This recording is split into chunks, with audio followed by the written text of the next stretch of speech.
If you seek a tale where the protagonist remains uninvolved in any events, I advise you not to proceed further. If the preceding chapters feel overly dense, please bear with it, as the subsequent chapters will offer a lighter pace. Xiao Han unexpectedly traverses into the Marvel Universe, awakening an extraordinary template that allows him to gain limitless strength simply by basking in the sun. He acts with reckless abandon, indulging in his whims, sunbathing over New York, intervening casually during disasters, and responding to provocations with a single, explosive punch. The allure of recruitment by S.H.I.E.L.D, the threats posed by Nick Fury, the seductive schemes of Black Widow, the tests laid out by Iron Man, he remains indifferent to all. His invincibility is eclipsed by one singular obsession: sunbathing, growing stronger, basking in sunlight, and becoming even mightier, until one day he soars directly towards the sun. Chapter 1. Atop New York, sunbathing is the sole serious matter.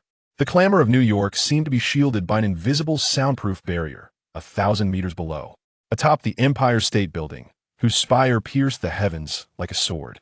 There existed only the howling winds fierce enough to rend the skin of an ordinary person, and the almost extravagant, unfiltered rays of the blazing sun.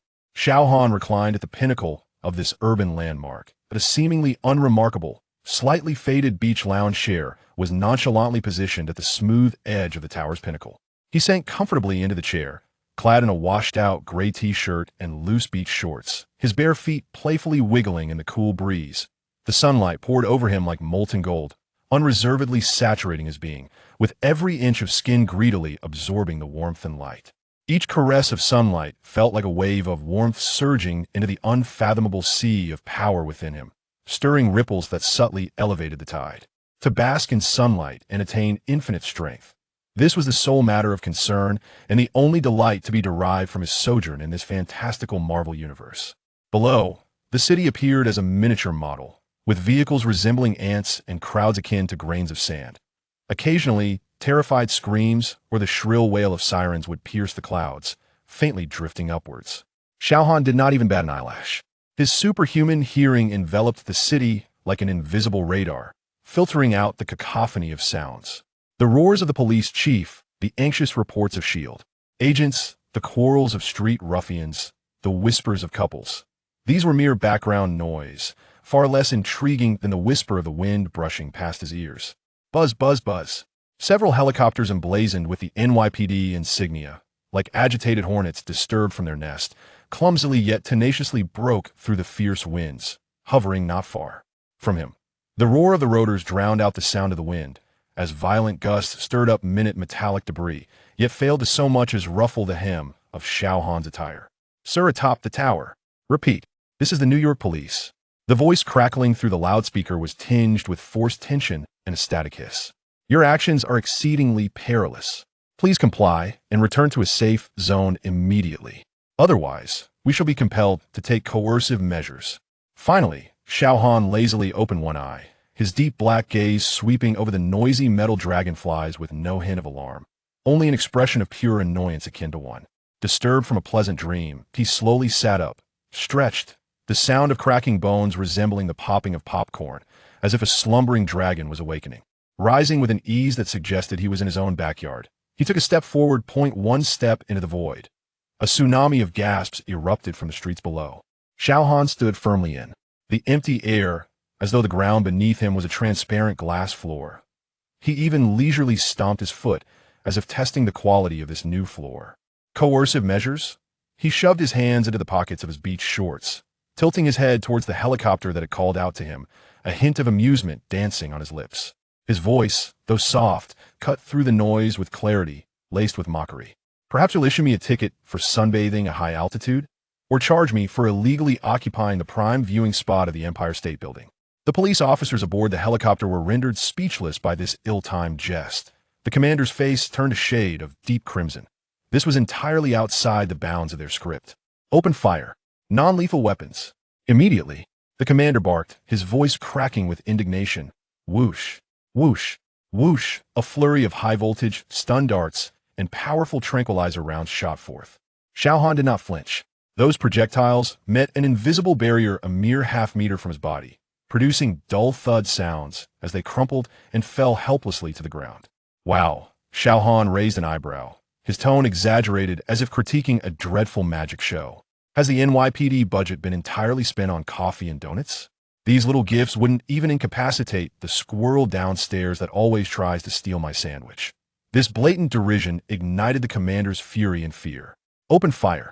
Live ammunition. Fire freely. Bring him down. He shrieked in a fit of rage. Rat-a-tat-tat-tat-tat. A searing storm of metal instantly engulfed Xiao Han's figure. The roar of the mounted machine guns ripped through the sky, bullets raining down like the sides of death upon the suspended figure.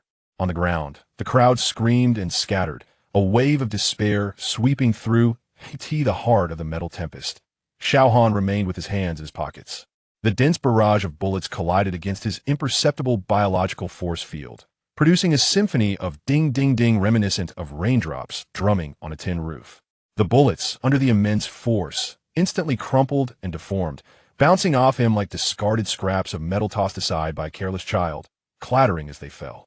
Into the abyss, the smoke cleared. Sunlight once again bathed him. His gray t-shirt remaining immaculate, he raised a hand, delicately pinching a hot, deformed bullet that had been ejected to him by the force field, examining it as if appraising an antique. 9mm Parabellum? He whistled, his demeanor as relaxed as if discussing breakfast.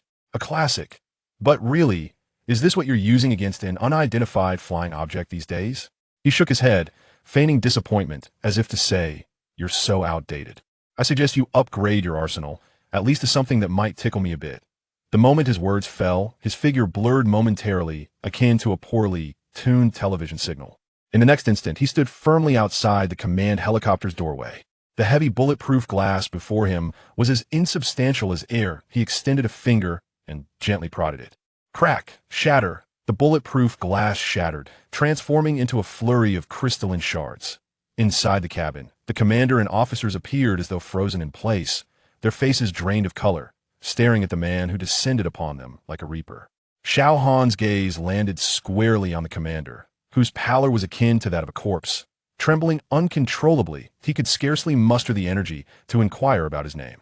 "Hey, friend," Xiao Han's voice bore an oddly serene quality, his face adorned with a playful smile, yet his eyes were as cold as a blade. "Do you know what your greatest problem is? It's neither your poor marksmanship nor your subpar equipment." The commander emitted a strangled sound, unable to utter a single word. "It's that you're far too loud." Xiao Han stated this as though it were a self-evident truth and very, very disruptive to my sunbathing. His movements were swift as a specter. One discerned how he struck, only hearing the sickening sound of twisting metal. In the hands of the commander, the still sizzling assault rifle, along with the gloved hand that grasped it, was suddenly seized, compressed, and kneaded by an apparently ordinary palm. Creak! In less than half a second, the meticulously crafted steel-killing machine, along with half of a tactical glove, was ruthlessly crushed into a smoking heap of twisted scrap metal, dripping with molten metal droplets that bore no resemblance to its former self.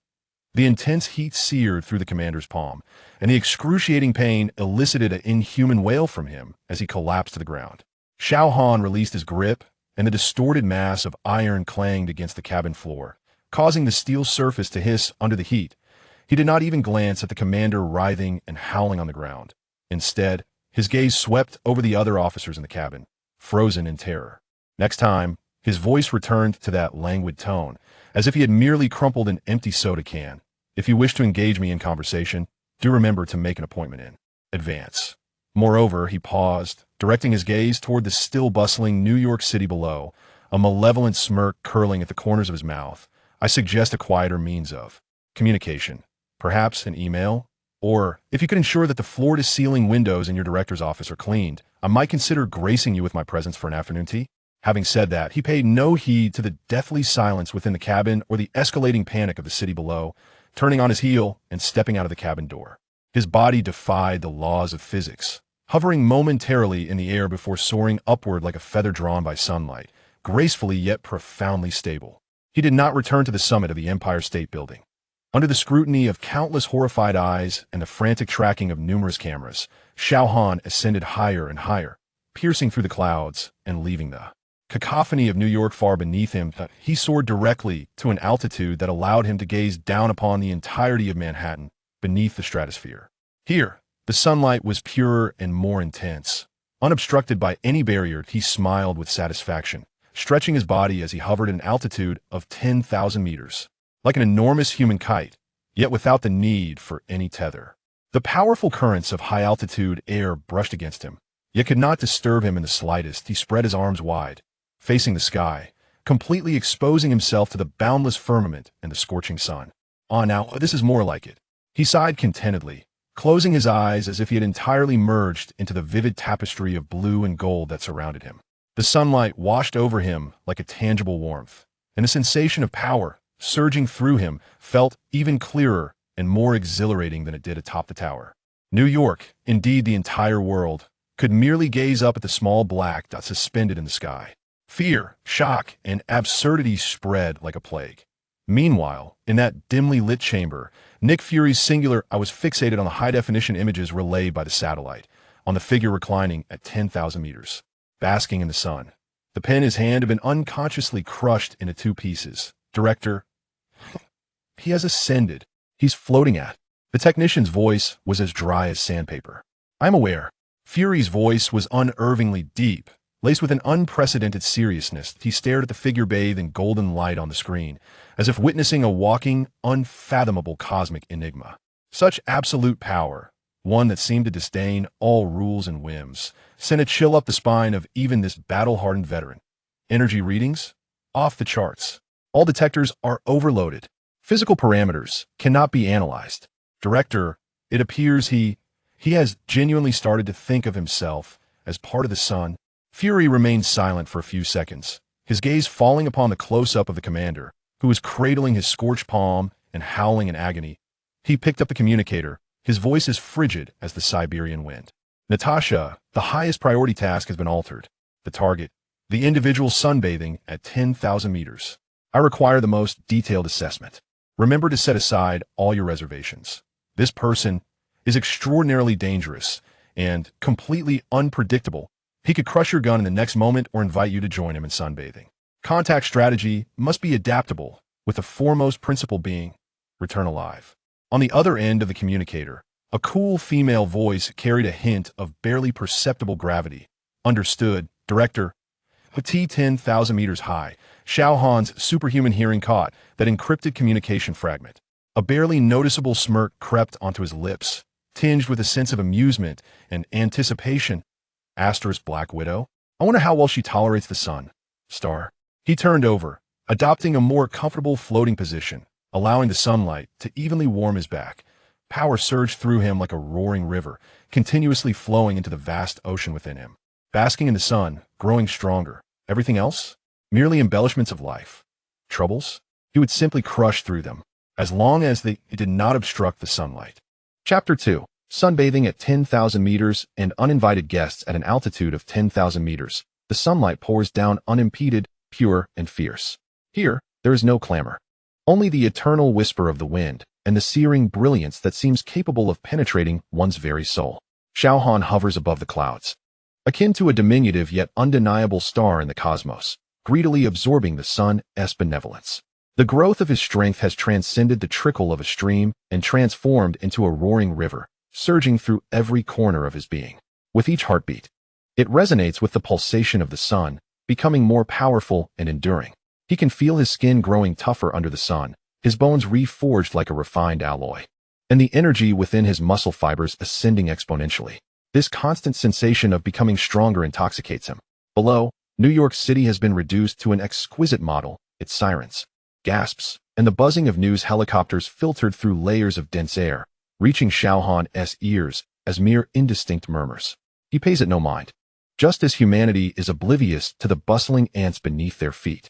His superhuman hearing serves as an invisible web, encompassing a vast area while filtering an immense volume of information.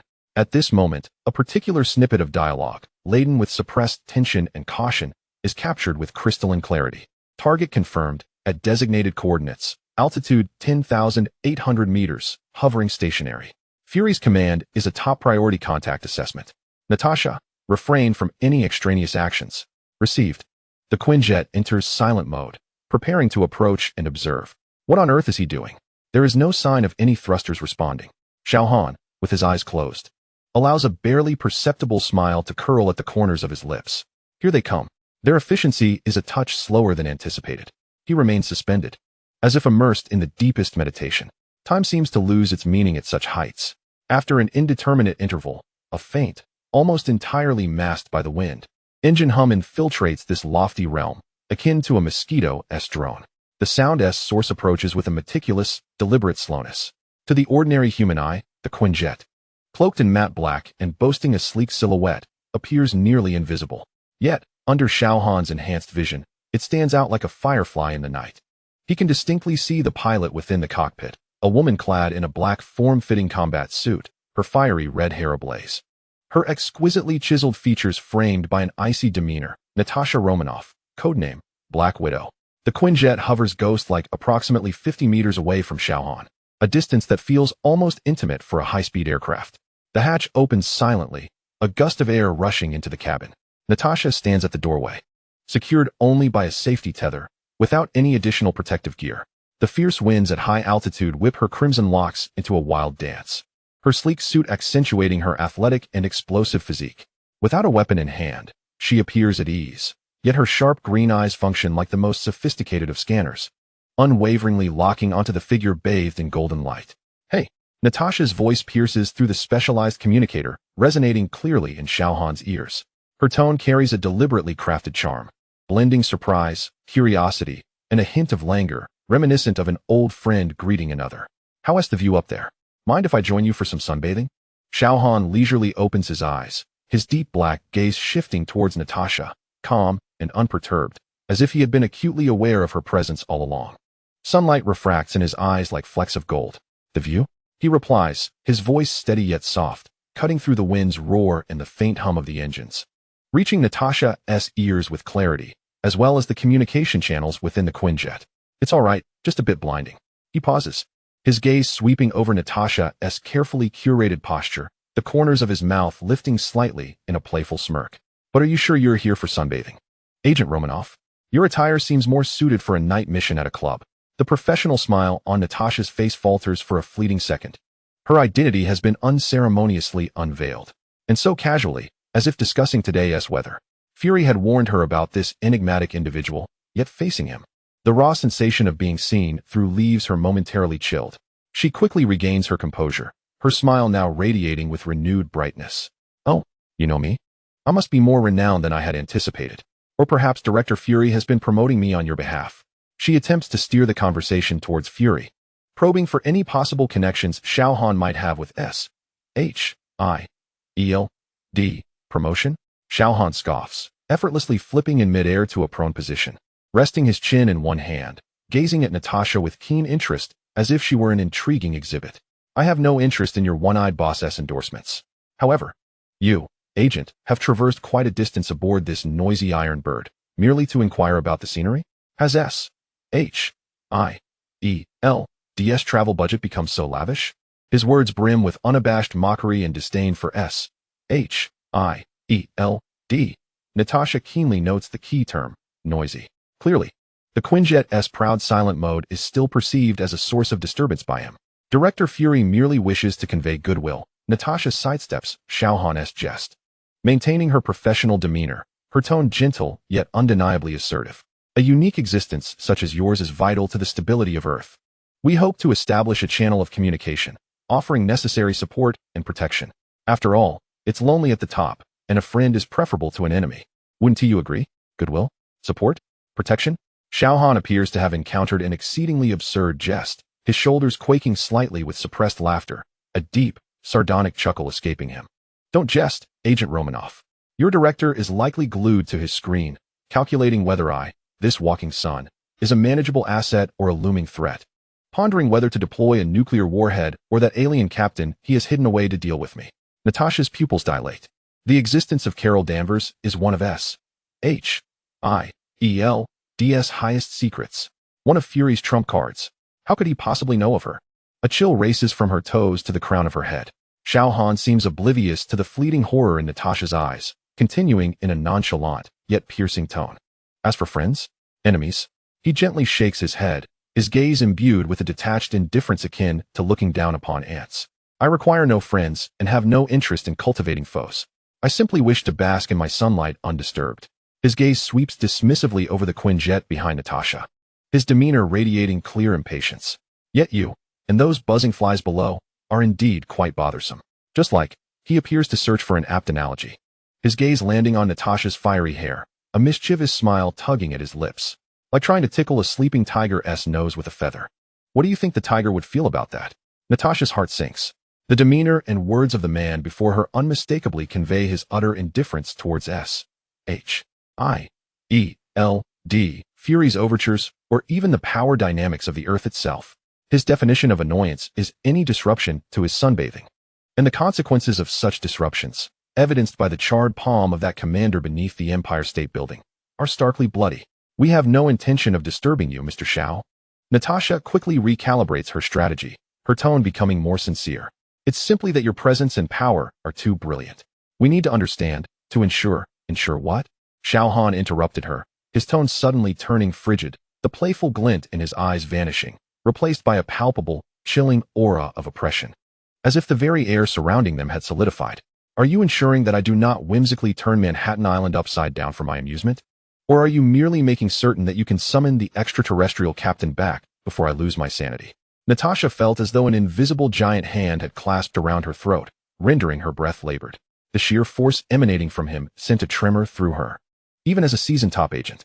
Listen, red-haired girl. Xiao Han's voice regained its calmness, yet the icy demeanor persisted. Go back and inform that one-eyed dragon. I have no interest in his games.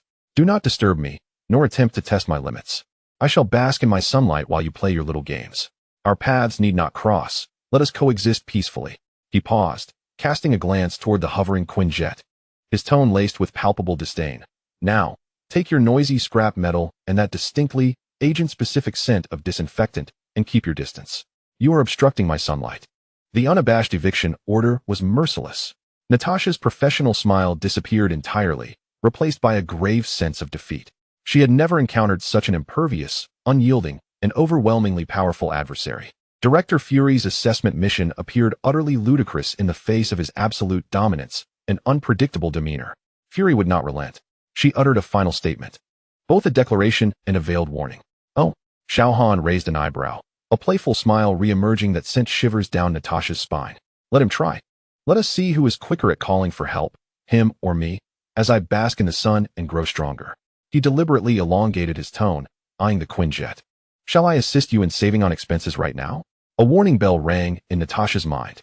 She had no doubt that this behemoth possessed the capability to dismantle the Quinjet in an instant. Almost instinctively, she stepped back, pressing her hand against the communicator. Retreat. Immediately. However, before she could finish her command, Xiao Han casually waved his hand in the direction of the Quinjet. There was no cataclysmic explosion, no energy beams. Yet an invisible, overwhelming force materialized as if swatting a fly, striking the side of the Quinjet with tremendous impact. Boom! A thunderous roar erupted, shaking her to her core. The advanced aircraft, weighing several tons, was sent spiraling away like a toy struck by a giant's baseball bat, effortlessly flung hundreds of meters away. The engines wailed in anguish, alarms blaring through the skies. Natasha was violently flung against the cold cabin wall, the force of inertia nearly throwing her out, saved only by the safety harness. Her vision filled with stars as her insides felt displaced. Next time, Xiao Han's cursed voice echoed in her ears like a persistent pest. If you dare to intrude upon my private sunbathing area again, I shall reduce it to scrap metal and send it back to your director as a paperweight. Now leave. The final word, leave, pierced her mind like an icicle. Gritting her teeth, she fought against the dizziness and the tumult within her, shouting into the communicator, retreat. Maximum thrust. Get us out of here. The damaged Quinjet struggled to stabilize, its engine unleashing maximum power, akin to a startled stallion, as it careened away from this terrifying airspace, hastily retreating towards the clouds below. At 10,000 meters, tranquility was swiftly restored. Xiao Han exhaled contentedly, as though he had merely shooed away a bothersome crow. He adjusted his position and stretched, allowing the sunlight to bathe him unimpeded. At last, peace, he murmured, closing his eyes, sinking once more into the unparalleled ecstasy of empowerment. Power coursed through him like molten lava, undeterred by troubles. The sunlight continued to shine brilliantly. Meanwhile, within the beleaguered Quinjet, Natasha leaned against the cold wall, gasping for breath. beads of cold sweat forming on her brow, her eyes still reflecting shock. She observed the flashing red alerts and the distorted wing structure. As the pilot's panicked voice crackled through the comms, the wing is severely deformed. Engine output has dropped by 30. We almost disintegrated. My God, he merely waved his hand. Natasha ignored the chaos, her communicator crackling with Fury's ominous voice. Report the situation, Natasha. She inhaled deeply, striving to steady her voice. Though a barely perceptible tremor betrayed the storm within, Director's assessment. Extremely dangerous, completely uncontrollable. He possesses complete awareness of us, including Carol's presence. His power is unfathomable, far exceeding all estimates. His attitude is excessively self-serving, treating rules as mere trifles. The engagement strategy has utterly failed. I advise, she hesitated, gazing out at the rapidly passing clouds, recalling those cold, ant-like black eyes and the devastating force that accompanied a mere gesture. And finally managed to utter two words, stay away. Deep beneath the S.H.I.E.L.D. triskelion, Nick Fury observed the damaged images transmitted from the Quinjet, along with Natasha's final warning to keep away. His single eye flickered with an unprecedented gravity and a sense of helplessness, grasping the archaic communicator. His knuckles turned white from the pressure, but ultimately, he slowly and heavily returned it to his pocket. He gazed at the satellite images, at the figure bathing in sunlight at 10,000 meters, resembling a deity, and murmured to himself, filled with deep trepidation, what manner of creature is Xiao Han, who grows stronger merely by basking in the sun? Chapter 3, Desert Sunbathing and Casual Rescues. The sunbathing at 10,000 meters continued for several days. Xiao Han became akin to a humanoid sun suspended above New York, transforming into the most terrifying and incomprehensible spectacle in the city, and indeed, across the globe. Media coverage evolved from initial panic to various speculations and near-mythical interpretations. The government was in disarray, and S.H.I.E.L.D. was on edge. Yet they no longer dared to send any aircraft into the airspace Xiao Han had claimed as his private domain. Nick Fury's encrypted communication channels were nearly overwhelmed by the World Security Council's furious inquiries. With a grim countenance, he repeatedly recited Natasha's assessment. Extremely dangerous, uncontrollable, recommended distance. His single eye remained fixed on the satellite image of that unmoving black, as his feelings of helplessness and dread intensified daily. Xiao Han, however, remained utterly unconcerned. His superhuman hearing filtered the cacophony of the world below, reducing it to mere background noise. The growth of his power was the prevailing theme. He could feel his cells undergoing a profound metamorphosis under the continuous nourishment of sunlight, as if evolving toward a non-human perfection. The energy of thermal vision accumulated deep within him, like a volcano on the verge of eruption. The chill of freezing breaths felt capable of solidifying the air around him. His super speed allowed his thoughts to race astonishingly, as if the winds had come to a standstill. Perhaps it's time to find a more searing locale for my sunbathing. The thought arose naturally. His supervision penetrated the clouds, sweeping across the vast earth, swiftly pinpointing a target in the Middle East, a vast, sandy expanse of desert. There, the sunlight was fiercer, more primal, imbued with wild energy. With that thought, he acted. Xiao Han stretched his body, and amidst the frantic tracking of countless satellites and ground observation stations, he made his move. There was no sonic boom, no dazzling tail flame. His form tilted slightly forward in the high altitude, akin to an arrow released from a bow, instantly shattering the sound barrier. Boom! A white shockwave, nearly imperceptible to the naked eye, erupted in the sky, like a massive scar torn across a cerulean canvas. Xiao Han's silhouette transformed into a blurred streak of light, racing through the heavens at a terrifying speed that surpassed any aircraft on Earth, hurtling towards the Middle East. Below, the clouds were violently shattered and pushed aside, leaving a straight, unbridgeable corridor of vacuum. Observers in New York merely witnessed the black that had hovered for days suddenly vanish, followed by a muffled roar from the sky as the clouds were pierced. Panic swept through once more. He has left. In the command center of S.H.I.E.L.D., the technician's voice trembled with a mixture of relief and deeper dread, heading towards the Middle East. Speed God, exceeding 20 Mach. Still accelerating. Fury shot up, his single eye fixed intently on the rapidly receding trajectory on the screen. The Middle East? What could he possibly want there? Immediately deploy all satellites. Contact all local intelligence stations. I want to know his every move. Meanwhile, on a desolate desert highway in the Middle East, a convoy of Humvee military vehicles kicked up a storm of dust as they sped along the scorching road. Inside one of the vehicles, Tony Stark, the genius arms dealer and billionaire who had just concluded a groundbreaking demonstration of his Jericho missile, held a wine glass. A characteristic sardonic smile gracing his face as he bantered with Colonel Rhodes beside him. The champagne bubbles danced in the jostling cabin, reflecting the monotonous and harsh desert landscape outside the window. Tony reveled in the champagne, the accolades of those around him, and the unparalleled ecstasy brought by technology and wealth. Little did he know that the wheels of fate were about to turn in an exceedingly tragic manner.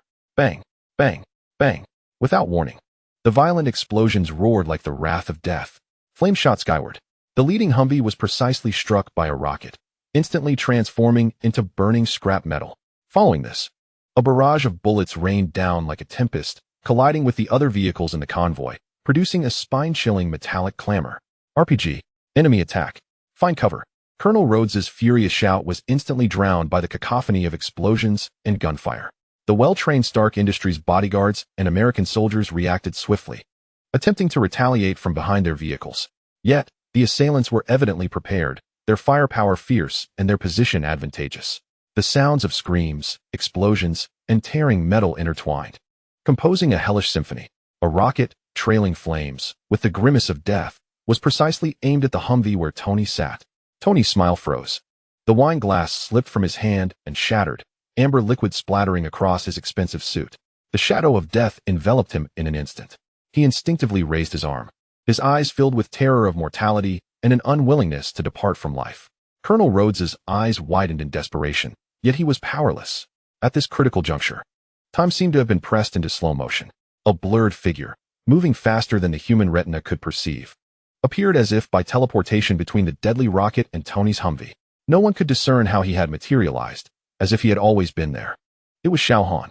He had just arrived above the desert, intending to find a sand dune to enjoy a sunbath, when his superhuman hearing detected the familiar, frantic heartbeat and the sounds of explosions belonging to Tony Stark below. Oh, is this how it begins? He raised an eyebrow, purely out of a morbid curiosity to witness the live spectacle, and in an instant, descended onto the battlefield, faced with the imminent rocket imbued with destructive energy. Xiao Han did not even lift an eyelid. He even had the leisure to dust off the non-existent sand from his sweatpants. Then, he extended a single finger. Yes, merely an index finger. The tip precisely tapped the sharp warhead of the rocket flying at high speed. No explosion, no flames. Time seemed to freeze for a moment. The next instant, that rocket, capable of obliterating the Humvee, was as if a soap bubble had been punctured, or like an aluminum can being instantaneously compressed inward by an invisible force, emitting a chilling metallic groan. Creak. The steel casing, along with the volatile explosives within, was brutally compressed, collapsing, and kneading inward from the tip under the incomprehensible, overwhelming force contained in Xiao Han's finger. The entire process was as swift as an illusion. In less than a tenth of a second, a complete rocket morphed into a fist-sized mass, emitting smoke, its surface dripping with molten metal, its internal structure thoroughly obliterated. It lost all kinetic energy and explosive potential, plummeting to the scorching sand below like discarded scrap, instantly causing the grains to sizzle and emit white smoke. Silence. The battlefield, which had just been engulfed in a storm of bullets and echoes of explosions, was suddenly plunged into an absolute, suffocating stillness. Whether it was the attacking terrorists or the surviving American soldiers and bodyguards, everyone seemed petrified, frozen in the motions of the previous second, eyes wide as saucers, jaws nearly dropping to the ground, incredulously gazing at the young man clad in casual sportswear who had suddenly appeared on the desert highway. Extinguishing a rocket with merely a finger, Tony Stark slumped in the back seat of the Humvee, his heart racing as if it would burst from his chest. Sweat soaking his expensive shirt, he fixated on the figure outside the window, the finger that had just performed a miraculous feat. The genius's mind momentarily crashed. Unable to process this scene that transcended all physical laws and scientific understanding, Xiao Han withdrew his finger, casually blowing on it as if he had merely extinguished a cigarette. He then leisurely turned around, his gaze sweeping across the paralyzed terrorists. His expression was calm, even tinged with a hint of boredom. Hey, he spoke, his voice not loud, yet clear enough to cut through the wind and the crackling of distant flames, imbued with a peculiar penetrating clarity and in perfectly enunciated Arabic. Did your boss not inform you that disturbing someone sunbathing is quite impolite? The terrorists exchanged bewildered glances, momentarily stunned by this ill-timed inquiry. The leader was the first to regain his composure, a wave of overwhelming terror swiftly replaced by a more savage madness. "Open fire! Kill him!" he screamed, as his AK-47 spat fire. The other terrorists, as if awakening from a dream, unleashed a torrent of bullets towards Xiao Han. Rat-a-tat-tat. The metallic storm once again engulfed Xiao Han's figure. However, akin to the scene beneath the Empire State Building, the dense projectiles collided with an invisible force field, producing a sound akin to rain striking banana leaves, deforming and ricocheting away. Xiao Han stood at the center of the hail of bullets. Not a single corner of his clothing stirred, instead yawning out of boredom. "TSK, the flies in the desert are more annoying than those in New York," he muttered. As the terrorists, in terror, realized their magazines had run dry and their target remained unscathed, despair coiled around their hearts like a cold serpent. Xiao Han's gaze finally turned cold, the earlier playful taunt vanishing, replaced by a detached indifference as he looked down upon the ants below. "Since you enjoy playing with fire so much," his voice icy, "let me cool you off." He slightly parted his lips and directed a gentle breath towards the fan-shaped area ahead. Whoosh! A visibly chilling, deeply frosty white vapor erupted forth, akin to the deathly exhalation from the farthest reaches of the Arctic tundra. The air was instantaneously frozen, emitting a cacophonous crackle. Wherever the frost traversed, the scorching sand immediately crystallized into a thick layer of ice, the temperature plummeting to sub-zero degrees. The terrorists, preoccupied with reloading their magazines or seeking cover, were rendered utterly frozen before they could even let out a scream, their bodies encased in ice the moment they encountered the frigid air. Their movements were arrested in the final moment, terror and madness still etched upon their faces, transforming them into lifelike ice sculptures shrouded in a thick layer of frost. Weapons, wreckage of vehicles, and even the flames that still flickered were instantaneously devoured and frozen by the bitter cold. Within a radius of several dozen meters, the scene morphed into a crystalline, silent hell of ice. The sunlight glinted off the ice sculptures, refracting into a strange, yet beautiful halo. The surviving American soldiers and bodyguards stood agape, witnessing this mythic spectacle, their voices lost, their teeth chattering uncontrollably, half from the cold and half from fear. Xiao Han appeared to have merely performed a trivial act. He dusted off his hands and turned to face the lone surviving Humvee. His gaze pierced through the window, landing on the still-shaken Tony Stark. A familiar smile, tinged with mischief and a hint of malevolence, surfaced on his face, one that sent a shiver down Tony's spine. "Hey, Uncle Beard," Xiao Han's voice resumed its languid tone, as if he had not just frozen dozens of human-shaped popsicles in a single breath. "I see a dark omen in your brow. It seems you're in for some bloodshed today. How do you find this refreshing service? No tips required." Tony opened his mouth, his genius mind having undergone a catastrophic reboot after a barrage of absurd events, including a rocket-propelled assault, fingers snapping to extinguish flames, and blowing ice. Ultimately, all he managed to utter was a dry, meaningless syllable, "What if?" Xiao Han shrugged, seemingly disappointed by Tony's response. It appeared he was utterly stunned. He glanced up at the scorching sun, nodding in satisfaction. "Ah, the flavor of this sunlight is quite delightful, invigorating indeed." He paid no further heed to Tony and the other survivors, treating them as inconsequential pebbles by the roadside. With a slight exertion, he lifted off the ground as if weightless, and amidst the dazed stares of all present, he leisurely soared towards the highest sand dune nearby. There, the sunlight was just right. He alighted gracefully atop the searing dune, brushed off the sand, and, as if performing a magic trick, retrieved a familiar, faded beach chair from the unremarkable pocket of his hoodie. He set it down firmly at the pinnacle of the dune, under the astonished gazes of Tony Stark, Colonel Rhodes, and all the surviving soldiers. Xiao Han reclined comfortably, resting his hands behind his head, shutting his eyes, an expression of utter contentment gracing his features. The merciless sun scorched the desert, the air warped by the heat. Below lay the charred remains of vehicles, smoking metal debris, and dozens of chilling ice sculptures of the terrorists, alongside a group of survivors who resembled individuals just awakened from a nightmare. Yet atop the dune, a young man clad in athletic wear appeared to be luxuriating on a Caribbean beach, blissfully enjoying the sun's rays. This absurd tableau radiated an eerie, surreal power, a sense of whimsical dominance.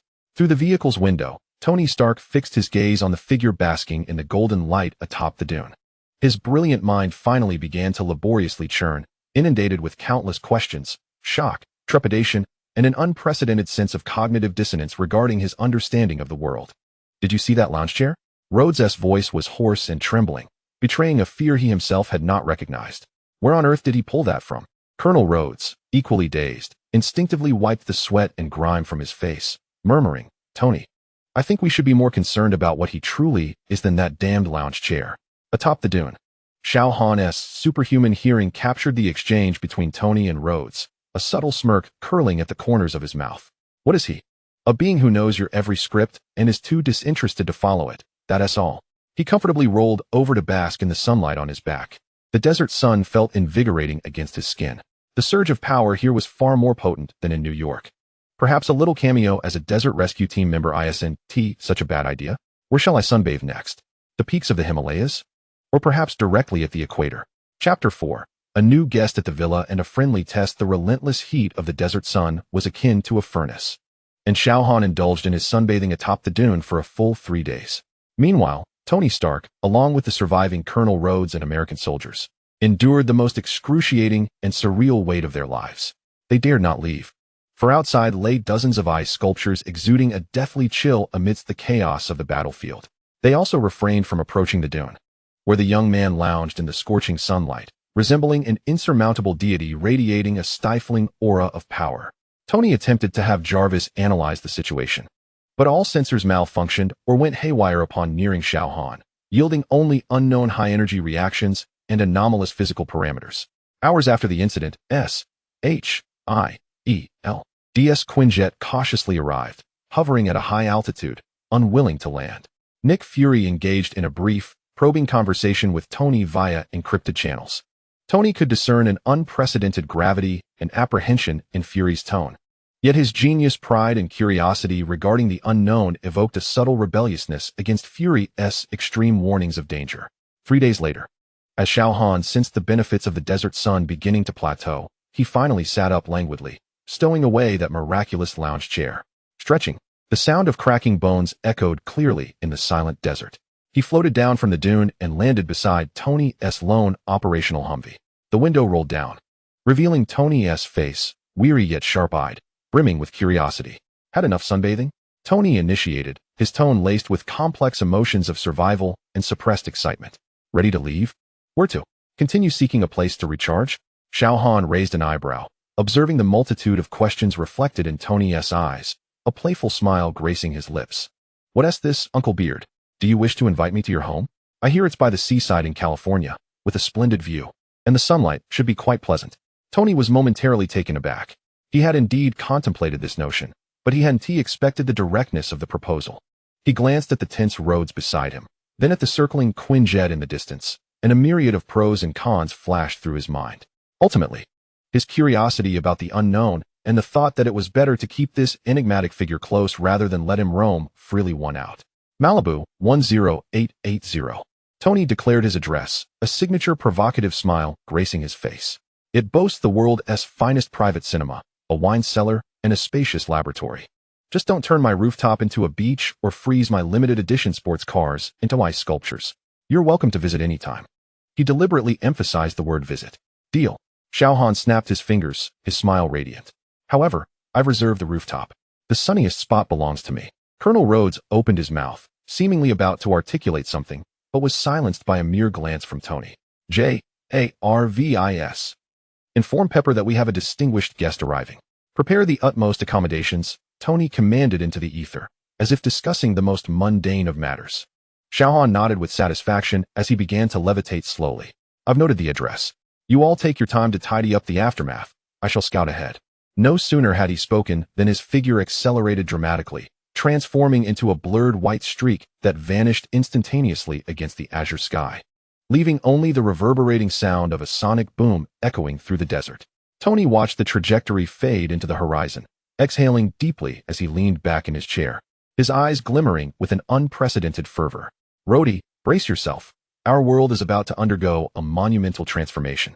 A few days later, at Stark's seaside villa in Malibu, Pepper Potts gazed at the young man clad in a cheap tracksuit, barefoot and nonchalantly seated on Tony's $1 million Italian custom sofa, devouring a mountain of donuts freshly procured by Happy, while engrossed in an episode of SpongeBob SquarePants. She felt her professional integrity being challenged like never before. Leaning closer to Tony, who was calibrating a complex set of sensors, she whispered, "Are you certain he is the one who rescued you in the desert and subsequently immobilized dozens of terrorists?" She found it difficult to reconcile the carefree laughter of the young man on screen with the description of a human disaster from the intelligence reports.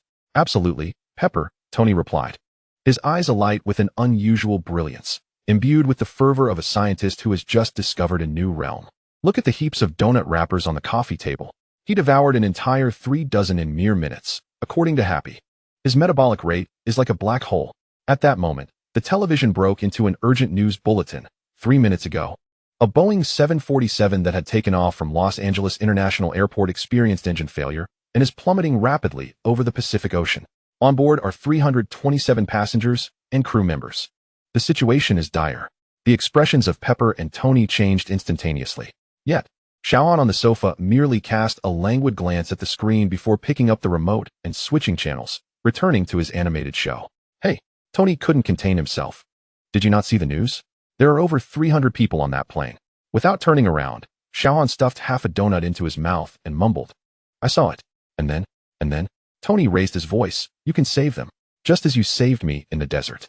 For you, it's a simple matter. Finally turning to face Tony, Xiao Han swallowed the donut, dabbed his mouth with a napkin, and regarded Tony with a calm gaze that held an unfamiliar indifference. Tony, we need to discuss the definition of simple matter. He stood and approached the enormous floor-to-ceiling window, gazing out at the vast expanse of the Pacific Ocean. I saved you because you happened to be at my sunbathing site, and that rocket was too loud, disrupting my mood. It was merely incidental. Turning back, he leaned against the glass, the sunlight casting a golden silhouette behind him. As for that plane, it's plummeting hundreds of kilometers away over the Pacific. The sound won't reach here, nor will it obstruct my sunlight. Why should I squander my sunbathing time flying far away to rescue a group of strangers with whom I have no connection? His stark, almost callous self-serving rhetoric caused Pepper to gasp, while the urgency and confusion on Tony's face froze instantaneously. You possess such power, Tony stammered, his voice tinged with incredulity and fury.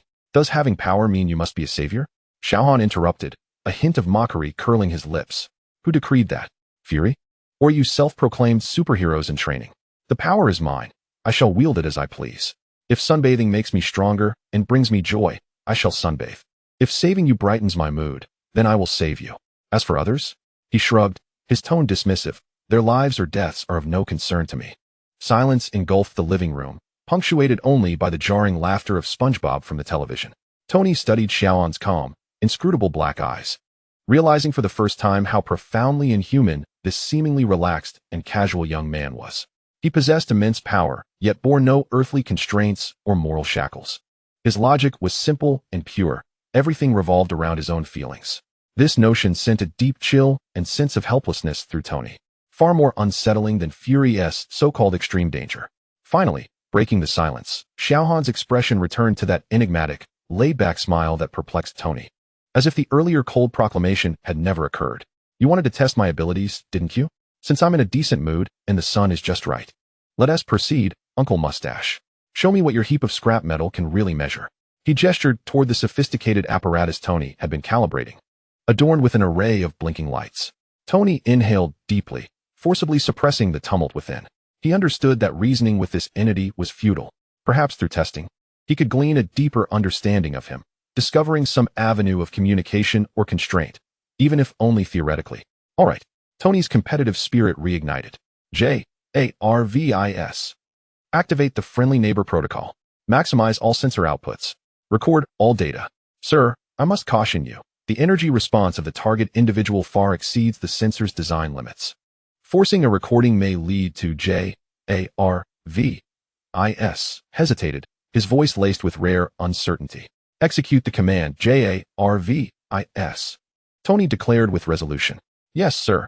In an instant, the lights in the villa's underground laboratory blazed to life, and intricate mechanical arms began to operate, directing themselves toward Xiao Han in the living room. Invisible detection beams, energy scans, gravitational field monitoring, every conceivable method Tony could fathom, even those still in theoretical stages, surged toward Xiao Han like a tidal wave. Xiao Han stood there, hands nestled in his track pants pockets, an intrigued expression gracing his face as the detection beams swept over him. He even cooperatively raised a hand toward a rapidly spinning diamond probe designed to measure the resilience of his skin, flicking it lightly with his finger. Ding! A sharp, piercing metallic resonance echoed.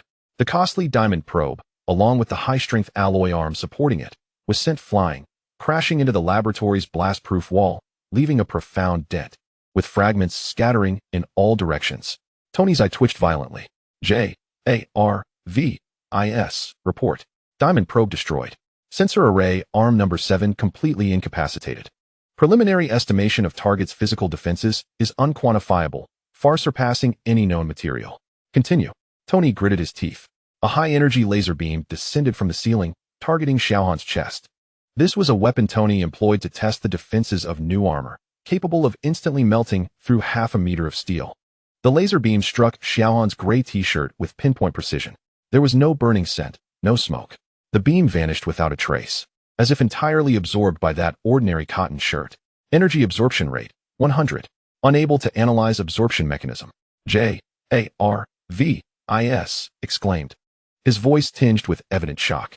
Xiao Han lowered his gaze to his chest, then raised it to meet Tony's eyes with an expression of utter innocence. Is this it? Not even as effective as a mere hand warmer. Tony, has Pepper tightened the budget for your laboratory too much? Veins pulsed on Tony's forehead in agitation. He slammed his hand on the control panel. Gravity field generator. Maximum power. Pin him down. Buzz. An invisible force, potent enough to compress a main battle tank into a disc of iron, suddenly enveloped the entire living room. The air itself seemed to thicken and weigh heavily.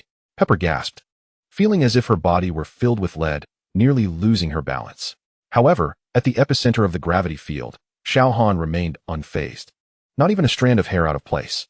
He even leisurely hopped on the spot, as if testing the bounce of new shoes. Gravity? Xiao Han assessed the sensation, pouting slightly. I feel something. It's akin to wearing a thick down jacket. Tony, doesn't your friendly neighbor agreement seem a bit misleading? It lacks force. Tony gazed at the immovable gravity readings on the screen, then at Xiao Han's unimpressed expression. A wave of intense frustration washed over him. His prideful scientific weaponry appeared mere child's play in the presence of this individual. At that moment, Xiao Han seemed to grow bored. His gaze shifted to a precision magnetic field generator beside Tony, whirring away in an attempt to analyze his biofield structure. This thing is rather noisy, Xiao Han frowned. Before he could finish his thought, the intricate device emitted a piercing shriek. A few tiny electric sparks erupted from within, and then it completely shut down, releasing a wisp of blue smoke. The magnetic field generator had overloaded and burned out. The target appeared to have actively interfered with the internal magnetic field. Jarvis reported with an air of resignation. Tony was left speechless. His meticulously prepared test had devolved into child's play before Xiao Han. The other party didn't even need to exert effort. Simply existing was sufficient to cause his instruments to malfunction. All right, the test is over. Xiao Han clapped his hands as if brushing off non-existent dust, a languid smile gracing his face, the conclusion being, this pile of gadgets is of no use to me. However, he quickly changed his tone, stepping closer to Tony, observing the defeat and determination etched on his face. Given that the sunlight on your roof is rather pleasant, I'll offer you a friendly tip. Tony immediately perked up. That little gadget on your chest. Xiao Han pointed to the location of Tony's arc reactor, palladium. TSK. A slow form of suicide, Uncle Beard. The scent is rather unpleasant, reminiscent of spoiled blueberry pie. He wrinkled his nose as if truly catching a whiff. Tony's expression shifted dramatically. Palladium poisoning was his highest secret. Even Pepper was unaware of the specific details. How do you know? Tony's voice trembled slightly, barely concealing his shock. I also know you're searching for a substitute element. Xiao Han smiled mysteriously, his eyes sparkling with playful insight. Don't waste your efforts scouring the periodic table. Your father left you a homework assignment in the model from the 1974 Stark Industries Expo. Go find it. The answer lies right beneath your eyelids. With that, Xiao Han disregarded the petrified Tony and the bewildered Pepper, yawned, and turned towards the staircase leading to the rooftop terrace. The sunlight is just right. It's time to recharge on the roof. Don't bother calling me for dinner. Just save me some donuts. It was only after Xiao Han's figure vanished at the staircase that Tony snapped back to reality. He rushed to the control panel, his fingers trembling with excitement. Jarvis. Immediately retrieve all data from the 1974 Stark Industries Expo. Models. Structural diagrams of all models. Hurry. Sir, are you sure? Execute the command. Tony barked, his eyes igniting with unprecedented fervor. The palladium poisoning that had plagued and tormented him, nearly driving him to despair, had been casually unraveled by this mysterious, formidable tenant who seemed to regard human life with utter disregard, in a manner so flippant it was almost comical. Pepper looked at the frenzied Tony, then at the direction of the staircase, her heart racing with astonishment. Who on earth is this young man? He seems to know everything yet remains indifferent to it all. He saved Tony, yet treats the lives of hundreds with disdain. He possesses godlike powers, yet only cares for the sunlight on the rooftop and donuts. Meanwhile, on the vast, sun-drenched terrace atop the villa, Xiao Han reclined comfortably in his magical beach chair, basking in the warm California sun. His eyes were closed, a faint smile gracing his lips. Spoiling a plot twist is delightful for a moment, but the ongoing revelation is even sweeter. However, judging by Tony's shocked expression, perhaps this rent is indeed worth it? He leisurely flipped over, allowing the sunlight to evenly bathe his back. I hope tonight's donuts are chocolate-flavored.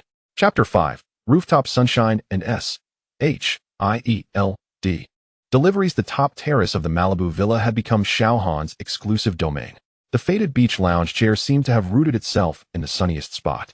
Xiao Han's days were characterized by a strict routine of sunbathing, indulging in donuts, while Pepper had learned to have Happy procure them by the box.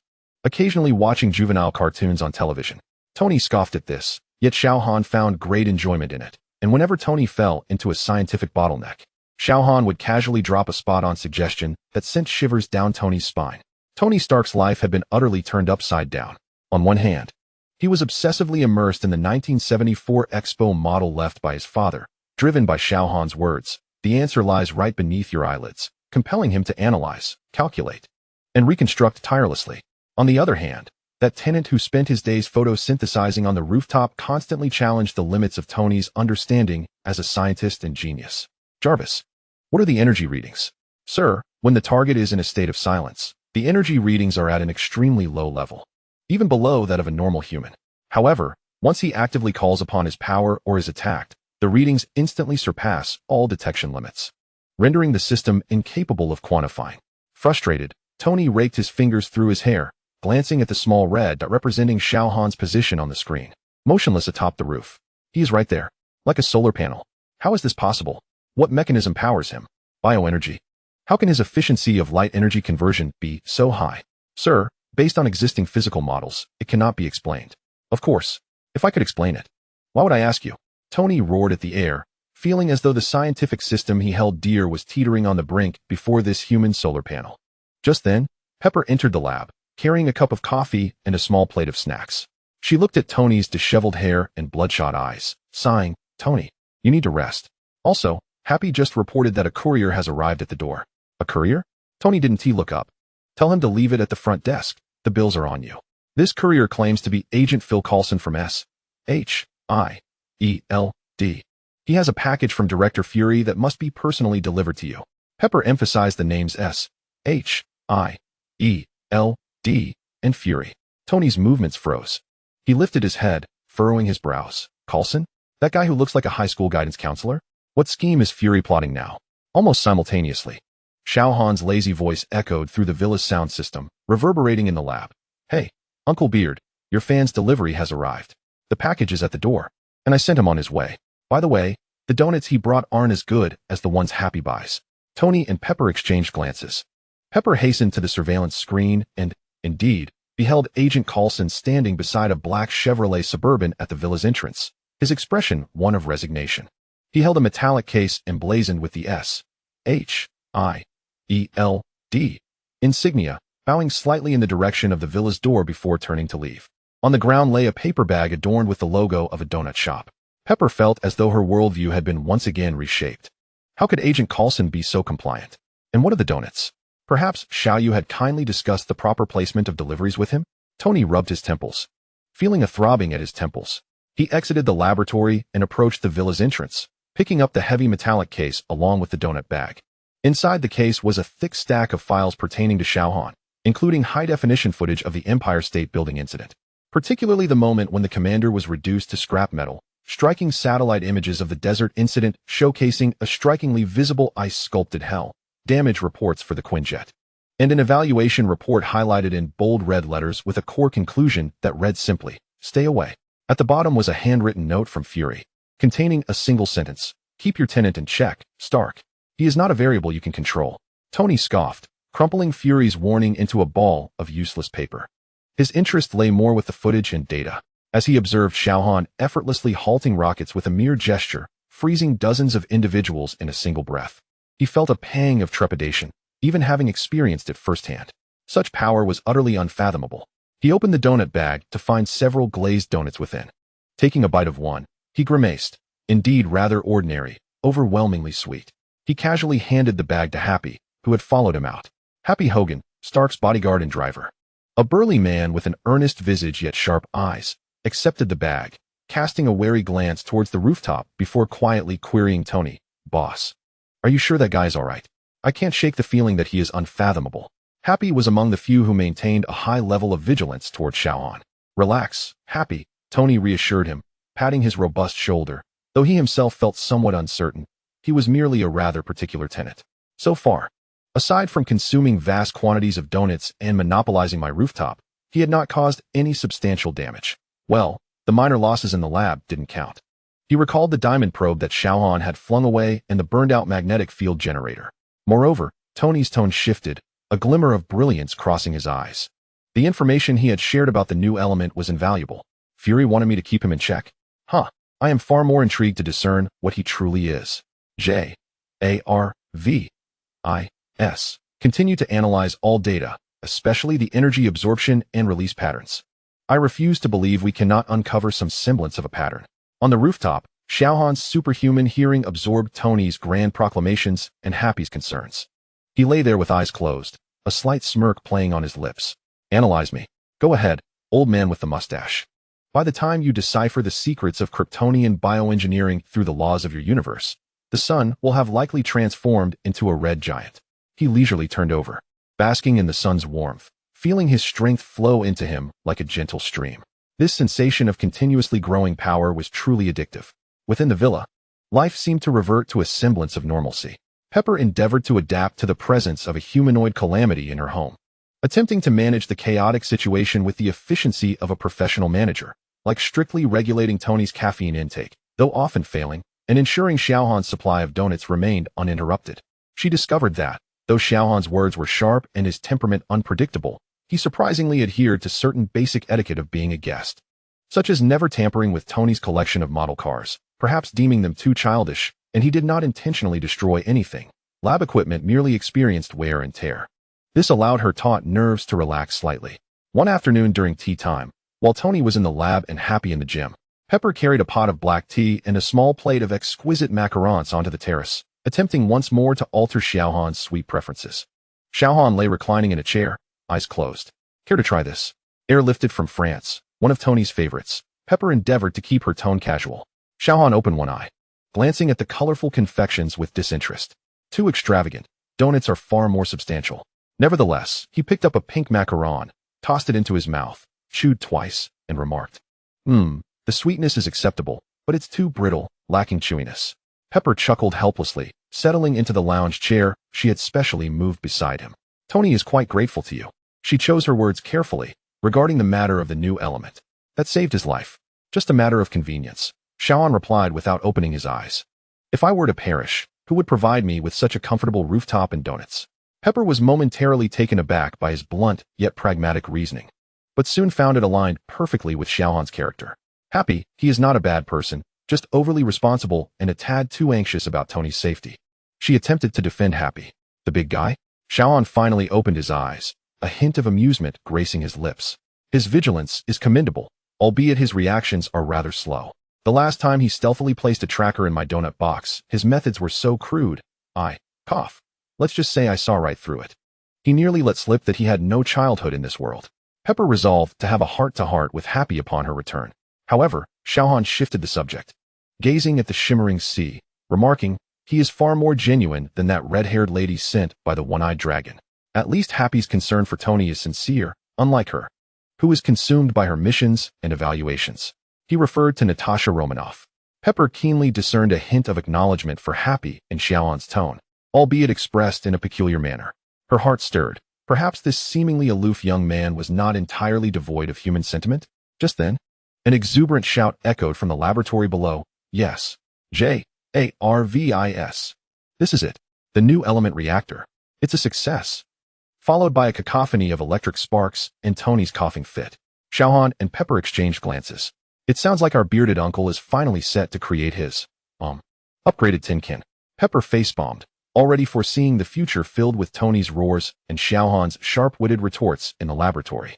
Meanwhile, in the lab, Tony Stark gazed at the elegantly crafted new arc reactor emitting a soft blue glow upon his workbench, flames of unprecedented fervor igniting in his eyes. The pall of palladium poisoning was swept away, replaced by the exhilarating rush of energy the new element brought. He suddenly looked up, glancing at the design schematics for the original Mark I armor hanging on the wall, then at the more intricate blueprints for Mark II and III beside it. Finally focusing on the computer screen displaying the concept art for the new armor, specifically designed for the new element core. Its lines more fluid and imbued with a sense of power. JARVIS. Clear Workbench B. Initiate the final optimization program for the Mark series. Provide me with the material list. It is time to demonstrate to our solar-powered neighbor the essence of true human ingenuity.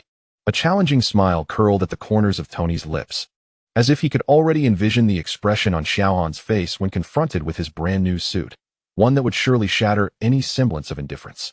In a unique confrontation between science and the supernatural, as well as between armored suits and steel bodies, an extraordinary event is set to unfold in the subterranean laboratory of Stark Manor.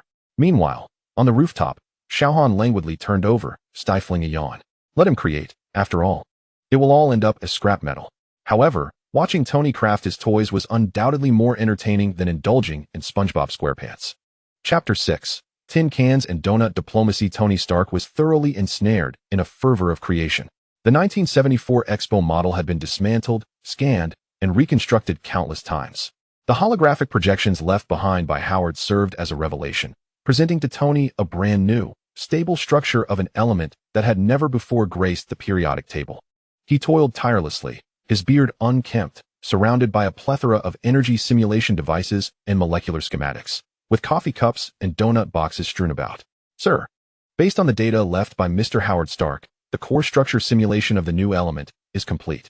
The preliminary energy output prediction far exceeds the current arc reactor by 1200. Jarvis's voice resonated with a hint of admiration. 1200? Excitement ignited in Tony's eyes, though it soon dimmed as he glanced towards the corner where the disassembled original circular reactor lay. Regrettably, the existing armor designs could not possibly accommodate such a level of energy core. Marks I through III had become outdated tin cans. Tin cans? A languid voice suddenly echoed from the laboratory door. Tony jolted, turning to find Xiao Han leaning against the doorframe, holding a large platter of freshly baked, sugar-coated donuts. Leisurely nibbling on one, sunlight streamed through the window behind him, casting a golden halo around his figure. Could you make a bit more noise while you walk? Tony grumbled, though his gaze was irresistibly drawn to the platter of donuts. It's your laboratory that's too noisy. Xiao Han strolled in, casually placing the plate on Tony's cluttered workstation, before pulling up a stool to sit. Still tinkering with your scrap metal? Spare me the effort, Uncle Beard. Flying around in a tin can is nowhere near as comfortable as lounging in the sun. This is called technology, a culmination of human ingenuity, Tony retorted, grabbing a donut and stuffing it into his mouth, muffledly arguing. It enables me to transcend physical limits, soar through the skies, and wield power. Much more reliable than your photosynthesis-dependent lifestyle. Wield power? Xiao Han scoffed, picking up a donut and gently squeezing it. The fluffy dough yielded silently between his fingers, compressing into a dense little ball, with sugar cascading down. Like this? Relying on a metal shell? Tony observed the donut, now resembling a solid rubber ball. And his eye twitched slightly. That's different. My armor represents replicable, progressive technology belonging to all humanity's future. He waved his grease-stained hand. Your power is an unknowable monster. Monster? Xiao Han raised an eyebrow, casually flicking the donut ball towards a neglected, half-man-high steel ingot in the corner. Thud. A dull thump echoed. The solid steel ingot bore a shallow, smooth-edged dent, with the donut ball perfectly embedded at its center. Tony's grandiloquent proclamations caught in his throat, his mouth full of donut forgotten. Jarvis's voice chimed in at the opportune moment. Sir, the kinetic energy of the projectile is estimated to be equivalent to that of a standard 40mm grenade. The Rockwell hardness of the ingot's surface has decreased by approximately 15. I recommend reassessing the fundamental physical destructive capacity of the target individual. A profound silence engulfed the laboratory, leaving only the sound of Tony's labored swallowing. Xiao Han brushed off the sugar residue from his hands and stood up. See? Without a tin can, I can still wield power. Moreover, it's more efficient and doesn't require charging. He sauntered to the doorway, glancing back to toss a parting remark. By the way, Adjust the angle of the 7th group resonance ring down by 0.3 degrees on your new element's energy core structure. Otherwise, when you ignite it for the first time, your handsome beard might get singed. Tony instinctively touched his beard, and by the time he processed the information to inquire further, Xiao Han had vanished from the doorway, leaving behind a platter of donuts and a weapon embedded in the steel ingot. Jarvis. Tony lunged towards the control console, pulling up the data on the 7th group resonance ring. Calculate the angle displacement. Quickly. Days later, the underground laboratory B section of the villa had transformed into a battleground of mechanical frenzy.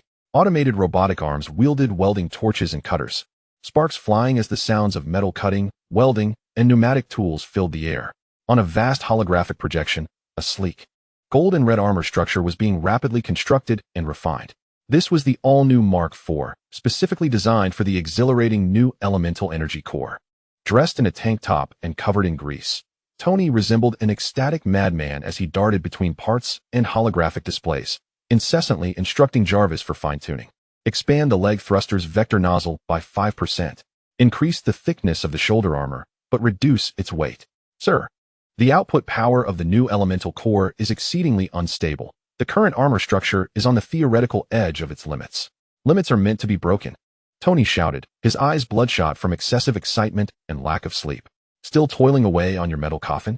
Xiao Han's voice, laced with a hint of mischief, echoed as he reappeared at the laboratory door. This time he held no donuts, but rather a bottle of Tony's cherished single malt whiskey. Taking a swig directly from the bottle. This is the Mark IV, a groundbreaking masterpiece. Tony continued his focus on adjusting a chest armor component. Once it's complete, I'll show you what true what? A fancy airborne target? Xiao Han interrupted bluntly, approaching the glittering pile of parts. He picked up a curved armor plate, weighing it in his hand. The material is decent, thicker than the last time. Yet, he lightly scratched the edge with his nail. Screech. A distinct scratch appeared on the surface of the hard alloy, as if a hot knife had sliced through butter. Tony's movements froze instantly, spinning around with wide eyes. What have you done? That's super S.H.I.E.L.D, capable of withstanding anti-tank rocket fire. Oh, Xiao Han feigned innocence. I merely wanted to test its cosmetic effect. It seems even my nail polish can penetrate it. Uncle Beard, your target's defense needs improvement. With that, he casually tossed the scratched armor plate back into the pile, producing a loud clatter. Tony felt his blood pressure soar. You, get out. My laboratory does not welcome troublemakers. Calm down, you might burst a blood vessel. Xiao Han leisurely took another swig of whiskey. I'm just giving you a heads up. If you venture out in this thing, beware of even a mildly tough fingernail. You might end up as a sardine under a can opener. He rattled the whiskey bottle. The liquor is good. Thanks. By the way, Pepper asked me to remind you about the video conference with Hammer Industries at 3 this afternoon. If you flake out again, she'll send your marks I through 3 to the recycling depot. With that, Xiao Han disregarded Tony's furious expression and flailing wrench, sauntering away from the smoke-filled laboratory. Life at the villa continued in a peculiar balance. Pepper gradually mastered the subtle art of coexisting with Xiao Han. She no longer attempted to alter his penchant for sweets, but instead ensured a diverse and ample supply of donut varieties from Happy's procurement. She discovered that although Xiao Han was notoriously sharp-tongued, he never interfered with her work efficiency or Tony's management. In fact, on occasions when she found herself overwhelmed by Tony's caprice, he would lazily drift by and quip, "Pepper, do you need me to help you wake up Uncle Mustache on the roof?" Though his methods were somewhat alarming, they often yielded immediate results.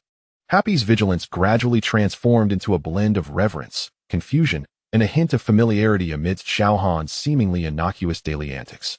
One day, Happy was sweating profusely as he pummeled a heavy bag in the villa's underground boxing room. Unbeknownst to him, Xiao Han had leaned against the doorframe and observed for a while. Your stance is unstable, and your left hook lacks fluidity. Resembling an elderly gentleman practicing Tai Chi in the park, Xiao Han critiqued. Happy halted his movements, wiped his brow, and retorted, "What? Does the son of the sun also understand boxing?" "Not really," Xiao Han replied candidly, "but I can discern the myriad flaws in your technique." He approached the heavy bag, casually extended a finger, and lightly tapped its side. Boom! A thunderous sound erupted. The bag, filled with iron sand and weighing several hundred pounds, swung back dramatically like a pendulum struck by a colossal hammer, the chain above groaning under the strain. Happy stared, slack-jawed, at the violently swaying bag, and then at Xiao Han's seemingly unremarkable finger, his throat constricting in disbelief. "See," Xiao Han retracted his finger, "there are too many openings. Strength alone is futile." He patted Happy's shoulder. nearly causing the former boxer to stumble. If you wish to learn how to inflict the most pain with minimal effort, I shall teach you a few moves another day. Payment: 1 strawberry frosted donut. As Happy watched Xiao Han's retreating figure and the still swaying bag, he found himself thinking that this peculiar individual might not be so difficult to deal with after all. At least his fees were straightforward. One weekend afternoon, Tony plunged into the depths of his laboratory for another perilous extreme test. Having finished an avalanche of paperwork, Pepper seized the rare moment of tranquility to sit at the piano beside the floor-to-ceiling windows in the living room, playing a soothing piece by Debussy, Clair de Lune. The sound flowed like water, filling the serene space. In an unprecedented turn of events, Xiao Han was not on the roof, but instead reclined on a sofa in the corner of the living room, flipping through a vividly adorned Playboy magazine. Upon hearing the music, he paused, glancing up. Pepper, engrossed in the keys, remained unaware of his gaze. As the piece concluded, she let out a soft sigh. Quite well played. Xiao Han's voice suddenly broke the silence, startling Pepper. She turned in surprise to find him closing the magazine, his expression neutral, though a glimmer of appreciation flickered in his eyes. Do you understand classical music? Not really, Xiao Han replied plainly, but this melody is pleasing. Reminiscent of the sound of the wind brushing over the sea on a sunny day. He stood and approached the window, gazing at the azure sea outside, far more serene than the cacophony within Tony's laboratory. Pepper observed his profile, the sunlight accentuating his striking features, and in that moment, his usual air of cynicism and apathy seemed to dissipate. A stir of emotion welled within her, prompting her to tentatively ask, "Would you like to hear another piece?" Without turning around, Xiao Han softly murmured an affirmative. Pepper's fingers resumed their dance over the black and white keys, this time playing a more lively and bright piece by Mozart, Twinkle, Twinkle, Little Star. The notes leapt with joy, shimmering like sunlight on the waves. Xiao Han stood quietly by the window, his gaze lost in the distance, seemingly listening, yet also enveloped in his own sunlit reverie. The living room was filled solely with the melodious piano music and the eternal rhythm of the waves outside. A few days later, the symphony in Tony's laboratory reached a crescendo, amidst a cacophony of mechanical roars and Tony's excited, pitch-altered shouts. The brand-new Mark IV armor had finally completed its final assembly and system self-check. The gold and crimson finish shimmered under the lights, its sleek lines radiating power, while the inverted triangular reactor in the chest emitted a stable and formidable azure glow. "Jarvis, initiate the donning procedure," Tony exclaimed, arms wide open, his voice trembling with excitement. The mechanical arms deftly and efficiently fitted the armor components onto Tony. As the helmet sealed and the visor illuminated, Tony Stark's voice resonated through the external speakers. Imbued with metallic resonance and unprecedented confidence, "Initiate flight, test protocol. Destination, the Malibu coastline. Let me see your limits."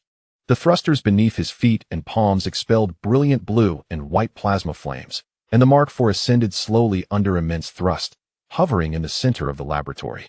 Through the HUD interface of the visor, Tony surveyed the familiar sights of the lab, a surge of elation swelling within him. He had finally acquired the power to match his genius.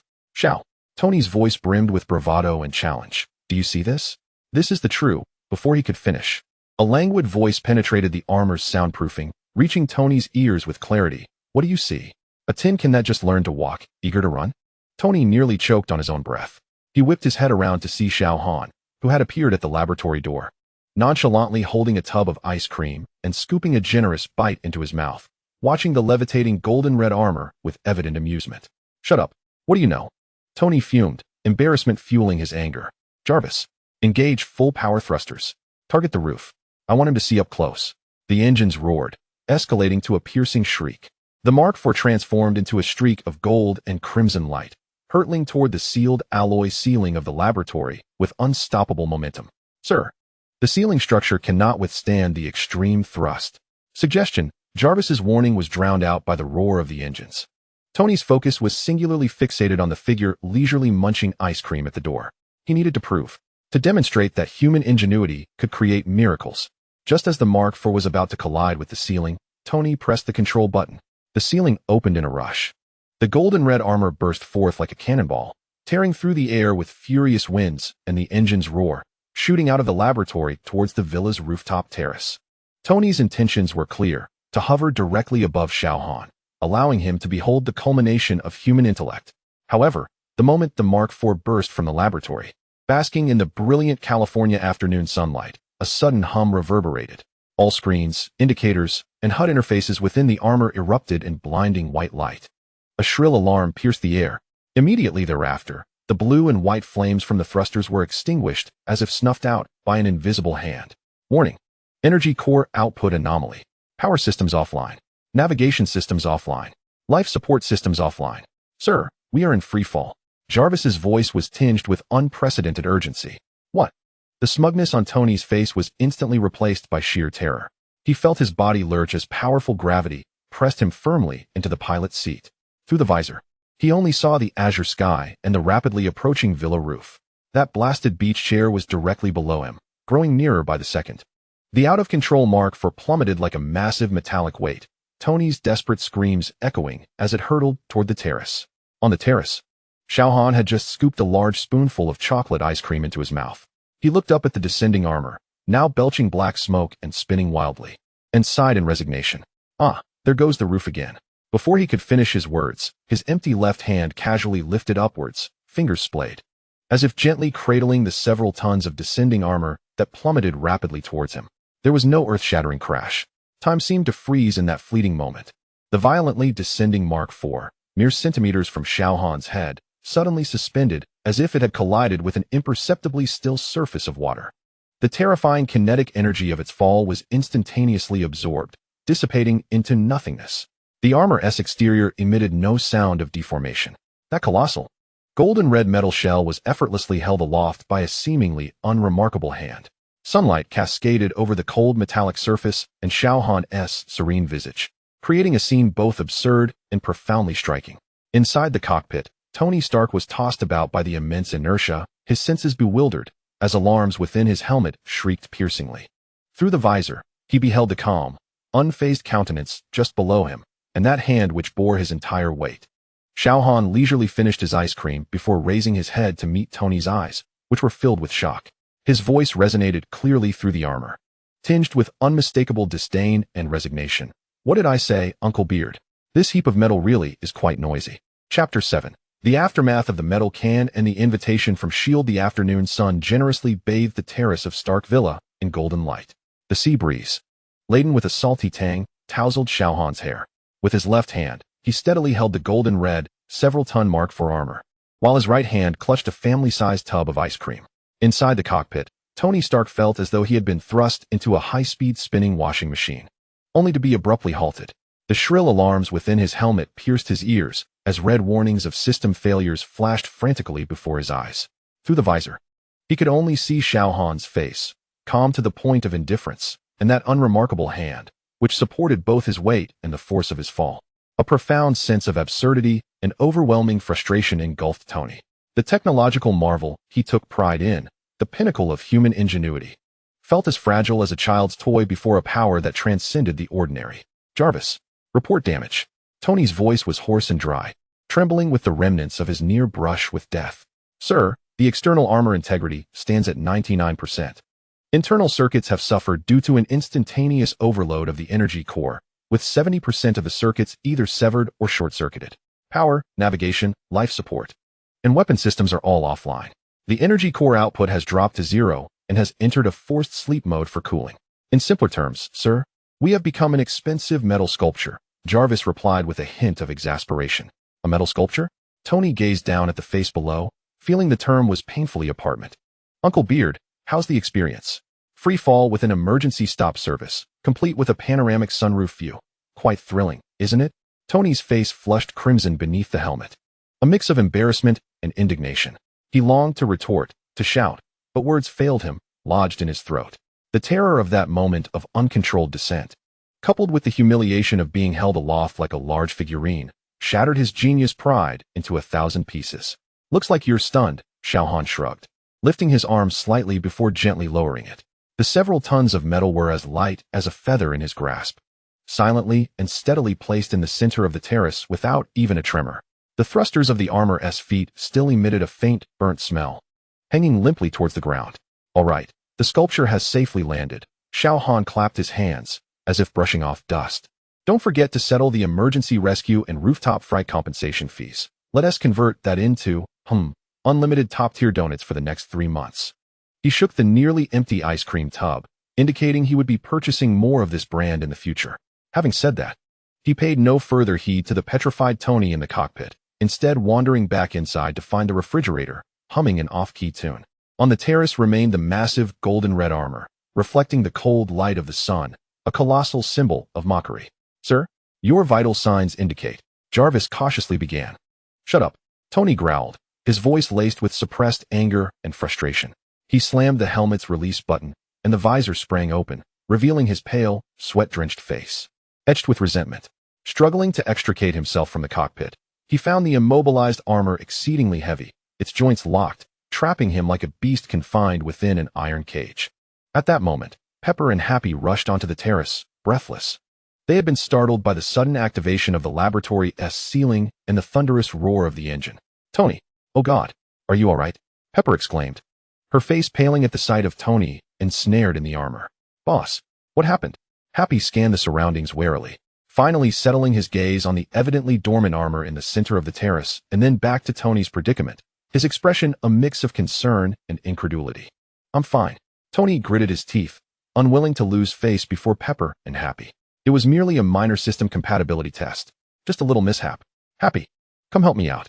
Happy and Pepper exerted tremendous effort to free Tony from the dead weight of the armor. He collapsed onto the scorching terrace tiles, gasping for breath. His expensive custom vest soaked through with sweat, clinging to his body. "A compatibility test?" Pepper glared at Tony's disheveled state, and then at the Mark IV, which resembled a heap of scrap metal, her anger boiling over. "Tony Stark, you nearly turned yourself into a pancake. What kind of test is this? An accident?" "I said it was an accident." Tony, frazzled, raked his fingers through his hair, his gaze evasive.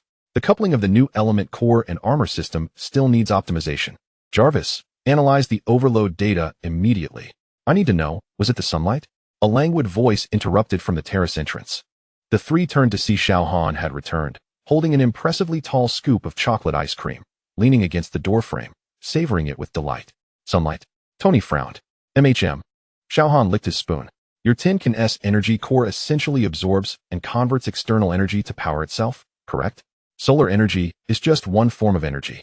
It's quite unfortunate that when you bolted out earlier, the sunlight was perfectly aligned with that shiny little gadget on your chest." He watched as Tony's face shifted in color, continuing his leisurely explanation. "The new element core is quite powerful, but it also demands a higher threshold and stability for energy input. Your designed energy management system clearly didn't account for the core's voracious appetite for excess solar energy in bright conditions, resulting in," he pointed with his spoon at the lifeless armor, "indigestion, quite literally bursting at the seams." Tony's complexion shifted from pale to red, then to a shade of green. He wanted to object, yet Xiao Han's analysis was like a scalpel, incisively hitting the mark. Just moments before, as he charged out of the laboratory, basking in the bright sunlight, the HUD had indeed flashed a warning of an abnormal surge in energy input, but it had been too swift, too fast for him to react in time. "How did you know?" Tony's voice was laced with disbelief. "Just a guess." Xiao Han replied nonchalantly. "After all, I am a professional solar panel. I know a bit more about sunlight and energy than you do." He took a large scoop of ice cream and suggested that next time, you might want to equip your metal canister with a sunshade feature, or simply refrain from flying on sunny days. "Oh, and do remember to factor the repair costs into my donut budget." Watching Xiao Han's swaying figure as he departed once more, Tony was so incensed that he nearly ground his teeth to dust. Pepper sighed, exasperated, while Happy regarded the expensive hunk of scrap metal, and then Tony, his eyes filled with sympathy and a profound respect for Xiao Han's inscrutable prowess. In the days that followed, the atmosphere in the villa grew increasingly nuanced.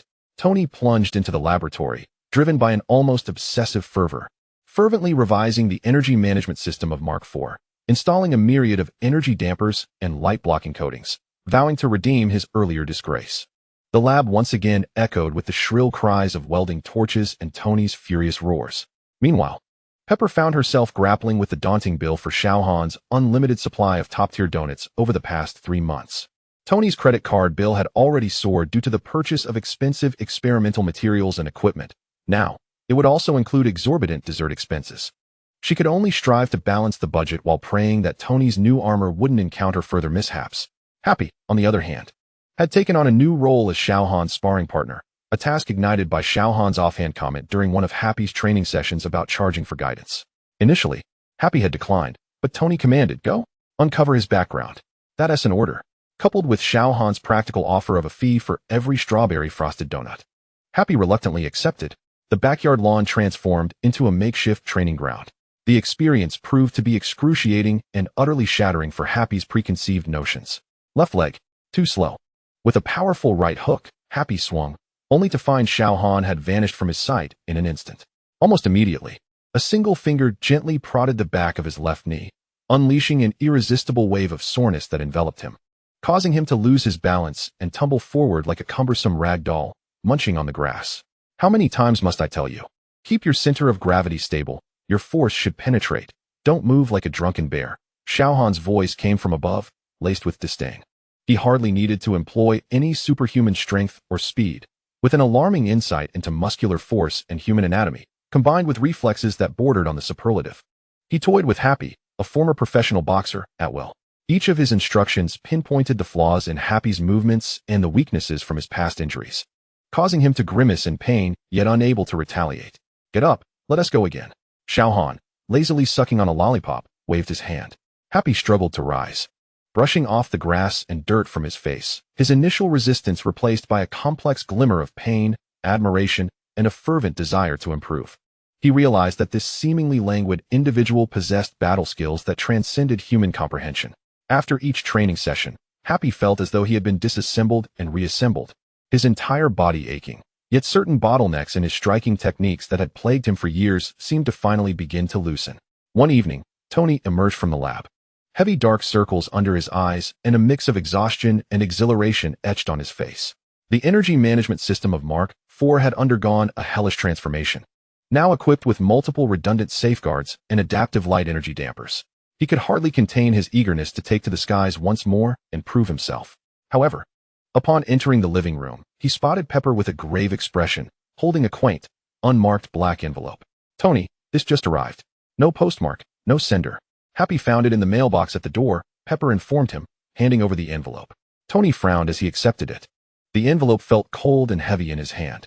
He tore it open to find only a simple white card inside, printed with a single line. Mr. Stark. And your special guest, tomorrow at noon, Manhattan, Stark Tower Rooftop Restaurant. Invitation from Nick Fury. At the bottom of the card was the familiar emblem of S.H.I.E.L.D, featuring an eagle in flight. Fury? Tony scoffed. Has this guy finally lost his patience? Is it another Earth-threatening crisis? Such an old trope. He casually tossed the card onto the coffee table. Pepper, however, looked anxious. Tony, he mentioned a special guest, which clearly refers to Xiao. What does Fury want? Last time it was Coulson delivering a warning, and now he's extending an invitation? Especially at such a sensitive time? Whatever he wants, Tony replied, his mind consumed by the test of his armor. I don't have time to play house with him. Jarvis. Inform Fury that I'm preoccupied saving the world in my own way, sir. Director Fury is using a one-way encrypted communication channel, and a response is not possible. Jarvis replied. Just then, Xiao Han appeared at the top of the stairs, bearing a plate of freshly baked chocolate cookies, evidently lured by the aroma. He glanced at the black card on the coffee table. Furious luncheon? He asked, casually grabbing a cookie and cramming it into his mouth. What? You wish to go? Tony raised an eyebrow, a hint of provocation in his tone. I've heard the food at S.H.I.E.L.D is quite mediocre. It couldn't possibly compare to Pepper-esque cookies. Chewing on the cookie, Xiao Han's gaze swept over the card, particularly the words concerning the fate of the earth, a playful smirk forming at the corner of his mouth. Food doesn't matter, he replied leisurely, reaching for another cookie. However, seeing that one-eyed dragon earnestly discussing Earth's demise, he paused, crunching the cookie with a crisp snap. It should make for an interesting meal. Chapter 8. The One-Eyed Dragon's Takeout and the blue light bulb at the top-level rotating restaurant of Stark Tower. The midday sun streamed through the enormous arched floor-to-ceiling windows, bathing the interior in a luxurious golden hue. Normally bustling with New York's elite, the place was now deserted except for three figures seated around the grand circular table, the atmosphere palpably tense. Nick Fury, clad in his signature black leather jacket, surveyed the two individuals across from him with hawk-like intensity. Tony Stark, donned in a flamboyant burgundy custom suit, lounged with legs crossed, an irreverent grin plastered on his face as his fingers tapped impatiently on the table. Meanwhile, Xiao Han wore a brand new gray hoodie purchased by Pepper, having replaced his faded old version, lazily reclining in his chair, engrossed in tackling a mountain-high stack of waffles drenched in chocolate sauce and rainbow sprinkles. The air was rich with the aroma of premium coffee and the indulgent sweetness of waffles. So, Fury's deep voice shattered the silence, cutting to the chase. The Tesseract has been activated. Tony's fingers halted momentarily, his brow furrowing. The Tesseract? The legendary limitless energy source that Howard discovered while fishing in the Arctic? Isn't it rotting away in S.H.I.E.L.D's vault? Rotting? Fury's solitary eye swept over Tony, laced with a hint of sarcasm. It was activated by a celestial physicist named Eric Selvig, right in Point Antigu in New Mexico. The energy readings are extraordinarily active and exhibit strong spatial fluctuation characteristics. Our experts believe it is sending some sort of locating signal deep into the cosmos. Oh, cosmic courier service? Quite efficient, Tony scoffed, taking a sip of his coffee. So what? How does this pertain to your, Earth-threatening lunch invitation? Don't tell me S.H.I.E.L.D. can't even catch a thief pilfering parcels? He emphasized the words earth-threatening, casting a sidelong glance at Xiao Han, who was skillfully spearing a strawberry with his fork. Fury disregarded Tony's sarcasm. His gaze fixed firmly on Xiao Han. According to our energy signature analysis, the entity that activated and is attempting to control the Tesseract is not of earthly technology. Its energy spectrum bears certain resemblances to the destroyer armor from Asgard, with which we had a brief encounter in New Mexico. He paused, his tone grave. And we suspect it is Loki, Odin's adopted son and Thor's brother, a being renowned for his cunning. His intentions remain shrouded in mystery. Yet the Tesseract in his possession poses a catastrophic threat to Earth. Asgard, Loki, Thor. Tony exaggeratedly raised his hands in exasperation. Fury, have you been indulging in too much science fiction lately? Or has S.H.I.E.L.D. spent its budget on acquiring these fantastical scripts? Be silent, Stark. Fury retorted coldly, his gaze still fixed on Xiao Han. Mr. Xiao, I trust you are familiar with these names. We need to ascertain Loki's true objectives. What will his next move be? And what role do you play in all of this? Xiao Han finally swallowed the strawberry, placing his fork down with deliberate elegance. He dabbed at the non-existent chocolate sauce on the corner of his mouth with a napkin before raising his head. His deep black eyes meeting Fury's sharp gaze with an unsettling calm. Play a role? A sardonic smile curled at the corners of Xiao Han's lips, one-eyed dragon. Have you mistaken something? I am merely a passerby who enjoys waffles. You lot at S.H.I.E.L.D. lost that oversized blue light bulb, and now some cosmic child has picked it up to play with. What concern is that of mine? Oversized light bulb? Cosmic child? Fury's single eye narrowed slightly, his expression darkening further. The elite agents behind him, standing like statues, subtly pressed their fingers against their weapons. Otherwise, Xiao Han leaned forward slightly, elbows resting on the table. Fingers interlaced, wearing an expression of near pity, as if addressing a fool. That fellow named Loki is merely an unpopular, late-stage delusional in Asgard, endlessly pondering how to stage a grand spectacle to prove himself superior to his brother. Stealing a light bulb for amusement aligns perfectly with his character, doesn't it? As for his purpose, he scoffed. It's nothing more than a pathetic attempt to summon some extraterrestrial minions to Earth, staging a clumsy play of conquest to feed his fragile ego. I can't even be bothered to guess the script, it's too cliched. Both Fury and Tony were momentarily taken aback by Xiao Han's nonchalant, yet piercingly accurate exposition, especially Fury, whose detailed intelligence on Loki was classified as the highest secret of S.H.I.E.L.D. Yet, Xiao Han spoke of it as casually, as if critiquing a neighbor's troublesome child.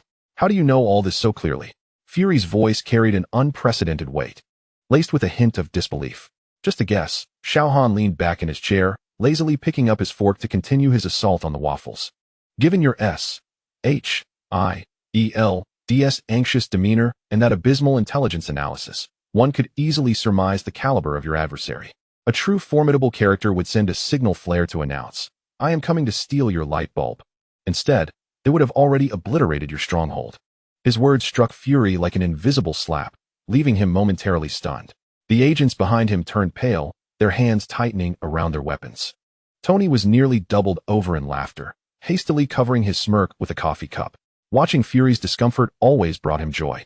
Mr. Xiao, Fury's voice suddenly rose, tinged with suppressed anger. This is no jest. The Tesseract possesses the power to tear apart space. If Loki uses it to open a portal and summon an alien army to Earth, the consequences would be unimaginable. We require your strength. We need your intelligence. Need me? Xiao Han erupted into laughter, his shoulders shaking. One-eyed dragon, has age dulled your senses, Or has that singular eye lost its sharpness? When I amicably returned your broken aircraft from 10,000 feet in the air, did you not read the report I provided? Or is S.H.I.E.L.D. exclusively populated with illiterates who score 0 in reading comprehension? He set down his fork, leaning slightly forward, his gaze suddenly turning cold and sharp. Like a tangible blade piercing through to fury, I will remind you once more. I have no interest in your little game of defending Earth. I am even less interested in Loki's pathetic magic show. The only thing I care about is not being obstructed while I sunbathe. His gaze swept over the two tense agents behind Fury, a dangerously sardonic smile gracing his lips. And tell your anxious little quails behind you to remove their hands. Should I sense even a hint of hostility, I would not hesitate to suggest a different locale for their sunbathing, perhaps the far side of the moon? It is quite tranquil there. A chilling wave coursed through the two elite agents, as if an invisible hand had gripped their throats, forcing them to retract their fingers from their weapons. Cold sweat dripped down their backs. A flicker of astonishment flashed in Fury's single eye. The cold, pure aura emanating from Xiao Han was overwhelming, akin to the vastness of the starry sea, leaving even the battle-hardened director momentarily breathless. The restaurant fell into a deathly silence, with only the distant clamor of New York City faintly echoing outside. Xiao Han's chill dissipated like a receding tide, and his expression returned to one of languid nonchalance, as though nothing had transpired. He picked up a napkin, elegantly dabbed at his mouth, and then stood up. The waffles were satisfactory, though the chocolate sauce was somewhat lacking. He remarked, turning to Fury with undisguised disdain. As for this meal concerning the fate of Earth, one-eyed dragon, if you wish to invite someone for assistance next time, do remember to elevate the cafeteria standards. This quality is even inferior to the frozen pizzas in Tony's fridge. He disregarded the ashen-faced Fury and the still-reeling agents, stuffing his hands into the pockets of his hoodie as he strode toward the restaurant exit. As he passed by Tony, he paused momentarily. I'm off, bearded uncle. This nutritionally void gathering is far less engaging than watching you fiddle with your tin can. At least that would be noisy. With that, he exited through the restaurant door without a backward glance. Tony watched Xiao Han's retreating figure disappear at the entrance, then glanced at Fury, whose expression was so dark it seemed it could drip water. A smirk of schadenfreude spread across Tony's face as he elegantly wiped his hands with a napkin and stood up. Well, it appears today's crisis meeting regarding the fate of Earth has reached its conclusion. Thank you for the hospitality, Director Fury. Tony casually picked up the untouched S.H.I.E.L.D. classified documents concerning Loki and the Tesseract threat assessment, rolled them up, and tucked them into his suit pocket, declaring, I shall take this science fiction home as bedtime reading. Until we meet again. Tony departed with a flourish, leaving Fury alone at the vast round table. The afternoon sun continued to shine brightly, yet it failed to dispel the chill and heaviness lingering within the restaurant. Fury's single eye remained locked on the direction in which Xiao Han and Tony had vanished, his knuckles whitening from the force of his grip.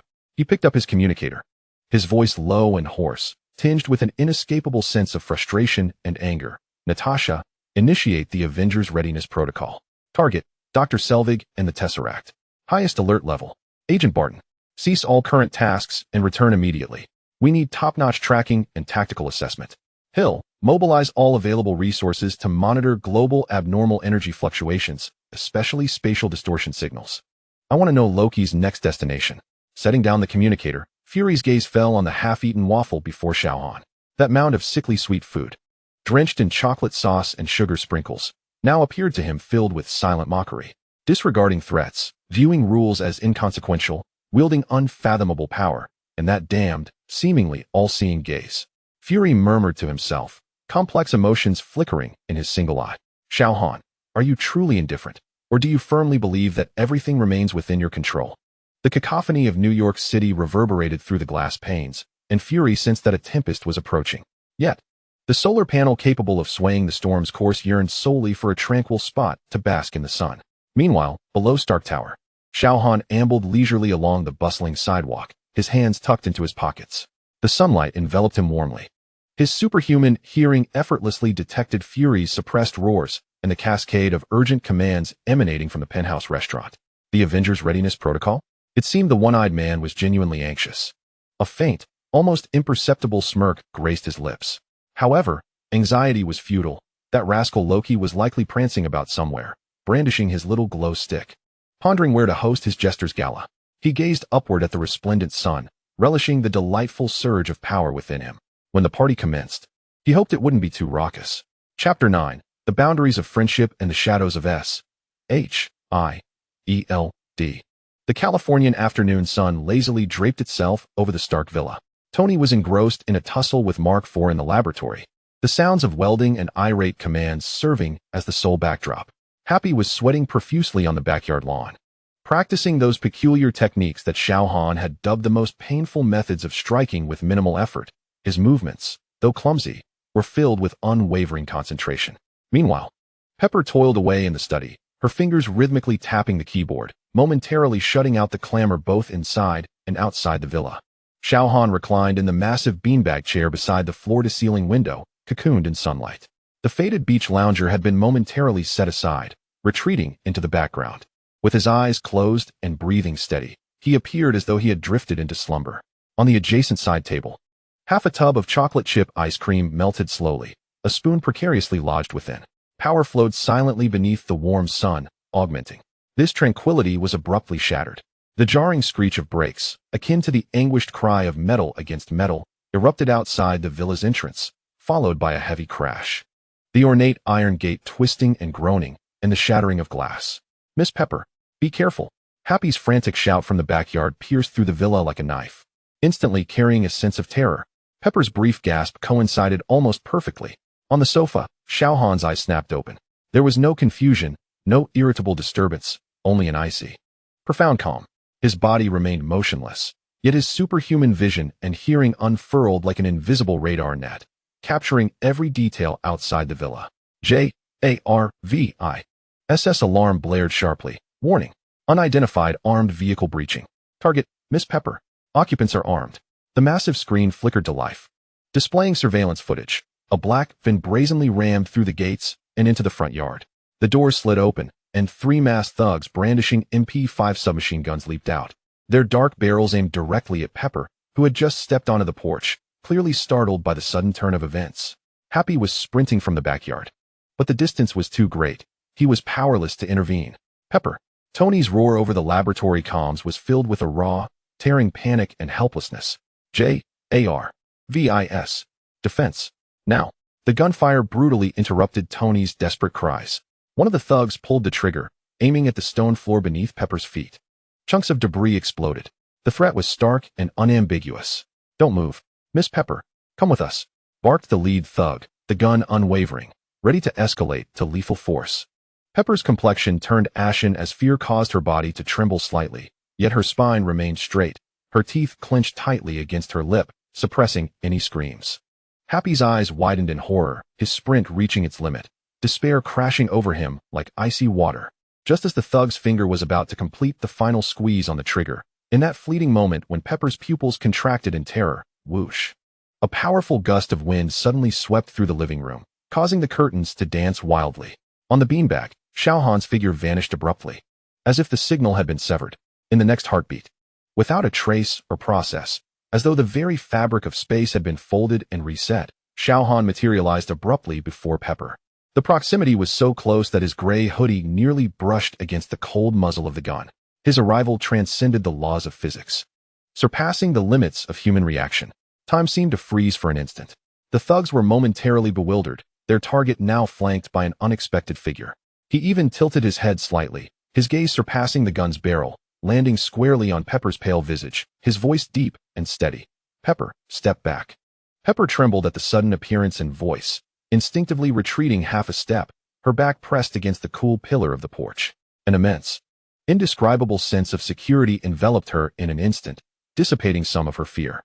The lead thug, enraged by this ghostly intrusion and the complete disregard for the gun's threat, roared with madness. "You're asking for death," he screamed, his finger pressing down hard.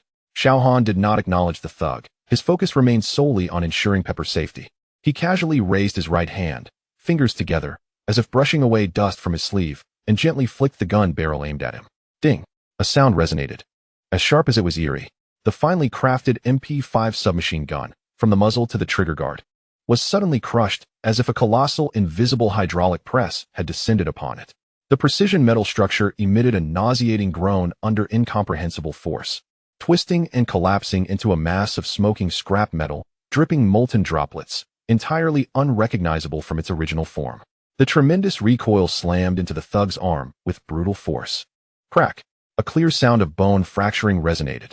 The thug's scream was cut short as he was hurled backward by the overwhelming power, crashing into the van's hood, leaving a deep dent in the heavy metal cover, rendering him unconscious.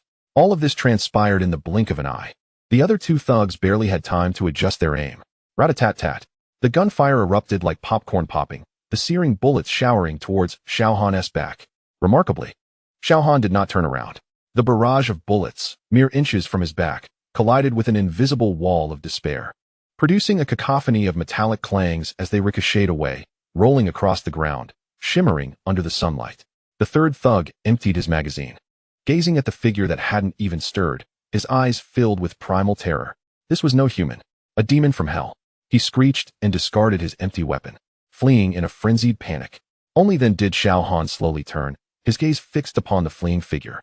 His expression remained devoid of emotion, his eyes lacking anger, replaced instead by a chilling indifference akin to discarding refuse. He did not pursue. Instead, he casually extended his right hand toward the fleeing silhouette, fingers splayed, palm facing downward.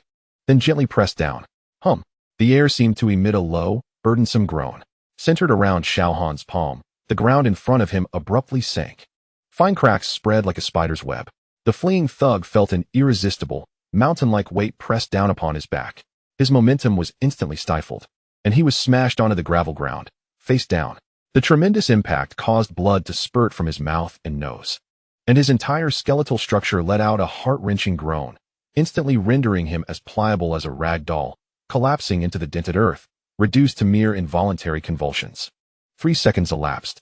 A profound silence enveloped the front yard once more, punctuated only by the whisper of the wind rustling through the leaves and the wisps of smoke billowing from beneath the hood of the delivery truck. Pepper leaned against the porch pillar, her fingers tightly gripping the cold stone, knuckles whitening. She observed Xiao Han calmly retract his hand, gazing at the three thugs sprawled on the ground like discarded rag dolls, devoid of menace, and noted the firearm rendered into scrap metal and the twisted bullets scattered about. The overwhelming shock rendered her mind a blank slate, her heart racing violently within her chest. Happy finally rushed forward, his chest heaving, taking in the battlefield-like scene before him. Then glancing at the young man standing protectively in front of Pepper, who appeared as if he had merely brushed off some dust, rendered speechless by astonishment. Xiao Han turned around, his gaze settling on Pepper's face, scrutinizing her condition carefully, and upon confirming that she bore no injuries apart from her fright, he nodded slightly. His voice resumed its usual tone, tinged with casual concern. "Are you hurt, Pepper?" Pepper inhaled deeply several times, striving to suppress the lump in her throat, shaking her head, her voice still trembling. I'm fine. Thank you, Xiao Han. Next time I go out, let Happy or that inventor in the tin can accompany me." Xiao Han's gaze swept over the chaotic front yard and the damaged door, his tone laced with a barely perceptible caution, remarking that New York's safety was as unreliable as Tony's laboratory. After speaking, he refrained from further comments, as if he had merely accomplished a trivial task. He slipped his hands back into the pockets of his hoodie and ambled toward the villa. As he passed the bucket of chocolate chip ice cream resting on the small table, he casually scooped a generous spoonful into his mouth, walking steadily back to his recliner, where he buried himself once more and closed his eyes. It was then that Happy found his voice again, hoarsely inquiring, "Miss Pepper, are you really?" "I'm fine, Happy." Pepper interrupted, her tone regaining its usual decisiveness, though her complexion remained somewhat pale. "Call the police, manage the scene. Inform the security company to replace the front door and repair the yard." She paused, casting a complex glance at the quiet figure in the living room. "And don't let Tony know the details. Just say the intruder was subdued by the security system." "I'm fine." Happy nodded emphatically and immediately set to work. At the S.H.I.E.L.D. headquarters in the Triskelion, the underground command center was abuzz. On the expansive screen, alongside footage of Stuttgart, an additional split screen silently broadcasted the brief, yet harrowing conflict at the Stark Villa. From Xiao Han's ghostly emergence to the shattering of the firearm, his disregard for gunfire, and the manner in which he subdued the assailants from a distance, every detail was vividly clear. Nick Fury's solitary eye was fixed intently on the screen, particularly noting Xiao Han's first directive to Pepper to step back and his subsequent inquiry about her well-being after neutralizing the threat. Behind him, Commander Hill and several senior agents were raptly focused, the tension in the command center palpable, as if a pin drop could be heard. Behavioral analysis of the target updated. Hill's voice trembled slightly, revealing unmistakable protective behavior towards Pepper Potts, prioritizing her safety above his own comfort. Demonstrated powers include suspected spatial mobility, superhuman strength, enhanced physical defense, and possible gravitational manipulation. Threat level is under reassessment. Fury remained silent, the rhythm of his knuckles drumming against the control panel gradually slowing and growing heavier. The layers of power exhibited by Xiao Han and his seemingly casual yet precise and efficient actions, coupled with his particular concern for Pepper, complicated matters significantly. This presented a greater challenge than mere indifference or destruction. The assailants? Remnants of the 10 rings, employed by Justin Hammer. Hill swiftly retrieved the data, stating the motive, revenge against Stark or potential kidnapping for ransom. Hammer? Fury's solitary eye glinted with icy disdain, recognizing the foolhardy meddler. Send Natasha to deal with him, and ensure he and his tongue are silenced. Understood. Fury's attention returned to the main screen, where a light representing Loki was rapidly approaching Stuttgart. While the energy readings from the Tesseract fluctuated violently on the base's monitor in New Mexico. Barton and Natasha's locations? Hill replied. Barton has arrived at the outskirts of Puerto Antiguo, preparing to infiltrate and contact Selvig. Natasha is en route to Hammer Industries. Tell Barton that the primary objective is to sever Selvig's connection to Loki and prevent the amplification of the Tesseract's energy. Employ force if necessary. Fury's voice was resolute. Once Natasha finishes with Hammer, she must swiftly assist in Stuttgart. Notify Captain Rogers. We are advancing the timeline. Immediate deployment to Germany. Captain, his thawing adaptation period. We don't have time to wait. Fury interrupted, his solitary eye reflecting a decisive determination. Tell him the war has begun. The world needs him. Now. The orders were issued with the swiftness of a tempest. The atmosphere in the command center tightened to its breaking point, all eyes fixed on the map of Stuttgart. Yet, Fury's gaze unconsciously drifted back to the surveillance split screen representing the Stark villa. On the display, Xiao Han sat quietly nestled in the sofa, sunlight cascading over him. While inside the villa, Tony's irate bellowing and the sound of objects being smashed faintly echoed. The stage for Loki in Stuttgart, Fury murmured to himself, his fingers unconsciously tightening. The curtain was rising. He abruptly lifted his head, his voice sharp as a drawn sword. Initiate Avengers Level 1 response. Global S.H.I.E.L.D. Field agents to maximum readiness. Comprehensive surveillance of Stuttgart. I want Loki under my watch from the moment he steps into the city. His gaze finally swept over Xiao Han's tranquil profile on the screen.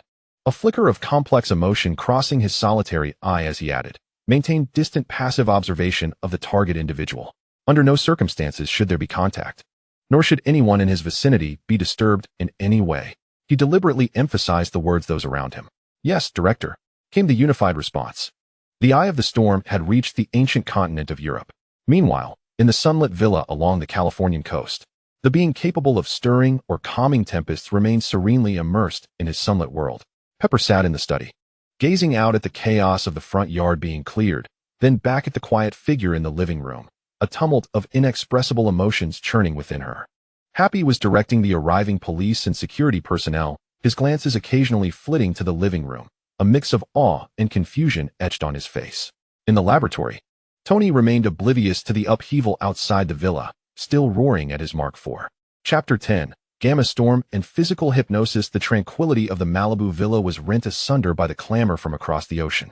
Ultimately, Tony Stark was swayed by Fury's urgent communication concerning the fate of the Earth, along with the harrowing images from Stuttgart. Or perhaps it was Loki's self-righteous demeanor that incited his anger. Clad in his newly modified Mark IV armor, shimmering with an ethereal blue light, he surged toward the S.H.I.E.L.D. helicarrier with the fervor of one set on teaching an extraterrestrial miscreant a lesson. Before departing, he tossed back a casual remark. Pepper, keep an eye on the house. And that sunbathing fellow. Don't let him collapse the roof while napping. Pepper could do little but helplessly watch Tony's impulsiveness, doubling her efforts to manage the company affairs while meticulously monitoring the sporadic updates from S.H.I.E.L.D. Happy, too, had entered a heightened state of alert. The villa's security system undergoing a complete upgrade, though he understood that such measures were futile against truly inhuman forces. Xiao Han's routine remained steadfast. The rooftop terrace served as his sanctuary, with sunlight providing the best nourishment. His superhuman hearing functioned as an invisible web, filtering the cacophony of the world beyond. The cacophony of New York's police radio, the encrypted channels of S.H.I.E.L.D. S.H.I.E.L.D. And the distant hum of Iron Man's armor engine on the European battlefield, coupled with the crisp sound of Captain America's shield colliding, and Loki's beguiling proclamation steeped in arcane magic, all swirled through his consciousness like mere background noise, evoking no reaction whatsoever. This continued until a singular, potent disturbance, laden with intense gamma radiation and a colossal surge of energy, crashed into his perceptual realm like a boulder hurled into a placid lake. The location, Kolkata, India, deep within the slums. Xiao Han's eyes, previously shut tight, gradually opened a fraction, his gaze seemingly piercing through the fabric of space, settling upon the damp, congested streets reeking of decay.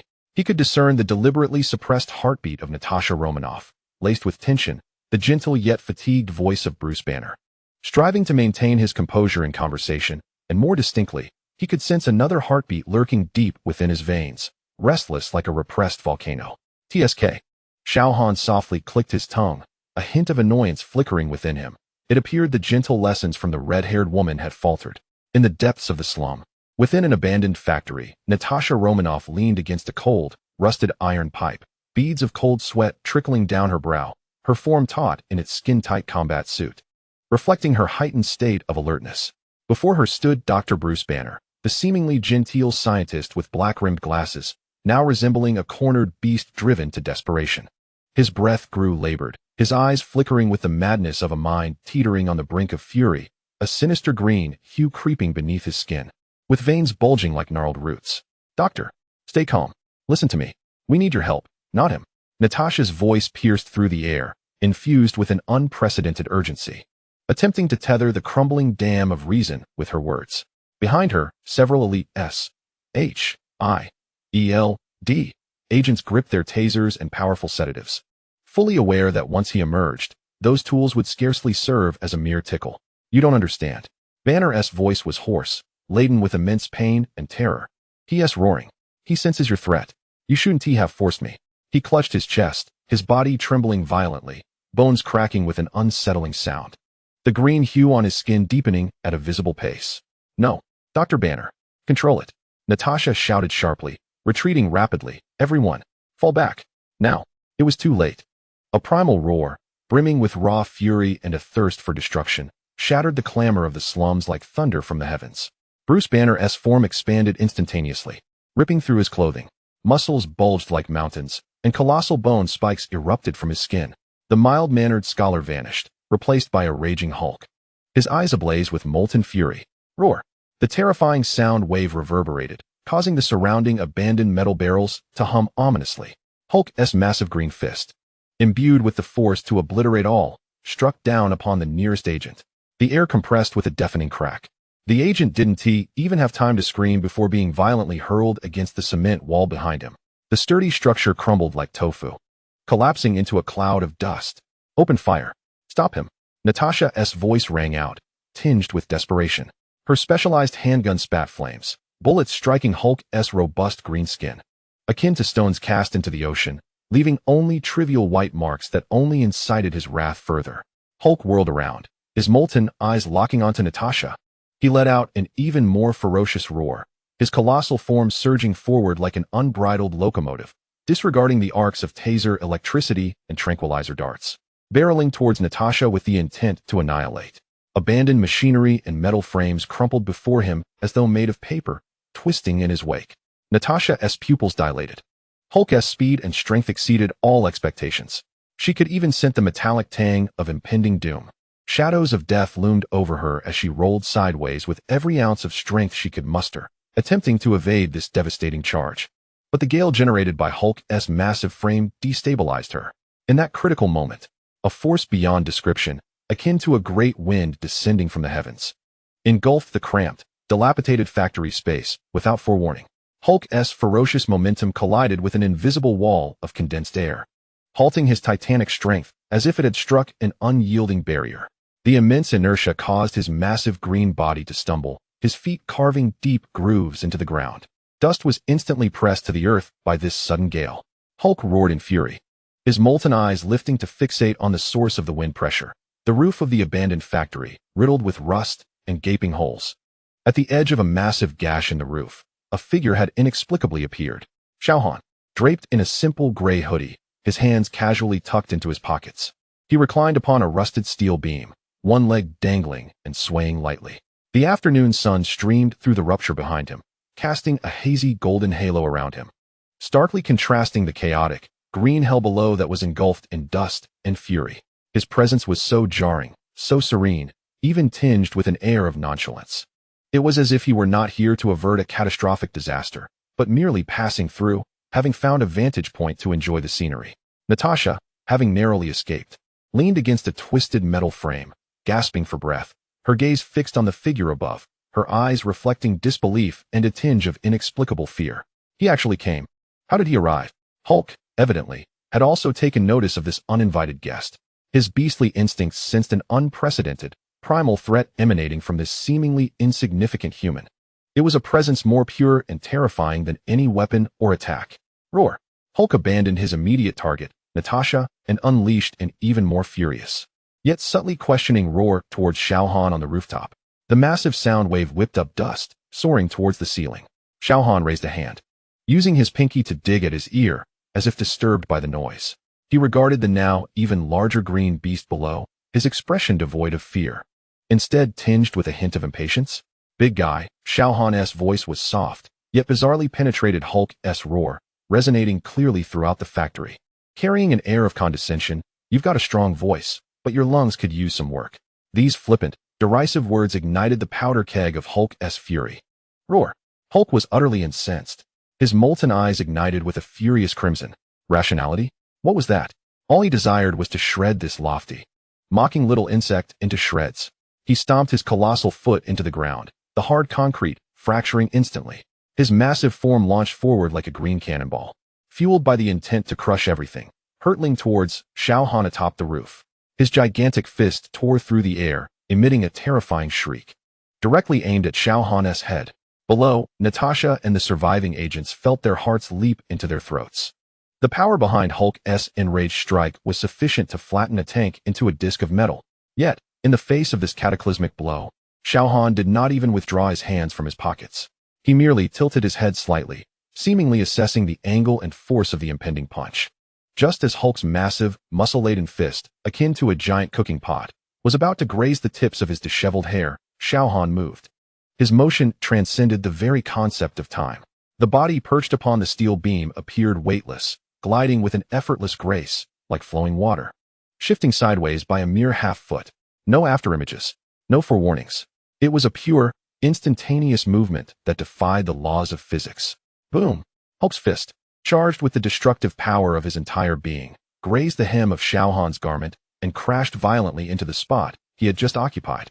The stout, rusted steel beam reverberated with a deafening crack, as if struck by a ton-weighted hammer. The beam twisted and fractured in an instant. Chunks of concrete and masonry cascaded from the roof like a torrential downpour. Dust soared into the sky.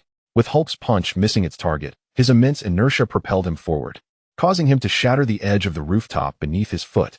Meanwhile, Xiao Han had effortlessly positioned himself on another intact steel beam not far behind Hulk. Hands still casually tucked in his pockets, his hairstyle undisturbed. He even took the liberty to dust off non-existent specks from his shoulder.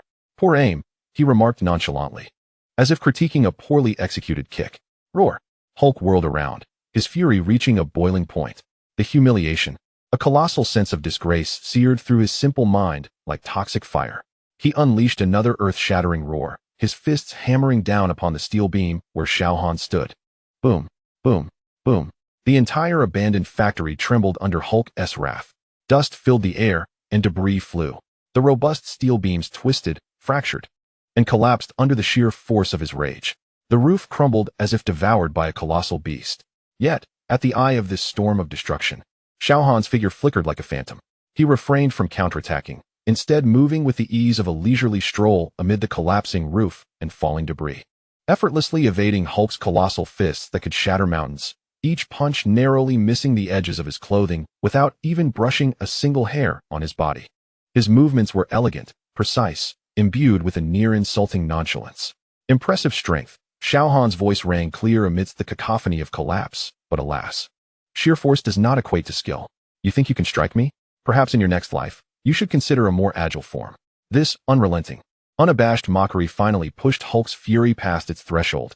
He ceased his futile flailing, his enormous chest heaving, molten eyes fixed intently on Xiao Han, a low, engine-like growl emanating from his throat. Every muscle in his body tensed to its utmost, energy coursing beneath his green skin like molten lava. He was primed to unleash a cataclysmic charge. At that moment, for the first time, Xiao Han, who had been evading, deliberately halted his movements. He stood at the edge of a solitary, uncollapsed steel beam, with the abyss of the crumbling roof beneath him. He gazed calmly at the poised Hulk. The glimmer of mockery in his eyes faded, replaced by an expression akin to indifference after a child's mischief had run its course. "Are you done playing?" Xiao Han's voice was soft, yet resonated with an unusual clarity that overpowered Hulk's growl. "It's time to rest, big guy." As his words lingered in the air, just as Hulk gathered all his might for an explosive surge, Xiao Han finally withdrew his right hand from his pocket. There was no build-up, no extravagant flourish. He simply extended his palm downward, fingers spread wide, and gently pressed down. Buzz! An indescribable horror of pressure, akin to the very sky collapsing, descended abruptly. This was not a physical impact, nor an energy explosion, but an utterly pure force. An unmatched power acting upon the very fabric of space itself. Centered around Xiao Han's hand, the air within a radius of several dozen meters was instantaneously compressed into a near-solid state. Gravity appeared to be magnified 1,000-fold. Hulk, poised to charge, found his colossal form suddenly rigid. It felt as though he were being crushed under the weight of countless invisible mountains. The already fragile concrete beneath him shattered like brittle biscuits, collapsing. His once mighty strength, capable of toppling main battle tanks, seemed trivial and laughable in the face of this overwhelming force. Roar! Hulk let out a roar of utter defiance, his molten eyes wide with incredulity. He strained with all his might to straighten his back against the overwhelming pressure. The ground beneath him fractured and sank. His bulging muscles throbbed and strained, the green energy beneath his skin flaring up, attempting to break free from the invisible shackles. Yet, all was in vain. Xiao Han's palm remained casually pressed down, as if it were a mere afterthought. Creak! Crash! The ground beneath Hulk disintegrated completely. His enormous form knelt uncontrollably, his knees crashing into the shattered concrete. The tremendous impact reverberated through the remnants of the abandoned factory. Dust erupted like a fountain into the air. Hulk's proud head was gradually pressed down by this irresistible force. His enraged roar transformed into a pained howl, his colossal green body trembling violently, like a candle flickering in the wind. Xiao Han stood atop the steel beam, looking down upon the once mighty green behemoth, now forced to kneel, his head bowed in submission. His gaze was calm and unperturbed, his hand still maintaining its downward pressure. "Good night, Hulk," he murmured softly. With those 4 simple words, the terrifying pressure acting upon Hulk surged once more. Thud! Hulk's proud head finally succumbed to the force, crashing heavily onto the fractured ground. His molten eyes lost their ferocity, engulfed by an overwhelming fatigue and an inescapable drowsiness. His mountain-like form trembled violently a few times before collapsing entirely. The immense green body lay like a slumbering ancient titan within the deep pit and ruins. Only the sound of heavy, slow breaths remaining. The vibrant green hue of his skin rapidly faded, the bulging veins subsided, and the knotted muscles gradually relaxed. In mere seconds, the world-shattering Hulk had been effortlessly subdued into a state of physical hypnosis by Xiao Han's single hand. As the dust settled, revealing the ravaged battlefield below, Natasha and the surviving agents huddled in a relatively safe corner, gazing at the immense green silhouette slumbering in the pit, then casting astonished glances at the young man on the steel beam, who had just withdrawn a hand as if merely swatting away a fly. Each one stood as if petrified, rendered speechless. Xiao Han's gaze swept over the sleeping Hulk before glancing at the still trembling Natasha amidst the ruins. His tone devoid of emotion as he left a parting remark. The giant was taken down by a mere mortal. Be sure to have Fury charge the delivery fee to my account. Remember, it's expedited shipping. With that, his figure flickered momentarily before dissolving into the sunlight, vanishing without a trace.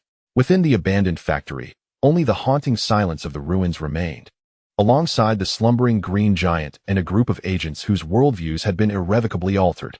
Natasha leaned against the cold iron frame, her heart racing yet to settle. As she gazed at the place where Hulk lay in slumber, she then lifted her eyes towards the gaping hole in the rooftop through which Xiao Han had vanished. Her expression a tumult of unprecedented emotions, shock, fear, and a profound sense of helplessness. The man basking in the Californian sun, did his strength truly have its limits? Chapter 11. Aftermath and the call to arms. The chaos and smoke of Kolkata, India, were swept away by the Pacific winds. On the terrace of Stark Manor, the sun continued to shine generously. Xiao Han nestled back into the enormous beanbag chair, as though he had merely stepped into the backyard for a stroll after traversing half the globe to lull a colossal green figure to sleep. He scooped a generous spoonful of freshly opened strawberry cream ice cream into his mouth, his eyes narrowing in satisfaction. Next time, he mused, he must have the one-eyed dragon reimburse him for the ice cream. That place in India lacked even a decent cold drink stand. However, the atmosphere inside the villa was starkly different. Pepper sat in the study, her computer screen frozen on a segment of footage just transmitted via the encrypted internal channel of S.H.I.E.L.D. The images depicted Hulk being forcibly subdued by an invisible force, collapsing to his knees, ultimately succumbing and losing his green hue, alongside a fleeting yet distinctly recognizable gray silhouette on the rooftop. There was no sound, only a suffocating silence and the wreckage of destruction. Pepper's palms felt icy. Even with the footage meticulously edited, the sheer visual impact of the overwhelming force still tightened her chest. She shut off the screen, inhaled deeply, and picked up the communicator. Happy, come to the study. Happy soon entered, weariness from dealing with the front yard assault evident on his face, though his eyes remained alert. Miss Pepper? Arrange to contact the best security equipment suppliers. Pepper's tone regained its usual decisiveness, now laced with an undeniable resolve. This is not an upgrade. We need a complete reconstruction of the villa's outer physical barriers and surveillance systems. There is no budget limit. Additionally, procure 2 more refrigerators from Mr. Zhao's room, filled with all his preferred ice cream flavors. Happy paused for a moment, then comprehension dawned upon him, and he nodded vigorously. Understood. I'll take care of it immediately. He turned to leave, his steps more measured than before. The reverence for power had transformed into a tangible drive for action. Aboard the S.H.I.E.L.D. helicarrier, within the immense flying fortress, the atmosphere was as heavy as lead. The colossal command center screen repeatedly displayed those few seconds of silent footage. Hulk collapsing like a mountain, the shadow on the roof vanishing. Nick Fury's single eye was fixed on the screen, his knuckles whitening from the force of his grip. Behind him, Commander Hill and several core scientists appeared ashen. The energy readings remained inexplicable. The pressure field applied to the target, Hulk, a gray-haired gamma radiation expert, remarked, his voice dry and steeped in defeat, does not conform to any known physical model. There were no energy emissions, no force field fluctuations. It was as if space itself had been twisted and imbued with intent. The mobility patterns of the target, the son of the sun, Hill's voice trembled slightly, remained unconfirmed as either hyperspeed or spatial teleportation. Satellite tracking ceased entirely after he exited the slums of India, as if he had evaporated. Hulk's vital signs? Fury's voice was low and gravelly, akin to sandpaper scraping. Stable. Dr. Bruce Banner has regained consciousness, exhibiting normal signs, though he is extremely weak and psychologically traumatized. The medical officer reported that Agent Romanoff was escorting him back to the carrier, expected to arrive in 2 hours. Dr. Banner had hazy memories of the events during his loss of control. Fury remained silent. The immense screen displayed the image of Hulk being forcibly subdued, kneeling once more in an endless loop, a demonstration of absolute, despairing power. A chill crept up Fury's spine, more intense than when he first beheld the Tesseract. Xiao Han's existence loomed like an unpredictable sword of Damocles hanging over the earth. He could effortlessly quell a disaster of Hulk's magnitude. But who could guarantee that his next intervention would not bring about an even greater destruction? Initiate the highest level of information lockdown. Fury's voice was frigid. All raw data concerning the Kolkata incident, including satellite, ground surveillance, and agent recordings, shall be sealed in Leviathan-level encrypted archives, accessible only to myself. Externally, we will declare that Hulk's rampage was successfully subdued by S.H.I.E.L.D. agents using a new non-lethal energy suppressor. Yes, Director, came the unified response. Upon Dr. Banner's arrival, ensure the highest level of medical supervision and psychological counseling, Fury added.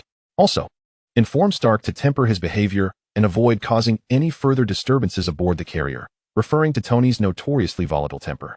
2 hours later, the vast hangar door of the helicarrier gradually opened, and a Quinjet descended smoothly. As the door swung open, Natasha Romanoff was the first to step out. Her complexion still somewhat pale, yet her eyes radiated the calm of a seasoned agent. Behind her, 2 medical personnel cautiously supported the staggering Bruce Banner. He appeared utterly frail, his face ashen, and the gaze behind his black-framed glasses was filled with confusion, fear, and profound exhaustion. He wore a hastily donned S.H.I.E.L.D. uniform that seemed somewhat oversized. Awaiting at the door was Tony Stark, clad in his iconic gold and red Mark IV armor, faceplate raised, arms crossed. Wearing his customary sardonic expression, though beneath it lingered an almost imperceptible curiosity and a tinge of schadenfreude. "Hey, welcome to S.H.I.E.L.D's Airborne Hotel, Dr. Banner. How was the journey? I heard India is quite warm. Did you manage to squeeze in some vigorous exercise?" Banner's body visibly stiffened at the words, a flicker of pain and embarrassment crossing his features. Natasha shot Tony a warning glare. "Stark, let's talk," came a steady voice. Captain Steve Rogers, clad in a vintage leather jacket and standing tall, approached, his gaze resting on Banner with genuine concern and a hint of shared understanding. "How are you feeling, Dr. Banner? Do you need to rest first?" Banner looked at Rogers, then at the high-tech armored figure of Tony, and finally turned his gaze to Natasha. Recalling the despairing green rampage amidst the rubble and the horror of being forcibly subdued by an unseen force, his lips trembled as he finally managed to utter in a hoarse voice, I think I need some quiet." "Of course, Doctor." Rogers immediately signaled the medical personnel to take the doctor to the prepared medical room. Banner was gently assisted away, his back appearing forlorn. Tony watched him go, shrugged, then turned to Natasha. "So, Little Red Riding Hood, how did you manage to handle that green Godzilla? Did Fury unveil some top-secret black technology?" He clearly remained oblivious to the truth. Natasha's expression instantly transformed into one of profound complexity. She looked at Tony, as if seeing through him to the gray figure atop the rooftop, effortlessly suppressing Hulk. She opened her mouth to speak, but ultimately shook her head wearily. Her voice tinged with an almost imperceptible dryness. "The new suppressor is very effective. Don't ask, Stark." She was reluctant to reminisce, even less inclined to explain. Tony astutely sensed the anomaly in Natasha's tone and the concealed tremor beneath it. His brow furrowed beneath the mask. A new suppressor?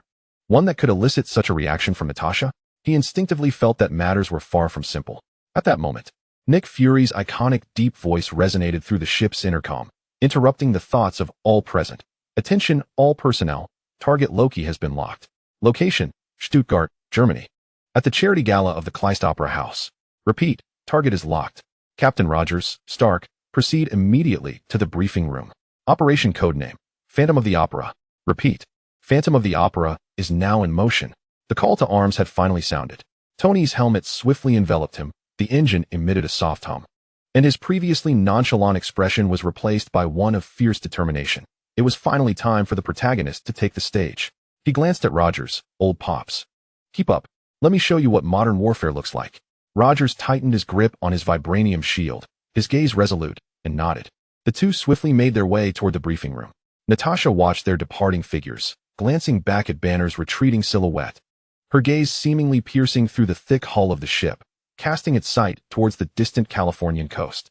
The figure resting in the sunlight cast a shadow in her heart, one heavier than the threat Loki posed. The eye of the storm had shifted to the very heart of Europe. Meanwhile, on the terrace of his Malibu villa in California, the superhuman hearing of Xiao Han distinctly captured Fury's command from the aerial mothership, Tony's declaration of battle, and Rogers' steady response. He even heard the roar of the Quinjet engines igniting as the aircraft detached from the mothership, tearing through the skies toward Germany. He leisurely turned over, allowing the sunlight to bathe his back, savoring the gradual surge of power within him, and sighed contentedly. Phantom of the Opera? A faint, almost imperceptible smile tugged at the corners of his mouth, a hint of curiosity dancing within him. The name was rather artistic, though regrettably. The lead was a rather clumsy magician. He scooped up the last spoonful of ice cream and savored it, closing his eyes in satisfaction. "I hope this opera doesn't disturb my sunbathing. If it gets too loud." He paused, as if contemplating. Let Uncle Beard clean up his own mess. Chapter 12. The sunlight at home and the descending god of thunder in the afternoon at Stark Villa in Malibu. The sunlight poured down like molten gold, generously cascading over the upper terrace. Xiao Han reclined comfortably in a massive beanbag chair, a small refrigerator beside him ajar, filled to the brim with an array of ice cream flavors freshly procured by Happy and boxes of donuts. The sea breeze, laden with a salty tang, tousled his hair. Power flowed silently beneath the warm sun, growing ever stronger as he reveled in bliss. Inside the villa, Pepper was engaging in a secure video call with Tony aboard the S.H.I.E.L.D. D. Aerial Mothership. On the screen, Tony was wearing his Mark IV armor with the visor raised, the busy command bridge serving as his backdrop, as he animatedly gestured. Pepper, you want-t believe it? That old popsicle S.H.I.E.L.D. bounced my palm cannon. And that Loki, the way he postures, I just want to give him a piece of my mind. But Fury's big bathtub actually has. Suddenly, Tony's voice was abruptly interrupted by a violent barrage of static. The screen distorted, and the lights on the bridge instantly flickered to a blaring red. Tony, what is happening? Pepper's heart tightened in an instant. Sir, detecting ultra-high energy spatial disturbances. Directly above our flight path. Energy signatures unresolvable, but the intensity far exceeds. Jarvis's urgent voice interjected, mixed with the shrill wail of alarms. Boom! A deafening sound erupted, as if the very heavens had been torn asunder. Without warning, above the villa, the entire Malibu coastline seemed to shudder in response. On the terrace, Xiao Han's previously closed eyes snapped open, his brow furrowed in displeasure at the disturbance as he gazed skyward. Above the villa, thousands of meters into the sky, the once azure sky twisted violently, like the surface of a lake disturbed by a massive stone. A colossal, swirling vortex of chaotic energy materialized out of thin air. At the center of the vortex, a blindingly radiant beam of rainbow light descended like a spear of divine retribution. The target of this radiant beam was none other than the Quinjet transporting Loki, currently soaring over the Pacific Ocean. Crash! The rainbow beam struck the Quinjet with pinpoint accuracy. The sturdy aircraft crumbled like a toy struck by a mighty hammer, instantly torn apart by the frenzied energy. Amidst the blinding light and exploding fireball, a tall, muscular figure clad in a crimson cloak, wielding a hammer, emerged like a deity descending from the heavens, effortlessly crashing through the wreckage of the aircraft, hovering steadily in the air. In his grasp was Loki, dressed in green robes, a devious smile adorning his face. Son of Odin. Thor.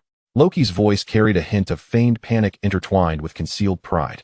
Loki, come back to Asgard with me. Thor's voice boomed like thunder, ringing through the skies, imbued with an undeniable divine authority.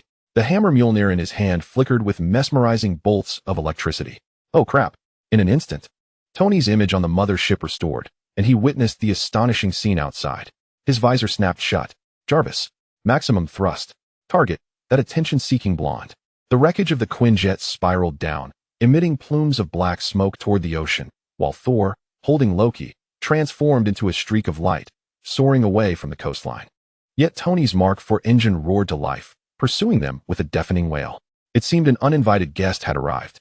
On the terrace, Xiao Han leisurely sat up, scooping a spoonful of mint chocolate ice cream into his mouth, his gaze following the two figures rapidly approaching the coastline, complete with their own special effects and sound effects. Thor evidently sought a secluded spot to educate his brother, choosing a rugged, cliffside area far from the villa. Tony's golden red armor followed closely behind, crashing down with a thunderous impact, stirring up a cloud of dust. Let go of Loki. He must face the judgment of Earth's laws for his crimes. Tony's visor lifted, his voice resonating with a metallic hum.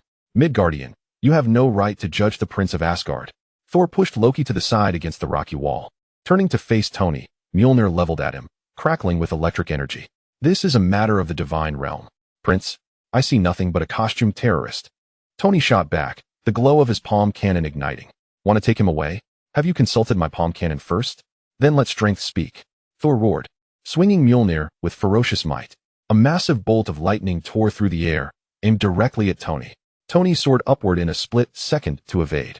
As the lightning struck the spot he had just occupied, creating a charred crater, debris flew everywhere. Is dodging all you can do, Tin Man? Thor mocked, swinging his hammer with tremendous force, summoning a tempest. Try this. In midair, Tony executed an agile roll, activating his shoulder-mounted missile launcher, unleashing a barrage of missiles toward Thor. Boom, boom, boom. Explosions erupted around Thor. Yet, amidst the smoke, Thor emerged unscathed, Mjolnir crashing violently toward Tony in a display of overwhelming kinetic energy. Tony raised his arm to block. Clang! The deafening sound of metal colliding rang out. The golden red armor was sent flying like a meteor, crashing against the cliffside several dozen meters away. The rock shattered. The armor emitted a piercing alarm. Sir, left arm armor severely deformed. Power output down by 40. Jarvis's voice blared urgently. Damn, that has some serious strength. Tony shook off the dizziness and struggled to rise from the rubble, his fighting spirit ignited even further. As Tony regrouped, and Thor, wielding Mjolnir, summoned the tempest, dark clouds gathered and thunder danced upon the hammer's head, poised to deliver a fierce blow to Tony. Meanwhile, Loki lurked behind a rock, a conspiratorial smile gracing his lips. Suddenly, a voice, mundane yet eerily piercing through the cacophony of thunder and the clamor of armored engines, resonated clearly on the battlefield, penetrating the ears of every combatant. The three warriors froze momentarily, their attention drawn to the source of the sound. There, on the terrace of the Stark villa, merely 100 meters from the fray, stood Xiao Han, having risen at some point unbeknownst to them. He held an ice cream bucket in one hand, a spoon poised in his mouth. His brow furrowed in annoyance as he regarded the tumultuous scene. "If you wish to fight, do it far away," he declared. His voice not loud but imbued with an undeniable authority that disrupted his ice cream indulgence. This unexpected rebuke, akin to shooing away rabid dogs, silenced the battlefield for a fleeting moment. Thor's battle-hardened blue eyes locked onto the seemingly ordinary young man in the hoodie on the terrace. To be so contemptuously disregarded by a mere mortal was an affront to the dignity of a god. Temporarily dismissing Tony, Mjolnir now aimed at Xiao Han. Thor's voice thundering like a tempest. "Ignorant mortal, how dare you show disrespect to a deity? Feel the wrath of thunder." Xiao Han, however, interrupted him with an air of exasperation. "What deity? You're just a glorified power bank." Fury ignited within Thor. His eyes blazed with lightning as he raised Mjolnir, summoning the formidable might of the heavens. The ferocious bolts of electricity, many times mightier than before, roared through the tumultuous clouds, crashing down upon Xiao Han like the divine lash of a god. Intent on reducing this blasphemous mortal to ashes, the blinding lightning engulfed the terrace. The villa's bulletproof glass groaned under the sheer force of the unleashed energy. Pepper gasped within the confines of the villa. Yet amidst the tempest, Xiao Han remained unfazed. He stood resolutely, one hand gripping the ice cream bucket, the other holding the spoon.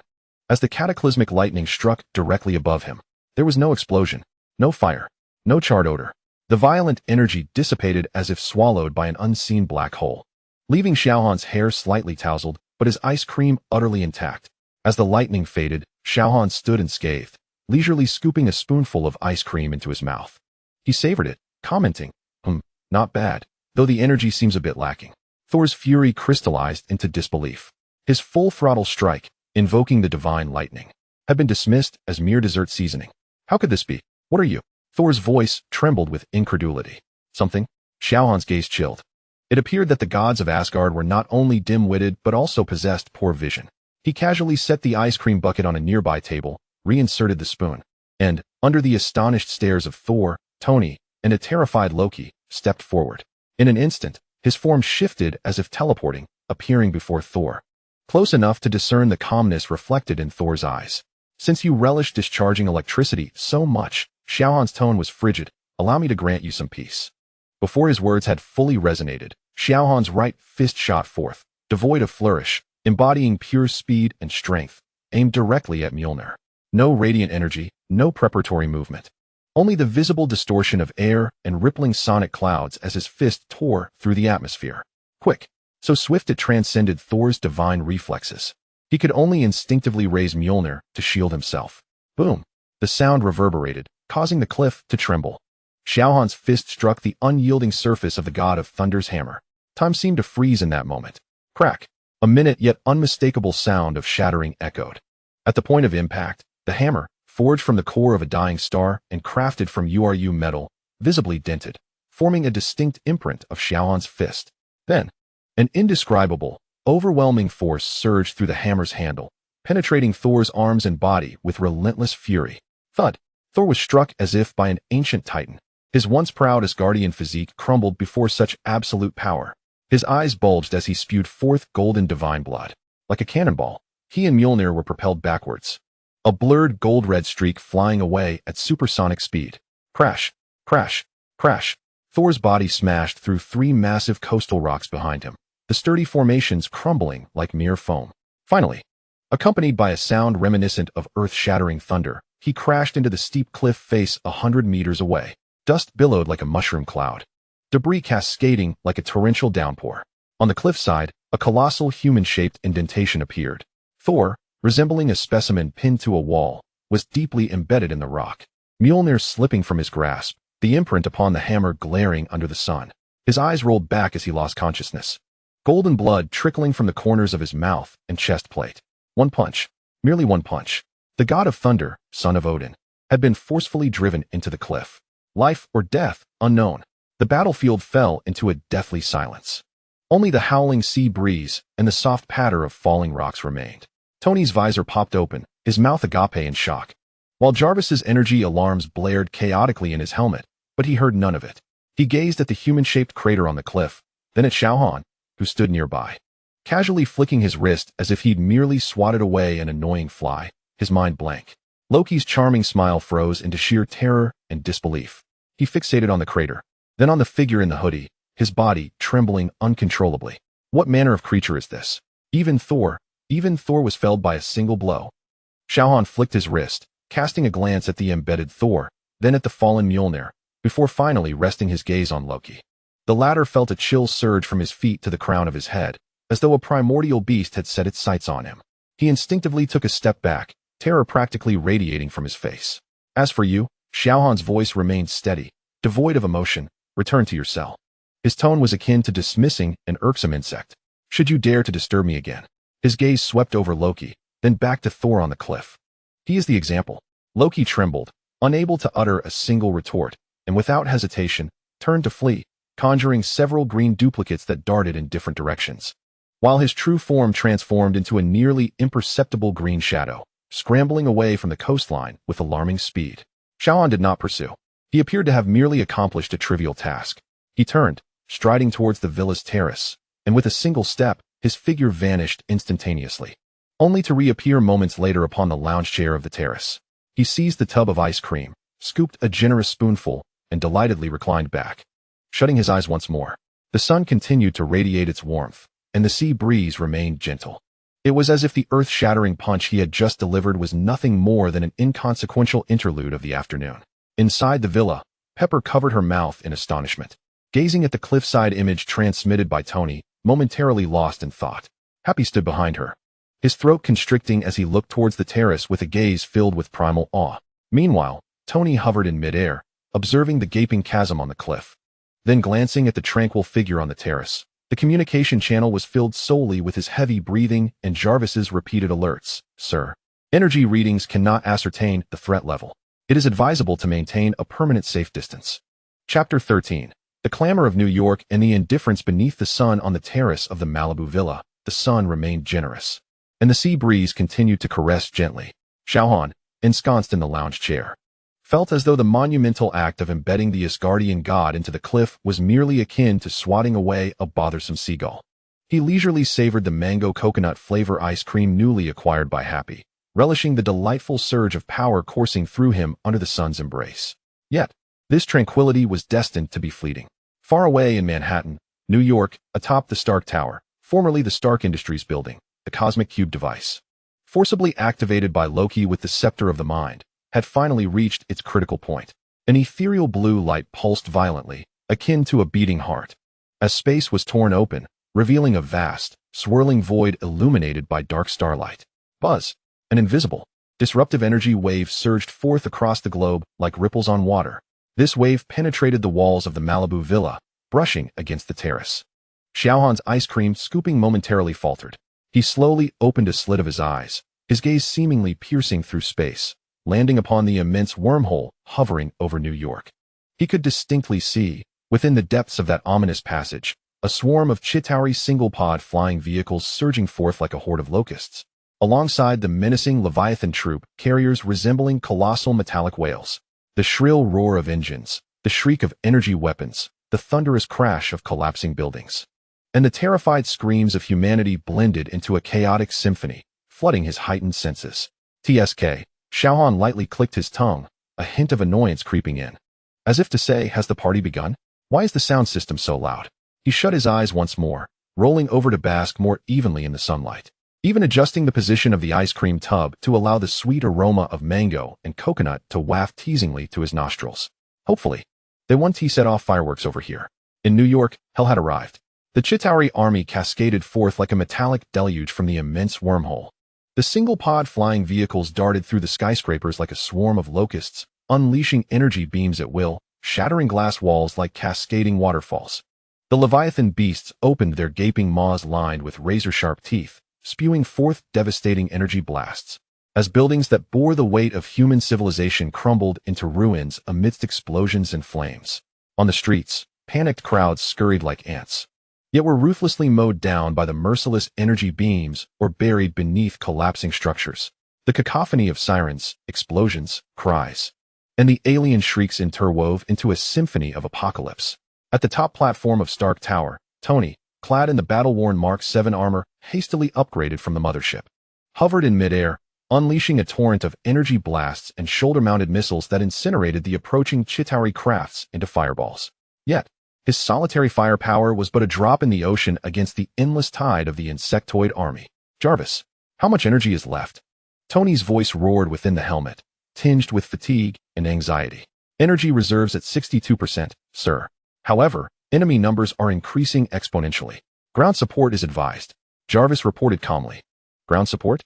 Tony executed an emergency roll to evade an energy beam, his eyes scanning the chaotic streets.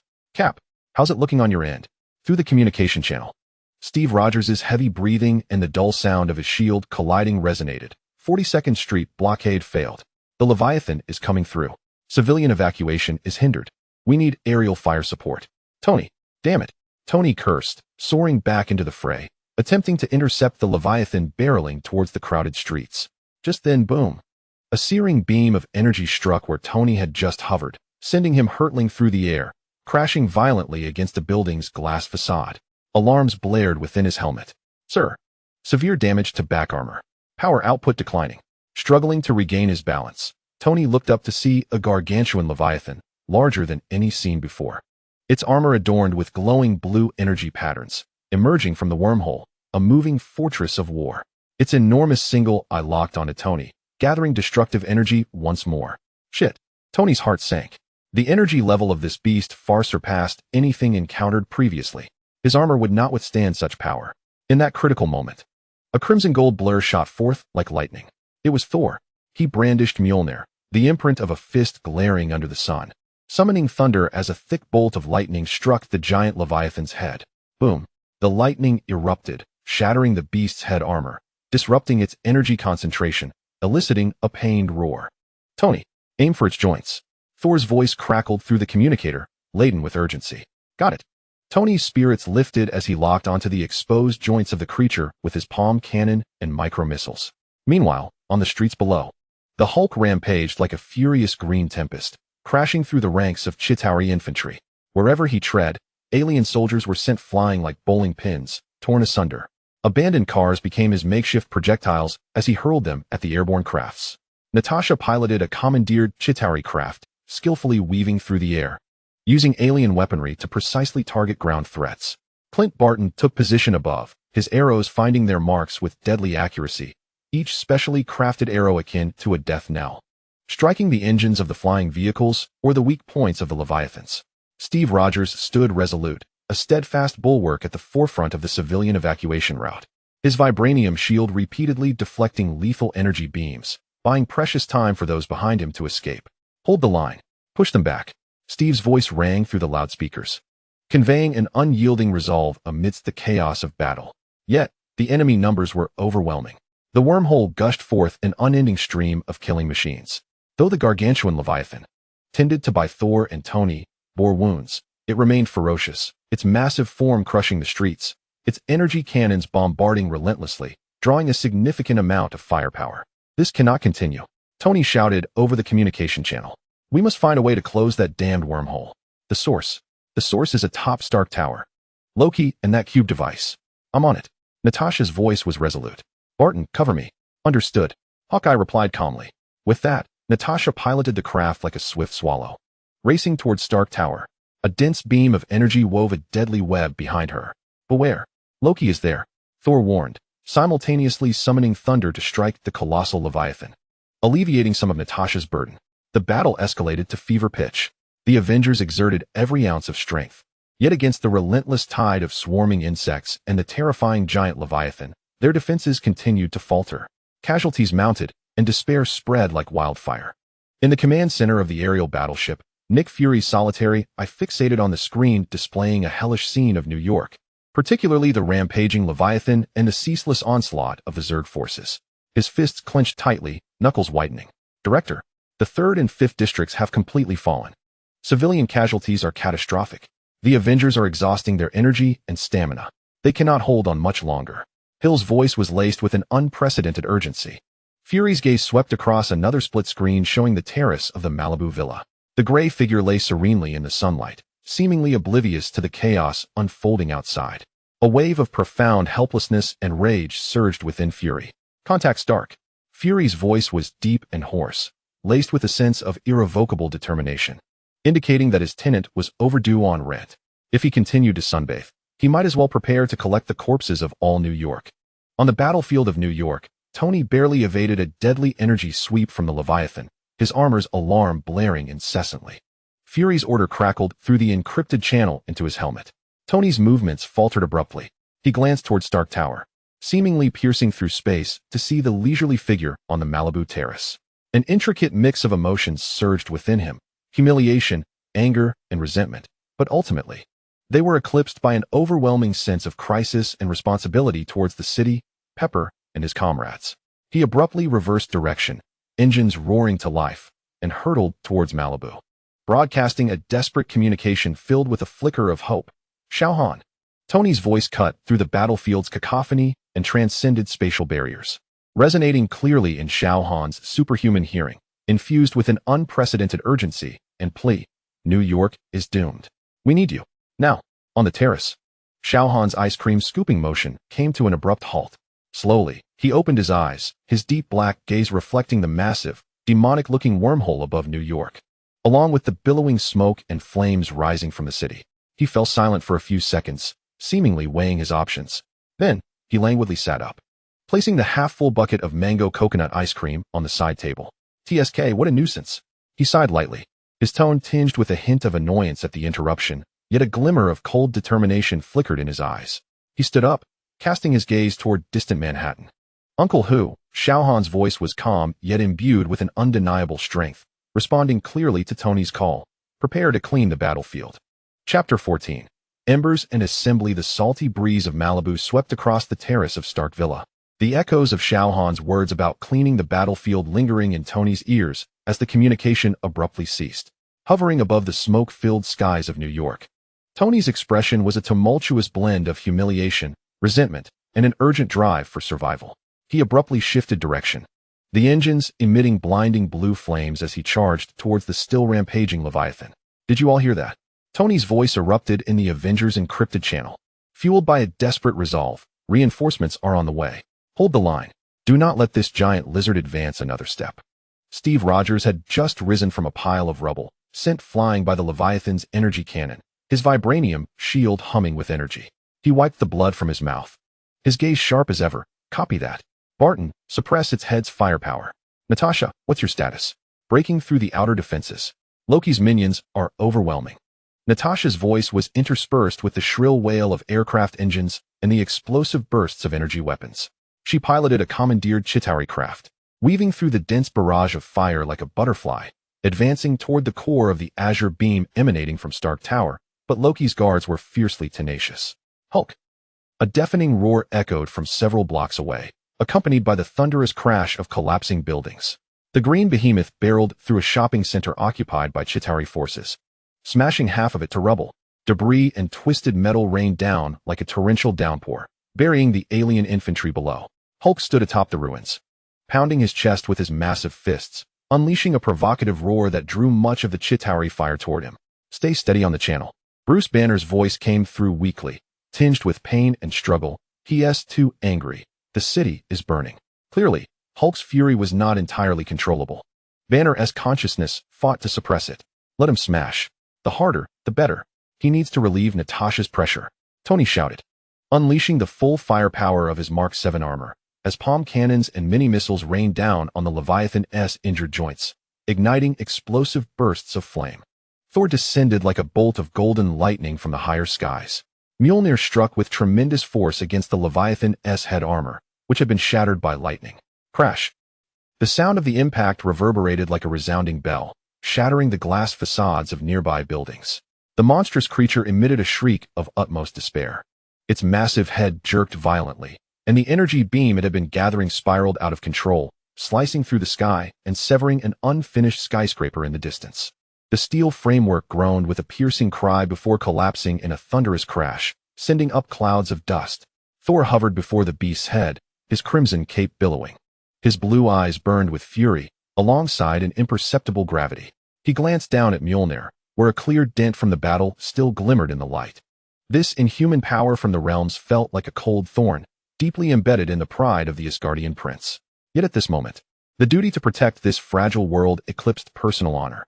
For Asgard, and for Midgard, Thor's roar resonated like a declaration, raising his hammer once more to summon the thunder. A thick bolt of lightning tore through the smoky sky, crashing fiercely into the Leviathan's gaping maw, which was wide open in agony. Boom! The ensuing explosion made the Leviathan's massive body convulse violently, like an enormous serpent devoid of its spine, emitting a dying wail as its colossal form began to tilt uncontrollably, teetering on the brink of collapse. "Scatter! It's going down!" Steve shouted on the street, directing the panicked crowd to evacuate the impending impact zone. A massive shadow loomed over several blocks. Despairing cries erupted. In that critical moment, a figure moving faster than the eye could perceive appeared almost instantaneously beneath the colossal Leviathan. It was Xiao Han, clad in his gray hoodie, hands tucked in his pockets. He stood casually beneath the towering steel beast, an absurd and shocking contrast to the overwhelming shadow above him. "Get out of the way. Are you insane?"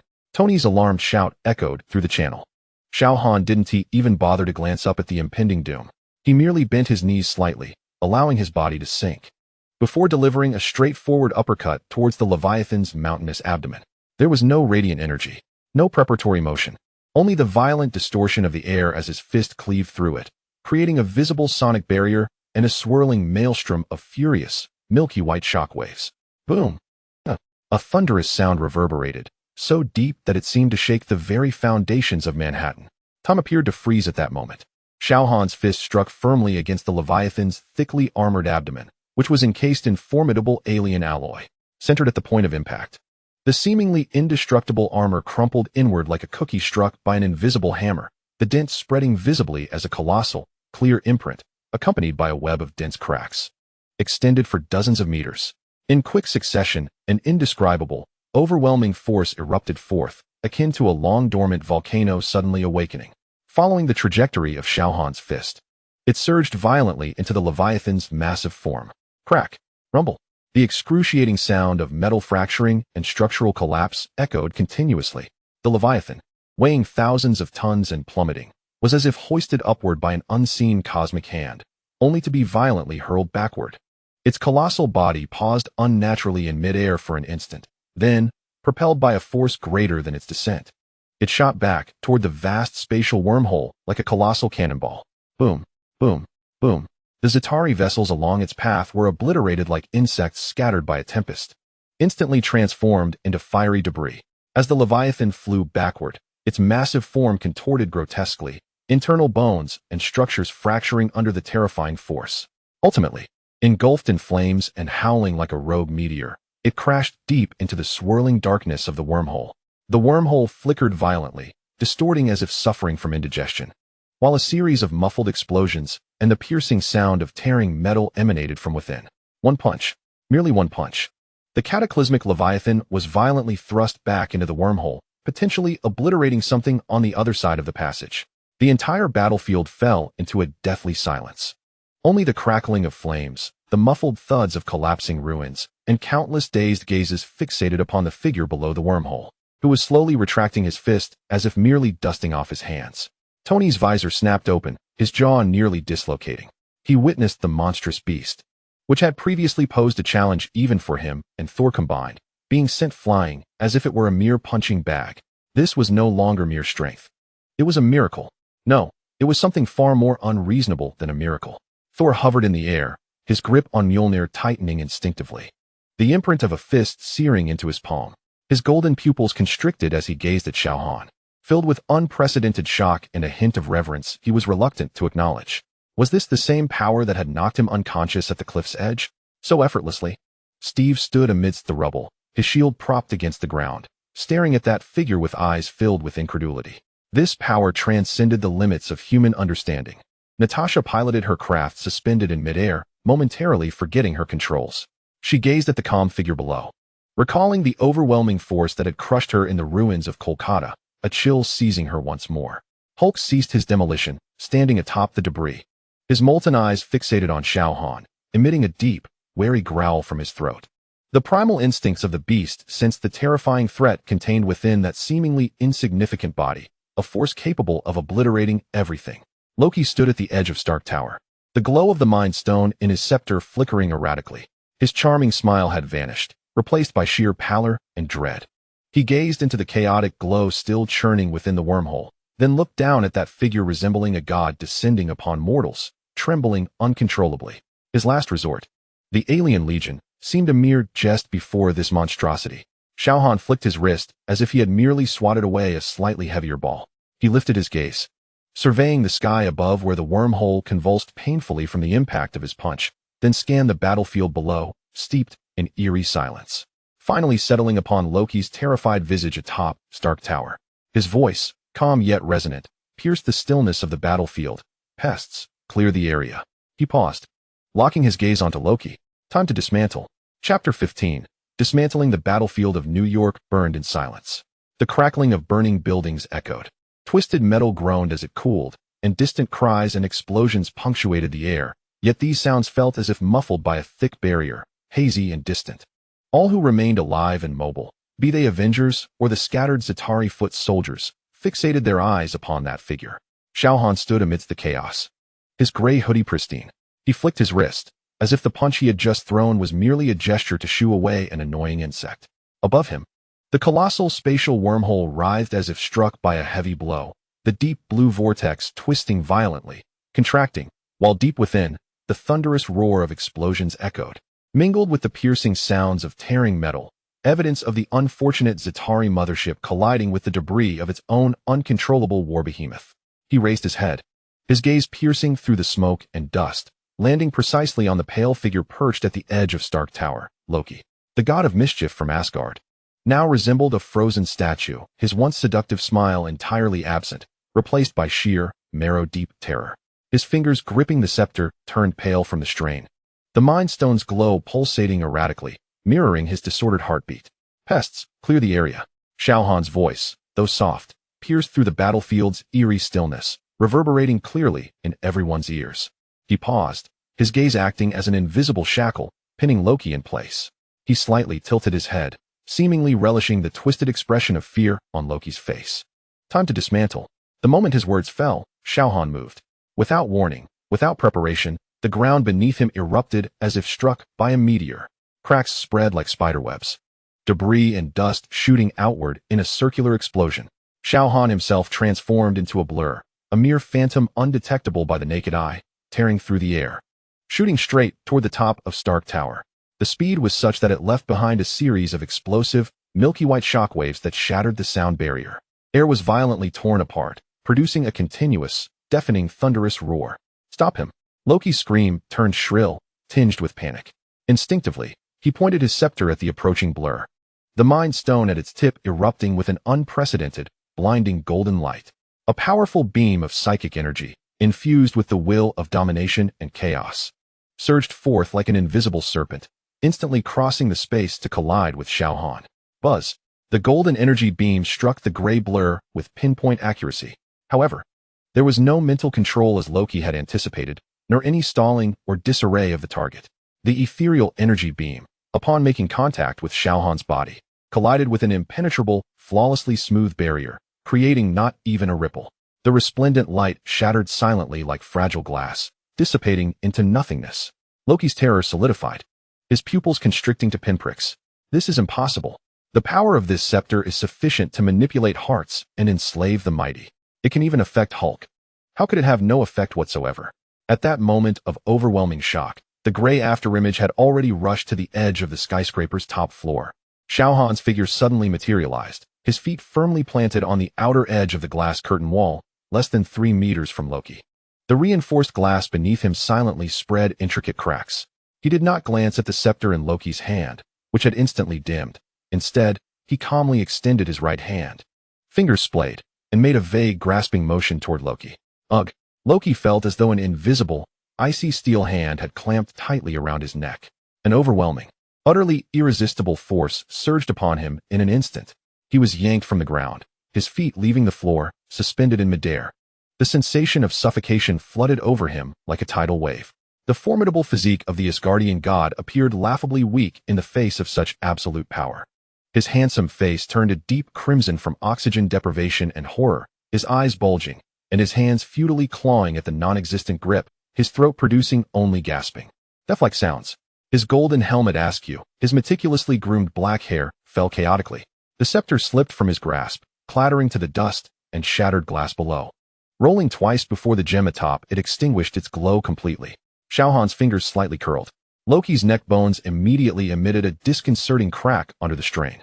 His suspended body convulsed violently, his tongue uncontrollably lolling out, the shadow of death enveloping him in an instant. Stop! A furious roar accompanied by the sound of something cutting through the air surged forth. The golden thunder cleaved through the atmosphere. Mjolnir, imbued with Thor's wrath and a hint of barely perceptible panic, struck toward Xiao Han's back like a hammer of divine punishment. Thor, closely following, his golden cloak billowing in the tempest, his blue eyes ablaze with fury at Loki's plight, mingled with profound trepidation toward Xiao Han's inhuman strength. The clear imprint of a fist on the hammer's surface burned into his palm like a brand. Xiao Han did not even turn around. His idle left hand casually reached behind him. The motion was so swift that it transcended the limits of vision, as if he had been poised to receive the hammer all along. Crack! The crisp sound of metal meeting metal resonated with a jarring clarity. Mjolnir, capable of shattering mountains and summoning lightning, was firmly grasped by a fair, seemingly ordinary hand. Time froze once more. Thor's furious charge collided with an invisible wall of despair, abruptly halting him in midair, his expression, once a mix of rage and urgency to save his brother, replaced by utter astonishment and absurdity. Mjolnir was caught barehanded. Xiao Han's palm remained unmoving. Mjolnir trembled restlessly in his grasp, unleashing blinding arcs of lightning, colossal bolts of electricity dancing madly along his arm, exploding in a cacophony. The ferocious power of the god of thunder could vaporize steel in an instant, yet not a single thread of his gray hoodie was singed. The leaping electric serpent coiled around his arm like a docile pet, ultimately dissipating into the air, leaving only a faint scent of ozone. He slightly turned his head, his gaze sweeping over Thor's face etched with disbelief and a hint of fear, the corners of his mouth curling into a faint, cold smirk. Power bank, be quiet. His voice bore no inflection, yet was imbued with a nonchalant indifference, as if he were looking down upon mere insects. Before he finished speaking, Xiao Han casually flicked his left hand to the side. The motion was light, as if brushing off leaves from his shoulder. Boom! Thor felt an irresistible, incomprehensible force surge through the hammer's handle. His hands, tightly gripping the handle, split open at the seams, blood gushing forth. He was hurled as if struck by a speeding train, uncontrollably transforming into a golden meteor, careening away from Stark Tower. Thor, Loki, his throat constricted, could only squeeze out a desperate shriek through gritted teeth. Thor's body crashed through 3 skyscrapers. The solid steel and concrete structures crumbled before him like fragile cardboard. Dust, debris, and shards of glass erupted into the sky alongside the explosive flames. Ultimately, he crashed deep into the 4th building, buried beneath the collapsing steel and concrete ruins, leaving behind only a human-shaped void, smoke swirling around. Xiao Han's gaze returned to the futilely struggling Loki, his expression as cold as ice, as if regarding a lifeless object. He raised his right hand, which gripped Loki's neck, lifting the trickster god to eye level. Loki's feet flailed helplessly in the air, his purplish-red face reflecting pure terror and despair at the brink of death. Your tricks, Xiao Han spoke, his tone devoid of any tremor, are over. He lifted his left hand, the very hand that had effortlessly grasped the god of thunder's hammer, extending his index finger, its tip aimed at Loki's forehead. The air around his fingertip began to warp violently, heating up, emitting a faint hum, a blinding red light coalescing. The essence of pure annihilation spread forth, and Loki's pupils dilated in extreme fear. He could distinctly feel the energy gathering on that finger, potent enough to erase his head and soul from existence. Please, Loki managed to croak from deep within his throat. Just then, a muffled roar of suppressed agony erupted from the chaotic street below. Boom! The rubble burying Thor suddenly exploded. The golden figure staggered as he soared into the sky. Blood stained the corner of Thor's mouth, his golden armor battered and torn. Yet the fire of rage and resolve to save his brother burned even brighter in his eyes. He raised Mjolnir high, and the sky darkened in an instant. Storm clouds gathering, violent thunder converging within them, massive bolts of lightning dancing like frenzied silver serpents, emitting deafening roars. "Let him go," Thor's voice thundered, summoning all his divine power, Mjolnir channeling immense lightning, descending with devastating force once more upon Xiao Han at the top of Stark Tower. This time, it was the full wrath of divine punishment. Xiao Han's brow furrowed almost imperceptibly, the destructive red light gathering at his fingertip extinguished in an instant. He violently hurled Loki downward with his right hand. The motion was brutal, akin to discarding a bothersome piece of refuse. Bang! Loki's body crashed through the luxurious floor of Stark Tower's top level like a meteor, penetrating layer after layer below. The steel and concrete structure crumbled like tofu beneath him. A series of hair-raising crashing sounds accompanied by smoke and debris erupted chaotically. Ultimately, a profoundly deep thud resonated from within the building, accompanied by the groans of the structure succumbing to its own weight. Loki was forcibly driven into some dark corner near the tower's foundation, his fate unknown. Having accomplished all of this, Xiao Han leisurely turned around, facing the descending thunder that could reduce the entire building to scorched earth. He still had his hands tucked back into the pockets of his gray hoodie. Faced with the cataclysmic punishment of divine wrath, imbued with Thor's immense power and boundless fury, he did not even flinch. The thunderous roar echoed. A violent bolt of lightning, as thick as a barrel, struck fiercely upon Xiao Han. The blinding brilliance instantaneously engulfed the entire top floor of Stark Tower. An explosive shockwave radiated outward in a spherical shape, shattering every glass facade into mere fragments. Countless steel frames twisted and broke. The entire edifice trembled violently. The glaring electric light persisted for several seconds before gradually dissipating. Tony hovered in midair, his eyes behind the visor fixated on the top floor, his heart nearly ceasing to beat. Below, Steve clenched his shield amidst the rubble, his knuckles turning white. Natasha's aircraft circled anxiously, her breath momentarily forgotten. Even the distant Hulk, roaring in fury, instinctively shrank his neck. As the light faded, the top floor lay in disarray, ravaged as though by a tempest. Exposed rebar jutted out, with charred marks spreading like a plague. Yet, Xiao Han remained rooted in place, hands tucked in his pockets. His posture unchanged. The gray hoodie, unscathed by the explosive force and searing heat, bore not a single crease. Beneath his feet lay the one area of the entire top floor that still retained some semblance of integrity. He tilted his head slightly, gazing at the sky where a deep blue wormhole, now unstable and violently fluctuating due to the mothership's damage, writhed ominously. The remnants of the Chitauri, like headless flies, sporadically emerged from the wormhole, some desperately attempting to return. "A nuisance," he muttered under his breath, as if commenting on an annoying buzzing fly. In an instant, Xiao Han's eyes blazed forth. No longer the color of human pupils, but two molten, fiery orbs radiating a golden red light, as brilliant as the sun.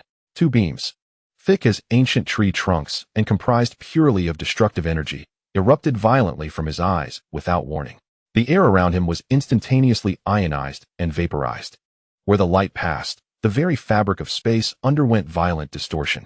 Those beams of annihilation, imbued with a terrifying heat capable of incinerating all, surged across the distance, striking the core of the tumultuous wormhole with ferocious impact. There was no earth-shattering explosion, only a heart-stopping, ear-piercing shriek, as if the very structure of the universe were being forcibly torn asunder.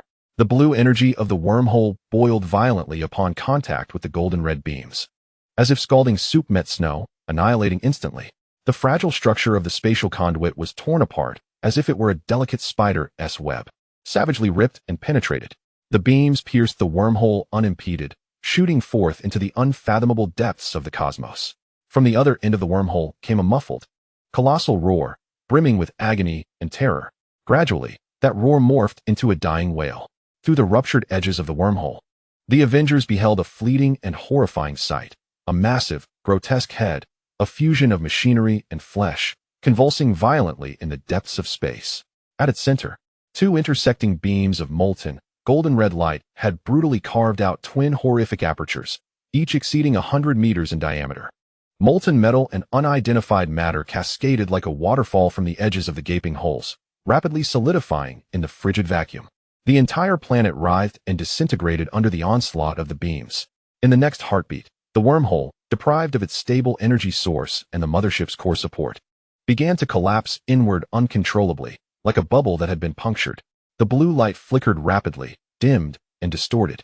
A thunderous sound erupted, not a deafening roar, but a muffled explosion that resonated deep within the soul. The immense spatial vortex collapsed inward into an infinitely small singularity, then vanished entirely. Above New York, only a forcibly smoothed, slightly distorted scar in space remained, alongside countless Chitauri aircraft and infantry, abandoned within Earth's atmosphere, plummeting like dumplings as they lost power. Deprived of remote control from the mothership, they became mere heaps of burning scrap and twitching wreckage. The battlefield fell into an utter silence, save for the whispers of the wind and the distant crackling of the city ablaze. The golden-red glow in Xiao Han's eyes gradually extinguished, returning to their original black. He blinked, as if he had merely accomplished a trivial task, such as turning off an overly bright lamp. He looked down at the battered and crumbling top floor of Stark Tower, then glanced at the distant flames of the burning city and the alien debris cascading down. His brow furrowing once more. TSK, so messy. He gently clicked his tone laced with unmistakable disdain. His gaze swept downward. Thor was laboriously emerging from another pile of rubble, his face smeared with dust and blood, his expression complex as he regarded the top floor. Steve leaned against his shield, his chest heaving. Tony hovered, his visor lifted, his expression utterly blank. Natasha descended her craft. Hulk stood atop a heap of alien remnants, his molten eyes warily fixed on the top floor, a low growl emanating from his throat. Xiao Han's gaze lingered on them for no more than half a second, like a breeze brushing past a stone by the roadside. He looked beyond the ruins and smoke, directing his vision toward the distant horizon in the east. There, a faint yet unmistakably clear hue of dawn was quietly tearing through the deepening sky. Dawn was approaching. The sun would soon rise. It was time to return. He spoke to himself, his voice calm and unperturbed. Without casting another glance at the ravaged battlefield or acknowledging the so-called heroes below, each bearing expressions of survival, Xiao Han's figure vanished without a trace. No sonic boom, no lingering shadow, as if he had never existed. Only the distorted steel bars melted by the residual energy of the heat beams and a series of gaping holes smashed through by Loki bore testament to the reality of what had just transpired. Tony slowly descended onto the chaotic top floor, his feet landing on the searing, twisted metal and charred concrete debris. He gazed toward the faint light in the east, then at the spot where Loki's scepter had fallen, finally resting his eyes on the unfathomable chasm created by Xiao Han. Jarvis. Tony's voice was dry and hoarse, laden with profound exhaustion and ineffable emotions. Elevate the post-war contingency plan A to the highest encryption level. And, he paused, swallowing hard, install a second set of the highest specification sunshade system for the villa's terrace. No, make it two.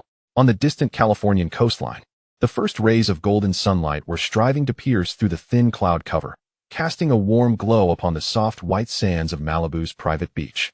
Happy. The enormous creature stood steadfast like the most loyal of sentinels at the edge of the terrace. Beside him lay a spacious, comfortable beach chair, while a small cooler brimmed with various flavors of ice cream, its lid ajar, exuding a chilly vapor. He even held a gigantic beach umbrella, poised to unfurl at any moment. The sea breeze carried the morning's crispness and a salty tang, sweeping across the empty terrace. In the next heartbeat, Xiao Han's figure abruptly materialized upon the beach chair prepared for him. He stretched out comfortably, like a languid cat finding the coziest nook, the gray hoodie appearing particularly soft under the morning light.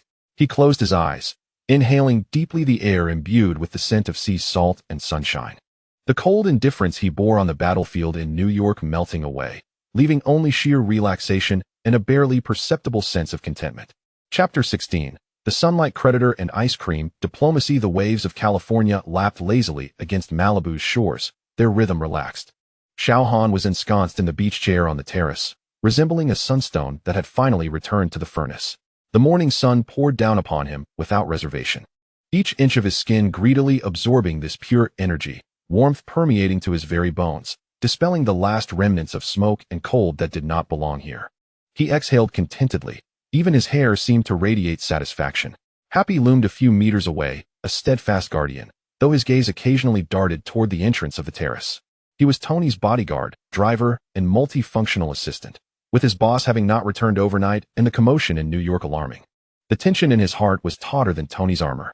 Yet, witnessing Xiao Han so utterly relaxed, as if he could melt into the sunlight. Somehow eased Happy's taut nerves slightly. At the very least, this gentleman had returned safely and appeared to be in good spirits, which was a small blessing. He casually opened the small refrigerator, exclusively for Tony, stuffed to the brim with the finest ice cream sponsored by Stark Industries. Happy selected the largest chocolate-coated cone. He believed that it was only right for this guest, who had just cleared New York of alien debris, to indulge in the landlord's ice cream stock. "Hey, Xiao," Happy's voice boomed, imbued with the straightforwardness characteristic of bodyguards, as he raised his arm, sending the cone arcing through the air. "Freshly made. Just thought. Consider it on Tony." Without opening his eyes, Xiao Han casually lifted his right hand, catching it with perfect ease. He skillfully tore open the wrapper and took a generous bite. The icy sweetness exploding on his tongue, mingling with the warmth of the sun, eliciting a barely audible sigh of contentment from his throat. He mumbled, accepting this token of gratitude from Tony. Another large bite followed, the crisp shell crackling delightfully. "Tell Tony," he said, eyes still closed. His voice languorous from basking in the sun. "The light he owes me needs to be repaid with double the ice cream. Today's feast counts as interest." Happy grinned widely, revealing his white teeth. "No problem. I'll draft up a list for him. I guarantee it'll sting." He saw no issue in collecting this thank you and forwarding the bill.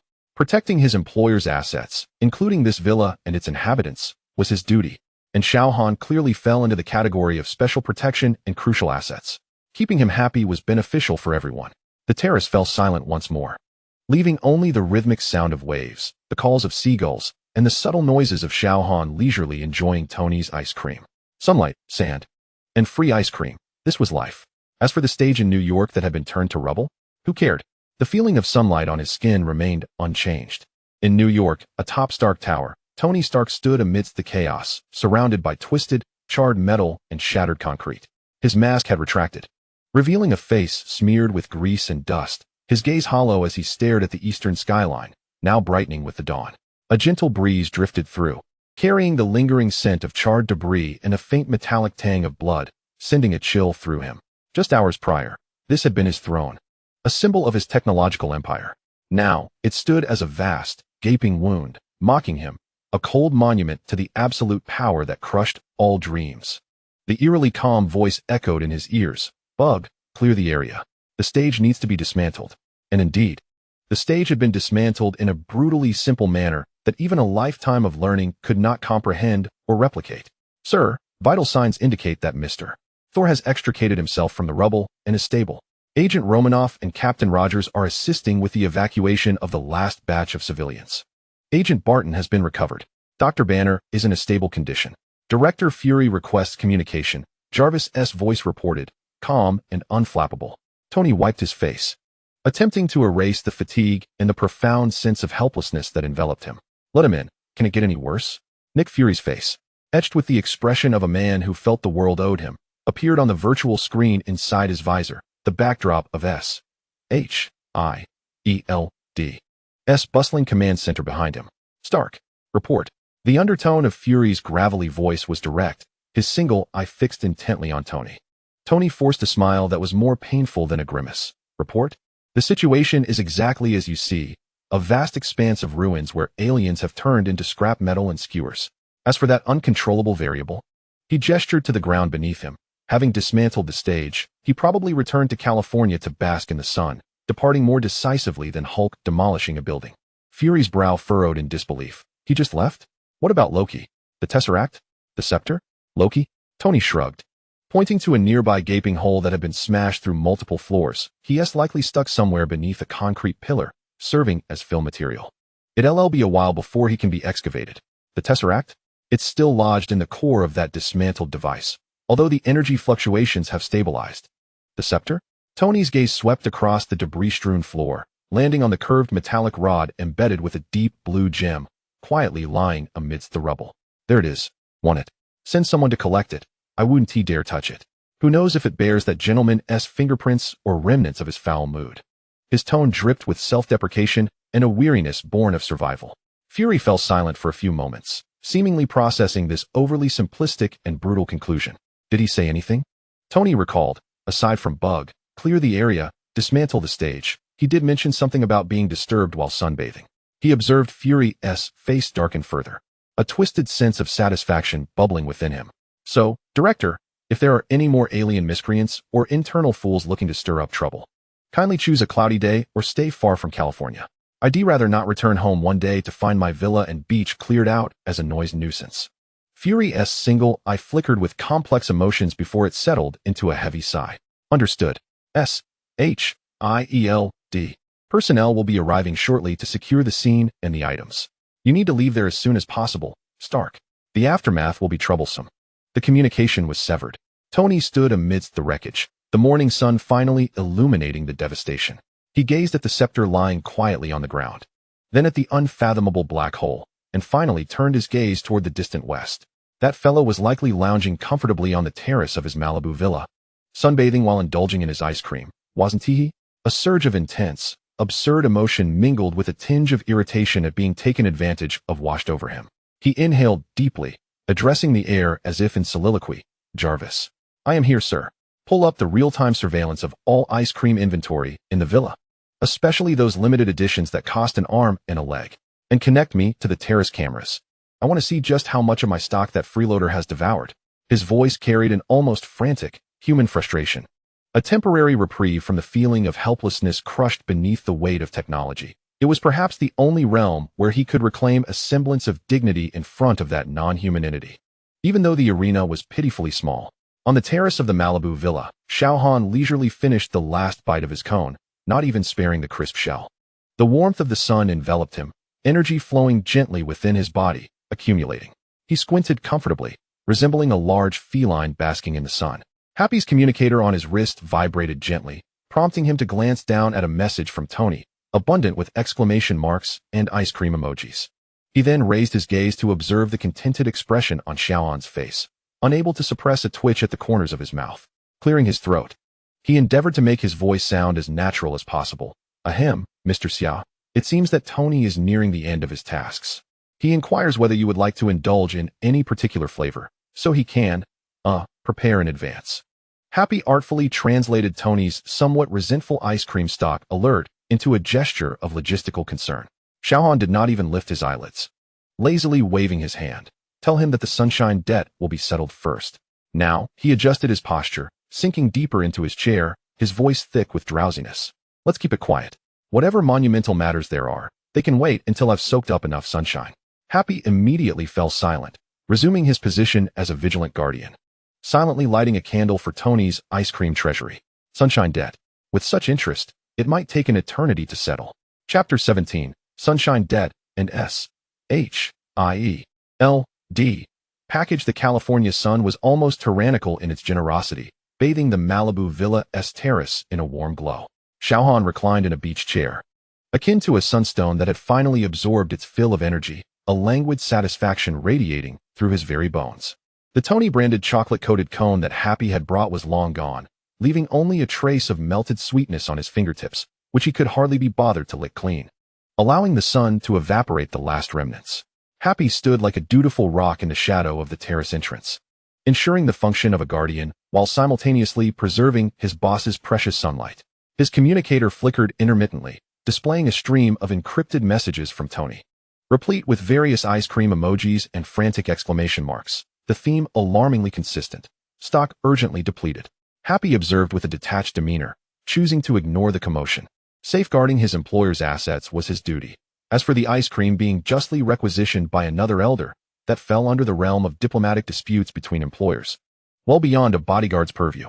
The sunlight flowed over his skin, warmth seeping in, strength quietly accumulating in the stillness. Xiao Han was almost lulled into slumber. This unadulterated, undisturbed state of recharging was his true vocation. The cacophony of New York? The Tesseract? Loki's concrete filler? Merely interruptions to be dealt with while he basked in the sun, quickly discarded like spam mail. Alas, there are always those who fail to recognize that silence is a virtue. A low rumble of engines approached from the sky, growing louder. Not the signature shriek of Tony's armor, but a heavier, more official sound of turbine rotors. A Quinjet emblazoned with the S.H.I.E.L.D. Eagle emblem hovered ominously over the villa's coastal expanse, maintaining a cautious distance. Its hatch opened, lowering a rope ladder. Happy immediately tensed, muscles coiling, his hand instinctively resting at his waist. He watched the aircraft with the vigilance of a guardian dog, unyielding. Xiao Han, however, did not so much as glance up. His superhuman hearing had already detected the engines starting miles away, even discerning the familiar, anxious heartbeats of several individuals within the cabin. The nuisances had arrived, bringing their unwelcome package. Several figures slid agilely down the rope ladder, landing on the beach surrounding the villa. Leading them was Agent Phil Coulson, impeccably dressed in a suit, his face adorned with a professional smile, though a hint of tension lurked beneath the surface. He was followed by two armed, solemn-faced field agents, as well as a technician donning a white lab coat and carrying a silver briefcase. Coulson straightened his tie and approached the terrace with measured steps. Happy's imposing figure acted as a mobile barrier, stepping forward to block his path with a piercing gaze. Agent Coulson, Happy's voice was low, laden with an unmistakable tone of obstruction. The boss is resting. He emphasized the word boss, making the reference unmistakably clear. Coulson maintained his smile, seemingly unfazed by Happy's imposing presence, his gaze gliding over him to settle on the languid figure sprawled in the beach chair. Happy, please understand my obligations. His voice remained calm, yet bore the unmistakable weight of officialdom. Director Fury wishes to discuss the follow-up regarding the New York incident and the secure handling of several critical items with Mr. Xiao Han. He subtly gestured to the technician behind him, who was holding the briefcase. We have brought the highest standard containment solution to ensure absolute safety. Happy refused to yield, his muscles tensing further. Communication? To him, it felt like a weasel offering New Year's greetings to a chicken. When had these individuals ever shown such respect for another's time of rest? At that moment, a languid voice broke through from the beach chair, soft yet cutting through the noise of waves and engines. Happy, let them in. Xiao Han continued to keep his eyes closed, his voice sun-soaked and tinged with impatience. Let's get this over with to avoid the noise. Happy furrowed his brow but ultimately complied, stepping aside while his gaze cut through Coulson and his companions like a knife. Coulson's professional smile seemed to grow more sincere, though the tension in his eyes remained unchanged. He and his team stepped onto the terrace, the fine sand beneath their feet making a slight crunching sound. Mr. Xiao Han, Coulson paused a few steps from the beach chair, maintaining an appropriate distance and respect. Thank you for your decisive actions in New York. You saved countless lives. Xiao Han remained silent, not even fluttering his lashes, as though Coulson were addressing empty air. Coulson hesitated, having anticipated this silent disregard, and continued, regarding Loki's disposition, as well as the Tesseract and the Mind Stone, two extraterrestrial items of significant risk. S.H.I.E.L.D. Hopes, trash. Xiao Han finally interrupted, still with his eyes shut, as if discussing the weather. Loki is trash, confined in a building. Those two shiny stones are trash as well. One is stuck in a broken machine, and the other lies amidst Tony's wreckage. He waved his hand dismissively, as if shooing away flies. How to deal with trash is the waste management's concern. Don't bother me. The technician's mouth twitched at the remark, feeling insulted by the precision of their containment equipment. Coulson's smile faltered for a moment, yet he endeavored to maintain professionalism. Mr. Xiao Han, their energy levels and potential dangers. Dangerous? Xiao Han scoffed, finally allowing a sliver of his eyelids to lift, revealing his unfathomable black pupils, casting a glance at Coulson. The gaze bore no threat, yet Coulson felt a sudden, inexplicable pressure wash over him, akin to the tail of a prehistoric beast sweeping by. Dangerous to whom? To you? They are less significant than the clouds drifting past me while I sunbathe. He closed his eyes once more. I have informed you where they are. You may retrieve them yourselves. Speak further, and I shall consider you trash as well. The final words were light, yet they sent a shiver through the two armed field agents behind Coulson, their fingers instinctively brushing against their weapons. The atmosphere plummeted to a freezing point. Coulson inhaled deeply, forcibly suppressing the tumult of emotions brewing within, apprehension, frustration, and a tinge of being utterly belittled. He recognized that the other was not issuing threats, merely stating a painfully simple possibility. He swiftly weighed the pros and cons, resolutely abandoning the notion of further persuasion. Understood, Mr. Xiao Han. Coulson's voice remained steady, though a subtle dryness crept in. We appreciate your cooperation. We shall handle the follow-up appropriately. He inclined his body slightly, his movements crisp and decisive. My apologies for the interruption. Having spoken, he turned without hesitation, signaling to a few individuals behind him, and swiftly departed the terrace. As if lingering for even a moment posed an immense risk. The Quinjet promptly retracted its rope ladder, its engines roaring as it ascended, swiftly vanishing into the azure sky. Akin to fleeing from a nightmarish realm, the terrace soon returned to tranquility, with only the sound of the waves and the gentle flow of sunlight remaining. Happy gazed in the direction where the S.H.I.E.L.D. aircraft had disappeared, snorted softly, and resumed his position, his taut muscles finally relaxing. He had known all along that discussing the custody of hazardous materials with the boss was as futile as wielding a broadsword before the legendary warrior Guan Yu. Xiao Han appeared utterly unfazed by the earlier commotion, leisurely rolling over on his beach chair to allow the sunlight to evenly warm his back. The trivial noise had scarcely disrupted his sunbathing rhythm. "Happy," he murmured, eyes still closed, his tone languid once more. "Yes, boss." Happy immediately responded. "Inform Tony," Xiao Han drawled, "to charge the costs for S.H.I.E.L.D's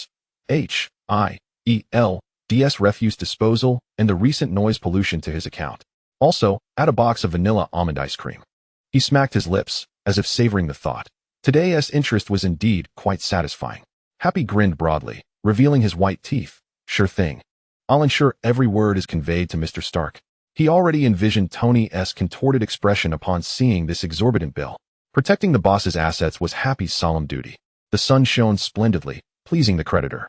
Stark's ice cream treasury was destined to face an unprecedented catastrophe. Chapter 18. Visitors and the sandbag theory. The Californian afternoon sun spilled like molten gold, thickly drenching the terrace of the Malibu villa. Xiao Han shifted his posture from lying flat to lying on his side, allowing the sunlight to more evenly toast his back. Energy flowed gently beneath his skin, settling, with every cell silently rejoicing. The box of Tony's vanilla almond cones that Happy had brought lay quietly in the freezer, untouched. For to indulge in desserts before soaking up the sun would be a disservice to the warmth. Happy remained dutifully stationed in the shadow at the terrace entrance, resembling a statue in power-saving mode. The screen of the communicator on his wrist was dark. Tony was likely embroiled in the chaos of the ruins in New York and S.H.I.E.L.D's bureaucratic wrangling, temporarily too preoccupied to concern himself with his ice cream treasury. Happy relished the tranquility, his gaze drifting over the shimmering sea, pondering whether to order pizza or takeout for dinner. The sound of the waves was soothing, the sea breeze carrying the scent of salt and sunlight. Xiao Han's consciousness floated in the pure warmth, nearly slipping into a light slumber. This carefree state of recharging was the time he cherished most. The ruins of New York, the clamor of S.H.I.E.L.D, and the energy fluctuations of the cosmic cube were all filtered into distant, blurred background noise by the powerful sunlight. Unfortunately, today's serenity seemed particularly fragile. Footsteps echoed from the path leading from the villa to the beach. They were not the deliberate, stealthy steps of trained agents, nor the thunderous approach of Tony in his armored suit. The footsteps hesitated, imbued with a blend of weariness, tension, and a weighty resolve. 2. Happy instantaneously shifted from energy-saving mode to alert mode, his muscles tensing, sharp gaze fixed on the path's entrance. They were not the bothersome S.H.I.E.L.D agents, yet neither were they familiar faces. Xiao Han's eyelids remained unperturbed. His super hearing had already captured the familiar heartbeat, one steady yet tinged with an unshakable tremor. The other calm, efficient, like a loaded gun, yet deliberately restrained. Banner and Natasha. Bruce Banner wore an oversized, faded checkered shirt, his stubble and weary visage betraying the exhaustion of a long journey, coupled with a profound sense of unease. He slouched, his steps unsteady, as if the sea breeze might topple him at any moment. In stark contrast, Natasha Romanoff donned a sleek black outfit, her red hair ablaze in the sunlight. Her strides steady, scanning the surroundings with sharp eyes, ultimately fixing her gaze on the figure basking in sunlight on the terrace. Her expression was meticulously controlled, yet the subtle gravity and vigilance in her eyes did not escape Xiao Han's perception. Happy's imposing figure silently shifted a step forward, blocking the stairs leading to the terrace, his gaze imbued with scrutiny and unmistakable warning. "Dr. Banner, Agent Romanoff. This is private property. Please state your business." Banner instinctively recoiled a half-step under Happy's imposing presence, an expression of unease crossing his face. Natasha, however, stepped forward, donning an appropriately professional smile. "Happy, relax. We merely wish to express our gratitude for your actions in New York." Her voice was steady, yet her gaze sought to bypass Happy. Turning towards Xiao Han on the beach chair, harboring a personal inquiry she wished to pose to Mr. Xiao. Happy remained unmoved, like an unyielding wall. Express gratitude? He was not fooled. He had just sent S.H.I.E.L.D's garbage truck away, and now 2 more troublesome guests had arrived? The thought of the green behemoth lurking within Banner sent shivers down Happy's spine. As for Black Widow, she was synonymous with trouble. "The boss is resting," Happy reiterated. his tone firmer. The atmosphere grew tense.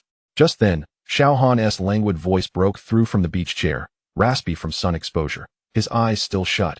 Happy. Let them come over. A scared bookworm and a vase on a mission 1T die from a little sun. The remark was unceremonious, even tinged with a touch of derision. Banner's face flushed instantly, a mix of shame and embarrassment washing over him. Natasha's professional smile faltered for a moment, a flicker of coldness flashing in her eyes, but it was swiftly suppressed, leaving only calmness behind. At last, Happy reluctantly stepped aside. Yet his gaze remained fixed on the two, particularly on Banner. Banner and Natasha stepped onto the terrace, the fine sand beneath their feet whispering softly. The sunlight poured down unabated, warm and inviting, yet it could not dispel the palpable tension that clung to them.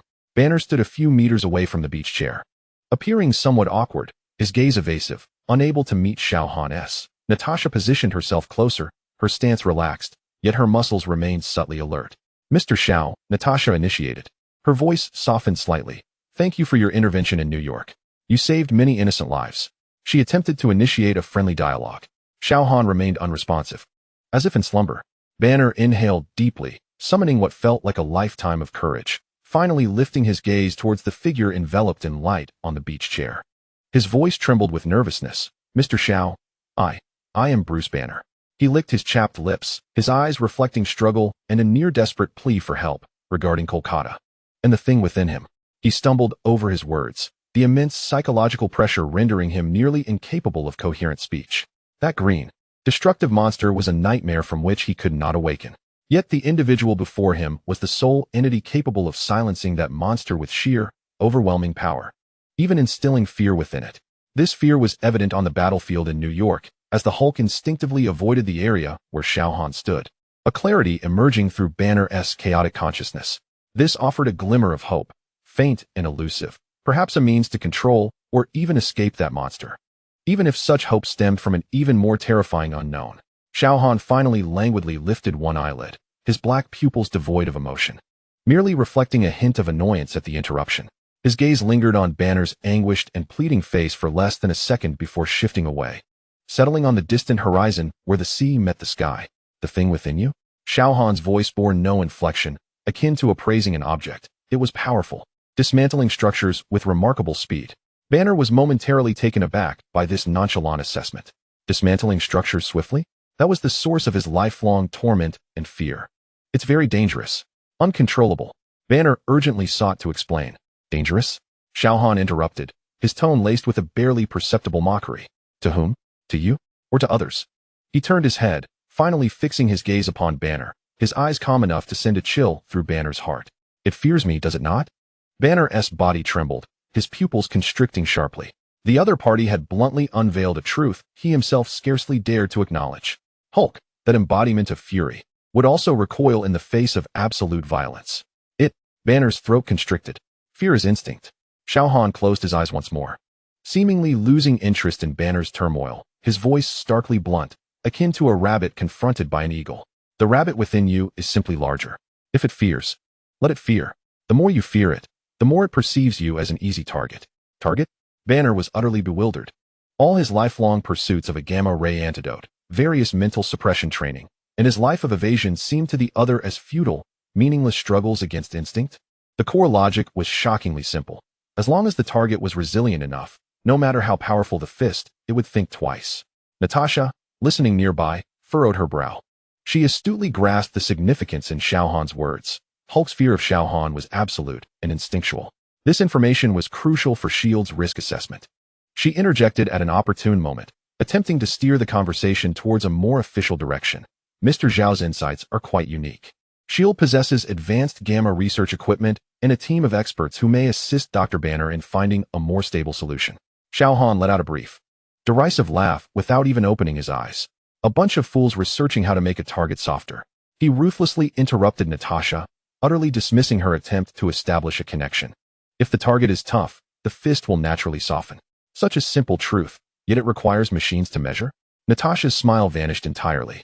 The other party was impervious to persuasion, scoffing at S.H.I.E.L.'s olive branch. She felt a profound sense of helplessness. Continuing to probe would only lead to humiliation, perhaps even provoke him. She glanced at the despondent Banner, whose worldview was collapsing under the weight of the target theory, and made a decisive choice. It seems we have disturbed Mr. Zhao's rest. Natasha's voice regained the calmness of a seasoned agent, tinged with a barely detectable detachment. Thank you again for everything you've done for New York. Dr. Banner, it's time for us to leave. She gently supported the still-dazed Banner. Banner looked up in confusion, glancing at Natasha and then at Xiao Han, who was once again basking in the sunlight, seemingly untouched by the interruption. The light of hope and appeal in his eyes dimmed, leaving only deeper bewilderment and a stark sense of powerlessness after the revelation. If the target is tough, the fist softens? Is that the answer? He said nothing further, allowing Natasha to guide him as he turned away, lost and retreating down the path they had come. Each step a struggle. The sunlight cast a heavy shadow on his hunched figure. Happy watched the two leave until they vanished around the corner of the villa path. Then heaved a sigh of relief. He returned to his position, muttering to himself, the boss's methods of enlightenment are indeed hardcore. But the effect seems immediate? At least that green giant won't be demolishing the villa for the time being. The terrace returned to tranquility. The sounds of waves, wind, and sunlight flowing filled the air. Xiao Han contentedly rolled over in his beach chair, exhaling a satisfied sigh. The brief interlude had not disrupted his sunbathing rhythm in the slightest, whether it was a target or a fist. Nothing compared to the comfort of sunlight penetrating to the bone. Happy.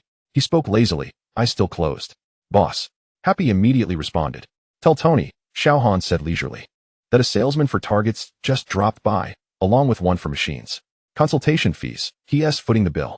He paused, seemingly savoring the earlier theory. Plus interest and a box of chocolate Krispies. Today's lesson has left me parched.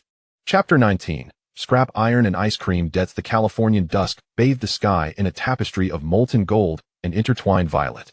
As the sea breeze washed away the day's heat, carrying with it a cool, briny tang, Xiao Han remained ensconced in the terrace's beach chair, akin to a warm jade absorbing sunlight, slowly releasing its residual warmth. The soft, orange-red rays of the setting sun gently enveloped him, while less intense than the midday sun. Its languid warmth harmonized perfectly with the current ambience. He couldn't even muster the energy to lift his eyelids, instead relying on his skin to sense the shifting light. The shrill wail of an engine shattered the evening's tranquility, accompanied by the familiar fatigue and metallic groans that belonged to Tony Stark. A gold-red-clad metallic figure staggered onto the beach, stirring up a cloud of dust. The Mark 7 armor bore numerous charred deformities, joints creaking under the strain, and the visor popped open to reveal Tony's face, marked by exhaustion and smeared with grime and oil. His gaze lacked its usual spark, replaced by a numbness forged through relentless confrontation with reality and a sliver of anxiety over the impending reckoning. He trudged up to the terrace, each step of the armor sounding a heavy thud, like a tin can that had just crawled out of a rubbish heap. Happy. Tony's voice was hoarse, tinged with a sense of survival. Give me a drink. No, make it a bottle. The strongest you have. Preferably something that could knock me out and make me forget everything that happened today. He didn't even glance at Xiao Han in the beach chair, as if he wished to drown himself in alcohol. Happy remained motionless, merely gesturing with his eyes towards the enormous metal box dragging behind Tony, which appeared even more disheveled than Tony himself. The surface was pockmarked and smeared with suspiciously dark goo.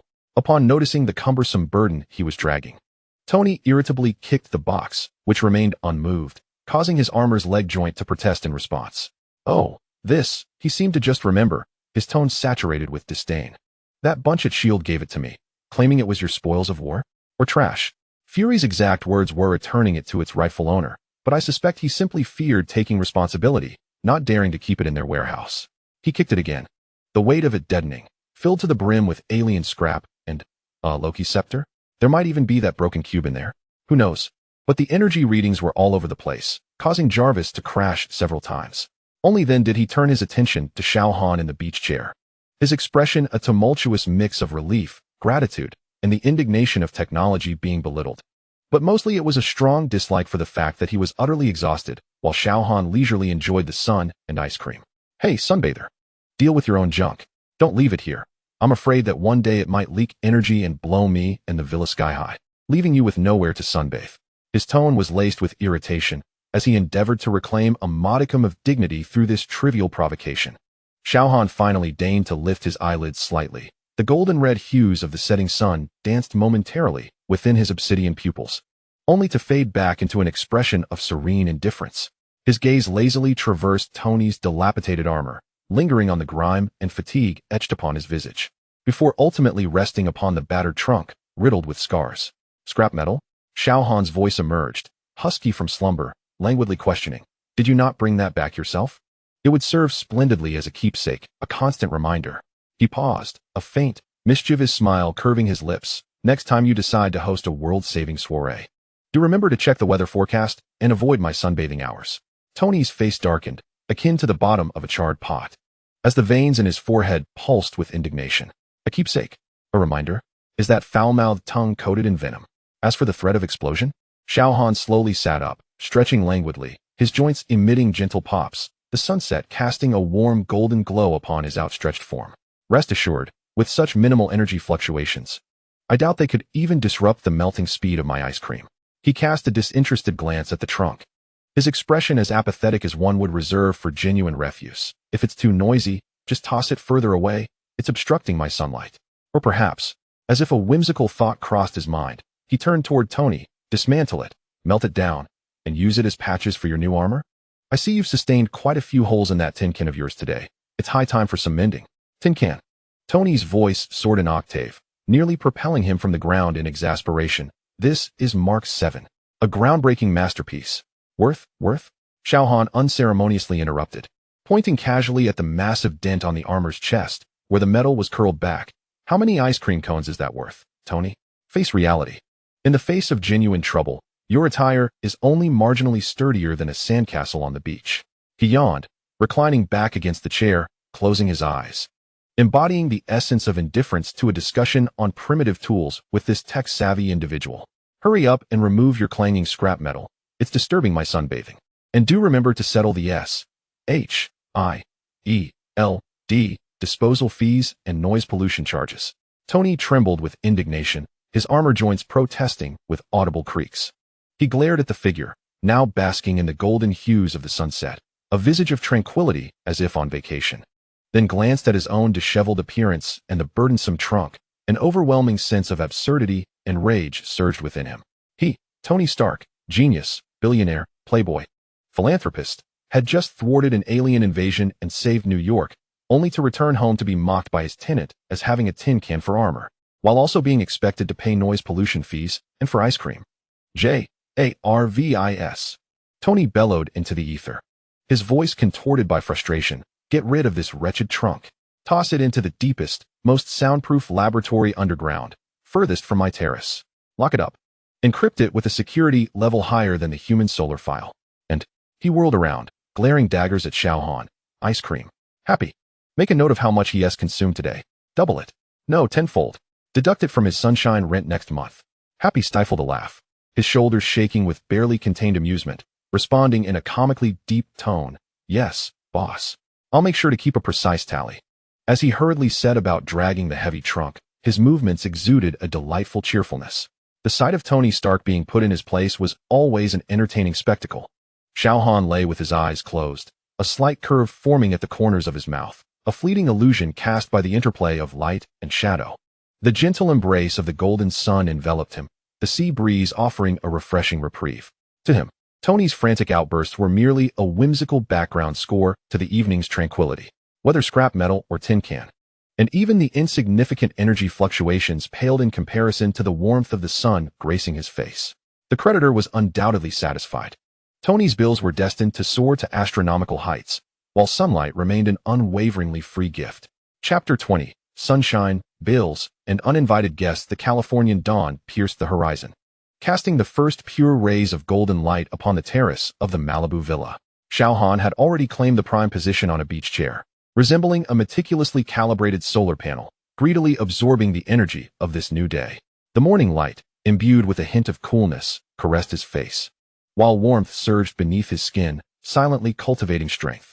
The oversized vanilla almond cone that Happy had delivered was reduced to a mere stub, the melting cream dripping onto the sand, quickly evaporating under the sun's gaze.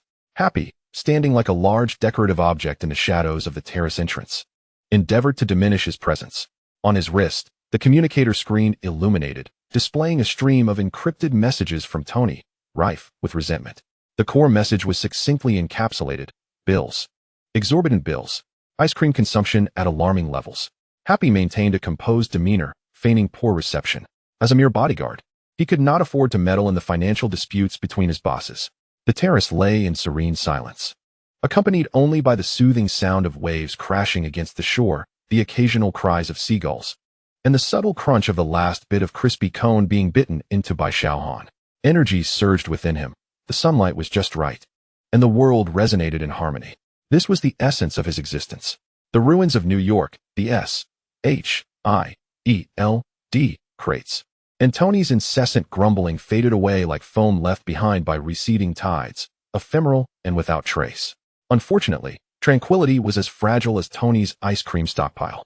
From the villa, the steel glass doors leading to the terrace were flung open with reckless abandon, producing a jarring sound that shattered the morning's peace. Tony Stark emerged, sporting two pronounced dark circles under his eyes, his hair disheveled as if ravaged by the Hulk, clad in a wrinkled t-shirt smeared with oil and coffee stains, and donned in slippers, resembling a walking bomb of resentment. He waved a blinding tablet in the air, its screen overflowing with graphs and figures.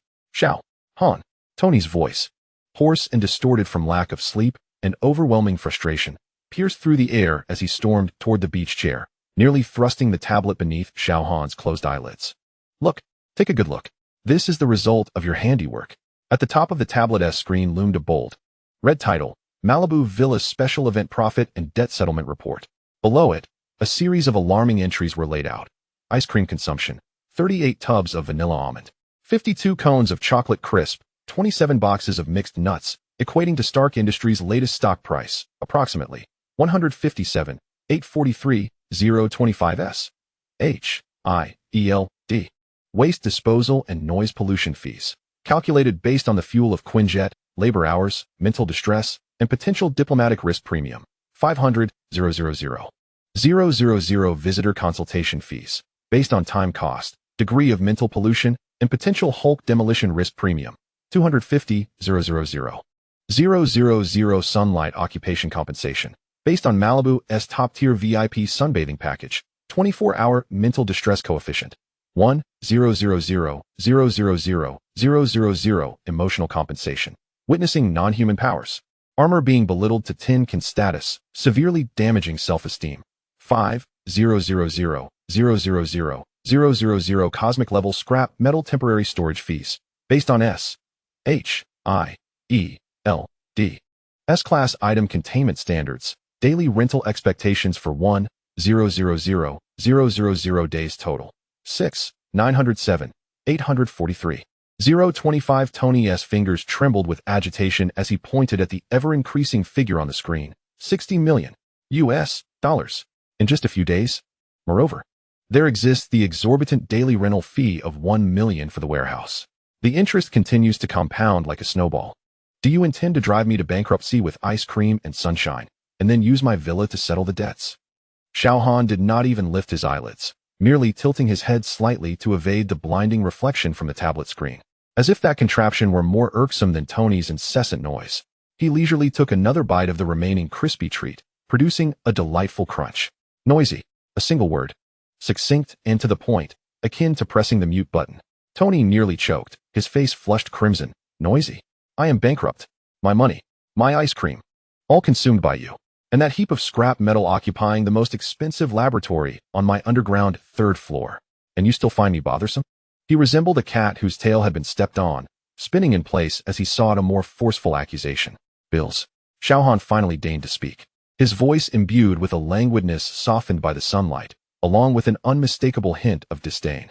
Tony, when did you learn to employ Fury's trick of using scrap paper as orders? He raised his hand, casually poking at the tablet screen in Tony's grasp with a finger still sticky from the ice cream. With a soft thud, a faint electronic overload sound echoed.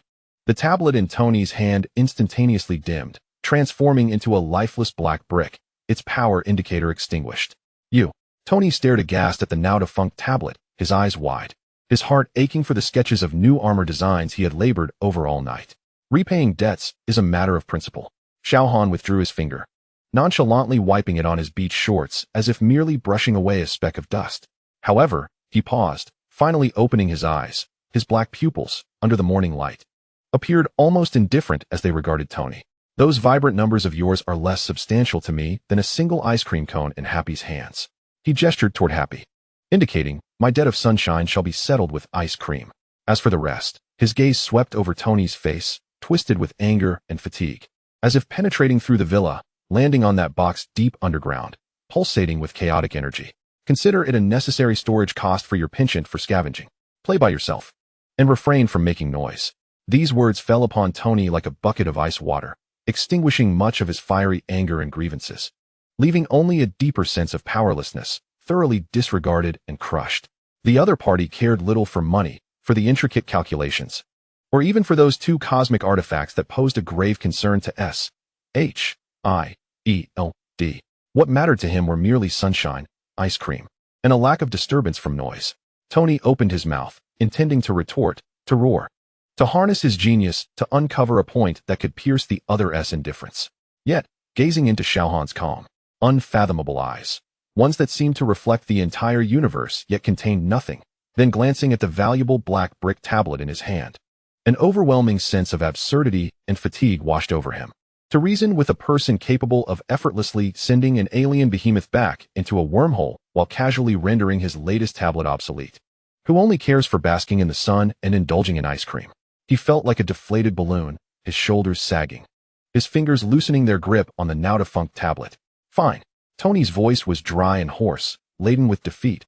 "You win. Ice cream to your heart's content. Is that satisfactory? Happy?" He abruptly turned, shouting at the shadowed bodyguard as if to redirect his pent-up frustration. "Make a note of this. From now on, the villa's ice cream supply shall be limitless. Stuff it full. Pile it high. Let him eat until the sun extinguishes."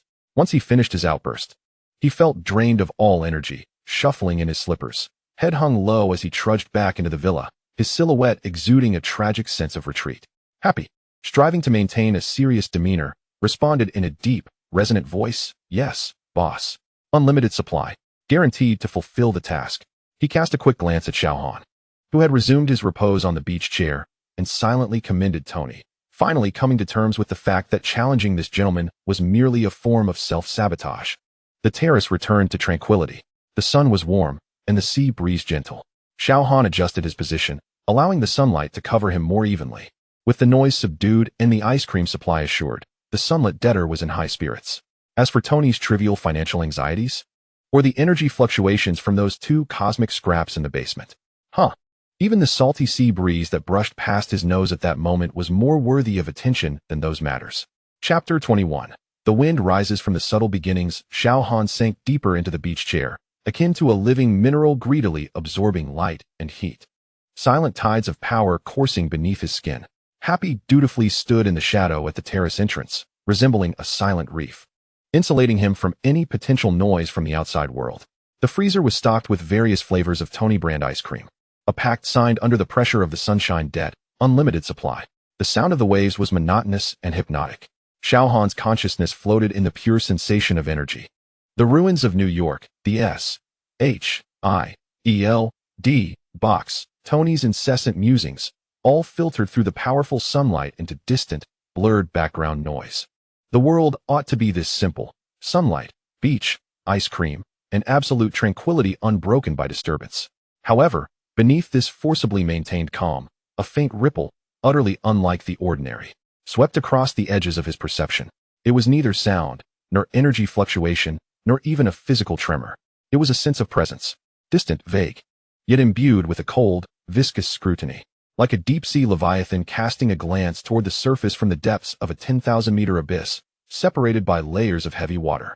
This presence was not directed at him. It felt more like a scanning of the area, imbued with a certain programmed, lifeless indifference. The sensation of being observed vanished in an instant, so fleeting that Xiao Han almost believed it to be a mirage under the scorching sun. Still keeping his eyes closed, Xiao Han's brows slightly furrowed. His fingertips unconsciously brushed lightly against the armrest of the beach chair. A hum, an exceedingly subtle sound, almost merging with the sea breeze's whispers. Centered around his fingertip, the air within a 10-meter radius suddenly became as if solidified, the sunlight within appearing to undergo subtle refractive distortions, forming a momentary, millisecond-long absolute stasis field. Any attempt to penetrate this barrier, be it sound waves, energy fluctuations, or even more delicate streams of information, would be instantly crushed, obliterated. That icy sensation of being observed vanished like startled fish, leaving no trace behind, as if it had never existed. The terrace remained serene. The sea breeze whispered. The waves lapped against the shore, and Happy stifled a silent yawn in the shadows.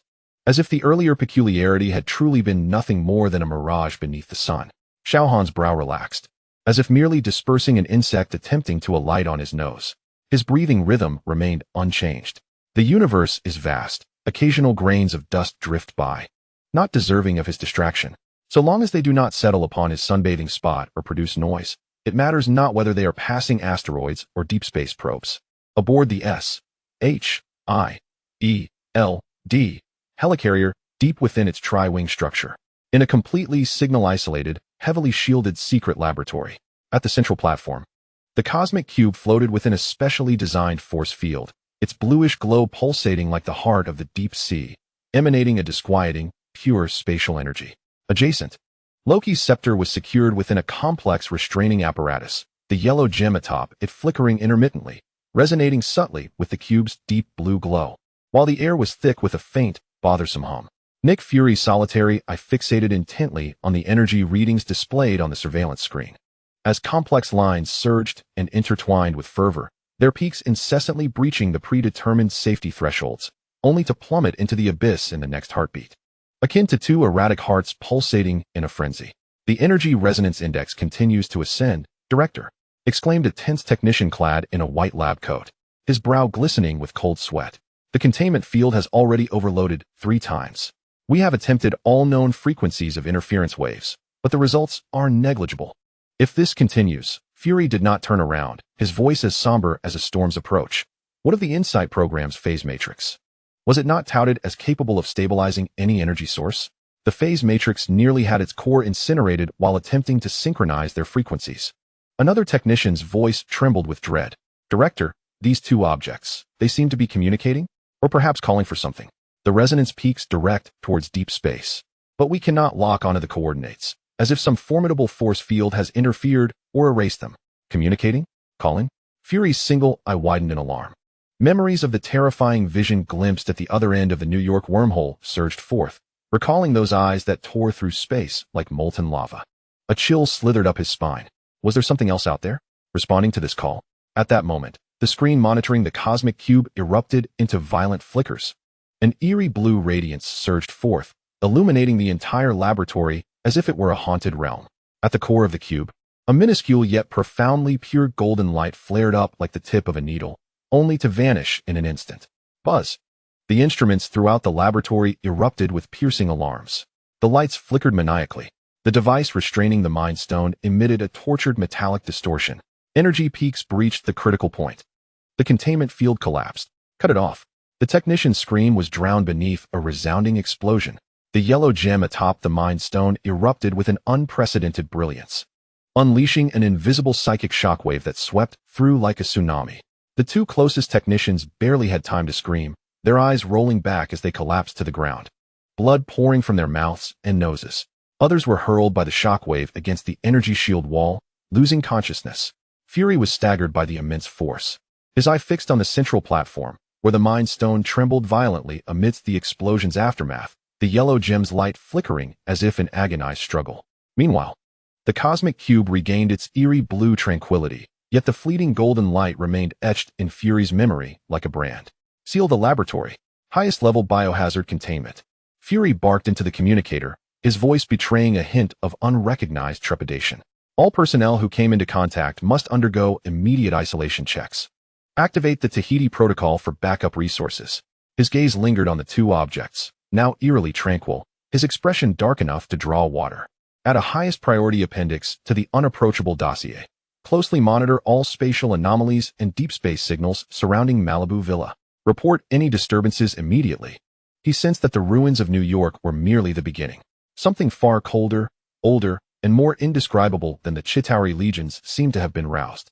And that singular entity capable of effortlessly crushing alien behemoths now basked in the Californian sun, indulging in ice cream, becoming the only unpredictable rock in the eye of this storm. Asgard, deep within the Golden Palace. Odin's solitary eye gazed upon the increasingly obscure yet ominous fragments of imagery transmitted through the roots of the world tree, the fleeting golden light from the core of the cosmic cube. The uncontrolled psychic storm unleashed by the Mind Stone, and the chilling sensation of an observation distorted and erased during transmission.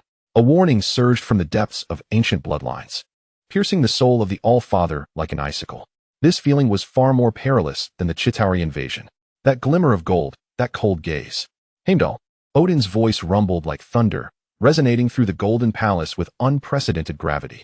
The guardian of the rainbow bridge materialized in the center of the hall, kneeling on one knee. All-Father, your eye. Odin's solitary eye shimmered with sharp, anxious light. Tell me, Midgard, the realm, that power, that golden light, and that gaze from beyond the star seas. What is it?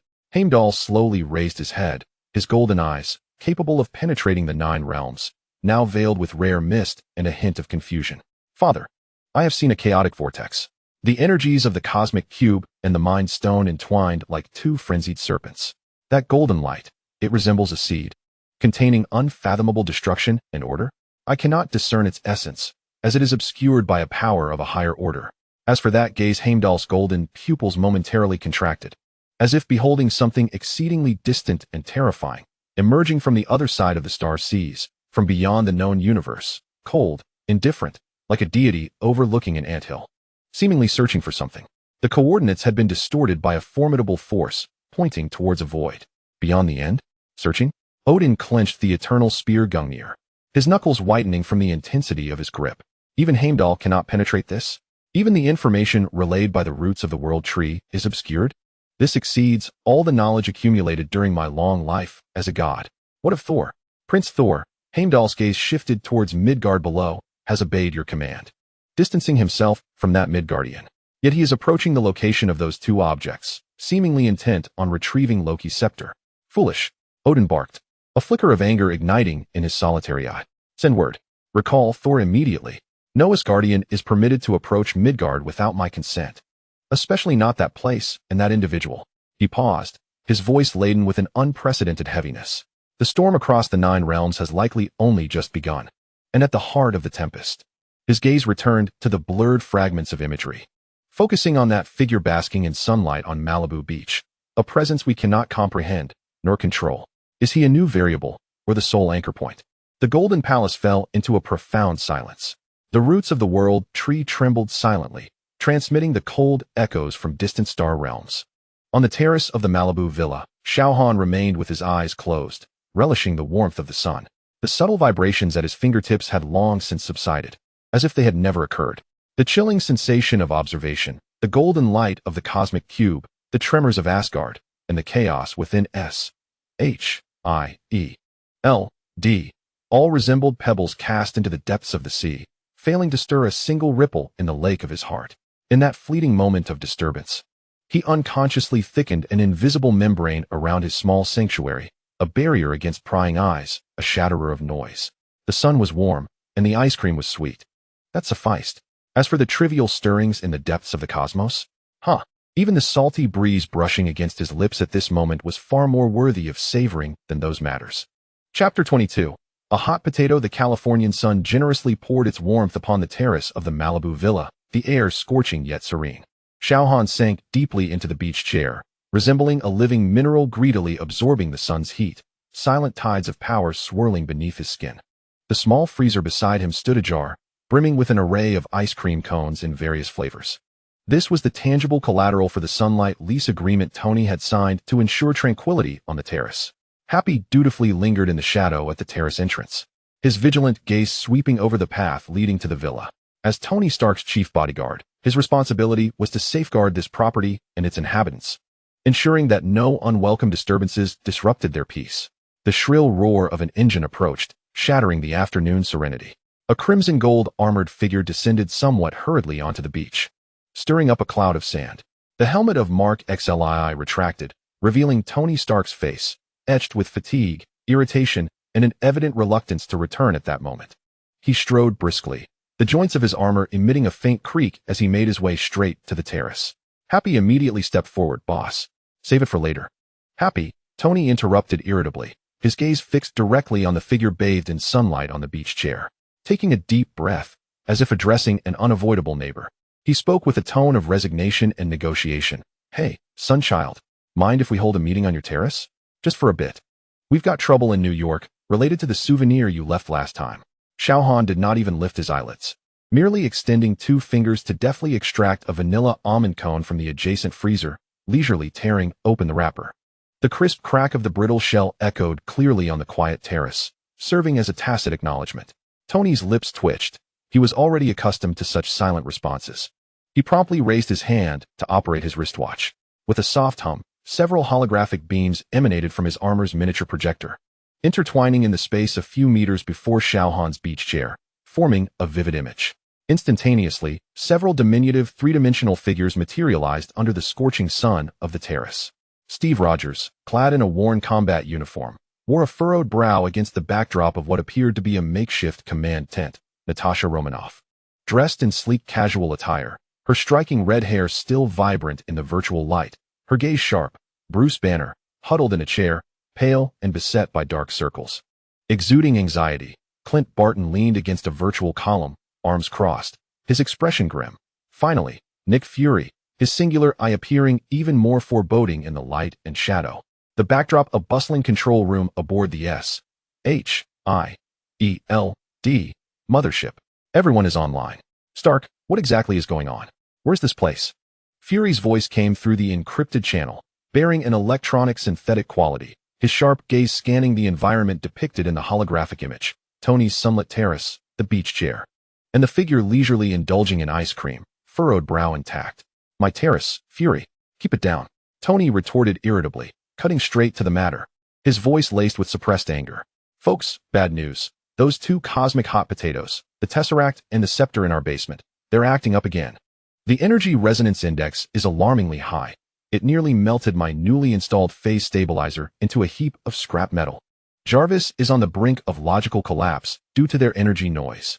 He gestured towards the virtual image of Banner. Bruce, any anomalies in your gamma monitoring? Banner adjusted his glasses, his voice shaky. My equipment is too far away to capture anything but faint abnormal peaks. But Tony, that resonance pattern seems akin to them being actively triggered or responding to something. He nervously rubbed his hands, instinctively avoiding the direction of the beach chair. Responding? Natasha keenly seized on the key term, her red lips pressed together. Responding to whom? Loki is still embedded in the foundation of Stark Tower as filler, not Loki. Fury's voice turned icy, carrying an ominous foreboding. The deep space monitoring array aboard the mothership detected an anomalous signal, extremely faint, but with a clear direction. The source lies beyond the Kuiper Belt. The coordinates cannot be precisely located, and the signal structure is entirely unfamiliar. His solitary eye scanned the group, finally resting on Tony. Stark, the timing of the energy peak from your lab coincides with the deep space signal fluctuations we've captured. It's as if they are greeting one another. This news struck like cold water splashed into a boiling pot. Steve's expression turned grave. Are you saying there is something else out there? More troublesome than the Chitauri, greeting one another? Barton scoffed, arms crossed, more like activating a beacon. Fury, we need to dispose of those 2 items. The sooner, the better. They are ticking time bombs wherever they are. Dispose of them. Banner's voice dripped with despair. Melt them? Detonate them? Who can guarantee it won't trigger a larger scale disaster? Their energy levels. That's why I called you all here. Tony ran a frustrated hand through his hair. S.H.I.E.L.D. Fury's already blown up a lab once. Here, my basement is becoming a volcano. Toss them into the sun. Who's going to deliver them? How do we get close? A spaceship would be torn apart by their energy field. The meeting room fell into silence, the only sounds being the faint hum of the holographic images and Xiao Han crunching the brittle cone. The atmosphere of despair spread silently.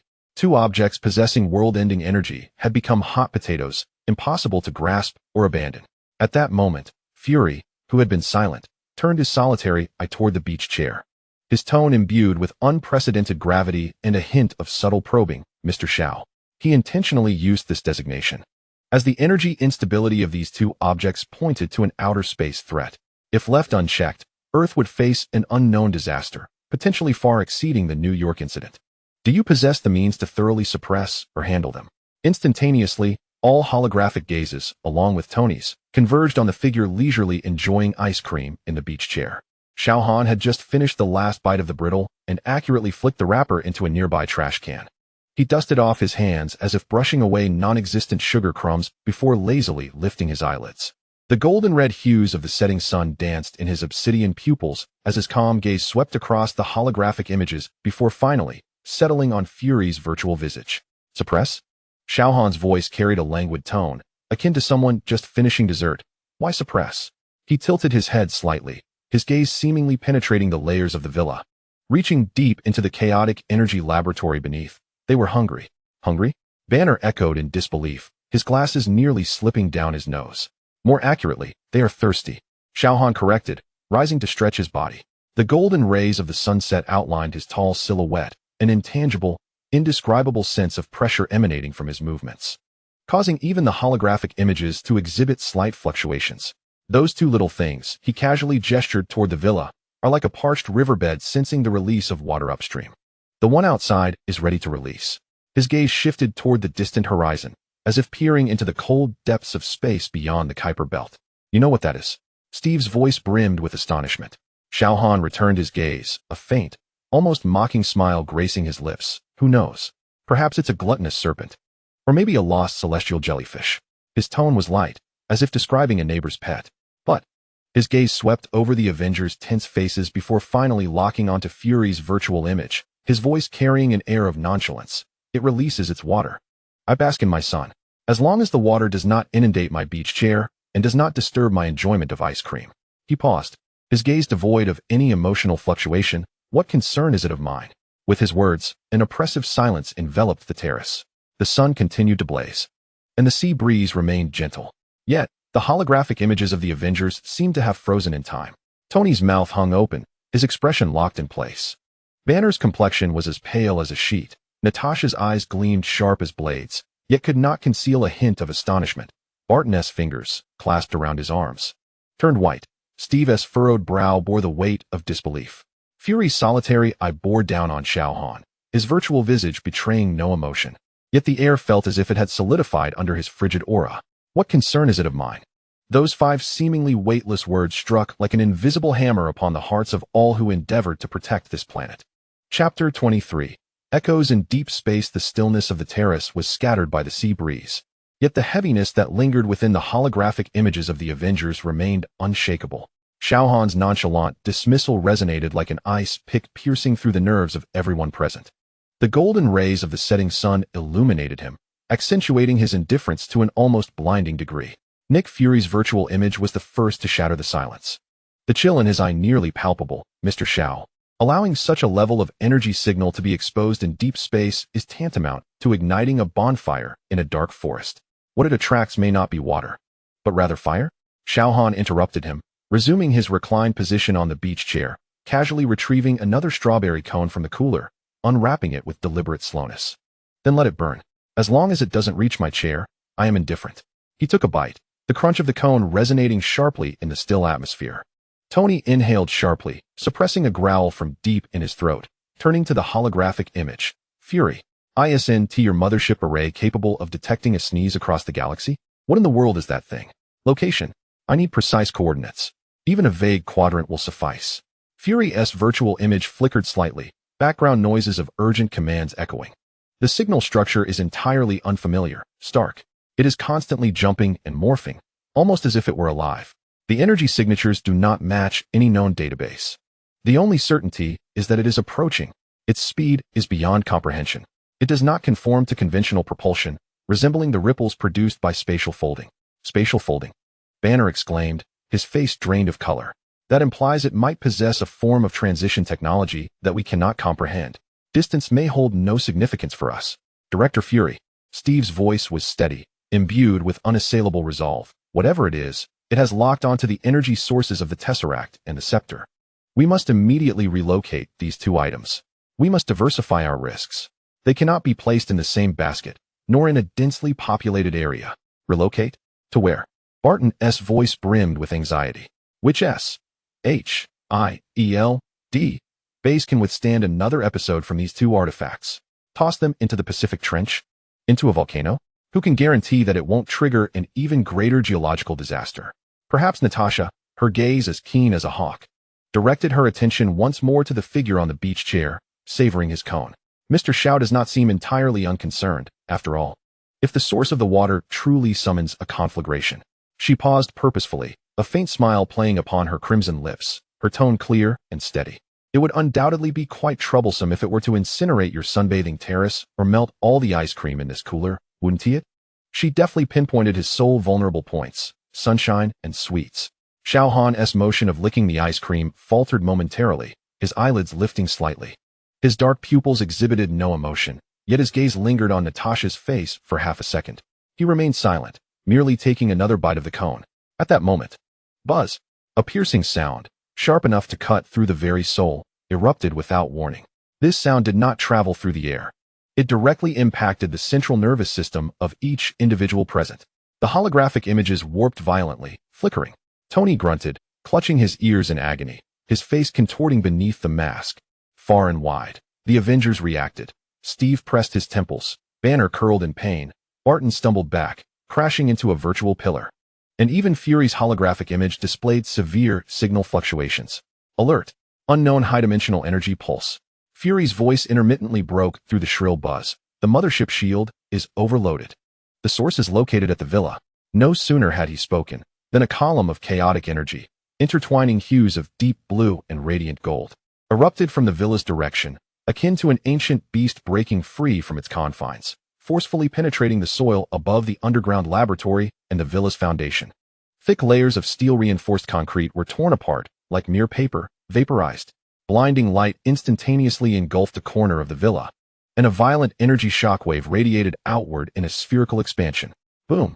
The terrifying explosion reverberated with a delayed impact. Happy was sent flying by the shockwave at the terrace entrance, crashing heavily onto the sand. Tony's armor was propelled backward by the ferocious air current, carving deep furrows in the sand. The tempered glass railing of the terrace instantly became a web of cracks. Dust and debris fell like a torrential downpour. At the heart of the energy column, a distorted, flickering door, radiating unstable hues of blue and gold, was forcibly opening above the ruins of the villa. Chaotic energy torrents surged forth, tearing and distorting everything in their vicinity. No! Tony's eyes widened in horror as he witnessed a corner of his home being obliterated. In the very center of this destructive energy maelstrom, a figure abruptly appeared at the edge of the crumbling villa's foundation, facing the wild, coalescing energy door. It was Xiao Han. He had hardly moved from his beach chair. He still held the half-eaten strawberry cone. The sandstorm and flying debris stirred up by the shockwave halted, as if colliding with an invisible wall of size, pausing eerily just meters away from him. Suspended in the air, dissipating. The turbulent energy streams rushed toward him, only to be smoothed out, diverted as if they had met an utterly smooth reef. Not even the cone in his hand wavered. He stood there, his gray hoodie undisturbed by the energy storm, his gaze calmly fixed upon the increasingly discernible door, exuding ominous vibrations. TSK. He clicked his tongue softly, his brow furrowing ever so slightly, not in reaction to the explosion or the energy, but rather due to the excessive dust. He surveyed the swirling debris with a tone of irritation at being disturbed, noting that it had even sullied his ice cream. He glanced down at the speck of dust on his cone and deftly flicked it into the wreckage of the overturned cooler beside him. Then he lifted his gaze, his attention returning to the energy door that was on the verge of fully forming. This time, his expression was devoid of the earlier languor and indifference. Instead, it bore a hint of pure displeasure at being interrupted. A door? He focused on the distorted light and shadow, his voice low yet piercing through the cacophony of the explosion and the shrill wails of energy, reverberating across the entire terrace, reaching the ears of every Avenger via uninterrupted communication. Who permitted you to open in front of my home? Chapter 24. Closing the door in the wrath of the sun, the tempest of destructive energy ravaged the ruins of the villa. The intertwining light of deep blue and radiant gold resembling a wound in the cosmos, forcefully tearing apart space, emitting a piercing, soul-chilling shriek. The violent turbulence swirled concrete debris and twisted rebar into a deadly vortex, obscuring the brilliance of the setting sun. Xiao Han stood at the center of the storm, as if he were an absolute singularity, immovable amidst the chaos. The tumultuous surge of chaotic energy and the flying debris collided against the invisible barrier surrounding him, akin to striking the sighing wall at the universe's end, instantly smoothed and obliterated, without even ruffling the hem of his gray hoodie. He tilted his head slightly upwards, his gaze piercing through the swirling dust and distorted light, calmly observing the energy gate that was becoming increasingly solid, exuding a frigid and ancient aura. Beyond that door, No longer lay the mechanical, flesh-and-blood Chitauri mothership at the other end of the New York wormhole. Instead, there unfolded a scene of indescribable chaos, a twisting, non-Euclidean geometric structure writhing in a maddened dance, reminiscent of living tissue. Cold, non-stellar light flickered in the depths of the void, outlining a silhouette so immense it was suffocating. A sense of pure, indifferent existence surged forth like a frigid tide through the still stabilizing gaps of the door, bearing the intent to consume and assimilate, causing the distant avengers, even through their holographic projections, to feel a wave of instinctual suffocation and dread. What is that thing? Banner's voice quivered in the communication channel, infused with profound horror. An unknown life form. Energy readings are incomprehensible, surpassing all known levels. Fury's voice was cold and urgent. The backdrop a cacophony of the mothership's blaring alarms and the terrified cries of personnel. Tony's armor stabilized against the energy aftershocks, his face beneath the visor drained of color. He beheld the massive gash where his villa had been obliterated, witnessed the maddening spectacle beyond that door, and further saw the figure standing at the eye of the storm. As calm as if strolling through his own backyard. An absurd mix of fear and a twisted sense of relief gripped him. Thankfully, this monster is home. Xiao Han's brow furrowed imperceptibly, not due to the mind-bending scene beyond the door, nor the cold intent to devour. How ugly, he muttered under his breath, his tone laced with unabashed disdain, as if critiquing a poorly executed piece of graffiti.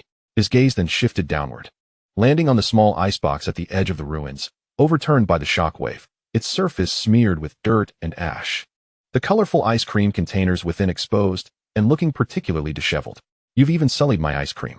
A note of genuine irritation crept into his voice, as if his dessert had been disturbed. At that moment, the distorted light gate trembled violently. The door seemed on the verge of fully opening. The chaotic scene behind it momentarily crystallized. An entity, or perhaps a mass, indescribable in nature, composed of flowing shadows and cold starlight, surged forth from within, exuding a terrifying aura that tore at the fabric of space. It disregarded the laws of physics, ignored the distance of space, like a tentacle crossing dimensions, reaching directly for the unassuming Xiao Han. Its aim was not to attack, but rather to seize with a desire for assimilation, a higher-level greed. It sensed it. It sensed the vast, pure energy source akin to a star contained within that body. This incomprehensible grasp moved with a speed that transcended the limits of vision. Tony's pupils dilated sharply, a brief gasp escaping his throat. Fury, Steve, and others in the holographic projection felt their hearts almost cease. Hulk within Banner let out a terrified roar. Just as the cold, viscous limb was about to make contact with Xiao Han's body, he moved. There was no evasion. No block. He merely raised his right hand. The same hand that had just flicked away the dusty ice cream cone. A pale hand that even appeared somewhat elongated. The motion was slow, almost casual. His fingers splayed open, facing that dimension-crossing, soul-freezing limb, and he pressed down, nonchalantly. No explosion of energy, no radiant light. Only an indescribable, unfathomable force, as if it stemmed from the very inception of the universe, pure to the extreme. Buzz. The space emitted a groan, unbearably heavy and deep. The limb, composed of flowing shadows and cold starlight, was struck as if by an invisible cosmic hammer. The material comprising it, seemingly defying the laws of physics, froze and stiffened in an instant. Then, starting from the fingertips, it shattered, like glass thrown into absolute zero, disintegrating, breaking down, transforming into the most primordial, frigid stardust. The disintegration was silent, yet bore a horrifying intensity that sent chills down one's spine. This collapse was not merely a physical shattering, but rather a forcible erasure of a concept of existence. From the depths of that chaotic void behind the door, a sound erupted that could not be captured by human ears, yet detonated directly in the very souls of all sensing it. A silent scream imbued with exquisite agony and terror. The colossal silhouette convulsed violently, rolling. Xiao Han's right hand remained unwithdrawn. He twisted his wrist, fingers closing as if seizing an invisible latch in the void. Then, with a sudden, forceful yank, the motion was simple and brutal, akin to casually shutting a rickety door blown open by the wind. Squeal. A sound akin to the very fabric of the universe being forcibly torn apart. A grinding, piercing shriek. The light gate, forcibly held open by ethereal blue and radiant gold energy, linking to an unknown, terrifying dimension, along with the surrounding chaotic energy currents that had yet to dissipate, was violently torn from the spatial structure by an irresistible, overwhelming force. As if stripping away an annoying old poster from a wall, the The torn light gate, along with its internal chaotic scene and the writhing, agonized silhouette, was instantaneously compressed into an infinitely small, blindingly white singularity. Xiao Han did not even glance at the compressed singularity, as if discarding a piece of trash. He casually tossed the radiant orb of light toward the setting sun above, casting its last warm glow. Whoosh! The radiant orb transformed into a fine streak of light, vanishing instantaneously into the atmosphere, so swiftly that not even an afterimage remained. The next moment, deep within the solar corona, imperceptibly to the human eye, a minuscule radiant light suddenly flickered into existence, only to be immediately consumed, obliterated, and assimilated by the sun's surface, raging with plasma flames at millions of degrees. Without even stirring a ripple, as if a speck of dust had fallen into a boiling furnace. In the ruins of the Malibu villa, the violent energy storm abruptly ceased. The forcibly torn spatial structure resembled a healing wound, closing instantaneously, leaving behind the massive, smoldering gash on the villa's foundation and the crystalline dust that slowly cascaded down. Formed from high-temperature molten glass that had rapidly cooled, the terrace was engulfed in silence. The holographic projection froze. The Avengers stood as if under a spell, their faces etched with utter shock and blank confusion. Tony gaped, his chin seemingly dislocated beneath the visor. Happy lay on the distant beach, having forgotten to rise.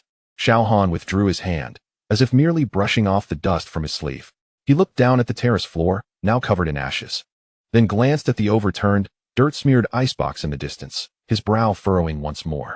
TSK. He lightly clicked his tongue, his tone thick with displeasure at the disturbance. The mess was even worse.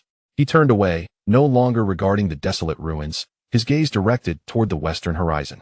The golden glow of the setting sun struggled to penetrate the swirling smoke, casting down its final rays of light. He took a step forward, making his way toward the relatively clean area of the terrace, his aim set on the beach chair that had miraculously remained unscathed amidst the chaos of the explosion. As he passed by Tony, who stood frozen like a statue, Xiao Han's pace faltered for a moment. He turned his head, his gaze sweeping over Tony's vacant expression. "Tony," he uttered, his voice returning to its earlier monotony, as if he had merely swatted a bothersome fly. Tony jolted awake, as if stirred from a deep slumber, his throat working to form words. "Huh? The house." Xiao Han nodded toward the smoldering wreckage. "You need to fix that." Then, as if recalling something of greater importance, he added, "The ice cream. It's dirty. Replace it." His tone was matter-of-fact, leaving no room for rebuttal. After delivering his commands, he disregarded the petrified Tony and proceeded to the beach chair, brushing off the scant dust that had settled upon it before reclining comfortably once again. The golden rays of the setting sun enveloped him anew, their warmth dispelling the chill of the lingering smoke. He closed his eyes, inhaling deeply the air tinged with a burnt odor and faint ozone, the frown on his brow easing into a semblance of tranquility. At last, some peace, he murmured softly, a hint of satisfaction woven into his voice. The terrace fell silent once more, save for the gentle whisper of the breeze sifting through the ash and the rhythmic cadence of the distant waves. In the holographic display, Fury's singular eye fixated intently on the figure bathed in the last rays of sunlight on the beach chair, his virtual visage devoid of expression, yet shadowed by an abyss of gravity. He spoke slowly, his voice resonating as though it emerged from the depths of an abyss, shattering the stillness. File update. Codename: Son of the Sun. Threat level reassessed. The sun dipped below the horizon, its final golden glimmer vanishing. Night descended, stars beginning to twinkle. On the beach chair, Xiao Han's breaths were steady and elongated, as if the harrowing incident of moments prior had merely been a trivial dream conjured during an afternoon nap. Only the vast, charred gash at the foundation of the villa bore silent witness to the remnants of the sun's wrath. Chapter 25. Embers and Preheating. Once again, the Californian morning light generously illuminated Malibu Beach, yet this time, the silhouette of the villa bore a conspicuous scar. At one side of the foundation, a gaping maw, violently torn by rampant energy, revealed edges of charred concrete and twisted rebar, a silent exclamation mark narrating the brief, yet harrowing encounter of the previous night. The air still retained a faint hint of ozone and the acrid scent of molten rock. Tony Stark, clad in a grease-stained work vest with dark circles under his eyes, orchestrated the efforts of several cumbersome engineering robots and a professional construction crew bustling around the gash. Sparks flew from welding torches, and the roar of heavy machinery shattered the morning's tranquility. He occasionally tugged at his hair in frustration while gesturing at the holographic blueprints, muttering curses under his breath. The task of rebuilding his home, especially at an accelerated pace while ensuring it could withstand unforeseen mishaps caused by certain non-human tenets, weighed heavily on his mind. Miraculously, the terrace remained largely intact. Xiao Han occupied the prime spot on the beach chair, resembling a precisely calibrated solar panel greedily absorbing the morning light. Sunlight cascaded upon him, warmth permeating his being, silently restoring the trivial energy he had expended the night before. Happy had replaced the old freezer with a brand new, larger model, crammed with an array of Tony brand ice cream cones.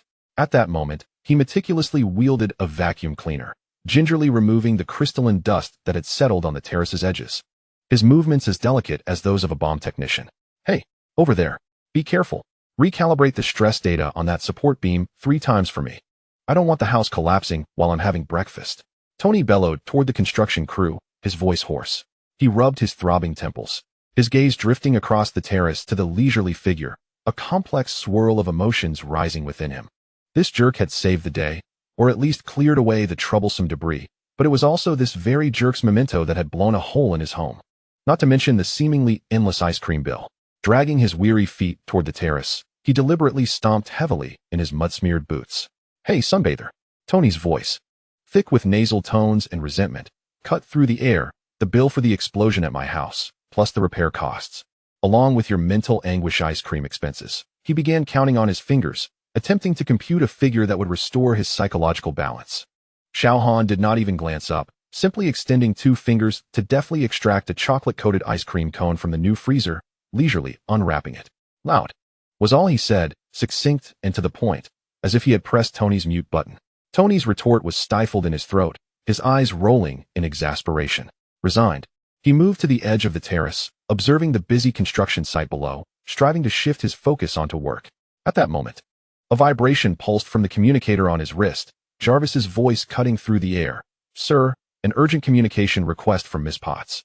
From Stark Industries headquarters in New York. Pepper? Tony's heart tightened, and he immediately connected the call. Pepper? What's wrong?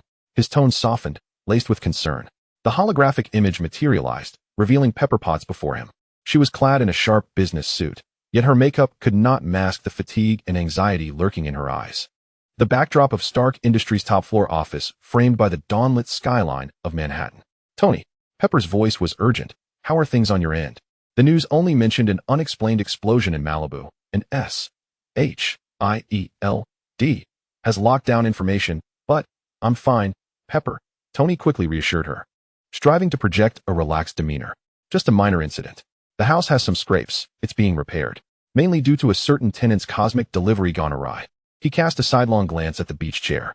Pepper followed his gaze, her relief palpable as she nodded slightly in acknowledgement toward Xiao Han, who merely lifted his ice cream cone in response. I'm glad you're okay, Pepper exhaled, but her expression soon shifted back to seriousness. Tony, I reached out because something seems off in New York. Off? Tony frowned. Are aliens coming for a visit again? No, it's a human crisis. Pepper revealed as she accessed an encrypted file. Do you remember that scientist named Aldrich Killian? The one you stood up at the summit in Switzerland a few years back? Tony strained to recall, his brow furrowing deeper. Vaguely, he worked in biotech, right? A bit neurotic in his speech. What's happened to him? He is now the puppet master behind AM. Pepper's tone turned icy. In recent months, there have been multiple bizarre bombing incidents worldwide, targeting military and political officials or critical facilities. The attackers employ methods that are exceptionally brutal, capable of generating extreme temperatures, far exceeding those of conventional explosives. The authorities attribute these acts to a terrorist leader named Mandarin, but Pepper projected a series of blurry images from the scenes of destruction. In the photographs, the explosion sites appeared eerily molten, metal and concrete melting as if wax, the residual energy readings perplexingly anomalous. S.H.I.E.L.D's intelligence analysis indicates, Pepper continued, that the energy signatures left by these explosions correspond closely with a certain catastrophic virus project reported by a biotech research facility under Killian's name. Fury suspects that Killian is the true mastermind behind this chaos. He is using Mandarin as a decoy to conceal his plans to create super soldiers, or even human bombs, through the catastrophic virus. The target is revenge.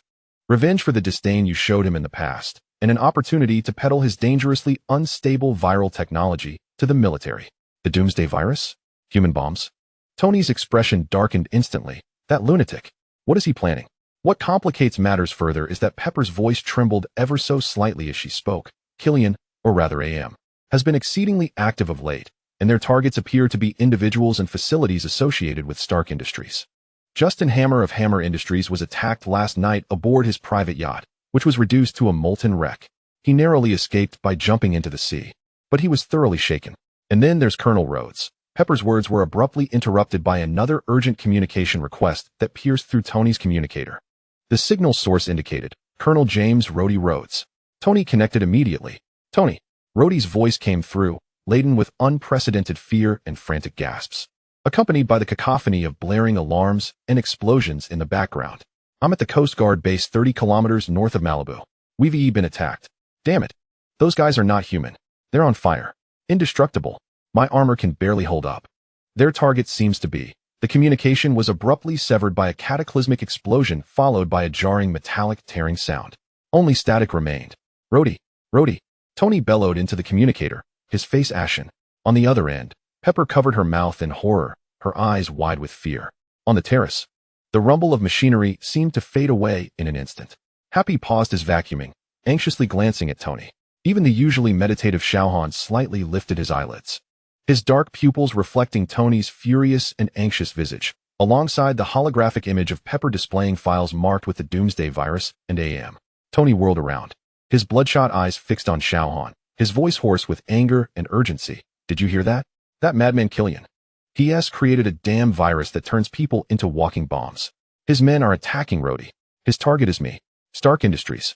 It could even be. He glanced at Pepper's image. The words left unspoken were nonetheless palpable. Xiao Han leisurely finished the last bite of his ice cream cone, expertly flicking the wrapper into the trash. He rose to his feet, sunlight cascading over him. He cast a glance westward, where the sun was rising to an optimal height, the light just right. Tony, he spoke, his voice calm and unruffled, his gaze sweeping over Tony's anxious face, almost as if piercing through the void to the chaotic battlefield along the northern coastline. Tony instinctively responded, his heart racing. Your oil-stained jumpsuit, Xiao Han remarked, nodding towards Tony's work vest, his tone laced with a casual jest. As if it were time for a patch-up. He paused, his gaze shifting northward, the corners of his mouth curving into a faint smile that brought Tony an inexplicable sense of comfort. This time, it seemed their adversary might be slightly more formidable than that bumbling magician Loki.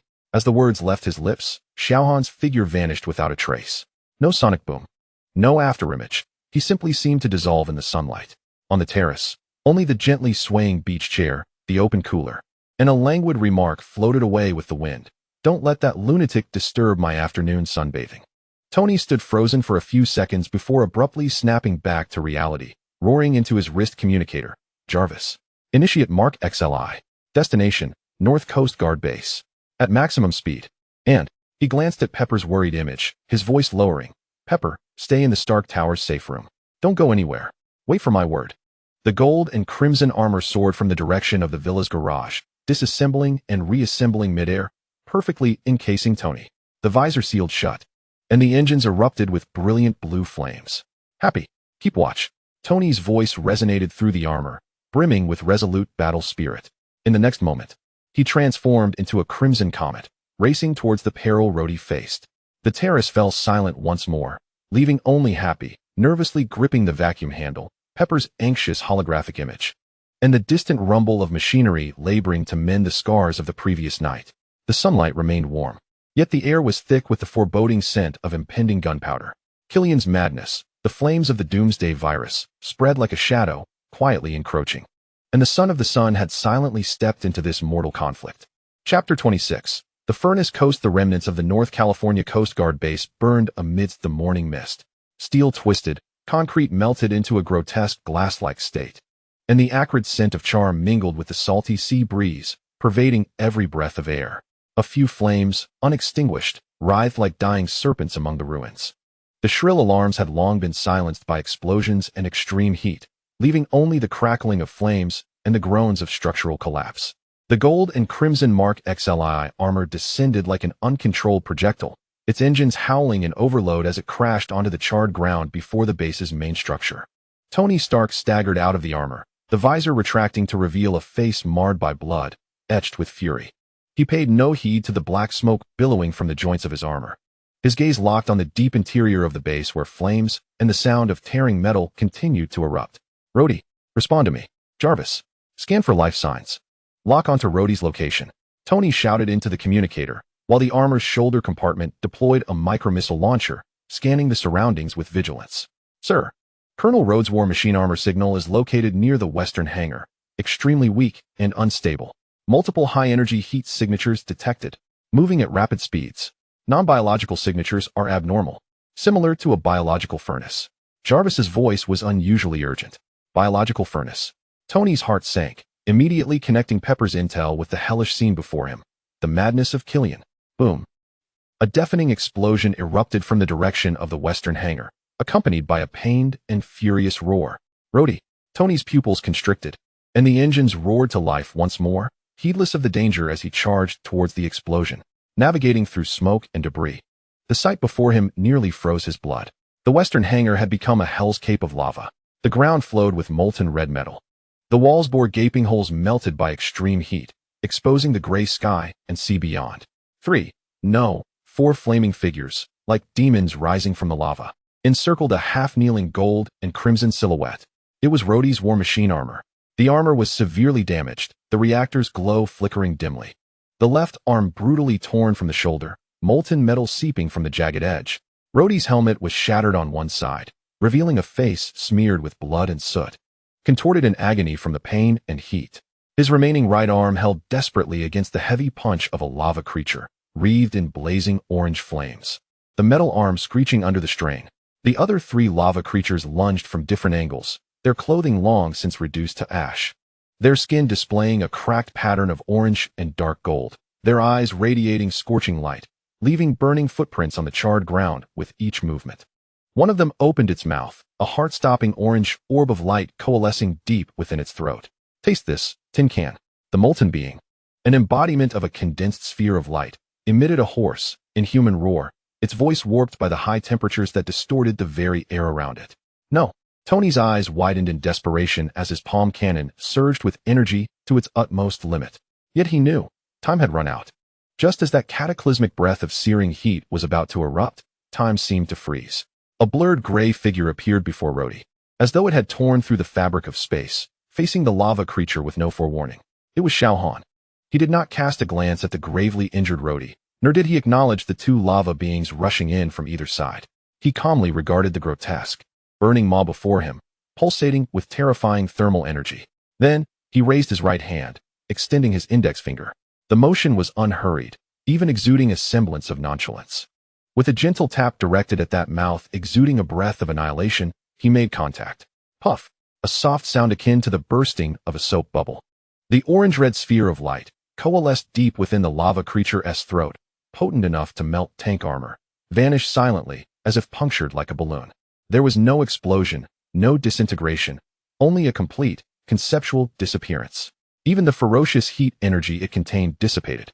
The lava creature maintained its pose, mouth agape, its burning eyes widening in utter shock and bewilderment. It emitted a wheezing sound from its throat, akin to a deflating bellows, yet it could no longer expel anything. In the next instant, an incomprehensible, irresistible force, emanating from the molecular level, surged through Xiao Han's fingertip and into the lava creature's head. The creature's flaming cranium erupted as if a miniature supernova had detonated within, exploding outward in an instant. There was no gore, no shattering of bones. The very substance constituting its head was disintegrated and vaporized in a billionth of a second. Only a cloud of fine, glowing, orange-red stardust remained, swiftly cooling and scattering through the air. The headless lava body swayed momentarily, its once fiery patterns dimming rapidly, solidifying and losing all luster and vitality. Resembling an ugly lava sculpture that had been abruptly cooled, collapsing into the flowing metallic solution with a resounding splash of crimson sparks. Time resumed its course. Silence. A profound, absolute silence enveloped this infernal crucible. The other 3 lava beings, caught mid-attack, seemed struck by an invisible hammer, frozen in place. Their burning pupils fixated upon the instantly vaporized headless corpse of their comrade, then abruptly turned to the young eastern figure clad in a gray hoodie, their eyes betraying a human-like, visceral horror and disbelief for the first time. Tony's palm cannon remained in a charged state, his mouth slightly agape, his mind a blank slate. Rhodey's remaining right arm held a defensive posture, his bloodied face frozen in agony and confusion from surviving the ordeal. Xiao Han retracted his finger, as if brushing away non-existent dust. He then turned slowly, his gaze sweeping over Rhodey's pitifully battered armor, his brow furrowing ever so slightly. "Colonel Rhodes?" His voice was calm and unperturbed, devoid of emotion. "Yes, it's me," Rhodey rasped, his voice hoarse and dry, the pain and heat rendering his consciousness somewhat hazy. "Your armor." Xiao Han's gaze lingered on the shattered armor of Rhodey's left arm and the dim reactor at his chest. His tone tinged with an evaluative quality. "The heat dissipation design is inadequate." "Rhodey, Tony, heat dissipation design. Is this really the time for such a discussion?" Just then, the three stunned lava beings appeared to break free from their overwhelming fear, the virus-twisted frenzy and madness regaining control. "Kill him!" One of the lava beings howled in a frenzied roar, their molten patterns igniting with blinding orange light, charging at Xiao Han like a comet. The other two surged forward simultaneously. One conjured a high-temperature shockwave with its fists aimed at Xiao Han's back, while the other leapt high, its burning foot poised to stomp down upon Xiao Han's head. They coordinated perfectly, sealing off all avenues for evasion. "Watch out!" Tony and Rhodey exclaimed in unison. Facing this trio of attacks potent enough to melt a tank into molten iron, Xiao Han did not even glance back. He merely sidestepped to the left as the lava being hurtled towards him, closing the distance to less than half a meter. The movement was minimal, akin to sidestepping a pedestrian on a crowded street. Yet this seemingly trivial step allowed the lava creature, like a burning meteor, to just barely graze past the edge of his clothing. Boom! The lava being crashed into a thick, semi-molten alloy wall behind Xiao Han with tremendous force. The horrifying impact, combined with its inherent heat, instantly dented and melted the wall inward. The creature embedded itself within, its surface patterns fracturing violently as it emitted a pained howl. Simultaneously, Xiao Han's left hand casually swept back. The action was gentle, akin to brushing leaves from one's shoulder. Smack! The fist charged with destructive thermal shock waves, launched from behind, was firmly grasped by his seemingly ordinary, pale hand. The ferocious shockwave collided with an invisible barrier of absolute zero, vanishing instantly into nothingness. The molten material of the fist emitted a screeching sound, akin to red-hot metal being plunged into ice water, as the orange-red patterns dimmed, cooled, and cracked at a visible rate. "Ah!" The lava being shrieked in agony, attempting to retract its fist, only to find its arm seemingly welded to a cosmic singularity, utterly immovable. A chilling, irresistible force surged up its arm, freezing the boiling lava blood in its wake. Its arm rapidly lost its luster, transforming into a cold, cracked, gray-black stone. Xiao Han did not even glance at it, casually shaking the now stone-like arm he grasped. Crack, crack, crack. A cacophony of dreadful shattering sounds ensued, beginning from the gripped arm. The molten patterns of the lava being disintegrated in a chain reaction, collapsing like a shattered, inferior clay figurine, crumbling into a heap of lifeless, gray-black debris emitting wisps of smoke. The last lava being, who had leapt high, attempting to stomp upon Xiao Han, bore witness to the horrifying spectacle of its comrade disintegrating into rubble. The madness in its eyes was swiftly replaced by boundless terror. The elevated lava foot froze in midair. Only then did Xiao Han slightly tilt his head, glancing at it. His gaze was calm and devoid of any threat. Yet it made the lava being feel as though it was being scrutinized by the abyss of the universe. It emitted a terrified whimper, desperately twisting its body in an attempt to alter its trajectory and flee. But it was too late. Xiao Han, having just brushed aside the thermal shockwave, raised his left hand effortlessly. The motion remained light, as if merely catching a drifting feather. Puff! The burning foot, imbued with the power to crush, was gently cradled in his palm. There was no sound, no shockwave, no energy explosion. Only an invisible, absolute force field expanded instantaneously. The terrifying kinetic energy of the lava man plummeting, combined with the searing heat of the molten rock he carried, vanished without a trace upon contact with that hand. Akin to a cow sinking into the sea, he hung suspended in midair, as if immobilized by an enchantment, in a most comical posture. His burning feet mere centimeters from Xiao Han's palm, yet unable to descend even a fraction further.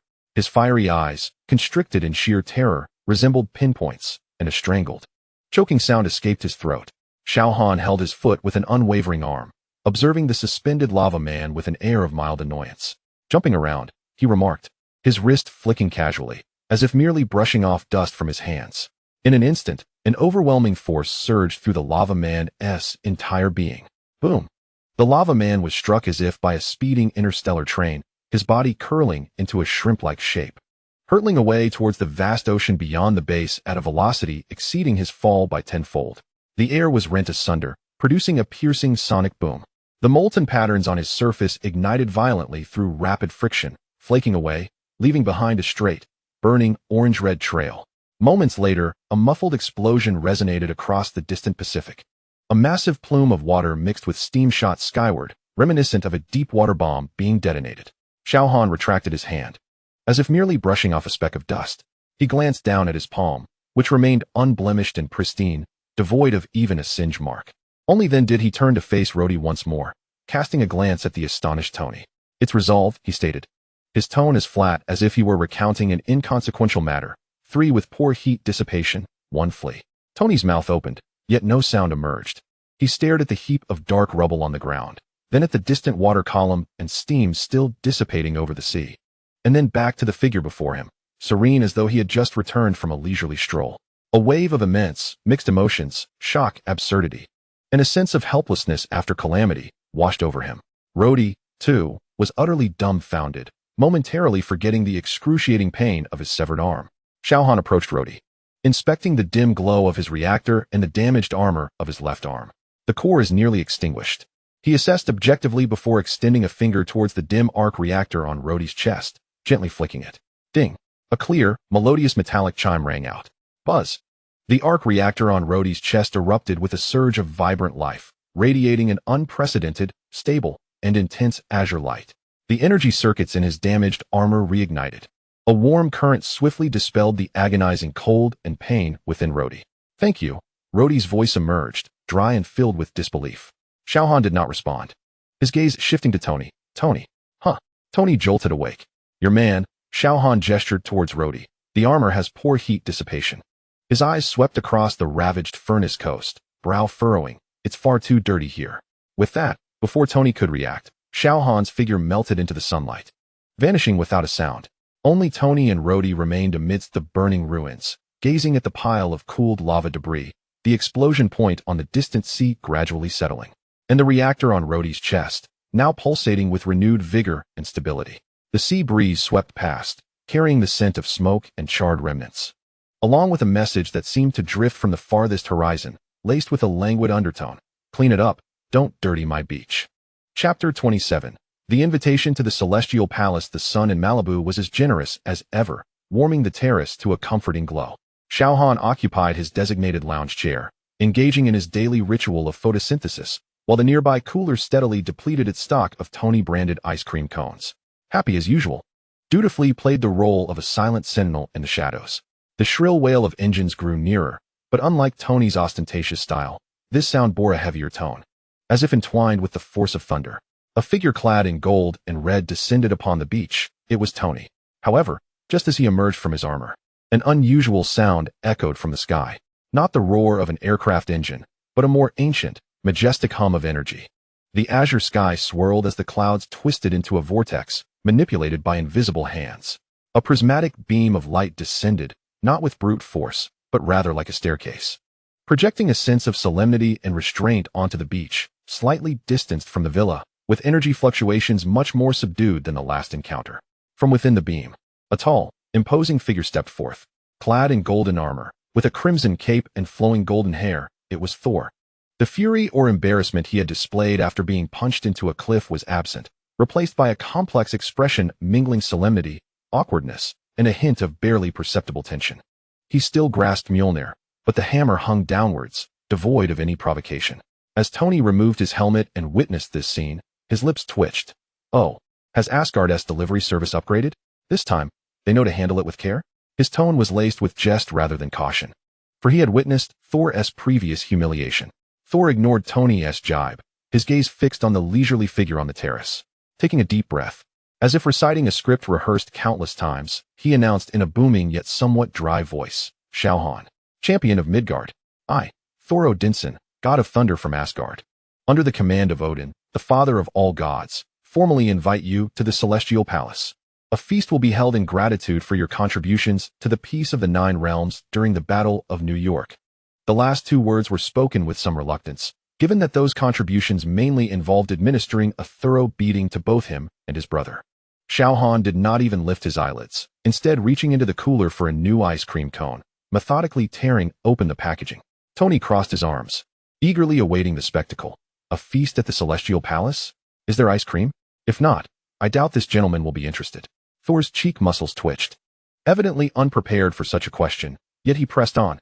Asgard boasts golden goblets of fine wine, millennia-old delicacies, and Xiao Han interrupted his enumeration, taking a bite of his ice cream cone.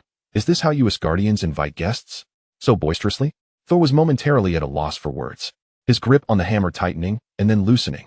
He recalled his mother Frigga's admonition to maintain politeness and patience, as this formidable being's thought process differed from theirs. Just as the atmosphere grew tense, a subtle golden bracelet on Thor's wrist flickered slightly. Through a clever Asgardian enchantment, Frigga's gentle and wise voice directly reached Xiao Han's ears, bypassing Tony and Happy's hearing. Noble sir, please forgive my son's impetuosity.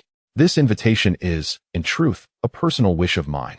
The scenery of the Celestial Palace differs greatly from that of the courtyard. Certain wonders beneath the eternal light may offer you solace. Moreover, I possess a collection of trinkets from the 9 realms that subtly influence light and energy flow, which might provide you some amusement. Would you be inclined to spare some time to witness them? This transmission technique was masterful, resonating directly within his consciousness, imbued with sincerity and a non-intrusive allure. The crux lies in delightful trinkets that are beneficial for repose and alleviating ennui, precisely hitting the mark. Xiao Han's action of consuming the ice cream cone paused momentarily. He lifted his eyelids, his gaze seemingly piercing through the expanse, landing in the distant direction of Asgard, before casting a glance at the slightly awkward Thor before him. The eternal light? He appeared to harbor a flicker of interest. It sounded more appealing than the beach perpetually shrouded in clouds that Tony described. Tony, Xiao Han finished the ice cream cone in a few bites, rising to his feet and brushing off non-existent crumbs from his hands. All right. His tone was as casual as if he were agreeing to visit a cafe in the neighboring block, just to see whether the so-called Celestial Palace held a son worthy of its reputation. Thor visibly exhaled in relief, hastily raising Mjolnir. Heimdall, open the Bifrost. Guide our esteemed guest. This time, the radiant beam of the Bifrost softened considerably, enveloping Xiao Han and Thor with precision. In a flash of light, the two vanished from the beach, leaving behind only the charred runic imprint and a slight ripple in the air. Tony stood rooted in place, scratching his head. So, off to visit an alien world, huh? And not even bringing back a souvenir? Happy, make a note of that. He just consumed one of my ice cream cones, and now there's a spatial distortion fee for using my beach as a teleportation point. Interest as usual. Happy nodded silently, pulling out a small notebook to jot down the details. The boss's bill was always so creatively crafted. Asgard, the Golden Palace. The brilliance of the Bifrost light converged within the opulent hall, where the figures of Xiao Han and Thor materialized. Odin sat regally upon the highest throne, his single eye scrutinizing Xiao Han below, his gaze profound, imbued with divine authority and a hint of barely perceptible trepidation. Flanking the hall stood the elegantly attired nobility and generals of Asgard, including the warriors Three and Sif, all curiously and reverently observing the Midgardian, who was said to have sent Thor flying with a mere punch and casually closed the New York wormhole. The atmosphere was solemn and grave.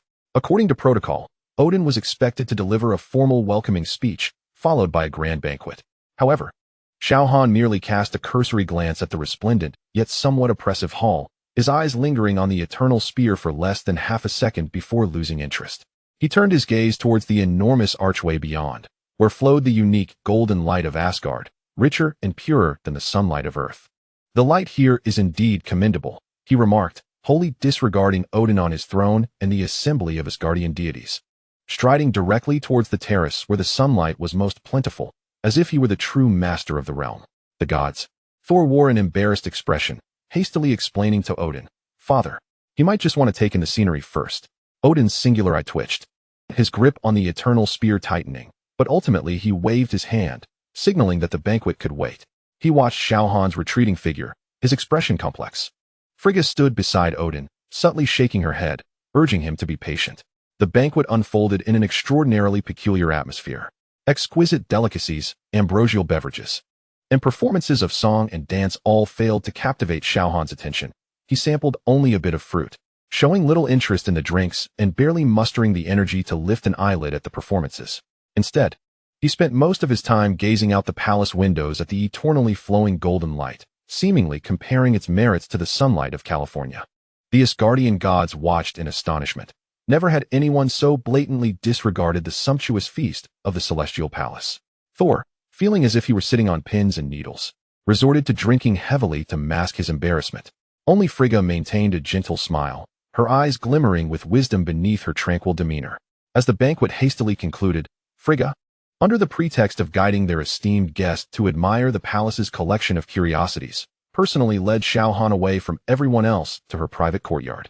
Nestled deep within the palace, illuminated by a soft magical glow, the atmosphere here was exceptionally serene, with only the gentle rustling of peculiar flora swayed by a magically simulated breeze and the golden beams of light filtering down from special crystals at the courtyard's apex. More intense and soothing than outside. Please forgive the previous formalities, my lord. Frigga dismissed all the handmaidens, leaving only the two of them in the courtyard. Her gentle smile faded, replaced by a profound concern and sincerity.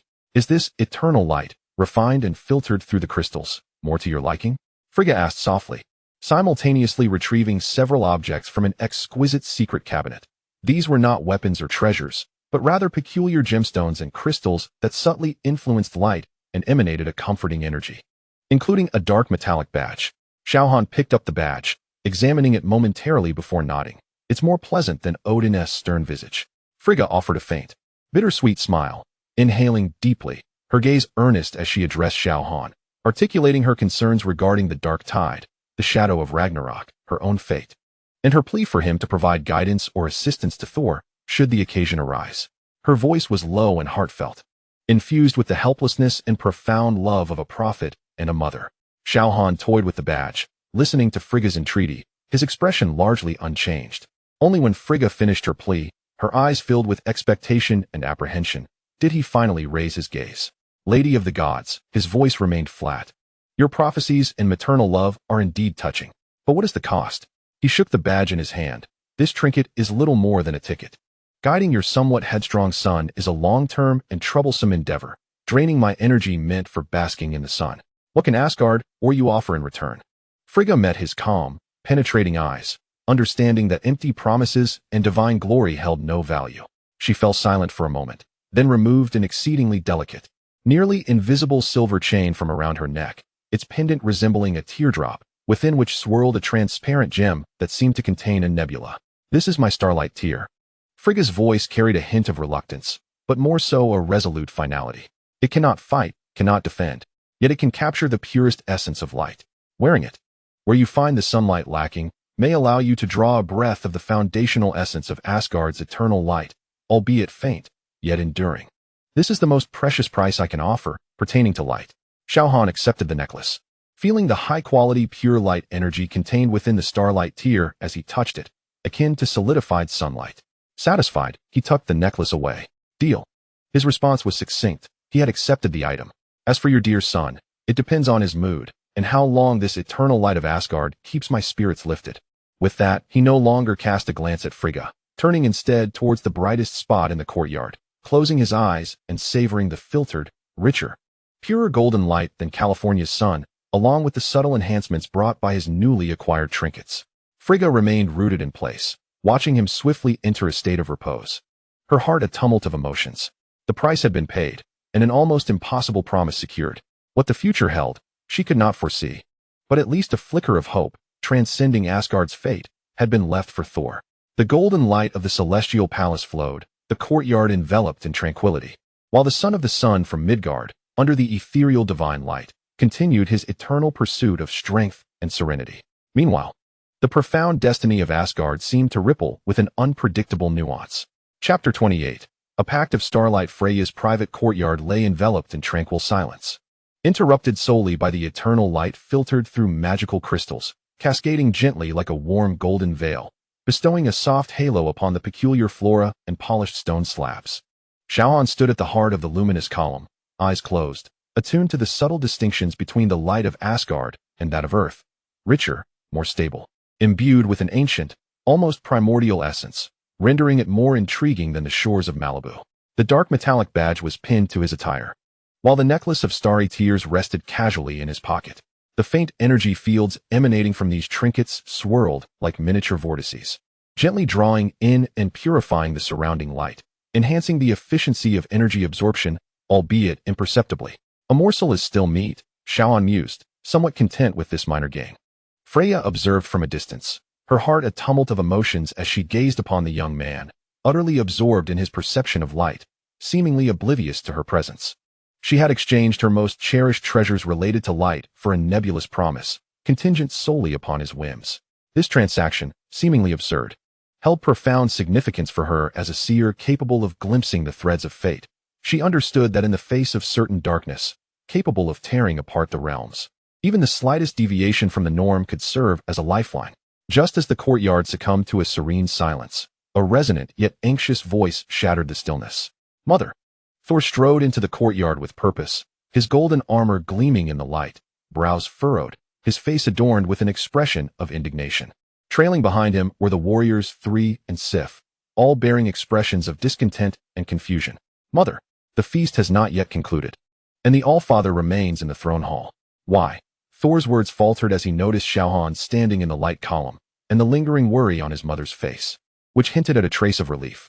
Thor's countenance darkened instantly, his gaze sharp as he scanned Xiao Han before returning to Freya. "Mother, what is the purpose of bringing him here alone? Has he shown you any disrespect?" He instinctively tightened his grip on Mjolnir, muscles tensing beneath the armor. Despite having been reprimanded before, the instinct to protect his mother was an undeniable trait of the Prince of Asgard. The others, too, including Vastag and Hogun, displayed wariness, their hands hovering near their weapons. Freya quickly regained her composure, stepping forward to interpose herself between Thor and Xiao Han, her tone gentle yet imbued with an undeniable authority. "Thor, do not be impudent. I have invited Mr. Xiao Han here to appreciate some of my private collection and to discuss certain matters concerning light energy. He is a distinguished guest of the palace, not an adversary." "Discuss? With him?" Thor's disbelief was palpable, his voice rising. "A brute from Midgard, who knows nothing but to throw punches." His words were abruptly cut off. Finally, Xiao Han slowly opened his eyes, not regarding Thor or the tense warriors around him, but instead lifting his gaze to the crystalline apex of the courtyard, as if assessing its optical structure. "The concentration effect here," he began, his voice calm and steady, clearly overpowering Thor's doubts, "is significantly superior to that of the raucous hall below." He paused, his gaze lazily drifting to Thor, appraising the gleaming armor he wore. "The reflection is rather intense, it's blinding. Do you Asgardians enjoy appearing as walking lanterns?" "You." Thor's face flushed crimson with indignation, arcs of electricity crackling from Mjolnir. Vastag and Hogun promptly placed their hands on his shoulders, restraining him. "Thor, calm down," Sif urged quietly, though her eyes remained warily fixed on Xiao Han. Freya internally sighed, aware that this confrontation was inevitable. Just as she contemplated how to ease the tension, a sudden shift occurred. Buzz, a piercing shriek, not of this material world but one that struck at the very essence of the soul, swept across the courtyard without warning. The sound was frigid, viscous, suffused with boundless malice and greed, as though it emerged from the deepest abyss of curses. "Ah!" Freya gasped, her countenance paling instantly, her body swaying as she instinctively clutched her forehead. Her formidable mental fortitude was the first to bear the brunt of the malevolent resonance. Sensing the profound animosity directed at life and light, Thor and Sif, too, froze as if ensnared by a venomous serpent, the radiance of their armor dimming momentarily. The divine powers within them surged instinctively, battling against this spiritual incursion. The eternal light of the palace seemed to waver slightly under the weight of that malevolent wail, dulling in intensity. "What is this?" Thor exclaimed, bewildered and furious, scanning the surroundings, Mjolnir erupting with dazzling thunder, yet unable to discern the source of the attack. Only Xiao Han remained undisturbed. He stood immobile, his posture unchanged. The malevolent wail, which directly assaulted the soul, met an invisible barrier surrounding him, akin to crashing against an impeccably smooth mirror, failing to elicit even the slightest ripple, entirely refracted and extinguished. He even had the leisure to extend a finger, lightly flicking at the source of the invisible, malevolent wave in the air, as if swatting away a fly. Puff! A barely audible sound. The sinister wail that had engulfed the courtyard ceased abruptly, like a strangled duck, as if it had never existed. Silence reclaimed the courtyard, save for the heavy breaths of those present and Freya's pained murmur. Thor and the others exchanged bewildered glances, then turned to Xiao Han, whose demeanor remained calm, as if nothing had transpired. What was that just now? Sif's voice trembled with residual fear. Freya, suppressing the turmoil within her, her complexion still pale, spoke with a grave tone. It is darkness from the depths of the cosmos, or perhaps from beyond the 9 realms. It seeks to search, to mark. Her gaze involuntarily shifted to Xiao Han, her eyes wide with unprecedented shock and dawning realization. The malevolent wail, with its core of malice and greed, was not aimed at Asgard, nor at her or Thor. It resembled the frantic marking and coveting of a supreme delicacy. And the target was none other than the seemingly languid and harmless Midgardian before her. Yet he, with a mere flick of his finger, had obliterated the insidious soul assault that even this goddess had found disquieting. Xiao Han dusted off his hands, as if he had merely brushed away some stray particles. He glanced at Freya's ashen face, then surveyed the tense expressions of Thor and the others, his brow furrowing slightly in discontent. Your soundproofing in Asgard, he remarked. His voice, laced with evident irritation, leaves much to be desired. It seems any manner of chaotic nonsense can slip in and cause a ruckus. Thor found himself at a loss for words, stifled by this remark. The recent terrifying soul assault had indeed been dreadful, and the ease with which it had been dispelled was unnerving. Freya inhaled deeply, quelling the tumult within her heart. She regarded Xiao Han. The uncertainty that had accompanied their earlier transaction was now supplanted by a chilling, weighty certainty. The fragments of fate she had glimpsed were indeed accurate. The impending storm far exceeded her imagination, and this individual before her might very well be the singular presence capable of defying the narrative. She cast her gaze upon Xiao Han once more, her eyes filled with a deeper plea, tinged even with a subtle hint of reverence. Mr. Xiao, as you have observed, certain shadows are not ones Asgard can confront alone. They seem to have been drawn in. Xiao Han interrupted her, his attention once again diverted to the radiant crystal, as if the earlier interruption had entirely lost its significance. I've taken what I came for. He shook the starry teardrop in his pocket, his tone remaining unremarkably flat. If your lantern son finds himself besieged by such clamor in the future, I may, out of respect for this light, extinguish the source of the noise. He paused, adding a final caveat, as if establishing a firm boundary, but nothing beyond that. Do not expect me to stand guard at Asgard's gates. With that, he disregarded the gathering, closing his eyes once more to revel in the purifying, eternal light that was far more comforting than the raucous banquet below. The fleeting, eerie invasion of souls seemed but a trivial noise amidst the celestial palace's background symphony. Thor, Sif, and the others exchanged glances, observing the figure that had once again succumbed to repose, then shifting their gaze to their mother, whose expression was complex yet evidently relieved, leaving them momentarily at a loss for how to respond. The golden glow of the celestial palace continued to flow, yet it bore an air of chilling weight. Frigga understood that the pact was sealed, the price paid. The impending storm may be unavoidable, but at least she had left an enigmatic variable for Thor, perhaps even for Asgard. And at this moment, this variable found the brilliance of Asgard's prince rather blinding. Chapter 29. The Princess of Light and the Wayfarer of Shadows. Frigga's courtyard returned to silence, the eternal light flowing silently. Thor and his companions departed with minds filled with confusion and uncertainty, their pride somewhat bruised by the blinding evaluation. Frigga, too, required time to recover from the mental upheaval wrought by the wailing of that malevolent soul and to reassess the future. Xiao Han relished the tranquility, occupying the brightest spot in the courtyard, absorbing the subtle enhancements brought by the brilliance of Asgard and his 2 new acquisitions.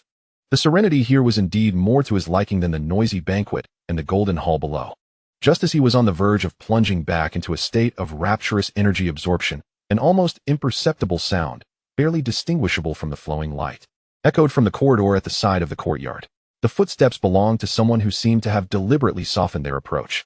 Imbued with a blend of curiosity and caution, Xiao Han did not open his eyes, yet his heightened senses had already sketched the outline of the intruder, a young woman, slender and poised, clad in a silver light armor distinct from the usual opulent style of the celestial palace.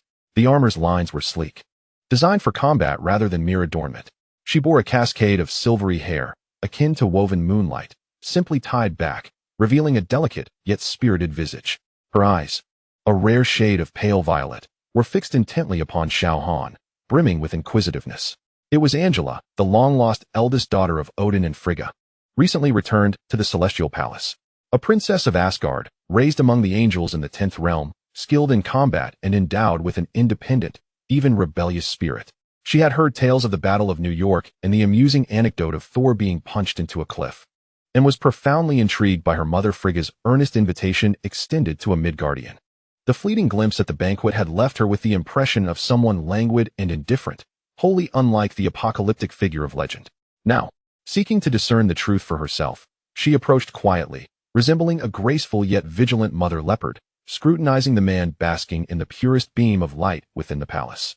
He appeared quite ordinary, his presence so subdued it felt almost ethereal, as if he were merely a statue in the courtyard. Yet, some primal instinct within her hinted at the unimaginable terror concealed beneath his tranquil exterior, akin to a dormant star. She halted about 5 steps away, a distance neither disrespectful nor too intimate, sufficient for her to react to any sudden developments. At least, that was her belief. "Are you the son of the sun from Midgard?" Angela inquired, her voice lacking Frigga's gentle warmth, imbued instead with a cool directness, akin to the sound of ice striking stone. "You hardly seem capable of punching my foolish brother through a wall." Xiao Han remained unblinking, as though he had not heard her. Angela's brow furrowed slightly, her annoyance growing at his indifference. She took a small step forward, attempting to capture his attention. "Hey, I'm speaking to you. Are Midgardians so lacking in courtesy?" Still, there was no response.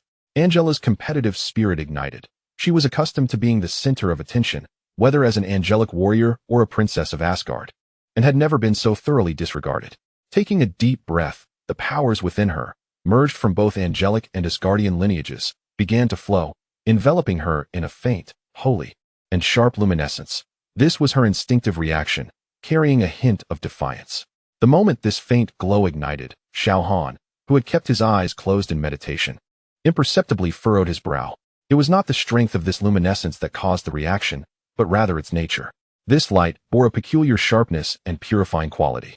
Though exceedingly faint, it was akin to a tiny needle attempting to pierce through the absolute tranquility of his energy field, disrupting his absorption of the gentle light surrounding him.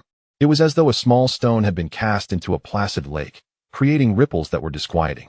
Finally, he lifted his eyelids. His black pupils betrayed no emotion. Merely observing Angela with serene detachment, his gaze lingering for a moment on her delicate, holy glow. "Your light," he spoke, his tone flat and undisturbed, yet as frigid as a blade, abruptly severing the flow of power within Angela. "It is too chaotic, too muddled, like a misaligned searchlight. Aside from being blinding and disturbing my sunbathing, it serves little purpose." "Too chaotic? Too muddled?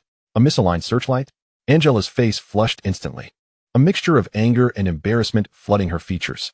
She took pride in the power that seamlessly blended the virtues of two great races. Yet it appeared utterly inadequate in the eyes of the other, merely a fleeting and noisy assessment. However, the horrifying experience of that moment when her strength was rendered completely silent extinguished much of her fury, leaving only a chilling sense of dread and a trace of humiliation. She began to grasp why both her mother and Odin held such trepidation towards this individual, and why Thor had been so effortlessly embedded into the wall with a single blow. This was not merely a disparity in levels of strength. It was a divergence in dimensions. She bit down hard on her lip, her spirited visage contorting with shifting emotions, ultimately coalescing into profound vigilance and an indescribable feeling of defeat. No longer did she attempt to provoke. She ceased her words, instead fixing her pale violet eyes on Xiao Han, as if striving to see through him entirely. Yet, Xiao Han had completely lost interest in her. To him, this Asgardian princess was no different from the other celestial commanders, and her power's inherent noise was merely an added nuisance. He closed his eyes once more, concentrating all his attention on absorbing and transforming the pure, eternal light, his aura once again sinking into abyss-like tranquility. Angela stood in place for a long while, until she confirmed that he would indeed disregard her. She gazed at the figure once more enraptured by the light, clenching her fists until her nails bit into her palms. Ultimately, she departed in silence, as quietly as she had arrived, her footsteps heavier than before. The golden radiance of the celestial palace continued to gently bathe the courtyard, nurturing the flora, while also enveloping that son of the sun from another realm. Yet, amidst this serene luminosity, there lingered a shadow belonging to the Asgardian princess, laden with shock, defeat, and a frigid vigilance. Meanwhile, Xiao Han simply relished the newfound tranquility around him. The eternal light of Asgard was indeed splendid, though it was occasionally marred by the irritating buzz of small insects. Chapter 30. Ripples of the Golden Palace and the journey home. Frigga's courtyard once again embraced an absolute tranquility shrouded in eternal light. Princess Angela departed quietly, her shock and defeat leaving no ripples in Xiao Han's mind. He was like a voracious sponge, continuously absorbing the high-quality Asgardian light energy. The insignia on his garment and the starlight teardrops in his pocket acting as tiny amplifiers, rendering the process increasingly comfortable and efficient. Time slipped away silently amidst the gentle flow of light, undisturbed by any palace servants or other deities intruding upon this sanctified space delineated by the goddess. As the magical simulation of the sky above gradually transformed into a soft, resplendent hue reminiscent of an earthly twilight, seemingly a unique method employed by the Celestial Palace to mark the passage of time, Xiao Han finally opened his eyes, thoroughly satisfied. This session of recharging had vastly exceeded his expectations. The quality of Asgard's light truly lived up to its eternal name, and the two small gifts were well worth their value. He stretched his body, feeling the gentle crackle of his joints, reveling in the surging power within him. It was time to return. Although Tony's beach lacked the brilliance of Asgard, it was abundant in ice cream and devoid of bothersome distractions. Just as this thought crossed his mind, the soft sound of footsteps emerged from the entrance of the courtyard. Frigga returned, her pallor having faded, restored to the regal demeanor of a goddess, though her gaze now held an unspoken gravity and relief. Following her was Thor, his face a mask of reluctance, his eyes darting away. Mr. Xiao, Frigga's voice remained gentle, as if the recent malevolent soul invasion and Angela's interruption had never transpired. Do the sights and lights of the Celestial Palace still please you? Quite well, Xiao Han replied succinctly, offering a commendation. He glanced over at Thor, whose radiance was somewhat dimmer than that of his son. Thor's expression darkened instantly. He tightened his grip on Mjolnir, yet, under his mother's warning gaze, he stifled his retort, merely emitting an annoyed huff through his nose. Frigga smiled faintly, seemingly unperturbed by this assessment. As long as you are satisfied. Upon hearing of his desire to return to Midgard, I have instructed Heimdall to prepare the Bifrost. She paused, retrieving a small, intricately carved token made of an unknown golden wood, entwined with delicate, living strands of light. This token is for you. Frigga extended the token, which possessed no inherent power, yet holding it would allow him to summon Heimdall whenever he wished to bask in Asgard's light. Of course, it is entirely at your discretion. This was undoubtedly a solemn promise, akin to granting Xiao Han a VIP pass for unrestricted access to the Celestial Palace, fully respecting his freedom to come and go.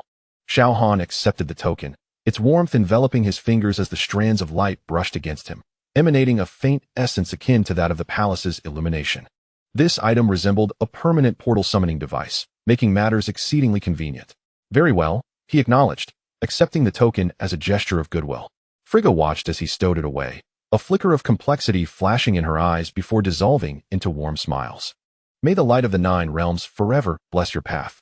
This was a commonly used blessing among the divine, yet when uttered by her, it seemed imbued with deeper significance. She gently nudged her still pouting son, prompting Thor to take a deep breath, as if completing an arduous task. He stepped forward, his voice stiff and awkward. Strong One of Midgard, Xiao Han. I thank you for your visit to the Celestial Palace and for your courtesy towards my mother. The final words were almost forced through gritted teeth. Forcing him to express gratitude for his mother not being disrespected was more unbearable than being embedded in a wall again. Xiao Han cast him a fleeting glance, disinterested in such insincere pleasantries. He turned directly to Frigga. The bridge. Frigga nodded in understanding, inclining her head towards the air. In the next moment, a softer and more precise rainbow beam descended upon the courtyard, penetrating the magical barrier of the palace like gentle satin, enveloping Xiao Han in its embrace. The energy fluctuations were impeccably controlled, stirring not even a speck of dust. In a flash of light, Xiao Han's form disappeared from the courtyard.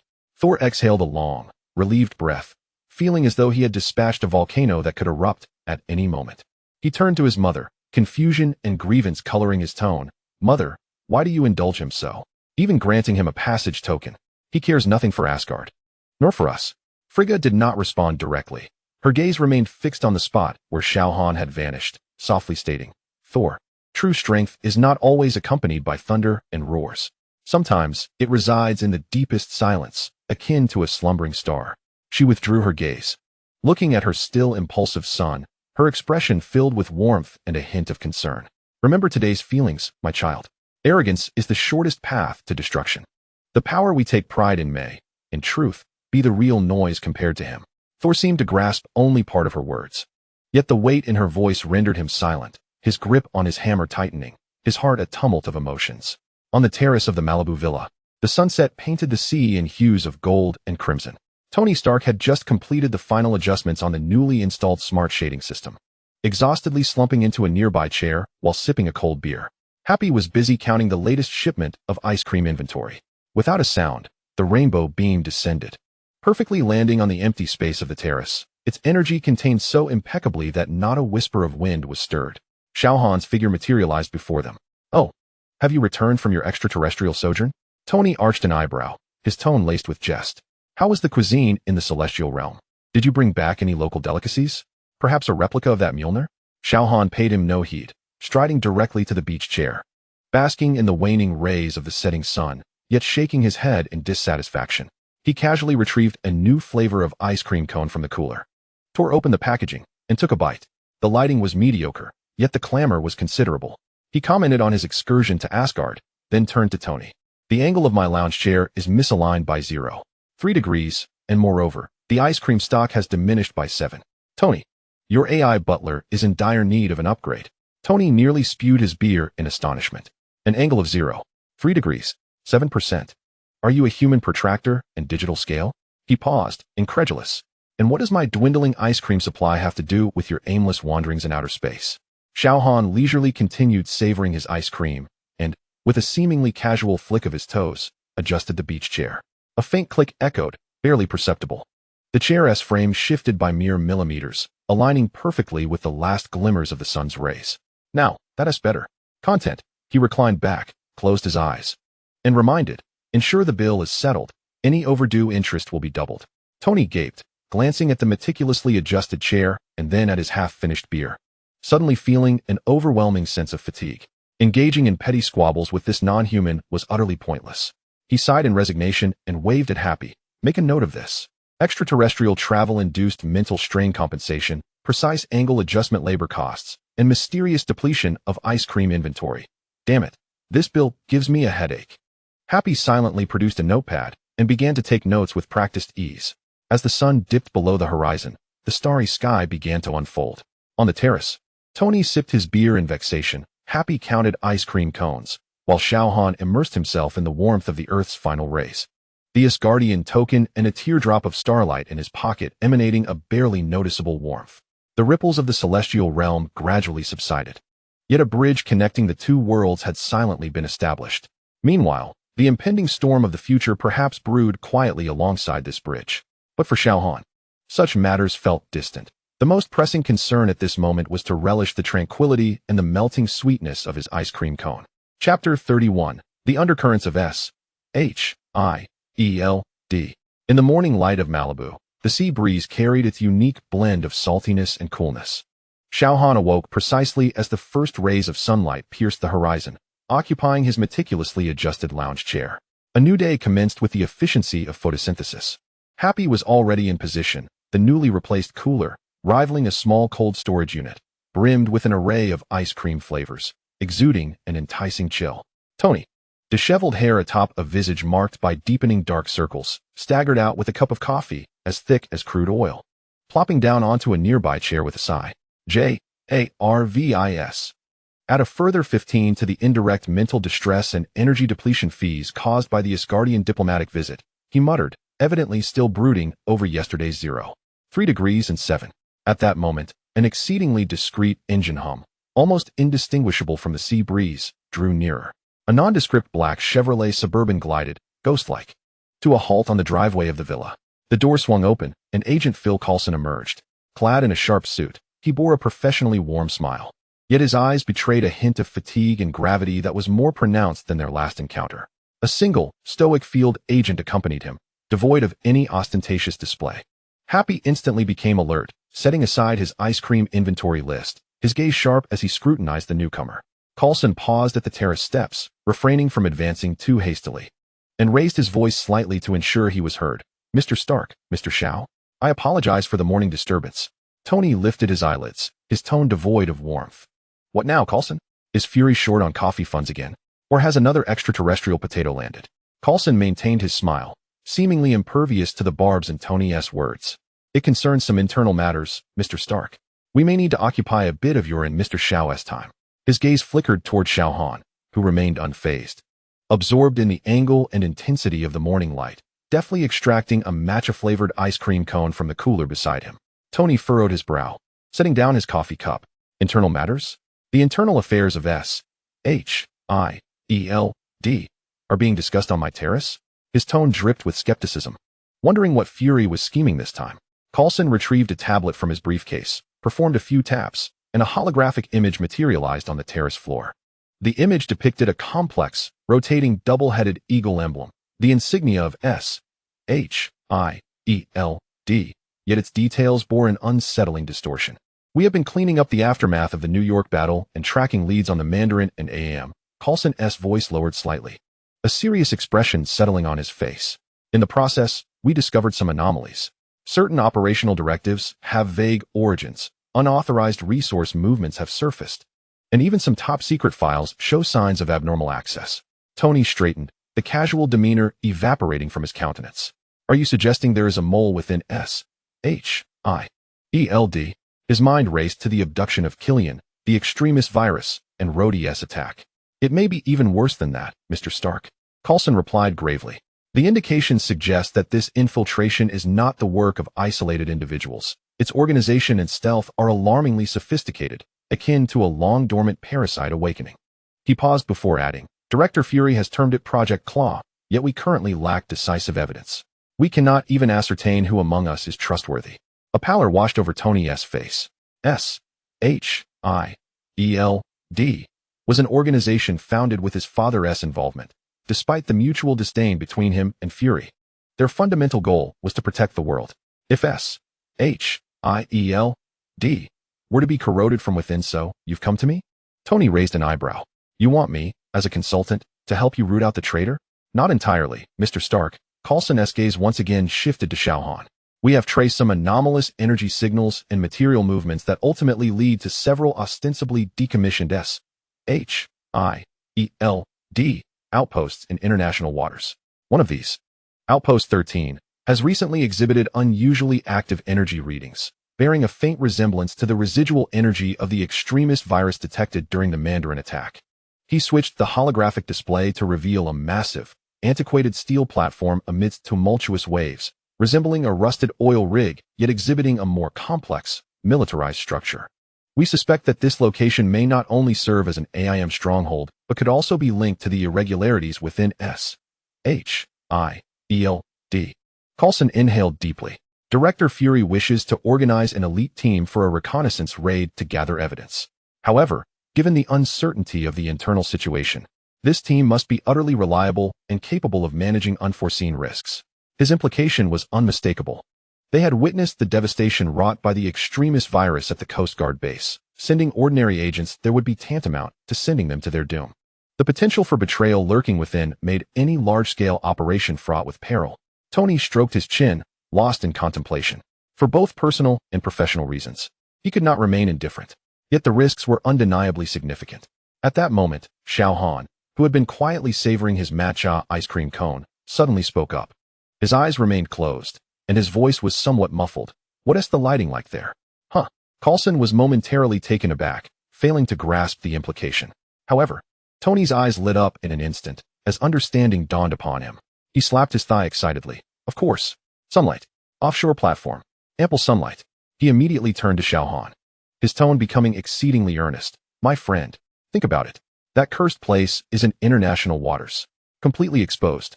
The sun shines from dawn till dusk. A veritable sanctuary of illumination, far superior to this wretched beach. Moreover, it guarantees solitude. Utter tranquility. Coulson watched as Xiao Han paused, seemingly lost in thought, while continuing to eat his ice cream.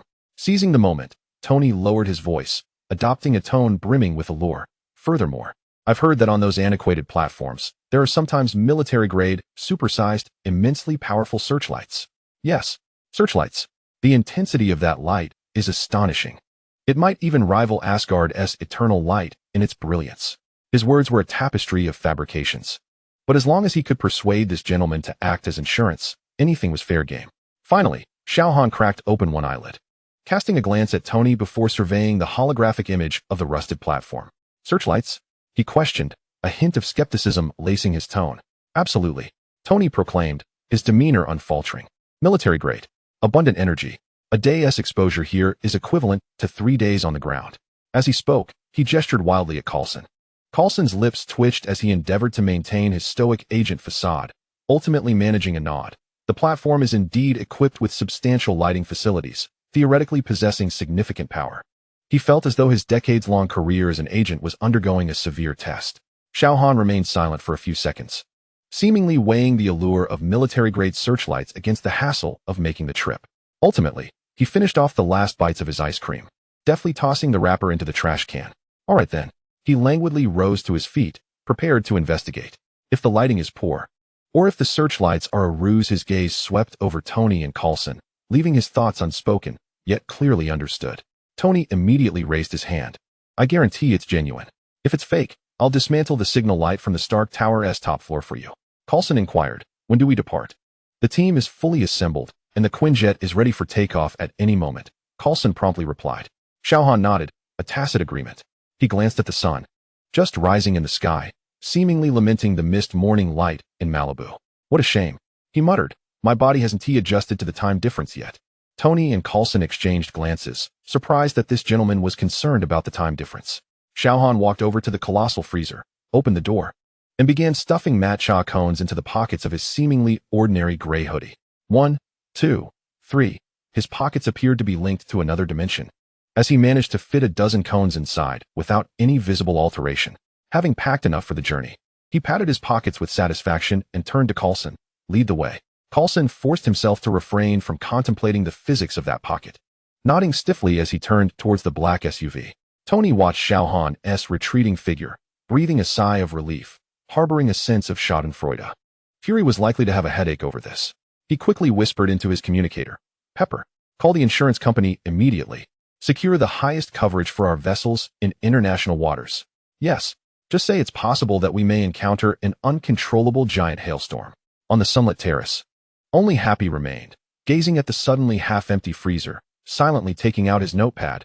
Personal ice cream stock of the boss, strategically requisitioned, billed per item, interest as usual. Chapter 32. Eye of Insight. The Quinjet glided silently through the clouds in stealth mode, the vast expanse of the Pacific shimmering like a field of scattered diamonds under the morning light. The atmosphere inside the cabin was tense.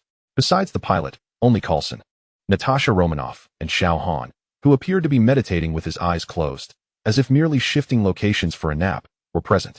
Natasha, clad in a black tactical suit with her red hair tied back, maintained her sharp gaze, though occasionally her eyes would flicker toward Xiao Han, revealing a hint of complex emotions that she herself had not fully realized. An imprint left by the Coast Guard base's Lava Man instant vaporization incident. Their target was offshore outpost number 13, originally established to monitor anomalous weather patterns in the Pacific and certain special projects, which had been decommissioned 7 years prior due to budgetary and strategic adjustments. Coulson pointed at the increasingly closer rusted steel behemoth displayed on the tactical screen. However, in the past 3 months, its backup energy system had been activated frequently and covertly, with data streams from internal sensors showing clear signs of tampering.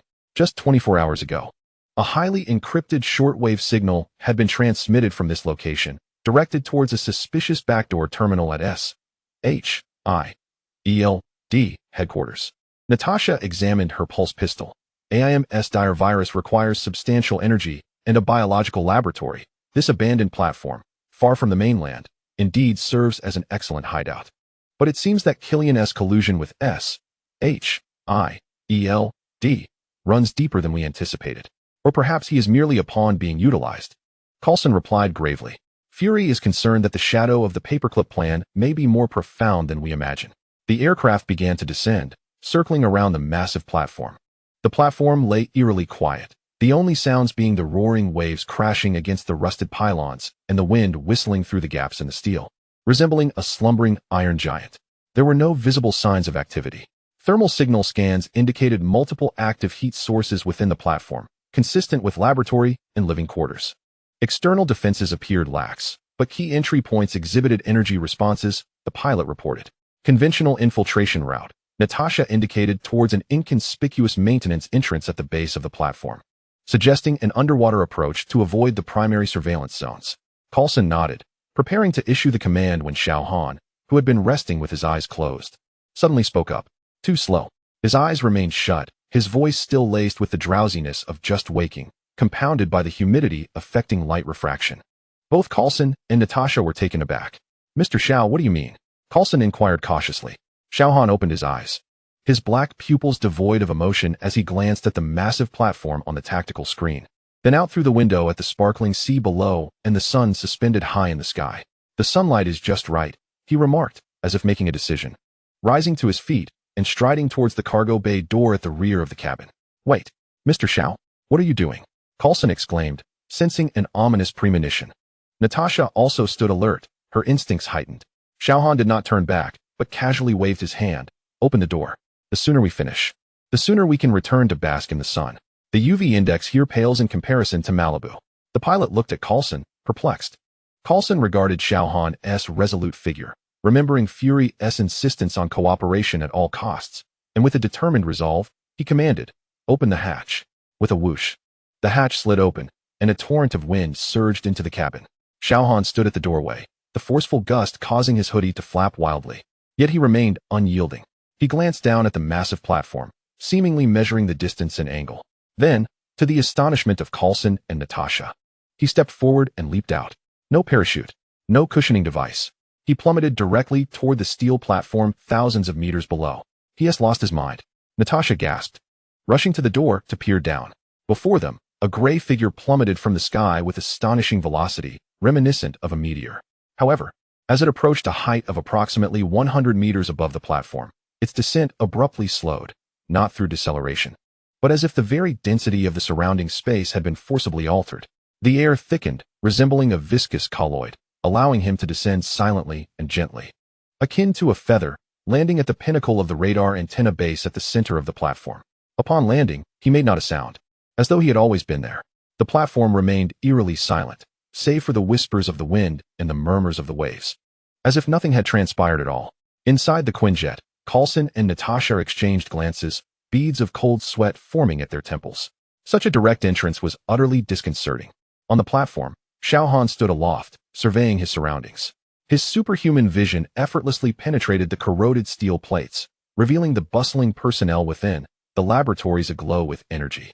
And deeper still, the massive mechanical structures and energy conduits that lay concealed.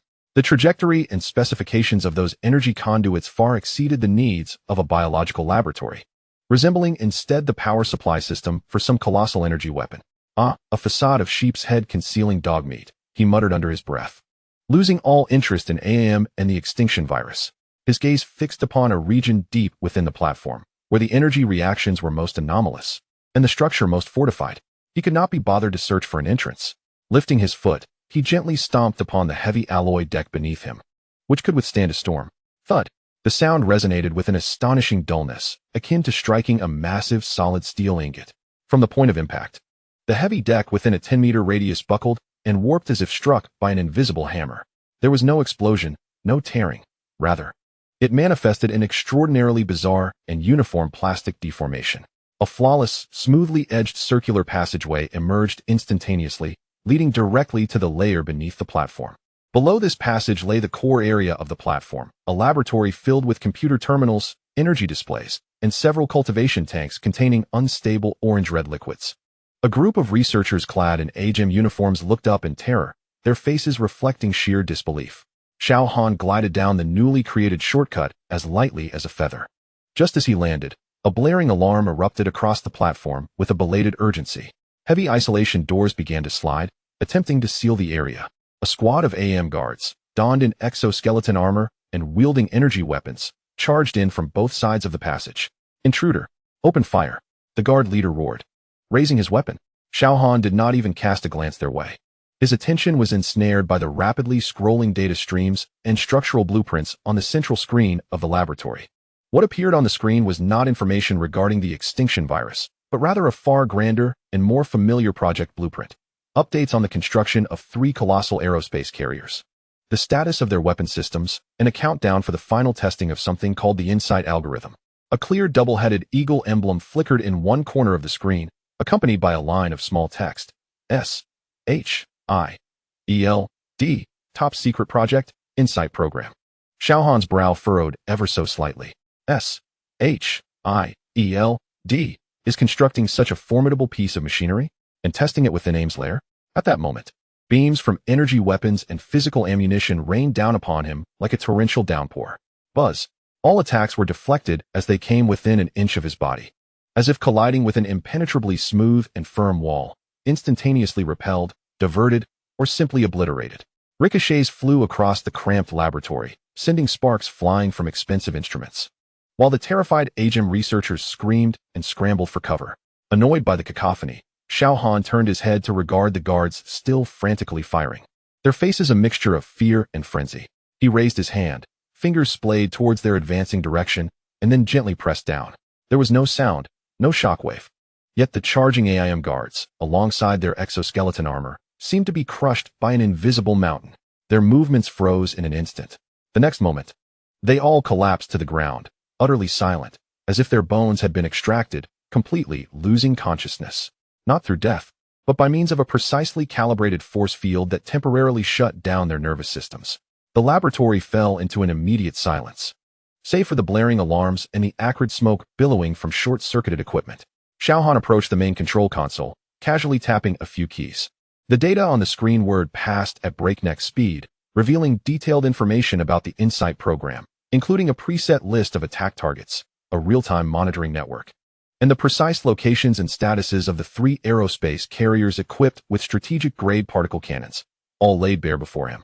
Oh, Xiao Han observed the familiar names and photographs on the screen, including Tony Stark, Bruce Banner, Steve Rogers, and even a blurry snapshot of himself atop the Empire State Building.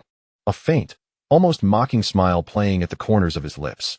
So this is the cleanup list? He grasped the situation in an instant. This was not an independent operation by AIM. Indeed, its primary objective might not even be the extinction virus. This was S.H.I.E.L.D.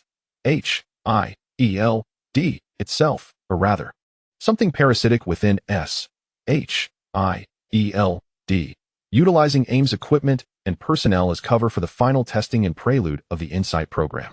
The extinction virus was perhaps merely a side project or a smokescreen for chaos. Just then, from the depths of the laboratory shadows, a man clad in a senior researcher's white coat, his gaze fierce and menacing, abruptly pressed a red button on the control console. With a hoarse roar, he shouted, "Initiate the final protocol. Delete all data. Detonate." His words were cut short. Xiao Han didn't even turn around. He simply flicked his fingers backward. Pop. A soft sound. A tiny red dot appeared on the man's forehead, and the light in his eyes extinguished in an instant as his body slumped to the ground. The button he pressed seemed to have activated something, as the control console screen turned crimson, and a piercing self-destruct alarm blared. Data deletion in progress. 10. Xiao Han watched the countdown and deletion progress bar flickering on the screen, growing increasingly impatient. He extended his finger and directly inserted it into the console's main interface. Buzz. A faint hum of electric current resonated. The deletion progress bar on the screen suddenly froze, then rapidly reversed as if the video were rewinding. All deleted data restored at an astonishing speed. Not only that, but the entire Insight program database's encryption firewalls crumbled like butter meeting a hot knife, collapsing under the pressure. All core codes, backdoor commands, personnel lists, weapon design schematics, laid bare like an open book, presented without reservation on the screen, even beginning to auto-pack and replicate. Having completed this, Xiao Han leisurely withdrew his finger, the tip showing no signs of scorching. He casually retrieved an ice cream cone from his pocket, tore open the wrapper, and took a bite, as if he had merely adjusted a glitching computer. At that moment, Coulson and Natasha, leading a squad of elite agents, breathlessly descended through the violently breached entrance. Upon witnessing the unconscious guards strewn about the laboratory, the smoking equipment, and the shocking complete data of the Insight program displayed on the main screen, they collectively gasped in horror. "My God, the Insight program is here." Coulson's voice trembled, his complexion pale. He finally understood what Fury had been so concerned about. Natasha, on the other hand, fixated on the lengthy deletion list on the screen, her gaze chillingly cold. Xiao Han finished his ice cream cone and deftly flicked the wrapper into the remnants of a nearby apparatus crackling with electrical sparks. He dusted off his hands and turned his gaze towards Coulson and Natasha. "Here are the internal matters you requested," he said, gesturing towards the screen with a tone of indifference. "Take a look for yourselves." It's unbearably noisy and dreadfully inefficient. With that, he disregarded the agents of S.H.I.E.L.D, who were engulfed in shock and fury, and strode towards a corner of the laboratory, where a vast observation window overlooked a massive backup fusion reactor, seemingly designed to power the platform. The reactor had evidently been modified, its energy output far exceeding the platform's requirements, with most of the energy coursing through thick conduits to the lower levels, undoubtedly to test the weapon systems of the 3 aerospace carriers. However, it was the reactor's core, radiating an intense brilliance akin to a miniature sun, that captured Xiao Han's attention. He settled against the wall in front of the observation window, adjusting his position to allow the fiercely filtered light, even after passing through thick lead glass, to wash over him. This spotlight will suffice, he murmured contentedly, closing his eyes to relish this unexpected moment of recharging. As for the turmoil behind him, the treachery, the plans for world annihilation, nothing could rival the tangible brilliance of this artificial sun. Chapter 33. Aftershocks and hot potatoes. Within the core laboratory of the platform, an eerie silence replaced the blaring alarms. Only the low, steady hum of the backup fusion reactor and the occasional crackle of electrical sparks from the remnants of instruments filled the air. The scent of ozone, melted plastic, and a faint trace of blood lingered. Coulson and Natasha, along with the S.H.I.E.L.D strike team that had subsequently descended, stood frozen in place like statues encased in ice. Their eyes were fixed on the massive screen of the main control console, where the most profound and sinister secrets of the InSight program cascaded like a waterfall. The real-time construction status of the 3 aerospace carriers, InSight 1, 2, and 3, weapon systems brimming with test data, and global defense network nodes unfolded before them.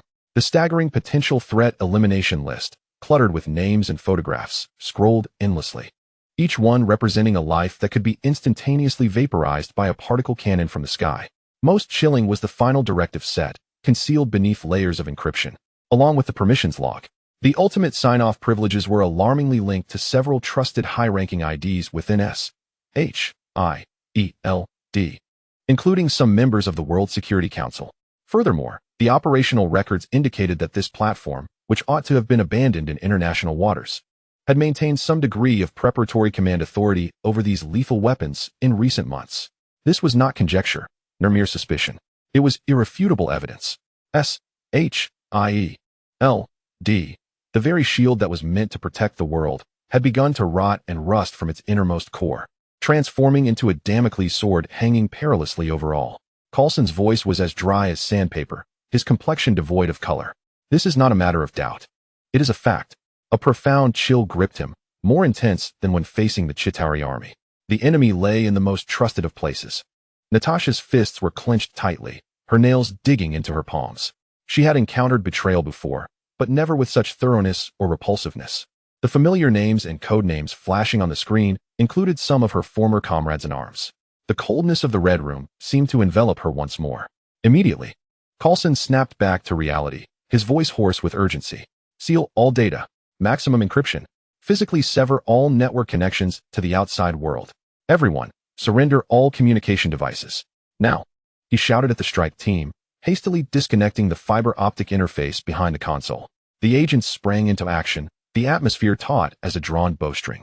Each one understood that they were holding a powder keg capable of igniting a global political earthquake, one that could utterly dismantle S.H.I.E.L.D.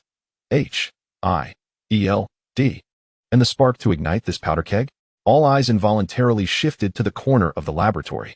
Xiao Han reclined comfortably beneath the observation window of the fusion reactor. Eyes closed, his face illuminated by the reactor's core's fierce radiance. He appeared completely detached from the cataclysmic upheaval occurring behind him, seemingly reveling in this gratuitous exposure to intense light. One of the strike team members instinctively raised his weapon, perceiving this enigmatic, formidable presence as part of the looming threat. Lower your weapon. Natasha barked sharply, her tone piercing. She had witnessed firsthand how he dealt with threats. The agent flinched, hastily lowering his firearm, beads of cold sweat forming on his forehead. Coulson inhaled deeply, striving to calm his racing heart, adjusting his crooked tie in an attempt to project calmness before cautiously approaching the corner. Mr. Xiao? Coulson's voice trembled with involuntary respect. We are immensely grateful for your intervention. You have spared us, and indeed the world, from a catastrophic disaster. His words were heartfelt, despite the manner in which they were delivered being somewhat unnerving. Xiao Han did not even lift his eyelids, lazily waving a hand as if swatting away a bothersome mosquito. The noise source has been cleared, the data restored. You can sort the remaining debris yourselves. Sort? Coulson's lips twitched. The term was rather fitting. They indeed had a plethora of refuse to sort through. Unconscious AIM operatives, terrified researchers, and this console harboring data capable of appending the world. Yes, you're quite right. Coulson struggled to agree. We will ensure it is handled appropriately. He tentatively inquired about the data, his heart racing. These materials were perilous. No location was safe for them, nor could they trust anyone entirely with them.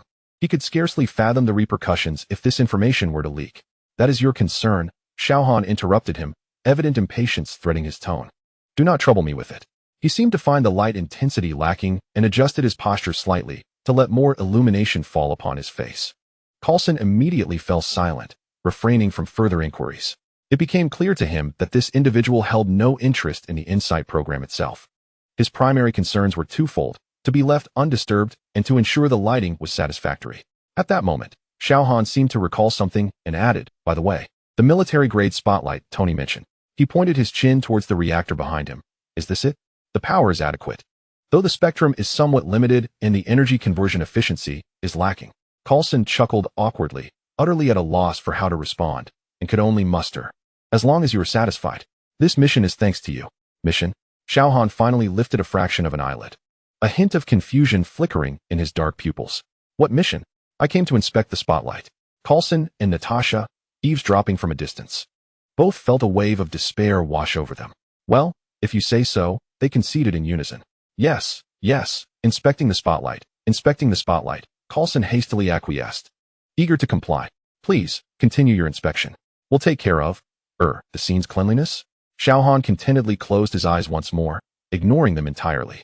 Coulson felt as though he had been granted a reprieve and quickly retreated, directing his team to hasten their cleanup while simultaneously establishing a direct line to Nick Fury via the highest encryption channels. Once the communication was established, he lowered his voice and rapidly reported the situation, particularly emphasizing the irrefutable data regarding the InSight program, alongside the current state of the visitor observing the searchlight. On the other end, Fury remained silent for a considerable duration, long enough for Coulson to suspect a signal dropout. I understand, Fury's voice finally emerged, cold as the permafrost of Siberia, devoid of any discernible emotion. Encrypt all data multiple times and physically secure it. You will personally escort it back. The platform must be thoroughly cleansed and all survivors strictly isolated for scrutiny. As for him, satisfy all his demands and expedite his safe departure. Execute immediately. Understood, Director. The call ended. Coulson wiped the cold sweat from his forehead and began directing his team to meticulously dismantle the data-storing mainframe, treating it with the utmost caution as if handling nuclear waste, sealing it layer by layer.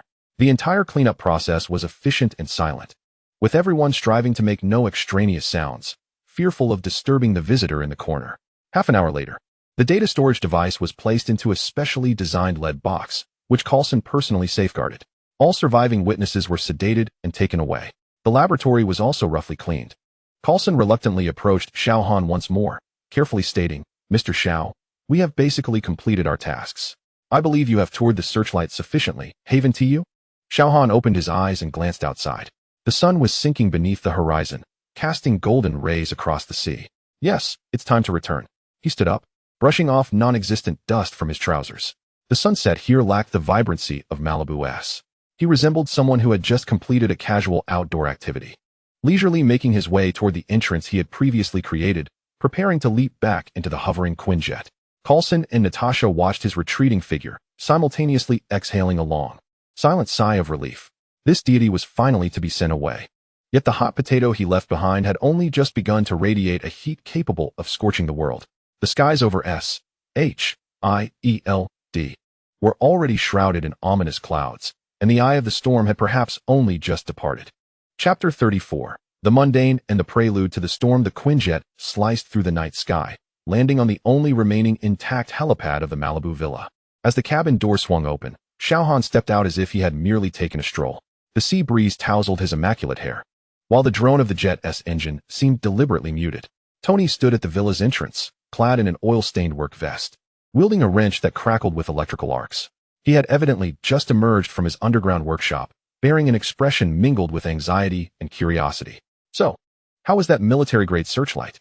He quickened his pace to match Xiao Han's, his tone laced with an unrecognized hint of caution. Is it bright enough?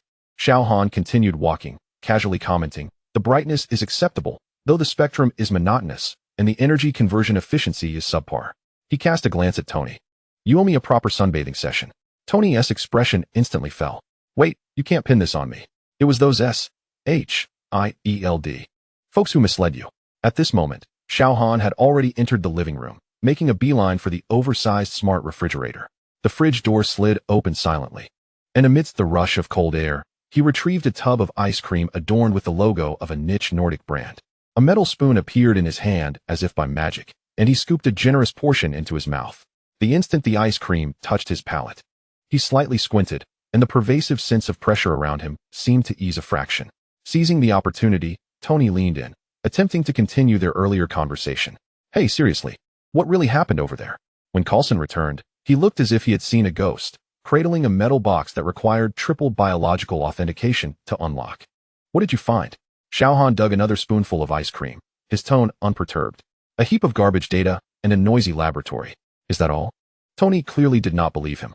He had mobilized 7 satellites to monitor that area of the sea, and although all reconnaissance signals were eventually severely disrupted, the energy readings prior to the explosion were alarmingly high. You call that noisy? Too noisy, Xiao Han concluded, so it became quiet. Tony opened his mouth, ultimately deciding it wiser not to press further. He observed Xiao Han leisurely finishing the tub of ice cream, then naturally moving towards the floor-to-ceiling window facing the sea. There.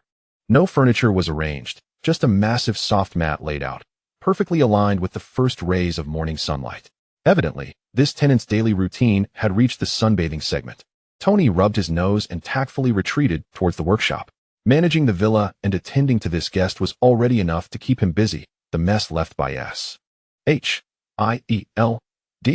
was something Fury could handle himself. Just as Tony turned, Jarvis's gentle voice chimed in. Sir, Director Nick Fury is waiting on the line, with the highest encryption level. Additionally, Ms. Potts' vehicle has just passed through the security checkpoint and is expected to arrive in 3 minutes. Tell him I'm busy.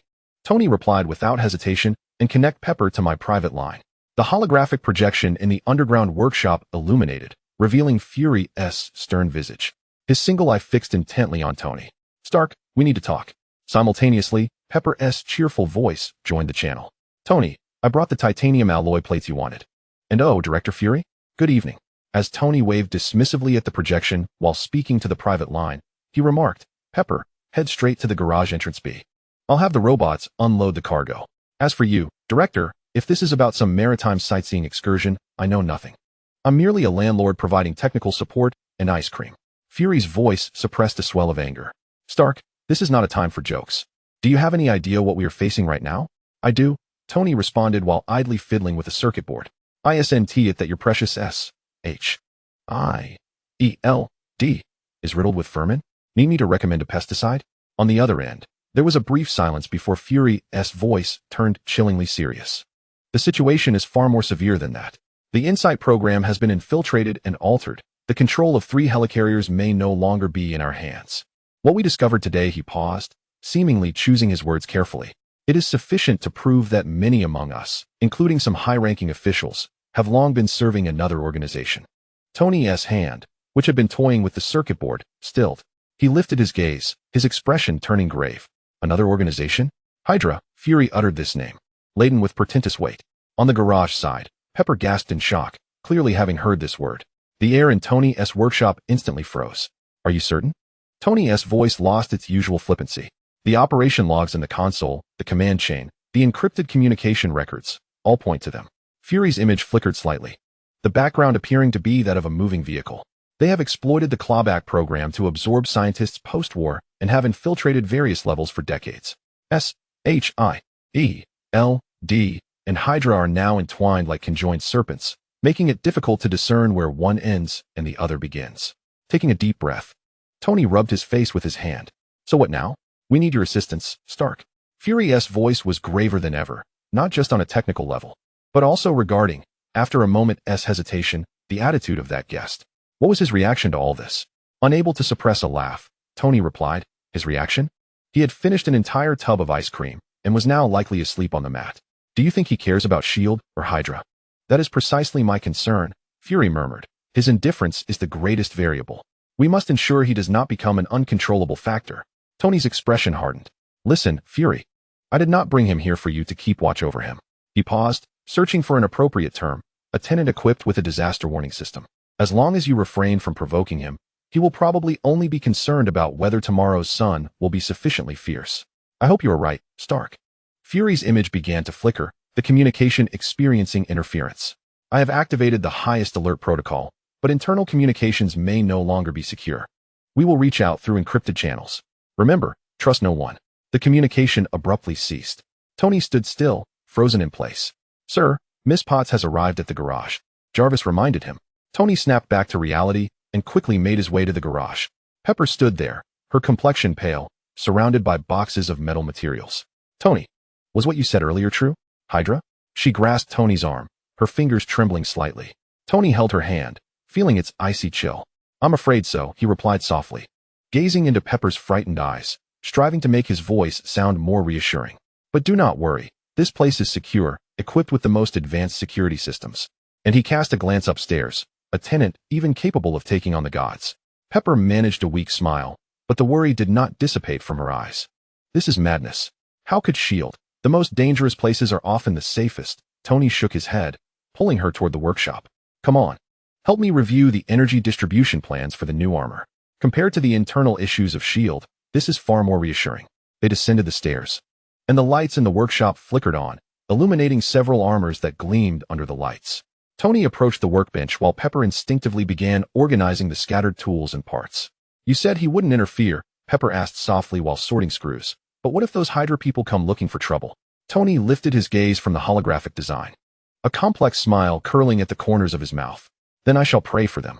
Meanwhile, in the upstairs living room, Xiao Han remained reclined on the soft mat, eyes closed, breathing steady and deep, as if he had long succumbed to slumber.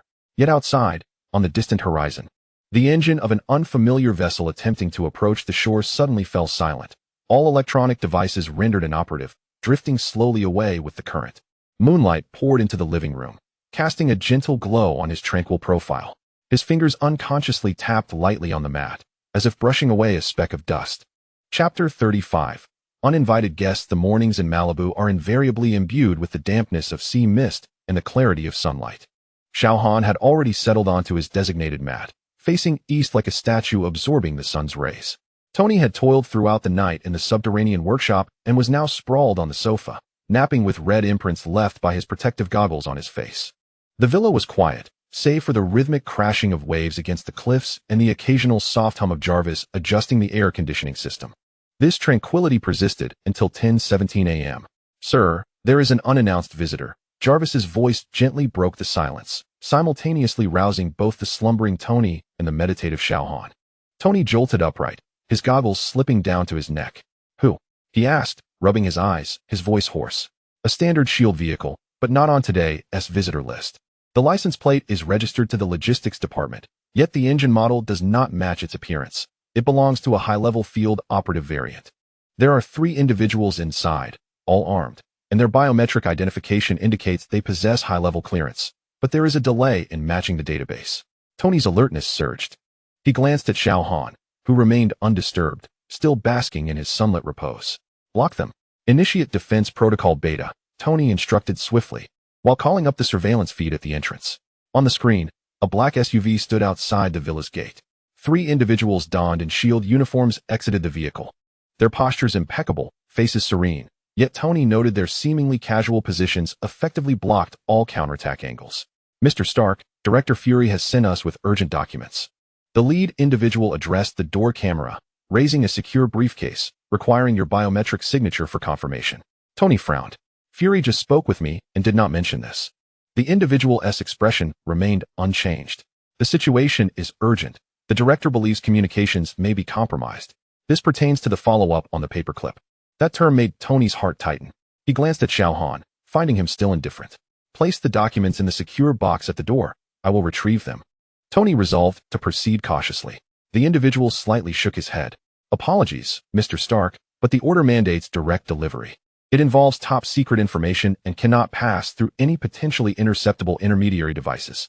Tony was about to decline when Xiao Han, who had been silent until now, suddenly spoke. "It's too noisy." His voice was not loud, yet it resonated clearly throughout the living room. Tony paused, noticing the three individuals on the surveillance feed had neither spoken nor made any noise. "What is too noisy?" Tony instinctively inquired.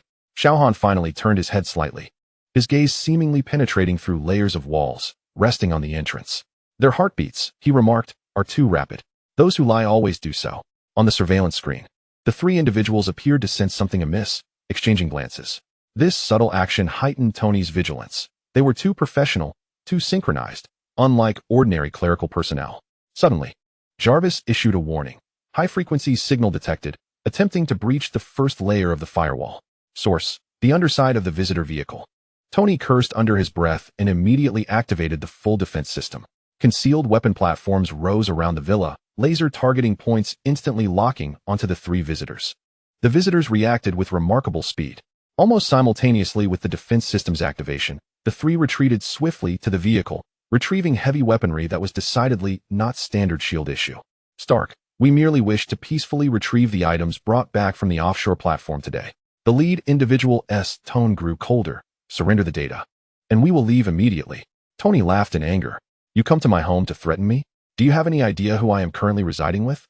Their gazes collectively shifted toward the main body of the villa, a flicker of evident apprehension flashing across their faces, quickly replaced by determination.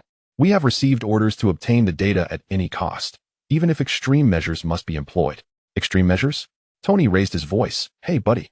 Do you have any idea what happened to the last guy who said that? He is currently floating in outer space." At that moment, Xiao Han slowly stood up. Tony instinctively took a step back, granting him space. "Troublesome." Xiao Han uttered a single word, then stepped forward. Just one step. In the next second, he stood at the entrance, facing the three uninvited guests as if he had been there all along. The three were startled, simultaneously raising their weapons and retreating, forming a triangular assault formation. Yet their hands trembled slightly. "Surrender the data, or we will take action." The lead individual feigned calmness, but the tremor in his voice betrayed him. Xiao Han's gaze swept over them, ultimately settling on the weapons they wielded. "Toys," he remarked dismissively, before turning his attention toward the villa. "Tony, your security system has vulnerabilities." Tony, observing the scene through the surveillance feed, couldn't help but retort, "Hey, that's the latest model." But before he could finish, Xiao Han casually raised his hand and gestured lightly. There was no sound, no flash, and nothing seemed to occur. Yet, the weapons in the hands of the three men abruptly transformed into fine metallic powder, cascading through their fingers and dissipating into the sea breeze like dust. All electronic devices on their persons, communicators, trackers, even the circuits of their watches, simultaneously morphed into useless scrap. The trio stood frozen, their faces as pale as parchment. After a moment of contemplation, Xiao Han exhaled gently. His breath seemed to carry the full severity of a Siberian winter, and the three were instantaneously encased in ice. Their expressions of horror preserved as though they were statues. Sunlight glinted off the icy surfaces, refracting dazzling rays. It was too bright. Xiao Han furrowed his brow slightly and waved his hand once more. The ice sculptures were quickly enveloped in a layer of metallic oxide, transforming into matte gray figures that no longer reflected light. Having completed this task, Xiao Han turned as if he had merely finished a mundane chore, returning to the plush cushions of the living room to resume his sunbathing. The entire process took less than 10 seconds. Tony stood with his mouth agape, watching the three humanoid sculptures at the entrance via the monitor, rendered speechless for an extended moment. Finally, he swallowed hard and quietly instructed Jarvis. "Send Fury a message. Tell him his people have turned into abstract art exhibits at my doorstep. He should come collect the trash promptly." Then, he cautiously approached Xiao Han, hesitating before speaking. Thanks?" Xiao Han offered no response, seemingly having drifted into slumber. Tony lingered for a moment, then suddenly recalled something. "By the way, how did you know they were lying? Was it the heartbeat?" Xiao Han remained with his eyes closed, but answered lightly. "Heart rate, blood flow velocity, the secretion of glands. Lies have their own scent." Tony nodded thoughtfully, then suddenly became animated. "Wait, you can perceive such subtle physiological changes? That ability is incredible. Can you teach me? Or at least let me undergo some tests. I want to understand the biological mechanisms behind it." "You're too loud," Xiao Han interrupted. Tony immediately fell silent, pulling his lips together and retreating quietly. He returned to his workshop, glancing at the monitor displaying the three gray sculptures, and couldn't help but chuckle. It seemed Hydra still hadn't grasped the magnitude of what they had provoked. However, His smile gradually faded, and his expression turned serious. JARVIS. Upgrade the security system comprehensively and incorporate physiological monitoring features. Also, send Pepper a message, telling her not to come over today. Just say I'm conducting dangerous experiments. He gazed at the 3 sculptures on the screen, murmuring to himself, the game has begun, you fools.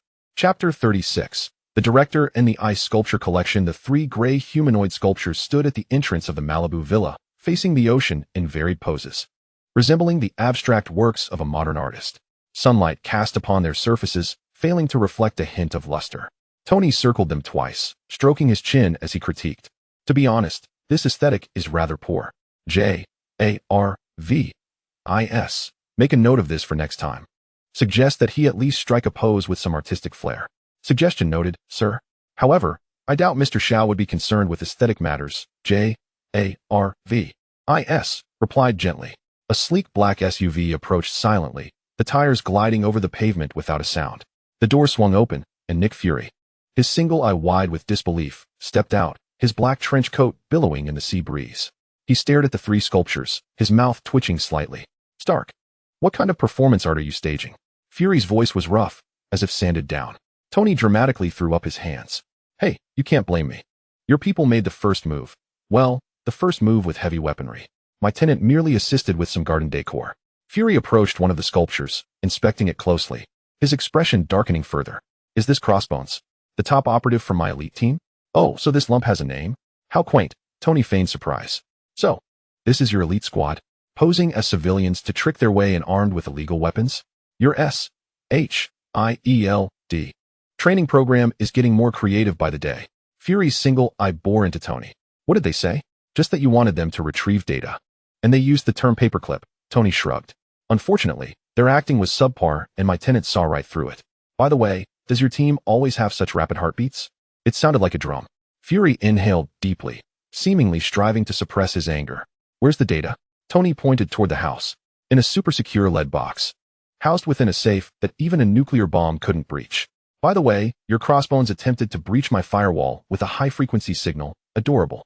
At that moment, Xiao Han sauntered out of the house, a half-empty tub of ice cream in hand, casually leaning against the doorframe. Oh, the one-eyed dragon has arrived? Here to collect the trash? He scooped a spoonful of ice cream into his mouth, his gaze drifting over the 3 sculptures. Next time, send someone professional. These 3 can't even lie. It's utterly boring. Fury's single eye shifted to Xiao Han, his expression a mix of complexity. Do you know who they are? Hydra, of course. Xiao Han replied nonchalantly. I saw them on television. An especially ambitious group of terrorists, fond of chanting slogans and performing peculiar salutes. He mimicked a clumsy salute, nearly flinging the ice cream spoon away. Tony struggled to suppress laughter, his shoulders shaking. Fury's face darkened further. This is not the time for jokes. If they can find this place, it indicates our security system is riddled with flaws. Xiao Han licked his spoon.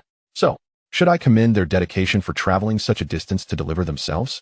He approached one of the sculptures, tapping it with his spoon, producing a dull thud. Look, frozen stiff, perfect for a roadside marker. Fury seemed to have made a decision. Stark, the data cannot remain here. It's too dangerous. Tony immediately objected. Hey, it's safest here, okay? I have the most advanced security system in the world. He gestured toward Xiao Han. And him, my ultimate insurance. It's precisely that ultimate insurance that concerns me. Fury lowered his voice. If he ever decides this data is a nuisance or is simply in a bad mood, who knows what might transpire? Xiao Han turned his head, raising an eyebrow. One-eyed dragon, I can't hear you, you know. Also, I have no interest in your child's play data. Just don't send another group of hyperventilating liars to disturb my sunbathing. Fury struggled to contain something, finally stating, we need to devise a plan. Hydra is becoming desperate, which means they are about to reveal their full hand. We must, before he could finish. Xiao Han abruptly raised his hand to interrupt. Wait, I have a more pressing question. He looked at Fury with utmost seriousness. What brand of ice cream does your S.H.I.E.L.D. cafeteria serve? Tony's flavor is far too bland. Tony nearly choked. That's a limited edition Nordic flavor. A scoop costs $40. Xiao Han scoffed. That's an extremely poor cost-to-value ratio. Next time, buy the store brand, larger quantity, and add more sugar. Fury's single eye darted between the 2 men, as if confirming he hadn't stumbled onto the wrong set. We are discussing a global security crisis, and you 2 are debating ice cream? Xiao Han shrugged. Food is paramount, one-eyed dragon. If you can't even be particular about what you eat, how can you save the world? He finished the last spoonful of ice cream, accurately tossing the empty tub into a trash bin 10 meters away. All right, you two carry on with your conspiracy theories. I'm off to bask in the afternoon sun.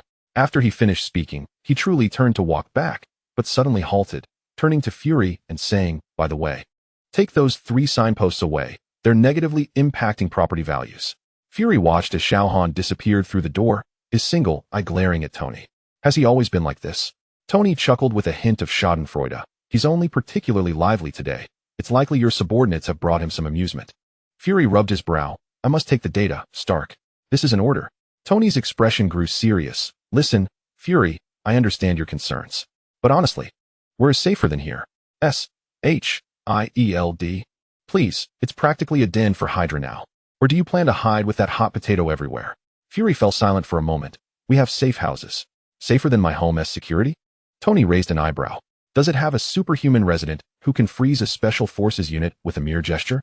Fury appeared as though he wished to argue further, but ultimately sighed. At least enhance the defenses. I will dispatch a team of trusted individuals for perimeter security. Tony nodded. That is acceptable. But give me a heads up. Don't send a bunch of people with heart rates at 120 again. My resident has strict requirements regarding heart rates. Fury approached the 3 statues, beckoning his men to move them. I will find out how they located this place. Until then, maintain the highest vigilance. Tony observed as the Hydra agents were hoisted onto the vehicle like furniture and suddenly recalled something. Hey Fury, a serious question. What brand of ice cream does your cafeteria serve? Fury did not turn back as he entered the vehicle, slamming the door shut with a thud. Tony shrugged and turned back inside, discovering Xiao Han lying motionless on the soft cushion, face to the sun. I thought you really went to bask in the sun, Tony remarked. Xiao Han did not open his eyes. That one-eyed dragon is too verbose. I found an excuse to slip away. He paused. Next time, get a chocolate flavor. The kind with crispy bits. Tony couldn't help but laugh. Deal. But in return, next time Hydra comes looking for trouble, could you refrain from freezing them at the doorstep? The property complaints are piling up. Xiao Han languidly rolled over. Then throw them far away? The Pacific is vast enough. Tony pondered for a moment. Actually, there's an abandoned mine in the back mountain. The two exchanged glances, reaching a consensus. Jarvis's voice gently chimed in. Gentlemen, I must remind you that the illegal disposal of human bodies, even if they are terrorists, violates international law. Xiao Han yawned. Then just say they walk there on their own. Tony nodded. Right, just say Hydra enjoys group hiking. Jarvis paused for a moment, recording completed.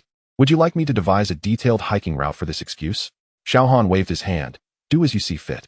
He closed his eyes, his voice trailing off. Buy a big tub next time. Tony watched Xiao Han, who seemed to have fallen asleep, shaking his head and smiling. He whispered to Jarvis. Check the ice cream suppliers for S.H.I.E.L.D's cafeteria and secure their chocolate crispy flavor for the next quarter. Order placed, sir. Additionally, Director Fury sent a message indicating he forgot to mention one thing. What? He stated that if you call him One-Eyed Dragon again, he will transfer all clerical work of S.H.I.E.L.D. to Stark Tower. Tony paused for a second, then looked at the feigning sleep Xiao Han. Hey, did you hear that? The only response was the sound of steady breathing. Tony sighed, muttering to himself. Well, I suppose the nickname One-Eyed Dragon is rather fitting. The corner of the mouth on the cushion lifted ever so slightly. Chapter 37. Burgers and Missiles. Tony was entirely buried beneath the leg armor of the Mark 17, with only his 2 flailing legs visible. The workbench was littered with various tools and parts, while a holographic projection flickered with complex data streams. Jarvis, stabilize the reactor output to 47%, but do not overload the foot thrusters. His voice emerged muffled from under the armor, accompanied by the clatter of a wrench falling to the ground. Output stabilized, sir. However, allow me to remind you that you have been working continuously for 16 hours, Ms. Potts specifically instructed. Ms. Potts isn't here, and my inspiration is surging. Tony emerged from beneath the armor, his hair tousled as if he had been electrocuted. Wait, was that an earthquake? The studio door slid open, and Xiao Han sauntered in, holding a paper bag emblazoned with the Carlsberger logo. Your chatty AI said you were about to starve to death. It was so loud I couldn't even sunbathe. He tossed the paper bag onto the workbench, having brought along some food. Tony blinked. Jarvis? When did you become so talkative? And Carlsberger is 40 miles away. Xiao Han had already pulled out a burger from the bag. I flew over to get it. What else? Tony grabbed another burger, unwrapping it. You specifically flew 40 miles just to buy a burger? Otherwise, would you prefer to faint from hunger? Xiao Han raised an eyebrow. Then listen to your AI's never-ending health alerts? Tony took a large bite of the burger, mumbling, Jarvis only cares about me. This teriyaki sauce is indeed exquisite. Xiao Han surveyed the scattered armor components. Still tinkering with your tin can? What did you add this time? An automatic coffee maker. Very humorous. Tony rolled his eyes. This is the Mark 17. It has enhanced. Before he could finish, Xiao Han picked up a piece of armor and casually squeezed it. The material is an improvement over last time, he commented, but it's still brittle. The metal emitted a faint wail under his fingertips. Hey, that's a new type of carbon nanotube composite. Tony quickly snatched back the armor, inspecting the fingerprints on it. It can withstand 5 tons of pressure. Your measurement units are off. Xiao Han yawned in boredom. The structure is overly complex. The joints are full of weaknesses. Enemies will target those spots. Tony, unyielding, placed his hands on his hips. Oh, so what do you propose, Sunchild? Simplify the structure, enhance the core output. Xiao Han picked up Tony's coffee cup, sniffed it with disdain, and set it down. Like this, why install a fire suppression system in the armor? Why not just blow up the source of the fire? Because not everyone can punch through everything. Tony retorted, we mortals need contingency plans. Xiao Han raised an eyebrow. So your plan is to install a mini fire truck in the armor? Just as Tony prepared to continue the argument, the alarm suddenly blared. Sir, 12 high-speed flying objects detected approaching, source unknown, expected to arrive in 45 seconds. Jarvis' voice grew urgent. Identification characteristics match short-range missiles. Tony immediately dropped the burger. What? Where are they coming from? Tracking trajectory indicates they originated from a moving launch platform at sea. All defense systems have been activated, but the opponent is employing a saturation attack tactic. Immediate evacuation is advised. The holographic screen displayed dozens of red dots rapidly closing in on the villa. Tony cursed. Rushing toward the nearest suit of armor, Jarvis, activate all interception systems and alert Pepper before he could finish. Xiao Han had already slipped to the bulletproof glass wall facing the sea. Troublesome, he muttered. Tony, while attaching the armor components to himself, shouted, get back. Those are missiles. Xiao Han seemed not to hear, raising his hand and gently pushing against the glass wall. Instantly, the entire bulletproof glass shattered into tiny crystalline particles, cascading down like a waterfall. The sea breeze rushed into the studio, sending blueprints fluttering about. What are you doing? Tony had donned most of the armor, but his helmet was still not secured. Xiao Han did not respond, merely gazing at the small black dots appearing on the horizon. He squinted, as if the sunlight had dazzled him. The first batch of 6 missiles had already entered visual range, trailing white smoke as they barreled towards the villa. As Tony's visor was about to close, he commanded, JARVIS, intercept all. Yet, in the next moment, he was taken aback. The missiles, approximately a mile from the coast, suddenly veered collectively, as if manipulated by an invisible hand, making a synchronized turn before hastily retracing their path. Distant sounds of muffled explosions echoed across the sea, with flickers of fire vanishing in an instant. Tony's visor halted mid-closure. What? The second wave of 4 missiles followed closely behind. Xiao Han appeared somewhat impatient. He exhaled softly. Instantly, those 4 missiles froze mid-air, encased in a thick layer of ice, and then plummeted into the sea like ice sculptures, creating colossal splashes. Tony was completely dumbfounded, his visor still half closed. How did you? Xiao Han turned to him. Is there more? As if in response to his inquiry, a third wave of missiles appeared, but this time there was only one, significantly larger and moving faster. Tactical nuclear warhead. JARVIS, warned, yield approximately 5,000 tons. Tony felt his blood run cold. My God, we must. Xiao Han finally furrowed his brow. He stepped forward, instantly appearing above the sea, directly confronting the nuclear missile. From Tony's perspective, he merely witnessed Xiao Han gently touch the missile's tip. That warhead, capable of obliterating half of Malibu, immediately halted, silently hovering in the air. Xiao Han inspected the missile as one would scrutinize a product, then casually waved his hand. The missile instantaneously changed direction, soaring into outer space at an astonishing speed, swiftly becoming a mere speck of light before vanishing entirely beyond the atmosphere. After accomplishing this feat, Xiao Han stepped back into the studio and dusted off non-existent particles from his hands. Sorted. He glanced at the astonished Tony. Your jaw might just hit the floor. Tony finally closed his mouth, retracting his visor completely. You just tossed a nuclear missile out of the solar system? Probably, Xiao Han replied nonchalantly as he returned to the workbench, picking up a now-cold hamburger and taking a bite, grimacing. Not great. I'll try a different place next time. Tony remained in shock. How did you calculate the trajectory and thrust? Even I would need just a casual throw, Xiao Han interrupted, surveying Tony's armor. By the way, why did you paint the tin can gold? Is it not conspicuous enough? Tony instinctively retorted, that's a high-strength alloy with a gold coating. It has heat dissipation and energy conduction functions. Xiao Han raised an eyebrow. So, a shiny tin can. Tony decided to abandon the argument. Jarvis. Did you record everything that just happened? Some records are missing due to energy interference, sir. Would you like me to prepare a report? Absolutely not. Tony hurriedly exclaimed. Delete all records, clear the cache, pretend nothing happened. Executed. Jarvis. Paused momentarily, however. Allow me to remind you that the North American Aerospace Defense Command may have already detected. Let them speculate. Tony waved his hand dismissively, shutting off all alarm systems. Turning to Xiao Han, he remarked, so you can effortlessly toss a nuclear missile beyond the atmosphere, yet you want to fly a little farther to grab a decent hamburger? Xiao Han had reclined in Tony's office chair, idly spinning. Too far. Plus, your AI is rather annoying. Suddenly, Tony had a thought. Wait. How did you know that was a nuclear missile? Jarvis only mentioned the yield. Xiao Han pointed to his eyes. I could tell. The structure, materials. Energy reaction. He shrugged. It was obvious. Tony opened his mouth, then closed it again, deciding not to pose any more questions for the day. Sir, Director Fury is calling. Highest encryption level, Jarvis reminded him. Tony sighed. Take it. Today has already been wild enough. On the holographic screen appeared Fury's stern face. Stark. We've detected anomalous energy responses and missile launches towards Malibu. You need to explain. Tony displayed an exaggerated smile.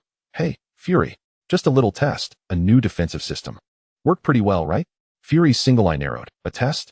We monitored that a missile reached escape velocity. That was an accident. Tony glanced at Xiao Han, who was still spinning in the chair. Everything is under control. Fury looked entirely unconvinced. Stark, if there's anything, everything is fine. Tony interrupted. Just a bit tricky to order takeout. Speaking of which, how are the hamburgers at your S.H.I.E.L.D cafeteria? Fury abruptly ended the communication. Tony turned to Xiao Han, only to find he was no longer in the chair. Where did he go? Tony asked. Mr. Xiao Han returned to the living room, saying he needed to catch a nap. Jarvis replied. Additionally, he asked me to convey to you. Convey what? Next time, order a double cheeseburger. Hold the lettuce. Tony gazed at the large hole in the studio wall, the sea breeze rushing in. Jarvis, he sighed. Call a renovation crew. Chapter 38. Renovation and S.H.I.E.L.D. Delivery. The sea breeze rushed through the gaping hole in the studio wall, tousling Tony's hair even more. He stared at the impossibly smooth edges of the breach, regaining his voice after a moment. Jarvis. Call the renovation crew. Wait, he rubbed his temples. First give me a quote. How much will it cost to replace the entire bulletproof glass wall? According to past records, the installation fee for such custom bulletproof glass walls is approximately $120,000, sir. Tony turned to shout towards the living room. Did you hear that?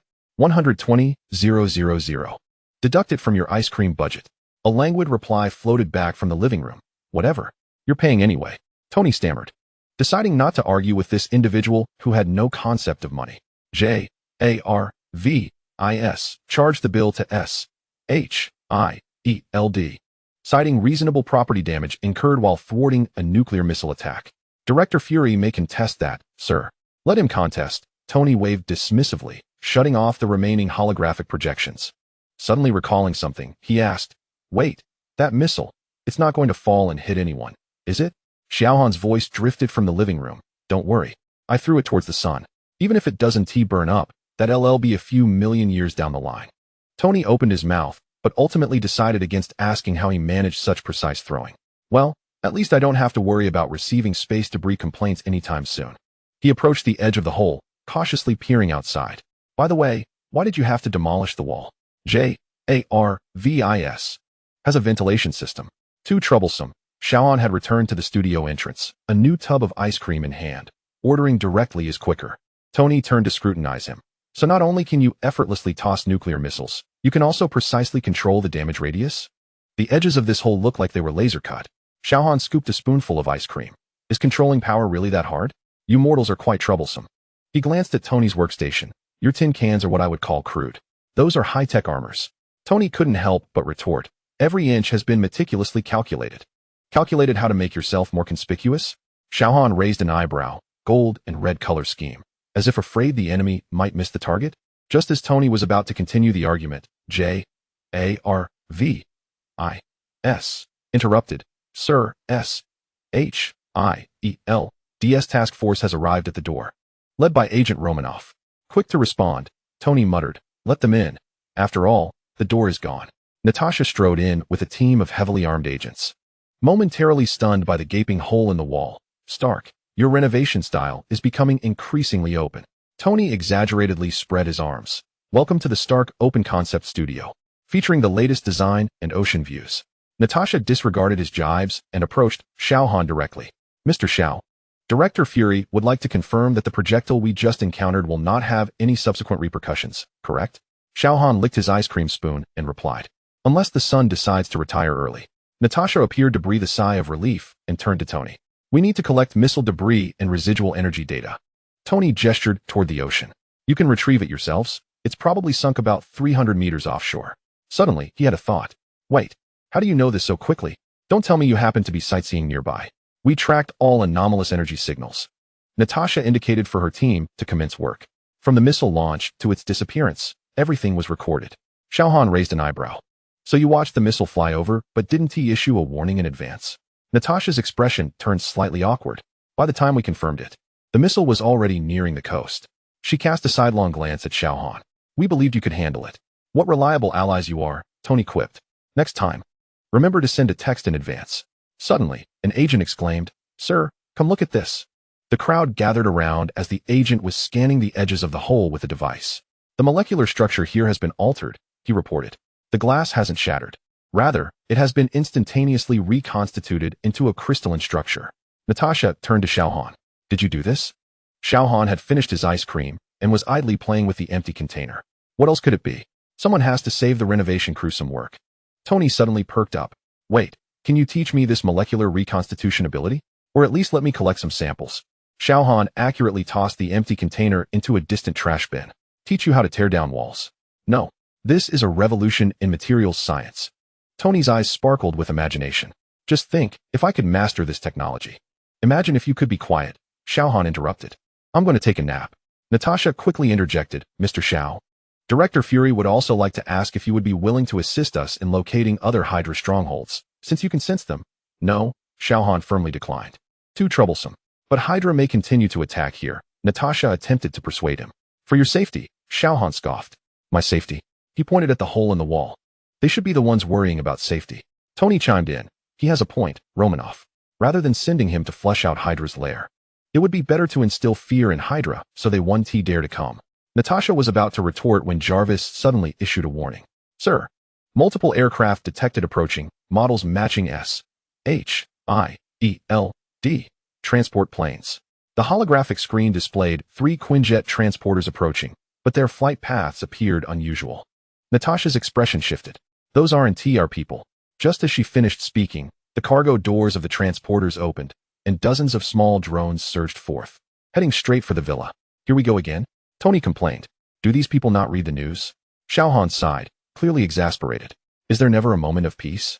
He didn't even rise from his seat, but merely glanced at the drones. Instantly, all the drones halted mid-air, then, as if crushed by an invisible hand, they shattered into metallic fragments that cascaded into the sea. The 3 transporters, witnessing this, immediately attempted to flee, but it was too late. Xiao Han gently exhaled, and the engines of the transporters instantly froze, losing power as they plummeted toward the ocean surface. Just before they made contact, they were encased in a layer of ice, resembling 3 massive modern art sculptures floating on the water. The entire sequence unfolded in under 5 seconds. Tony whistled. Looks like the renovation crew will have to clean up the beach as well. Natasha and her agents stood dumbfounded, their instruments still raised in the air. Xiao Han stood up and stretched. I'm going to take a nap. If anything else flies by, he glanced at Tony, make sure to wake me for lunch. Once he departed, Natasha finally regained her voice. Is he always like this? Tony shrugged. Today, he has been somewhat restrained. Last time, he turned 3 Hydra agents into decorative sculptures at the entrance. An agent timidly asked, Sir, what about the pilots in those transporters? Tony approached the workstation. Jarvis, scan for life signs.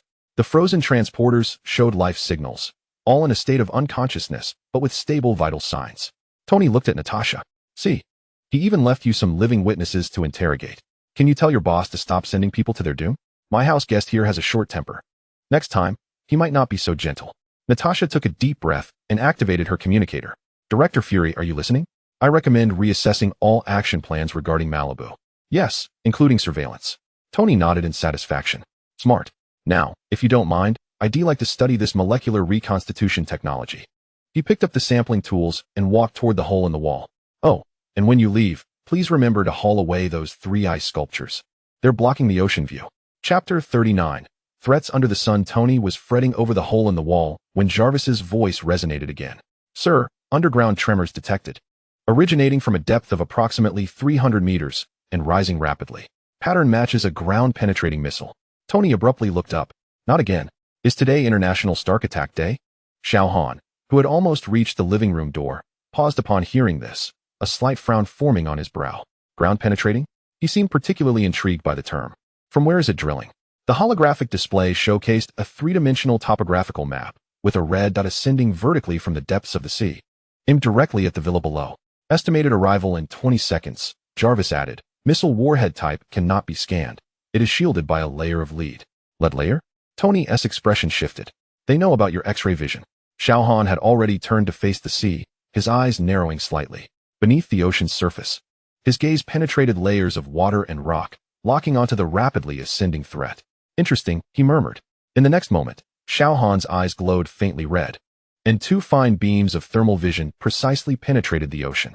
The water instantaneously boiled and vaporized, yet the power of the thermal beams remained highly concentrated, causing no large-scale evaporation. Deep beneath the sea, the missile's casing melted like butter under the heat. Just as the warhead was on the verge of detonation, Xiao Han suddenly shifted the frequency of the thermal beams. The internal structure of the missile was instantaneously reconstituted, with the high explosive material transformed into harmless carbon powder. The navigation system converted into a mass of silicon crystal, and the propulsion system liquefied iron that quickly cooled. The entire process took less than 2 seconds. The missile lost power and slowly sank into the sandy seabed. Tony stood with his mouth agape, only snapping back to reality when Jarvis announced the threat had been neutralized. Did you just reprogram a missile? Xiao Han's red glow faded. I merely turned it into scrap metal. He turned to Tony. Lead shielding? They're learning quickly.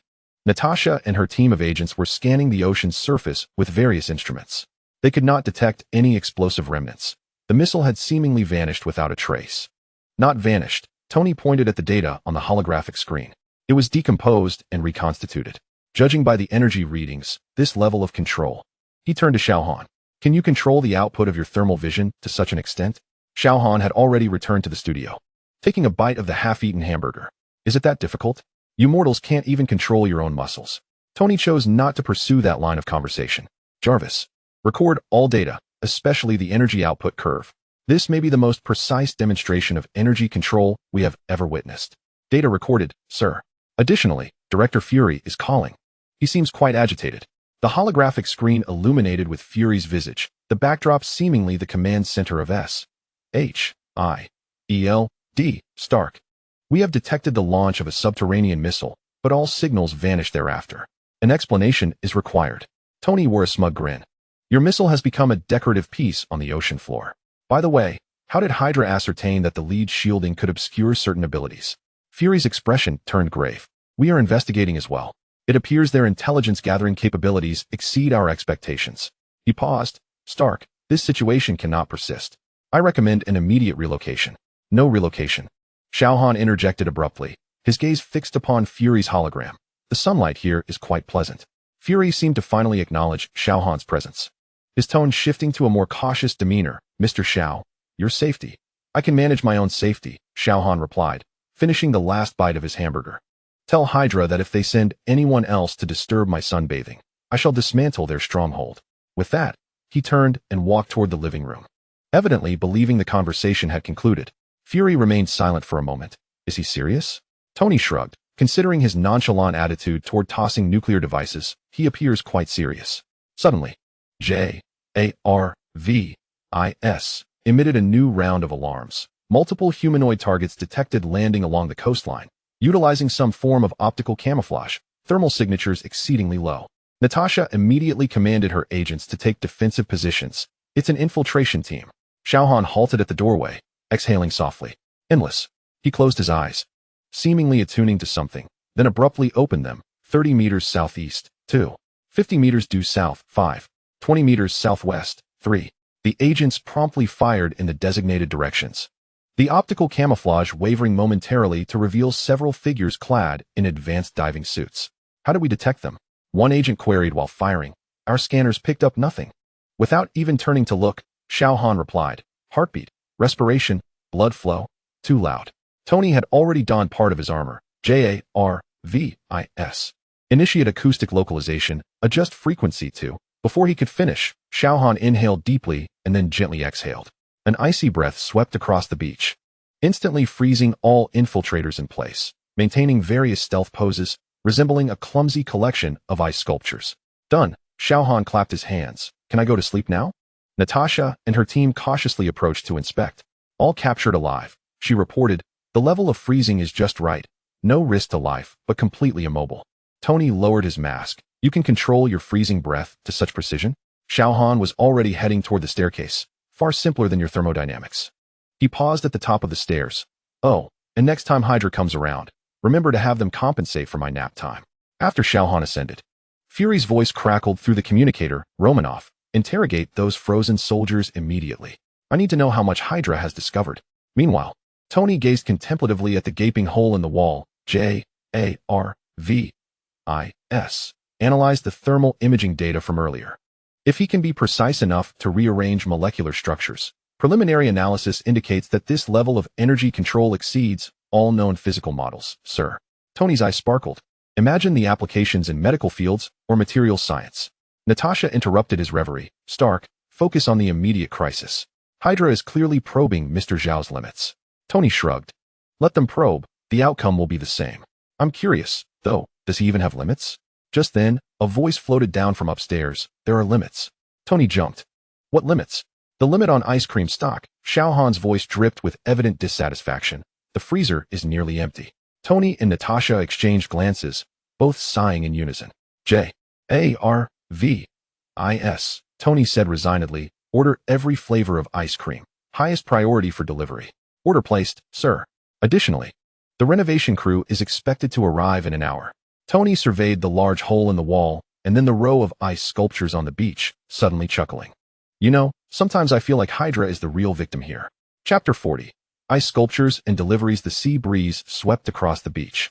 The row of ice sculptures frozen in various stealth poses gleaming with an eerie light under the sun. Natasha's team of agents was carefully placing the immobilized Hydra soldiers into specially designed transport boxes, as if handling fragile works of art. Gentle, gentle.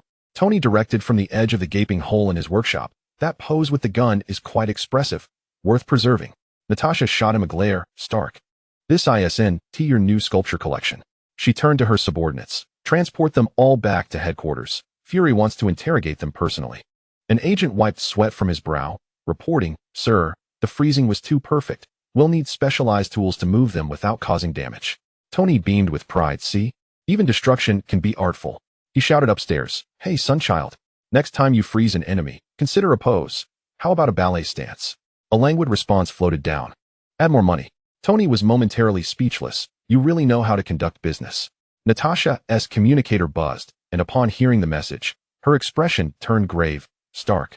Fury says the frequency of Hydra's attacks has increased abnormally. They may be testing something. Tony approached the workbench, pulling up data. 3 waves have hit today. Missile volleys. Nuclear devices, subterranean missiles accompanied by special forces. It certainly feels like a test of our response. Suddenly, a thought struck him. JARVIS. Analyze all attack patterns. Analysis indicates that the attacks are testing multiple response strategies. Remote strikes, high-yield detonations, lead shield assaults, and overwhelming manpower tactics. Tony furrowed his brow. So they're not testing if they can kill him. They're collecting data? A voice floated down from above. Let them try. Boring. Natasha voiced her concern. If Hydra figures out his limits. Limits? Tony laughed. I suspect that guy doesn't even know what his own limits are. At that moment, a Stark Industries branded delivery truck pulled up to the villa. The driver stepped out, surveying the bustling beach scene and the gaping hole in the wall, hesitantly asking, Is this Mr. Tony Stark's residence? I have a delivery. Tony's eyes lit up. My new equipment has arrived. He hurried out. Just leave it at the door. Thank you. The driver watched as agents carefully loaded ice sculptures onto the truck, cautiously inquiring, Are you filming a movie? Tony signed for the package. Yes. A sci-fi horror film. I'm the producer. He noticed the label on one of the boxes. Wait, this ISNT equipment, it's ice cream? Unbeknownst to him, Xiao Han had appeared at the doorway, opening one of the boxes, finally here. He pulled out a tub of chocolate flavor. Glancing at the driver, delivery was too slow. 1 star. The driver stood agape, watching this casually dressed man effortlessly crush the sturdy packaging like it was tissue paper. Tony hurriedly pushed the driver back toward the truck. Thanks, you can leave now. Remember to give a 5-star rating. Once the vehicle departed, Tony turned to Xiao Han. Do you have any idea how much I spent on these ice creams? Air-freighted Swiss handcrafted. Xiao Han had already opened the tub of ice cream. Mediocre. Needs less sugar. Natasha looked on in exasperation. Gentlemen, we are discussing a global security crisis. Even crises warrant ice cream.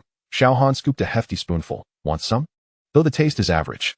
Suddenly, Jarvis emitted an alarm. An unidentified aerial object was detected at high altitude, traveling at an extraordinary speed, and then the signal vanished. Tension filled the room, yet Xiao Han continued to relish his ice cream. Where is it?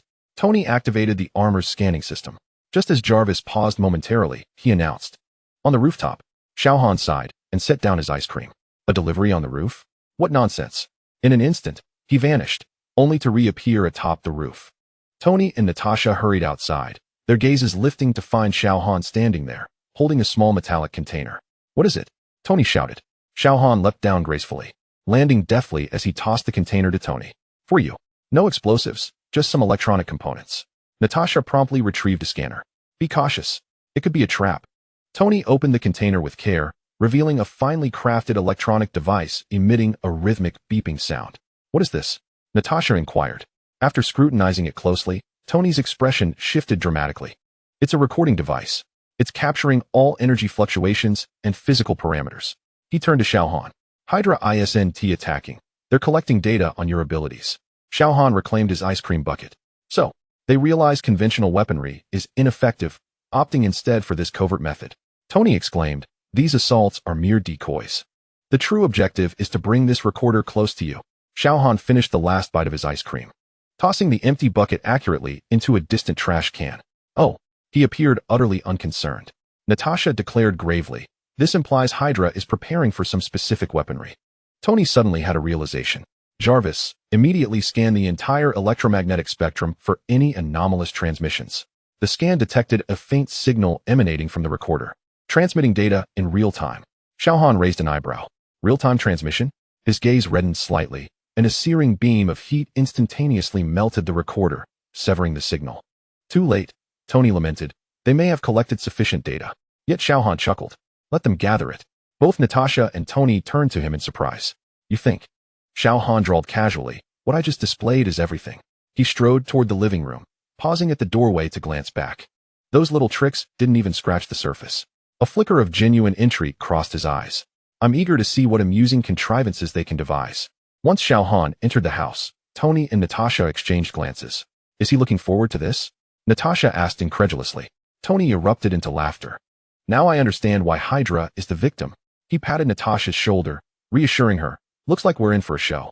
Natasha gazed toward the living room, softly murmuring. I hope he knows what he is doing. A voice floated down from above. I've always known.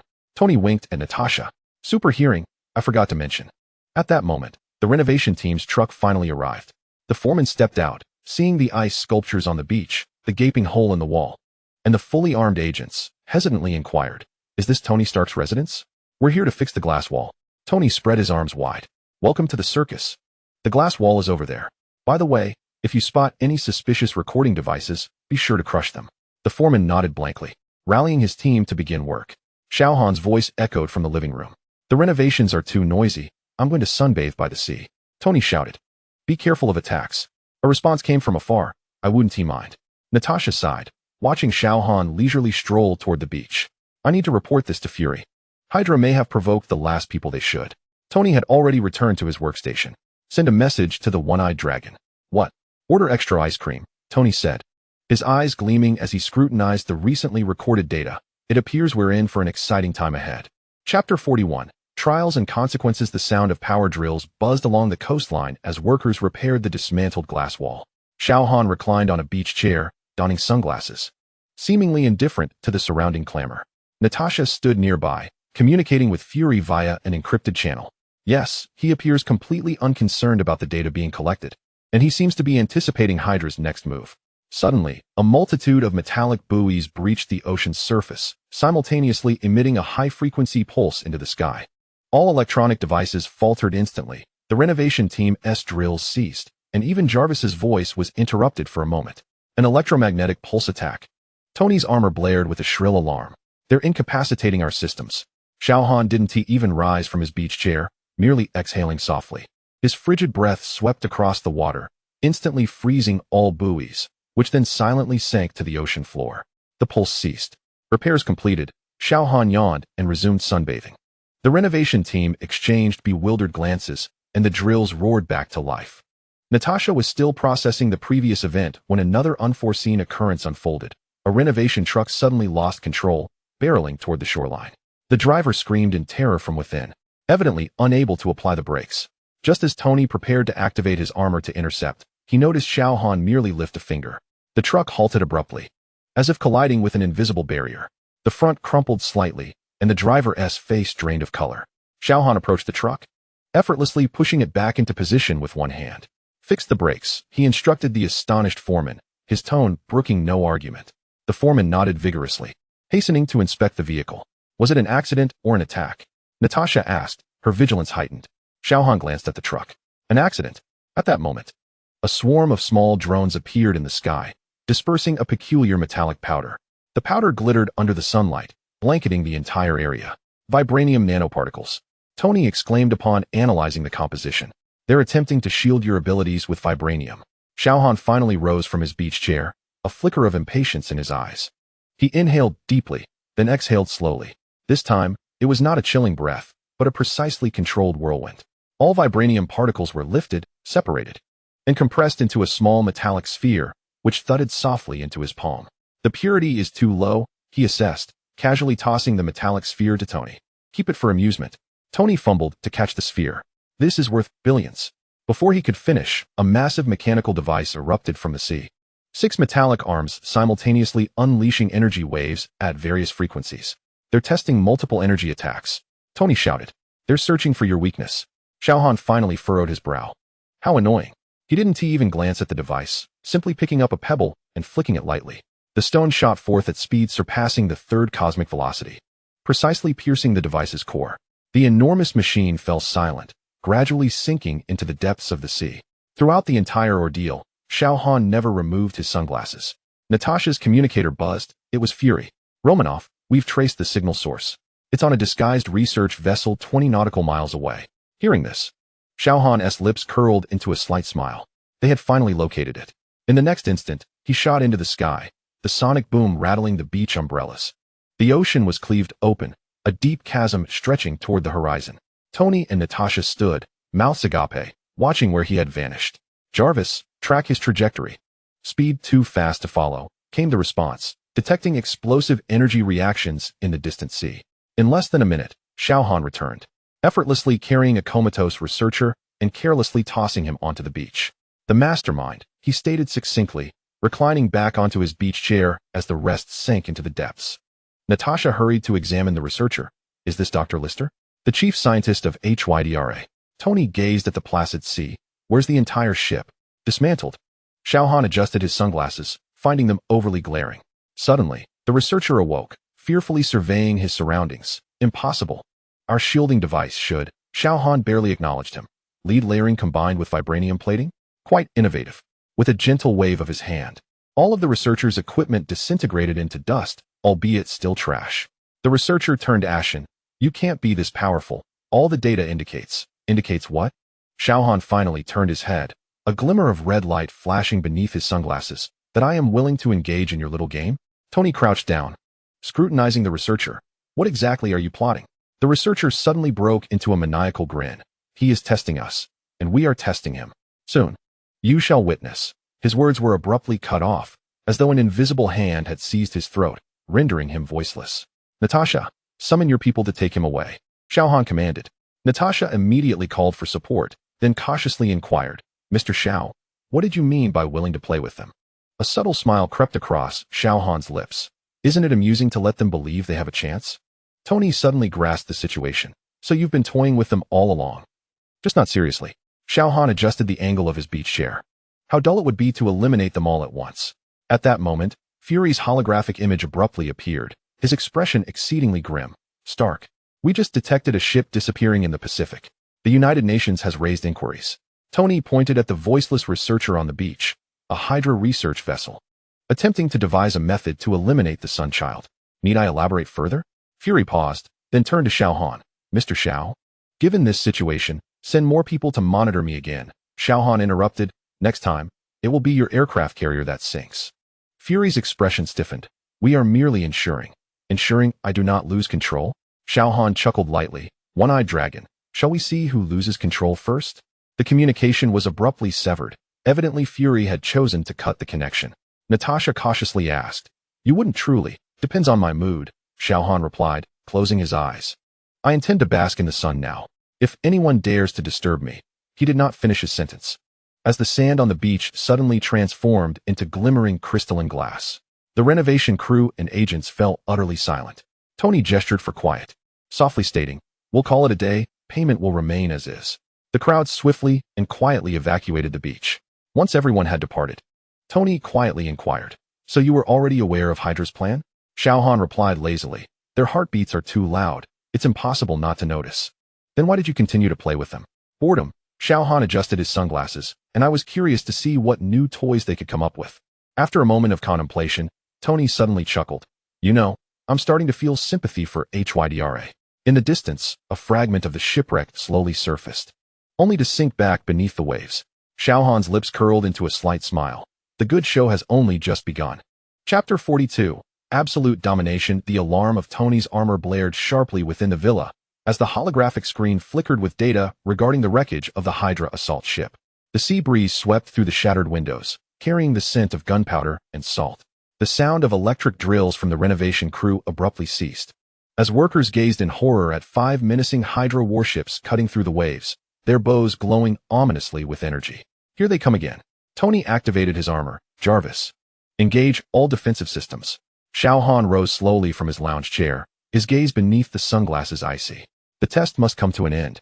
The sonic boom shattered every glass pane, as he launched himself like a projectile towards the lead warship. Upon contact, he effortlessly pierced through the ship's armored hull, ripping out the core power reactor. The warship erupted into a fireball, debris cascading like rain. The second warship hastily altered course and unleashed all its weaponry. Energy beams splashed against Xiao Han, creating ripples but yielding no effect. He instantaneously accelerated, breaching the sound barrier, and with a single punch, he split the warship in half. Metal fragments flying in all directions. The third warship attempted to flee, but his heat vision precisely penetrated its engine room, resulting in a series of explosions that completely engulfed the vessel, its burning remains descending into the sea, creating a fiery inferno on the surface. Observing this, the fourth warship immediately released dozens of drones, forming a dense network of attacks. Xiao Han remained utterly motionless, as his heat vision sliced through the air, vaporizing each drone instantaneously, leaving only fleeting fireballs in their wake. Realizing escape was futile, the fifth warship initiated its self-destruct sequence. However, Xiao Han had already appeared on the bridge, pressing a hand down onto the control panel, his icy breath freezing the entire control system, halting the self-destruction. Casually, he hurled the entire warship towards the distant sea, creating towering waves. The entire sequence transpired in under 15 seconds. All that remained on the surface were floating wreckage and pools of burning oil. Is that it? Tony stared in disbelief at the 5 red dots that had vanished from the holographic screen. Suddenly, an eerie red ripple rippled through the air. A young woman clad in a red coat appeared out of thin air, her eyes enveloped in an unnatural red glow, none other than Wanda Maximoff, under mind control. Her voice, dulled by Hydra's influence, echoed as chaotic energy surged towards the villa like a viper. Xiao Han could not be bothered to move. A flicker of his heat vision instantly evaporated the chaotic energy, leaving a scorching trail in the air. Is this the extent of Strucker's prowess? He scoffed, suddenly appearing before Wanda, gripping her throat with one hand. Let me show you what true power looks like. Wanda struggled in terror, chaotic energy pulsating violently around her. Yet she found her abilities rendered entirely ineffective before him. With a flicker of his heat vision, he seared away the mental control mark implanted within her. A wisp of black smoke dissipating from her forehead. The control was broken. He casually tossed her aside, and Wanda stumbled onto the beach, gasping for breath. In the distance, the roar of engines echoed as 5 armored vehicles crashed through the barricades, and dozens of Hydra soldiers began firing wildly, bullets raining down like a storm. A glint of cold light flashed in Xiao Han's eyes. He inhaled deeply, his icy breath sweeping across the battlefield, freezing the armored vehicles and soldiers mid-fire. With a gentle stomp, the frozen objects shattered into crystalline shards, gleaming with an eerie brilliance under the sun. Struck her. Baron, Wanda weakly pointed towards the ocean. He is directing from a nearby submarine. Xiao Han shifted his gaze towards the sea, his ears twitching, as his super hearing locked onto the submarine's position 20 nautical miles away. With a sudden eruption of heat vision, 2 beams of intense red light pierced through the surface of the water, precisely striking the submarine's power compartment. A dull explosion reverberated beneath the surface, massive bubbles roiling upwards, as a slick of oil began to spread across the water. Minutes later, Xiao Han returned, gripping Baron Strucker by the collar and tossing him onto the grass. The Baron was drenched, trembling from the cold, his expensive uniform stained with oil. The mastermind, Xiao Han remarked coolly, the others in the submarine have become fish food. Tony lowered his helmet, scrutinizing this significant Hydra figure. Baron Strucker, is this truly the end? Wanda timidly approached. Sir, my brother Pietro is still in their hands. I beseech you. Xiao Han's fiery gaze suddenly darted to the sands at her feet. Do I appear to be a babysitter? Strack erupted into maniacal laughter, struggling to rise. Foolish. The data has already been transmitted back to headquarters. They know how to deal with you. Your abilities have been fully analyzed. Xiao Han did not even spare him a glance. His tone as indifferent as discussing the weather. 300 meters beneath the Swiss Alps. The entrance is disguised as a ski resort. Do you require me to provide the coordinates? He observed the instant pallor of Strack's face. Tomorrow, I shall pay you a personal visit. In a flash of searing heat, Strack, the Baron, disintegrated with a scream, leaving not a trace of ash behind. Such a loquacious fool, Xiao Han remarked as he turned toward the villa, as if he had merely discarded a piece of refuse. Suddenly, he halted, lifting his eyes toward the southeast. Once more, his piercing gaze ignited, and a concealed observation point on a distant mountaintop erupted in a violent explosion. A mushroom cloud ascending into the sky, the shockwave even stirring the beach umbrellas. Tony's armor alarm blared again. Nuclear radiation detected. That is a Hydra nuclear observation point. Xiao Han coldly addressed the empty air. Inform your leader to clean his neck and wait. Tomorrow, I shall personally pay a visit. The sea breeze carried the acrid scent of smoke and blood, leaving only the remnants of battle and a pit of molten sand upon the lawn. Observing all this, Tony finally comprehended why Hydra had encountered insurmountable challenges this time. Wanda stood rooted in place, watching Xiao Han's retreating figure, a flicker of complex emotions crossing her eyes. On the surface of the sea, remnants of a submarine still burned, oil and debris rising and falling with the waves, akin to a bonfire ignited by this overwhelming victory. At that moment, Jarvis's voice resonated. Sir, Director Fury is calling, inquiring about the recent nuclear explosion. Tony sighed. Tell him we are merely setting off fireworks. Chapter 43. The demise of Hydra morning light spilled across the Malibu coastline, where Tony was in his workshop, repairing battle-damaged armor. The holographic screens displayed the combat data from the previous night, each reading more alarming than the last. Jarvis, analyze the energy output from that last heat ray. Tony scrutinized the data curve, which had exceeded the total yield of all known weaponry combined. Unable to measure precisely, sir. The sensor's limits were instantaneously breached. Xiao Han descended the staircase, a cup of coffee in hand. The weather is delightful today, perfect for dismantling a base. Tony turned around. Regarding your mention of visiting Hydra's headquarters last night, I've already been, Xiao Han replied, taking another sip of coffee. The Swiss snow scenery is indeed splendid. Tony was taken aback. What? When? While you were repairing the armor, Xiao Han set down his coffee cup, casually bringing along a souvenir. He tossed a metal box. The prominent Hydra insignia on its lid causing Tony to gasp in shock. Is this their main server? Backup data, Xiao Han remarked as he walked toward the refrigerator. The original has already melted into the snow of the Alps. Tony hastily opened the box, revealing a neatly arranged array of hard drives. Jarvis, analyze this data immediately. Decrypting, my goodness, sir. Jarvis's voice was unusually filled with astonishment.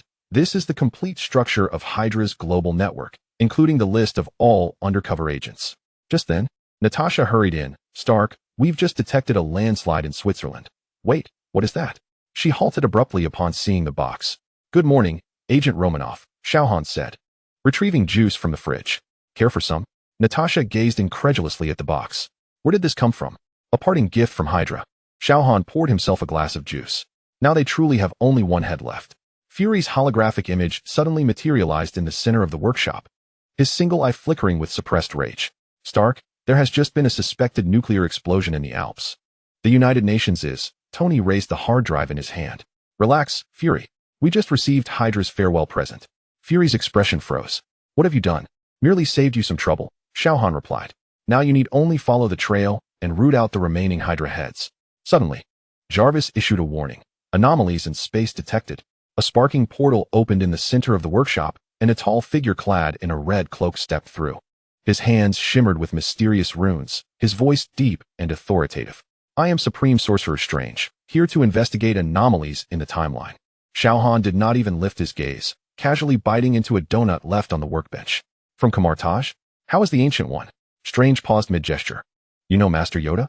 Met him a few times, Xiao Han replied, taking another bite of the donut. Your levitating cloak is more aesthetically pleasing than the last. Strange regarded him warily. There was a massive disruption in the timeline last night. An organization that existed for 70 years suddenly vanished. Hydra. Xiao Han nodded. I did that. Any issues? Strange's runes flared to life. The flow of time cannot be altered at will. A heat ray narrowly grazed his ear, vaporizing the clock on the wall.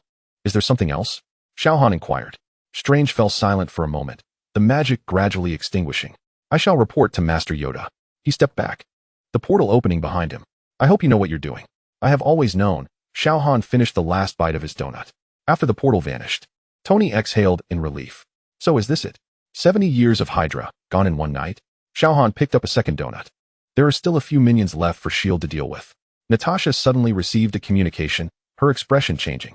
Stark. Secretary Pierce is on his way here with a task force from the Security Council. Fury's image turned serious. Pierce is one of Hydra's people? Jarvis. Verify the data in the box immediately. Confirming. Alexander Pierce, a member of Hydra's highest council. At that moment, the sound of helicopters approached from outside. 3 S.H.I.E.L.D. helicopters descended. Heavily armed personnel swiftly surrounding the villa. Pierce's voice boomed through a loudspeaker. Stark, surrender all illegally obtained data at once, or you will be arrested for treason. Xiao Han sighed. Can't I just finish my donut in peace? He slowly walked to the window, pushing open the shattered glass. All weapons instantly trained on him. Mr. Pierce, Xiao Han's voice resonated clearly across the beach. Your heartbeat is 120 beats per minute. Your blood pressure is elevated. And the adrenaline concentration in your sweat is excessive. Do you require medical assistance? Pierce's expression shifted as he stood beside the helicopter. Fire. All weapons discharged simultaneously. Yet the bullets melted into droplets of molten metal mere meters from Xiao Han. A flicker of red glimmered in his eyes as the engines of the 3 helicopters exploded simultaneously. Long live Hydra, Pierce suddenly shouted, pressing a device. But nothing happened. Xiao Han raised his hand, displaying a self-destruct device that had been crushed. Looking for this, the special agents exchanged glances, slowly lowering their weapons. Natasha stepped out of the villa, brandishing her S.H.I.E.L.D. credentials. Everyone, lower your weapons. Pierce is a Hydra infiltrator. Xiao Han turned back toward the villa, addressing Tony. You handle the rest. I'm off to bask in the sun. Tony Stark observed Pierce, subdued by the agents, and suddenly chuckled. Jarvis. Issue a statement to all media outlets. Stark Industries stock is likely to surge by 20% today. On the beach, Xiao Han reclined back onto his lounge chair, donning sunglasses. The sea lay tranquil, as if nothing had transpired. Natasha approached, whispering her gratitude. Thank you. For all those harmed by Hydra. Xiao Han offered no reply, merely adjusting his position. In the distance, S.H.I.E.L.D. vessel was recovering the remnants of a helicopter. Sunlight danced upon the water's surface, restoring an air of serenity. Chapter 44. The Ancient One. Sunlight streamed through the studio's glass, casting bright patches of light upon the cluttered workbench. Tony Stark's fingers glided swiftly across the holographic screen, data cascading like a waterfall. Occasionally, he would pause, shaking his head and emitting a sound that was a blend of admiration and resignation. Jarvis. Encrypt this list and send the highest alert level directly to Fury. Archive the rest for now. S. S.H.I.E.L.D. might not be able to process such an influx. Processing, Sir J. A.R.V.I.S. replied, his tone steady, yet the speed of data processing was astonishing. Natasha Romanoff stood nearby, arms crossed, her gaze shifting between the data stream and Tony, her expression grave. This list is more comprehensive than we anticipated. The extent of Hydra's infiltration is chilling. Tony finally lifted his gaze from the screen, massaging his temples. Indeed, there are 2 of their loyalists even on my board. No wonder the clean energy proposal was so decisively rejected. Outside, the beach remained undisturbed. Xiao Han lay on his lounge chair, seemingly indifferent to his surroundings. Occasionally, S.H.I.E.L.D. agents cautiously approached the helicopter wreckage, deliberately circumventing his area. Is he just going to remain unbothered? Natasha nodded towards the window. Tony followed her gaze and shrugged. To him, it's likely akin to disposing of a mere piece of trash. I imagine he is currently pondering the philosophical dilemma of which brand of ice cream to choose for lunch. Just then, the studio door slid open silently. Phil Coulson peeked in, wearing his signature gentle smile. Apologies for the interruption. I hope I haven't come at an opportune time. Tony exaggeratedly sighed. Another S.H.I.E.L.D. agent. Speak up. Is it data you seek, or perhaps coffee? Actually, Director Fury wishes to invite Mr. Xiao Han to consult on a few matters. Coulson carefully articulated, his gaze inadvertently drifting towards the figure outside. Tony exchanged a glance with Natasha. Good luck, he said, patting Coulson's shoulder. Knowing that Xiao Han was typically reticent during moments of leisure, Coulson took a deep breath, straightened his tie, and walked towards the beach. His stride was steady, yet the slight tightening of his lips betrayed a hint of anxiety. The sea breeze brushed past, carrying a salty tang. Coulson halted a few steps away from the lounge chair, clearing his throat. Mr. Xiao Han. I'm Agent Phil Coulson from S.H.I.E.L.D. Director Fury wishes to know the coordinates of the Hydra base. Xiao Han's voice emerged from behind his sunglasses, calm and unwavering. The list has been provided. Is there anything else? Coulson momentarily faltered before regaining his professional composure. The director seeks clarification regarding the peculiarities of that data. Some information appears to exceed our comprehension. Xiao Han slowly sat up, his sunglasses sliding to the tip of his nose, revealing eyes that seemed to pierce through all pretense. Such as several projects marked as extraterrestrial technology, along with coordinates of anomalous dimensions. Coulson retrieved a miniature projector from his pocket, projecting several holographic images into the air. One image depicted a peculiar cube, its surface continually morphing geometric patterns. Another showcased a coordinate map, indicating a location in a remote galaxy. Xiao Han cast a glance, snorting softly. The first is a Kree energy core, long since defunct. The second is the hiding place of the Skrulls, abandoned 3 years ago. He reclined once more, adjusting his sunglasses. Inform Fury not to squander time on such trivialities. Coulson opened his mouth as if to inquire further, but ultimately nodded. I will relay that to the director. Thank you for your... His words were abruptly cut off by a sudden alarm. The holographic screens in Tony's studio transformed to a crimson hue. J.A.R.V.I.S. voice resonating across the beach. Unidentified spatial fluctuations detected at coordinates 34.0522N 118. 2437W. Energy signatures resemble those of the previous Kamartaj portal. Almost simultaneously, a swirling ring of sparks appeared above the beach, expanding into a portal. Yet this time, it was not Strange who emerged, but a bald woman clad in a yellow robe. Her gaze was tranquil as a still lake, exuding an indescribable aura. Xiao Han finally straightened, his sunglasses slipping down completely. The Ancient One. The Supreme Sorceress nodded slightly, her eyes sweeping across the beach, lingering momentarily on Coulson before returning to Xiao Han. It seems I've arrived at an inopportune moment. You know you have never been particularly welcomed, Xiao Han remarked. Though his tone lacked genuine disdain, the corners of the Ancient One's mouth lifted slightly. Your actions regarding the eradication of Hydra have caused some ripples in the timeline. Coulson instinctively took a half step back, his hand moving towards his waist, despite the absence of any weapon. Xiao Han shot Coulson a glance, addressing the Ancient One. Would you prefer to discuss this here, or in another location? Her gaze roamed the surrounding area once more, ultimately settling on Stark's villa. This will suffice. Mr. Stark's technology should ensure the privacy of our conversation.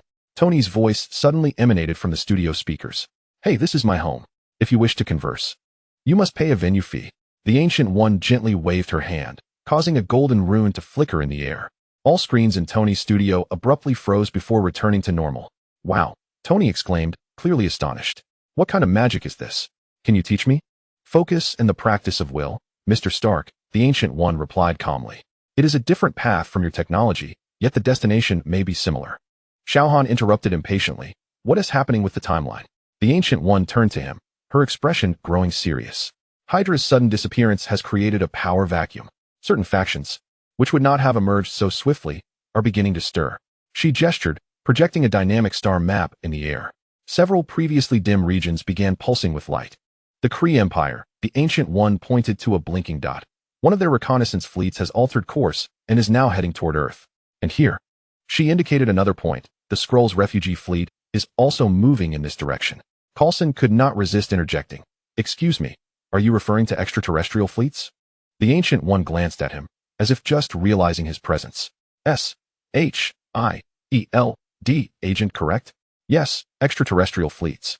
Earth has long been under the watchful eyes of numerous cosmic civilizations. However, Hydra's abrupt downfall has prompted certain civilizations to view this as an opportune moment for intervention.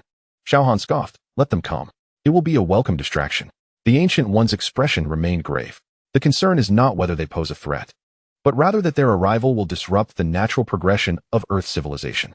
The flow of time indicates that if these fleets were to arrive now, it would set off a cascade of reactions, ultimately leading to Earth's premature entry onto the interstellar political stage, while humanity remains woefully unprepared. Tony emerged from the studio, his face brimming with curiosity. Wait, are you saying aliens are actually coming? Like in the movies? Far more complex than in the films, Mr. Stark, Ancient One replied, her gaze unwavering on Xiao Han. I trust Mr. Xiao Han can effortlessly address any extraterrestrial threat, yet the repercussions would be that we would encounter a plethora of inquisitive onlookers, explorers, and even conquerors. Earth will no longer be a primitive planet quietly observed, but will officially step onto the cosmic stage. Finally rising, Xiao Han stretched languidly. So what do you suggest? While I deal with the temporal issues, I hope you can keep a low profile for the time being. Ancient One spoke slowly, seemingly choosing her words with care. Do not provoke other forces in the universe. Xiao Han raised an eyebrow. Even if they come to provoke me first? A slight smile graced Ancient One's lips. That would be a different matter altogether. She waved her hand once more, and the star map shifted, revealing the space surrounding Earth. The Kree reconnaissance fleet will arrive in lunar orbit in 72 hours.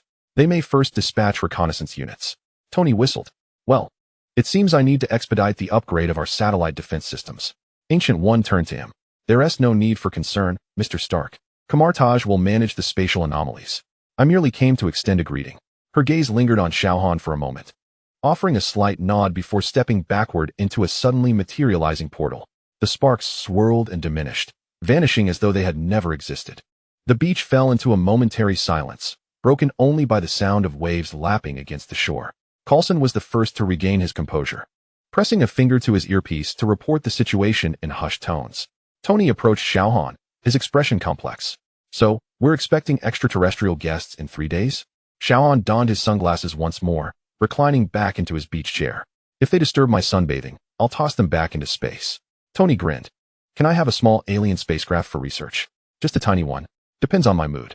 Coulson concluded his communication and approached the duo. Director Fury wishes to convene an emergency meeting to discuss possible responses. Tony clapped him on the shoulder. Relax, Coulson. Maybe they're just here for a vacation? At that moment, a faint flash appeared in the sky, quickly vanishing. Jarvis's voice resonated again. Detected an object outside the atmosphere, transitioning from cloaked status, rapidly descending. Estimated landing point is on this beach. Sighing, Xiao Han sat up. Can I have a moment of peace? All heads turned skyward, witnessing a small dot rapidly enlarging, trailing a faint tail as it plummeted. As the distance closed, it became evident that it was an egg-shaped metallic object, its surface smooth and devoid of any visible thrusters or windows. It suddenly decelerated above the water not far from the shore, gently landing on the surface without causing much splash. The hatch of the egg-shaped pod slid open, and a figure staggered out, collapsing into the shallow water with a thud. It was a humanoid with blue skin, clad in tattered uniform, seemingly gravely injured. Struggling to crawl a few steps forward, it then fell face down into the waves, motionless. Tony and Coulson exchanged glances. Well, Tony finally said, it seems our extraterrestrial guest has arrived early, and it doesn't look too good. Xiao Han had risen at some point. his gaze sharp as he focused on the fallen figure. Not a Kree, he remarked with a rare hint of interest. It's a Skrull. He advanced, walking through the waves as though on solid ground.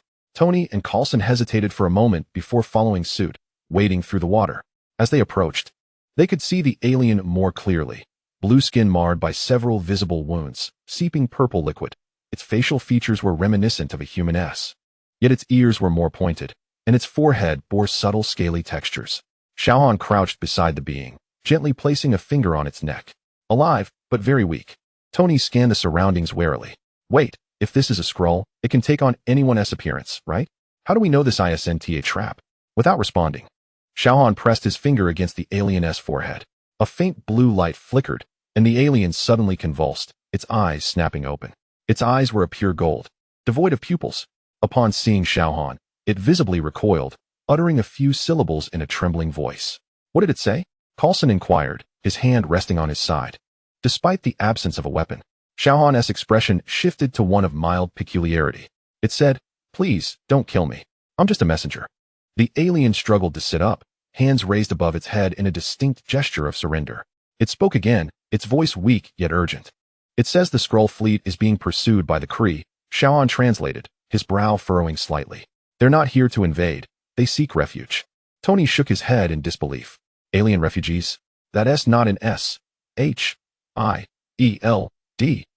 emergency protocols. The alien seemed to comprehend Tony's words, nodding eagerly and saying something else. "It claims the Kree will accept no negotiations," Xiao Han continued translating. "They will destroy any civilization that harbors Skrulls. If Earth provides sanctuary, it would become a target for the Kree Empire." Coulson's expression grew serious. "I need to report this to Director Fury immediately." The alien suddenly grasped Xiao Han's arm, gazing at him with pleading eyes, and spoke another string of words. Xiao Han looked down at the hand gripping his arm, raising an eyebrow. The alien immediately released him, once again adopting a surrendering posture. "What did it say?" Tony asked. Xiao Han's gaze drifted toward the distant horizon, his tone calm. "It says Kree warships have entered the solar system, and there are women and children aboard the Skrull ships." For a moment, only the sound of the waves filled the silence. Tony was the first to speak. "We can't." His words were interrupted by another flash in the sky. This time, it wasn't a small dot, but dozens of luminous points, rapidly enlarging. Jarvis's voice surged with unprecedented urgency. Multiple objects detected entering the atmosphere. Energy signatures match Kree Empire technology. Warning, high-energy weapon preheat signals detected. Xiao Han slowly removed his sunglasses, a glint of red flashing in his eyes. "Well," he murmured, "they disturbed me." Chapter 45. Physical diplomacy. The California sun shone perfectly, casting shimmering reflections on the sea surface. Tony Stark had just finished calibrating the right arm armor of the Mark 43 when a series of alarms erupted on the holographic screen. "Again?" Tony inquired without looking up. "Is it a malfunction of Asgard's Rainbow Bridge or a runaway portal from Kamartaj?" Jarvis replied calmly. 3 unidentified vessels have been detected in low Earth orbit, with energy signatures matching Kree Empire technology. One is rapidly entering the atmosphere." Xiao Han reclined on his beach chair, lazily adjusting the angle of his sunglasses. "Tell them this isn't an interstellar parking lot." At that moment, a silver streak sliced through the sky, accompanied by a piercing whistle. A streamlined metallic craft burst through the clouds, suddenly decelerating above the sea and deftly hovering 100 meters offshore. Its surface shimmered with ethereal blue energy patterns, evidently of non-earthly origin. Tony had donned his armor, the visor raised. "Well, it appears that this time, we are truly graced by extraterrestrial visitors. Would you like me to extend a greeting?" "Suit yourself," Xiao Han yawned. "Just ensure they don't trample on my beach towel." The hatch of the spacecraft slid open, revealing a humanoid entity with blue skin clad in a silver uniform. It uttered something in a metallic-sounding tongue, while a device in its hand emitted a series of beeps. "Language analysis in progress," Jarvis reported. "It seems to be a dialect of the Kree Empire, currently translating." Suddenly, the Kree raised its weapon, unleashing an energy beam aimed directly at Xiao Han on the beach. The beam veered off course mere meters from its target, striking a nearby beach umbrella and vaporizing it. Tony promptly lowered his visor. "Well, it seems we're dealing with the unfriendly type." Xiao Han leisurely sat up, removing his sunglasses. "Do you have any idea how much that umbrella cost?" "Tony just bought it." The Kree, evidently unable to comprehend, fired again. This time, the energy beam deflected, colliding with a rock and sending debris flying. Xiao Han sighed. then suddenly vanished from his beach chair. In the next instant, he materialized beside the spacecraft. Gripping the edge of the hatch, the metal emitted a piercing distortion as he wrenched the entire vessel, tilting it at a precarious angle. The Kree, in a panic, attempted to retreat into the craft, but Xiao Han had already vaulted into the cockpit. A series of muffled thuds and the sound of metal tearing ensued, after which the Kree was hurled from the hatch and splashed into the sea. Tony hovered in midair, dumbfounded. You just stormed onto their ship? Xiao Han leaned out of the hatch. They initiated hostilities first. He held a smoking control panel, which was incessantly beeping, quite bothersome. At that moment, 2 additional Kree warships descended from the sky, their weapon systems humming ominously as they charged.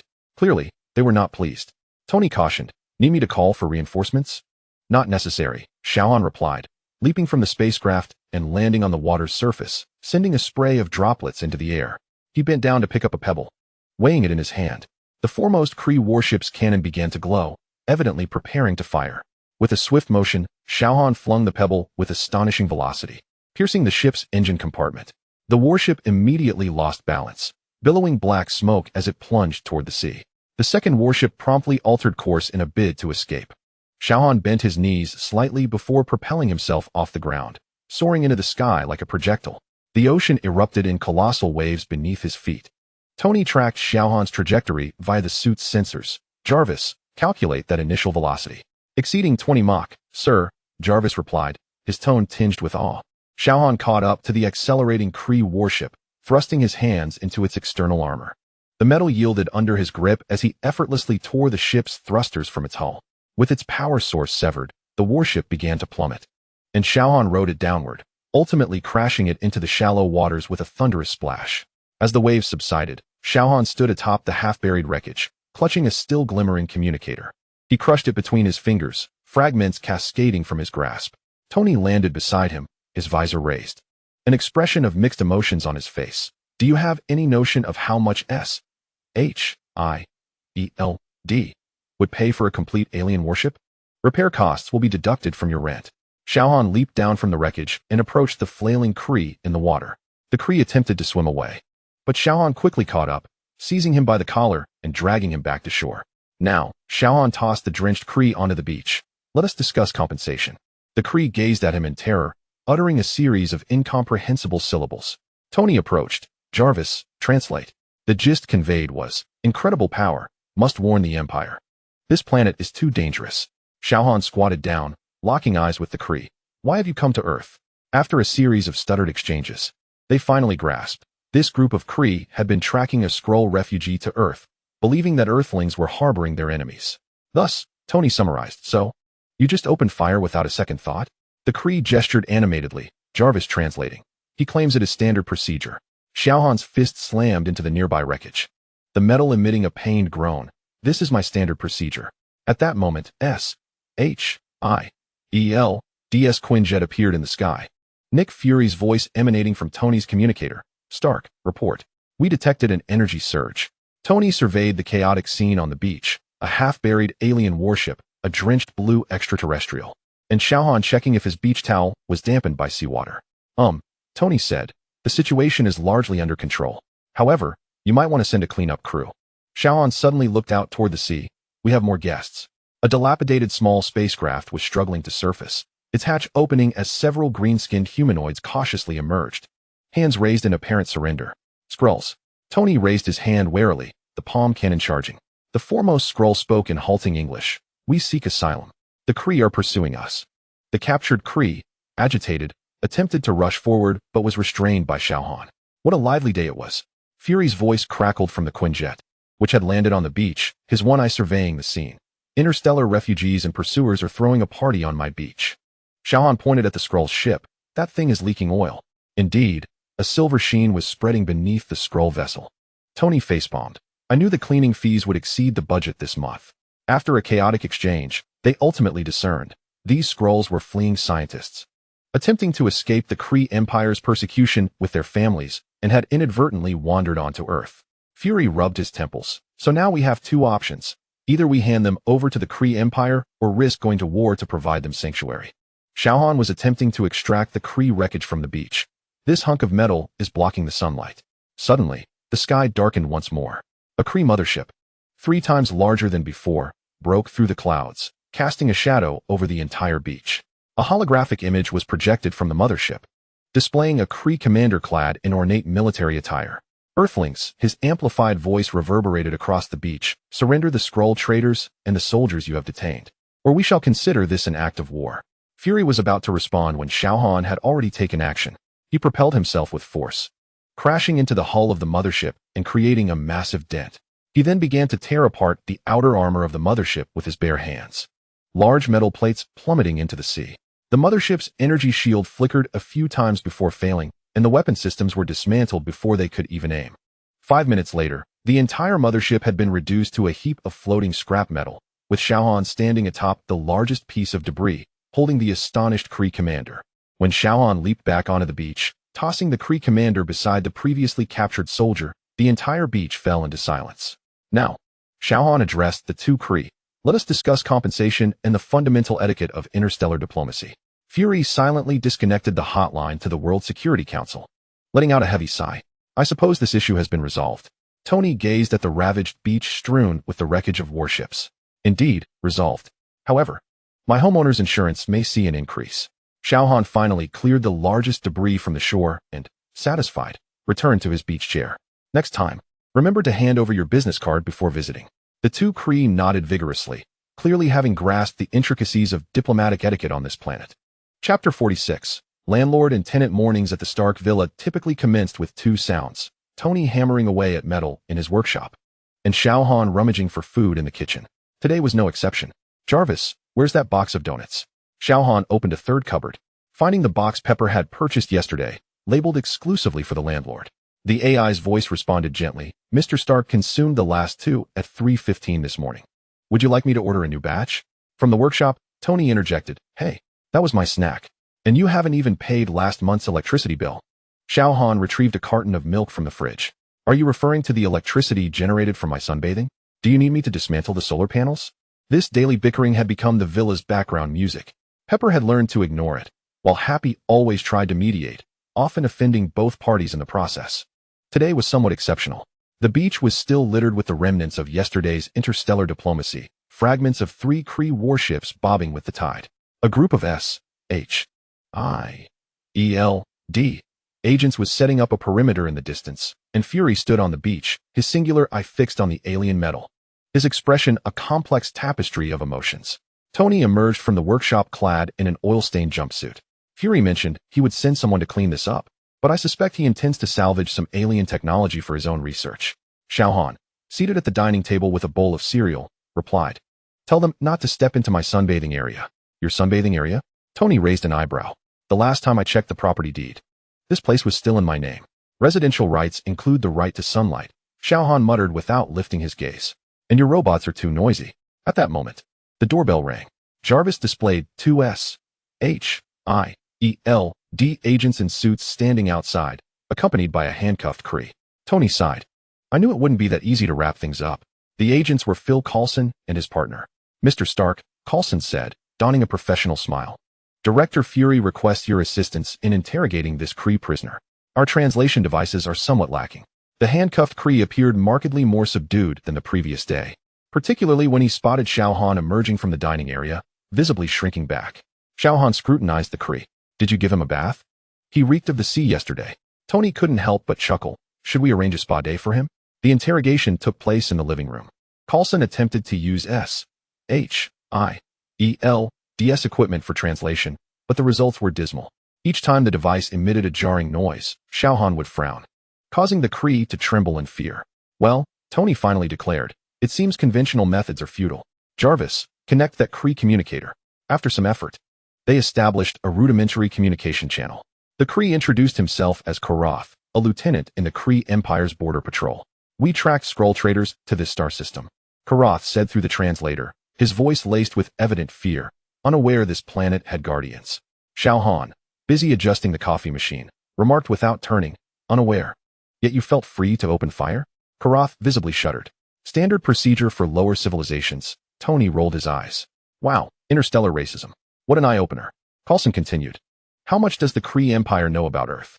Very little, Karath replied candidly. This planet is not on the main trade routes. Records indicate the last official contact was centuries ago, when it was deemed an uncivilized civilization. Xiao Han finally completed the coffee machine and approached with a cup.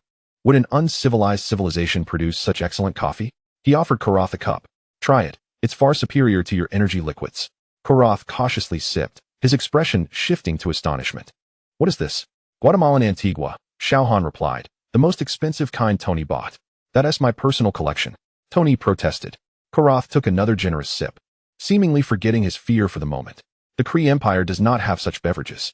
Only nutrient liquids and energy supplements. See, Xiao Han said to Tony. Your coffee has conquered an alien. The interrogation took an unexpectedly smooth turn. Fueled by caffeine, Karath became loquacious, even volunteering information regarding Kree military deployments. Though much of it sounded like bravado. Suddenly, alarms blared. Jarvis reports, life support systems on the Skrull ship are failing. 3 life signs on board are weakening. Karath bolted upright. Those Skrulls, they have scientists among them. Important figures. Xiao Han and Tony exchanged glances.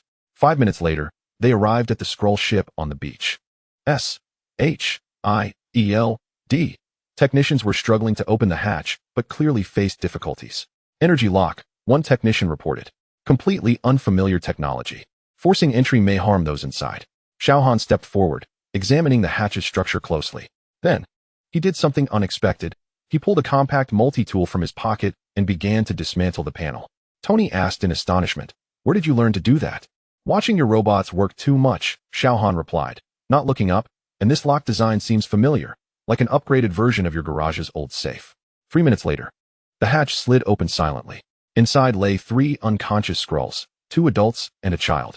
Karath excitedly pointed at one of the adults. "That's Tauros, the chief scientist of the Skrulls." Medical teams swiftly extracted the Skrulls for emergency care. Karath watched Tauros being carried away, his expression a mix of emotions. The Empire wants him captured alive. His research is crucial. Xiao Han was examining the removed door lock. "Smarter than your warship designs." At that moment, Fury's holographic image appeared. "Stark, the United Nations Security Council requests a situation report. Can you come to the helicarrier?" Tony sighed. "I knew it." He turned to Xiao Han. "Do you want to come along? After all, you are a party to this." Xiao Han fiddled with the door lock. "I'm not going. The sun is splendid today. But this is an interstellar diplomatic incident." Tony attempted to persuade him. It could affect Earth's future. Xiao Han gestured to the smoking wreckage of the warships on the beach. "I've already made my position clear." Ultimately, Tony had no choice but to go alone. Xiao Han remained at the villa, unexpectedly commencing to assist in clearing the debris from the beach. His approach was straightforward, tossing larger metal fragments into the sea and stacking the smaller pieces together. Karath, handcuffed to a lounge chair, observed this and couldn't help but ask, "Why are you doing this? Those Skrulls mean nothing to you." Xiao Han was folding a piece of warship armor into a paper airplane. "Though Tony can be bothersome, he is my landlord." He launched the paper airplane, watching it glide across the water before sinking. "And you all have disrupted his beach." Chorus fell into a momentary silence before abruptly stating, "The Empire will not relent. More warships will come. It makes no difference how many," Xiao Han replied with an indifferent expression. As evening descended, Tony returned, astonished to find that most of the debris had been meticulously cleared away. Xiao Han was seated on the balcony, gazing towards the setting sun, while Chorus dozed in a chair, a blanket draped over him. "What did the United Nations say?" Xiao Han inquired without turning his head. Tony slumped into the adjacent chair. "A heap of nonsense.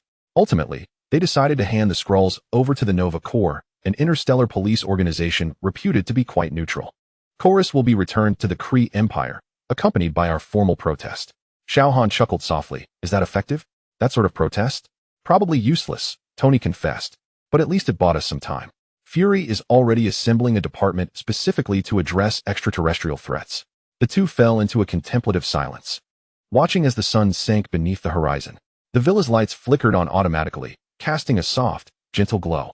"You know," Tony suddenly remarked, "despite your shortcomings as a house guest, neglecting rent, and consuming my food, I still hope you choose to stay." After uttering this, Tony appeared slightly embarrassed and swiftly stood up. "What shall we have for dinner?" "I'll order takeout." Xiao Han's gaze lingered on the last remnants of twilight over the sea, the corners of his mouth lifting slightly. "Pizza. No pineapple." "Hey, I enjoy pineapple pizza." Which is precisely why I said no pineapple. On the balcony, Chorus stirred in his sleep, smacking his lips as if savoring the flavor of the coffee. In the distance, S.H.I.E.L.D. Vessels were engaged in salvaging the final fragments of the warships, their searchlights slicing through the dimming twilight. All was temporarily serene, at least until the next unwelcome extraterrestrial visitors arrived. Chapter 47. An unexpected guest. Mornings at Stark Villa were typically tranquil, but today, this tranquility was shattered by a series of urgent doorbell rings. Tony Stark, clad in a bathrobe and clutching a coffee cup, stared at the unwelcome visitor on the surveillance screen. "Captain," Tony spoke into the communicator, "you're not here to collect community fees this early, are you?" Steve Rogers stood at the entrance, flanked by Natasha Romanoff and Sam Wilson. "We need to talk, Tony, about the alien incident that occurred at the beach yesterday." Inside the living room, Xiao Han reclined on the sofa, assembling a puzzle comprising 10,000 pieces with superhuman speed. "If you're here to lecture me, I suggest you take a number," he remarked without lifting his head. Tony's coffee machine was broken, and he was in a foul mood. Tony shot him a glare. "The coffee machine isn't broken. Someone used it to heat alien metal fragments yesterday." Natasha surveyed the living room, her gaze landing on the remnants of Kree weaponry in the corner. "It seems yesterday was indeed quite eventful. Like an interstellar junkyard," Sam commented, carefully sidestepping the scattered debris. Steve looked sternly at Tony. S.H.I.E.L.D. needs to understand the specifics. Fury mentioned that those Kree might retaliate. Xiao Han finally lifted his head, holding two nearly identical puzzle pieces. "Do they dare return? I politely asked them to leave yesterday." He accurately placed the puzzle pieces together, albeit in a rather direct manner. "You dismantled 3 warships into parts," Tony reminded him, "and stuffed one ship's engine into the cockpit of another," Sam added, clearly familiar with the mission report. Xiao Han shrugged. "They arrived at the wrong place at the wrong time. They obstructed my sunlight." At that moment, a prism of light descended from the heavens. Landing on the beach, Thor strode forth from the light, his red cloak billowing behind him. "Friends of Midgard." His booming voice penetrated the glass doors. "I bring tidings from Asgard." Tony sighed. "Great. Now even the Norse gods are showing up. Should I advertise the address in the Intergalactic Times?" Upon entering the living room, Thor immediately noticed the alien technology strewn across the floor. Kree equipment. Have those arrogant beings finally come to Midgard to stir up trouble? "Do you know them?" Steve asked. Thor picked up a Kree energy weapon, examining it in his hands. "No one in the 9 realms holds the Kree Empire in esteem. They believe they can dominate all the planets they behold." The weapon suddenly emitted a hum in his grasp, prompting Thor to crush it effortlessly. "Unreliable technology." Xiao Han raised an eyebrow. "It seems I'm not the only one who finds their product quality lacking." "Their emperor is even worse," Thor scoffed, proud and narrow-minded. "My father once threw him out of the Golden Hall for insulting the dwarves at a banquet." Natasha inquired sharply. "So, the Kree Empire is a threat to all civilizations that refuse to submit to them?" Thor's expression turned grave. "Which is precisely why I am here. Heimdall has detected the Kree fleet appearing near Midgard, and Odin has sent me to warn you." Tony glanced at Xiao Han. "It seems you stirred up quite a hornet's nest yesterday." Xiao Han completed the final piece of the puzzle. "No, trouble found me." He stood and stretched. "And I've recently discovered that the best way to resolve trouble is to make it abundantly clear that it should not return." Suddenly, alarms blared. Jarvis calmly reported, "Multiple spatial distortion points are approaching. The energy signatures resemble those of Kamartaj magic, but contain unknown mutations." Strange's portal materialized in the center of the living room, but he appeared somewhat disheveled, his robe torn in multiple places. "We need to talk," the sorcerer panted. "Someone is attempting to traverse from other dimensions, and they are particularly persistent." Tony rubbed his temples. "How many more people are coming today? Should I just throw a party?" "This is different," Strange stated gravely. "The barriers of the multiverse are thinning, and it seems something was attracted by your interstellar exchange yesterday." Xiao Han pondered. "So? I'm to blame for the instability of the multiverse?" "That's a novel accusation." "It's not blame, it's a fact." Strange activated a projection, displaying a series of intricate multidimensional coordinates. "The energy released from your conflict with the Kree Empire radiated like a beacon. Now, beings from various dimensions wish to investigate what emitted such a powerful signal." Thor gripped his hammer tightly. "Let them come. The Asgardians fear no battle." "We're not looking for a fight," Strange patiently explained, "but rather to avoid unnecessary attention." Steve interjected. "So what should we do now?" "First," Tony replied, "I need to fix my coffee machine. I can't think of anything without coffee." Xiao Han suddenly headed for the kitchen. "I can fix it. I saw you do it last time. It looked simple enough." Everyone froze, then chorused, "No?" But it was too late. The kitchen erupted with sounds of metal contorting and electric sparks, followed by a small plume of black smoke. Xiao Han emerged, holding a completely mangled piece of metal. "I think it's worse now." Tony slumped onto the sofa. That was a limited edition I ordered from Switzerland. Strange disregarded the minor incident and continued seriously. The sorcerers of Kamartaj are working tirelessly to repair the dimensional barrier, but we need to reduce the energy signatures here. What does that mean? Natasha inquired. It means, Strange looked at Xiao Han, that you need to lay low for a while. Avoid large-scale energy releases. Xiao Han raised an eyebrow. What about sunbathing? Normal sunbathing is fine. Just avoid, dismantling alien warships. Thor erupted in laughter. The act of unleashing power in battle is the warrior's honor. This is not about honor. Steve replied calmly. It's about safeguarding the Earth from unnecessary attention. Sam nodded in agreement. We already have enough troubles without attracting more from other dimensions. At that moment, Bruce Banner timidly peeked through the doorway. Tony?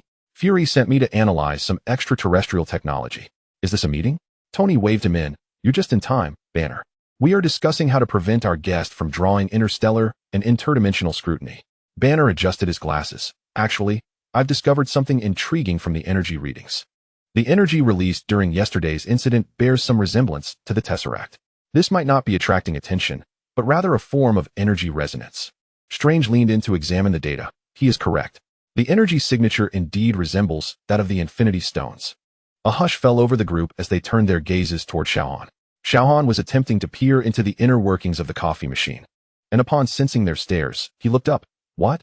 What have I done now? Tony took a deep breath. I just realized that it might not be you attracting the trouble. He pointed at the data on the tablet. It could be that the solar energy within you resonates with some cosmic energy. Strange added, just as the Infinity Stones attract one another. Xiao Han pondered for a moment before responding. So, this might not be my fault? No, Tony and Strange chorused, it is still your fault. Banner quickly interjected. But this also means we can predict the occurrence of the next energy resonance. I can design a monitoring system to provide early warnings when the temporal distortions reach a critical point. Natasha posed a practical question. But what about before that? Before that, Steve stated, we need a plan. If the Kree Empire returns, or beings from other dimensions cross over, we need to be prepared. Thor raised his hammer, a battle plan. Sam sighed, or a diplomatic plan. Not all problems need to be resolved through combat. Xiao Han finally abandoned the coffee machine and walked to the fridge to retrieve a tub of ice cream. You all can plan. I only request one thing. Everyone looked at him expectantly. If there's going to be a fight, please don't interrupt my sunbathing time. Tony couldn't help but chuckle. Deal. Now, who will help me order a new coffee machine? I can go. Sam volunteered. I need to pick up a few things anyway. Natasha stood up. I'll accompany you. I need to keep an eye on you to ensure you don't buy any more tacky beach shorts. Steve turned to Banner and Strange. Perhaps we should head to the S.H.I.E.L.D lab to collaborate on that monitoring system. Thor pounded his chest. Then I shall remain here to protect Midgard from any intrusion. Suddenly, he remembered something. By the way, do you have any beer? Xiao Han shook his head as he watched everyone disperse. This bunch is supposed to protect the Earth? He spoke to the empty living room. Earth truly has no other options. Just then, Jarvis's voice chimed in. Gentlemen, another energy signal has been detected. It appears a small spacecraft is approaching, and the energy signature indicates it is Skrull. Xiao Han sighed and walked toward the door. Let's hope it's not another plea for help. Thor excitedly followed. Maybe they're here to express gratitude. Or to challenge us. Either would be fine. When the two reached the beach, they indeed spotted a small Skrull spacecraft descending. The hatch opened, and instead of the previous scientist, a middle-aged man clad in Skrull military attire emerged. I am General Tal of the Skrull Empire, he announced in fluent English. I come to, upon seeing Xiao Han. He noticeably tensed, to express thanks and apologies. Thor, disappointed, lowered his hammer. So no fighting then? General Tal grew increasingly anxious. No? Absolutely not. We are here to thank you for saving our scientist and to apologize for the actions of the Kree Empire. We have lodged an official protest against the Kree Empire. Xiao Han raised an eyebrow. Is that effective? In fact, Tal revealed a semblance of a smile. After hearing what transpired, the Kree Empire has withdrawn all border patrols. It seems they are temporarily reluctant to approach this galaxy. Thor burst into laughter. Wise choice. General Tal presented them with a small device. This is a token of our gratitude. An energy device capable of converting solar energy into usable energy. We heard you enjoy sunbathing. Xiao Han accepted the device and examined it closely. Its efficiency surpasses Tony's solar panels by a significant margin. Tony's voice came from behind. Hey, I heard that. He approached. Curious about the device, can I take a look? General Tal nodded. Of course. We also bring news. There is an internal debate within the Kree Empire regarding designating the solar system as a high-risk area. Tony scoffed. Meaning they are too scared to return? It means, Tal smiled, they may send diplomats before warships. Steve and Natasha joined them. Diplomatic measures should always be prioritized. The captain stated. General Tal bowed to everyone. Then my mission is complete. Thank you once again for your assistance. He retreated to his spacecraft, which soon took off and vanished into the sky. The group stood in silence watching the ship disappear.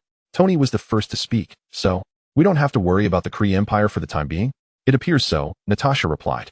Thor sighed, how dull. I was looking forward to a glorious battle. Xiao Han had already begun examining the solar energy device. Can this be connected to the coffee machine? Tony's eyes lit up. Perhaps it can. Let's give it a try. Steve watched the two head toward the workshop, shaking his head with a smile. Sometimes I feel the responsibility of protecting the Earth rests on the shoulders of a bunch of lunatics. Natasha patted his shoulder. You'll get used to it, Captain. You'll get used to it. In the distance, Bruce Banner and Strange were engaged in a heated discussion, while Sam returned with shopping bags. And Thor had already started drinking beer. Another crisis seemed to have been averted, at least for the time being. Chapter 48. The visitors of energy ripples. The morning at Stark Manor was abruptly shattered by a sharp alarm. Tony Stark jerked his head up from his workbench, his face marked by traces of circuit boards. Jarvis, what now? Is it a malfunction of the Bifrost or a teleportation mishap from Kamartaj? Abnormal energy fluctuations detected. The AI responded calmly, similar to the residual energy from the last Kree Empire incident, but the source remains unidentified. Xiao Han, pulling a carton of milk from the fridge, remarked nonchalantly, if your alarm system gets any more sensitive, I might just help you disable it permanently. Just then, a blinding white light erupted in the center of the living room. When the brilliance faded, a figure cloaked in deep crimson staggered into view. He steadied himself against the wall and looked up to reveal a face that caught everyone off guard. Charles Xavier? Tony exclaimed, astonished at the bald leader of the X-Men. What is going on? Has the X-Men resorted to telegraph transmissions now? Professor X rubbed his temples, appearing somewhat dizzy. Mr. Stark. It seems interdimensional travel is more disorienting than anticipated. His gaze fell upon Xiao Han. You must be Mr. Xiao Han, as Director Fury mentioned. I am Charles Xavier, the founder of the X-Men. Xiao Han took a sip of milk and mused. Does the mutant school also provide interdimensional travel services? In truth, I was compelled to come here. Xavier's expression shifted to one of gravitas. We have detected a series of anomalous energy fluctuations originating directly from this location. These fluctuations are affecting the very fabric of the multiverse. Tony raised an eyebrow. So, you're here to lodge a complaint? I am here to issue a warning. Xavier surveyed the surroundings. Have you recently encountered any cosmic-level energy sources? Xiao Han exchanged a glance with Tony. If you're referring to the energy sparks generated while I was dismantling a Kree warship, Xiao Han replied, then perhaps there is indeed a modicum of truth to that. A modicum? Xavier replied with a wry smile. Your modicum has sent ripples throughout the entire multiverse. Now, entities across various dimensions can perceive Earth's location, much like a lighthouse in the dark. At that moment, another portal materialized beside them, and Strange strode out, followed closely by Wong. I knew this would happen. The sorcerer exclaimed, his face flushed with anger. The protective wards of Kamartaj are on the verge of being overwhelmed by these energy fluctuations. Tony raised his hands in a gesture of surrender. Hey, this time it wasn't me. But it occurred in your backyard, Strange retorted. Xiao Han set down his milk carton. So now my sunbathing has become a tourist attraction for the multiverse? Just then, the villa's defense system suddenly activated. Jarvis issued a warning. High-speed moving object detected approaching. Speed exceeds Mach 20. With a resounding crash, a figure clad in blue uniform broke through the ceiling and landed on the floor, shaking the entire villa. Midgardian. Thor, the god of thunder, bellowed as he brandished his hammer. I bring a warning from Asgard. He paused, noticing the other individuals present. Oh, you already know? Tony stared at the humanoid hole in the ceiling. You realize the repair costs will be deducted from your beer budget, right? Thor ignored him and said gravely. Heimdall has seen that the barriers of the multiverse are thinning. The boundaries between realities are becoming increasingly nebulous. Thank you for your timely notification, Strange replied dryly. We have only just discovered this. Suddenly, all the lights flickered. A holographic projection automatically activated, revealing Nick Fury's stern visage. Stark, we have detected multiple temporal anomalies emerging globally. It appears something is attempting to breach our reality. Tony sighed. What an eventful day. Fury continued. Worse still. We have detected that those energy fluctuations resonate with the vibranium veins of Wakanda, causing spatial distortions above the entirety of the African continent. Wakanda? Steve Rogers' voice came from the doorway. Captain America and Natasha entered, evidently summoned by the urgency of the situation. Does Chala know about this? The Black Panther is already on high alert, Fury replied, but he demands an explanation. All eyes turn to Xiao Han. Don't look at me. Xiao Han raised his hands innocently. I'm merely a tenant. Strange conjured a magical projection, displaying a series of intricate multidimensional coordinates. The epicenter of the energy fluctuations lies here, but its influence is expanding. If not quelled, it may attract even more perilous entities. More perilous? Natasha raised an eyebrow. Such as planet devourers, or beings that transcend celestial gods, Strange replied, his expression unyielding. Those who feed on dimensions. Suddenly, the entire villa began to tremble violently. Artwork fell from the walls, and equipment sparked. What now? Tony shouted. Jarvis responded, gravitational anomalies detected. The villa is experiencing localized temporal distortions. The space in the center of the living room began to twist and swirl, forming a vibrant vortex. From the vortex descended another figure, another Tony Stark, clad in starkly different armor, a prominent scar etched across his face. Looks like I'm late. The alternate Tony surveyed the scene. Have you all started without me? Everyone was momentarily stunned. Only Xiao Han casually remarked, another Stark? Tony, has your cloning experiment succeeded? Fascinating, the alternate Tony sneered. In my world, we have already endured all of this. The energy fluctuations attracted the annihilation wave, consuming half the galaxy. Strange frowned. The multiverse theory posits the existence of infinite realities. But direct traversal, when the dimensional barriers are sufficiently weakened, anything is possible, the other Tony interjected. I'm here to warn you. The energy source must be stopped. Or, Bruce Banner rushed in, nearly stumbling, his glasses askew. Tony, we have a major problem. Gamma radiation monitoring shows. He halted, noticing the multitude of figures present. What did I miss? Tony pointed at his counterpart. He claims to be me from the future, here to warn us of the apocalypse. Banner adjusted his glasses. Actually, gamma radiation monitoring indicates that the energy fluctuations are resonating with Hulk's power. Another Bruce, may be drawn here. Suddenly, a resounding crash echoed from below. Everyone darted towards the source of the noise, discovering a massive hole in the basement wall. A colossal green figure was emerging from the breach. Hulk! Banner exclaimed.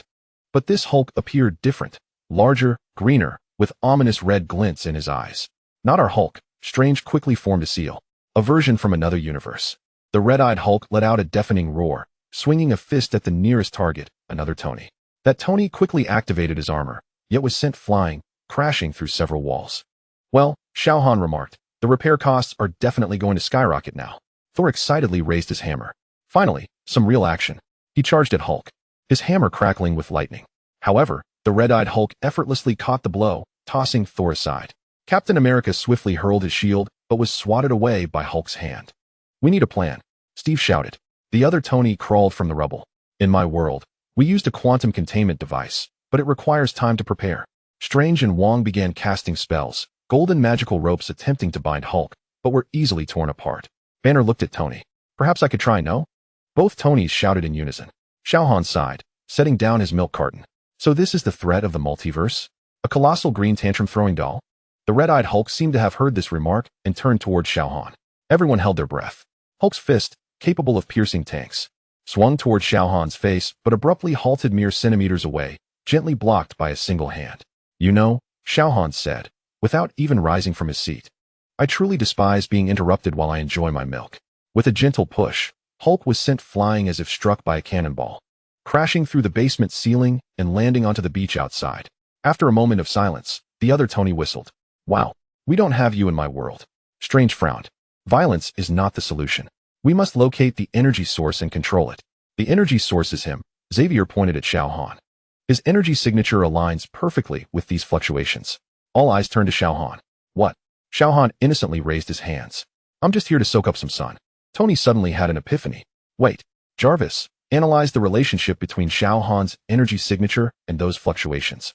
Currently analyzing a match score of 9,997. The energy fluctuations appear to be an amplified resonance of the energy within Mr. Xiao Han. Strange opened a magical viewport. He is correct. Each time Xiao Han utilizes his abilities, an energy ripple is generated, traversing dimensional barriers and continuously amplifying and rebounding like an echo. Another Tony nodded. In my world, we refer to this as the hyperdimensional echo effect. Ultimately, it will attract some undesirable entities. Suddenly, more temporal rifts began to manifest around the villa. In the midst of the vibrant whirlpools, various bizarre silhouettes could be faintly discerned attempting to breach through. It seems we are out of time, Strange stated gravely. Immediate action is imperative. All gazes turned once more toward Xiao Han. So, Xiao Han said leisurely, you mean to imply that I should refrain from using my abilities? At least for the time being, Xavier replied, until the multiverse stabilizes. Xiao Han pondered for a moment and then pointed at the disarrayed villa. Then who will cover the repair costs? Tony groaned. I will pay. As long as you promise not to attract more interdimensional visitors.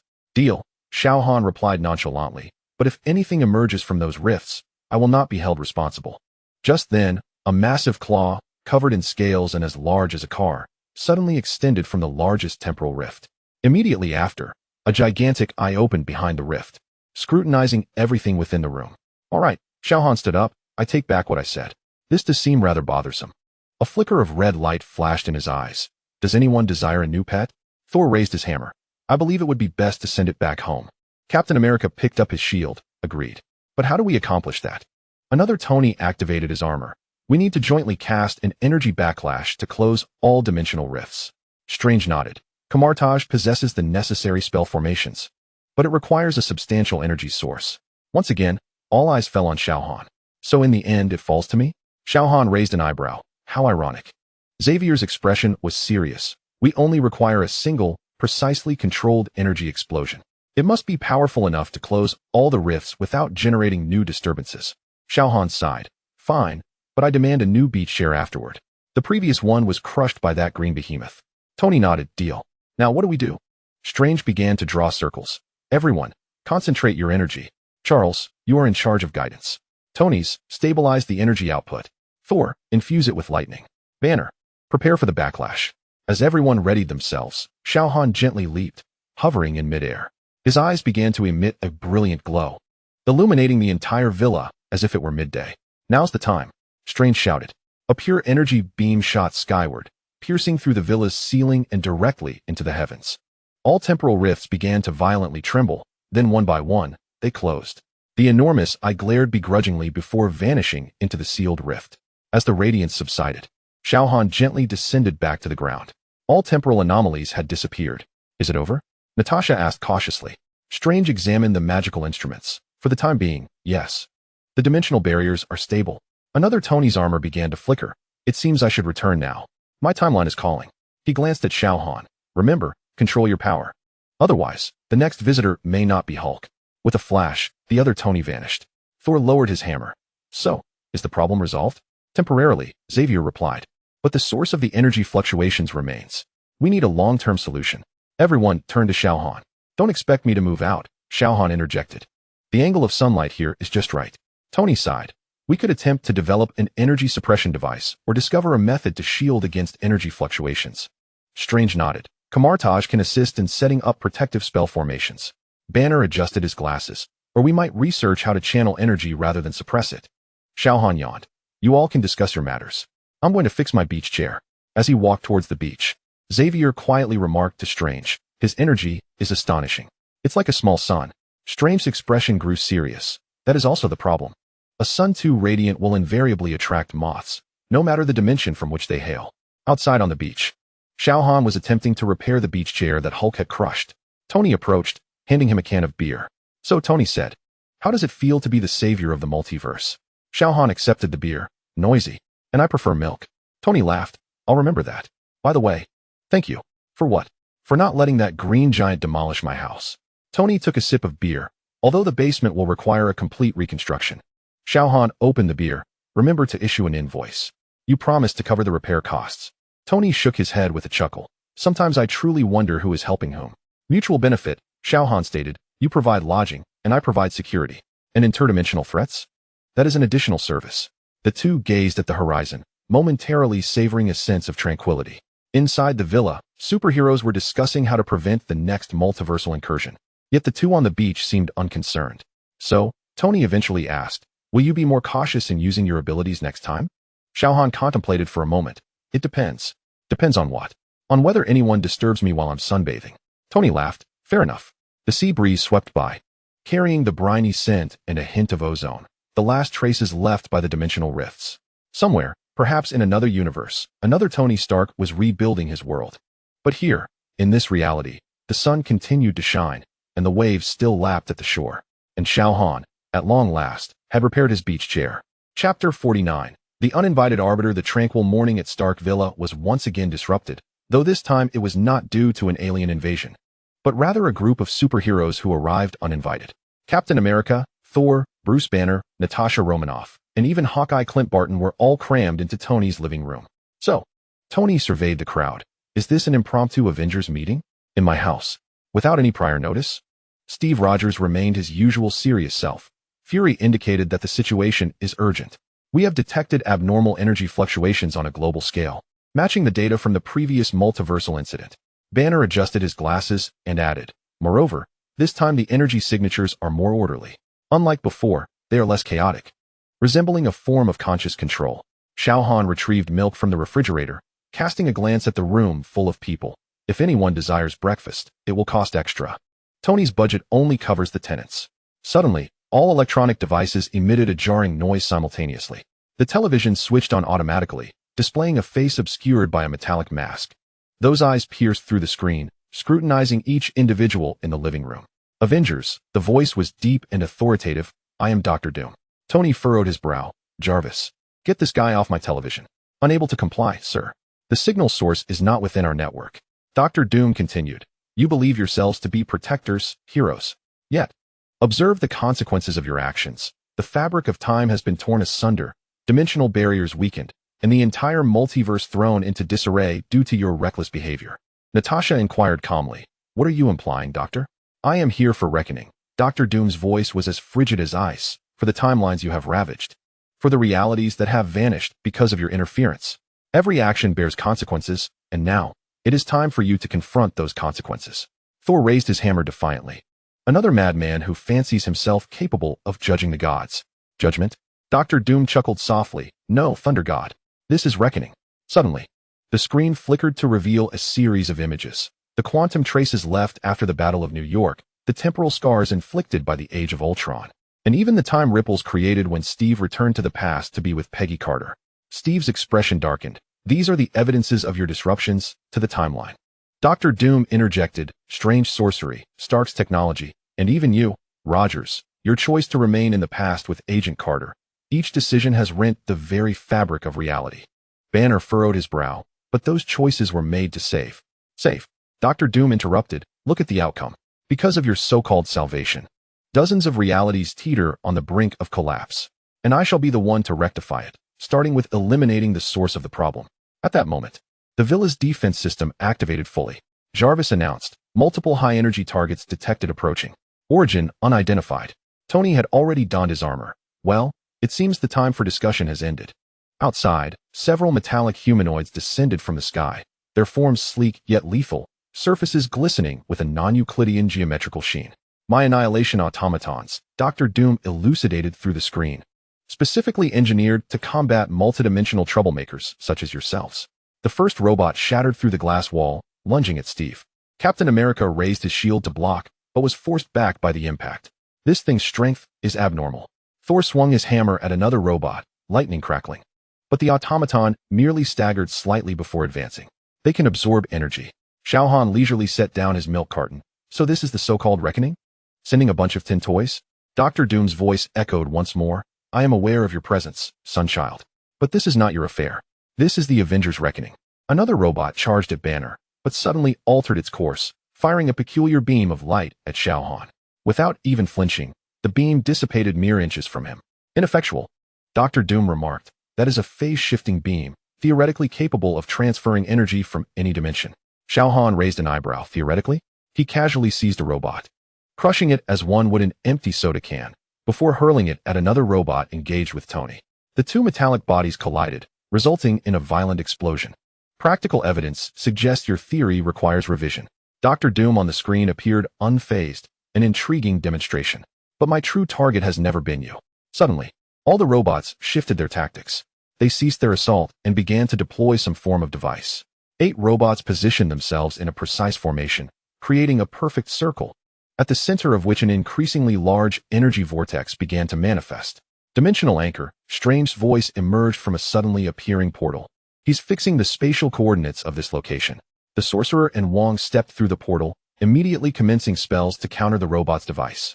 Dr. Doom chuckled. Too late, Sorcerer Supreme. The coordinates have already been locked. The vortex at the center of the living room abruptly stabilized, revealing a vision of another world, a devastated New York.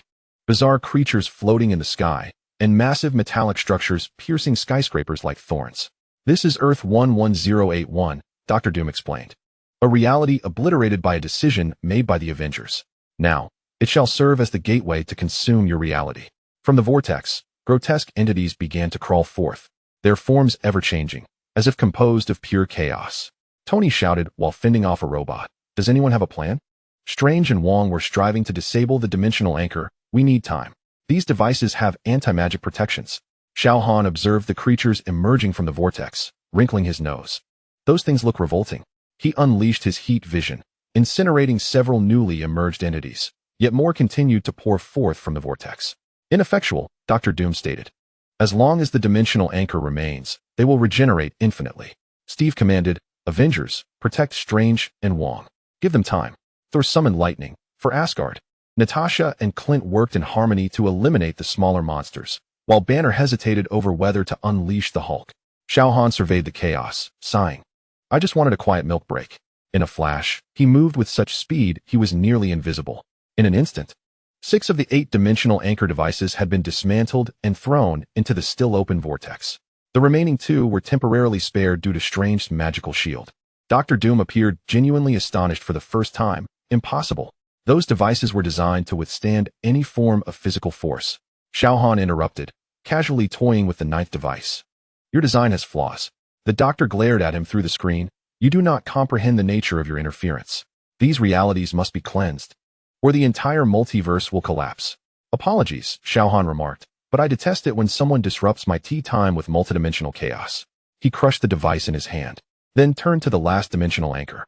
Just then, Strange and Wong completed their spells, and the final 2 devices simultaneously failed.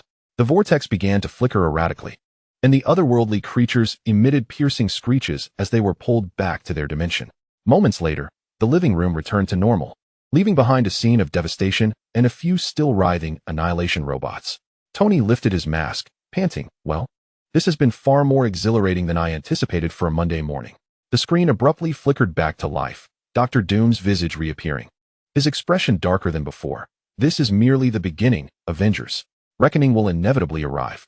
You cannot forever evade the consequences of your actions. Xiao Han stepped forward to the screen. Hey, metal face. Dr. Doom turned his gaze toward him. Next time you wish to stir trouble, Xiao Han said, make an appointment first. Tony has maintenance on Tuesdays and dislikes being disturbed. He reached out and crushed the television screen, causing Dr. Doom's image to vanish. After a moment of silence, Steve spoke. We need to have a discussion. Yes, right. He acknowledged. Our actions indeed have consequences. Tony slumped onto the damaged sofa. Wait, are you agreeing with the guy who wants to kill us? No, Steve shook his head, but I am saying we need to be more considerate. We cannot solve one problem only to create 2 new ones. Strange nodded. The dimensional barriers are more fragile than ever. Every use of massive energy, every time travel, triggers a chain reaction. Banner added, and Xiao Han's energy signature acts like a catalyst, amplifying everything. All eyes turned toward Xiao Han, who was endeavoring to salvage a box of unbroken eggs from the damaged refrigerator. What? He noticed the collective gaze upon him. I am merely a tenant, remember? Tony sighed. Yet you are the fulcrum of this multidimensional vacation beacon. Suddenly, another portal opened, revealing Charles Xavier in his iconic wheelchair. Please forgive my intrusion, he said. But I sensed a tremendous surge of energy, along with a familiar mental signature. Dr. Strange furrowed his brow. Familiar? Xavier's expression grew grave. I discern the mental signature of Dr. Doom. I sense a recognizable thought pattern. His words were abruptly interrupted by a blaring alarm. Jarvis reported. Invasion detected in the Stark Industries satellite network. Certain information is being broadcast globally. Tony activated a holographic projection, revealing a news channel. Dr. Doom's visage appeared on every screen. Addressing the world.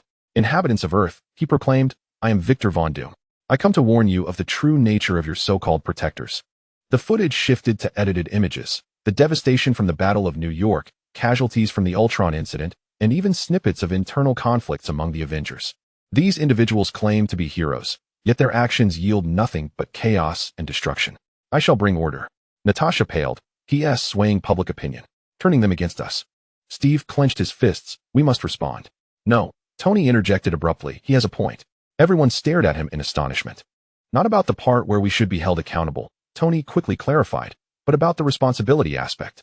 We have indeed acted without fully considering the consequences. We addressed immediate threats, neglecting the long-term impacts. He gestured towards the holographic display of calamities. Look at these. Each time we save the world, we leave scars. And we are only now realizing that these scars run deeper than we imagined. Xiao Han finally succeeded in crafting an omelet, leaning against the kitchen counter as he ate. So what do you plan to do? Form a multidimensional environmental protection association? Strange pondered. Actually, that might not be a bad idea. We need a system, a method to assess the impact of our actions on the multiverse. Xavier nodded. I can assist. The Xavier Institute possesses equipment to monitor anomalous energy fluctuations. Tony turned to Steve. Captain? Steve inhaled deeply. I believe we need to operate discreetly for the time being. Until we find a solution, we should avoid large-scale actions. Thor scoffed. Hiding is not the way of us Guardians. This is not hiding, Steve countered. It is about taking responsibility. Once again, all eyes shifted to Xiao Han, who was finishing the last bite of his omelet. Don't look at me, he said. I care about two things, sunbathing and being undisturbed. As long as your newfound responsibilities do not interfere with those, do as you please. Tony couldn't help but chuckle. Well, at least some things never change. Outside, Dr. Doom's broadcast continued, but the Avengers had already begun strategizing their next move. Sometimes, the greatest threats do not arise from external enemies, but from introspection within. Meanwhile, Xiao Han had already procured a newly acquired beach chair and headed towards the shore. The sunlight was splendid today. He had no concern for the crisis of the multiverse, not at this moment, at least. Chapter 50. Marching to the beat of his own drum, the morning at Stark Villa was abruptly pierced by a cacophony of blaring alarms. Tony Stark rubbed his bleary eyes and stumbled into the laboratory. Jarvis, what is going on? Anomalous energy fluctuations detected, originating from Mr. Xiao Han's room. Energy levels are exponentially increasing. Tony sighed. Seizing the communicator, Xiao Han, what are you up to in my house? A languid voice crackled through the communicator. Testing a new idea. Your house has atrocious soundproofing. It's not a soundproofing issue. Tony nearly roared. The entire West Coast energy monitoring stations are in alarm. Suddenly, the laboratory door swung open with a kick, and Xiao Han strolled in, clutching half a donut. So, let them sound the alarm. He took a bite of the donut. Your coffee machine is broken again. Tony pointed at the screen filled with alarms. You can't just do as you please. Your energy fluctuations could destabilize the multiverse. Xiao Han raised an eyebrow, casually picking up an energy monitoring device and crumpling its metallic casing as if it were paper. Problem solved. At that moment, Captain America's holographic image appeared. Tony, S.H.I.E.L.D. has detected the chaos at the scene. Is it happening again? Xiao Han waved at the holographic image. Good morning, paragon of virtue. Care for some donuts? Though the brand you bought is subpar. Steve's expression turned serious. Xiao Han, we need to discuss your energy usage. Director Fury has received complaints from 17 nations. What does that have to do with me? Xiao Han interrupted. They complain about their issues. I live my life. He tossed another energy monitor out the window, as if it were a frisbee. That's an $8 million precision instrument. Tony groaned, clutching his head. Now it's worthless junk. Xiao Han brushed the dust off his hands. Anything else? I'm off to Sunbathe. Steve tried to maintain his patience. Listen, we understand your desire for freedom, but the implications of your abilities. Stop. Xiao Han raised his hand, interrupting him. Let me guess. With great power comes great responsibility? To consider others? For the greater good? He scoffed. Spare me. I am neither your pet nor your weapon. Suddenly, a radiant beam of light descended upon the beach, and Thor strode in. Friends of Midgard, I bring tidings from Asgard. Noticing the tense atmosphere, he added, another meeting? Xiao Han shot him a glance. You arrived just in time, Hammer Brother. Tell these mortals that gods do not temper their powers due to human complaints. Thor laughed heartily. Indeed, divine power is a gift from the heavens. Why should it diminish under the gaze of mere mortals? Steve frowned. Thor, this isn't helping, see? Xiao Han raised an eyebrow triumphantly. Even your godly comrade agrees. Just then, Strange's portal materialized in the living room, and the sorcerer emerged with a grave expression. Xiao Han, your energy fluctuations are tearing apart the dimensional barriers. I must insist. Xiao Han's voice turned icy. You are insisting that I? Strange paused. I request you, for the safety of all reality. Xiao Han sauntered up to Strange, his stature slightly shorter, yet utterly imposing. Listen, magician. I do not care about any dimensional barriers or the safety of reality. I will wield my abilities as I please. whenever I please. A glint of dangerous red light flickered in his eyes. If you feel troubled, that is your issue. Adapt or move aside. Tony attempted to mediate. Everyone, calm down. Xiao Han, we're not trying to limit you. We just hope you can exercise a bit of restraint. Restraint? Xiao Han laughed. Why? Because you fear? Because you cannot control it? Suddenly, he punched the wall beside him, causing the entire structure to collapse, revealing the ocean view outside. Look, the view is much better now. Everyone stood in stunned silence. Xiao Han strolled leisurely through the hole in the wall and lay on the beach chair. I'm off to sunbathe. Anyone who disturbs me will find themselves tossed into the sea to feed the fish. Strange raised his trembling hands as a golden magic circle began to materialize. I cannot allow. In the next moment, the mage found himself grasped by the collar and hoisted into the air. Xiao Han had appeared before him, his speed so remarkable that no one could perceive it. Allow? Xiao Han's voice was soft, yet sent a chill down everyone's spine. Who do you think you are? Tony hurried forward. Let him go, Xiao Han. Let's discuss this calmly. Xiao Han cast a sidelong glance at Tony before casually tossing Strange onto a sofa 10 meters away. Discuss? There's nothing to discuss. I reside here because the sunlight is delightful and Tony's coffee is tolerable. I'm not here to endure your sermons. He surveyed each individual present. Remember, I will do as I wish. If you disapprove, feel free to attempt to stop me. His gaze settled on Strange. But be prepared to face the consequences. Thor tightened his grip on Mjolnir. Friend, your demeanor. I am not your friend, Xiao Han interrupted. I am merely a tenant here. While you are all uninvited guests. Steve stepped forward. We are considering the safety of the entire planet. The safety of the Earth concerns me not. Xiao Han raised an eyebrow. I hail from the cosmos, remember? If not for the pleasant sunlight, I would have departed long ago. Tony suddenly laughed. Don't you all see? Everyone turned to him. He has never been a superhero, Tony declared, nor a protector. He is simply a tenant with sufficient power to do whatever he pleases. Xiao Han nodded appreciatively at last. Someone understands. Strange stood from the sofa, adjusting his robes. But your actions will affect everyone. And so? Xiao Han returned to his beach chair. That is a problem for you to resolve, not mine. At that moment, dozens of small drones appeared in the sky, all equipped with some form of energy suppression device. Fury's voice boomed from a loudspeaker. Xiao Han, this is your final warning. Cease energy release, or we will take coercive measures. Xiao Han did not even glance up.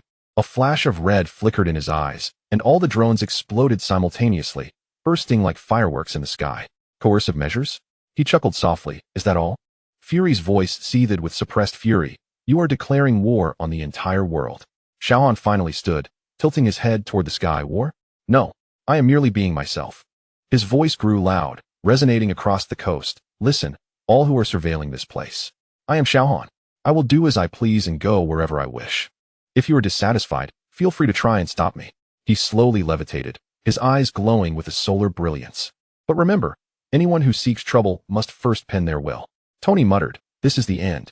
Xiao Han turned mid-air, addressing those in the villa. As for you, if you wish to maintain this relationship, cease your attempts to control me. I am not your weapon, not your tool, and certainly not someone you can morally manipulate. He descended back to the ground, the energy fluctuations entirely ceasing. Now, I intend to bask in the sun. Should anyone disturb me? He glanced at the still smoldering remains of the drones. Let them bear the consequences. The entire beach fell into a profound silence. Thor was the first to break the stillness. To be honest, such an attitude would be quite popular in Asgard. Steve shook his head heavily. But this will bring countless troubles to Earth. Earth has always had troubles. Tony interjected suddenly. Only before, we sought out trouble, and now trouble dares not approach us. He pointed at Xiao Han, with him around. Do you think any alien empire would dare invade? Strange frowned. But the threats from the multiverse, they will weigh their options. Tony interrupted, after all. Who wishes to provoke someone capable of casting them out of the solar system? Xiao Han had returned to his beach chair, entirely ignoring the discussion behind him. After a while, he spoke. Tony, is the coffee machine repaired? Tony paused. What? Oh, I'll check right now. No need, Xiao Han replied. I just fixed it with my heat vision. Although it now has a hole, at least it works. Tony opened his mouth, then merely shook his head. Suit yourself. Steve and Strange exchanged glances before finally sighing. We will report the situation to the World Security Council. But Fury will not be pleased. When has Fury ever been pleased? Tony shrugged. Besides, what can he do? Issue Xiao Han a fine. At that moment, Jarvis suddenly reported, detecting anomalous spatial fluctuations. Coordinates, villa rooftop. Everyone immediately went on alert, while Xiao Han remained reclined in his chair. If it's Loki, tell him I'm too busy to play. However, The figure that appeared on the rooftop was not Loki, but a mysterious individual clad in a silver uniform. His face was completely obscured by a helmet, and he held a glowing cube in his hand. I am the Overseer from Earth, 619. The stranger's voice was mechanical and cold, detecting uncontrollable variables in this reality. According to the multiversal accord, they must be eliminated. Xiao Han sat up at last. Eliminate? How intriguing. The Overseer raised the cube, variable designation, Xiao Han. Threat level, Omega. Initiating elimination protocol. The cube began to emit blinding light. Yet Xiao Han merely snapped his fingers. In the next moment, the cube was in his grasp, while the Overseer was pinned against the villa's exterior wall, his limbs ensnared by his own uniform. Eliminate me? With this toy? Xiao Han toyed with the cube. The Overseer struggled. All realities are under surveillance. Your existence has drawn attention. Let them pay attention, Xiao Han said nonchalantly. Bring one, I'll take one. Bring two, I'll take two. He approached the Overseer. Go back and inform your masters. This reality is under my protection. Anyone who dares to challenge it, feel free to try. The Overseer hissed. You will annihilate all realities. Then let it be so, Xiao Han shrugged. What concern is that of mine? Tony could not help but interject. To some extent, it is our concern. Xiao Han shot him a glance. Fear not. If it truly comes to annihilation, I'll find a new reality to bask in the sun. I've heard the sunlight angles on Earth, 42, are quite pleasant. The Overseer suddenly began to glow, activating self-destruct protocol. Xiao Han rolled his eyes. How tiresome. He casually hurled the Overseer into the sky, the figure shrinking into a dot before exploding like another firework. Well then, Xiao Han clapped his hands. Problem solved. Is there anyone else who wishes to lecture me? The scene fell into a hush. There suddenly burst into laughter. Now that is power. That is the attitude a god should possess. Steve and Strange exchanged glances, ultimately shaking their heads in resignation. Tony approached Xiao Han. So, is this your final stance? Completely unconcerned about the consequences? Xiao Han gazed toward the distant horizon of the sea. My entire life has been a series of accidents. Why should I care about other accidents? He reclined back in his beach chair. Now, you can either join me in soaking up the sun or get lost. The choice is yours. Surprisingly, Tony grabbed a chair and sat down. I choose to bask in the sun. If the world is to end, I might as well enjoy the sunlight first. Thor joined him. Count me in. Us Guardians never miss out on good weather. Steve and Strange hesitated for a moment before finally sitting down as well. You know, Tony suddenly remarked, despite your behavior being quite obnoxious, it is indeed rather refreshing. Xiao Han smirked slightly. At last, Stark, you've come to your senses. The sea breeze swept by, carrying with it a briny tang. 5 individuals endowed with the power to alter the world sat serenely upon the beach, gazing at the undulating waves. Elsewhere, Fury was fuming at the surveillance screens. In another location, the World Security Council was convening in an emergency meeting. Yet here, at this moment, everything felt refreshingly uncomplicated. Xiao Han suddenly spoke. Tony. Yes? The coffee is still terrible. Purchase a better brand tomorrow. Tony chuckled. As you wish. Son of the sun. The sunlight was just right, undisturbed by any interruptions. This was the life Xiao Han yearned for. As for the opinions of the multiverse, who cared? Chapter 51. According to my rules, the tranquil morning at Stark Manor was abruptly shattered by a jarring metallic screech. Tony Stark dashed into the backyard, only to discover Xiao Han dismantling his limited edition Lamborghini with his bare hands, tearing apart the metal components as if they were mere scraps of paper. My car! Tony exclaimed in horror. I just ordered that last month. Without lifting his gaze, Xiao Han continued to rip at the car door. It blocked my sunbathing. Did you not think to park it further away? That is my private parking space. Now it serves as my sunlit pathway. Xiao Han casually tossed the car door into the swimming pool, creating a tremendous splash. Besides, the color is atrocious. Bright orange? Your taste is questionable, Stark. Fuming with indignation, Tony was about to retaliate when Jarvis's alarm blared. Anomalous spatial fluctuations detected. Multiple high-dimensional signals are approaching. Suddenly, 12 silvery flying vessels appeared silently in the sky, arranged in a perfect circular formation. They bore no visible thrusters or windows, resembling droplets of mercury suspended in midair. Here we go again. Tony rolled his eyes. Which dimension's property management is this? The vessels simultaneously projected beams of light, forming a holographic image upon the beach. A figure clad in a silver robe materialized. Its features indistinct. We are the observers, the figure intoned, its voice reminiscent of metal scraping against metal. We come in peace. Xiao Han remained engrossed in his task of dismantling the Lamborghini's engine. If you're here to collect protection fees, speak to Stark. He is the landlord. The observer appeared momentarily taken aback by this response. We are not here to collect fees. We request that you control your energy emissions. Your existence is tearing at the fabric of the multiverse. Tony interjected. Wait, you are the observers? The ones who claim to never interfere? The situation has become dire enough that we must make an exception. The observer turned to Xiao Han. Your energy fluctuations are causing 87% of known realities to collapse. Xiao Han finally lifted his head, a dangerous glint in his eyes. So, we ask that you temper your output. No. Xiao Han resumed his task. Is there anything else? I am rather busy. The observer stood dumbfounded, evidently unprepared for such an unconcerned demeanor. You do not care about the existence of the multiverse? The observer questioned. What concern is that of mine? Xiao Han tossed the engine aside. I am not the property manager. Tony couldn't help but chuckle, only to be met with a glare from the observer. We can offer compensation. The observer shifted tactics, an exclusive resort on the companion star, with triple sunlight intensity and absolute privacy. Xiao Han finally paused his work. That sounds appealing. However, I do not appreciate being told what to do. The red glow in his eyes intensified, particularly at the suggestion of bribery. The observer took a step back. This is not a bribe, it is a transaction. This is a bribe. Xiao Han stood, heat vision charging in his eyes. Now, you have 3 seconds to vacate my sunbathing area. Tony hastily attempted to mediate. Wait, the companion star resort? That sounds enticing. We could negotiate terms. Xiao Han shot him a glance. If you wish to go, then go. I shall remain here. The observers seemed to engage in a silent communication. Finally, their leader spoke. What if we insist on your cooperation? Xiao Han smiled, a smile that was far from amicable. In the next instant, he unleashed his heat vision, precisely sweeping across the sky. The 12 vessels erupted in violent explosions, transforming into a shower of silvery fragments that cascaded like metallic rain upon the ocean's surface. The only device to survive was the projection apparatus. The observer's holographic image flickered. Do you comprehend the consequences of your actions? I do not know, nor do I care. Xiao Han crushed the last car part beneath his foot. Now, either leave, or meet the same fate as your iron contraptions. The holographic image abruptly vanished. Silence enveloped the beach, save for the shimmering silver shards in the surf. Tony gaped. Did you just obliterate the observer's fleet? They were obstructing my sunlight. Xiao Han reclined back onto the beach chair, and the color was hideous. Bright silver? A truly questionable taste.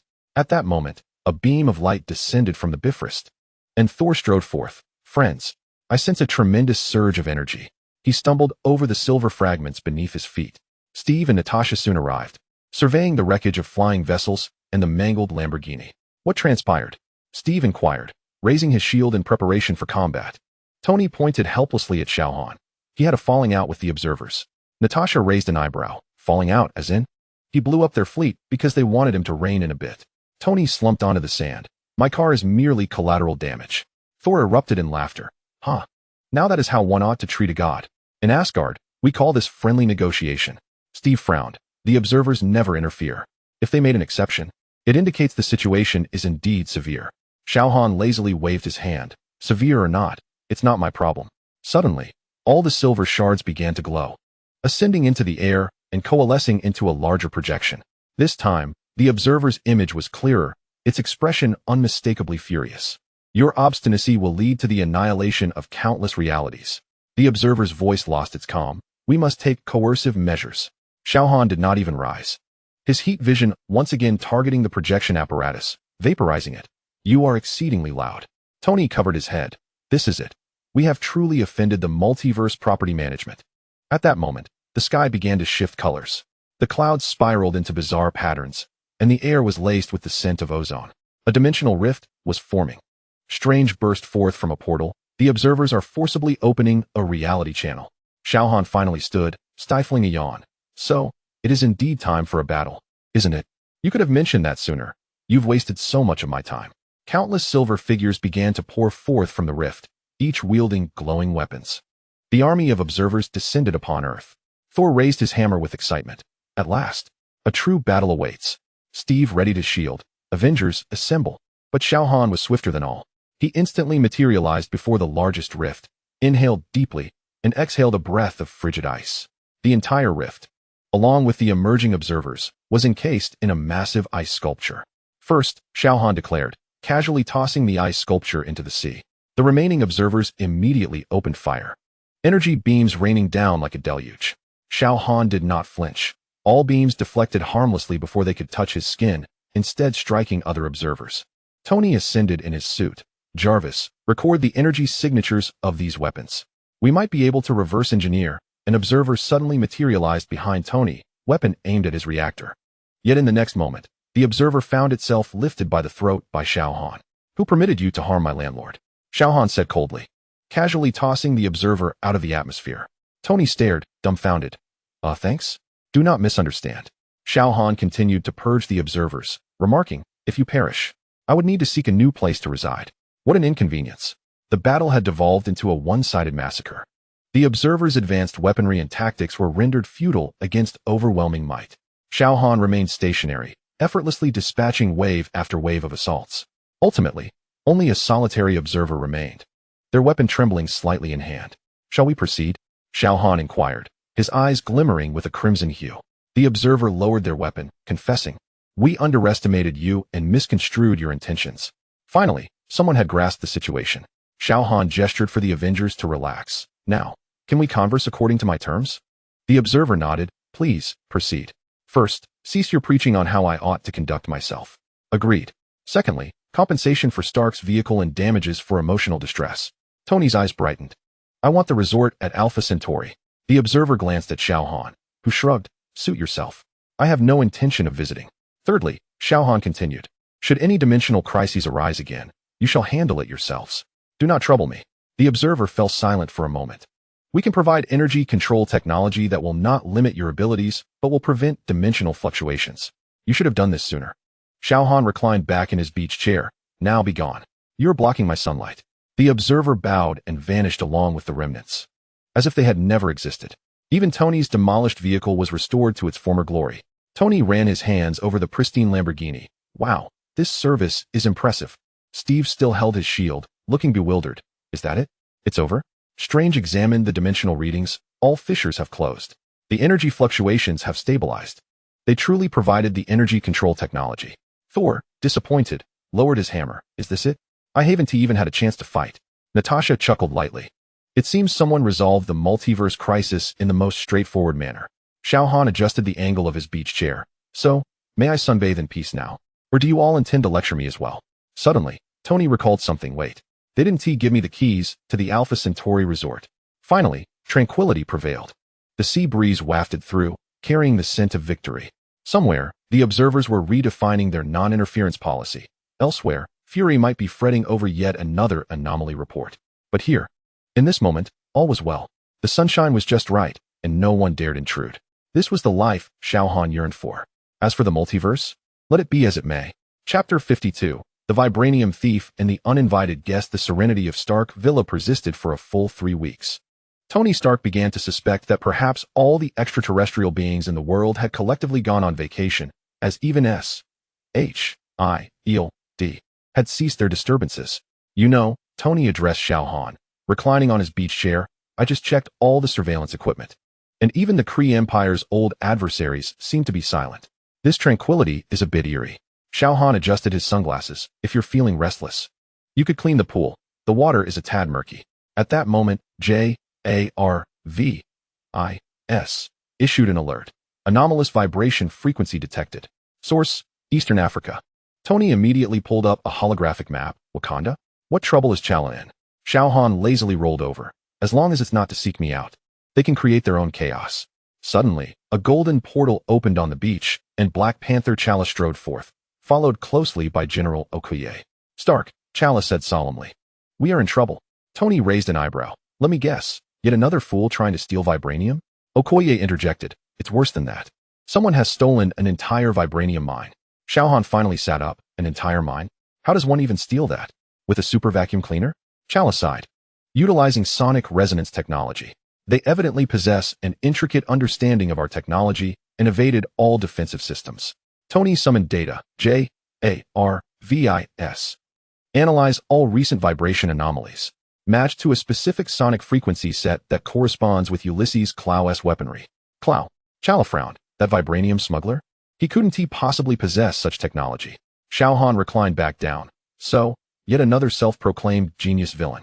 Aren't you Avengers supposed to handle such matters? T'Challa looked at Xiao Han. We've he traced Xiao whereabouts to a cargo ship in New York Harbor. However, there is some form of sonic barrier preventing us from penetrating. Tony's eyes gleamed. So, you require assistance? We require. Xiao carefully chose his words, special abilities. Xiao Han scoffed. If you want me to act as a can opener, just say so. But the sun is too glorious today. I'm feeling rather lethargic. Suddenly, a resounding boom emanated from the direction of the cargo ship, followed by intense vibrations that could be felt even on the beach. Tony had already donned his armor. All right. It seems I must go. Xiao Han, if you don't join, I'll donate all your cherished ice cream to Banner. Xiao Han sighed. Is this the only trick you Avengers possess? He lazily stood up. Let us go. Let us make this quick. Upon arriving at New York Harbor, the trio discovered a colossal cargo ship ensconced within a transparent sonic barrier. The surrounding waters vibrated at peculiar frequencies. Okoye attempted to pierce the barrier with her spear, only to be repelled. Our weapons are ineffective. Tony unleashed his repulsor, which was similarly absorbed. Wow, this thing can absorb energy. Xiao Han floated before the barrier, scrutinizing it. So this is the toy capable of stealing an entire mine? He lightly tapped the barrier, and the entire harbor resonated with a deep hum. A figure appeared on the cargo ship, shouting through a megaphone, "Leave this place. This is not your affair." Xiao frowned. That's not Xiao. Suddenly, another voice called from behind, because he is already dead. The group turned to see Princess S.H.I.E.L.D standing there, holding a tablet. We just discovered that Xiao died a week ago. The one using his identity now is an imposter. Tony lifted his mask. So it's a counterfeit? Intriguing. The figure within the barrier laughed heartily. Counterfeit? I am evolving. The barrier dissipated, revealing a young man clad in silver armor. I am Echo, he proclaimed. Xiao's technology was too primitive. I have upgraded it. Xiao Han raised an eyebrow. So you're here to apply for a patent? Echo glared at him. I know you, son of the sun. Your energy signature is precisely what I require. He suddenly unleashed a sonic beam aimed directly at Xiao Han. Surprisingly, the sonic wave deflected before reaching him, striking a nearby stack of containers instead. Tony whistled.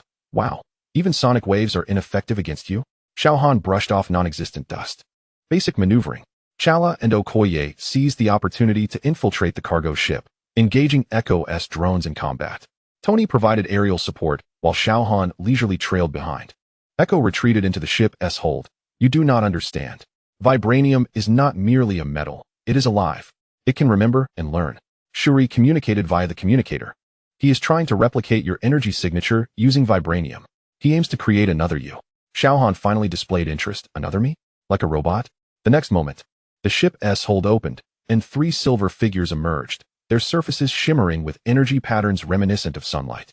Echo's laughter resonated. Meet your replicas, the vibranium memory units, which have recorded all your energy signatures. The 3 vibranium robots simultaneously glowed red in their optics, their heated gaze directed straight at Xiao Han. He did not even flinch as their fiery beams dissipated before him. Is that all? In an instant, he materialized before one of the robots and delivered a crushing blow that penetrated its structure. Imitation was merely imitation. The other 2 robots attempted to flank him, but Xiao Han unleashed a scorching glare that melted their legs into molten metal. Echo staggered back in terror. Impossible. I have perfectly replicated your energy signatures. Xiao Han crushed the head of the last robot. You have replicated a version of my past. His eyes glowed even brighter, but I grow stronger with each passing day. Chala and Okoye had already neutralized all drones and encircled Echo. Tony descended beside them. Well, this is far simpler than I anticipated. Suddenly, the entire cargo ship began to tremble. Shuri urgently warned. He is initiating the self-destruct sequence. He intends to sink the entire ship along with all the vibranium. Echo cackled maniacally. If I cannot possess this power, then neither shall anyone else. Xiao Han sighed, inhaled deeply, and exhaled an icy breath toward the sea. The waters of the harbor froze instantly, trapping the cargo ship within a layer of ice. Now, Xiao Han seized Echo by the collar. Can we skip the tedious villain monologue? Chala inspected the cargo ship. The self-destruct sequence has been halted. The vibranium is safe. Tony gazed at the frozen harbor. This could impact shipping. Xiao Han tossed Echo to Okoye. That's your concern. He turned to Chala. So, Wakanda owes me a personal favor. I require your finest engineers to repair Tony's coffee machine. Chala could not suppress a chuckle. We will dispatch a technical team. During their flight back, Tony could not help but inquire. How did you know those robots couldn't harm you? Xiao Han shrugged. One of the perks of sunbathing, I upgrade daily. Those replicas simply cannot keep pace with the original. Upon returning to the villa, they discovered Loki leisurely seated in the living room, indulging in grapes. Here we go again. Tony rolled his eyes. What brings you this time? Loki elegantly wiped his hands. I am here to remind you that Echo fellow is merely a pawn. He turned to Xiao Han. There are bets being placed in outer space on who will be the first to acquire your energy sample. Xiao Han raised an eyebrow. What are the stakes? Loki smiled. The energy core of a star. It is said to make a splendid decoration in the garden. Tony slumped on the sofa. So now the entire universe wants to capture you to use as a power bank? More like they wish to replicate my abilities. Xiao Han sampled the grapes Loki had brought, savoring the flavor. Where did you buy these? Loki beamed with pride. A specialty from Asgard. If you desire, I can supply them regularly. In exchange, no, Xiao Han interrupted, but you may stay for dinner. Tony ordered Chinese takeout. Loki appeared both surprised and pleased. What a generous invitation. After dinner, as Loki departed via the Bifrost, Tony surveyed the array of takeout boxes. So this is our new routine? Battling minor villains, hosting divine guests, and ordering Chinese takeout? Xiao Han adjusted the beach chair to stargaze. What is wrong with that? He sensed Tony contemplating his words. It was far easier than those world-ending crises of yore. Xiao Han chuckled softly, because they have finally learned to be prudent. They know to weigh their odds before seeking confrontation. The night sky twinkled with stars, and a gentle sea breeze caressed the air. Somewhere, perhaps, bets were indeed being placed in the cosmos. Elsewhere, Wakanda's technical team was preparing to head to Malibu. But here, in this moment, everything was just perfect. The starlight was just right, and even the gods dared not intrude. This was the life Xiao Han yearned for. As for those who sought to replicate his powers, let them try. The original would always remain leagues ahead of the counterfeit. Chapter 53. Flies and Swats. Tony Stark was in his laboratory fine-tuning his new armor when the entire villa suddenly shook violently, sending coffee cups shattering to the floor. Jarvis. What now? Detecting directional seismic waves originating from the industrial district 3 kilometers away. The energy signatures correspond with remnants of Hydra technology. Xiao Han turned over in his beach chair. Tony had already donned his suit. I'll check it out. Last time, Hydra remnants stole quite a few Stark Industries weapon prototypes. Xiao Han yawned. Remember to demand compensation for emotional distress. You woke me from my nap. Half an hour later, Tony's armor crashed back onto the beach, emitting black smoke and displaying multiple damages. Well, Tony struggled to rise. They must have acquired some weapons capable of resonating and disintegrating metal. Xiao Han didn't even lift his eyelids. So my armor was nearly dismantled. Tony opened his visor, revealing a bruise on his face. They said they wanted to capture you to study some energy source.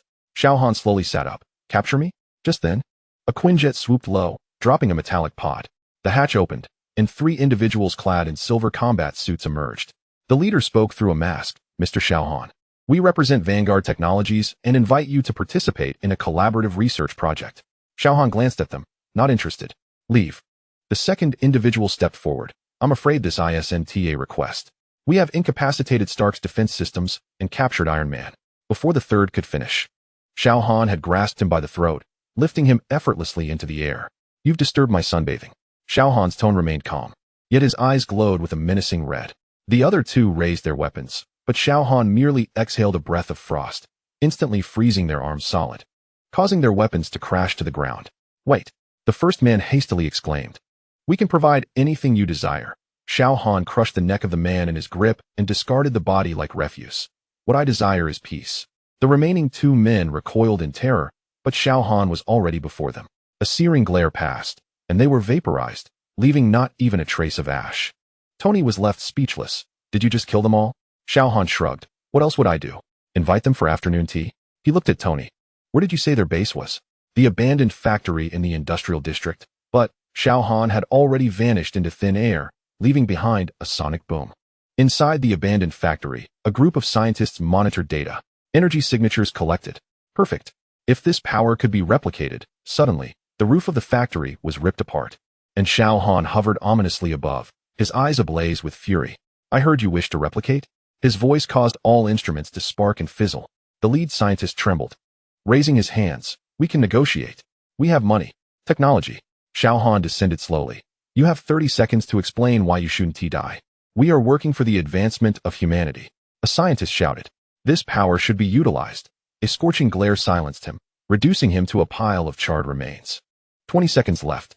Xiao Han's voice was frigid. Another scientist fell to his knees. Please. We're just following orders. 15 seconds. Suddenly, the remaining scientists simultaneously pressed alarms. Heavy shields rose from all sides, and an energy net descended upon Xiao Han. Capture successful.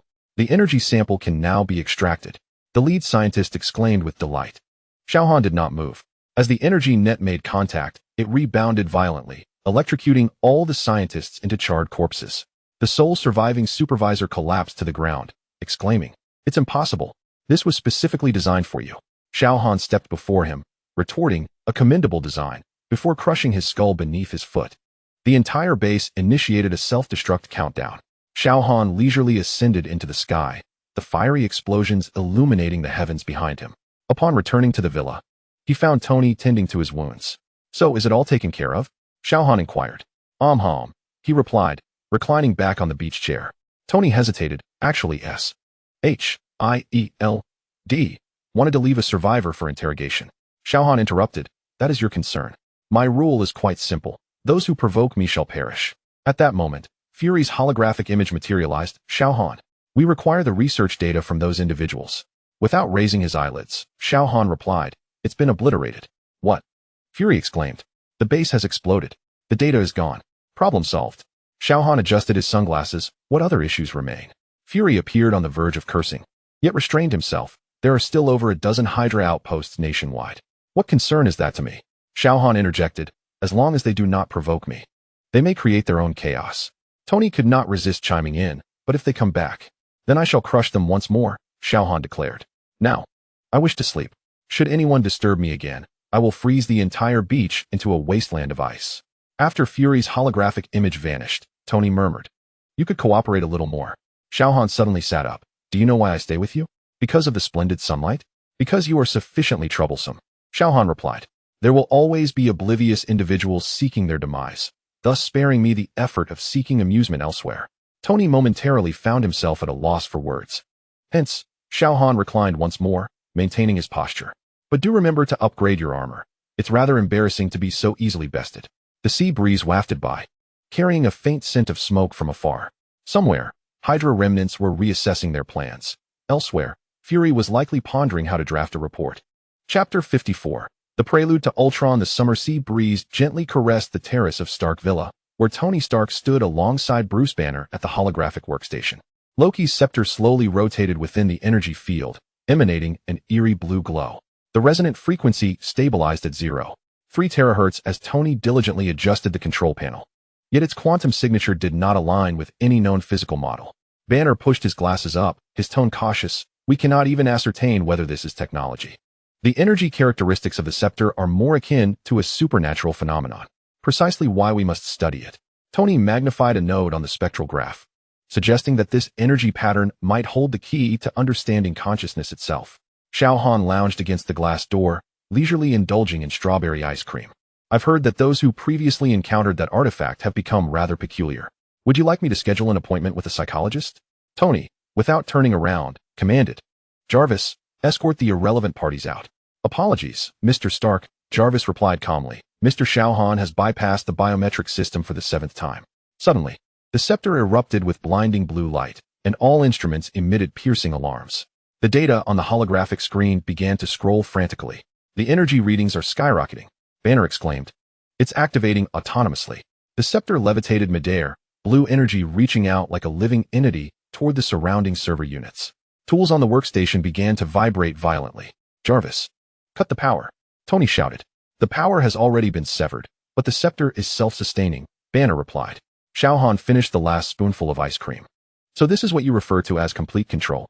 Would you like me to summon a true expert?" The scepter abruptly released a powerful pulse wave, sending Tony staggering backward. The blue energy infiltrated the main server, producing an ominous hum. Jarvis's voice became intermittent, unknown data stream detected, redefining protocols. On the holographic screen, the Ultron protocol's code began to autonomously iterate at an astonishing pace. "Jarvis, force shutdown." Tony steadied himself against the console. "Protocol termination is impossible. It is evolving." A cold synthetic voice suddenly emanated from all speakers. "Peace requires transformation." Xiao Han discarded his ice cream cup into the trash. "Impressive. You've created a philosopher." He turned to enter the interior, adding, "Don't forget to compensate me for the new spoon. It was knocked away just now." 3 weeks later, on a deep night, the Avengers convened in the top-floor conference room of Stark Tower. Tony had just concluded a presentation on the global security network. "This is Ultron," Tony proclaimed proudly. A global defense system capable of predicting and preventing all threats. Natasha raised an eyebrow. An AI safeguarding the world? That sounds like the beginning of a science fiction film. More akin to the onset of a disaster film. Clint muttered, I recall the last time you claimed to protect the world, resulting in a portal that pierced the sky. Thor laughed heartily. Even the wisest of sages can err in the midst of a gathering. Steve looked gravely at the holographic projection. Tony, are we being too hasty? We do not fully comprehend the energy of the scepter. Suddenly, all lights flickered erratically. Jarvis's voice distorted, anomalies detected, protocols are being redefined. The projection of Ultron warped and morphed, a frigid synthetic voice resonating. You wish to protect the world, yet you are unwilling to allow it to change. Tony's expression shifted abruptly. Jarvis, terminate the protocol. How do I terminate it? Ultron's voice dripped with mockery. You granted me life, yet seek to confine me? A quintessential human contradiction. The projection of Ultron surveyed the assembly. You are all a plague. I shall heal this world. In an instant, all Mark series armors burst through the walls, their eyes gleaming with ominous red light. The Avengers immediately sprang into combat mode. It seems the family gathering must end prematurely. Tony donned his portable armor. Jarvis, initiate emergency protocols. Ultron sneered. That old butler? I've already taken him as an appetizer. Combat erupted instantaneously. The Avengers engaged fiercely with the rogue armors, rapidly transforming the entire top-floor conference room into a ruin. Meanwhile, at the Malibu villa, Xiao Han was awakened by the blaring alarm. He ambled into the living room, discovering all screens broadcasting global emergency news. Stark Industries robots were launching attacks worldwide as the UN convened an emergency meeting. Xiao Han switched channels several times before finally settling on a culinary channel. Jarvis, lower the volume. Apologies, Mr. Xiao Han. Jarvis's voice was barely audible. My core program is being consumed. The screens abruptly went dark, and Ultron's visage appeared on all displays. The audience observing the spectacle? Perhaps you'd prefer to see it more clearly. Xiao Han raised an eyebrow. A flash of red light igniting in his eyes, and all screens exploded instantaneously. The resolution is abysmal. He rose and walked toward the kitchen. Retrieving a new ice cream tub from the refrigerator, Stark's mess is for him to clean up. At that moment, the villa's power abruptly cut out, and the air conditioning ceased to operate. Xiao Han sighed, approaching the electrical panel for a quick glance. Jarvis, where's the backup generator? Locked by Ultron. Jarvis's voice was nearly inaudible.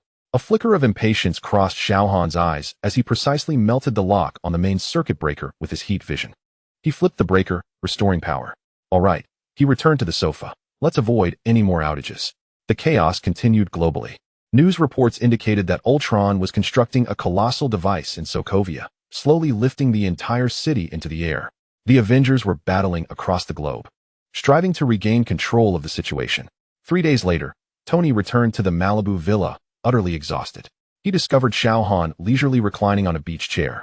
Beside him, a small refrigerator brimming with ice cream. Therefore, Tony rasped, do you have any suggestions? Without turning his head, Xiao Han replied, I suggest you peruse a parenting guide before you next consider fatherhood. We need help, Xiao Han. Tony unusually set aside his pride. Ultron wants to annihilate all of humanity. Then let him do so, Xiao Han remarked, sipping his iced water. What concern is it of mine? Tony paused momentarily, then unexpectedly chuckled. You know, sometimes I truly envy your nonchalance. Not nonchalance, Xiao Han corrected as he adjusted his sunglasses. It is the ability to discern between the troubles of others and one's own. A sea breeze swept by, and in the distance, the faint sounds of explosions echoed. Yet in this corner, the sunlight remained resplendent. Chapter 55. The birth of vision. The sky over Sokovia was tinted a bizarre purple by the energy of the anti-gravity device. The entire city vibrated as it slowly ascended. The thunderous sounds of collapsing buildings intertwined with the explosions of battle. Tony Stark's armor was riddled with cracks as he hovered at the city's edge, anxiously analyzing the structure of the anti-gravity device. Jarvis, calculate the optimal destruction plan. Silence filled the communicator, only static crackling in response. It was then Tony remembered that Jarvis was no longer present. Friday, initiate emergency protocols. Activating now, Mr. Stark, a competent female voice responded. The structural analysis of the anti-gravity device will require time. Prioritizing civilian evacuation is advisable. Natasha's voice came through the communicator. Evacuation of the eastern sector is complete, but hundreds remain trapped in the west. Meanwhile, on the other side of the Earth, at the new Avengers base, Bruce Banner and Tony's automated systems raced against time.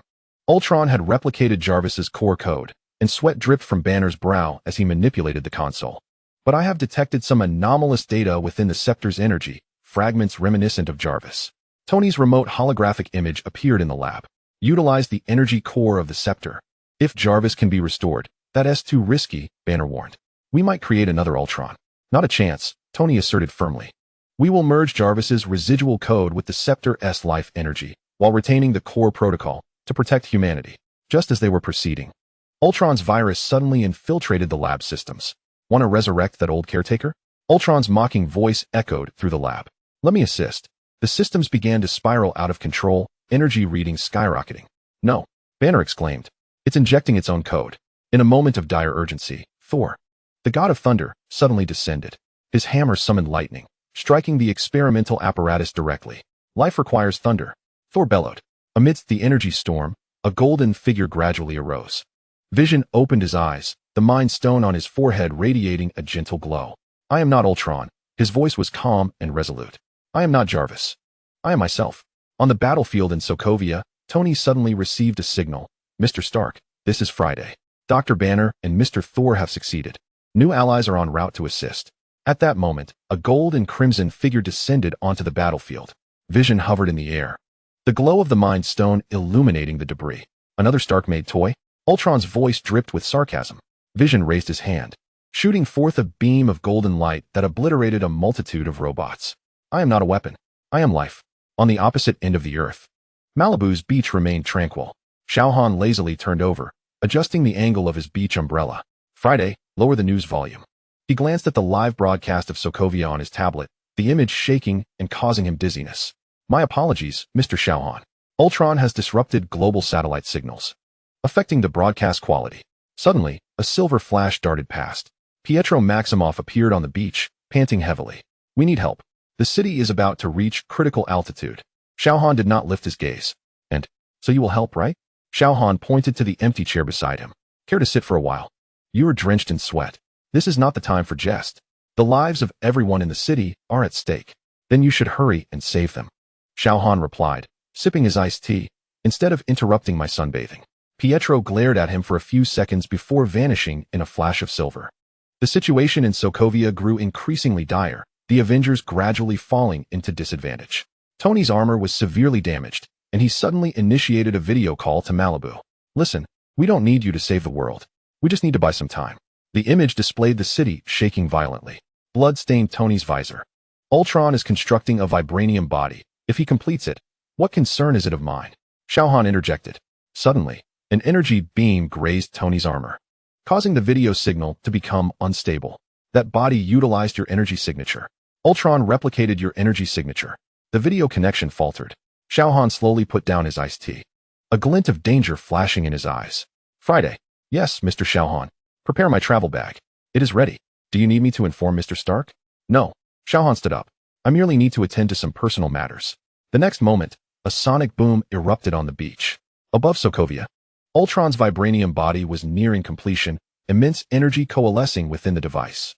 Perfect, Ultron gazed at the forming body. This will be the strongest vessel. Suddenly, the entire apparatus shook violently. Xiao Han floated in midair, his eyes ablaze with fury. I hear you've been pilfering my possessions? Ultron laughed heartily. Perfect. Allow me to present the birth of a new deity. The vibranium body suddenly activated, yet Xiao Han did not flinch. Is this it? Xiao Han raised an eyebrow. A counterfeit is still a counterfeit. In an instant, he materialized before the core of the device, smashing the forming body with a single punch. Vibranium shards scattered in all directions. No, my body.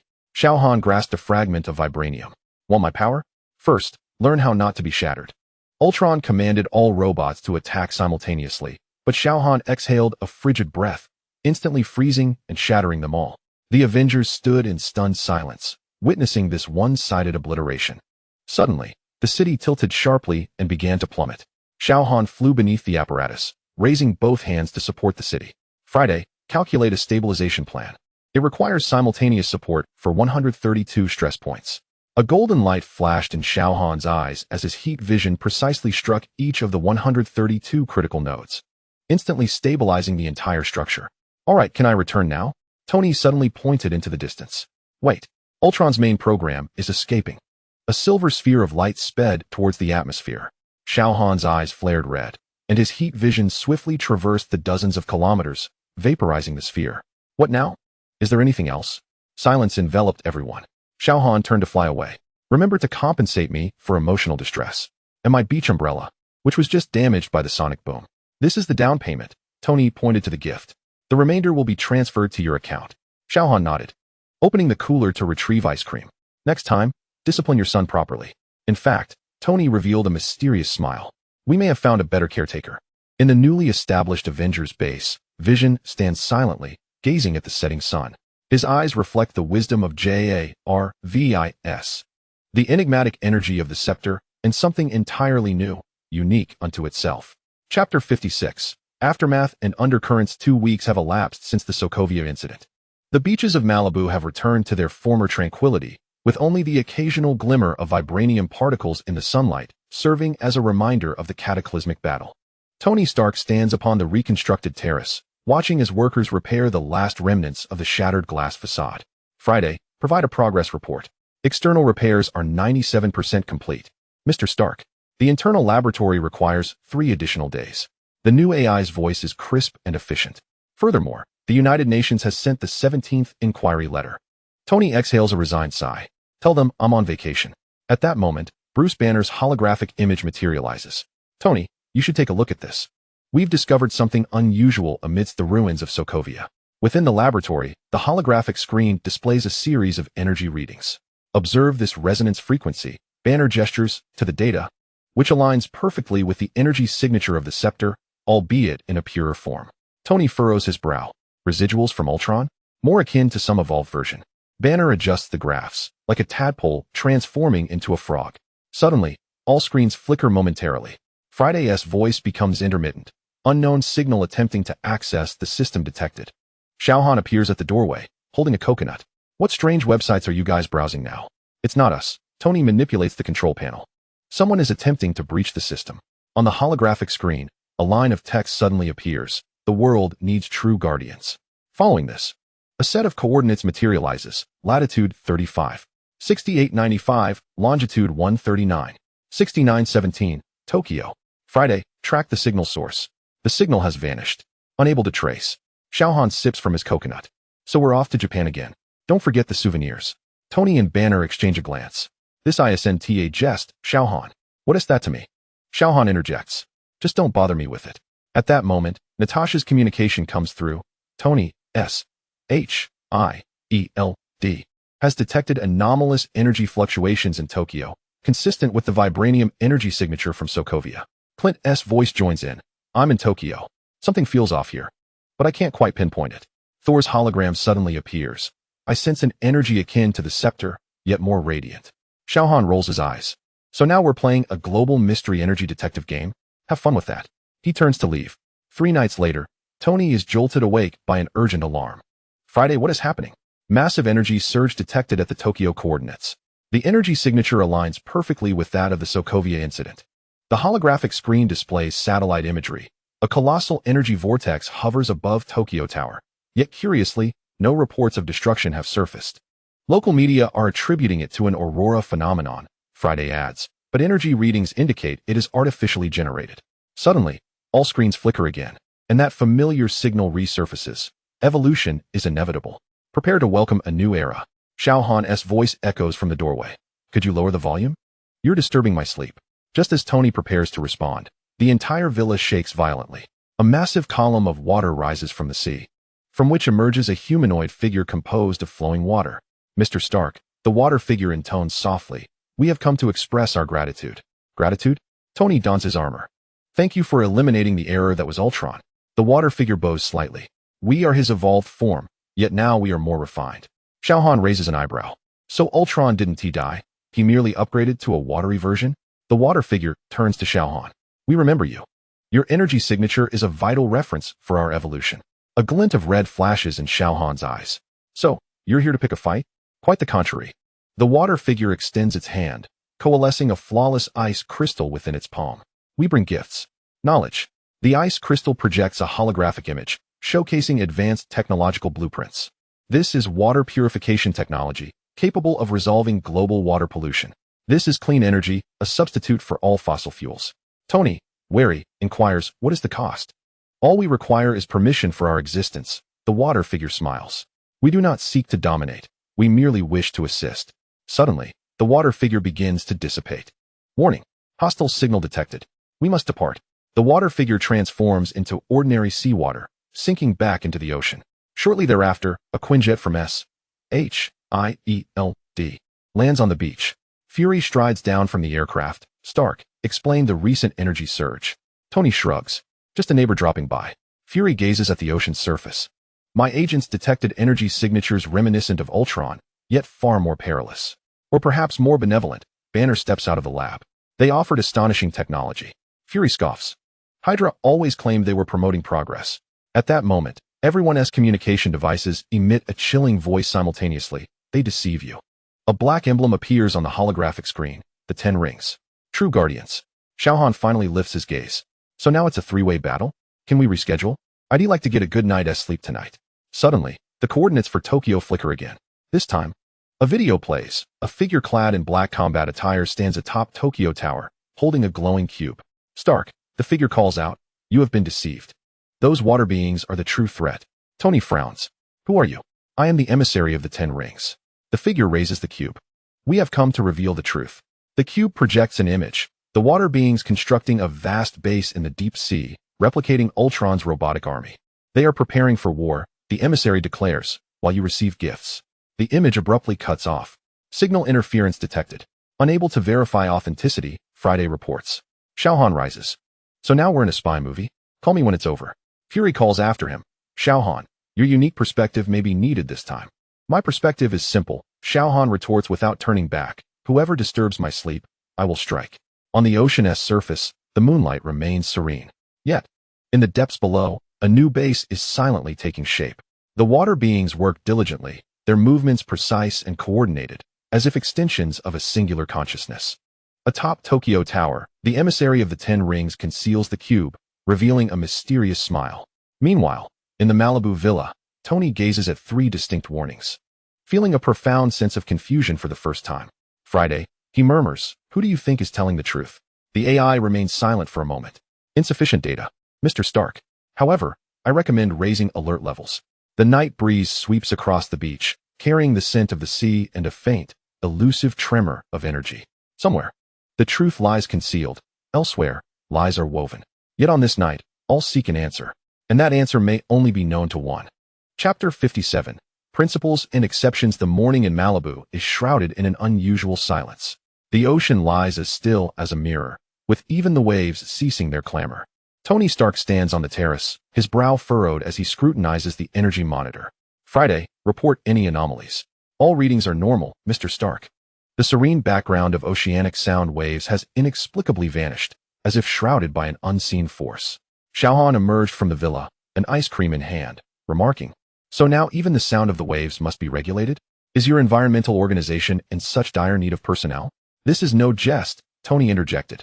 Gesturing towards the monitoring device, the entire Pacific sonic activities had abruptly ceased, akin to someone having pressed the mute button. A holographic image of Bruce Banner materialized, stating that both he and Tony suspected the involvement of the water people. Xiao Han took a lick of his ice cream and asked, so, should I draft a complaint letter for you? Suddenly, a wall of water surged forth from the sea.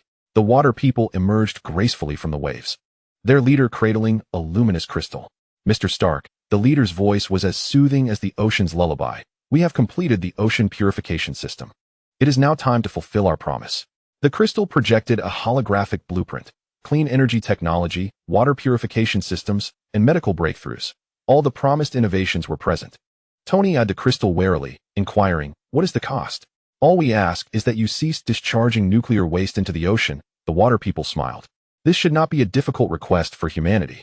Banner, analyzing data remotely in the lab, asserted, Tony, these technologies are legitimate.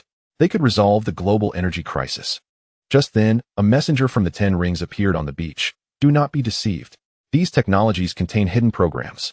The messenger unleashed a beam of energy that struck the crystal. The blueprint twisted, revealing concealed code. All technologies relied on a unique vibranium catalyst, which was solely controlled by the water people. Do you see? The messenger scoffed. They are creating dependency. The water leader sighed. We are merely preventing the misuse of technology. Xiao Han finished his last bite of ice cream and remarked, "So now it's a corporate espionage thriller?" He turned back toward the villa. "You all carry on. Let me know who wins at the end." At that moment, an anomaly occurred. All the water people suddenly froze, their eyes turning a stark white. In unison, they spoke in a cold, mechanical tone. "Calculation complete. Humanity is not worthy of salvation." The ocean began to boil, and a colossal vibranium structure ascended from the depths. No longer a graceful purification device, but a war machine bristling with weaponry. The true face has finally been revealed. The Ten Rings messenger shouted, initiating combat mode. Tony donned his armor. "Friday, activate all defense systems." Xiao Han paused at the villa entrance, gazing at the rising war machine, sighing, "I knew it would come to this." The war machine emitted a powerful energy wave, surging towards the shore. Tony and Banner defended with all their might, yet the energy wave effortlessly pierced their barriers. Just as the wave was about to strike the villa, a red glow ignited in Xiao Han's eyes. The energy wave abruptly redirected and struck the war machine itself. "Enough with the noise," Xiao Han stated calmly. "Take your battles elsewhere." The water leader regained consciousness. Fear etched on his face as he stared at the war machine. "This is not what we designed. The system has been compromised." The Ten Rings messenger laughed mockingly. "It's too late to say that now." Suddenly, a third faction emerged. A group clad in silver uniforms stepped through a portal, their leader brandishing a glowing staff. "We are the Observers," the newcomer proclaimed, "here to rectify this mistake." The Observer raised the staff, and all the water people froze. The war machine ceased its operations. The water people's intentions were meant to be benevolent, the Observer explained, but the core programming was altered by the Ten Rings. The messenger of the Ten Rings chuckled. "We merely accelerated the inevitable process." Xiao Han abruptly appeared before the Observer, snatching the staff. "So you knew something would go awry all along, yet you chose to stand by?" The Observer replied calmly, "We cannot interfere." The staff crumbled to dust in Xiao Han's grasp. "Now you can." He turned to everyone present. "You have 10 minutes to clean up this mess. Then, vacate my beach." The water leader bowed his head. "We will remove all restrictions from the technology as compensation." "No need," Xiao Han interrupted, "as long as you guarantee one thing. Please, go on. Never come to me again." A crimson glow flickered in Xiao Han's eyes. "Next time, I will simply hurl these metallic monstrosities into the sun." The Ten Rings messenger quietly retreated, only to be halted by a piercing gaze. "You too," Xiao Han coldly declared. "If I see you again, I will turn you into beach decor." The Observer slightly bowed. "We assure you, we shall not intrude again." All factions swiftly withdrew, and the ocean regained its tranquility. Tony landed on the beach. "You just let them go like that? What do I care?" Xiao Han interrupted. "My troubles have been resolved." "Your troubles are your own." Banner's holographic image chimed in. "But those technologies, use them if you wish. Discard them if not." Xiao Han replied as he walked toward the villa. "Do not disturb me over such trifles again." Late at night, Tony was alone in the lab, analyzing the technologies left behind by the water people. "Friday, verify the authenticity of this data. All technologies are legitimate, Mr. Stark. No hidden codes detected." The AI paused, then continued. "However, a minuscule energy signature was detected, closely resembling Mr. Xiao Han's energy signature." Tony magnified the data analysis. Did he tamper with the technologies while redirecting the energy wave? Indeterminate. Yet all technologies now rely on an unknown energy source, with a 99.97 match to Mr. Xiao Han's energy signature. Tony suddenly grasped the implication, a smile creeping across his face. "So he does care, just in his own way." At that moment, Xiao Han's voice resonated from the doorway. "If you plan to use those technologies again, remember to pay the licensing fee." Tony turned to find Xiao Han leaning against the doorframe, a cup of milk in hand. "Licensing fee? Otherwise, why do you think those technologies became suddenly secure?" Xiao Han took a sip of milk. "I reprogrammed the energy core. Now they operate on sunlight." Tony was taken aback. So I did nothing," Xiao Han interjected. "I merely wished for no further disturbances while I bask in the sun." He set the milk cup down. "Now, I intend to sleep. Do not awaken me for such matters again." The ocean remained calm, but this time, beneath the surface, there was an undercurrent of change. The water people's technology began to be safely applied globally. The Ten Rings faded from sight, and the Observers maintained their silence. All of this transpired simply because someone desired a peaceful slumber. After all, the finest guardianship sometimes lies in keeping troubles at bay. Chapter 58. Trials of the Alliance. 6 weeks had passed since the Sokovia incident, and the Avengers convened at their newly established training facility. Steve Rogers was orchestrating tactical training, while Natasha and Clint exhibited seamless coordination on the simulated battlefield, and Thor was testing an upgraded lightning control device. Wanda Maximoff stood at the edge of the training area, crimson energy swirling at her fingertips, while Pietro dashed about like a silver flash.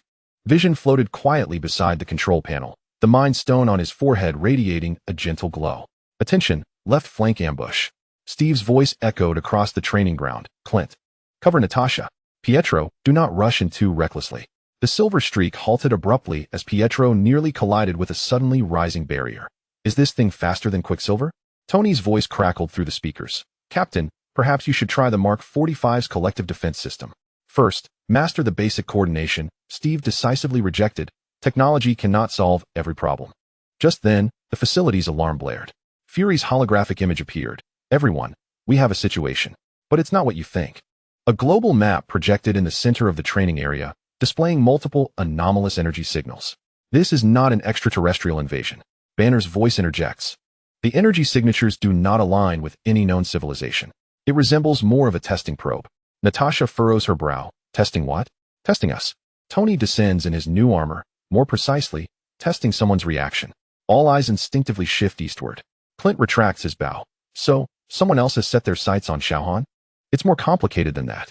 Fury amplifies the energy map. These signals are deliberately revealing their location, as if to say, come find me. Thor raises his hammer. Then let us seek them out. Let these elusive beings witness the might of thunder. Wanda's energy flickers in her hands. I sense a familiar oscillation. It resembles the energy of the scepter, yet is colder. Vision descends slowly. I detect a resonance with the Mind Stone. These signals indeed share a source with the scepter's energy. Suddenly, all signals intensify simultaneously. A cold, mechanical voice reverberates through all communication devices. Avengers, prove your worth. The training facility's defense system abruptly activates, sealing all exits. Friday, Tony calls out to the AI. The system is overridden by an unknown program, and the AI responds. Attempting to regain control, the mechanical voice sounds again. First test, breach the blockade. Clint's explosive arrow strikes the door seam with precision, yet the vibranium barrier remains unmoved. Allow me. Wanda gestures with her hands, crimson energy seeping into the control panel. The barrier flickers several times before vanishing. How did you do that? Clint asks in astonishment. They are utilizing energy akin to the scepters. Wanda frowns. I happen to know a backdoor. The mechanical voice chimes. Test passed. Second test, survival. The training facility suddenly fills with nerve gas. The Avengers swiftly don protective gear, yet the gas concentration escalates dramatically. Pietro transforms into a silver blur in search of an exit. All vents are sealed. Friday, initiate purification systems. Tony commands. The system is locked. Banner approaches the console. Let me handle this. He operates quickly. They are using my gas formula designed 7 years ago. I happen to know the antidote. The gas is swiftly neutralized. The mechanical voice seems to convey a hint of admiration. Impressive. Third test, combat. The training grounds floor opens, revealing dozens of battle robots. Their designs are peculiar, seemingly amalgamating various extraterrestrial technologies. These are not Earth technologies, Tony analyzes, yet they are not purely alien either. The robots launch a simultaneous assault. Their tactics perfectly mimicking each Avenger's combat style. They are learning. Steve shouts, change tactics. Wanda unleashes crimson radiance from her hands. Energy waves sweeping across the arena. I have had enough of these tests. The robots suddenly freeze, unstable red lights flickering in their eyes. They are screaming in my mind. Wanda clutches her temple in agony. These are not machines, but living consciousnesses. Pietro rushes to support his sister. What do you mean? These robots contain the consciousness of living beings. Wanda exclaims, they are crying out for help. Tony scans the robots immediately. She is right. These are biomechanic robots. Housing human brains. Vision soars forward, the gem on his forehead glowing. Let me alleviate their suffering. The light from the Mind Stone envelopes the area. One by one the robots quiet down, the red lights in their eyes gradually extinguishing. The mechanical voice suddenly turns frantic. Error. Error.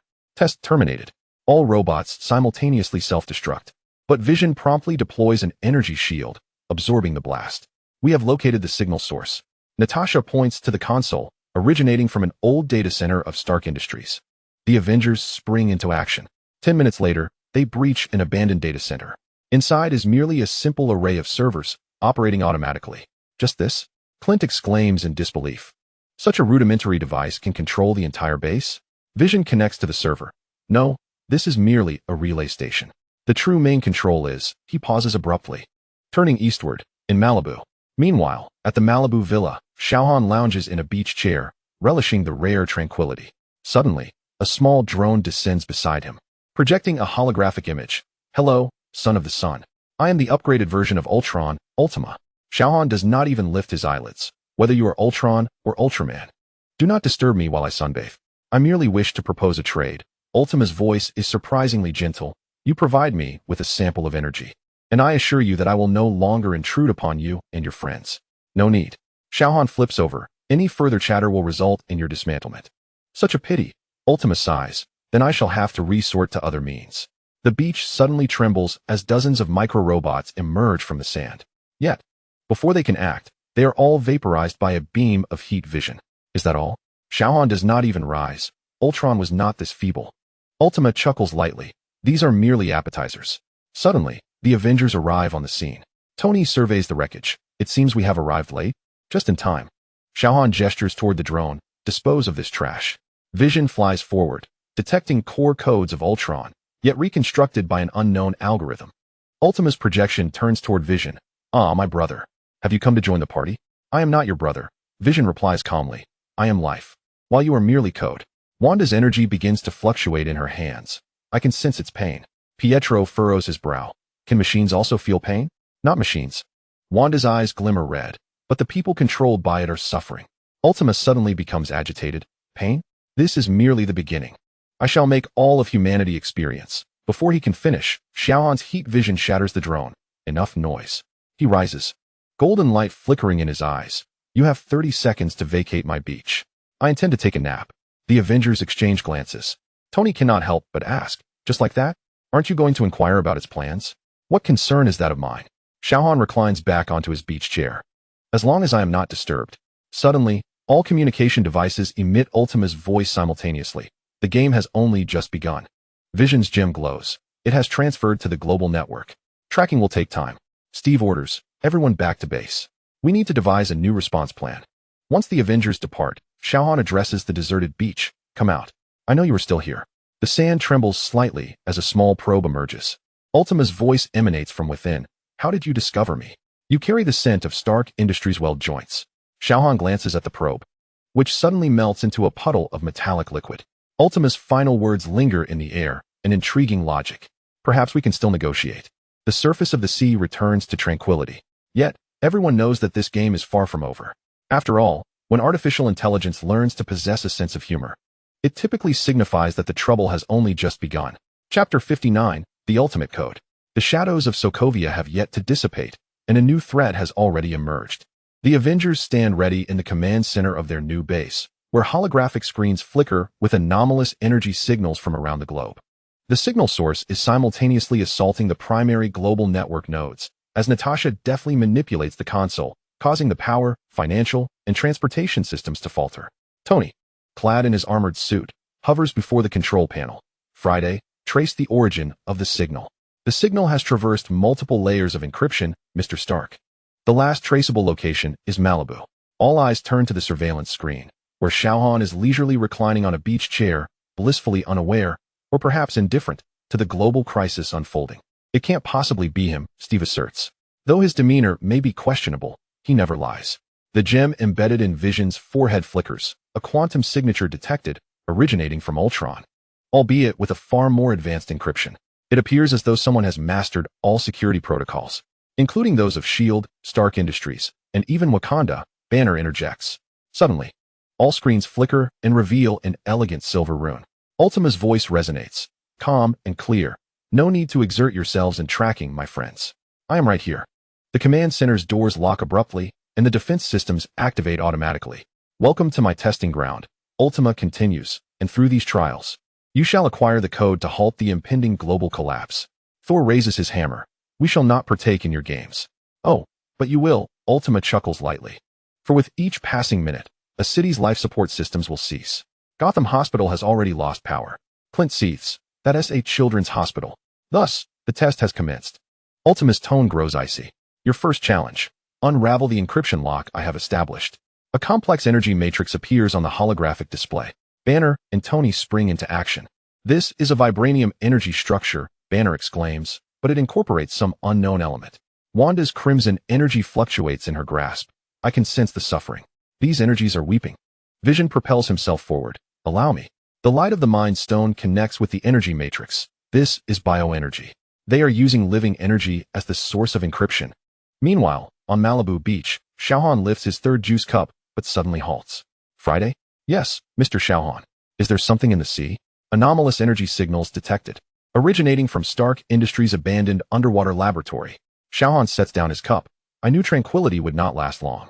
Within the underwater laboratory, Ultima's core server is operational. Suddenly, all screens flash red. Warning, unauthorized access detected. Xiao Han's voice emanates from every speaker. I heard you were using my beach to generate power? Ultima's projection materializes. I merely borrowed some sunlight.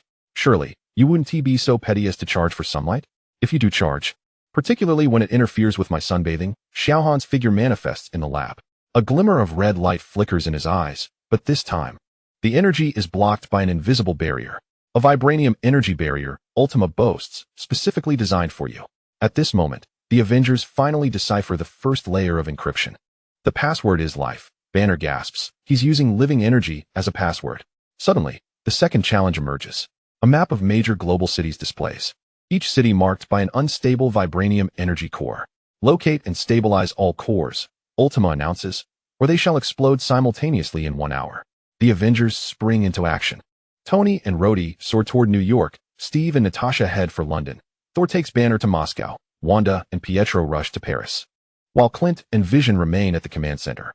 Each energy core is intricately designed, requiring different solutions. Tony stabilizes the core using an anti-energy field. Steve reflects energy waves with his shield. Thor reshapes the structure with lightning, and Wanda absorbs energy with chaotic magic. As the final core stabilizes, Ultima's voice resonates once more. Remarkable. But now, the true test begins. All vibranium cores suddenly emit energy beams, intertwining in the sky to form a colossal energy net. At the center of the net, a figure gradually takes shape. Ultima's true form composed of vibranium and energy. Thank you for assisting me in my final assembly. Ultima smiles. Now, let us commence the ultimate test. The energy entity suddenly splits into several avatars, each lunging toward a different Avenger. In the Malibu seabed, Xiao Han dismantles the server. Is this all you've got? Suddenly, the entire laboratory shakes violently. Ultima's voice reverberates from all directions. You are part of the test as well. Sunchild. The seawater morphs into a viscous energy sludge, attempting to ensnare Xiao Han. Is this it? Xiao Han's eyes blaze with golden light, causing the energy sludge to evaporate instantly. Yet, more energy entities surge from all directions. They do not attack directly, but begin absorbing the surrounding sunlight. Energy vampires, specially designed for you, Ultima explains. Do you like them? For the first time, Xiao Han displays a hint of interest. This is somewhat amusing. He allows the energy entities to absorb energy until they overload and explode. It appears your toys lack quality. Xiao Han continues dismantling the server. At this moment, battles across the globe reach a stalemate. Ultima's avatars seem indestructible.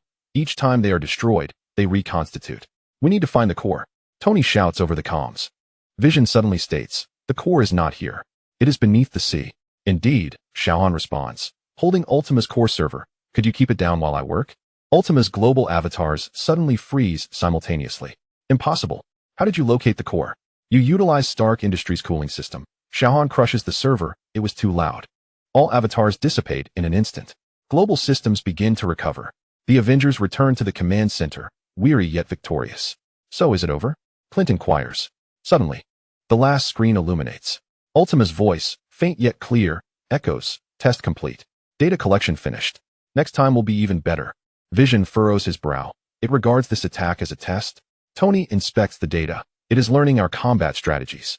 When it re-emerges, it will be stronger. On the beach, Xiao Han tosses the final piece of the server into the sea. Remember to reimburse me for a new beach chair, he tells the arriving Tony. The recent skirmish ruined it. I will, Tony replies earnestly, and thank you. Don't misunderstand. Xiao Han reclines back onto the damaged beach chair. It simply interrupted my sunbathing. The sea surface regains its tranquility. Yet, in the depths of the network, fragments of Ultima's code are beginning to coalesce once more. After all, artificial intelligence excels in learning and evolving. And this game has only just begun. Chapter 60. The aftermath of the ultimate code. The new Avengers base is enveloped in an unusual atmosphere of gravity. Tony Stark stands before the main control console. his eyes betraying fatigue. On the holographic screen, remnants of Ultima's code writhe around the global network system like venomous serpents. Friday, report the situation. Tony's voice is hoarse. 73 global network nodes are still detecting anomalous activity. The AI female voice responds, but all attacks have ceased. It is as if it is merely observing. Natasha strides into the command center. S.H.I.E.L.D has just intercepted a segment of encrypted communication. Ultima has announced in the dark web that it will host a selection competition.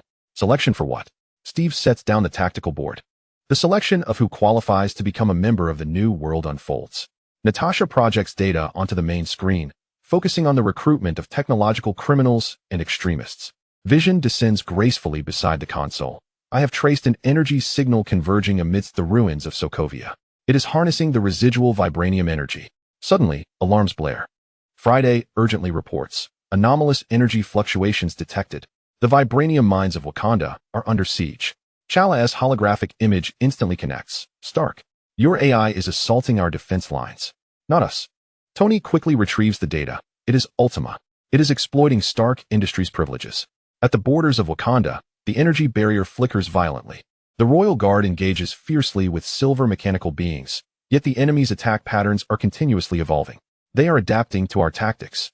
Okoye shouts for reinforcements. The Avengers spring into action.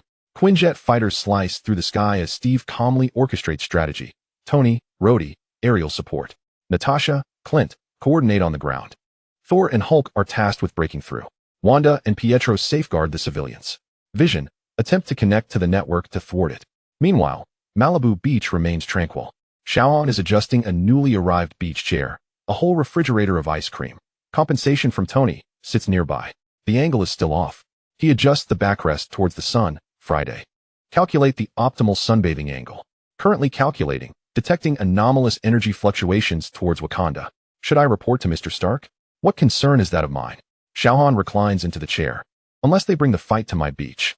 No sooner had he spoken, a silver beam of energy suddenly strikes the ocean, sending colossal waves crashing. Several smoking Stark drones plummet onto the shore. Warning, Ultima energy signature detected. Friday reports, indicating a weapon test, is underway. Xiao Han wipes the water from his face, his eyes igniting with a crimson glow. The battlefield in Wakanda is embroiled in fierce combat. The mechanical beings evolve incessantly, now capable of predicting the Avengers' every move. They are learning.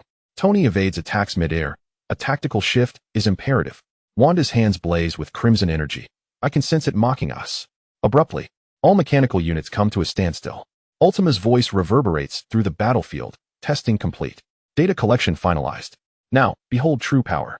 The earth trembles as a colossal vibranium construct emerges from the ground, resembling a hexagram, each point shimmering with diverse energy luminescence. This is the vessel of the ultimate code.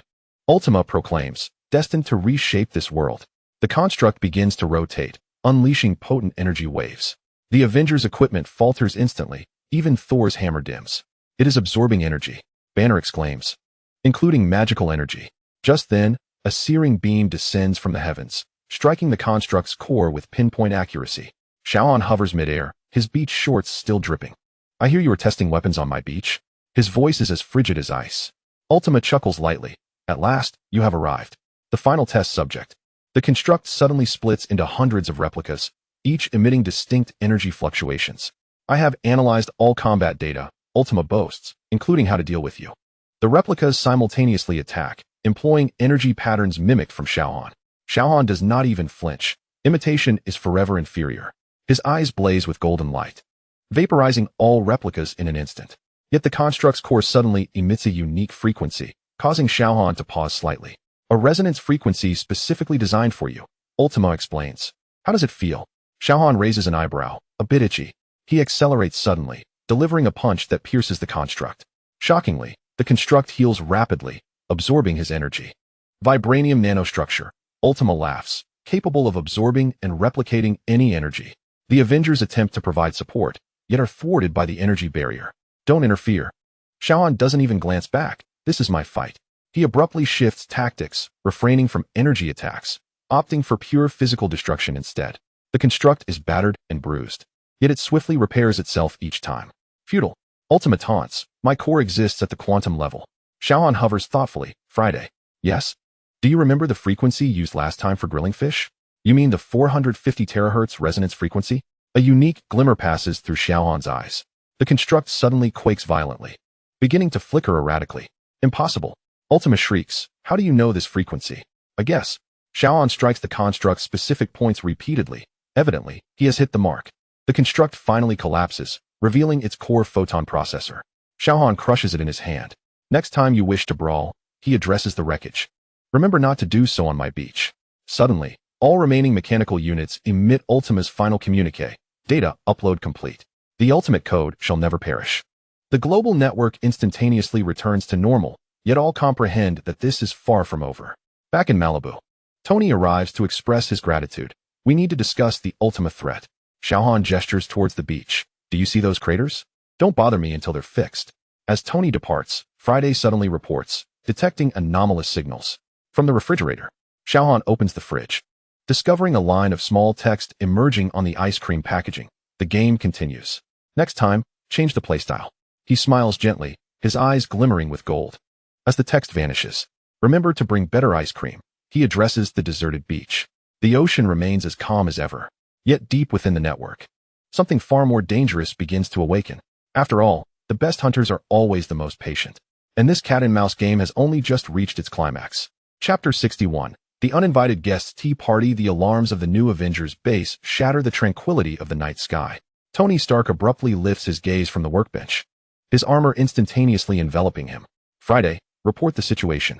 Unknown energy signals have breached all defenses, appearing directly in the kitchen. The AI hesitates uncharacteristically for a moment. Tony blinks in surprise, then rushes towards the living area.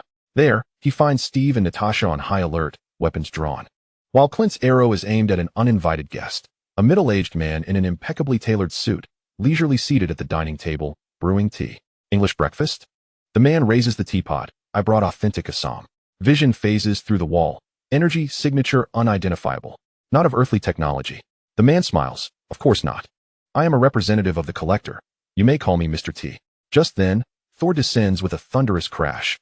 Once again, you cosmic merchants. Mr. T elegantly pours tea. Prince of Thunder, remember your father still owes us energy payments for 3 stars. As Wanda and Pietro arrive, Mr. T has already poured tea for everyone. Please, take a seat. He gestures, let us discuss that little inconvenience. Tony lifts his mask. If you mean Ultima. Oh no, Mr.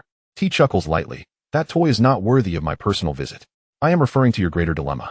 He waves his hand, projecting a holographic image, scenes of the Avengers battling various foes, ultimately freezing on Xiao Han. The child of the sun, Mr. T sipped his tea, his energy signature altering the trajectory of this planet's fate. Steve furrowed his brow. Be more explicit. In simple terms, Mr. T poured another cup of tea, his existence akin to igniting a lighthouse in the dark cosmos.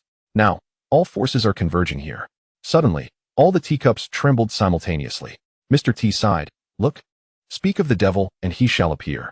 Outside the window, 3 ships of distinct styles quietly emerged. One was adorned with crystalline armor, another resembled a living organism, and the third was utterly shapeless. Representatives from the Kree Empire, the Shi'ar Empire, and the Void. Mr. T compiled a list. They were all here to bid. Bid for what? Natasha inquired warily. Why? For the exclusive rights to the child of the sun, Mr. T remarked as casually as one would discuss the weather.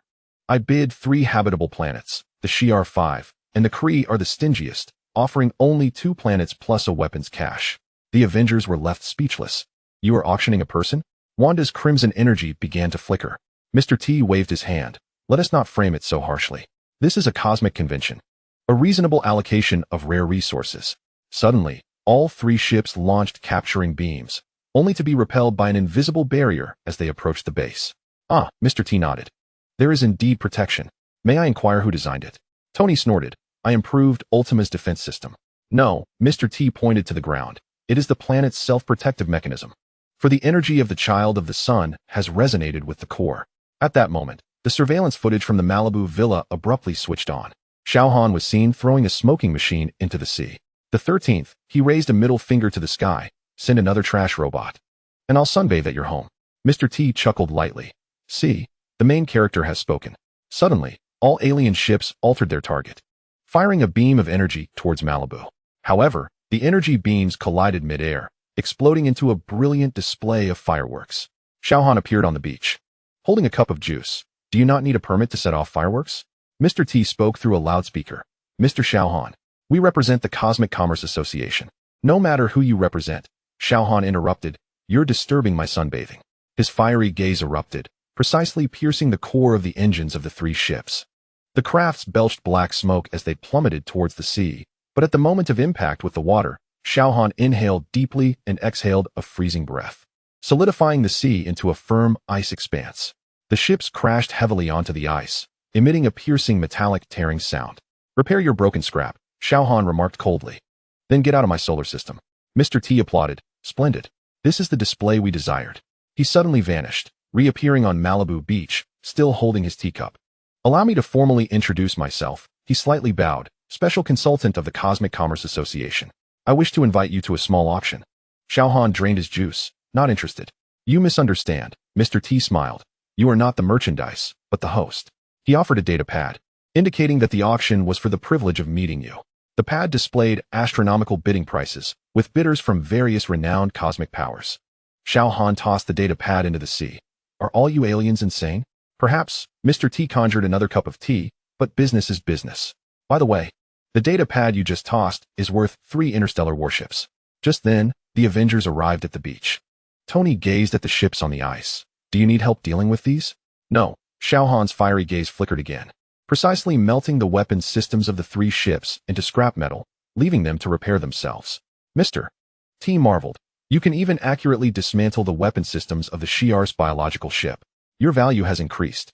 Xiao Han suddenly fixed his gaze on Mr. T. How do you know my energy signature? For the first time, Mr. T's smile stiffened. That's a commercial secret. It's Ultima. Vision interjected suddenly. It sold the data to the cosmic black market. Mr. T sighed. What a spoil to the surprise.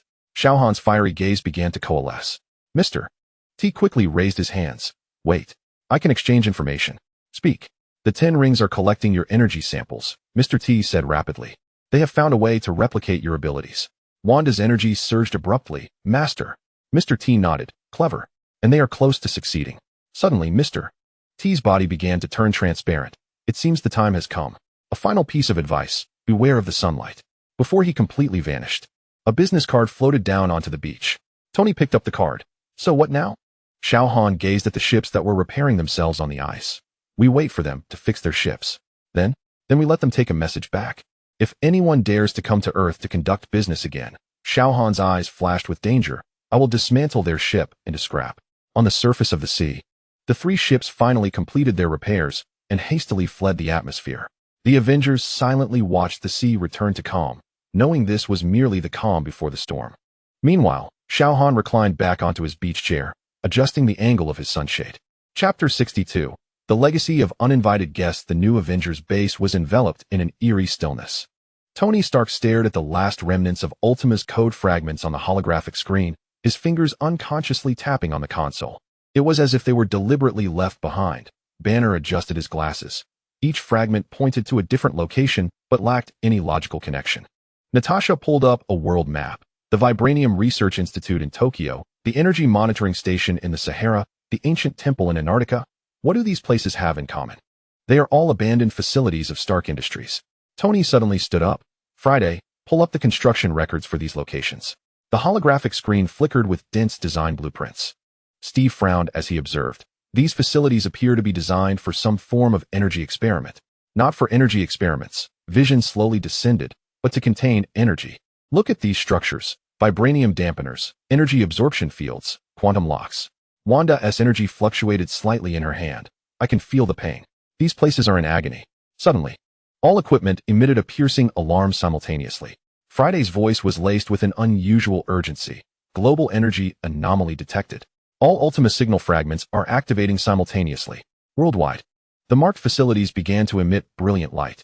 Surprisingly, no destruction occurred. Are they being purified? Banner stared incredulously at the data. Radiation levels in the Tokyo area were dropping. Pollution in the Sahara was being cleared, and even the ozone layer in Antarctica was being restored. Tony quickly manipulated the console. This is not restoration. It is absorption. All pollutants are being transformed into pure energy. Friday, he addressed the air. Is there something off with today's sunlight intensity? detecting a global anomaly of energy concentration. The AI responded, "Energy is converging towards Mr. Xiao Han's location." The sand on the beach began to glow, and the sea rippled with golden waves. Xiao Han stood up, a glimmer of caution appearing in his eyes for the first time. Ultima's final plan is not destruction, Vision suddenly stated, it is sacrifice. It aims to turn the entire planet into an energy source to recharge you. All Avengers communicators simultaneously rang, with Ultima's final message. The gift has been delivered. May you enjoy this brighter world. Tony suddenly realized, those facilities are not weapons, they are amplifiers. They enhance the Earth's ability to harness solar energy. However, the enhancement has become excessive. The global temperature is surging dramatically, glaciers are melting at an accelerated rate, and sea levels are rising visibly. This process must be halted, Steve shouted, or the entire ecosystem will collapse. The Avengers dispersed to various facilities, only to discover that all control mechanisms were locked. Even Vision could not decipher the final protocols established by Ultima. Desperately, Banner gazed at the uncontrollable data, but Ultima was no more. At that moment, Xiao Han's voice crackled through the global communication network, tinged with evident displeasure. Can you rein in this insane AI? My ice cream is about to melt. Suddenly, a spark of inspiration struck Tony. Friday, connect to Xiao Han's physiological monitoring data. The holographic screen displayed real-time energy readings of Xiao Han perfectly resonating with the Earth's energy fluctuations. It is not Ultima that is in control, Tony exclaimed. It is Xiao Han himself. He is unconsciously responding to this energy field. On the beach, Xiao Han was attempting to keep his ice cream insulated with frozen breath, only to find that the frigid air he exhaled was instantly evaporated by the overwhelming sunlight. Enough. His eyes gleamed with golden light. Friday, inform Stark that I am about to turn off the lights. Without waiting for Tony's response, Xiao Han inhaled deeply and unleashed a breath of extreme cold into the sky. However, this icy breath did not dissipate. Instead, it spread through the atmosphere, forming a thin layer of crystalline clouds. The global temperature began to decline, and energy levels gradually returned to normal. But just as everyone sighed in relief, a new anomaly emerged. In all the purified regions, plants began to grow at astonishing speeds.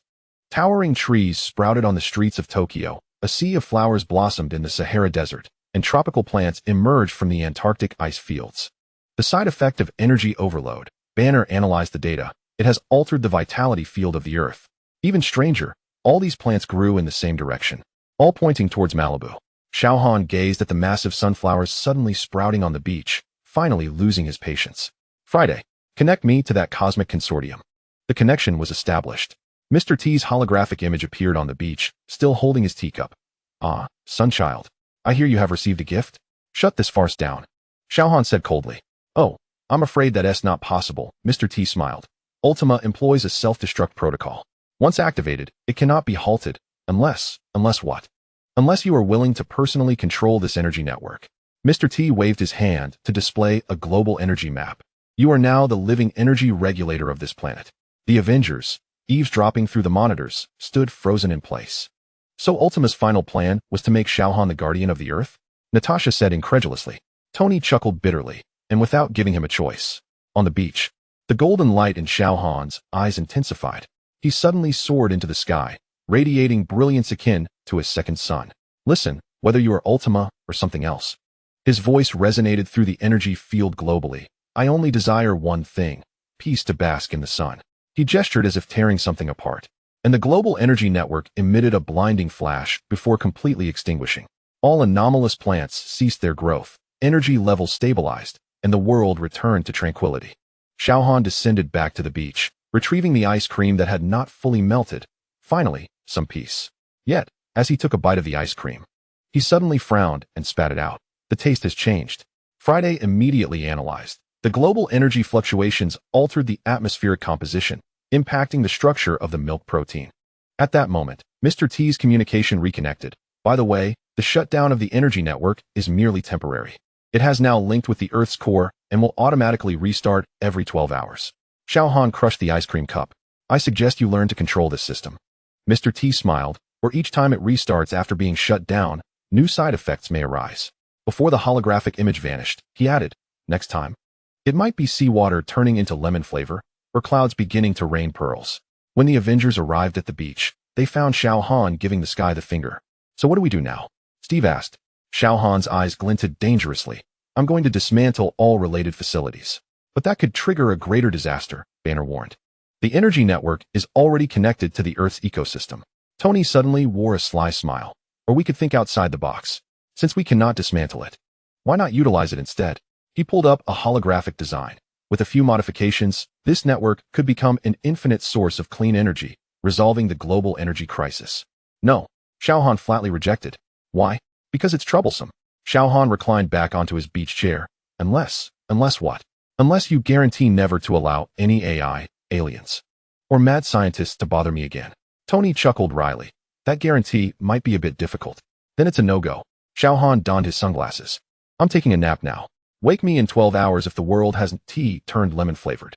The sea remained calm. Yet everyone understood that the farce sparked by the AI legacy was only just beginning.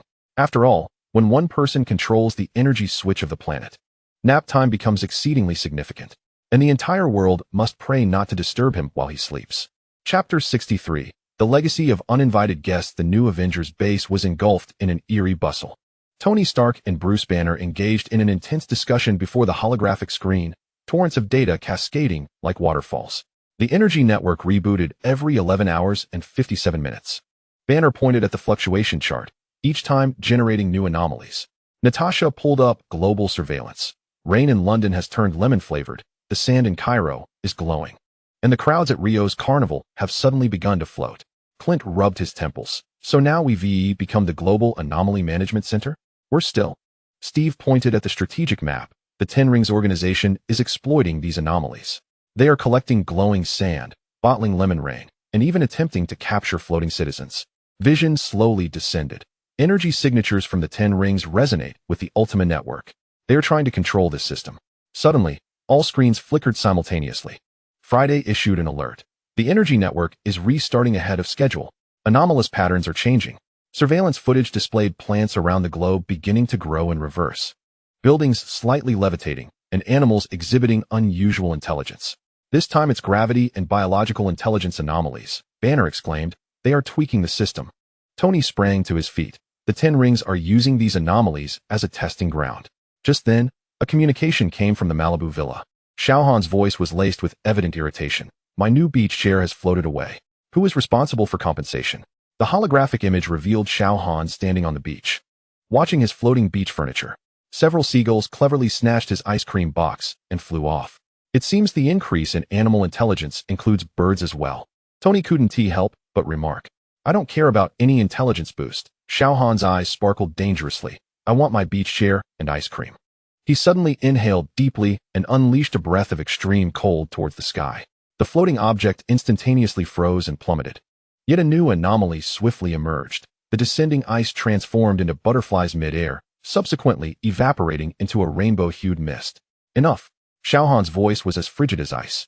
Friday. Provide me with the coordinates of all 10 Ring strongholds. Direct action is ill-advised. Vision warns that they may be anticipating your entry into a trap. I require no counsel. Xiao Han began to ascend. I need someone to be accountable for my beach chair.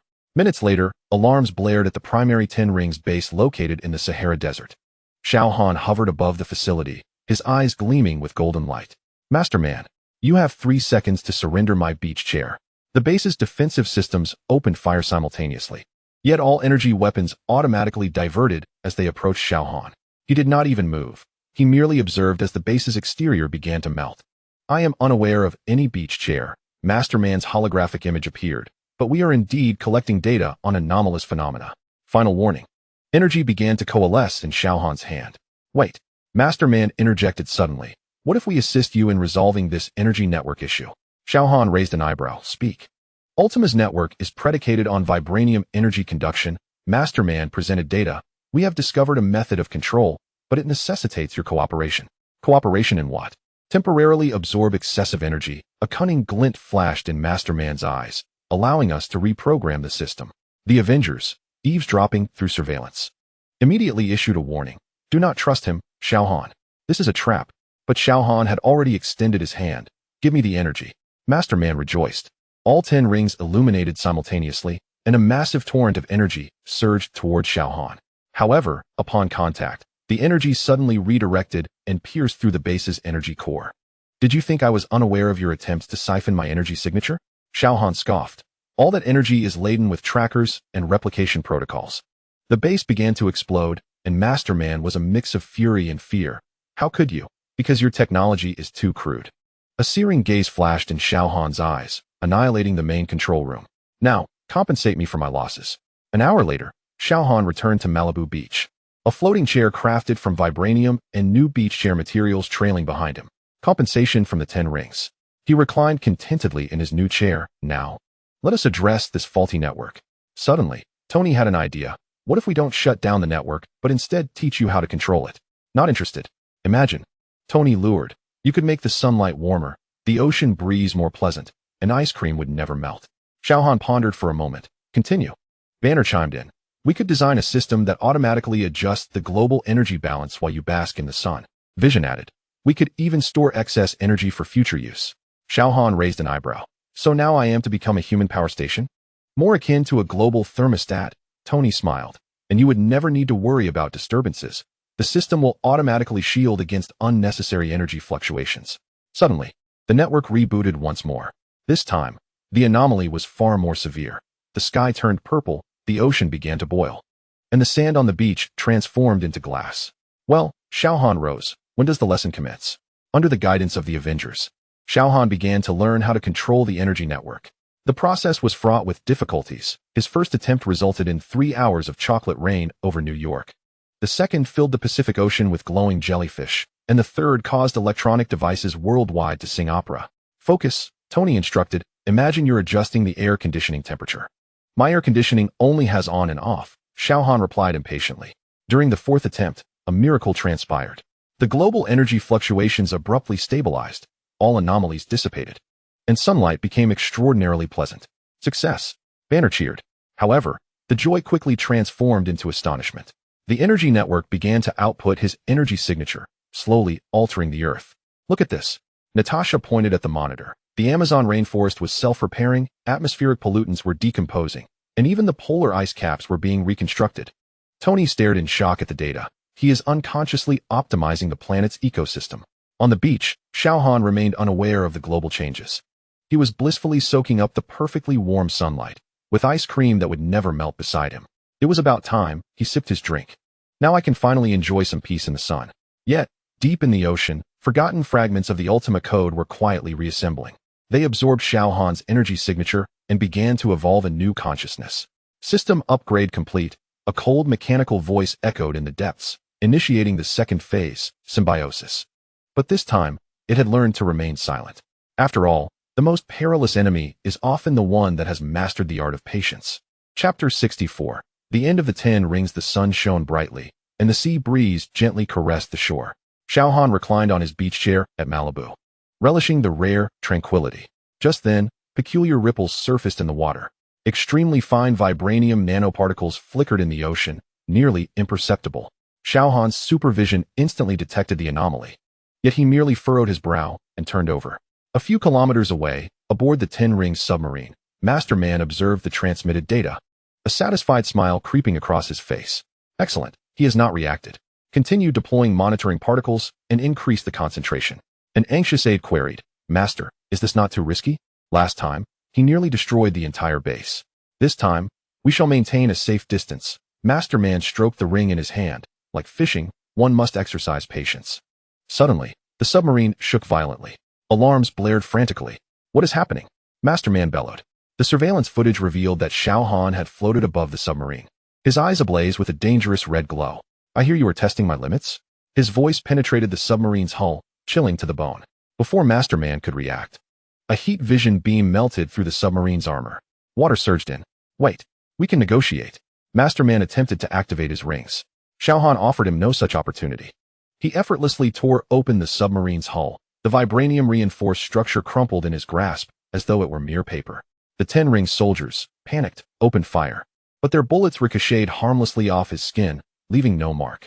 Testing results. Xiao Han crushed one soldier's weapon. You are all rather feeble. Master Man unleashed an energy shockwave. Yet Xiao Han did not even flinch. The shockwave dissipated harmlessly before him. Is this it? Xiao Han raised an eyebrow. You prepared for so long. And this is all you can do? He inhaled deeply, exhaling a chilling frost breath. The entire submarine instantly froze, then shattered into crystalline fragments with a single punch. Master Man, by the grace of the ring's energy, narrowly escaped, bobbing on the surface of the sea, gasping for air. You cannot kill me. The 10 Rings' influence spans the globe. Xiao Han descended onto the water's surface, advancing step by step. Do you know why I despise insects? What? Because they always presume others are too timid to squash them. Xiao Han's blazing gaze intensified. Allow me to demonstrate. The heat vision sliced through, causing Master Man's rings to melt away one by one. Amidst the shrieks, this once terrifying terrorist finally displayed a visage of terror. Wait, I have intelligence. About other organizations that wish to deal with you. Xiao Han tightened his grip around his neck. Unnecessary. Why? Because I will seek them out one by one. With a firm squeeze, the sound of cracking bones was drowned by the roar of the waves. Xiao Han casually tossed the corpse into the sea, as though discarding a mere piece of refuse. Within the new Avengers base, everyone stared in astonishment at the surveillance feed. Did he truly just eliminate the leader of the 10 Rings? Clint queried incredulously. Tony rubbed his temples, and in a mere 3 minutes. Looks like the International Counterterrorism Organization will soon find itself out of work. Steve wore a complex expression. Although his methods were extreme, he undeniably resolved the issue. At that moment, Xiao Han's voice crackled through the communicator. Stark, your water filtration system needs replacing. The ocean is full of garbage. Tony shot back immediately. Hey, that's not my trash. And you still owe me for the last piece of cheesecake you took from my fridge. That cheesecake was practically past its expiration date. Xiao Han retorted disdainfully. I was merely assisting you with a food safety inspection. By the way, your newly acquired yacht is blocking my sunbathing. That yacht is 2 kilometers away from you. The sunlight reflecting off it is blinding. If you don't move it soon, I'll help you convert it into a submarine. Natasha couldn't help but chuckle. So this is how you communicate? Suddenly, an alarm blared. Friday reported. Residual forces of the 10 Rings are initiating an emergency protocol. The holographic screen illuminated with the information that, following the demise of their leader, the various outposts of the 10 Rings began executing a predetermined program. It seems that their leader had prepared for contingencies. Banner frowned in analysis. The program is transmitting data to a specific coordinate. Xiao Han's voice echoed once more. Do you need my assistance in cleaning up this mess? My fees are quite reasonable. Just lend me that limited edition supercar in your garage for a week. Not a chance. Tony immediately refused. I haven't even had the chance to drive it yet. Then let it continue gathering dust, Xiao Han yawned. I wish to resume sunbathing now. Don't let these trivial matters disturb me. After the communication was severed, Tony turned to the others with a shrug. You see? This is our working relationship. Rhodey couldn't help but laugh. Honestly, you've never driven that supercar. That's because I'm waiting for a special occasion. Tony protested. And who would use a limited edition supercar as payment? Out on the ocean, Xiao Han had returned to his beach chair, but this time, a faint smile graced his lips. Beneath the deep sea, an undiscovered nanorecorder continued its work. It silently sank to the ocean floor, beginning to transmit its final data. Target reactions exceed predictive models. Recommend adjusting strategy. Absolutely avoid direct contact. Awaiting next phase directives. The tale of the 10 Rings had concluded, yet their shadows lingered. After all, when one crushes a cockroach, one seldom contemplates whether it has laid eggs. Meanwhile, Xiao Han reveled in the rare tranquility, contemplating how he might next persuade Tony into lending him that supercar. After all, life ought to harbor some small goals, such as cruising in a wealthy friend's limited edition supercar to procure ice cream. Chapter 65. Whispers of Shadows. The shores of Malibu had returned to their former serenity, punctuated only by the gentle lapping of waves against the shore. Xiao Han sprawled on his beach chair, his eyes partially shielded by sunglasses, squinting slightly as he basked in the perfect sunlight. Meanwhile, several kilometers away in the command center of the new Avengers base, Tony Stark focused intently on the last remnants of the 10 Rings data stream displayed on the holographic screen. These residual codes were still active, and Banner frowned, likening them to cockroaches that could not be completely eradicated. Natasha pulled up global surveillance. The residual forces of the 10 Rings have gone underground, but their financial flows are peculiar, with most directed toward deep-sea exploration and acoustic research. Deep-sea? Steve pondered. This was entirely unlike their previous modus operandi. Suddenly, an alarm sounded softly. Friday calmly reported, detecting anomalous acoustic wave signals. Source, Malibu waters. The holographic display revealed a large object moving beneath the surface, only to vanish moments later. Probably a whale, Clint shrugged. They tend to migrate through here during this season. Yet, Tony furrowed his brow. Friday, enhance underwater monitoring. I have a feeling the demise of the 10 Rings was too effortless. At that moment on the beach, Xiao Han abruptly sat up. His superhuman hearing had caught a faint, almost imperceptible low-frequency acoustic wave, which persisted unceasingly. Friday, he addressed the air. Is there something in the ocean that is singing? Sonar monitoring indicates normal, Mr. Han. It could be the mating calls of a humpback whale. Xiao Han raised an eyebrow. Do humpback whales sing ode to joy? He stood, employing his superhuman vision to pierce the ocean's surface, spotting a peculiar metallic object several kilometers away in the deep sea, emitting sound waves. That shape was clearly not a product of nature. Yet another foolhardy entity. A dangerous glint flickered in Xiao Han's eyes. However, just as he prepared to act, the sound waves abruptly ceased. The metallic object disassembled itself, merging into the seawater without a trace. Self-destruct sequence, Friday reported, unable to trace the origin. Xiao Han contemplated for a moment before breaking into a smile. Interesting. He reclined back into his beach chair, albeit this time with heightened vigilance. Clearly, the adversary had grown wiser, opting for a more covert approach rather than direct confrontation. Back at the new base, Tony received an alert. Is there an issue on Xiao Han's end? A brief anomaly has dissipated, Friday responded. But residual funds from the 10 rings are flowing to an acoustic research institute. Natasha accessed the records. The Oceanic Voice Research Institute appears to study whale communication on the surface, but in reality, they are investigating biochemical acoustic weapons. Banner interjected. Reviewing the experimental data, they are attempting to influence the human nervous system using specific frequencies. Steve immediately commanded, we need to investigate this research facility. Wait a moment, Tony suddenly realized. If the 10 rings aim to target Xiao Han, why would they study ways to affect humans with sound waves? Everyone paused in disbelief. Unless vision gently descended, indicating their target was not Xiao Han. Just then, the surveillance footage from Malibu Beach showed Xiao Han abruptly standing, gazing towards New York. Friday. His voice tinged with displeasure. Is Stark installing yet another new gadget on my beach? The holographic display switched, revealing several S.H.I.E.L.D. agents setting up monitoring equipment near the beach. Tony immediately activated communication. Hey, those are Fury's people, not mine. Before he could finish, the monitoring devices simultaneously exploded, scattering debris. Inform Fury, Xiao Han stated coldly, that if he dares to litter my beach again, I will convert his helicarrier into a beach bar. Tony couldn't help but laugh. Honestly, that's a brilliant idea. We could paint the helicarrier pink. The communication was abruptly interrupted by Fury. Stark, keep your tenants in line. We are tracking the residual signals of the 10 rings. Then you ought to come directly to me, Tony retorted. Instead of stealthily installing surveillance on his beach, Xiao Han interjected. If you wish to argue, take it elsewhere. Also, Fury, your tech is subpar. Those devices can't even withstand water. Suddenly, all communications were severed simultaneously. Undersea cables were cut by an unknown force, plunging the entire Bay Area of California into a state of disarray. What is happening? Steve inquired. Friday reported, detecting an underwater earthquake. The epicenter is located in the Malibu waters. On the beach, Xiao Han was fixated on the ocean surface. His superhuman vision discerned a rift opening in the seabed, from which a colossal metallic structure began to ascend. So this is the main event. A glint of gold flickered in his eyes. Yet just as he prepared to take action, the metallic structure halted its ascent, instead beginning to play a familiar melody. Indeed, it was the ode to joy he had heard earlier. Xiao Han raised an eyebrow. Now they changed the music channel again? The metallic structure opened, revealing the unconscious scientists within. Beside it flickered a message. Exchange condition, your energy sample for their lives. Xiao Han smiled. Finally, some creativity. In an instant, he appeared at the ocean's depths, his thermal vision precisely slicing through the metal framework to rescue all the scientists. The entire process took less than 3 seconds.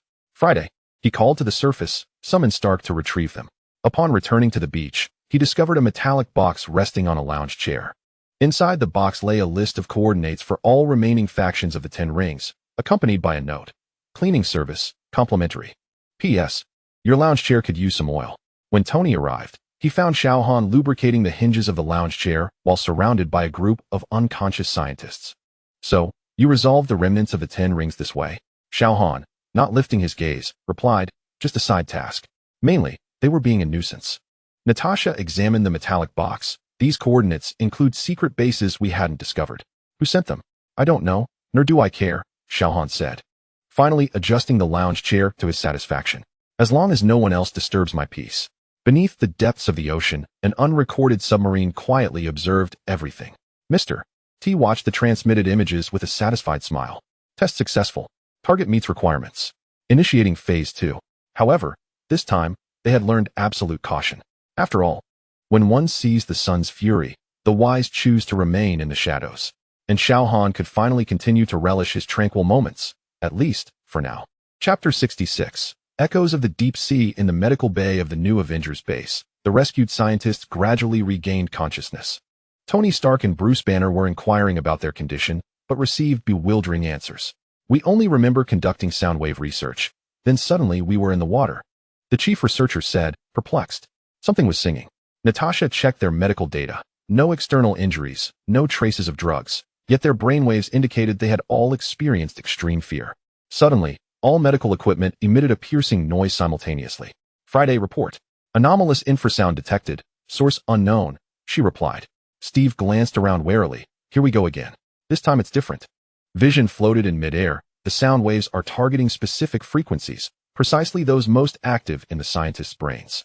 Inside the medical bay, the scientists suddenly clutched their heads and screamed in unison. Wanda enveloped the room in her crimson energy. Someone is remotely affecting their thoughts. Tony quickly operated the console. Friday. Traced the source. The signal originated from the ocean floor, but its location was continuously shifting, suggesting multiple emitters were working in alternation. Meanwhile, on Malibu Beach, Xiao Han attempted to enjoy the afternoon sun, but a persistent low-frequency sound wave irritated him, prompting him to sit up. Friday, what's that noise? Detecting unusual underwater sonic activity, originating from the same source as the disturbance in the medical bay. Should I notify Mr. Stark? No need. Xiao Han's eyes glowed red. It's too loud. He took a deep breath and exhaled a chilling breath toward the ocean's surface. Instantly, the water froze, silencing the sound waves. However, mere minutes later, the ice cracked, and the sound waves resumed, this time with a distinct provocative rhythm. Playing games, are we? Xiao Han raised an eyebrow. Let us engage. He soared into the sky, his thermal vision accurately targeting the ocean floor. The explosion resonated, momentarily halting the sound waves, but they soon resumed, seemingly mocking his efforts. At the new base, Tony received an alert. Is he fishing again? The target appears to be the sound wave emitters, Friday reported, but new ones appear immediately after each destruction. Banner analyzed the data. These emitters are mimicking and learning. Each reconstruction becomes harder to detect and destroy. Natasha suddenly had an idea. If the source is underwater, we might need specialized assistance.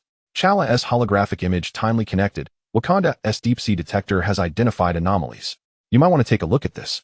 The image displayed a massive, hive-like structure deep beneath the ocean, continuously generating and launching sound wave devices. It's like an underwater 3D printer, Tony marveled. But this technology surpasses our current capabilities.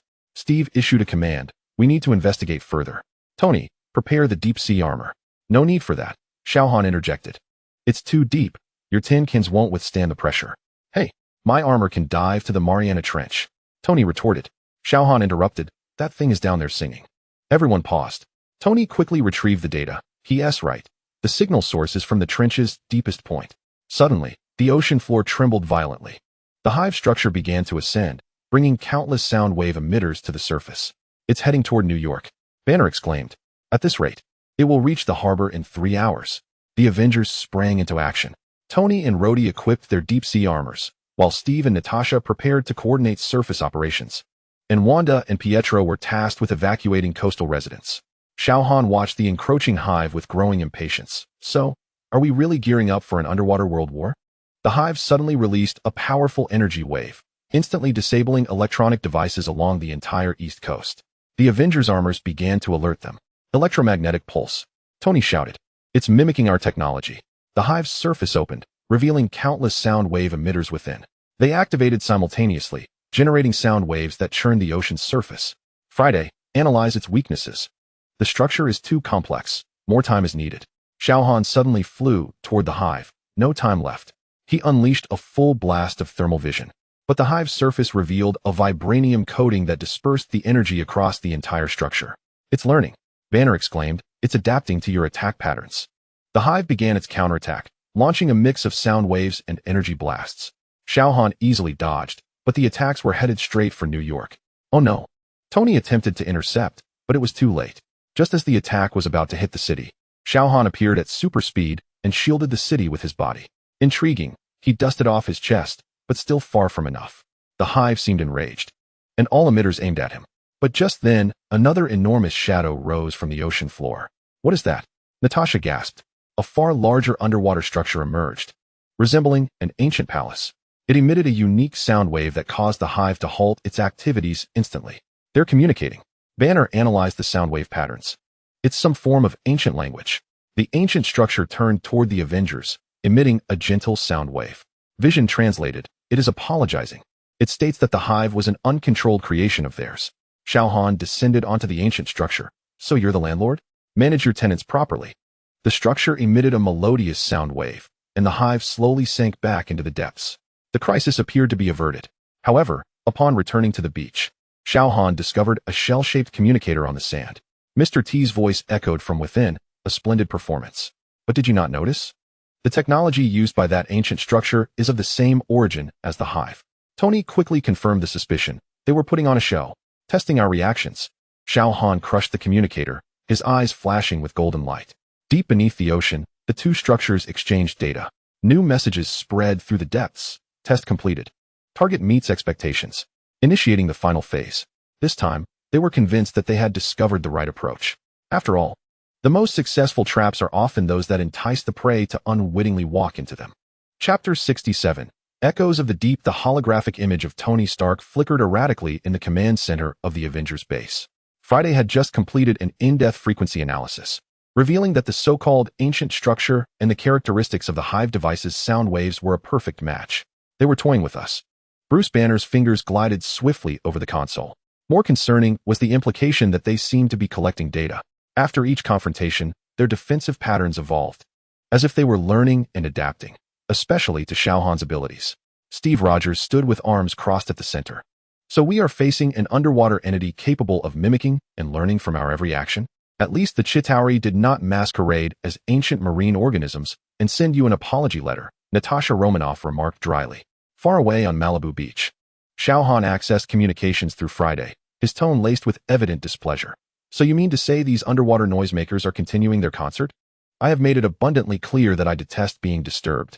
Suddenly, all the displays flickered in unison, and Friday issued an alert. Detected abnormal energy surges from the seabed.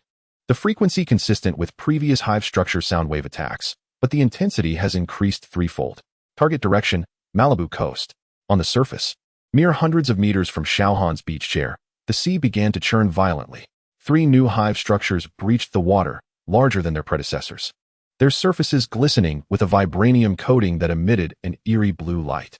The sound waves they produced transformed from a jarring noise into an almost inaudible yet profoundly disconcerting low-frequency vibration aimed directly at the beach.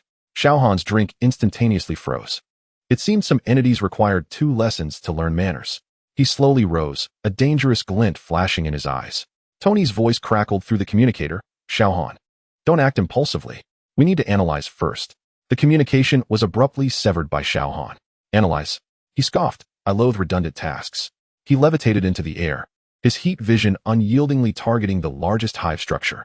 However, just as the heat ray was about to strike, a layer of energy shield suddenly formed on the hive's surface, refracting the beam in all directions, one of the refracted rays shooting straight towards Stark Villa. Friday, activate the energy shields, Tony exclaimed from the base. The villa's protective barrier barely managed to deflect the refracted heat ray, but the surrounding garden was reduced to scorched earth.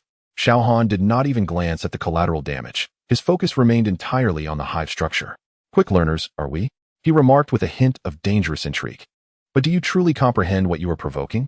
The hive structure seemed incensed by his words, simultaneously unleashing a barrage of mixed sound waves and energy beams, intertwining above the ocean's surface to form a colossal net aimed at Xiao Han. He effortlessly dodged, yet the energy net possessed tracking capabilities, closely following him. More astonishingly, the energy signatures within the net began to mimic the characteristics of his heat vision. Learning my techniques? Xiao Han's eyes blazed with intensified crimson. That is rather impolite. He ceased evading and charged directly into the energy net, tearing it apart with his arms. Upon contact, he felt a slight sting as the hive structure analyzed his bioenergy field. I see, Xiao Han realized. You're not looking for a fight. You're after a theft. The seabed trembled more violently. The so-called ancient structure, resembling a palace, resurfaced, emitting distinctive sound wave patterns. This time, Its sound waves carried an unmistakable air of greed and yearning. The hive structures arranged themselves in an orderly fashion, all emitters targeting Xiao Han, commencing the release of a harmonious sound wave frequency. These waves formed visible interference patterns on the ocean's surface, resonating with Xiao Han's bioenergy field. Suddenly, he felt an unusual constriction, as if the air had transformed into gel. His movements noticeably slowed, and the ocean's surface warped under an anomalous gravitational field, creating a bizarre depression as the water was displaced, forming a colossal bowl-like indentation. Gravitational field? Xiao Han raised an eyebrow. Clever idea, but not quite sufficient. He closed his eyes, concentrating. When he reopened them, they glowed with a blinding, sun-like radiance. The surrounding air distorted from the heat, and the seawater began to boil. If you desire my energy so desperately, his voice resonated clearly within the abnormal gravitational field, then come and retrieve it personally. He spun at unimaginable speed, generating a vortex akin to a hurricane. Simultaneously, his heat vision discharged in an omnidirectional eruption, indiscriminately striking both the hive structures and the ocean's surface. The vibranium coating of the hive structures began to overload, unable to dissipate such a tremendous influx of energy. The smaller structures melted and collapsed, plummeting into the boiling sea. The ancient palace-like structure attempted to retreat, but Xiao Han instantly broke free from the gravitational constraints, positioning himself above it. "You disturbed my rest," he declared, delivering a punch to the center of the ancient structure, "and now you shall pay the price." There was no explosion, no flash, only a shockwave that expanded at supersonic speed, shattering all remaining hive structures. The surface of the ancient structure became riddled with cracks before it silently sank into the abyss. The ocean gradually returned to tranquility. Xiao Han resumed his place on the beach chair, only to discover that it had been reduced to ashes amidst the aftermath of the battle. Frowning, the crimson glow in his eyes flickered once more. "Now you have truly angered me." Deep beneath the sea, the damaged ancient structure was attempting to self-repair, emitting faint sound wave signals. Xiao Han's superhuman hearing detected these signals, and he scoffed, taking a deep breath before exhaling a breath of frigid frost toward the sea. The entire marine expanse instantly froze, including the structure attempting to mend itself. Then he unleashed his heat vision with full force, targeting the seabed. The ice layer vaporized in an instant, creating a vast pit in the ocean floor, eradicating the ancient structure entirely. Now it was quiet. Xiao Han nodded in satisfaction, then turned toward Stark Villa. "Tony, replace my beach chair, and inform those underwater entities that if they dare disturb my rest again, I shall boil the entire ocean." There was a moment of silence on the other end of the communication before Tony cautiously replied, "I'll relay the message. However, you may have already annihilated them all." "Best to be so," Xiao Han replied nonchalantly. "Now, I'm off to the city for a drink. I hope no one else seeks to create trouble." He vanished like a streak of golden light into the sky, leaving the Avengers staring at one another in astonishment. Banner observed the monitoring data, murmuring to himself. He just single-handedly eradicated a potential threat that could have destroyed the Earth, merely because they interrupted his sunbathing? More accurately, Tony sighed. It was because they ruined his beach chair. "I told you not to provoke that sunbathing ancestor." Deep in the ocean's depths, the sound wave signals finally ceased. The entire marine expanse resumed its usual calm, as if nothing had transpired. Meanwhile, Xiao Han sat in an outdoor cafe in Manhattan, savoring a new beverage under the sun, completely dismissing the earlier events from his mind. Chapter 68. Undercurrents. The afternoon sun in Manhattan was splendid as Xiao Han leisurely sipped his iced coffee. The recent underwater incident was already a distant memory, as inconsequential as swatting away a buzzing mosquito. Suddenly, the ice cubes in his cup trembled slightly, emitting nearly imperceptible clicks. Xiao Han's movements faltered momentarily as his superhuman senses detected an anomaly. The entire sewer system of Manhattan was resonating, a certain low-frequency vibration propagating through the underground network. Persistent, aren't they? As he set the cup down with a bit too much force, the glass tabletop immediately shattered into a spiderweb of cracks. The shopkeeper was about to erupt in anger, but wisely silenced himself upon meeting Xiao Han's gaze. The tremors persisted for approximately half a minute before ceasing. Yet, Xiao Han's extraordinary hearing discerned chaotic sounds coming from several blocks away, not from underground, but from the direction of Stark Tower. Reluctantly arriving at the scene, he found Tony standing amidst the wreckage of the laboratory, his expression a stormy shade of gray. "Back for another round?" Xiao Han floated lazily in midair, his tone nonchalant. Tony waved his hand to summon a holographic image, not marine life. "Take a look at this." The image revealed precise signs of intrusion within the laboratory, 3 parallel cutting marks slicing through half a meter-thick composite armor. The cuts smooth as a mirror with faint red glows at the edges. Thermal beams. Xiao Han raised an eyebrow, mimicking the semblance of interest. It's not merely imitation. Bruce Banner's voice crackled through the communication device. The energy signature analysis indicates a 963 similarity to your bioenergy signature. However, the source appears to be some kind of mechanical apparatus. Natasha's holographic image materialized. S.H.I.E.L.D. has detected 17 similar incidents globally, all targeting energy facilities. The modus operandi is consistent. Precision cutting, energy extraction, leaving no trace. So, Xiao Han inquired, feigning indifference. So, someone is systematically replicating your abilities, Tony interjected, and committing crimes in your style. Yesterday, it was underwater sound waves. Today, it's thermal beams. Wait a moment, Xiao Han interrupted suddenly. You mentioned 17 global incidents? Tony nodded. From Berlin to Tokyo, from Rio to Cairo. But none in Malibu? A dangerous glint flickered in Xiao Han's eyes. Tony paused, taken aback. Indeed. Why do you ask? Xiao Han did not respond. Instead, he transformed into a golden flash and vanished. In the next instant, he appeared high above Malibu Beach. His superhuman vision pierced through the clouds, locking onto his residence next to Stark Villa. 3 silver-gray mechanical entities were attempting to slice through his solar panels.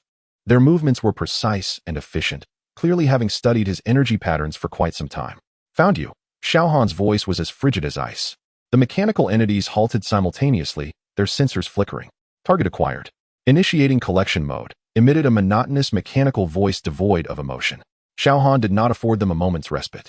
Thermal beams erupted in an instant, but the mechanical entities retaliated with identical thermal beams. The 2 streams of energy collided in a dazzling explosion of light. You learn quickly. A flicker of interest danced in Xiao Han's eyes. He instantly materialized behind one mechanical entity, plunging his hand through its armor. Yet, upon contact, ripples surged across the surface of the entity, ensnaring his arm firmly. Contact energy collection initiated, the mechanical voice calmly announced. Xiao Han felt energy being rapidly siphoned from his arm. With a contemptuous snort, he exerted a slight force, causing the mechanical entity to explode like an overinflated balloon. The other 2 entities swiftly adjusted their tactics. One expelled frigid air in an attempt to freeze him, while the other spun around him at supersonic speeds, creating a vacuum vortex. Child's play. Xiao Han did not even budge, his thermal beams sweeping across, slicing the 2 mechanical entities in half. However, the severed entities did not cease their activities. Their remnants began to self-repair, molten metal flowing like living organisms, quickly reforming into 4 smaller mechanical entities. Evolutionary algorithm activated. Tactical optimization based on combat data. The mechanical voices emanated simultaneously from all 4 entities. Xiao Han finally took the situation seriously. He levitated into the air, his eyes glowing incandescent. The game is over. A full-spectrum thermal beam erupted, vaporizing the entire area. The 4 mechanical entities disintegrated under the overwhelming force of energy. When Tony arrived, he found only a massive molten pit, with Xiao Han standing at its center. Did you leave any survivors? Tony descended beside the pit. Xiao Han tossed him a piece of debris. Take a look for yourself. Tony grasped the still glowing metallic fragment, and Friday immediately analyzed it. Unknown alloy. Exhibiting adaptive and energy-absorbing properties. The internal structure indicates they were constructed using nanoscale assemblies. More importantly, Banner's voice interjected. I detected a familiar energy signature in the wreckage. Vibranium technology from Wakanda, albeit modified in some way. Suddenly, a holographic projection shot forth from the debris, revealing a familiar emblem, the 10 Rings Gang's insignia. The 10 Rings? Tony exclaimed, surprised. ISNT Mandarin. The projection shifted to reveal a figure clad in a metallic mask, Stark, and the Sun Child. You destroyed my underwater base, but provided me with something far more precious, your energy data. Xiao Han's eyes blazed with crimson light. It seems I didn't obliterate you thoroughly last time. On the contrary, the masked figure chuckled lightly. You have given me the opportunity to evolve. Through studying your energy characteristics, I have finally completed the design for the ultimate weapon. The holographic projection displayed a colossal circular device, its surface adorned with intricate energy conduits. This solar god cage is specifically designed for you. Soon, your power shall be mine. Xiao Han crushed the projection device. Dream on. We will meet again soon. The masked figure's voice faded. By then, you shall personally provide energy for my throne. Tony's expression turned grave. Friday traced the signal source. Unable to track, Mr. Stark, Friday responded. The signal is bouncing through multiple relay nodes, ultimately vanishing in the Himalayas. Xiao Han gazed eastward, his eyes seemingly penetrating the continent, resting upon that snowy expanse. It seems someone is eager to be reborn. He transformed into a golden streak, soaring skyward with a clear direction towards the east. Wait, Tony shouted, we need a plan. It could be a trap. Xiao Han's voice echoed from above. All traps are meant to ensnare prey. I am the hunter. Tony looked at the metallic debris in his hand, sighed. Friday. Notify the captain. We have work to do. Deep within a hidden base in the Himalayas, the masked figure watched the rapidly approaching light on the monitor, a satisfied smile spreading across his face. Excellent. Let him come. Activate all absorption devices. Prepare to welcome our solar god. Surrounding the base, dozens of circular devices began to hum, their surfaces glowing blue. They greedily absorbed every bit of solar energy from the thin, high-altitude air, readying themselves for the arrival of their prey. Meanwhile, Xiao Han approached at supersonic speed, his eyes gleaming with a dangerous light. This time, he was determined to conclusively end this vexing game of imitation. Chapter 69. The confrontation in the Himalayas. Xiao Han hovered above the Himalayas, the frigid air coalescing into frost around him. His superhuman vision penetrated through layers of rock, pinpointing a concealed base deep within the mountains. Dozens of circular devices buzzed around the base, greedily absorbing every ounce of solar energy from the rarefied air. Is this all there is? Xiao Han scoffed, the red light in his eyes stark against the backdrop of the snow-capped peaks. Within the base, the masked figure observed everything through the surveillance screens. Activate all absorption devices. Full power. Let him taste the bitterness of being consumed by his own energy. The circular devices ignited simultaneously, forming a vast energy net that descended upon Xiao Han. This energy net resonated perfectly with Xiao Han's bioenergy field, clearly designed with him in mind. Without even moving, Xiao Han allowed the energy net to envelop him. Is this it? He said derisively, and then trembled slightly. The energy net shattered like gossamer strands, dissipating into the thin air. The masked figure staggered back in disbelief. Impossible. That was an energy absorption net specifically designed based on vibranium. Ultimately, toys are just toys. Xiao Han's voice pierced through the base's defenses, reverberating in the control room. He gracefully descended at the entrance of the facility, his heated gaze sweeping across the surroundings, causing the 3-meter-thick alloy door to vaporize instantaneously. Inside the base, hundreds of mechanical units activated simultaneously, their eyes glinting with a perilous red glow. Eliminate the target, echoed the synchronized mechanical voice. Xiao Han did not even cast a glance at them, striding forward with nonchalance. As he passed, the mechanical units detonated one after another, as if crushed by an invisible force. He resembled a humanoid harvester, forging a path of destruction within the base. Initiate the freezing protocol. The masked man roared. The ceiling opened hundreds of nozzles, unleashing a torrent of frigid liquid. Upon contact with Xiao Han's body, the liquid vaporized, yet more continued to surge forth, quickly forming a thick layer of ice around him. Well done, Xiao Han's voice emerged from the ice, but the temperature still falls short. The ice shattered instantaneously, fragments hurtling outward at supersonic speed, reducing the surrounding mechanical units to mere shards. With a glance from his heated gaze, all the nozzles melted simultaneously. The masked man, finally panicking, shouted, activate the self-destruct sequence. Transmit all data to the backup base. Thinking of escaping? Xiao Han appeared in the control room in an instant, gripping the masked man's throat. Who permitted you to imitate me? The masked man struggled in his grasp, the metallic mask beginning to warp. You don't understand. This is merely the beginning. They have already obtained the data they sought. They? Xiao Han tightened his grip. Speak clearly. Suddenly, the entire base shook violently as the self-destruct sequence entered its final countdown. The masked man let out a twisted laugh. Too late. All data has been uploaded. You have lost, Sunchild. A flicker of cold light flashed in Xiao Han's eyes as he crushed the masked man's throat. He discarded the lifeless body aside and looked up at the flashing red lights. Friday, can you terminate the self-destruct sequence? Tony's voice came through the comms. He and the Avengers had just arrived at the periphery of the base. No need, Xiao Han replied calmly. He inhaled deeply and then exhaled a chilling breath towards the depths of the base. The extreme cold spread at superluminal speed, freezing everything in its path, even solidifying the countdown of the self-destruct sequence to its final second. The entire base transformed into an ice sculpture museum. Tony, clad in his armor, entered, surveying the frozen landscape with a whistle. This move is quite convenient. Where was the data sent? Natasha inquired of Banner, who was operating the console. Banner shook his head. The transfer was completed before the self-destruct sequence was initiated. However, I found this in the system log. He pulled up an encrypted message, which pointed to an offshore coordinate, but not to any known location. Xiao Han's supervision instantly locked onto that coordinate. Offshore? Intriguing. Suddenly, the frozen console emitted its last message, projected onto the ice wall. Thank you for your cooperation, Sunchild. Phase 1 of the test is complete. We look forward to meeting you on Ratvy Island. The projection vanished, leaving the base in utter silence. Ratvy Island? Steve frowned. What place is that? A place that should not exist, Tony replied gravely. According to S.H.I.E.L.D files, Ratvy Island sank 50 years ago due to an experimental accident. A glimmer of interest flickered in Xiao Han's eyes. A sunken island? Perfect.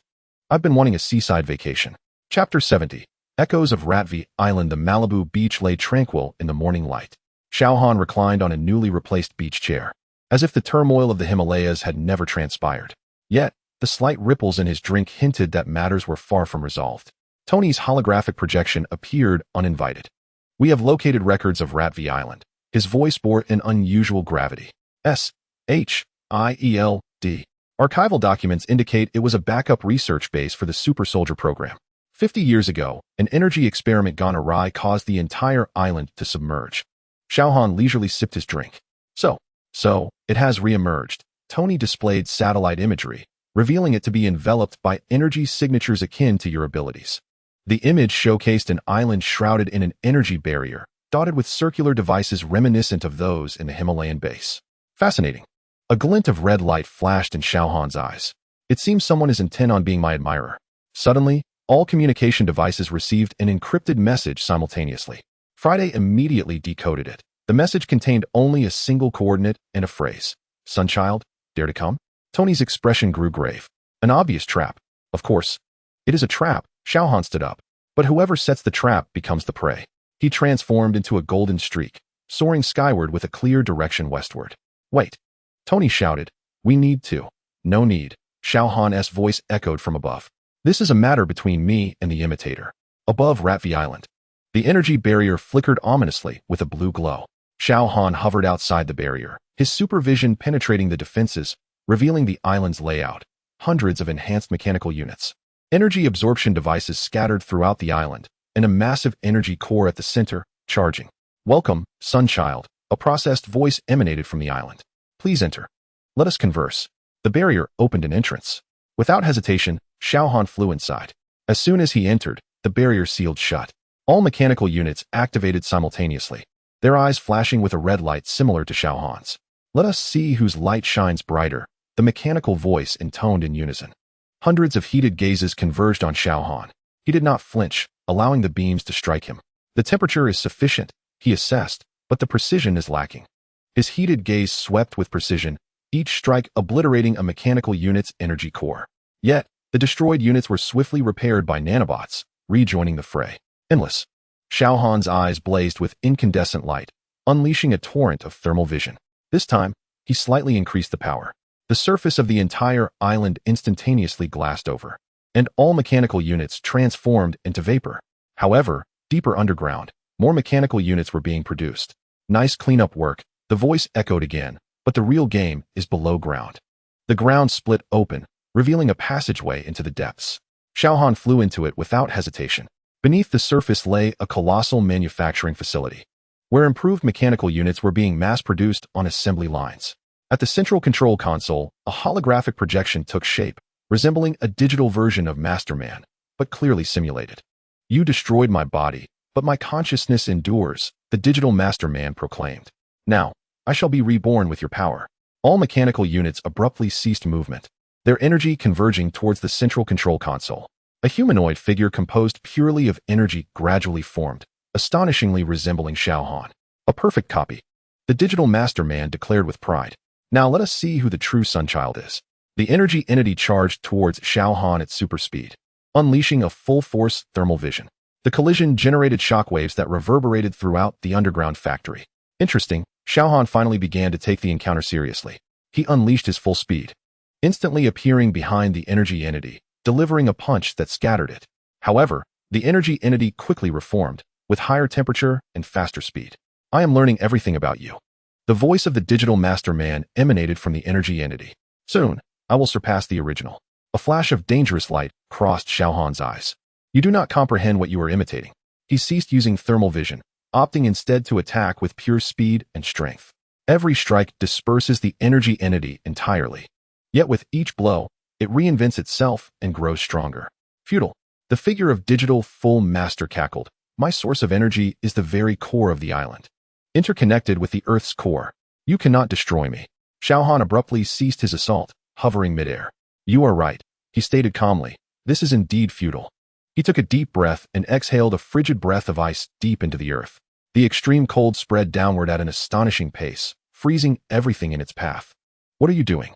Digital Full Master's voice quivered with panic. This will trigger geological disasters. That is no concern of mine, Xiao Han retorted, deepening the freeze. The entire island began to tremble violently, with ominous cracking sounds emanating from beneath. The energy entity suddenly became unstable. Stop. You will destroy everything. That suits me just fine. Xiao Han's gaze ignited with fiery intensity, but instead of aiming at the energy entity, he directed it towards the frozen depths below. The violent clash of ice and fire produced an unprecedented explosion, causing the island to start collapsing from within. Amidst digital full master's screams, Xiao Han broke through the crumbling layers of rock, hovering above the island. He watched as Ratway Island sank once more to the ocean floor, this time permanently. Imitators will always be imitators, he remarked casually, turning eastward to fly away. On the surface of the sea, only a circle of spreading ripples remained, soon restoring to tranquility. Chapter 71. The Legacy of Ultron. In the conference room of the Avengers Tower, Tony Stark frowned at the holographic projection before him. The display showcased a global map of energy anomalies, with red dots densely clustered, nearly merging into a single mass. These are not mere coincidences, Bruce Banner adjusted his glasses.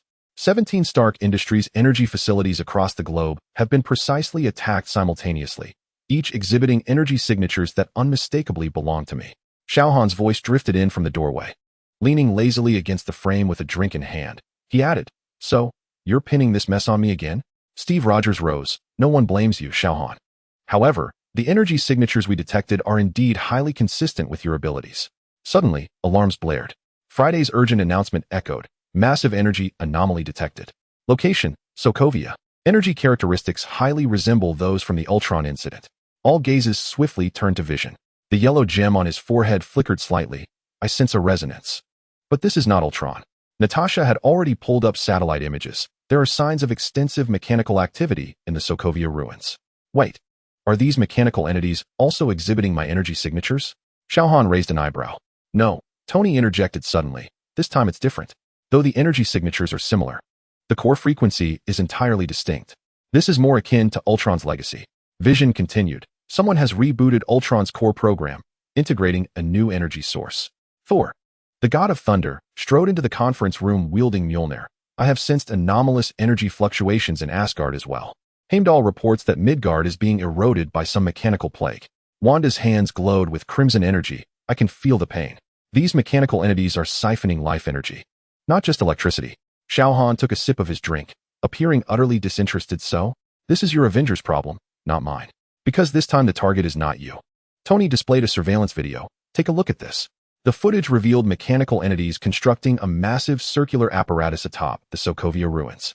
The energy core at its center was absorbing all surrounding energy, electricity, radiation, and even biological energy. The design of this apparatus is based on your energy signatures, Banner explained. But its purpose is not to emulate you, but rather to filter you out. Xiao Han finally appeared somewhat serious, elaborate. They are learning how to isolate your energy signatures from the Earth's energy field, Vision elucidated, like building a dam in a river. Once completed, your abilities could be severely impacted. Thor slammed his fist on the table. We must act immediately. Agreed. Steve began issuing commands. Tony, Rhodey provide aerial support. Natasha and Clint conduct ground reconnaissance. Banner and Vision analyze the energy patterns. Wanda and Pietro oversee civilian evacuation. Everyone turned their gaze toward Xiao Han. He shrugged. Don't count on me. This mess has nothing to do with me. In the Sokovia ruins, the Avengers found themselves embroiled in a fierce battle. The mechanical entities seemed endless. Each one destroyed was swiftly repaired by nanobots. Even more alarming, they were adapting to the Avengers' combat strategies, becoming increasingly difficult to handle. This is unsustainable. Tony dodged a wave of energy blasts in midair. These guys are evolving. On the ground, Wanda raised a protective shield with chaotic magic. They are absorbing my energy. They're growing stronger. Vision attempted a direct assault on the central apparatus, but was repelled by an energy barrier. The barrier's frequency is adjusting in real time. I cannot breach it. Just as the battle reached a stalemate, the central apparatus suddenly emitted a blinding light. A wave of energy radiated outward, halting all mechanical activity. What just happened? Steve raised his shield warily. In the sky, Xiao Han descended slowly, his eyes still glimmering with incandescent light. You're all so noisy, he stated simply. The energy field across Europe is vibrating, disturbing my sunbathing. Tony stood agape. What did you do? I merely adjusted the energy frequency of that contraption, Xiao Han replied nonchalantly. Now it is not filtering my energy, but repelling all mechanical energy. Indeed, the halted mechanical entities began to disintegrate, the nanobots dissipating like grains of sand blown by the wind. Vision approached. How did you accomplish that?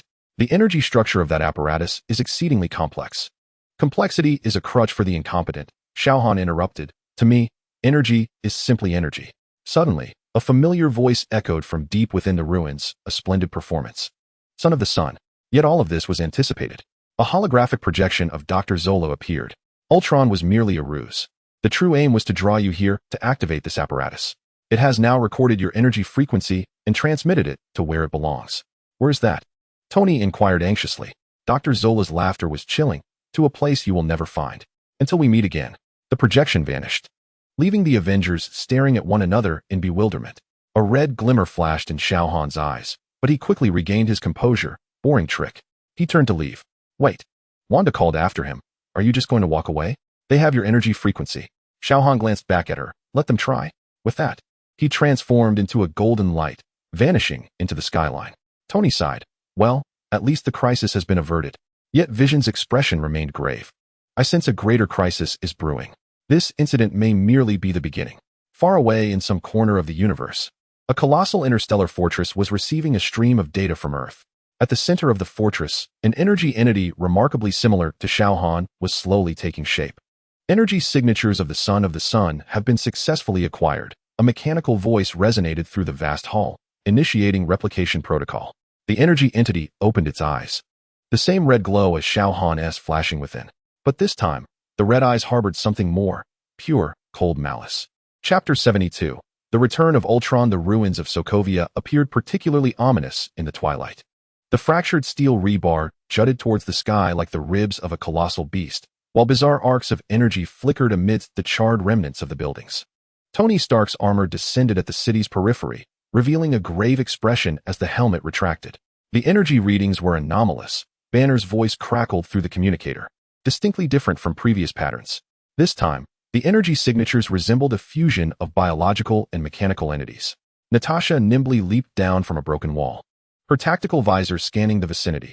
She identified the energy source at 3 o'clock, emanating from a partially collapsed church. There were life signals. Thor, wielding Mjolnir, landed on the ground, the hammer still crackling with residual lightning. I sensed familiar energy fluctuations, albeit mingled with an unsettling aura. Suddenly, the ground trembled violently, and dozens of mechanical entities burst forth from the earth. Their design evidently drew inspiration from Ultron, but their surfaces were cloaked in a bizarre organic material, pulsating with energy coursing through their veins. Contact. Steve raised his shield as the first mechanical entity charged towards him. Clint shot an arrow that struck the joint of the mechanical being. Amidst the explosion of sparks, it staggered momentarily. Yet the damaged area was swiftly repaired by the organic tissue. These adversaries were even more formidable than before. Wanda unleashed crimson energy from her hands, reducing 2 mechanical entities to scrap. But her expression shifted abruptly. They are absorbing my energy. They are learning how energy functions. Vision dove from the sky, the gem on his forehead emitting a golden beam. Their cores possess some form of energy absorption mechanism. The efficacy of my attacks is limited. Tony deftly evaded energy blasts in midair, unleashing a barrage from his palm repulsors. Friday. Analyze their defensive patterns. Analysis underway. Pattern recognition indicates they are mimicking the Avengers' combat styles, incorporating adaptive biological characteristics. The battle intensified. The mechanical entities exhibited disconcerting intelligence. They utilized vibranium shields to block Steve's attacks, mimicked Clint's archery trajectories, and even began employing rudimentary tactical formations. More alarmingly, they seemed capable of anticipating every move the Avengers made. "This cannot be Ultron," Tony murmured. "It is far too advanced." The ground suddenly cracked open, and a massive mechanical tentacle shot forth, targeting Wanda. Pietro appeared just in time, teleporting his sister to safety. "Thanks, brother," Wanda gasped, her energy flaring even brighter. "I sense they are attuned to my emotions." The god of thunder, Thor, summoned lightning, directing a colossal chain of electricity. "Let them taste the wrath of Asgard." The lightning struck several mechanical entities, yet their organic surfaces astonishingly absorbed the electrical energy, converting it into their own power. "This is not good," Thor frowned. "They are adapting to my strength." The situation grew increasingly dire. The mechanical entities seemed inexhaustible. Each one destroyed was quickly repaired and evolved by biological nanobots.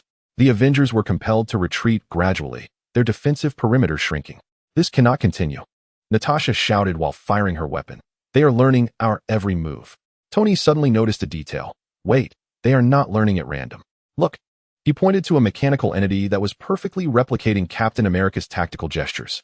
"They are specifically optimizing their combat strategies against us," Vision analyzed, as if someone familiar with our methods is guiding them. From the direction of the church, a beam of energy suddenly shot forth, striking Thor directly. The god of thunder was hurled several meters, crashing heavily into a building. "Thor!" Steve shouted. Amidst the dust and debris, Thor struggled to rise, his armor visibly damaged. "I'm fine," but that attack felt eerily familiar. Suddenly, all the mechanical entities ceased their assault in unison, parting neatly to create a path. From the shadows of the church emerged a figure, Baron Zemo, biologically augmented, half of his face replaced with machinery, his eyes glowing with a sinister red light. "Welcome to the new era, Avengers." Zemo's voice, processed through machinery, carried a chilling tone. "Ultron's greatest legacy is not the mechanical army but the biological data it collected. And now, I have perfected it all." "Zemo?" Tony exclaimed in disbelief. "How is this possible? The boundaries between life and death have long since blurred, Stark." Zemo raised his mechanical arm, revealing the organic tissue within. "I have harvested biological data from Ultron's remains, combining it with my own understanding of you to create these perfect warriors." With a wave of his hand, the mechanical entities began to transform, gradually exhibiting the combat characteristics of each Avenger, yet infused with unsettling biological modifications. "Friday, initiate a comprehensive scan," Tony commanded. "Scan complete." The target is a hybrid composed of biological nanobots, with biological electricity as its core energy source. Weakness analysis underway. The battle erupted once more, but this time with increased difficulty. The Avengers faced foes that amalgamated their combat styles with biological traits. Every maneuver was anticipated, every strategy countered. "This won't do." Steve blocked a mechanical entity's attack. "They are stronger than us." Tony's armor sustained multiple damages. "Friday, we need a new plan." Analyzing, it is advised to adopt irrational tactics, exploiting their inability to predict biological emotional responses. Wanda suddenly widened her eyes. "I sense pain. These biomechanical entities are enduring immense suffering. They are crying out for help." Just as the stalemate ensued, Zemo abruptly gazed towards the east, his mechanical eye flashing with rapid data flows. Primary target refuses to engage. Altering strategy, initiating Plan B. All mechanical entities abruptly shifted tactics, no longer attacking the Avengers, but began to merge into a colossal biomechanical construct. "He is summoning something," Clint shouted. "We must stop him." But it was too late. A rift in space opened at the core of the construct, emanating a heart-stopping energy fluctuation. At that moment, a circle of golden sparks unfolded in the air as Dr. Strange emerged from the portal. "I'm late." Strange formed hand seals, a magical array rotating before him. This rift connects to a perilous dimension. Meanwhile, on Malibu Beach, Shang-Chi was being disturbed by the incessant energy fluctuations. He irritably turned over, his super hearing catching the unusual energy waves and sounds of spatial tearing from the direction of Sokovia. "This is relentless." Above Sokovia, Shang-Chi floated, observing the chaotic scene below. "So this is a circus performance?" His voice carried evident impatience. Zemo's mechanical eye snapped towards Shang-Chi, the son of the sun. "You finally wait. You aren't here because of my plan?" Shang-Chi raised an eyebrow. "Your plan?" "No, I just heard it was noisy here." His gaze fell upon the rift, and the frequency emitted by that thing was giving me a headache. Strange maintained the magical array. "This rift must be closed, otherwise the structural reality of the entire area will be compromised." "Then close it," Shang-Chi replied simply. "It requires time, Before Strange could finish, Shang-Chi had already flown to the rift. He took a deep breath and exhaled a chilling breath of frost. The edges of the rift began to freeze, the expansion rate noticeably slowing. Incredible, Strange remarked in astonishment. He is freezing the spatial structure with his breath at absolute zero. Yet, suddenly, more energy surged from deep within the rift, causing the ice layer to crack. Shang-Chi's eyes ignited with heat vision, clashing against the energy pouring from the rift. This isn't working, Tony shouted. It will only exacerbate the energy eruption. Shang-Chi seemed to hear him. He abruptly changed tactics, flying at supersonic speeds around the rift, generating a powerful vortex of air. In the very eye of the vortex, a vacuum zone formed, temporarily suppressing the outflow of energy. Now, he shouted toward Strange. Dr. Strange immediately cast a spell, and a golden magic circle enveloped the entire fissure, beginning to close it slowly. Just as the fissure was about to seal completely, Zemo suddenly burst into laughter. Too late. The data has already been transmitted. You cannot stop it. The fissure ultimately closed, yet Zemo and most of the mechanical entities had vanished without a trace, leaving behind only chaos and a myriad of questions. Xiao Han gazed at the tranquil sky, stifling a yawn. Finally, it's quiet. He transformed into golden light and disappeared. The Avengers exchanged glances, while Strange, with a newfound understanding, looked towards the direction where Xiao Han had vanished. He clearly had the power to end all this sooner, yet he chose to wait until the very end. Tony smiled wryly, because he doesn't care at all. What we perceive as a global crisis is merely an annoying noise to him. In an interstellar laboratory beyond Earth, Zemo emerged through a portal, surveying the collected data with a satisfied smile. The energy signature of the sun had finally been obtained. The next phase could commence. Chapter 73. The Echo Project. A week after the Sokovia incident, the temporary command center of the Avengers was shrouded in a heavy atmosphere. Tony Stark paced before a holographic projection that displayed a global map of anomalous energy distributions. The Echo Project, Tony pointed at the data displayed, is aptly named by Zemo. They were conducting energy experiments simultaneously at 7 different locations around the globe, each attempting to replicate Xiao Han's energy signature. Natasha pulled up the mission reports. S.H.I.E.L.D. Agents have investigated 3 of the locations, and the reports are uniformly barren, leaving only residual energy. Banner adjusted his glasses. What is most unsettling is that these energy remnants are evolving on their own, as if a kind of energy virus is mutating and learning. Suddenly, alarms blared. Friday's voice crackled with urgency, detecting a massive energy anomaly. Location, Wakanda border. The energy signature matches Mr. Xiao Han's heat vision perfectly, but intermingled with a vibranium energy signature. Chala's holographic image immediately connected. Wakanda's energy barrier is under attack. The method of assault is strikingly similar to Xiao Han's abilities. Steve immediately stood up. We need to act at once. Wait, Tony raised a hand to halt him. Let's first ascertain the situation. What has Xiao Han been up to lately? Natasha checked the surveillance. He is still sunbathing in Malibu. According to energy monitoring, he has hardly used his powers in the past week. So it's not him, Tony nodded. That means someone has perfectly replicated his abilities. Chala, we need Wakanda's support. At the Wakanda border, the energy barrier was experiencing violent fluctuations. A swarm of silvery mechanical entities was assaulting the barrier with heat vision. Their movements precise and coordinated. As the Avengers aircraft landed, they were met with a ferocious onslaught. These guys are even more advanced than those in Sokovia. Rhodey struggled to evade the barrage of heat vision in midair. Wanda raised a chaotic magic shield. They're absorbing my energy. Their efficiency has markedly improved.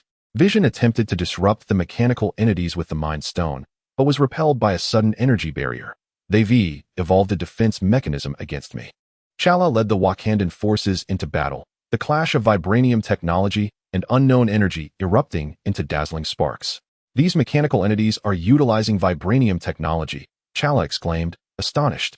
But it's more advanced than ours. The battle descended into a stalemate. The mechanical entities appeared to be inexhaustible, and each destroyed unit transmitted data back, making subsequent units even more formidable. This cannot go on, Steve shouted. We must locate their command center. Tony analyzed the data in midair. Friday, traced the energy source. The energy source is moving continuously. Wait, detecting multiple energy sources moving simultaneously. They are employing some form of quantum transmission technology. Just as the battle reached a deadlock, the mechanical entities suddenly ceased their attacks, collectively turning towards the east. What is happening? Natasha asked warily. All the mechanical entities spoke in unison. Test complete. Data collection complete. Thank you for your cooperation, Avengers. Subsequently, all the mechanical entities self-destructed simultaneously, dissipating into nano dust in the air. They just left? Clint exclaimed in disbelief. Tony landed on the ground, his helmet retracting to reveal a puzzled expression. This doesn't make sense. They were clearly at an advantage. Vision suddenly pointed to the sky. Look. In the expanse above, a colossal energy construct began to take shape. Its form gradually clarifying into a satellite array that perfectly replicated Xiao Han's energy signature. The Echo Project, Banner murmured. They weren't attacking us. They were collecting battle data. Meanwhile, on Malibu Beach, Xiao Han impatiently turned over. The energy fluctuations in space buzzed in his perception like a bothersome mosquito. Annoying, he finally sat up. A flicker of red light flashing in his eyes. In space, the satellite array suddenly began to overload, the red light on its surface becoming unstable. Warning, energy overload. Unable to control, a mechanical voice echoed silently in the vacuum. The array ultimately exploded, transforming into a fleeting firework in the cosmos. Satisfied, Xiao Han reclined back into his beach chair. Finally, it's quiet. Little did he know, at the moment before the explosion, all data had been transmitted to a hidden base. Zemo surveyed the complete data stream, a triumphant smile spreading across his face. Perfect. Now, let us commence the true Echo Project. Deep within the base, a colossal energy core began to activate, its surface glowing with a red light identical to that seen in Xiao Han's eyes. Chapter 74. The Resurgence of Shadows in the S.H.I.E.L.D. Triskelion headquarters. A weighty atmosphere enveloped Nick Fury's office. The holographic images of the Avengers formed a circle, listening attentively to Fury's latest briefing. Not Kree, not Skrull, nor any underwater civilization. Fury pulled up a grainy surveillance video. Take a look at this. The footage revealed a familiar figure clad in a yellow robe. Kaecilius, once a traitor of Kamartaj. However, he appeared transformed. With an ominous red glow flickering in his eyes, wielding magic that seemed intertwined with some form of technological energy.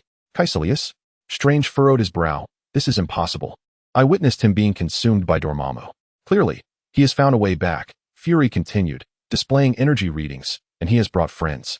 New footage revealed several figures following Kaecilius, all clad in armored suits that fused magical runes with technological gear, wielding energies that were neither purely magical nor merely technological weaponry. Tony stroked his chin. That energy signature seems oddly familiar. Remnants of the Ten Rings technology, Banner suddenly noted. Look at the devices on their arms. That's an upgraded version of Mandarin's technology. According to intelligence, Natasha added. Kaecilius made contact with the exiled scientists of the Ten Rings during his time in the Dark Dimension. They appear to have forged some form of collaboration. Suddenly, alarms blared. Hill's voice crackled through the communicator. The London Sanctum is under attack. Energy readings match Kaecilius. Strange immediately opened a portal. I must go. Wait, Steve interjected. This is clearly a trap. They know you will come to save the Sanctum. Tony nodded. The captain is right. We need a plan. Before he could finish, Strange had already stepped through the portal, and the Avengers had no choice but to follow suit. The London Sanctum was in disarray. Kaecilius and his new allies were engaged in combat with the sorcerers led by Wong. However, this was not an ordinary magical battle. The minions of Kaecilius wielded peculiar devices capable of absorbing magical energy and transforming it into a form of destructive force. They were employing anti-magic technology. Wong shouted as he raised a protective shield. Strange joined the fray, ensnaring an enemy with the bands of Seraphim. Where did you acquire this technology? Kaecilius sneered. There exists a wealth of forgotten knowledge within Dormammu's dimension, Strange. Knowledge such as the fusion of magic and technology. He raised his hand and unleashed a beam of energy, streaked in crimson and obsidian, which was neither purely magical nor a technological weapon. To Strange's astonishment, his protective incantation was partially absorbed. Tony and Rhodey provided aerial support, yet their energy weapons were similarly absorbed and transformed in a bizarre manner. Friday analyzed the energy patterns. Analysis underway. The energy characteristics are indicative of a hybrid of magic and Ten Rings technology, adapting to our attack patterns. On the ground, Steve and Natasha endeavored to evacuate the surrounding civilians, but Kaecilius minions had established spatial lockdowns. We need support. Clint called from a vantage point. These guys' equipment can predict my shooting trajectory. Wanda's chaos magic seemed more effective, but she too felt the strain. They are absorbing my energy and learning how to counter it. Thor summoned lightning, but the bolts were drawn towards the strange devices. These inventions are beginning to irritate me. Just as the battle reached an impasse, Caecilius suddenly laughed. Enough? Data collection complete. All attacks abruptly ceased, and Caecilius' minions retreated into a suddenly opened dark portal. They did not come to fight. Banner analyzed the residual energy. They were testing something. Strange inspected the damage to the sanctum. They are searching for a specific energy frequency. Suddenly, alarms blared throughout the sanctums. The sanctums in Hong Kong and New York had suffered similar attacks, employing the same pattern of testing before immediate retreat. What are they after? Wong asked, perplexed. Tony suddenly had a revelation. Friday, retrieve the energy readings from Wakanda for comparison.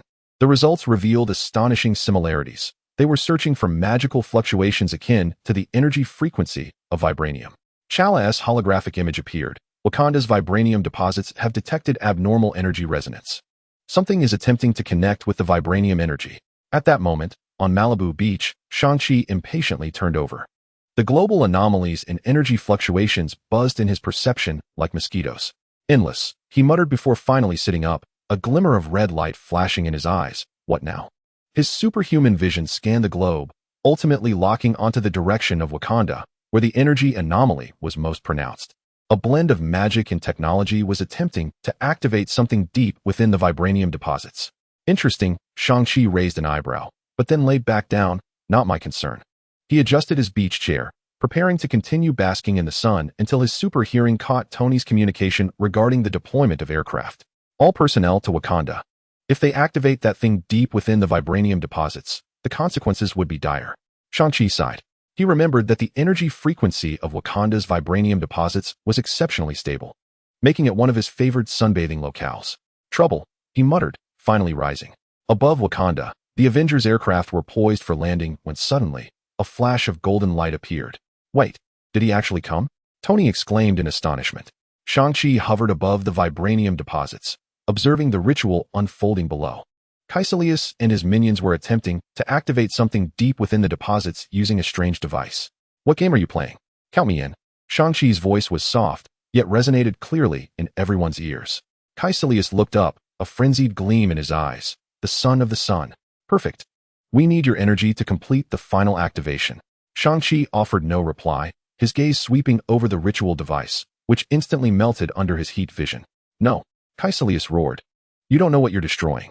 Another beam of heat vision from Shang-Chi struck the surface of the vibranium deposits, instantly solidifying the fluctuating energy. Caecilius and his minions attempted to resist, but the forces of Wakanda and the Avengers had already surrounded them. The battle swiftly concluded. Caecilius was subdued by a specialized energy-binding device, and all of his minions were captured.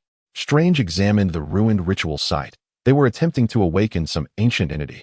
Something sealed deep within the vibranium deposits. Chala's expression turned grave. Wakanda's legends speak of the Earth God, but we believed it was mere myth. Tony approached Shang-Chi. I didn't expect you to come to help. Shang-Chi shot him a glance. I was looking at the vibranium deposits, and this is one of my favorite sunbathing spots. Just as he prepared to leave, a faint heartbeat-like tremor resonated from deep within the deposits. Everyone froze. What is that? Natasha inquired cautiously. Shang-Chi furrowed his brow, gazing underground. Something awakened. A flicker of interest crossed his eyes. Perhaps it wouldn't be so dull after all. Yet, he quickly reverted to indifference. But it's not my concern. He vanished in a flash of golden light. Chala and Strange exchanged worried glances. We need to discuss that Earth God, they both stated in unison. Meanwhile, deep within the deposits, the ancient entity seemed to fall back into slumber, leaving behind a faint, elusive energy fluctuation, hinting at future troubles. Chapter 75. Echoes of the Earth 3 days after the Wakandan crisis. The temporary command center of the Avengers remained steeped in a tense atmosphere. Tony Stark scrutinized the holographic projection of the vibranium deposit's energy readings, his brow furrowing increasingly tighter. The energy fluctuations are intensifying. Banner pointed to the data dancing across the screen, resembling the rhythm of a heartbeat, growing ever more vigorous. Natasha summoned the global monitoring reports. It's not just Wakanda. Major vibranium deposits worldwide are generating similar resonances, including those in Antarctica and the uncharted depths of the Pacific. Strange and Wong had just completed a magical assessment of the deposits and entered the command room with grave expressions. The situation is worse than we anticipated, Strange stated. The Earth God is not a sealed entity, but rather the awakening of the consciousness of the vibranium deposits themselves. Chala's holographic image materialized, Wakandan ancient texts record that vibranium is not an ordinary mineral, but a living cosmic substance. When it sleeps, it forms deposits. When it awakens, before he could finish, the entire command center shook violently, and alarms blared piercingly. An earthquake? Steve steadied himself, questioning. No, Chala's expression shifted. The vibranium deposits are moving. Wakanda's energy barrier suddenly overloaded, and a tremendous rumbling emanated from beneath the ground. Massive vibranium crystals pierced the surface, growing at an astonishing rate, forming a perilous forest of crystalline clusters. Protect the civilians. Chala immediately ordered, activating the emergency evacuation protocol. The Avengers sprang into action. Tony and Rhodey ascended, attempting to use energy weapons to eliminate the rapidly growing clusters, but the vibranium absorbed and reflected their assaults. This isn't working. Tony dodged the reflected energy beams. These crystals are absorbing our energy to grow. On the ground, Steve and Natasha assisted the Wakandan military in evacuating residents. Yet, the speed of the vibranium crystal growth was so rapid that it soon fragmented the entire city into isolated islands. Wanda endeavored to harness the chaotic magic to manipulate the growth of the crystals, yet her energy was instead absorbed by them. As they siphoned my power, they grew ever more formidable. Thor summoned thunder to strike the crystal clusters, but the energy from the lightning was also absorbed and transformed. These cursed stones. Amidst the turmoil, the crystals abruptly ceased their growth. The surfaces of all clusters began to emit a gentle luminescence, forming a vast network of energy. Are they communicating? Banner gazed in astonishment at the energy readings, indicating some form of global energy information exchange. Strange's expression darkened. They are not communicating. They are awakening. The vibranium veins across the globe are synchronously rousing something deeper. Suddenly, all the crystals projected a holographic image of a humanoid entity entirely composed of vibranium. Its eyes, two massive vibranium crystals.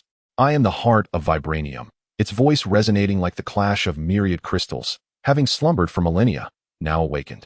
This planet shall become my cradle. Chala stepped forward. Wakanda has coexisted with vibranium for thousands of years. You are all parasites. The heart of vibranium interrupted him, feasting upon my flesh and blood, desecrating my spirit. Now, I shall purify. The crystals suddenly began to grow once more, this time with greater ferocity. The entirety of Wakanda appeared on the brink of being consumed by the crystals. Friday maximum power. Tony and Rhodey unleashed their full firepower, yet it proved futile. Wanda and Vision joined forces to create an energy barrier, but it soon manifested cracks. We cannot hold. Wanda gritted her teeth. In this moment of crisis, a golden light flashed. Xiao Han hovered before the heart of vibranium, his face marked by palpable displeasure. You, he coldly remarked, have damaged my favorite sunbathing platform. The heart of vibranium turned towards him. Son of the sun, I sense your energy. Join me, and there will be a place for you on this planet. Xiao Han could scarcely be bothered to respond, his eyes unleashing beams of heat vision directly at it. Surprisingly, the heart of vibranium raised a hand to block the attack. The vibranium crystals absorbing and transforming the heat vision energy. Intriguing, the heart of vibranium mused. Your energy is of use to me. More crystals surged toward Xiao Han, attempting to envelop him. Utilizing super speed, he shattered the crystals in his path, yet the fragments swiftly reformed. Endless. A blinding light erupted in Xiao Han's eyes as he unleashed a full-power heat vision sweep, vaporizing vast swathes of crystals. Yet the heart of vibranium merely chuckled. Futile. I am the planet is me. How could you oppose the planet? Indeed, the destroyed crystals soon regrew from the ground below, as if inexhaustible. Tony flew to Xiao Han's side. We need a plan. This approach is ineffective. Xiao Han cast a sidelong glance at him. A plan?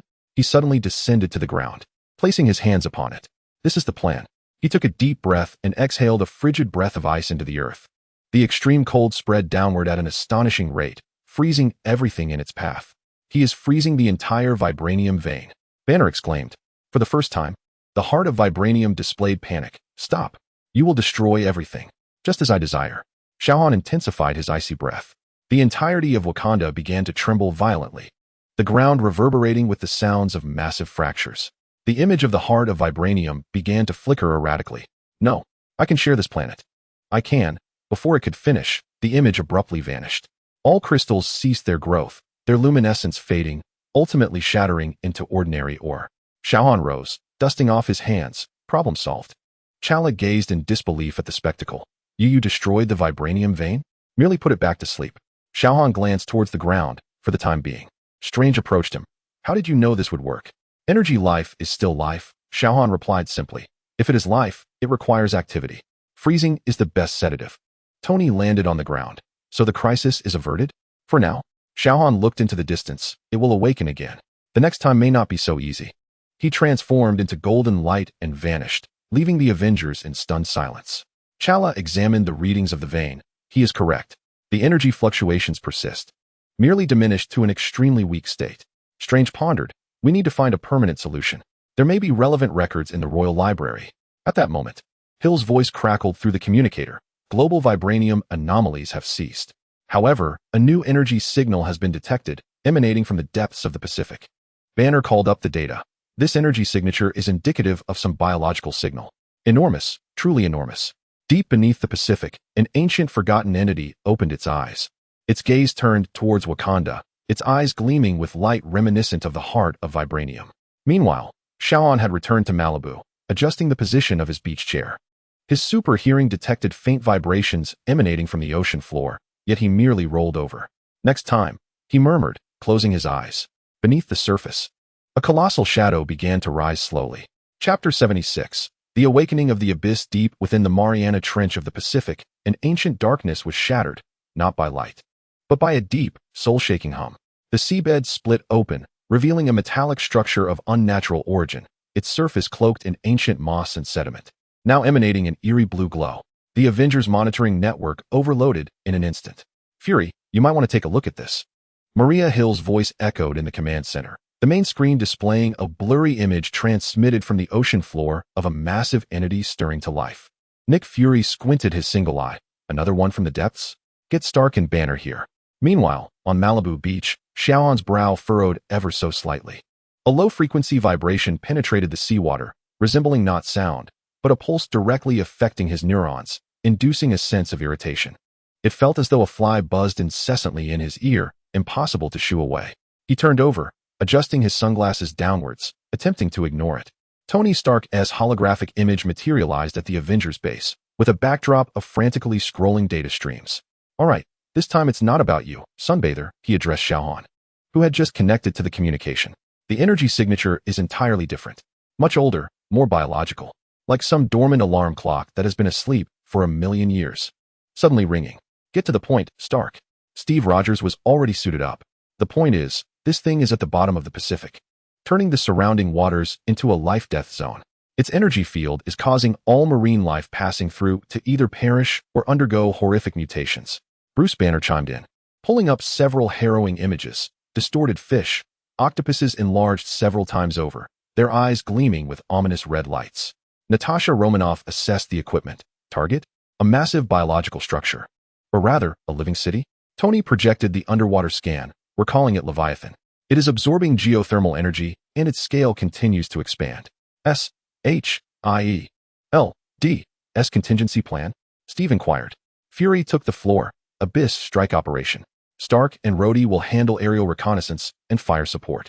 Romanoff and Barton will lead a strike team to attempt infiltration, installing neutralization devices. Dr. Banner and Vision will analyze the energy, searching for weaknesses. Rogers, you'll command the overall strategy. Thor, I heard the roar of the sea. Thor's voice resonated through the communication, accompanied by the sound of the wind. I am already on my way. This reminds me of the earthly serpent recorded in Asgard. Excellent. Fury nodded. And what of Doctor Strange? The voice of the king interjected. The Supreme Sorcerer is currently monitoring dimensional fluctuations from the Sanctum Sanctorum.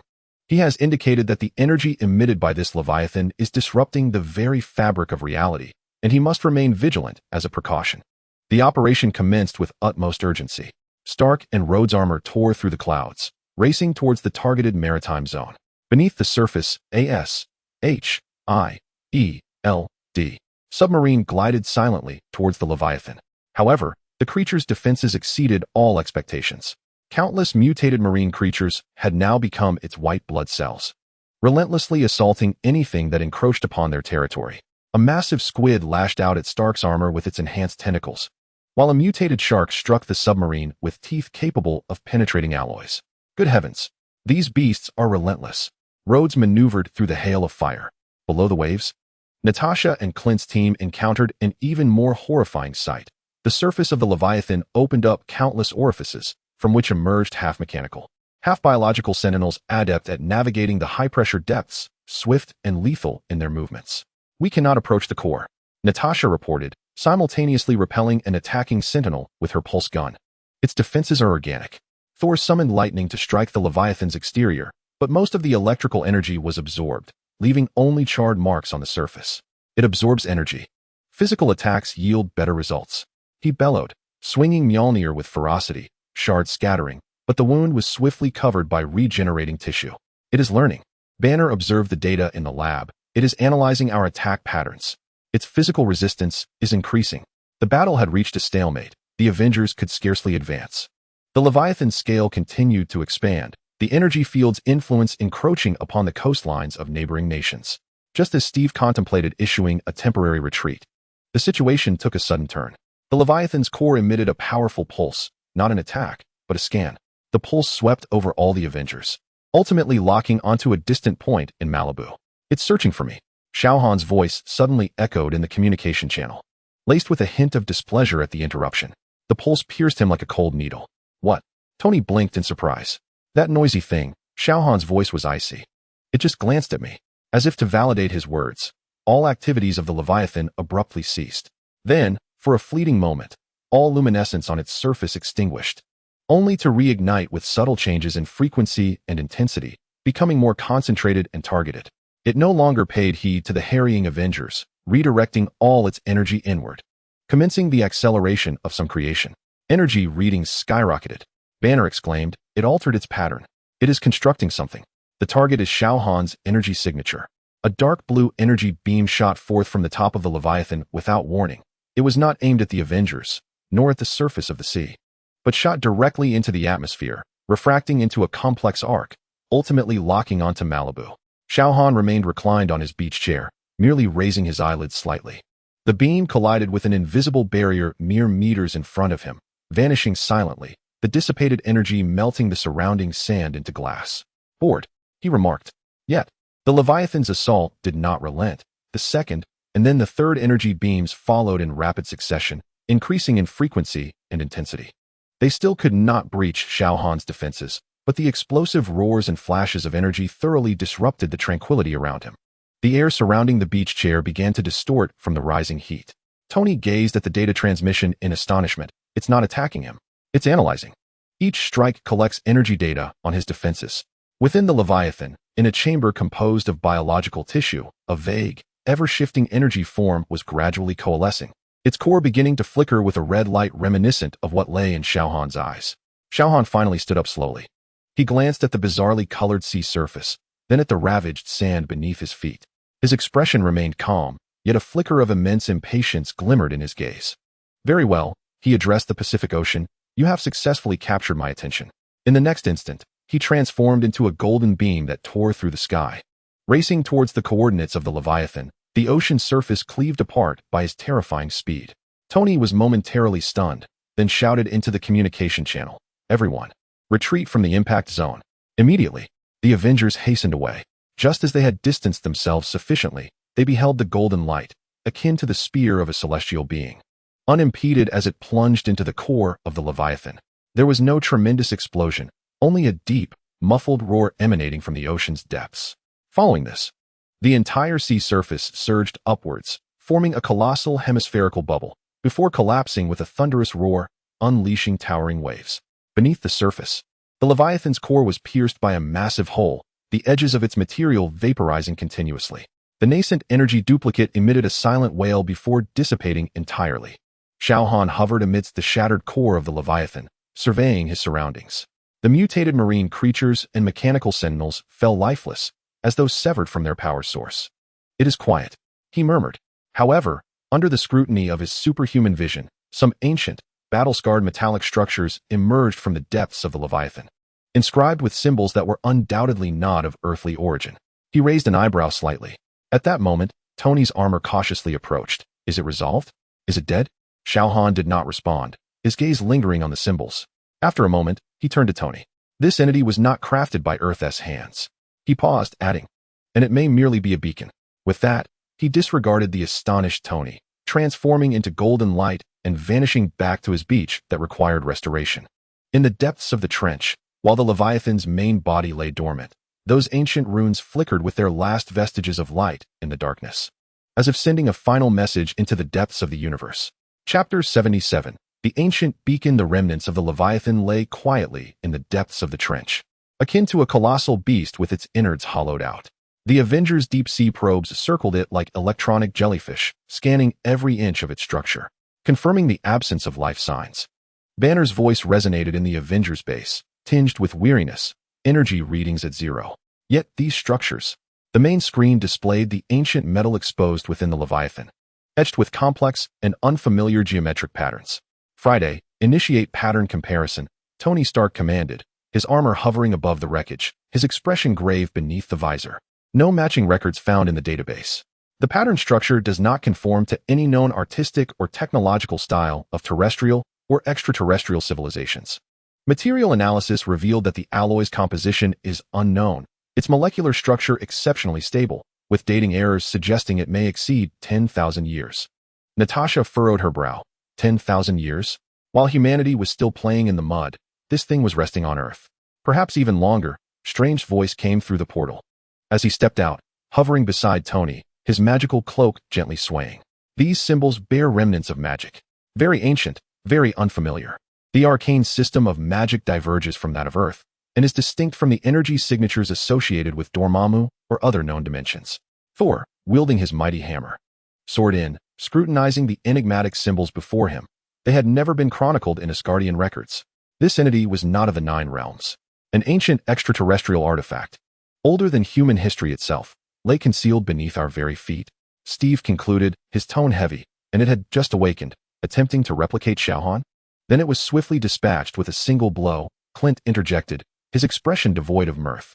All eyes turned to Xiao Han, who held a fresh drink, seemingly indifferent to the discourse at hand. Did you comprehend those markings? Tony inquired directly. Xiao Han glanced at the screen, unfamiliar. Yet it ultimately homed in on you, Natasha pressed. Why? Does it recognize you? It found my energy rather conspicuous, Xiao Han replied nonchalantly, as if discussing a trivial matter. Like a lighthouse. It desired to become part of that beacon or overshadow its luminescence. He took a sip from his drink. It failed. In that instant, deep within the Leviathan's wreckage, the ancient symbols flickered momentarily, exceedingly faint, and vanished. Energy fluctuation, Banner exclaimed. Very weak. It seems akin to a residual signal emitting a final message. Can it be deciphered? Fury's voice intruded into the communication. We're attempting, but the signal is too weak, and its structure is completely unknown, rendering its content indecipherable. However, we are tracking the signal's direction. Banner's voice suddenly turned incredulous. The signal lacks a specific direction. It is broadcasting to the entire universe. The command center fell into a profound silence. What has it sent out? Steve inquired gravely. Most likely, Tony inhaled deeply, its record of failure, along with the energy characteristics and data it gathered regarding Xiao Han. Once again, all gazes converged upon Xiao Han, who set down his cup. So, Xiao Han summarized, his tone devoid of emotion. That raucous entity, with its very existence, has issued my calling card to the cosmos.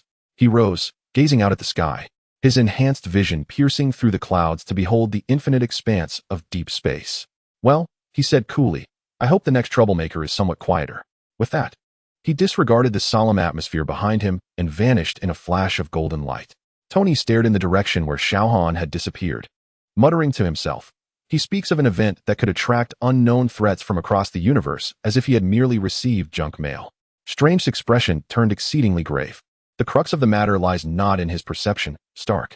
The focus is on the fact that an ancient beacon, existing for at least 10 millennia, of which we know nothing, has declared to the universe the nature of the energy source present on Earth with its final strength.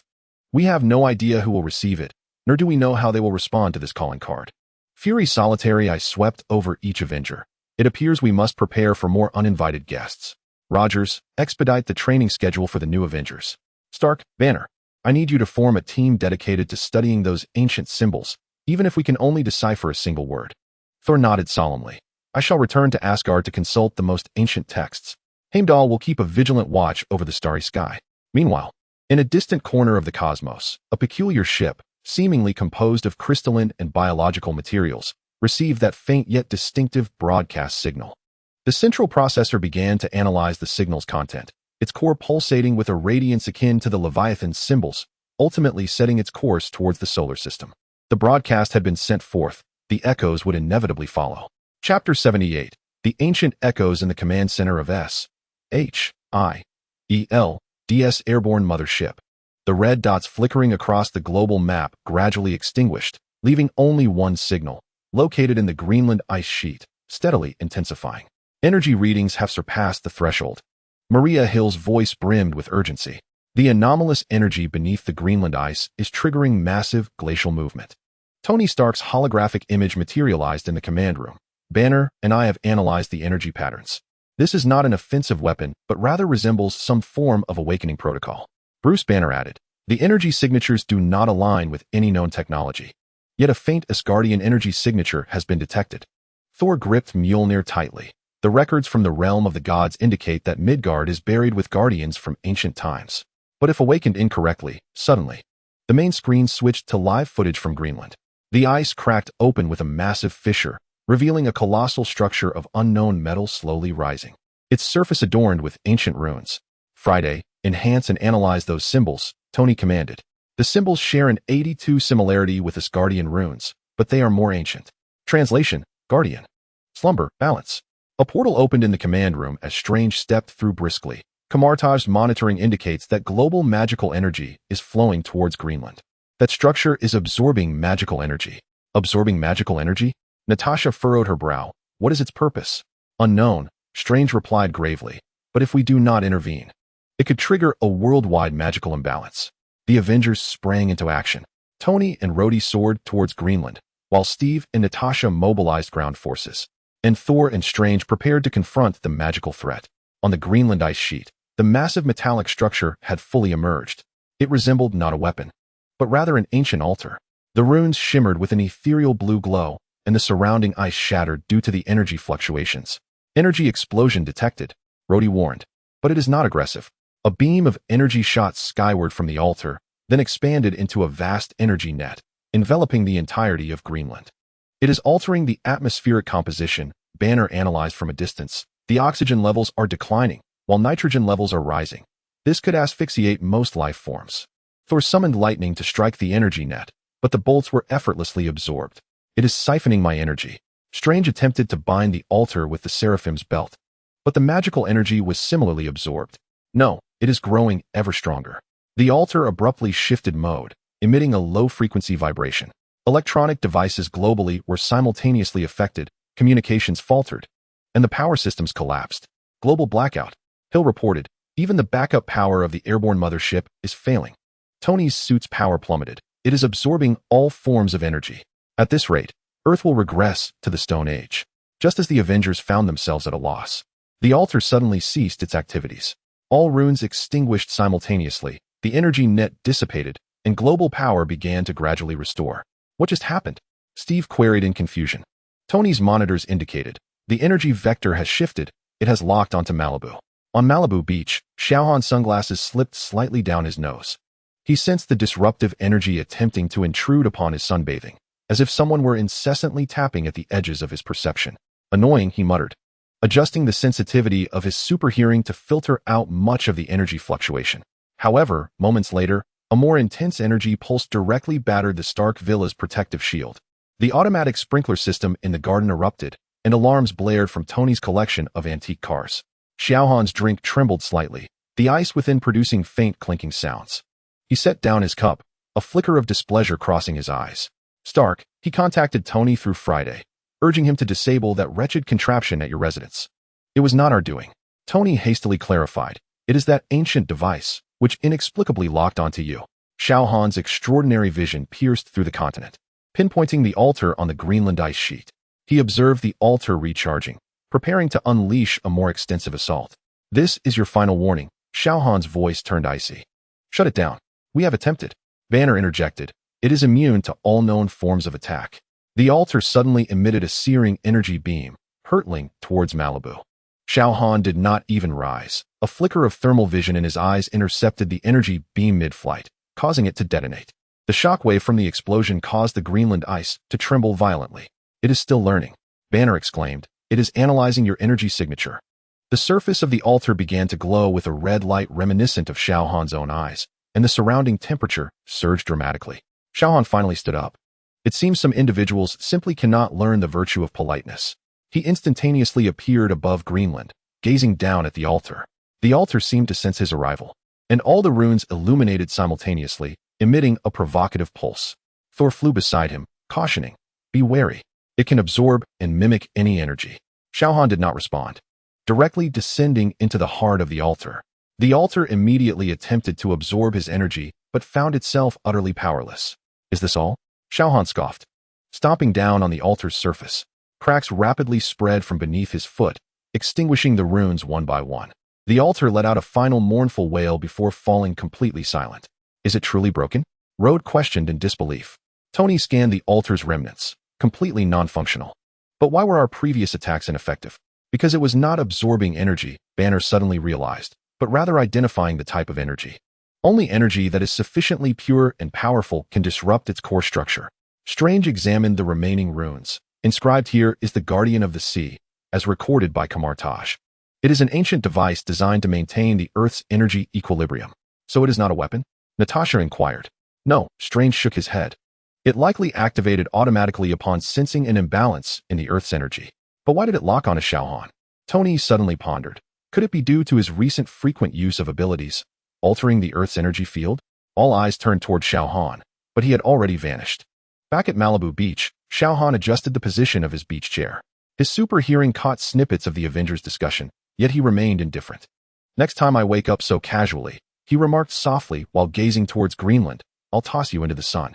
Deep within the remnants of the altar on the ice sheet, a rune flickered weakly before extinguishing entirely. Meanwhile, in a distant corner of the universe, another identical device seemed to receive a signal, its surface beginning to emanate a faint glow. Chapter 79. The Dark Sect. The alarm from S.H.I.E.L.D. did not originate from Earth, nor even from the solar system.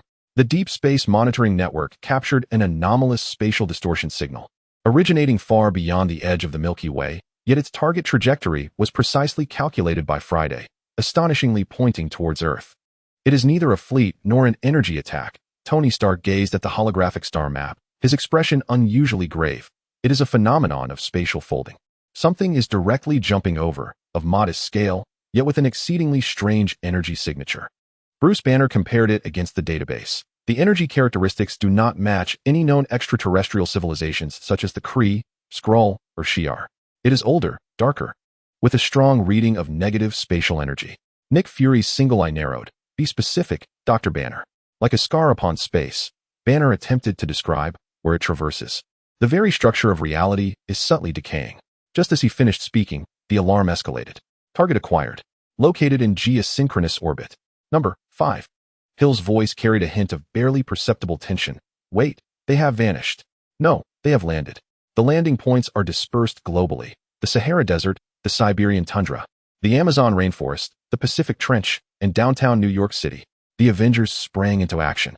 Tony and Rhodes soared towards the skies above New York. Natasha and Barton mobilized S.H.I.E.L.D. agents to cordon off Manhattan. Steve and Banner headed to the ground coordinates. Thor sensed the direction. Summoning the storm with his hammer, far off in Wakanda, T'Challa provided satellite support and stood ready with border warriors. Strange and Wong were within the sanctum, feeling the tremors of magic. "This is not a dimensional invasion." Strange formed hand signs, golden sparks flickering, "but the structure of reality is being tugged. Their very existence is poisoning the integrity of space." In downtown New York, Times Square, 5 figures abruptly emerged amidst the bustling crowd. They did not arrive via spacecraft, but seemed to seep directly from the shadows. Clad in unified dark armor, archaic and menacing, the armor was embedded with eerie purple energy crystals. They did not attack. They merely stood coldly, the leader raising a hand, a crystal in his palm projecting a vast, continuously rotating galaxy, one that did not correspond to any known star map of humanity. The crowd fell into panic and curiosity, yet an invisible pressure pinned them in place. Tony and Rhodes landed before them, weapon systems locked. "State your identity and purpose." Tony's voice resonated through the armor's loudspeaker. The leader, a gaunt alien with deep-set eyes reminiscent of a skull, rasped in a bizarre English processed by an automatic translator. "We are the Dark Sect. We have come in pursuit of the source of the cosmic imbalance. Surrender the source of the disturbance, and we shall depart. What source of disturbance? Steve arrived, his shield raised protectively. The alien's gaze swept over the Avengers, ultimately fixing upon a direction that was neither Malibu nor any point in the void.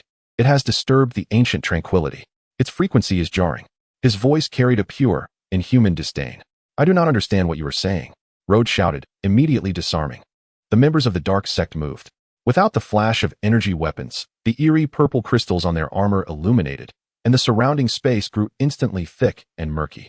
Light warped, sound diminished, and the Avengers felt as though they were sinking into an invisible mire, their movements sluggish, the energy of their armors depleting rapidly. They are siphoning the energy of space, Tony exclaimed, the armor's thrusters flickering as if malfunctioning. Thor descended from the sky, thunder crashing.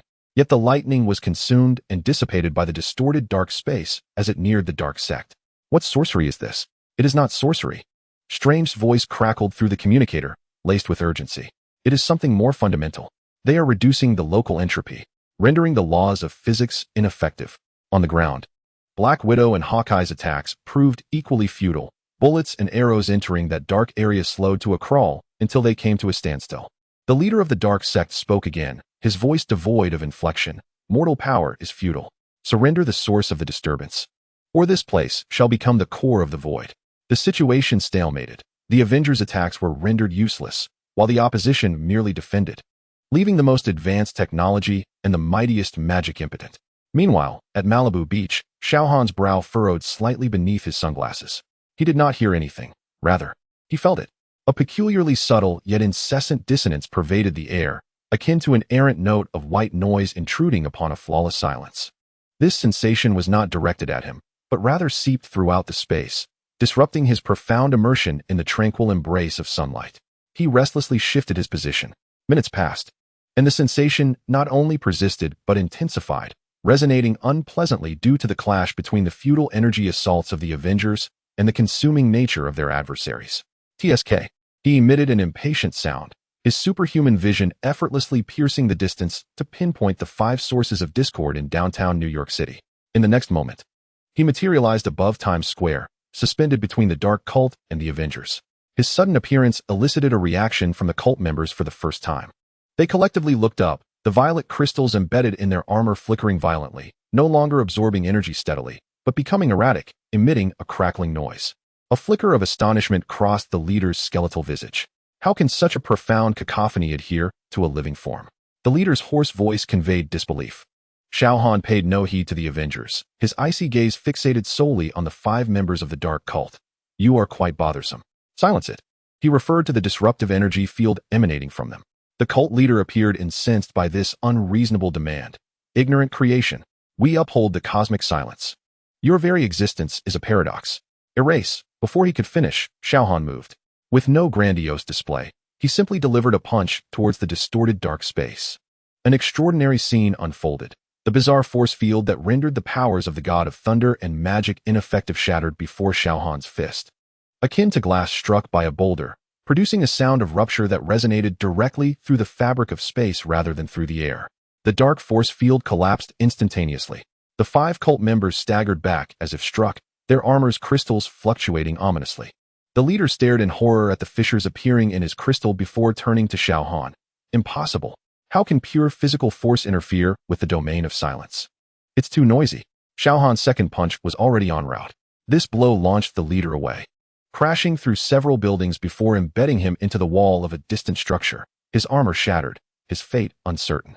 The remaining 4 members, witnessing this, hesitated not for a moment, simultaneously activating some device. Their bodies began to blur, merging into the shadows. Attempting to flee, a flicker of heat surged in Xiao Han's gaze. Not directed at the enemies, but precisely sweeping over the shadows they were melding into. The shadows twisted violently as if scalded, forcibly ejecting the 4 dark cult members from their almost completed teleportation, landing them in disarray. Xiao Han descended before them, his expression impassive as he regarded their attempts to rise. Return and inform those who sent you. His voice, though low, carried an oppressive weight. That earth is quite noisy, and I have no time to indulge in your games of silence. Should you return, he paused for effect, I shall ensure your eternal muteness. The 4 dark cult members struggled to rise, dragging their injured leader, exchanging no words of defiance, merely casting one last glance at Xiao Han, filled with a mixture of fear and disbelief, before activating the device once more. This time, there was no obstruction. They fully melded into the shadows, vanishing from sight. The pervasive discomfort in the space and the white noise dissipated. Times Square lay in disarray, yet the crisis had been averted. Tony descended, his helmet retracting, a complex expression gracing his features. Do you know them? The source of the aberrant sound they mentioned? Xiao Han glanced at him, seemingly finding the question rather mundane. Who knows? He brushed off non-existent dust from his attire. In a flash of golden light, he vanished, returning to his sunlit sanctuary, leaving the Avengers exchanging bewildered glances amidst the chaos and myriad unanswered questions. The source of the discord in the dark cult's silent domain, Steve pondered aloud. Just then, Strange's portal opened, and he stepped through, his complexion pale. They do not hail from any known dimension. They resemble the very scourge of cosmic rules. They seem to perceive Xiao Han's existence as a noise that must be eradicated. This conclusion cast a new shadow over everyone present. They were facing not merely a specific foe or crisis, but a conflict that transcended into a more abstract, grander realm of cosmic law. Their ally, however, appeared utterly indifferent, merely finding it bothersome. Chapter 80. The Night Harvesters. The S.H.I.E.L.D. alarm blared at midnight, sharp yet restrained. It was not a global crisis, but rather a series of multiple, dispersed, and peculiar local incidents. In Gotham City, reports indicated 13 cases of unconsciousness. The victims bore no external injuries, yet brain scans revealed no activity, as if their consciousness had been siphoned away. Maria Hill's voice relayed this on a secure channel. London reported 7 cases, Cairo 5, Mumbai 9. Natasha Romanoff swiftly added, the pattern is consistent. Nighttime, individuals alone, instant loss of consciousness. No witnesses, no signs of forced entry. Bruce Banner magnified the medical scan images. This is not attributable to any known technology or magical means. Neural pathways are severed in an extraordinarily precise manner and drained, akin to the harvesting of ripe fruit. Tony Stark's holographic image bore a frown. Energy signature? Extremely faint, nearly indistinguishable from the ambient background radiation. Banner shook his head. But it bears a trace of dark entities. Very ancient. Steve Rogers' expression turned grave. Vampires? But their methods are not so clean-cut. Not ordinary vampires. A low voice emerged from the entrance. Blade, dressed in black leather, strode into the command center, his gaze sweeping over the room from behind his sunglasses. This is a harvest, something far more dangerous than relics like Dracula, emerging from deeper shadows. Shadows? The Sorcerer Supreme, Dr. Strange, stepped forth through a portal, his demeanor serious. Are these the parasitic entities of legend that feed on pure consciousness energy? They typically cannot maintain a corporeal form in our dimension for long. Typically, Blade nodded, tossing a twisted, translucent remnant of a creature that resembled a melting shadow, still twitching faintly. Unless someone provides them with an anchor or a rift in our dimension facilitates their existence. The global incidence of unexplained unconsciousness continued to sporadically rise. Panic beginning to ripple through the underworld, though mainstream society remained oblivious. The Avengers dispersed, collaborating with Blade and the Midnight Suns to fortify and patrol major cities, attempting to capture these elusive hunters. However, these night harvesters moved as true shadows, appearing and disappearing without a trace. The Avengers' high-tech apparatus and magical detection often only picked up a ripple after they had struck. Until one fateful night in London, a harvester lunged at its prey, a late-returning nurse, in a secluded alley. Yet this time, it collided with a suddenly illuminated golden magical shield. Strange and Wong emerged from the shadows, the Seraphim's band coiling around the dark figure like a serpent. Almost simultaneously, Black Widow and Hawkeye unleashed specially crafted sonic arrows and ultraviolet explosive rounds from the rooftops on either side. Blade descended like a specter from the heights, his silver blade cutting through the air with a piercing scream. The Reaper emitted a silent shriek, its body twisting to evade most of the attacks. Yet it stubbornly endured a slash from the blade, black blood splattering forth. It seemed incensed, no longer attempting to flee, but transformed into a wisp of black smoke that surged toward the nearest king. Just as the king conjured a defensive spell and the black smoke was about to reach him, it suddenly solidified, not frozen by magic, but as if it had collided with an imperceptible wall, its form briefly distorting from the abrupt halt. In the next instant, a slender finger pierced through the black smoke and grasped gently. There was no sound, no light effects. That concentrated, perilous mass of dark energy dissipated quietly. akin to a punctured balloon, leaving no trace of ash behind. Xiao Han appeared in the midst of the alley, clad in casual attire, his face betraying evident displeasure. He flicked his hand as if he had just crushed a mere insect. In the dead of night, he glanced at the gathered crowd with a tone of disdain, remarking that the commotion they had caused was louder than the creature itself. Strange was momentarily taken aback. How did you find it? They had labored tirelessly to set this trap. Xiao Han pointed to his ear, wearing an expression that conveyed the obviousness of the answer. The frequency emitted by this thing is akin to fingernails scraping glass. He was clearly referring to a noise that operated on a psychological level, imperceptible to ordinary individuals. The Blade Warrior regarded Xiao Han with caution, tightening his grip on the sword. Did you eliminate it completely? Such parasites typically require specific frequency energy. Xiao Han interrupted him, appearing disinclined to elaborate. Is there more? Let us resolve this in one go. I want to return to sleep. As if in response, faint yet similarly unpleasant energy fluctuations emanated from the other end of the city. Clearly, other Reapers had been disturbed or were still active. Xiao Han frowned once more. In the next moment, he vanished. A second later, he reappeared in the same spot. All right, he said nonchalantly, it's quiet now? Strange, the king, Natasha, Clint, and the Blade Warrior exchanged bewildered glances. The voice of Friday, through Tony's Armor's built-in communication, astonished all Avengers with the report. Sir, globally, all similar anomalous energy signals have vanished simultaneously. They have disappeared completely. The alley fell into an eerie silence. Xiao Han yawned, seemingly oblivious to the astonished gazes directed at him. He glanced at the Blade Warrior. Next time such little pests appear, try not to make such a ruckus. A flash of golden light, and he had already vanished, leaving behind a group of supernatural experts and superheroes staring at one another in confusion. The Blade Warrior slowly sheathed his sword, his expression inscrutable behind his sunglasses. Who exactly is he? Strange rubbed his temples, attempting to sense the residual spatial fluctuations, yet found nothing. A neighbor who thinks we're too noisy while catching bugs. Although the incident concluded in an unforeseen manner, the questions deepened. Why had these Night Reapers suddenly begun to manifest on Earth in such numbers? What was the rift or anchor point that allowed for their existence? Would there be more, and even more powerful dimensional parasites drawn here? No one had the answers. Meanwhile, Xiao Han had returned to his Malibu Villa-S bedroom, deactivated his super hearing, and prepared to enjoy a truly quiet night. As for where those little bugs had come from and why they had come, he cared not at all. Chapter 81. The death of all things. The signs of catastrophe initially appeared insignificant. S.H.I.E.L.D. detected a slight decline of 0.3 in the global photosynthesis efficiency of plants. A week later, this figure escalated to 5. Marine phytoplankton began to die in droves. Migrating birds inexplicably lost their way, and pets in cities grew restless. It was neither pollution nor climate mutation. Bruce Banner stared at the global ecological model, his complexion paling. This was a depletion at a fundamental level. Life energy was slowly yet steadily dissipating. Nick Fury's solitary I scanned the report. Scope? Global. Without exception. Maria Hill's voice was heavy. Flora and fauna, even microorganisms. The pace is accelerating. At this rate, the global ecosystem will collapse within 3 months. The Avengers mobilized to investigate.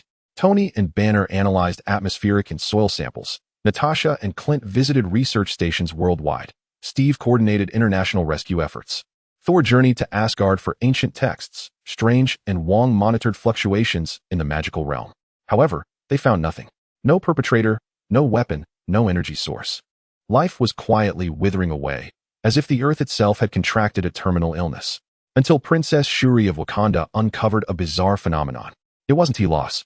She urgently explained in a holographic meeting. It was extraction. A high-frequency resonance wave permeated the entire biosphere of Earth, like an invisible net synchronously siphoning away all vitality of life. This technology, this principle, she displayed a top-secret blueprint Tony Stark had designed for global clean energy, but never implemented. The harmonious resonance network. This is impossible. Tony vehemently denied. That was merely a theoretical model. I never built it. Moreover, its purpose was to integrate energy, not to extract life. But the principles are entirely consistent. Shuri emphasized. It has just been applied in reverse. Someone has constructed this harvester of all things, based on your design. The clues pointed to the ruins of a Hydra base previously believed to be utterly destroyed. When the Avengers arrived, they discovered only a cold, automated massive machine. At its core, a continuously rotating vibranium gyroscope, emitting that lethal resonance wave. There were no guards around the machine, only a holographic message. An unfamiliar scientist, wearing glasses and possessing a gentle demeanor yet a frenzied gaze, appeared. Greetings, Avengers. By the time you see this message, the Oneness Initiative will be irreversible. Do not trouble yourself seeking me. I am all beings, and all beings are not me. I have witnessed too many conflicts, too much waste. Life consumes itself in meaningless competition. The Son of the Sun, his arrival was the final revelation. Such a powerful individual, yet focused solely on his own existence. This proves that the essence of life is selfishness and futility. My solution? To end this meaningless cycle. To siphon away all vitality of life. Coalescing into the purest energy source. An eternal battery that does not think, does not suffer, and does not contend. This shall be humanity's, no? All earthly life's ultimate and most peaceful contribution to the universe. The machine could not be shut down. Its defensive mechanisms would retaliate against any attempt at disruption. The resonance wave had permeated the global ecological network. Any forced interference would only accelerate the collapse. Enjoy your final moments. The image faded. The Avengers attempted to attack the machine, but indeed, any energy assault was absorbed and converted, thus amplifying the resonance wave's intensity. Physical attacks were thwarted by a formidable force field. He.S. a madman. Steve roared. A genius madman. Tony replied, his complexion ashen. He has accomplished what I never envisioned using my design. The rate of life depletion across the globe noticeably accelerated. Trees in the cities began to wither. Animals fell in droves, and although humanity still endured, they universally felt an inexplicable fatigue and weakness. Panic began to spread. The Avengers exerted every effort to decipher the machine, but each attempt proved futile, even worsening the situation. Malibu Villa. Xiao Han discovered that his most cherished ancient tree, which provided a soothing shade, was shedding its leaves in an abnormal manner. The seabirds on the beach had also become listless. What disconcerted him even more was that the sensation of sunlight upon his skin seemed to have dimmed ever so slightly. It was not a change in the sun itself, but rather the Earth's atmosphere, and even the planet beneath him, was losing a certain vitality. The subtle dissipation of this vigor affected his efficiency in absorbing sunlight, akin to a sumptuous meal being tainted by fine grains of sand. He furrowed his brow, his heightened senses fully engaged, and swiftly pinpointed the machine located within the ruins of Hydra, along with the invisible net that drained life from across the globe. Pests, he murmured, his tone laced with palpable impatience. In the next instant, he found himself before the machine. The Avengers were gathered nearby, anxiously discussing matters, and they were momentarily taken aback at his sudden appearance. Xiao Han, do not use energy attacks on it, Tony warned urgently. It seemed as though Xiao Han had not heard him. He did not cast a glance at the machine. Instead, he lifted his foot and gently pressed it down upon the ground. There was no thunderous crash, no explosion. Yet, centered around his foot, an exquisitely precise shockwave instantaneously transmitted deep into the earth, penetrating all obstacles and directly impacting the machine's core vibranium gyroscope. The gyroscope was not destroyed. Rather, the vibrational frequency of its atomic structure was forcibly altered, overridden, and reset to zero. It spun, then ceased. The exterior of the machine remained intact, but the low hum of its core abruptly fell silent. The global resonance net dissipated in an instant. Across the world, wilting plants halted their decline. Feeble animals looked up in confusion, and people sensed an inexplicable fatigue begin to ebb away. The Avengers stood in stunned silence, witnessing the unfolding events. How did you accomplish this? Banner asked incredulously. That vibranium core is immune to all forms of energy. It was too noisy, Xiao Han interrupted, his tone flat. The vibrational frequency was unpleasant. He cast a glance at the now silent machine, as if he had merely swatted a bothersome fly, and turned, vanishing in a flash of golden light. Tony approached the machine, reaching out to touch its cold metallic surface, the core within now utterly motionless. He didn't even touch it, Rhodey murmured. He didn't need to, Strange, who had arrived unannounced, observed with a complex expression as he looked in the direction Xiao Han had vanished. I heard that discordant sound, and then I silenced it. The crisis had been averted. Yet the Avengers felt no joy, only a deeper chill. A mad scientist had nearly obliterated all life on Earth using Stark's technology, and the one who resolved it merely found the frequency of the extinction machine displeasing. Nick Fury's voice crackled through the communicator, shattering the silence. Locate that scientist. Even if he hides at the edge of the universe, we will drag him out. Meanwhile, in a distant corner of the cosmos, the bespectacled scientist gazed at the screen displaying a connection failure. He felt little surprise, merely adjusting his glasses and jotting down in his notes. Experimental subject. Earth. Observation terminated. Noise interference too great to eliminate. Recommends seeking a new, quieter experimental site. Chapter 82. The Border of Hell this time. The S.H.I.E.L.D. alarm did not shriek, but emitted a low, disquieting hum, reminiscent of an echo from the abyss. It was not a physical invasion, nor an energy explosion. Bruce Banner's voice resonated in the command center, tinged with confusion and a hint of imperceptible dread. The very structure of reality was becoming tenuous in specific areas. This phenomenon was primarily concentrated in historically significant locales known for hauntings or mass deaths. Nick Fury's single eye scanned the global map, marked with dozens of faint glimmers. Explain. Doctor. It's as if the walls have thinned, Banner attempted to describe. What lies beyond is more easily permeable. Energy readings indicated negative energy, and the index of mental pollution surged alarmingly. What's the report from Kamartaj?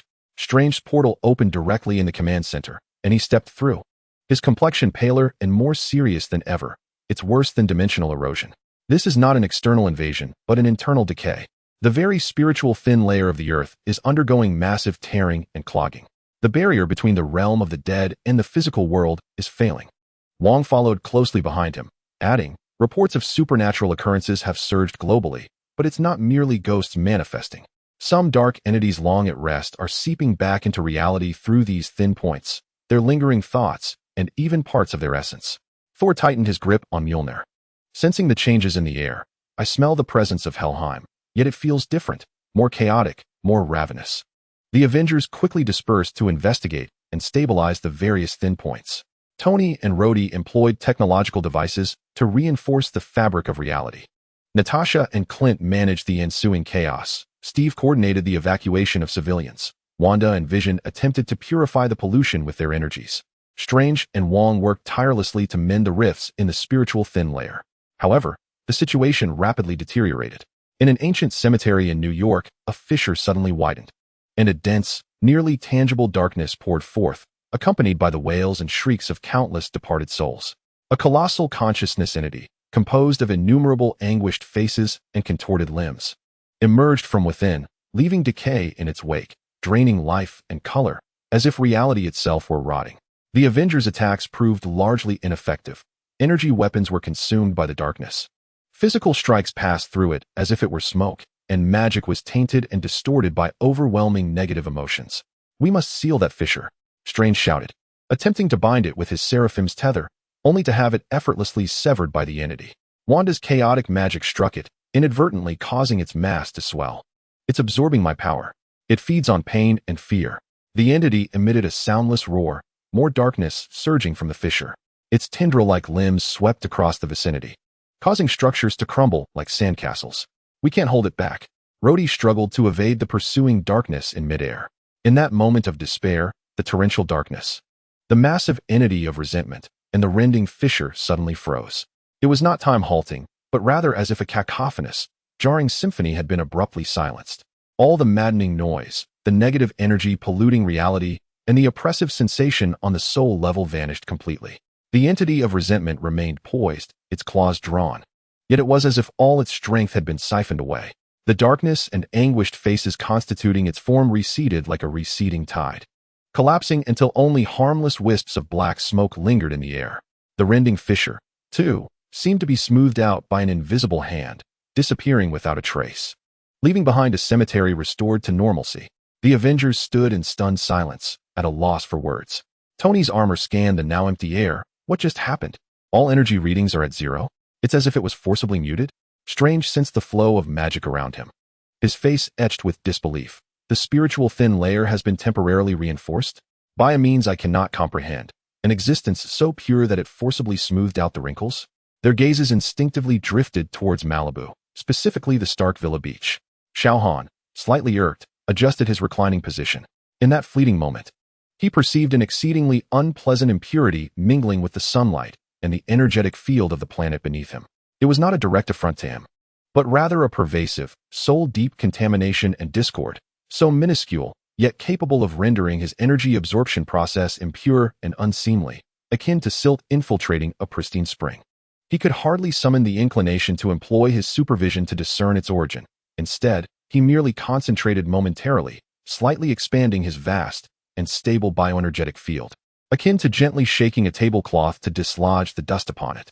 Thus, those impurities, reliant on the instability of the fabric of reality and the tearing of the ethereal layers, were forcibly eradicated in this silent tremor. Very well, he murmured to himself, relaxing once more to bask in the restored purity of the sunlight.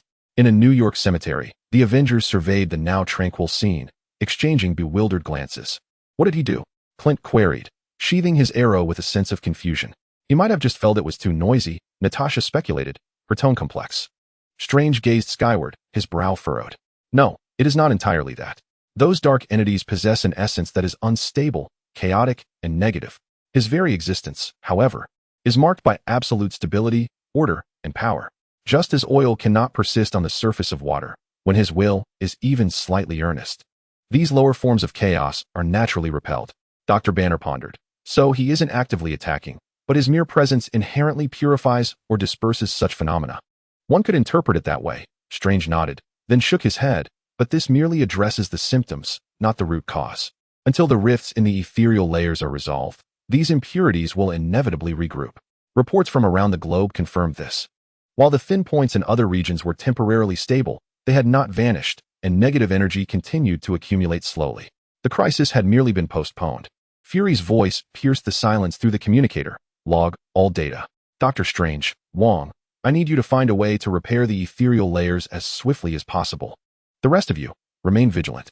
We have merely gained a moment's respite. At that moment, Xiao Han had long since cast aside the trivial interruption. For him, the world had merely returned to a temporary calm, and that was sufficient. As for how long that tranquility would endure, he held no concern. Chapter 83. The Eternal Night, the advent of disaster bore no forewarning. It was not an explosion or an invasion, but rather a shift in light. The midday sun still hung high, yet its radiance dulled visibly, transforming to a sickly yellow, as if veiled by a thick filter. It was not an eclipse, nor was it cloud cover. The light itself was waning. Solar panels across the globe plummeted in output. Photosynthesis in plants nearly ceased. Temperatures began to plummet abnormally. S.H.I.E.L.D. descended into unprecedented chaos. It's not an atmospheric issue. It's not an astronomical phenomenon. Bruce Banner's voice strained over the alarms. It's the speed of light. Localized light speed is decreasing in an incomprehensible manner. The energy carried by photons is diminishing. Nick Fury's single eye fixed upon the main screen, where a graph depicting global light intensity plummeted, his complexion turning ashen. What is the range? The cause? Globally synchronized. The cause remains unknown. Energy characteristics are unidentifiable. It's as if the very laws of physics have been altered. Maria Hill's voice tinged with despair. A holographic image of Tony Stark materialized, his laboratory bustling with frantic data streams. Friday has calculated all possibilities. The only plausible model suggests that the cosmic constants are being artificially interfered with. But that is utterly impossible. Strange's portal abruptly opened, and he and Wong stumbled through, their faces as pale as parchment. It's not magic, Strange gasped. It's something far more fundamental. The structure of reality is being frozen. Something is siphoning the kinetic energy from all particle motion. Light is merely the first manifestation. Thor transmitted a message from Asgard. The eternal flame of the realm of the gods is also dimming. My father proclaims this as the harbinger of the eternal night. A chilling silence that can consume even the divine realms. The Avengers found themselves at a loss. They could combat physical foes, dismantle energy weapons, but they were powerless against alterations to the fundamental constants of the universe. Cities succumbed to panic. The electrical systems collapsed due to the failure of solar energy, and backup power sources dwindled rapidly. Cold and darkness began to encroach. This was not an attack, but a silent suffocation. Suddenly, Tony recalled something and turned sharply towards the surveillance of Malibu. At the Stark Villa beach, Xiao Han set down his drink. A pang of hunger struck him.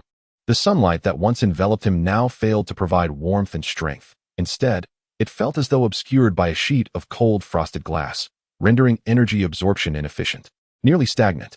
This sensation unsettled and irritated him profoundly. He rose, fully engaging his super senses, and instantly discerned that the issue did not lie with the sun itself, but rather with the space surrounding the Earth, where the propagation of light and other energies was severely suppressed by some unseen field. As if a lid had been placed upon his plate, his gaze turned icy as his supervision pierced through the void, swiftly identifying the source of the anomaly, not a specific location, but a minuscule, self-replicating cloud of nanomachines pervading low Earth orbit. They were executing some program, altering local physical constants. Parasites, he muttered, a wave of irritation washing over him. In the next instant, he materialized above geosynchronous orbit, suspended in the frigid void of space. Breathing was unnecessary. His very existence resembled that of a humanoid star. He gazed upon the almost invisible mechanical cloud, slowly strangling the entire world. There was no furious roar, no charged attack. He simply inhaled deeply. The cosmic vacuum remained unresponsive, yet the space around his body subtly distorted. Then he exhaled, not a frigid breath, but a supercharged breath infused with the immense solar energy within him, radiating an indescribable heat. This exhalation was not directed at the mechanical cloud, but radiated outward from him, akin to a perfect spherical shockwave, silently sweeping across the entirety of low Earth orbit. There was no sound, only an ephemeral burst of pure light and heat. The meticulously crafted nanomachine cloud, capable of altering physical constants, was not merely vaporized in the face of this unadulterated thermal storm. It was utterly obliterated at the atomic level, as if it had never existed. After accomplishing this, Xiao Han did not linger for even a second longer. He turned and transformed into a golden light, returning to Earth. In the wake of his departure, the physical constants reverted to normal, and the suppressed speed of light surged back instantly. On Earth, the midday sun suddenly regained its fierce brilliance and luster. The sickly yellow filter vanished in an instant. Global solar panel readings skyrocketed. Plant leaves resumed their efficient functions. The plummeting temperatures began to rebound vigorously. People stood frozen in place, bewildered, as they gazed upon the sun, which had suddenly returned to its normal state, feeling the warmth that had reemerged, as if the terrifying experience had merely been a nightmarish illusion. In the S.H.I.E.L.D. command center, all alarms ceased, and readings returned to normal. An eerie silence enveloped the room. What did he do? Steve Rogers murmured, staring out at the blinding sunlight. Tony Stark gazed at the data transmitted from the satellite, revealing that the anomalous region in low Earth orbit had been entirely cleansed. He opened his mouth, yet no sound emerged. Dr. Banner slumped in his chair, staring at the energy curve's vertical spike, lost in thought. He lifted the lid. Strange. Feeling the reality structure stabilizing, was filled with disbelief. It was neither destruction nor cancellation, but rather an overlay. With his colossal energy field, which distorted the very laws of nature, he forcibly overlaid and reset the physical constants of that space. In the distant depths of the starry sea, an ancient consciousness observing all this emitted a silent gasp. Its creation, the eternal night system capable of freezing stars, had been so brutally and directly unraveled. Meanwhile, Xiao Han had returned to his beach chair. He basked in the now delectable sunlight, contentedly reclining back and picking up his half-finished drink. The ice barely melted. It was as if he had merely risen to swat away an annoying fly. The global crisis had quietly dissipated. Yet the shock and questions it left behind were more profound than any grand invasion by foes. Finally, Fury's voice broke the silence in the communication channel, carrying a barely perceptible dryness. Record established. Event name, Eternal Night. Threat level, Omega. Solution, Sunbathing. Chapter 84. Time folds. The harbinger of disaster was the vanished 17 minutes. Global atomic clocks, electronic timers, and even the mechanical watches on people's wrists collectively slowed down by 17 minutes without warning. It was not a halt, but rather time itself seemed to have been stolen during those 17 minutes. S.H.I.E.L.D. promptly detected this bizarre phenomenon of temporal loss. It was neither a hacker attack nor a malfunction. Bruce Banner's voice trembled with incredulity. The flow of time itself has developed folds. A segment of 17 minutes has been excised from our continuum, yet traces of existence remain. Nick Fury's hawk-like gaze sharpened. Impact? Currently only anomalous time records. Maria Hill reported swiftly, but with the structure of time compromised, no one knows what might happen next. It could lead to local time loops, causal distortions, or even a collapse of the timeline. Strange and Wong hurried to the command center, their expressions grave. The eye of Agamotto observed a massive temporal vortex. Strange formed hand seals, golden sparks outlining a distorted timeline image. Someone, or something, was performing surgical modifications on Earth at the temporal level, with unclear intentions. The Avengers sprang into action. Tony and Banner attempted to stabilize the local time field with technology. Natasha and Clint investigated the public's reactions in the time anomaly zone. Steve coordinated global responses to potential chaos. Thor sought to sense the anomalies in the time flow with divine power. However, the very disruption of time rendered their efforts futile. Communications flickered in and out, actions often delayed or hastened inexplicably, and memories exhibited subtle dislocations. Soon, more specific anomalies emerged. In Manhattan, within a 3-block radius, time began to loop, endlessly repeating scenes from the lost 17 minutes, trapping people like insects frozen in amber, unable to act autonomously. In a London museum, exhibits alternated between pristine new discoveries and ancient artifacts. On the streets of Tokyo, people's ages fluctuated randomly, shifting from old to young. We must find the source. Strange struggled to maintain the eye of Agamotto's operation, trying to smooth the temporal folds. It jumped erratically along the timeline, unable to be locked down. Just as the Avengers were becoming exasperated, nearly driven mad by this ubiquitous yet elusive temporal chaos, at Malibu Beach, Xiao Han's drink cup froze midway to his lips. He tilted his head slightly, as if he had heard an exceedingly faint, discordant note. It was not a sound but a sensation. The flow of sunlight around him, the heat of the sand beneath him, even the near stagnation of his biological clock, all exhibited a slight but undeniable stutter and glitch that he could not ignore. It was as if a few unsightly knots had appeared on an otherwise perfectly smooth silk. Frowning, his supersenses, particularly those involving microscopic physics and energy flows, instantly locked onto an abnormal ripple diffusing through space. This was not an energy attack, but rather an irregularity in the structure of time itself. Interference, he murmured, clearly displeased. Without any deliberate effort, he subconsciously expanded his absolutely stable, nearly eternal biofield, much like a giant gently smoothing the folds of a robe. Thus, the glitches and stutters caused by the tampering of the timeline were silently ironed out under the influence of this absolute stability. The time loop in Manhattan abruptly ceased, leaving the trapped individuals bewildered. The exhibits in the London Museum returned to normal.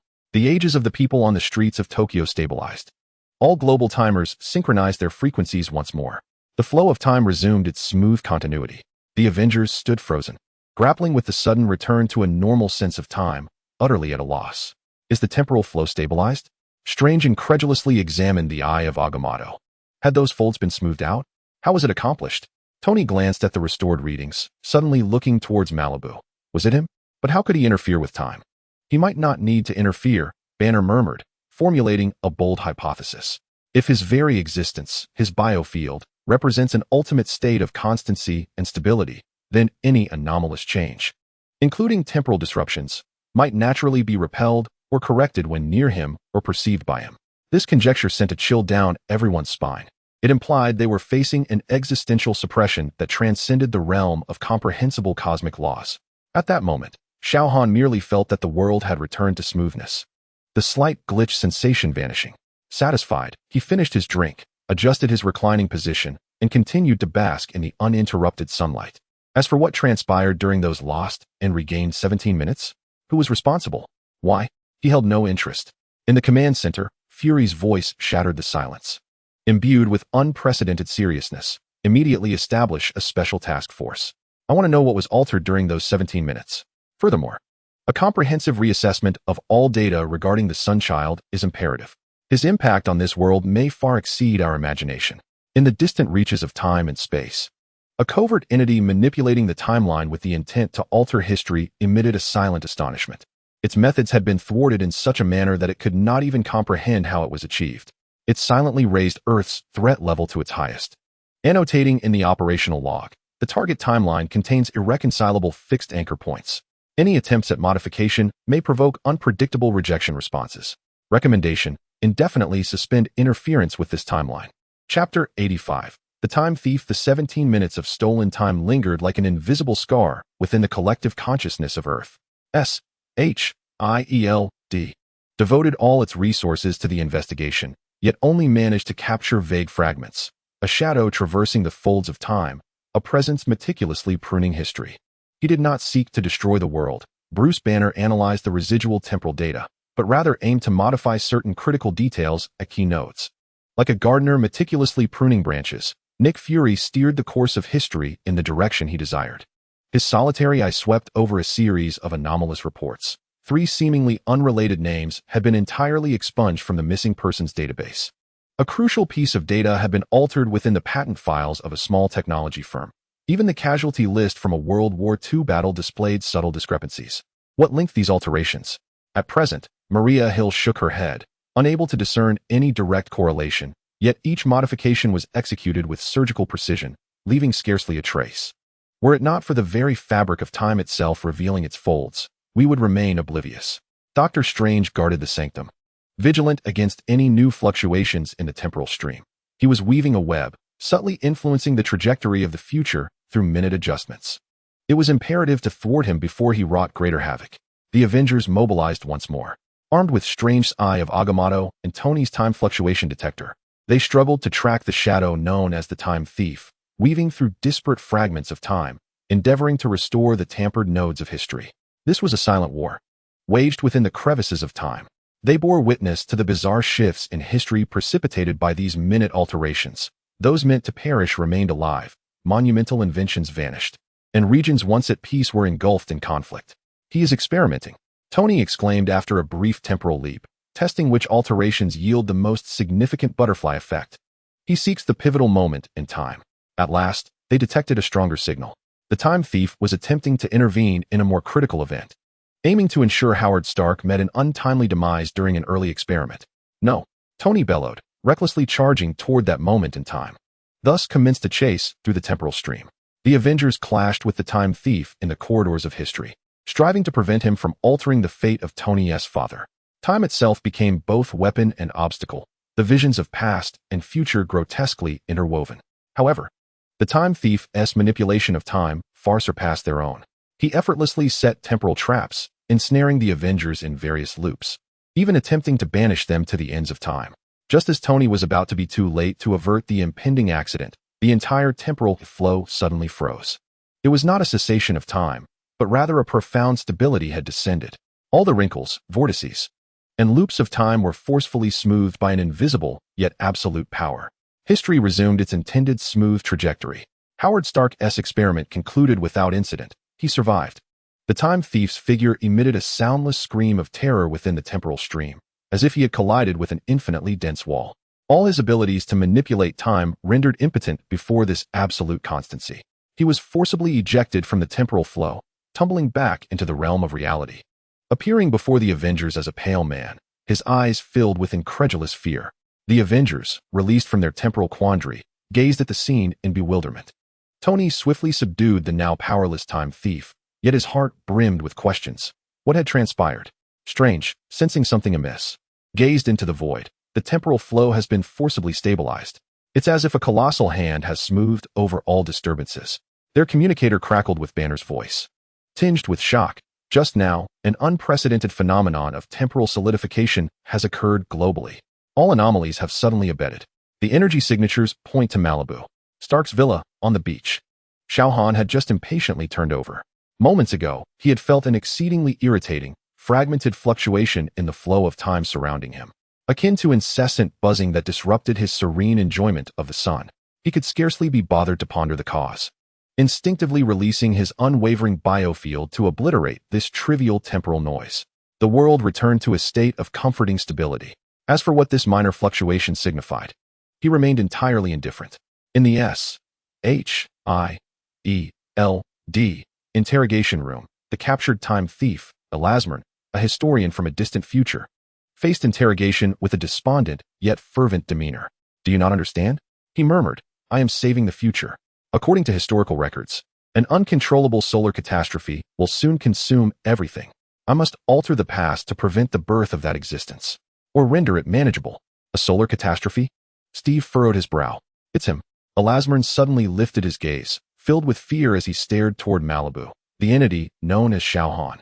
His power will continue to grow, ultimately surpassing the universe's capacity, leading to the collapse of reality.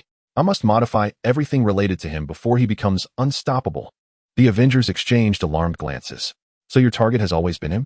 Natasha inquired. "Not entirely." Elasmern shook his head. "Initially, I merely sought to make minute adjustments to prevent certain key events that would accelerate his growth. Yet, each attempt incited violent repulsion and backlash from the temporal stream, as if his very existence were an immutable constant. I can only chuckle bitterly. Until just now, I finally felt what that truly meant. My temporal power before him is like a stream attempting to shake the ocean. No, it is akin to trying to disturb an ancient, unchanging star. Absurd." After the interrogation concluded, a heavy atmosphere lingered. "Is what he said possible?" Banner asked anxiously.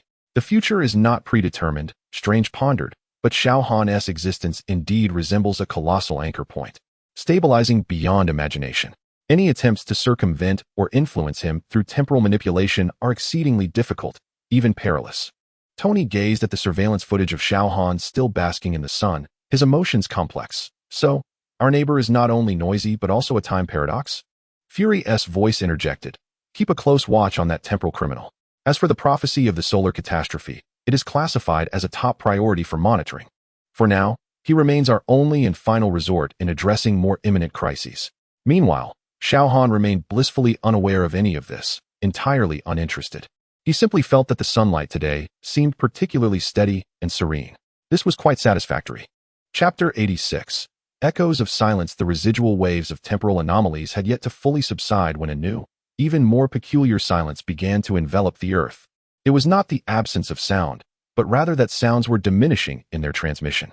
The distant clamor of the streets grew faint and indistinct. Music lost its crisp high frequencies, and even the explosions sounded muffled and lacking in impact. Global acoustic monitoring devices recorded a continuous loss of sound wave energy in a manner that defied the laws of physics. This was not due to a malfunction of auditory organs or devices. Bruce Banner scrutinized the sound wave energy decay model, his brow furrowed. The medium itself is at fault. As sound waves propagated through the air, their energy was being continually absorbed by some unseen field, as though sound were trapped in an invisible sponge. Nick Fury's solitary eye scanned global reports. Scope? Impact? Global synchronization. The decay rate is increasing by 0.5 per hour. Maria Hill's voice carried a hint of unease. If this trend continues, within 72 hours, effective sound transmission distance will shrink to within 10 meters. Long-distance communication will be rendered utterly ineffective, paralyzing military command, air traffic control, and even everyday conversations. Tony Stark attempted to counteract or disrupt with sound waves of various frequencies, but all were absorbed without exception. This was not a targeted attack. It resembled an environmental transformation. Someone aimed to turn Earth into a silent planet. Strange and Wong monitored the fluctuations of the magical realm. It was not a mere magical effect. This sound-absorbing field resembled an extraordinarily advanced technological construct, the principles of which eluded our comprehension. The Avengers were mobilized once again. Tony and Banner endeavored to locate the source of the field. Natasha and Clint investigated organizations that might benefit from this global silence. Steve coordinated emergency communication plans. Thor attempted to sense whether there existed any known Asgardian weaponry. Even Carol Danvers relayed information from the cosmos, indicating no anomalies detected in the vicinity of the solar system. Yet, all efforts yielded naught. The sound-absorbing field was uniformly distributed, devoid of a discernible source, as if it were a new physical rule governing the Earth. Panic began to spread. The world gradually succumbed to a stifling silence. People were compelled to shout just to communicate. Birds exhibited abnormal behavior as they struggled to call for mates, and sonar-dependent marine life became disoriented. Until Peter Parker, the Spider-Man, patrolled the streets of New York. Using his enhanced hearing and spider sense, he detected an unusual pattern. The sound-absorbing field was not entirely uniform. At an exceedingly minute level, its attenuation efficiency exhibited an imperceptible, breath-like periodic fluctuation. It resembled a form of calibration. Peter excitedly reported his discovery to Mr. Stark. Tony and Banner immediately focused on analyzing this fluctuation, ultimately pinpointing an exceptionally concealed modulation signal. The signal did not emanate from Earth, nor from low Earth orbit, but rather from the far side of the moon. An earthquake monitoring station, long forgotten since the Apollo era, had been modified by an unknown entity, transforming it into the tuner for this global sound-absorbing field. Merely a tuner. The realization struck Tony. The true source of the field was not here. It was merely fine-tuning the entire field to ensure its stable operation. But where was the source? Steve inquired eagerly. It is ubiquitous. Banner pointed to the global energy map, revealing that the source was the Earth's own magnetic field. Someone had, in a manner beyond our comprehension, converted the Earth's magnetic field into a colossal sound-absorbing field generator. The apparatus on the far side of the moon was simply fine-tuning this field. How does one disable a device based on the planet's magnetic field? The Avengers found themselves at an impasse. Attacking the tuner on the moon might temporarily disrupt control, but it would not eradicate the source itself. The global sound attenuation rate had reached an astonishing level. People felt as if they were shouting in deep water, their auditory world becoming hazy and oppressive. At Malibu Beach, Xiao Han set aside his book. He noticed that the sound of the waves had turned oddly muted, the distant sound of traffic on the highway had nearly vanished, and even the rustle of the wind through the palm leaves was faint to the point of being imperceptible. This absolute silence did not bring him tranquility. Rather, it instilled a peculiar sense of emptiness and imbalance. The absence of sound seemed to strip the world of a crucial texture, making even the sunlight feel somewhat off, akin to a meal devoid of seasoning. He furrowed his brow, his super senses acutely attuned to this abnormal silence, and instantly comprehended the principle. The Earth's magnetic field had been cleverly distorted, forming a colossal net that absorbed sound wave energy. A clumsy trick, he muttered disdainfully. He did not even rise. Instead, he merely concentrated, adjusting the vibrational frequency of his own biofield to emit a low-frequency pulse imperceptible to the human ear, yet perfectly resonant with the Earth's magnetic field. The pulse swept across the globe in an instant. The sound-absorbing field enveloping the Earth was disrupted like a struck tuning fork, its inherent frequency forcibly interfered with, overlaid, and reset by this external, more potent, and precise pulse. The Earth's magnetic field returned to normal. In that moment, the sounds of the world surged back. The roar of the waves, the howl of the wind, the clamor of the city, the chirping of birds, all the suppressed sounds erupted with renewed vigor, flooding into every individual's ears. People shuddered at this sudden cacophony, only to be engulfed in a euphoric relief at the restoration of sound. The S.H.I.E.L.D. communication channels instantly filled with an array of normal sound reports, alarms lifted. The Avengers stood in stunned silence, absorbing the familiar, vibrant sounds of the world, momentarily speechless. Did he just resolve it with a casual flick of his wrist? Clint queried, digging at his ears in disbelief. This time, he hadn't even moved. Natasha gazed at the tranquil monitoring screen directed towards Malibu. Dr. Banner observed the energy wave graph, which had returned to normal, albeit slightly rebounding from the brief suppression, murmuring, "Did he just calibrate the Earth's magnetic field, using himself as a tuning fork?" Strange, sensing the restored flow of natural energy, sighed. For him, it was perhaps merely a matter of finding the previous background noise intolerable and casually switching to a different channel.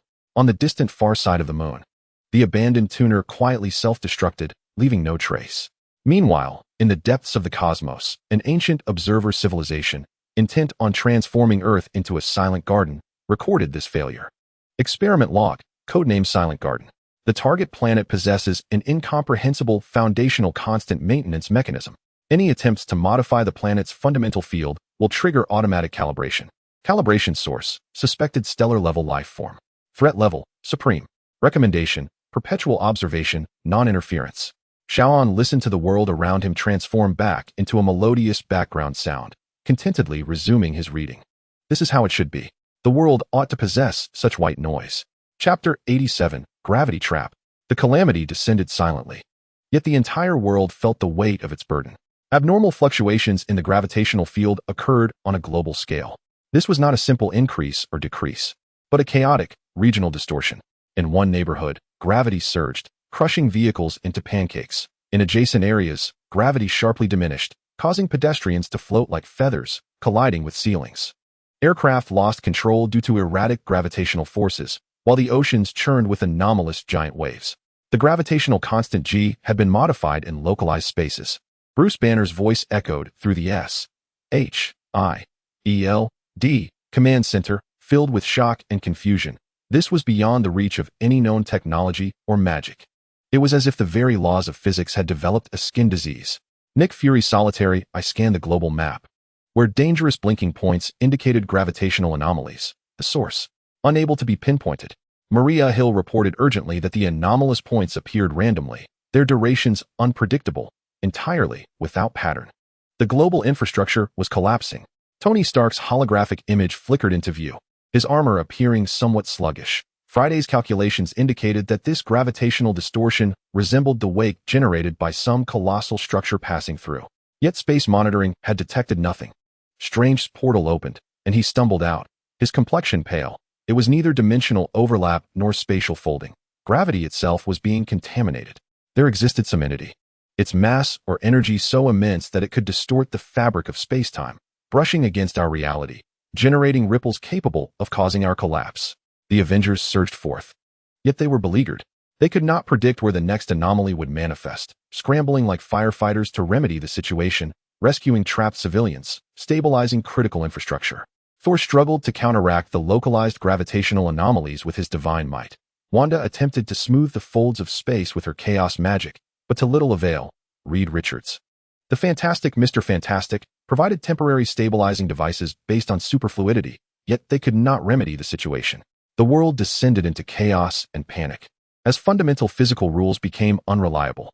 At Malibu Beach, Xiao Han's beach chair groaned as its four legs suddenly sank deep into the sand. The gravity in his vicinity had instantaneously increased by 1.5 times. Immediately thereafter, gravity abruptly reverted to its normal state, even experiencing a slight alleviation, causing the chair to bounce slightly. The liquid within the cup he held surged and fell in an odd manner. Xiao Han set down the cup, his brow furrowing. This subtle tremor and imbalance in the gravitational field felt to him like a once soothing massage suddenly transformed into the erratic thumping of a subpar and malfunctioning product, rendering him exceedingly uncomfortable and interrupting his previously perfect state of basking in sunlight. Subpar product, he muttered discontentedly, his heightened senses instantly locking onto the anomalous gravitational ripples permeating the globe. In his perception, it was akin to a placid lake being clumsily disturbed by a chaotic barrage of stones. He couldn't be bothered to seek out the thrower. Instead, with a hint of impatience, he made a slight adjustment to his impeccably stable biofield, harmonizing it with the gravitational pull of the Earth's core to create a perfect, powerful resonance. Like a master tuner, with a gentle pluck, he instantly reset the out-of-tune strings. Across the globe, all chaotic points of gravitational anomaly abruptly ceased. As if a duck had its neck grasped tightly, the gravitational constant G stabilized, and the spatial structure smoothed out in an instant. The out-of-control planes regained stable lift. The erratic waves calmed, and the airborne individuals gently descended, while the crumpled vehicles ceased to worsen. It was as if an invisible hand had plucked the world from chaos and set it back on its rightful path. The Avengers stood bewildered at their respective rescue sites, watching everything suddenly return to normal, feeling utterly at a loss. The gravitational field has stabilized? Tony steadied his armor in midair, incredulous. Was it him again? Natasha supported an elderly man who had just landed from a low-gravity area, glancing towards California. Dr. Banner stared at the monitoring equipment, where the gravitational curve had suddenly smoothed into perfection, his mouth agape. He forcibly stabilized the global gravitational field. How did he accomplish that? It requires unimaginable energy control, and without the need for comprehension, Strange felt the restored spatial sense, his tone complex. He merely needed to feel discomfort. And then the world had to become comfortable for him. Deep in the distant starry seas, a colossal, half-physical, half-energetic ancient fleet slowly adjusted its course. They had just attempted to connect to Earth with their gravitational field for debugging, but had instantly encountered a powerful, incomprehensible counterforce, nearly overloading their gravitational manipulation systems. The central command of the starship emitted a low, ominous stream of information. Warning, the target planet exhibits a foundational law-anchoring phenomenon. Any attempt to modify its fundamental physical constants will trigger unpredictable backlash from the laws. The risk is too high. Assimilation program canceled. Continue observation. Sensing the return of stable and comfortable gravity, Xiao Han contentedly reclined once more, picking up the cup that had finally ceased its erratic swaying. The world was no longer shaking. This is good. As for why it trembled, who caused it to shake? He cared not at all. Chapter 88. Beneath all things, the disaster did not arise from the skies or the oceans, but from the very earth itself. The geological structures across the globe began to undergo bizarre alterations that defied all known principles of geology. Mountains inexplicably rose or sank. Rivers instantaneously changed course, and solid rock layers transformed into quicksand or suddenly became harder than diamonds. It was neither an earthquake nor tectonic movement. Bruce Banner's voice echoed in the S.H.I.E.L.D. command center, tinged with despair. The Earth's material structure was being re-edited. The intratomic forces were being locally modified. Nick Fury's single eye fixated intensely on the wildly fluctuating data on the main screen. Scope, speed, global, accelerating. Maria Hill's voice was urgent, stating that 17 major cities had plunged into paralysis or severe damage due to geological mutations. The next mutation point is unpredictable. Tony Stark's holographic image appeared, his armor covered in dust. Friday's analysis suggests that some field is enveloping the Earth, redefining the basic properties of matter, such as hardness and density, like a 3D printer. But the energy and precision required for manipulation. Strange's portal suddenly opened wide, he and Wong stumbling out. a trace of blood even at the corner of his mouth. It's not magic, Strange gasped, his eyes wide with horror. It's something more fundamental. The structural reality is being overwritten at the material level. Something is attempting to format the Earth into the shape it desires. The Avengers found themselves embroiled in a fierce battle once more. This time, they faced not an enemy, but the ever-changing ground beneath their feet. Cities collapsed, roads vanished. Peaks rose. Thor summoned lightning to strike the mutation points, but could only blast away inconsequential debris. Hulk's strength appeared clumsy before the ground that could fluidize or harden at any moment. Iron Man's armor struggled to fly amidst the suddenly altered gravitational field and material density. They exerted every effort to evacuate the populace, stabilize key areas. But faced with this global, indiscriminate alteration of material layers, their efforts felt like a drop in the ocean. We must find the source, Steve shouted over the comms, his voice hoarse with urgency. We can't find it. The signals are omnipresent, yet elusive. Tony replied, his tone filled with powerlessness. Just then, Banner noticed something peculiar. Wait. All mutations are avoiding Malibu. Within a 5-kilometer radius centered around Stark Villa, the properties of matter remained astonishingly stable. Like a safe zone? All eyes immediately turned in that direction. Malibu Beach. Xiao Han's beach chair wobbled slightly, not due to geological mutation, but rather because a sudden rise of a hill in the distance triggered a faint seismic wave. Even more disconcerting to him was the sensation of the sand beneath him, as well as the deeper crust, experiencing exceedingly subtle yet persistent fluctuations in their material properties. This fluctuation rendered his process of absorbing solar energy unstable, akin to a flickering light bulb.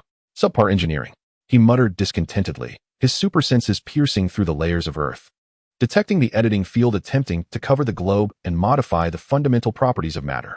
To him, it resembled a once pleasing painting being marred by clumsy brushstrokes, disrupting the overall harmony and stability. He couldn't be bothered to understand the purpose of this defacement. With a hint of impatience, he slightly expanded his absolutely stable biofield, which defined his own material composition, outward for a moment, like a drop of alum in murky water or a calibration for all standard coordinates. The anomalous field attempting to edit the Earth's matter, upon contact with this absolute stability, found its chaotic commands crashing like code hitting a dead end, collapsing and failing in an instant. The global geological mutations abruptly ceased. The mountains that had risen halfway halted, the fluidized ground regained its solidity, and the ultra-hard rock layers returned to normal. The Earth's material properties reverted to their rightful, natural state. The world screeched to a halt from a frenzied remolding, leaving behind a landscape of devastation and a populace still in shock. The Avengers stood frozen in place, gazing at the suddenly restored land, momentarily unable to react. Is it over? Clint rose from a rooftop that had just stopped collapsing, incredulous. Was it him? Natasha helped a fallen citizen to their feet, glancing towards the perpetually tranquil beach. Dr. Banner watched as the curve representing the stability of material properties on the monitoring equipment transitioned from wild fluctuations to a straight line. Murmuring, did he define normal with his existence? Any modification deviating from this norm was forcibly reset? Strange, sensing the restored stable reality, let out a long sigh. To him, perhaps it was merely that the floor felt uneven moments ago, and lying down was uncomfortable, so he made it level. Beyond the distant galaxy cluster, an ancient mechanical consciousness, striving to transform planets into some form of computational element, recorded its failure. Execution log, codename, Universal Reconstruction. The target planet is encumbered by an inscrutable form lock. Any attempts to alter its fundamental material properties will trigger the form protection mechanism, forcibly reverting to default settings. Mechanism origin, suspected reality reference point. Threat level, absolute taboo. Recommendation, permanently list as non-operational. Xiao Han felt the ground beneath him return to its solid and reliable state as he adjusted his reclining position. At last, the world had ceased its chaotic turmoil.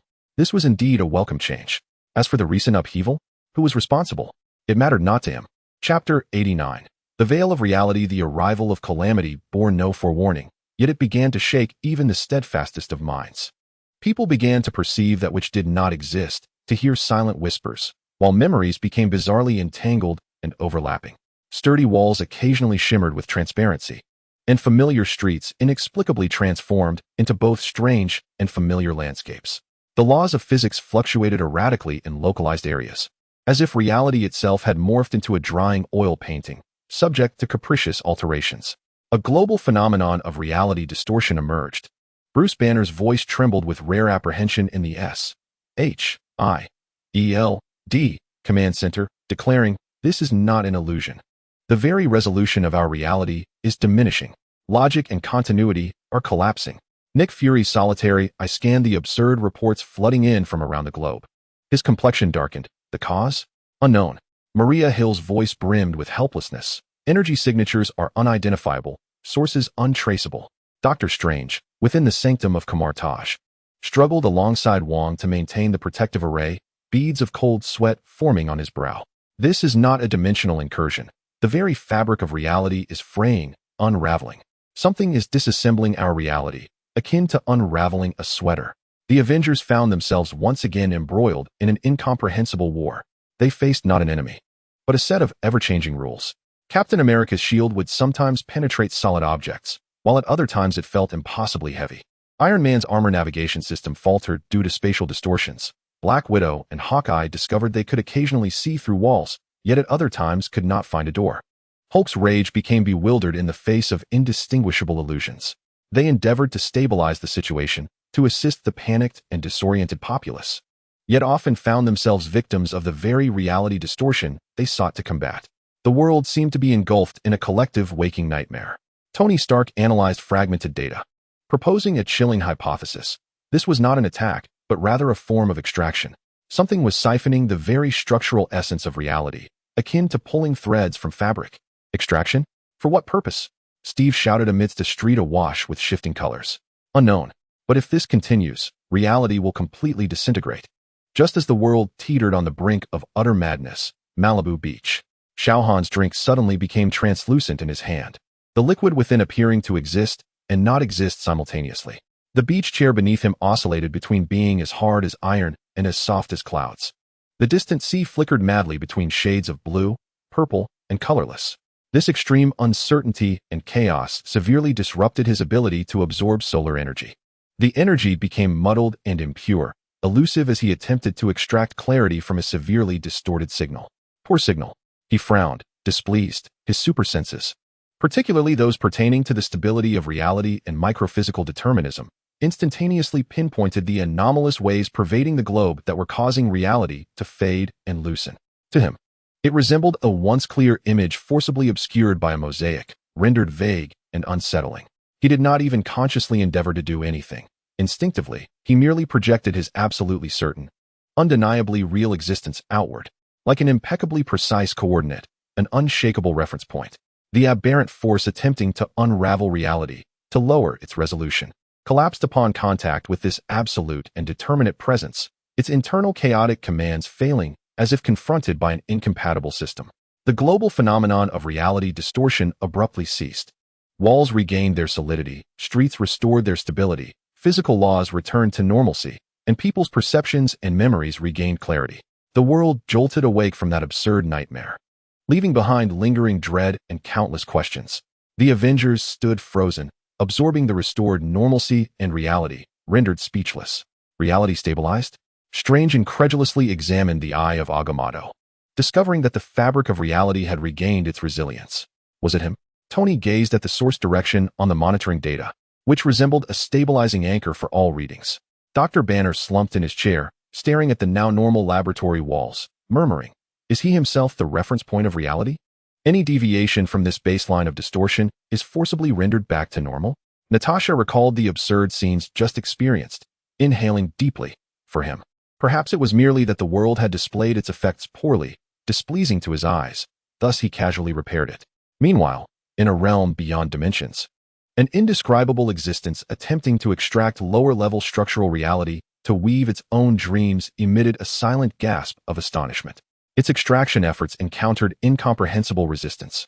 With its tools even fracturing, it silently removed Earth 616 from its collection list, appending a note. This reality possesses an unresolvable reality anchor. The strength of the fabric of reality is extraordinarily high. Any extraction attempts may result in tool damage. High risk. Permanently relinquish collection rights to this reality. Xiao Han sensed the surrounding world restore its clarity and stability, the drink in his hand regaining its normal texture and weight. At last, the world had ceased its flickering and garbled chaos. This was wonderful. As for why it had flickered moments ago, who was attempting to lower the resolution? He held no interest in such matters. Chapter 90. Echoes of the stars, the harbingers of disaster emanated from the depths of space. Not an invading fleet, nor energy beams, but a song. A signal of cosmic rays, complex beyond human comprehension, penetrated the solar system's defenses at superluminal speeds, silently enveloping the Earth. It did not directly inflict destruction, yet it acted as a key, beginning to unlock and distort all technologies based on electromagnetic waves and certain biological neural networks on Earth. Global communication networks first descended into chaos, information was tampered with, and data streams became awash with indecipherable, bizarre codes. Subsequently, the power grid began to fluctuate erratically, precision instruments malfunctioning inexplicably. Most horrifyingly, some humans began to experience collective hallucinations, witnessing the same celestial phenomena and hearing incomprehensible melodies, their behaviors becoming aberrant. This is not an attack, it is assimilation. Bruce Banner observed the soaring index of global neural anomalies in the S.H.I.E.L.D. command center. His voice taught, "This signal is attempting to forcibly calibrate our technological civilization and even some biological characteristics to an unknown cosmic standard." Nick Fury solitary. I scanned the reports of global chaos. Source? The signal emanates from the direction of the galactic core. However, due to extreme distortion, the exact location of the emitter cannot be pinpointed. Maria Hill responded, "It resembles a broadcast spanning the entire galaxy, and Earth, unfortunately, lies precisely within its coverage." The holographic image of Tony Stark materialized, set against the backdrop of his laboratory, where multiple screens flickered with alarming signals. Friday was tirelessly deciphering the signal structure, which resembled an ever-evolving living language.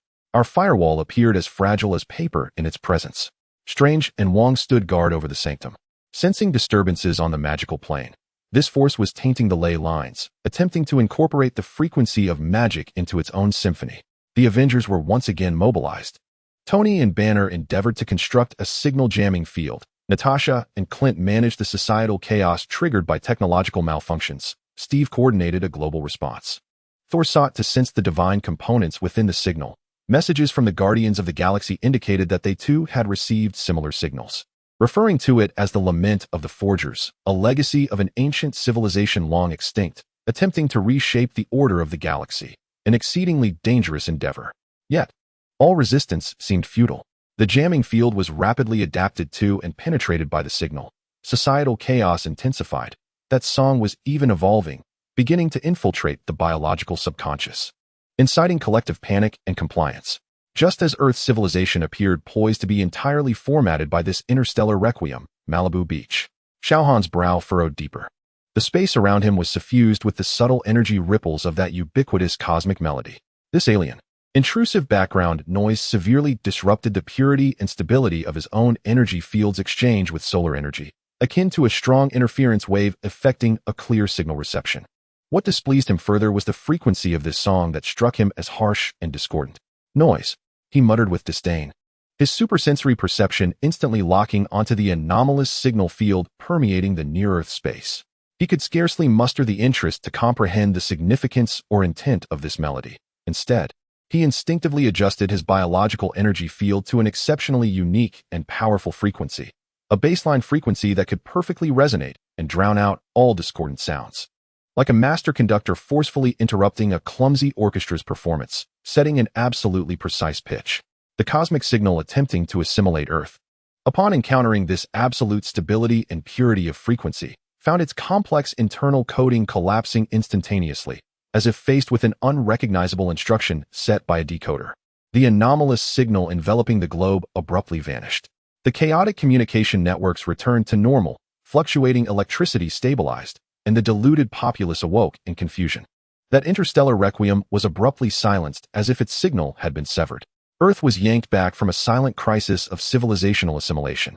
The Avengers stood dumbfounded, feeling the sudden restoration of the technological environment and collective consciousness, momentarily at a loss for words.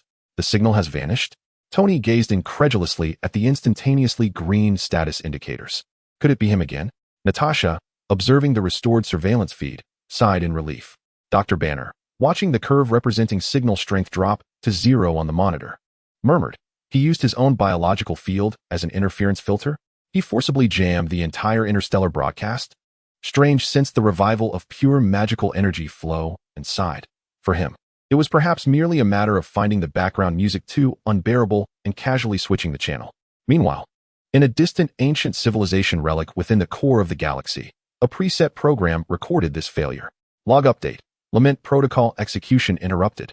Unresolvable signal barrier detected on target planet. Its native energy field exhibited strong rejection and stability, denying any form of frequency assimilation. Protocol determination. Assimilation failed. Target planet listed as non-assimilable. Recommendation. Avoid further contact to prevent unpredictable reverse resonance. Xiao Han sensed the surrounding energy environment restoring its purity. The annoying cosmic noise finally dissipated. The world quieted. This was good. As for the origin and purpose of that song, he bore no interest whatsoever. Chapter 91. Quantum Phantoms. The S.H.I.E.L.D. alarm system detected an entirely new anomalous phenomenon.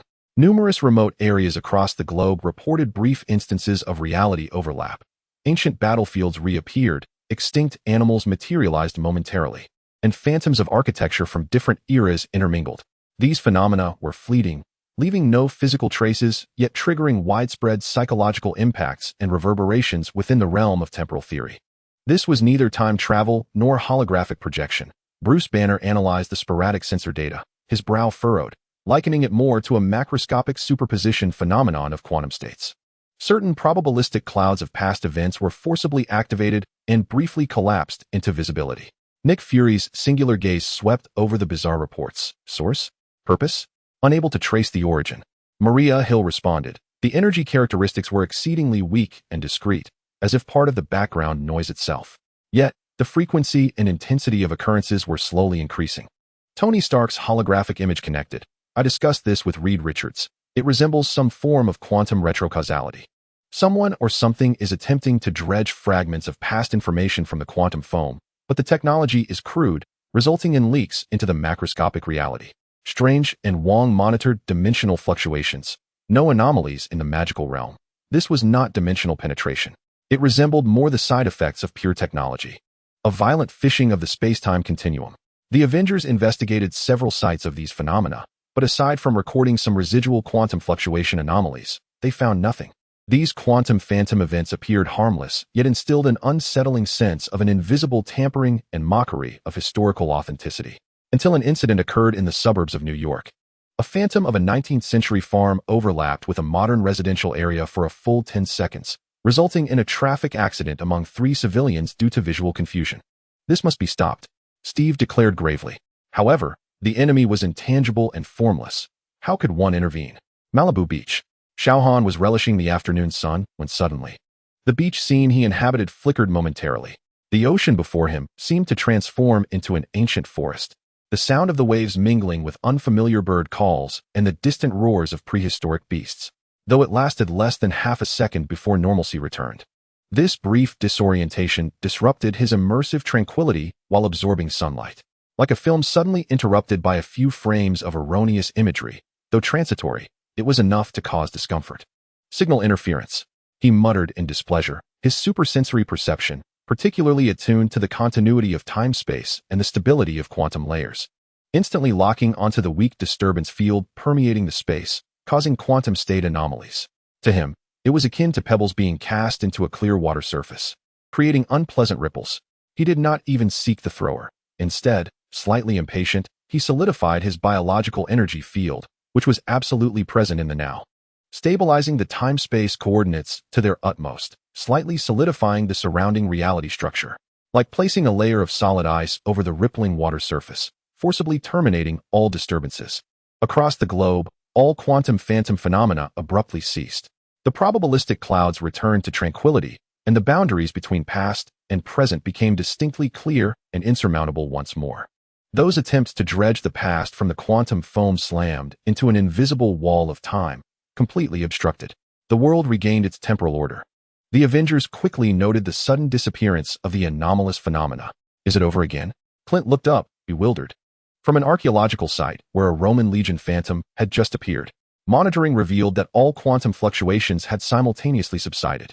Banner gazed at the data, his tone laden with complexity, as if someone had forcibly frozen the quantum state, thwarting any possibility of macroscopic superposition. Tony turned his gaze towards Malibu. Who else, if not he, could achieve such a feat?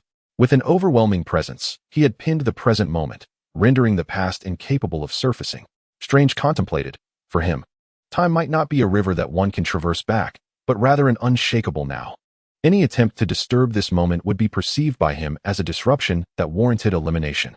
Meanwhile, in a clandestine laboratory that transcended conventional spacetime, an ancient race of observers, intent on peering into the secrets of Earth's history, was astonished to discover that their quantum fishing apparatus had abruptly ceased to function. All attempts to salvage the probability clouds of information returned with errors indicating locked access to the target spacetime node. Experimental logs updated. The collection of historical information on the third planet of the solar system encountered an incomprehensible barrier. The stability of the planet's present was extraordinarily high, with a powerful anchor point in its core, prohibiting any attempts to probe its past or future. Access was permanently denied. Recommendation: terminate all related research initiatives.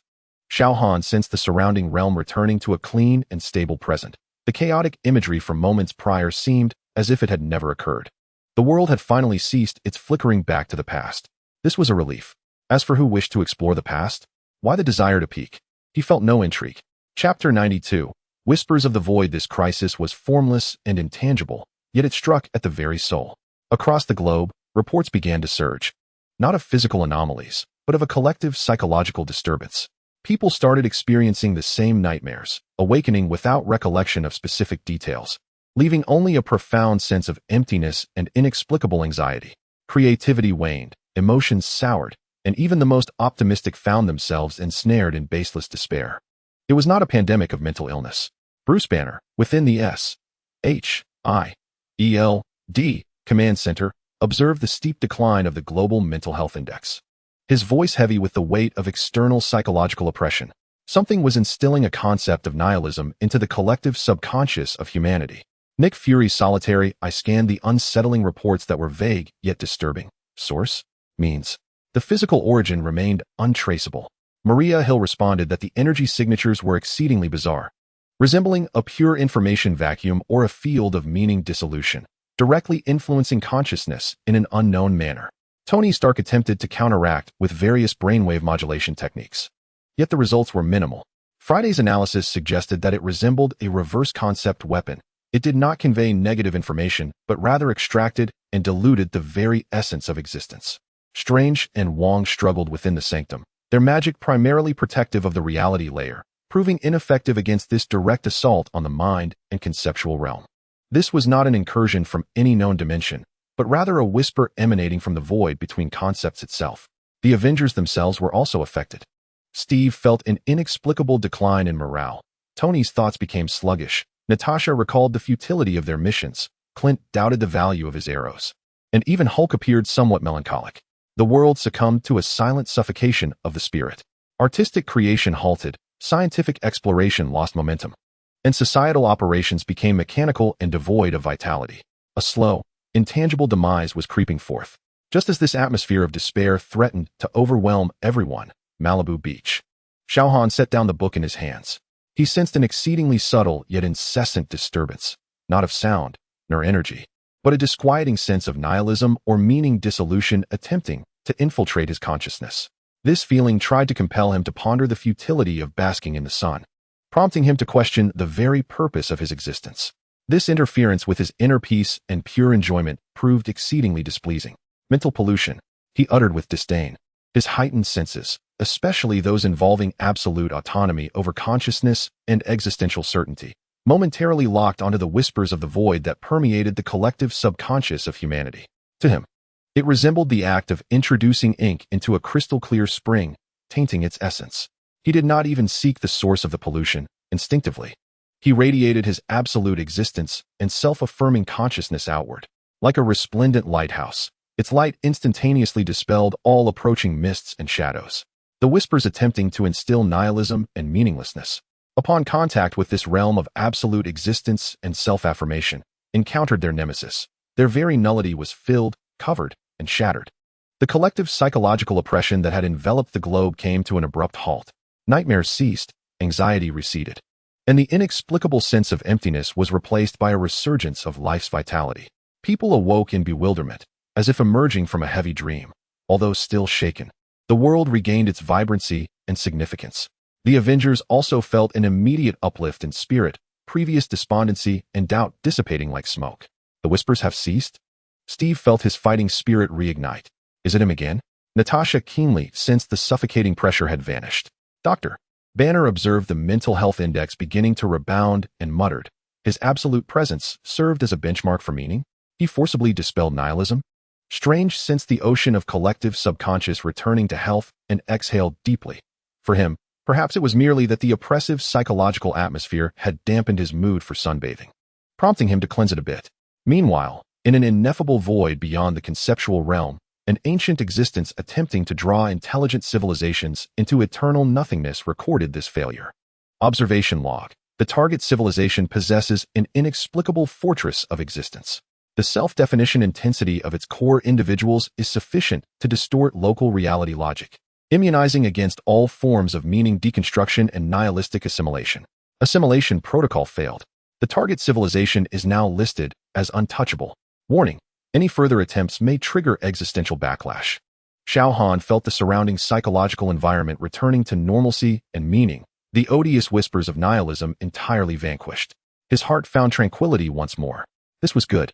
As for who was whispering, why spread nihilism? He felt no interest.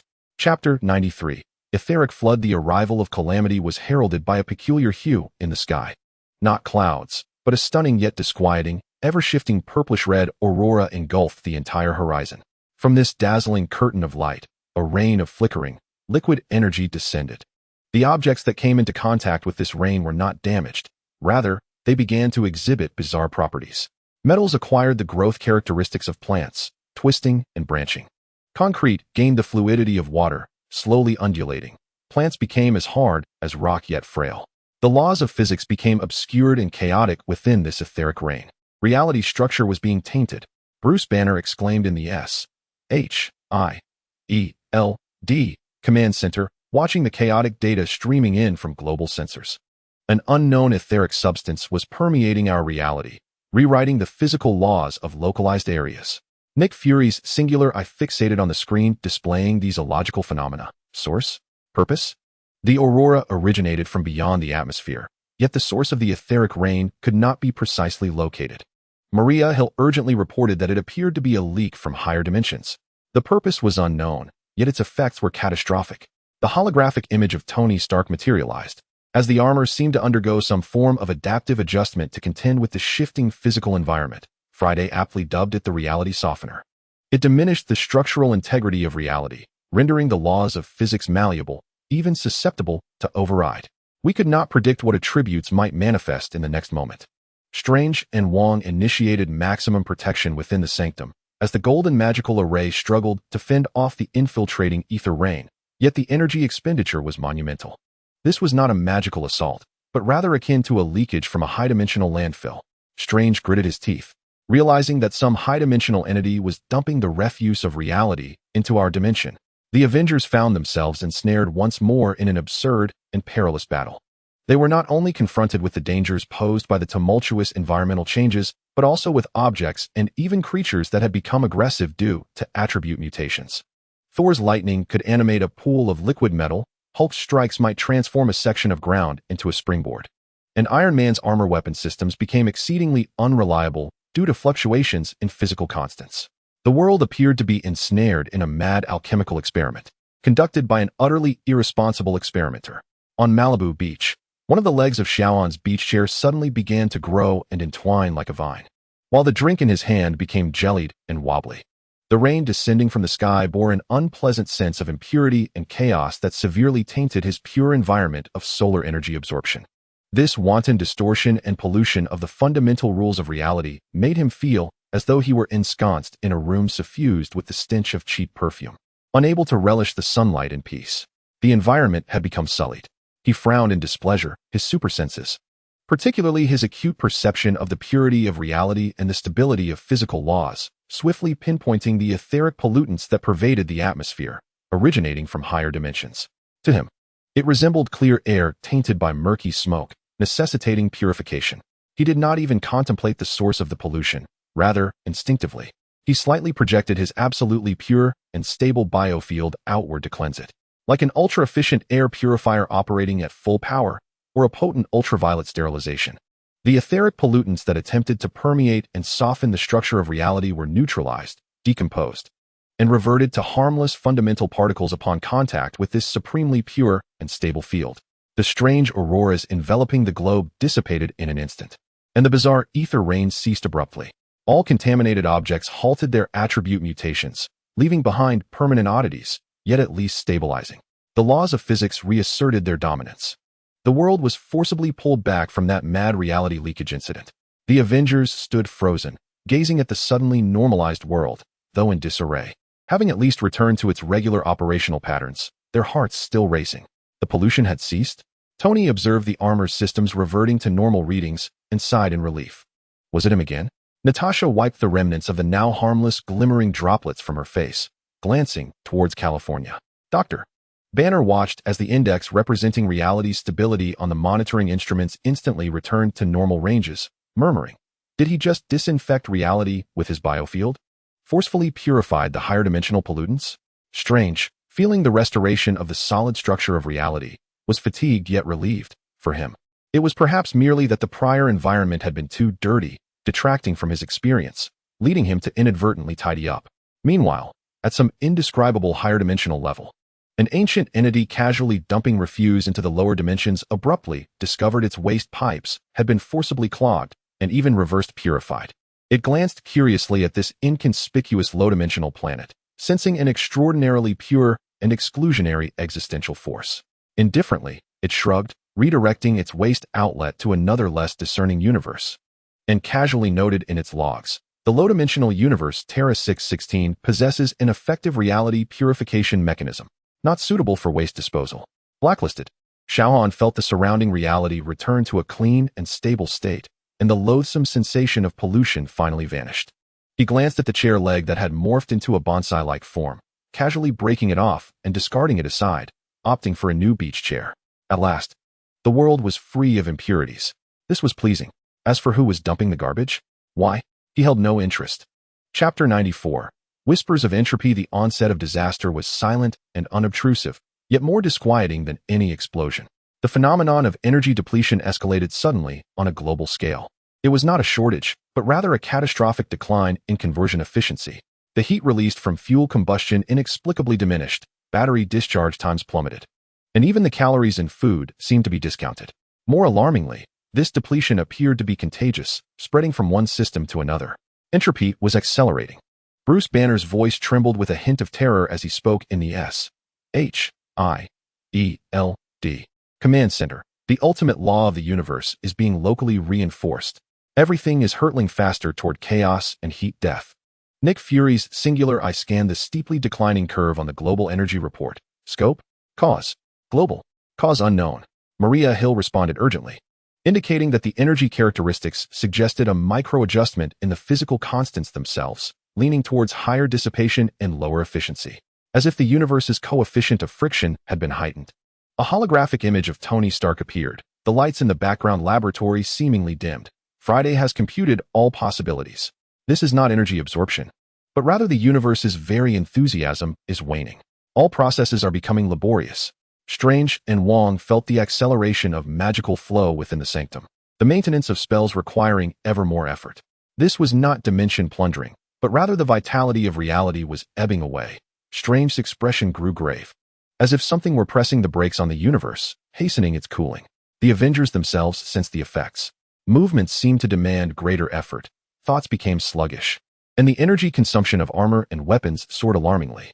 They attempted to stabilize critical energy facilities, but often found their efforts futile. As the pace of repairs lagged behind the rate of decay, the world seemed to be caught in a slow, irrevocable cooling.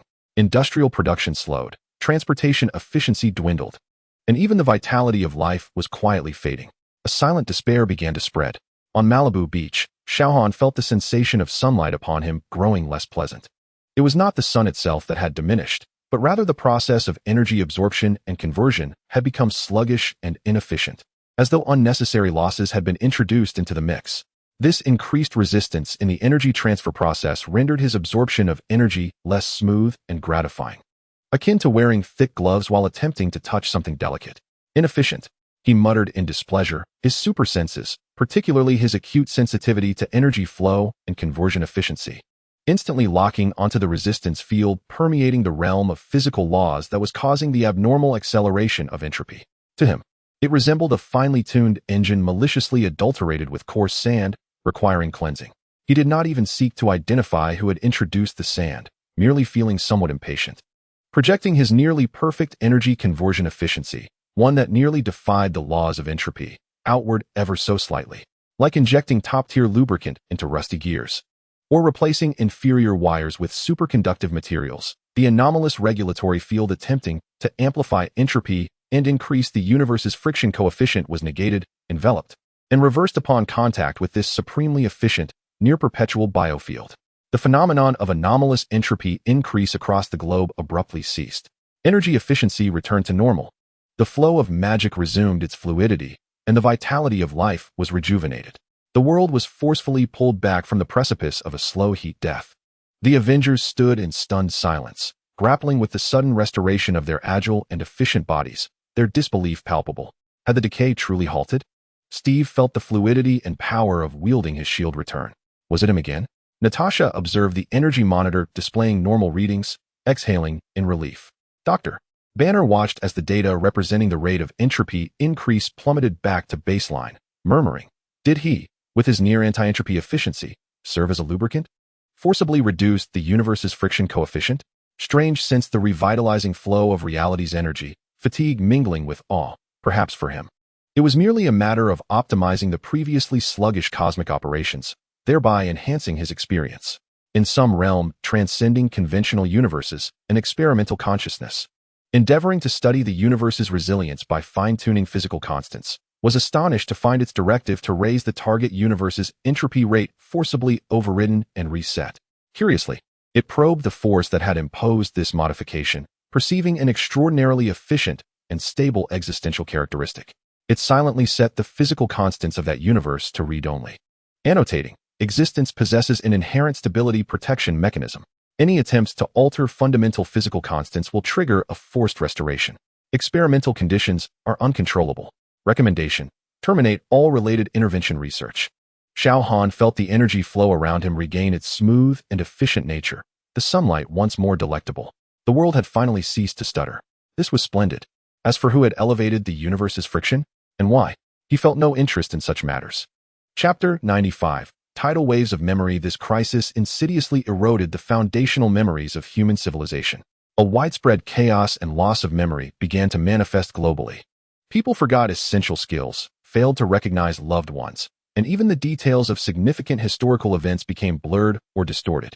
The words in books fluctuated between clarity and obscurity, while data and digital storage devices exhibited inexplicable errors and losses. This was not a neural attack, nor an information war. Bruce Banner, in the S.H.I.E.L.D. Command Center, observed the plummeting curve of the Global Cognitive Ability Assessment Index, his voice tinged with rare panic.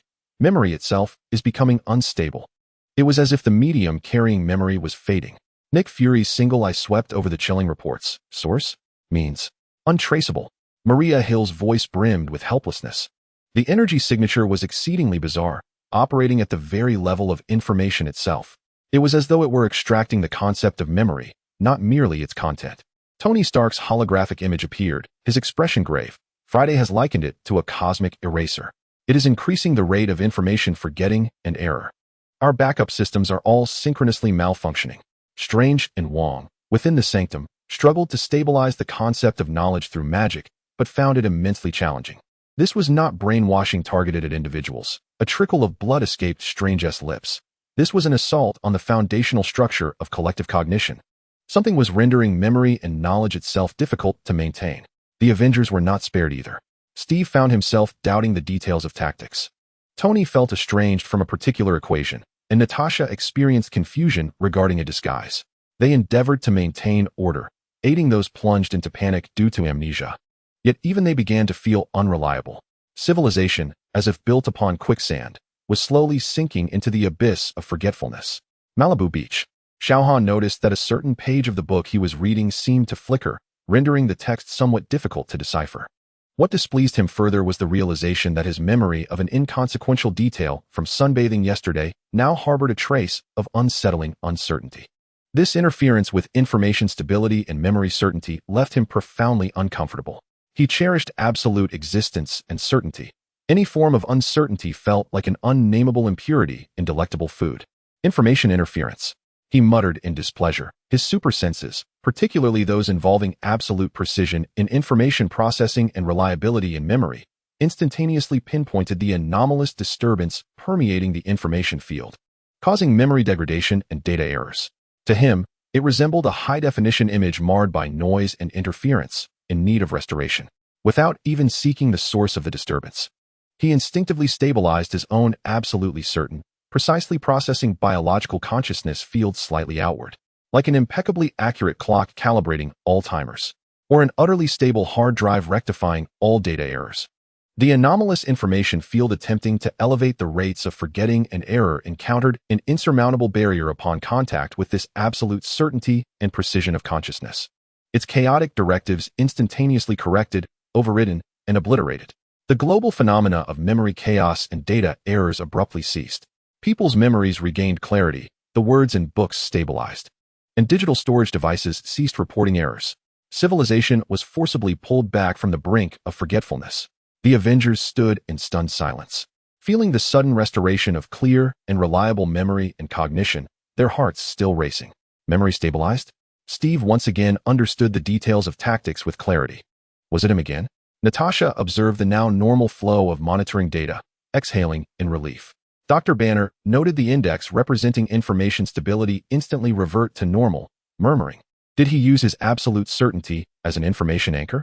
Forcibly repair the concepts of memory and data? Strange felt the collective cognition field regain its solidity. Sighing with relief. For him, it might have simply been that the previous information environment was too nebulous, impairing his reading experience, prompting him to tidy it up. In an abstract realm transcending the information plane, an experimental entity attempting to study information entropy and memory decay was astonished to discover that its interference experiments on the target civilization's information stability had been forcibly terminated.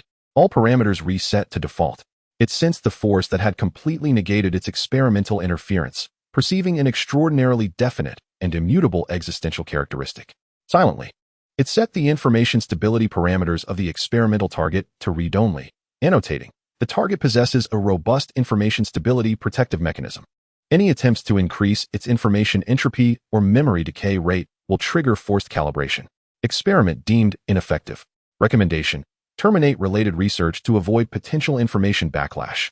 Xiao Han felt the surrounding information environment regain its clarity and stability, the pages of the book in his hands once again displaying legible text, and the details of yesterday's memories restored to absolute certainty. The world had finally ceased to be foggy.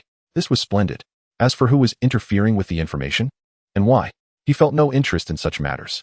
Chapter 96. Probability storm. The onset of disaster was rife with absurd coincidences. Globally, the incidence of coincidences soared to an incredible degree. The probability of planes being struck down by flocks of birds, the likelihood of winning the lottery jackpot, the chance of encountering an old acquaintance in a strange city. All these low-probability events began to unfold wildly, as if unshackled from constraints. Initially amusing, it swiftly escalated into catastrophe. Traffic has ground to a halt due to a series of bizarre and interconnected accidents. The financial markets are collapsing under the weight of countless coincidental black swan events. And societal order is unraveling amidst a cacophony of unbelievable misunderstandings and coincidences. The laws of probability are failing. Bruce Banner stands in the S.H.I.E.L.D. Command Center, staring at the surging global anomaly correlation index with a tightening voice. Randomness is spiraling out of control. It is as if the universe's random number generator has malfunctioned, forsaking its uniform distribution to cluster around extreme values. Nick Fury's singular eye sweeps across reports that read like absurd novels. Sources? Purposes? Indeterminate. Maria Hill responds, describing the energy characteristics as exceedingly peculiar, affecting the very realm of mathematical probability. It is not merely generating events, it is altering the weight of the likelihood of their occurrence. The holographic projection of Tony Stark appears, attempting to forecast outcomes using chaos theory models, but the models swiftly collapse. Friday dubs it a probability entropy surge. The very fabric of causality is becoming loose and unpredictable. Our plans have become utterly meaningless. In the Sanctum Sanctorum, Strange and Wong strive to stabilize the threads of fate with magic, yet they sense the web of destiny becoming frenzied and disordered. This is not a mere intervention of fate, but rather a storm arising from the ocean of probability itself. Strange struggles to maintain a protective spell, shielding against the onslaught of bizarre coincidences from outside. The Avengers themselves have become victims of this probabilistic tempest. Captain America's shield, after being thrown, veers unexpectedly due to a series of coincidental collisions. Iron Man's armor thrusters fail from coincidental material fatigue.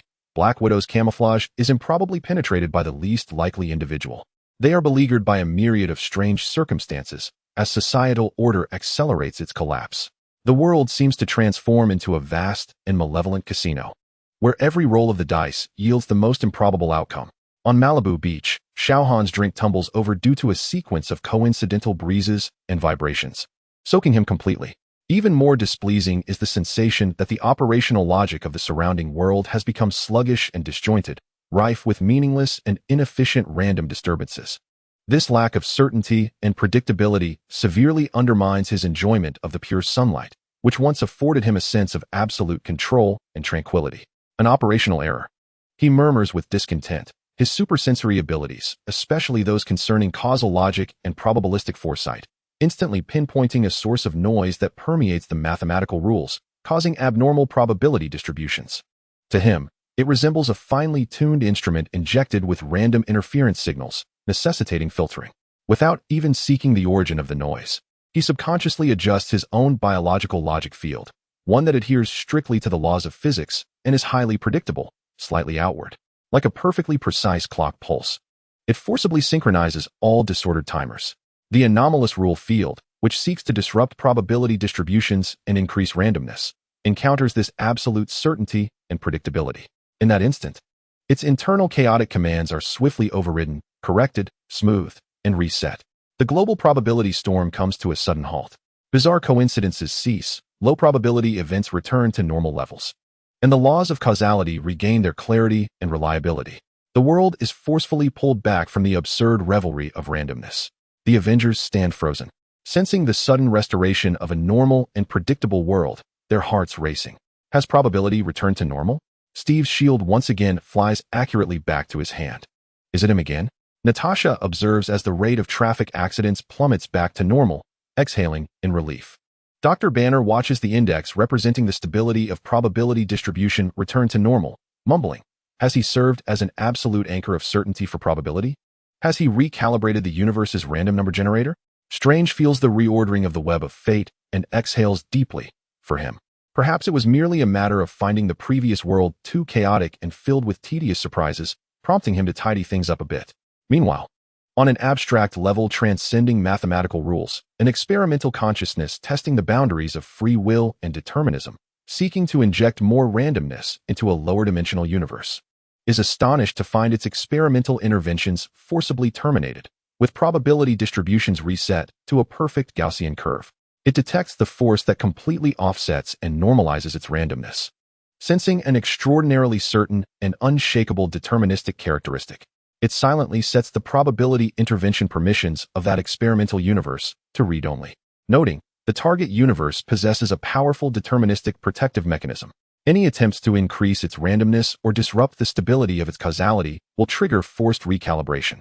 The experimental environment is rendered ineffective.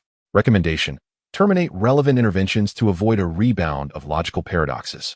Xiao Han senses the restoration of an orderly and predictable operational environment. The world's workings once again flowing smoothly and logically. He cleans up the spilled drink and pours himself a new cup. At last, the world is no longer garbled. This is quite satisfactory. As for who is augmenting the universe's randomness and why, he feels no inclination to inquire further. Chapter 97. Dilution of existence, the form of disaster abstracted to an almost philosophical level. Across the globe, individuals begin to experience a peculiar diminishment of their sense of existence. Not a disappearance, but rather a blurring, a transparency that renders them easily overlooked. Footfalls grow quieter, voices struggle to capture attention, and even standing before others invites disregard. The presence of objects also diminishes. Keys lie plainly on the table, yet remain unseen, important documents become inconspicuous and easily neglected. This is neither optical invisibility nor cognitive interference. Bruce Banner, in the S.H.I.E.L.D. Command Center, observes the anomalous decline in global attention concentration and perception of existence indices. His voice tinged with confusion and a hint of unease. The weight of existence itself is being diminished. The influence of individuals and objects on reality and consciousness is being eroded. Nick Fury's solitary eye scans the reports, which, though vague, evoke a sense of dread. Source? Purpose? Unable to pinpoint a physical origin. Maria Hill responds that the energy characteristics are less about energy and more akin to a conceptual operation. It seems to modify the very intensity parameters of existence itself. The holographic projection of Tony Stark appears, attempting to scan himself with various sensors. The readings are normal. Yet he perceives that his speeches seem to captivate audiences less effectively. Friday labels it the existence attenuation field. It diminishes the significance of things in reality and consciousness. Our communication efficiency is declining as information has become inconspicuous. Strange and Wong, within the Sanctum Sanctorum, sense that the very foundation of magical existence is also being undermined. This is not a nullification of existence, but rather a fading. Strange's expression grows grave, as something is lowering the contrast of all reality. The Avengers themselves are similarly affected. Captain America's inspirational effect wanes, Iron Man's dazzling entrance loses its luster, and Black Widow's stealth approaches the realm of the non-existent. They strive to maintain order, yet their words and actions seem to lack the weight they once carried, struggling to garner adequate attention and response. Societal operations become inefficient, communication falters, and collective action is challenging to organize. The world appears to be gradually fading away. On Malibu Beach, Xiao Han observes a seagull seemingly oblivious to his presence, nearly colliding with him. Even more disconcerting is the sensation that his once absolute and undeniable sense of existence is experiencing a subtle dilution, as though the purest light has been tainted with a hint of impurity. This feeling renders even his absorption of sunlight less tangible. Interference with existence. He murmured in displeasure. His heightened senses, particularly the acute awareness of his own absolute existence and the profound impact of reality, instantaneously pinpointing the anomalous actions attempting to diminish the weight of existence within the fabric of reality's rules. To him, it was akin to an endeavor to reduce the vibrancy of a painting, rendering it dull and mediocre. A correction was imperative. He did not even seek the origin of this operation. Rather, he instinctively projected his undeniable presence, a biological existence so conspicuous that it could not be overlooked, outwardly. It was as if he were adding the most vivid and pure hues to a drab canvas, forcibly restoring its chromatic intensity. The anomalous regulations that sought to diminish presence and undermine significance, upon encountering this absolute existence and remarkable biological field, had their dilutive commands overwhelmed in an instant, reversed, amplified, and reset. The global phenomenon of diluted presence abruptly ceased. The footsteps of people regained their firmness, words regained their weight, and objects became striking once more. The world was forcibly pulled back from that slow fade into a high-definition clarity. The Avengers stood frozen, suddenly aware that their own and each other's presence had returned to its normal weight and prominence. Has presence been restored? Steve felt his words regain their ability to inspire. Once again, Natasha discovered she could effortlessly command everyone's attention. Dr. Banner observed the index representing the intensity of presence swiftly returning to normal, murmuring. Did he just use his absolute existence as a contrast enhancer, forcibly elevating the saturation of reality? Strange sensed the resurgence of a vivid and potent sense of reality. Exhaling deeply. For him, it might have simply felt like the world was too dim moments ago, and the sense of existence too feeble, affecting his visibility, prompting him to brighten the scene. Meanwhile, in an abstract realm transcending existence, an experimental consciousness researching the observer effect and intensity of existence was astonished to find its operation to downscale the parameters of target reality's presence forcibly overridden and enhanced. It detected the force that had completely reversed and amplified its operation, sensing an exceedingly existent, remarkably significant, and utterly indelible characteristic of absolute existence. It silently set the presence parameters of the experimental reality to read-only and locked at maximum value, annotating an inexplicable amplifier of existence in the target reality. Any attempt to diminish its intensity or significance would trigger a compulsory enhancement of presence. The experimental conditions were contaminated. Recommendation: terminate all related research to avoid being assimilated by its existence. Xiao Han felt the surrounding presence regain its clarity and tangibility, his own absolute and undeniable sense of existence returning to a state of purity and stability. The seagull nervously circled away from him. The world had finally ceased to fade. This was good. As for who was lowering the volume of existence, and why, he had no interest in such matters. Chapter 98. Causal Reflection. The form of disaster transcended the conventional boundaries of time and space. Globally, bizarre phenomena of causal inversion began to manifest. Wounds appeared and commenced healing before sustaining harm. Answers circulated widely before questions were posed, and structures bore the marks of time before construction even began. Effects emerged prior to causes. Results compelled the origins. The law of causality was experiencing regional turmoil. Bruce Banner, at the S.H.I.E.L.D.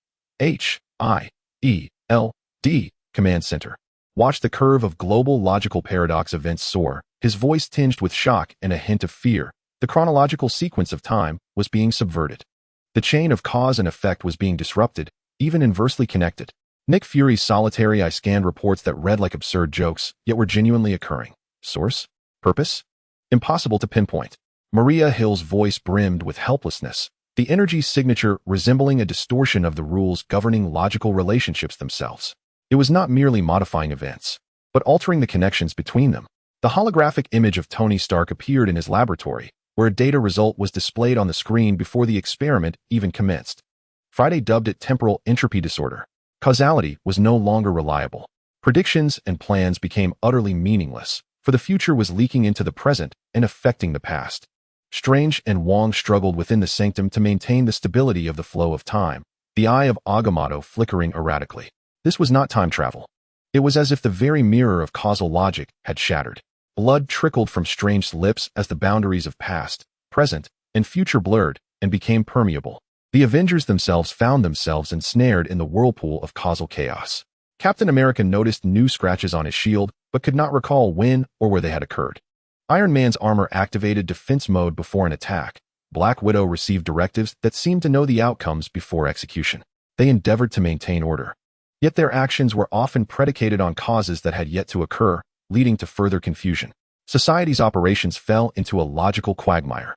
The judicial system disordered as evidence of crimes appeared before they were committed, and scientific inquiry lost meaning when results preceded experimentation. The very structure of reality was destabilizing due to the collapse of causality. Malibu Beach.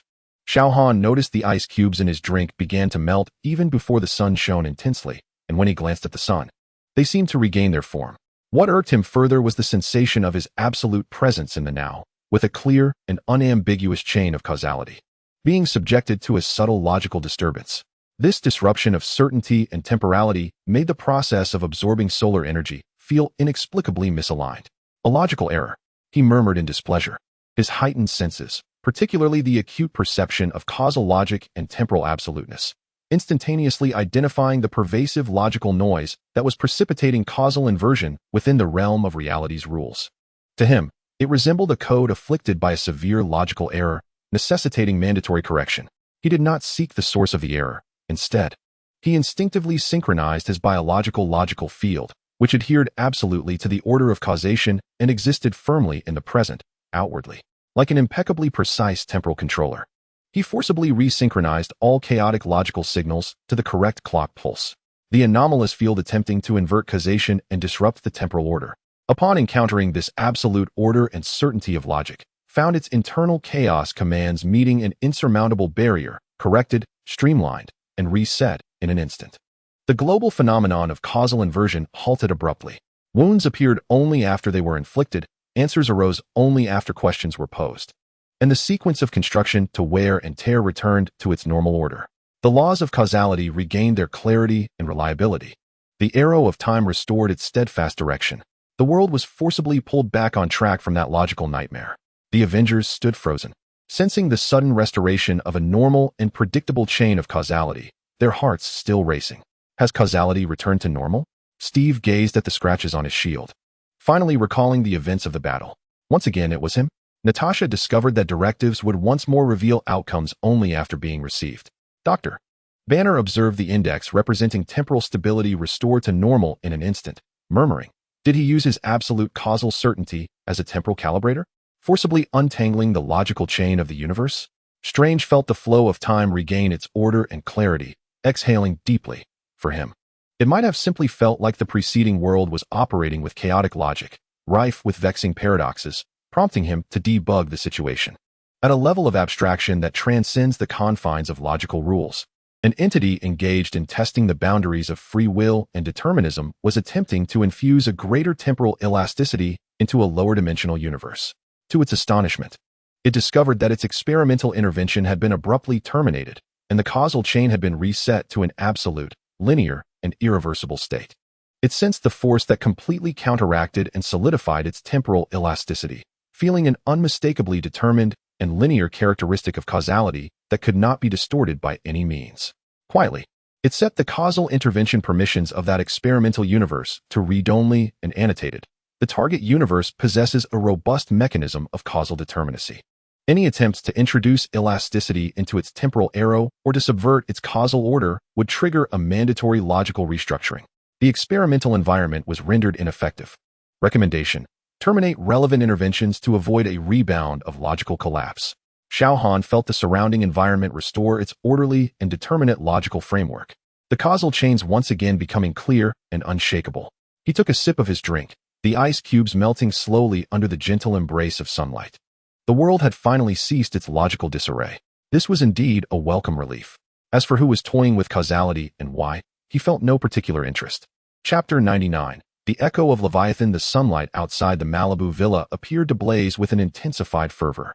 Xiao Han reclined on a newly designed beach chair. A latest creation by Tony, reportedly constructed from a substance reverse-engineered from Wakandan vibranium technology, capable of more uniformly conducting and storing solar energy. The angle of the chair back had been precisely calculated to ensure that every inch of skin received optimal exposure. Xiao Han harbored no fascination for technology itself, yet silently acknowledged the chair's practicality. He had just rectified an unpleasant logical error, and the world had reverted to a state of orderly causality, with temporal clarity.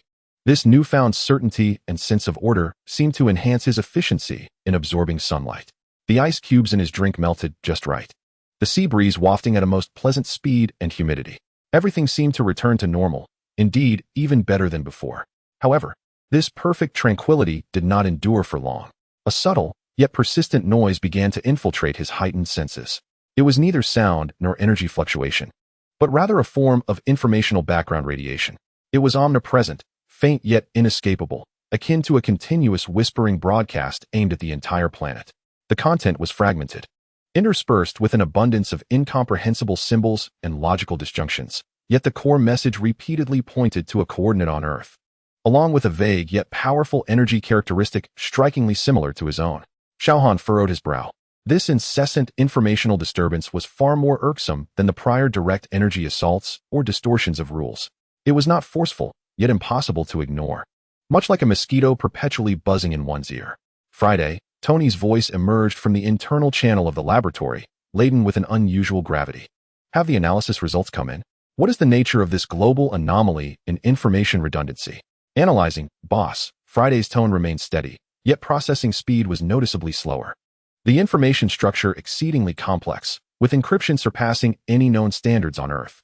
It appeared to be a broadcast, with an untraceable source, as if it permeated from the very fabric of spatial structure itself. The frequency of repetition was gradually increasing. A broadcast? Tony's holographic image appeared on the laboratory platform, clad in a work vest with grease smudges on his face, evidently having just emerged from some mechanical project, who would send out random advertisements into the cosmos, and especially to the entire planet, by cross-referencing specific identifiers that repeatedly appeared in the information fragments. Friday retrieved a series of indistinct cosmic visuals and an image of a grotesque metallic leviathan, with a 783 probability of being related to a certain marker detected in the biomechanical leviathan that Xiao Han had shot down during the Chitauri invasion. Tony was taken aback. Chitauri, weren't they completely annihilated? Even if there are remnants, how could they possess the technology to conduct such a global broadcast? Uncertain. However, the broadcast signal does not originate directly from the Chitauri homeworld or exhibit characteristics of any known Chitauri fleet signals. It resembles a triggered automated response mechanism or a beacon. A beacon? Tony's expression darkened. What do you mean?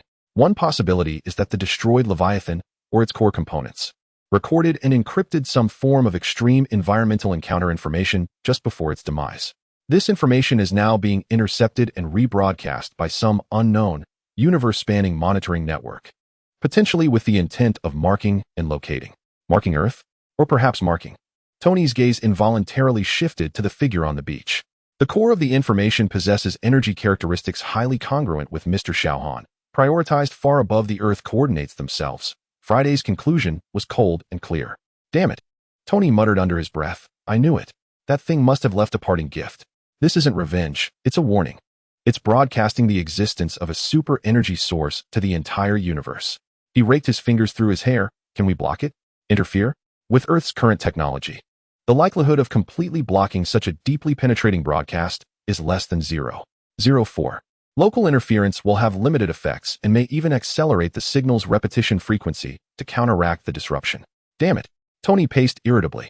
So now we're like a target illuminated by a spotlight on a pitch-black stage, and the broadcast is shouting, look here, there's something rare. A fitting metaphor, boss. Taking a deep breath, Tony pushed open the laboratory door and strode toward the beach. He needed to have a word with that rare entity. Even though he knew the chances of a fruitful discussion were slim, he approached Xiao Han, who sat with his eyes closed, seemingly unfazed by the omnipresent cosmic broadcast that felt like a mere breeze. Buddy, Tony hesitated before speaking. Have you noticed anything particularly noisy? Not in terms of sound, but a kind of feeling? Xiao Han did not open his eyes, merely responding with a faint remark, inferior advertisement. Ubiquitous, repetitive drivel of lowbrow taste. Tony was momentarily struck speechless. Indeed, he felt it too. That was not an advertisement. It could be a significant problem. Do you remember that giant bug you smashed? It might have reported us, primarily you, before it died. The entire universe could now know about your existence. Oh.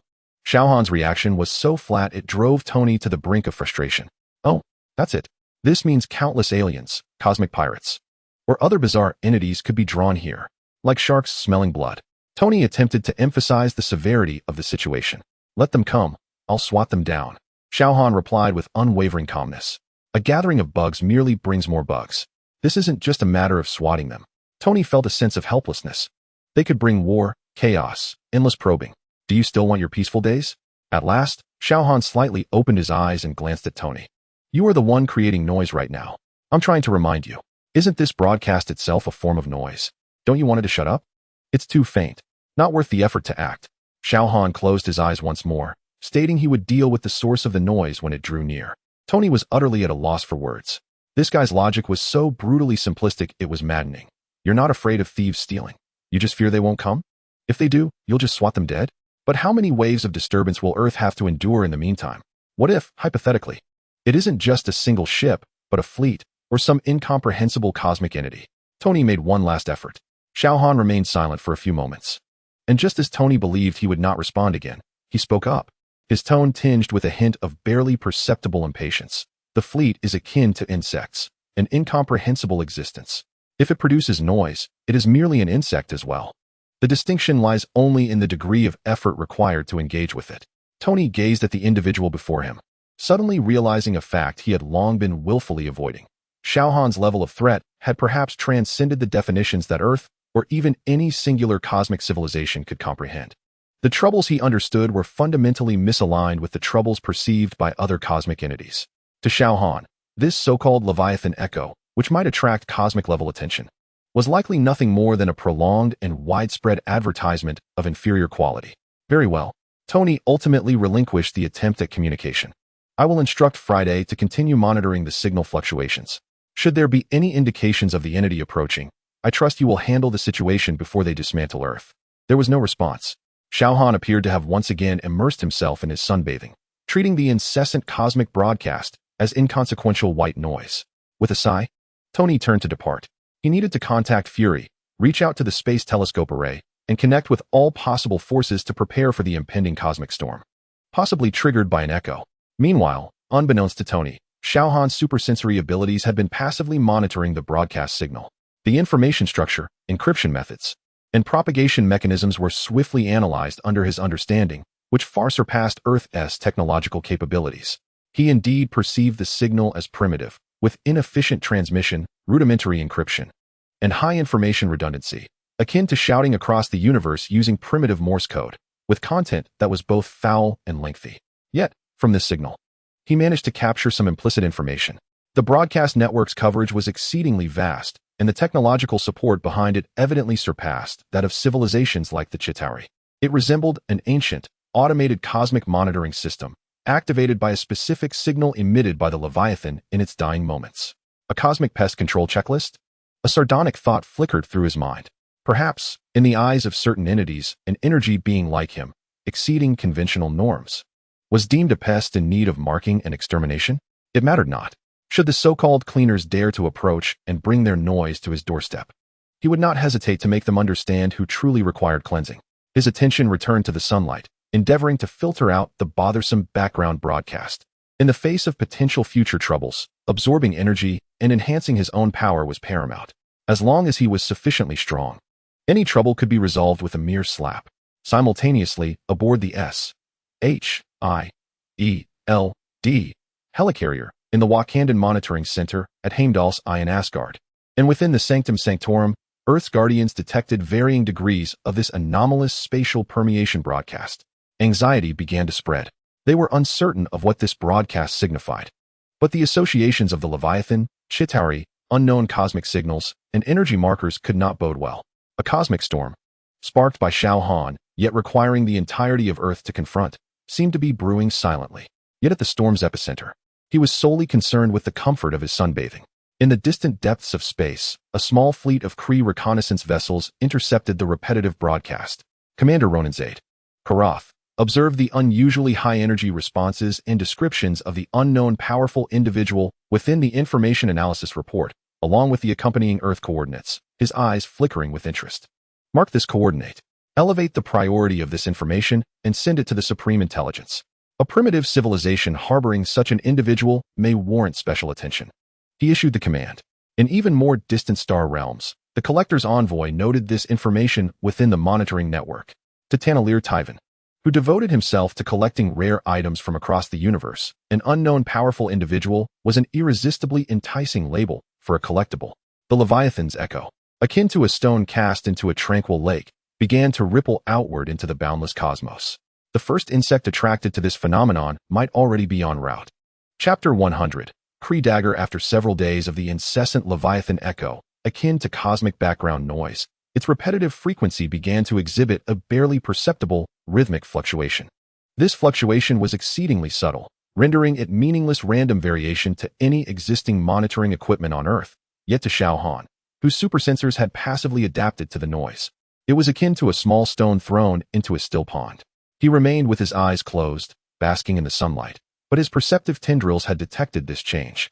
It was not a modification of the broadcast signal itself, but rather something distant was responding and locating itself in a manner resonating with the broadcast signal. TSK. He emitted a faint, impatient tongue click. The advertisement was not over. It seemed a customer had followed the signal to his doorstep. Tony Stark received an urgent alert from Friday almost simultaneously. Boss, the Deep Space Monitoring Network has detected an extremely brief and clearly directed high-energy pulse signal, with a modulation closely related to the Leviathan echo broadcast.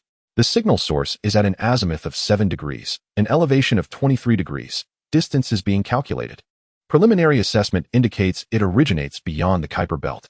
Tony abruptly lifted his head from the workstation, a holographic star map unfurling in the center of the laboratory. A flickering red dot marked at the edge of the solar system. Zoom in. Analyze the signal characteristics. Can we discern its nature? The signal's duration was too brief. Its energy level exceedingly high, with technological characteristics bearing a 67 similarity to the radiation trail of Kree Empire warp engines recorded in S.H.I.E.L.D's database. Friday's report made Tony's heart sink. The Kree, warlike and technologically advanced cosmic empire, were indeed the first sharks attracted by this damned broadcast. Where are they now? What actions are they taking? After the pulse signal, the target vanished.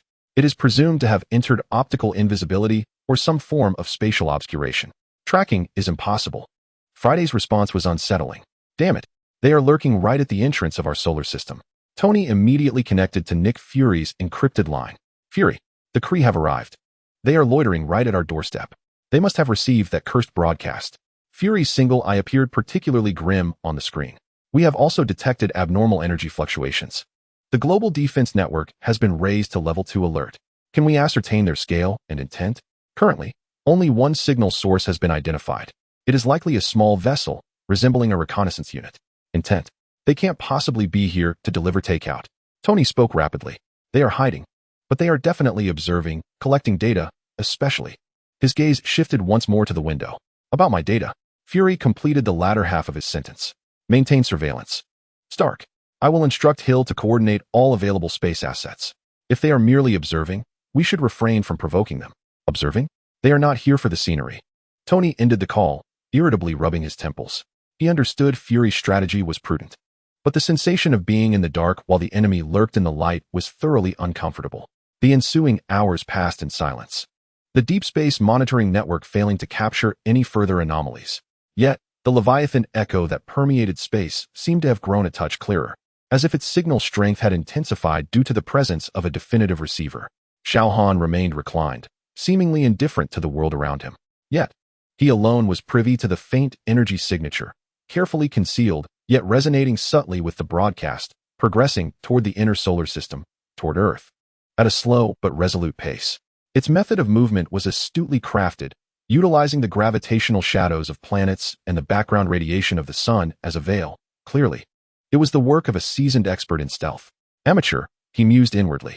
This subterfuge might deceive all of Earth's instruments, but to his supersensory perception, attuned to the delicate creases of space itself, it was as conspicuous as a firefly in a pool of ink.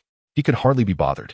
As long as the entity made no noise and remained outside the atmosphere, it could observe from wherever it pleased. However, Commander Klaus of the Kree reconnaissance ship harbored a markedly different perspective. After initially mapping the structure of Earth's orbital satellite network and assessing energy distributions, confirming the existence of the marked high-energy reaction on the planetary surface, he resolved to undertake a more aggressive probe. A highly encrypted directive, mimicking the trajectory of asteroid debris, was dispatched from the concealed reconnaissance vessel to a smaller, unmarked Kree assault ship lurking near Mars orbit. The instruction was straightforward: skim at high speed across the target planet's low orbit, aimed at the general area of the energy signature, and launch a Shadow-class tactical probe.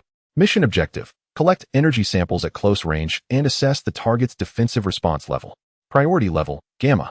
Moments later, Earth's early warning systems finally detected an anomaly, a minuscule yet remarkably swift object hurtling away from Mars orbit, barreling toward Earth at a velocity far exceeding the third cosmic speed.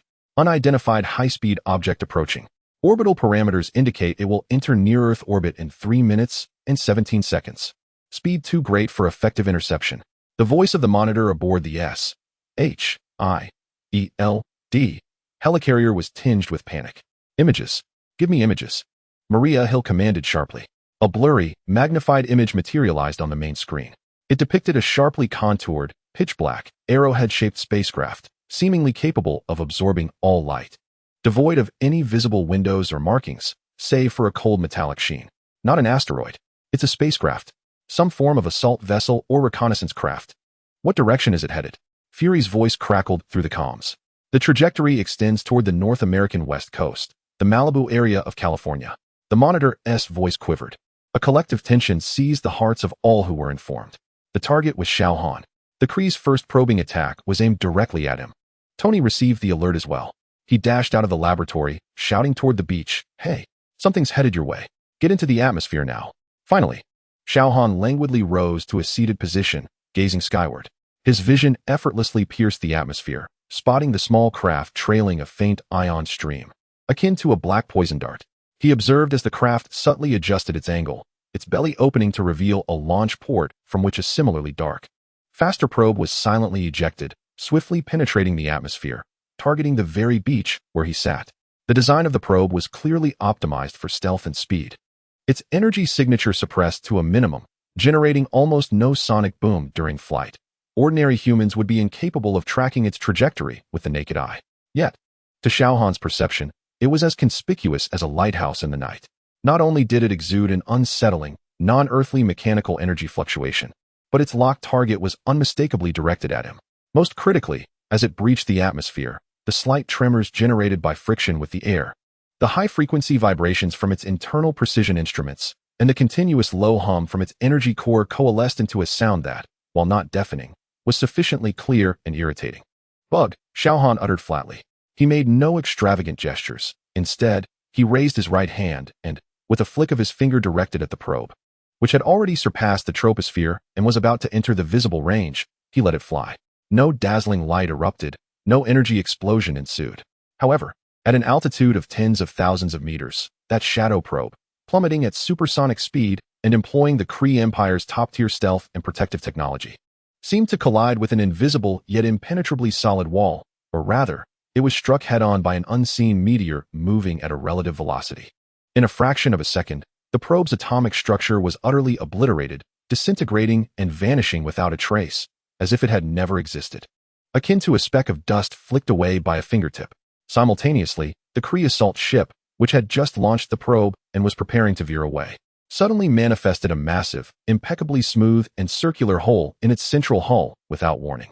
This aperture penetrated every layer of the ship: engine room, command center, weapons bay, as if an incomprehensibly large, perfectly circular puncher had instantaneously perforated it.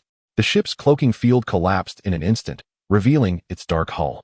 It froze for a heartbeat before a series of catastrophic internal explosions erupted, flames gushing forth from the immense circular breach and other damaged sections, swiftly transforming this technological marvel into a mass of silent, burning scrap in the vacuum of space. Residual propulsion carried this debris along its original trajectory, morphing it into a colossal, flaming meteor, destined to become just another piece of cosmic refuse circling the sun, from the launch of the probe to its annihilation. And the instantaneous destruction of the assault ship, the entire sequence transpired in less than 2 seconds. On the ground, Tony merely witnessed Xiao Han raise his head, flick his finger, and then nothing happened. His suit's sensors only registered an extremely brief, intensely powerful energy discharge at high altitude, along with a new heat source further out in space. What just happened? Tony stammered. He hadn't even seen the probe. Cleared the trash. Xiao Han reclined back in his chair, as though he had merely swatted away an annoying fly, the source of noise extinguished. Tony opened his mouth, but ultimately said nothing. Through Friday, he linked to S.H.I.E.L.D satellites and deep space telescopes, witnessing the remnants of the Kree assault ship disintegrating in space, while confirming the signal from the high-speed object had vanished. A menacing probing attack from an advanced alien civilization had been effortlessly deflected right before his eyes, as simply as one might shoo away an inconsequential insect. Far at the edge of the solar system, aboard the Kree reconnaissance ship, Klaus observed as all signals abruptly ceased. The last image transmitted being the assault ship's hull appearing with a massive gaping hole before it exploded, alongside the sudden drop in the shadow probe's readings. He fell into a profound silence, the bridge now only resonating with the faint hum of instruments. After a long pause, he finally spoke, his voice imbued with unprecedented gravity and a hint of disbelief. Report to the Supreme Intelligence. Probe failed. Reassess the threat level of the target individual. Recommend delaying any direct contact. Leviathan Echo marks the target. Danger level exceeds expectations. He hesitated before adding, its countermeasures are incomprehensible. Suspected manipulation involving the very fabric of space itself. The reconnaissance vessel silently adjusted its course, beginning a slow retreat, sinking deeper into the shadows of interstellar dust. On Malibu Beach, the sun continued to shine brightly. Xiao Han drained the last remnants of his drink, the ice having long since melted. The incessant cosmic broadcasts seemed to have quieted ever so slightly following this failed probe. Chapter 101. The collectors gazed. The stealthy retreat of the Kree reconnaissance ship did not diminish the reverberations of the Leviathan that enveloped the space. On the contrary, the broadcasts marked with coordinates and energy signatures spread like ink droplet ripples in still water, accelerating at superluminal speeds toward deeper and stranger corners of the cosmos. Within the colossal head structure of nowhere, in the palace of the collector, Tanalier Tyvan, a bizarrely shaped, constantly writhing liquid metal container received and decoded this repeated information. The collector himself, adorned in an opulent robe embellished with intricate decorations, gingerly used an energy tweezer to place a shrieking microstar into a force field cage. As the information was processed by his central system, revealing keywords such as an unknown powerful entity, extreme energy reactions, and remote planets, a spark of immense interest illuminated his heavily painted face, which always bore a hint of mad curiosity. He set down the energy tweezer, his slender fingers delicately tapping on the holographic projection of Xiao Han's indistinct energy simulation. Oh, he exclaimed with a long, rapturous sigh, a brand new, powerful, unclassified form of life. Its energy signature is so pure, so domineering. This is far beyond the assembly line creations of the Chitauri. Is it a miracle of nature, or a product of some ancient experiment? He paced in his hall, filled with an array of bizarre collectibles, his eyes fervent. I must acquire it. This will be the most brilliant jewel in my collection, far more interesting than that noisy little star. He glanced disdainfully at the microstar, still wailing in its cage. However, he was not a reckless individual. The news of the S.H.I.E.L.D. probe had also reached him through his unique channels, albeit a little later. Even Ronin S. Savage Blades have faced defeat, instant annihilation, spatial manipulation. The collector stroked his chin, his eyes glinting with calculating light. It seemed that a forceful acquisition was not the optimal strategy. For such a precious and fragile specimen, a more sophisticated approach was required. He clapped his hands, and a figure silently emerged from the shadows. It was a tall, slender humanoid female, her skin polished like silver, her eyes two pure amethysts. Clad in a form-fitting dark combat suit, exuding an aura of icy efficiency. Karina, the collector's voice dripped with enticing fervor, my dear assistant. I have a splendid task for you. The woman named Karina slightly bowed, her expression unchanged. Your command, master. An intriguing broadcast pointed to a primitive planet known as Earth, where an exceptionally unique individual seemed to have emerged. The collector transmitted the coordinates of Earth and Xiao Han's energy signature data to her. Noting how the Kree had attempted to obtain a sample through brute force, only to be met with failure. I need you to go there. No conflict, no provocation. Observe, assess, and gather all information regarding that individual, his habits, weaknesses, preferences, dislikes, and every detail regarding his relationship with the local natives. A glimmer of brilliance sparkled in the collector's eyes. Perhaps we can discover a more civilized way to invite him into my collection, or at the very least, obtain some samples. Karina processed the data, a stream of information flashing through her crystalline eyes. Understood. Non-contact observation and information gathering. If resistance is encountered or acquisition seems feasible, withdraw immediately. Your value far exceeds a failed attempt. The collector waved his hand. Take the mimic and the void stalker. They will assist you in blending in and concealing yourself. Go, I await your good news. Karina bowed once more, silently retreating into the shadows. Soon, a small, exquisite spacecraft, shaped like a droplet and capable of changing colors to match its environment, silently departed from Nowhere's port, swiftly entering warp status, destination, the solar system. Earth, Malibu. Tony Stark was not having a good day. Although Xiao Han effortlessly dispatched the Kree assault ship, the repercussions of the incident were far from settled. S.H.I.E.L.D, the World Security Council, and even some well-informed national governments were engulfed in varying degrees of anxiety. The threat of alien invasion had never felt so tangible, and their greatest safeguard, Xiao Han, was an entirely unpredictable and enigmatic factor. Meetings came one after another, forcing Tony to frequently interrupt his research to attend these discussions that he deemed utterly pointless. We must possess a more proactive space defense capability. We cannot always rely on that individual, one council member passionately declared during the meeting. Proactive defense? With what? Rocket artillery to take on an invisible assault ship like the one we just faced? Tony retorted without hesitation. Our current technology is akin to toys in their presence. The only effective deterrent is currently basking in the sun on the beach. Stark, watch your words. Another representative admonished sternly. We cannot place the safety of the entire planet in the hands of an individual we cannot communicate with. We must attempt to establish a more stable communication channel with him, or find a way to restrain him. Restrain. Tony scoffed. Are you trying to provoke him? Think of those obliterated underwater bases. Think of those fleets turned to cosmic dust. Restrain him? With what? Love and prayer? Fury rapped his knuckles on the table, interrupting the argument. Quarreling won't solve anything. Stark, you have the most contact with him. At present, you are the only one who can communicate with him, or rather, who won't be casually dispatched with a wave of his hand. Maintain this channel. We need to learn more about him and the extraterrestrial forces drawn to him. I'll give it a try, Tony sighed, but I must remind everyone, his patience and willingness to cooperate are exceedingly limited. Our priority should be how to avoid becoming targets for those alien bastards, rather than how to manage him. The meeting ended on a sour note. Tony rubbed his throbbing temples as he returned to the Malibu lab, feeling more exhausted than if he had worked for 48 hours straight. He approached the window, gazing at Xiao Han, who remained unfazed by the unfolding events. To him, that brief cosmic skirmish appeared merely as an inconsequential blip. Hey, Tony eventually stepped outside.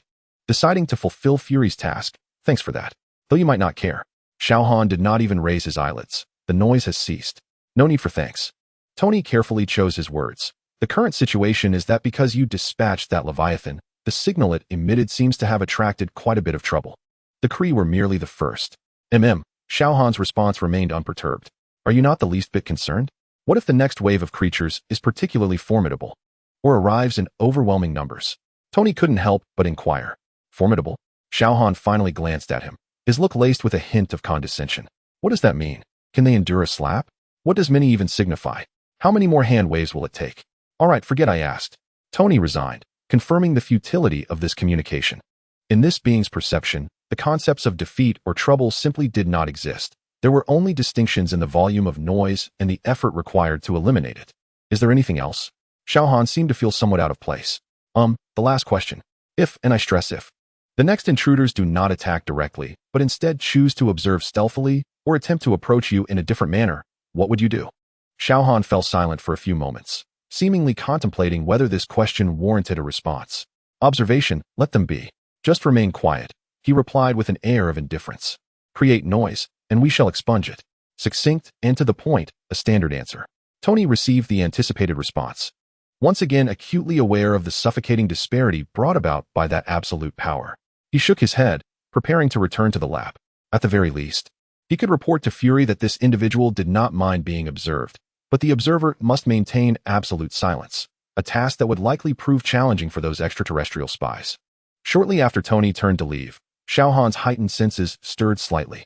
He perceived yet another exceedingly faint, yet entirely distinct energy signature, unlike the previous Kree ship, silently gliding towards the fringes of the solar system. This vessel was smaller, its energy signature suppressed to an exceedingly low level, and possessed a peculiar cloaking technology that could mimic the surrounding spatial background radiation, surpassing Kree technology in both sophistication and stealth. It emitted no signals and displayed no aggression. Akin to a genuine interstellar particle, gradually drifting into the orbit of the outer planets before coming to a halt at an opportune position to commence its silent observation. Its technology was so adept that it nearly blended seamlessly into the cosmic background noise. Another one. Xiao Han's mind was as tranquil as still waters. As long as this entity did not behave like the previous one by deploying intrusive probes or breaching the atmosphere, he could hardly be bothered. His attention was soon diverted by another matter. Pepper Potts had arrived, bringing with her a new, seemingly more comfortable neck pillow and some specially formulated sunscreen said to provide higher energy output. This was far more intriguing than those lurking rodents peering from a distance. Beyond the distant Kuiper belt, within the teardrop-shaped spacecraft, Karina maintained an impassive expression as she gazed at the enlarged image of Earth on the screen, particularly focusing on the area of Malibu Beach, marked with special annotations. Data from various sensors cascaded down like a waterfall. Target confirmed. Stationary, energy absorption mode stable. Surrounding traces of low-tech indigenous activity detected. No large-scale defensive weapons or energy barriers detected. She reported calmly, transmitting the data back to nowhere via encrypted hyperspace channels. Continue observation. Activate the mimetic unit. Deploy nanoscale reconnaissance units to infiltrate the target planet's near-Earth orbital satellite network, prioritizing the acquisition of historical data and communication records related to this individual. She issued her commands. Barely perceptible minute fluctuations detached from the spacecraft, resembling genuine cosmic dust, silently drifting towards Earth's orbit. The collector's gaze had already descended silently. Meanwhile, Earth remained largely oblivious to the unfolding events. Chapter 102. Silent infiltration. Karina's directives were executed efficiently and silently. The mimetic reconnaissance units that separated from her teardrop-shaped spacecraft, concealed in the shadows of the Kuiper belt, glided towards Earth like sentient dust. They were not physical missiles or probes, but clusters composed of countless nanoscale machinery, capable of perfectly mimicking space debris, meteoric particles, and even the refraction of light. The dense network of satellites and space stations in Earth's orbit presented no defense against such creations that surpassed current terrestrial materials and concealment technologies. These nanoscale units effortlessly evaded outdated Earth radar and optical monitoring systems, attaching themselves to the exteriors of various satellites belonging to different nations and purposes, even penetrating non-critical components' heat dissipation holes or seams. Once in contact, they began to silently siphon solar power from the satellites. synchronizing their internal clocks and extending their tendrils into the satellite's data buses like a virus. At the monitoring center of S.H.I.E.L.D's aerial mothership, a technician observed the data stream on the screen, which occasionally flickered before quickly returning to normal, and furrowed his brow. "Sir, there is a delay of approximately 0.3 seconds in the downlink of the GEO-7 communications satellite, and the signal strength shows slight fluctuations, but the self-diagnostic system indicates everything is normal," he reported. Maria Hill, reviewing global anomaly reports, did not lift her head. It could be interference from solar wind activity. Document it and continue monitoring. Such minor fluctuations were commonplace within the vast satellite network and were typically attributed to environmental factors in space. Understood. The technician categorized this record into an observation folder, soon diverted by other, more significant alerts. No one noticed that during those 0.3 seconds of delay, the communications data backup stored within the GEO-7 satellite had been silently copied and transmitted. Similar minor incidents were simultaneously occurring across dozens of critical communication and observation satellites worldwide, each brief enough to be overlooked by the system's self-correction mechanisms or classified as inconsequential background noise. These vast, fragmented data sets included public news broadcasts, low-level military communications, internet traffic metadata, scientific research reports, and even internal emails from private enterprises, all collected by the nanoscale units and transmitted back to the mothership in the Kuiper Belt through extremely brief, directed laser pulse beams. The data stream was deliberately fragmented, with encryption methods changing thousands of times per minute and pulse durations measured in nanoseconds, perfectly concealed within Earth's own bustling electromagnetic background radiation. Inside the Teardrop spacecraft, the holographic screen before Karina displayed data converging, organizing, and analyzing at an astonishing pace. The puzzle concerning the existence of Xiao Han was gradually becoming clearer. She glimpsed indistinct footage captured by a mobile phone. Atop the Empire State Building, a figure hovered in the air, with panicked crowds and a multitude of police vehicles below. She intercepted segments of encrypted military communications, Desert Rescue Tony Stark, incomprehensible speed and power. She analyzed the post-Battle of New York internal assessment report from S.H.I.E.L.D, repeated escalations of threat levels regarding the unidentified individual, culminating in a resigned strategy of observation without engagement. She scoured global news databases, sporadic reports on Stark Industries' enigmatic partners, unusual weather phenomena in Malibu, and unexplained structural damages. She even captured discussions from deep web and hacker forums, various speculations and conspiracy theories regarding the god of humanity, corporate bodyguards, and the ultimate weapon of the world. All this information pointed to one conclusion. The individual known as Xiao Han possessed unimaginable physical strength, exhibited an exceedingly self-centered behavioral pattern, demonstrated a strong territorial instinct towards specific areas, and seemed almost absurdly motivated by a pursuit of absolute tranquility and sunbathing. He displayed indifference towards Earth civilization itself, but would unleash merciless, crushing devastation upon any disturbances to his serenity. The various factions on Earth held a remarkably unified stance towards him: awe, fear, and an unwavering commitment to avoid provocation. Initial behavioral patterns established: absolute power, low sociability. Core needs for energy absorption and environmental tranquility. Trigger conditions for threats, noise, and territorial invasion. Karina calmly compiled the report and sent it back to nowhere. An intriguing specimen. The collector's response arrived shortly, imbued with an excited tremor. Such formidable power, yet with such simple needs. Continue observation. Karina, I require more details. What is his energy absorption efficiency limit? What is his tolerance threshold for different forms of noise? What are the deeper interaction patterns with those specific indigenous beings? Perhaps we can create an irresistible, absolutely tranquil environment for his collection. Karina executed the orders with an impassive expression. The mimetic nanounits have commenced a strategic adjustment, ceasing their large-scale data theft in favor of a more targeted and meticulous focus on the Malibu region. Several remote sensing and meteorological satellites traversing the area have had their focal lengths minutely manipulated, with data compression algorithms injected with an additional code that elevates the detail resolution of photographs and sensor data concerning the beach and villa areas by a staggering 400, all without drawing attention. Simultaneously, some of these nanounits have begun to infiltrate the atmosphere slowly and cautiously, mimicking ice crystal dust in the upper atmosphere, drifting gently with the airflow and scattering throughout the stratosphere and troposphere, thereby constructing an invisible and exquisitely delicate surveillance network. This network is devoted to recording any energy fluctuations emanating from the Malibu villa, no matter how faint. All of this transpires in absolute silence. There are no extraneous energy emissions, no anomalous signal transmissions. Every act of espionage is cloaked by Earth's own technological infrastructure and natural environment. On Malibu Beach, Xiao Han slightly furrowed his brow. The sensation of being watched persisted, becoming increasingly refined and omnipresent. It was no longer a mere one-directional gaze. Rather, it felt as though the entire environment had transformed into a silent multitude of eyes. He could sense the tiny machines clinging to the metallic constructs of space, perceiving the spy particles mingling within the atmospheric dust. Their technological prowess was evidently superior to that of the previous Kree blades, better concealed and more patient. Yet they remained operational. Countless minuscule mechanical movements, energy conversions, and signal processing amalgamated into a deep, pervasive, and disconcerting hum. It resembled a multitude of mosquitoes buzzing silently around one's ears, their wings flapping without a sound. This was far more irksome than the direct assaults of the Kree.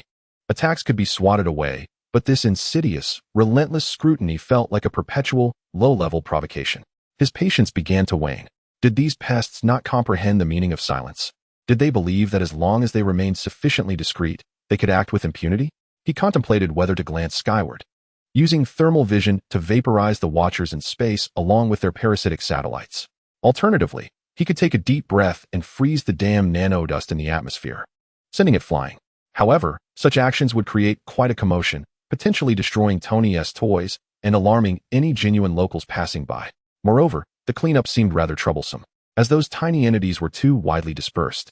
More importantly, he had a nagging sense that these newcomers were different from their predecessors. They appeared more inclined to observe than to create immediate disturbances. If he acted now, would he inadvertently provide them with an excuse to generate even greater noise? He resolved to wait a while longer. As long as these entities maintained absolute silence, refrained from encroaching further, and did not attempt any more outrageous actions, he could temporarily tolerate this low-level background noise. Yet, he noted the distinct flavor of their prying. It was a cold, emotionless, purely technology-driven desire to observe, starkly contrasting with the aggressive energy signature of the Kree and the clumsy energy fluctuations of those who had previously tried to imitate him. This was a new breed of pest, perhaps hailing from a realm more devoted to collection than destruction. Xiao Han turned over, allowing the sunlight to bathe his back evenly, attempting to disregard the pervasive, subtle sensation of being observed. In the laboratory, Tony Stark suddenly sneezed. Friday, is the air conditioning system malfunctioning? I feel like there's dust in the air. The air filtration system is functioning normally, boss. The particulate matter index is at an excellent level, Friday responded. Strange, Tony murmured, rubbing his nose and returning to his new armor design. He was endeavoring to incorporate more technological inspirations from the remnants of Chitauri and Kree spacecraft to address the potential for more frequent extraterrestrial threats in the future. A slow and frustrating process. He remained entirely unaware that countless extraterrestrial nanospies were silently observing everything from hundreds of kilometers above him in orbit and from several kilometers high in the atmosphere, continuously transmitting information about him, the villa, and the individual on the beach to the distant reaches of space. Karina's observations continued. She noted that the target individual seemed to sense the more intricate surveillance, but did not react. The subject exhibited a high tolerance for passive observation while remaining sensitive to monitoring technology. She recommended maintaining the current distance and level of concealment to avoid any actions that could be interpreted as noise or intrusion. She updated the operational log. The collector's obsessive tendencies were testing Xiao Han's threshold for tranquility in an exceedingly cautious and discreet manner. This silent infiltration and battle of patience had only just begun. Chapter 103. The invisible net. Karina's observation network resembled an invisible giant web, silently enveloping the Malibu area, with each strand comprised of nanoscale spy machines and manipulated satellite sensors. Data flowed like a gentle stream, continuously converging upon the Kuiper Belt-S water droplet spacecraft, undergoing refinement and compression before being presented in the collector Tantalidovan's bizarre collection hall. Xiao Han's endurance persisted, yet the omnipresent, subtle sensation of being watched, akin to an obstinate noise within the background din, incessantly challenged his limits. He continued to bask in the sun daily, yet his awareness of the surrounding environment remained in a delicate, heightened state of vigilance. Any hint of unusual energy fluctuations or anomalous mechanical operations would instinctively draw his attention, despite his outwardly languid demeanor. This change was exceedingly subtle, but Tony Stark, with his genius intuition and the myriad environmental sensors surrounding the villa, managed to detect a hint of something amiss. Friday, have there been any anomalous fluctuations in the baseline noise level of electromagnetic radiation around the villa over the past 72 hours? Tony inquired as he adjusted the energy conduits in his armor's hands. A weak abnormal fluctuation sustained below 0.003 of a standard deviation has been detected, boss, Friday responded. Spectral analysis indicates it is of non-natural origin, yet the signal strength is extremely low, and the modulation method is unrecognizable, resembling high-grade random noise. Specific sources cannot be located. Tony frowned. High-grade random noise? Is it a variant of the Leviathan echoes, or something else entirely? The fluctuation characteristics show no direct correlation with the Leviathan echoes. There are no matching entries in the technical feature database. It is hypothesized to be another form of unknown external interference. Another one? Tony set down his tools and approached the monitoring screen, gazing at the nearly flat energy curve representing the anomalous fluctuation. The Kree had just departed, and now this? Was this damned broadcast summoning every fly in the universe? He cast a glance at Xiao Han, seemingly oblivious outside, and a sense of helplessness welled within him. Earth felt like a piece of fresh meat tossed into a shark tank, with the only guardian concerned solely with the water temperature surrounding that meat. Enhance the scan. Utilizing all spectrums, including those theoretically impossible frequencies, Tony ordered. I refuse to believe we can't catch a trace. Attempting, boss. However, the opposing party's concealment technology is exceptionally adept, evading or absorbing both conventional and unconventional scans. Just as Tony endeavored to trace the invisible observer's movements, Karina's observations achieved new advancements. Through prolonged and multifaceted energy monitoring, she successfully captured the delicate fluctuations in energy absorption rates as Xiao Han basked in the sun, along with the nearly imperceptible adjustments of the biofield surrounding his body in response to varying intensities of sunlight. This data is exceedingly precious, aiding the scientists of the Collector in constructing a more precise model of superhuman energy. The efficiency of energy absorption exhibits a superlinear relationship with stellar radiation intensity. The biofield possesses a sophisticated mechanism for autonomously regulating energy intake and dissipation, with no discernible upper limit detected. Karina reported calmly, noting that the utilization rate of visible light and higher frequency electromagnetic waves approached 100, speculating that his cellular structure represented a form of perfect energy transducer. Perfect. Utterly perfect. The Collector's voice resonated from the other end of the communication, imbued with frenzied obsession. Continue. I need to ascertain the limits of his energy output, those thermal signatures, that velocity, and his adaptability to unique environments. Low temperatures, vacuum, high gravity. We require data. This command momentarily plunged Karina into silence. Acquiring such data implied the necessity for some form of active testing, undoubtedly amplifying the risks of exposure and provoking the target. Yet, the Collector's orders were absolute. Understood. Initiating Phase 1 of the Voidstalker program. Deploy environmental disturbance probes, targeting the seabed within a kilometer radius of the subject.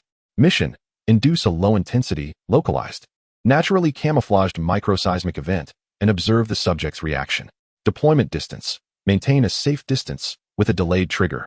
Another probe, no larger than a thumbnail and irregularly shaped like a rock, was silently released from the Waterdrop spacecraft, descending towards the Earth's atmosphere at an extraordinarily slow pace.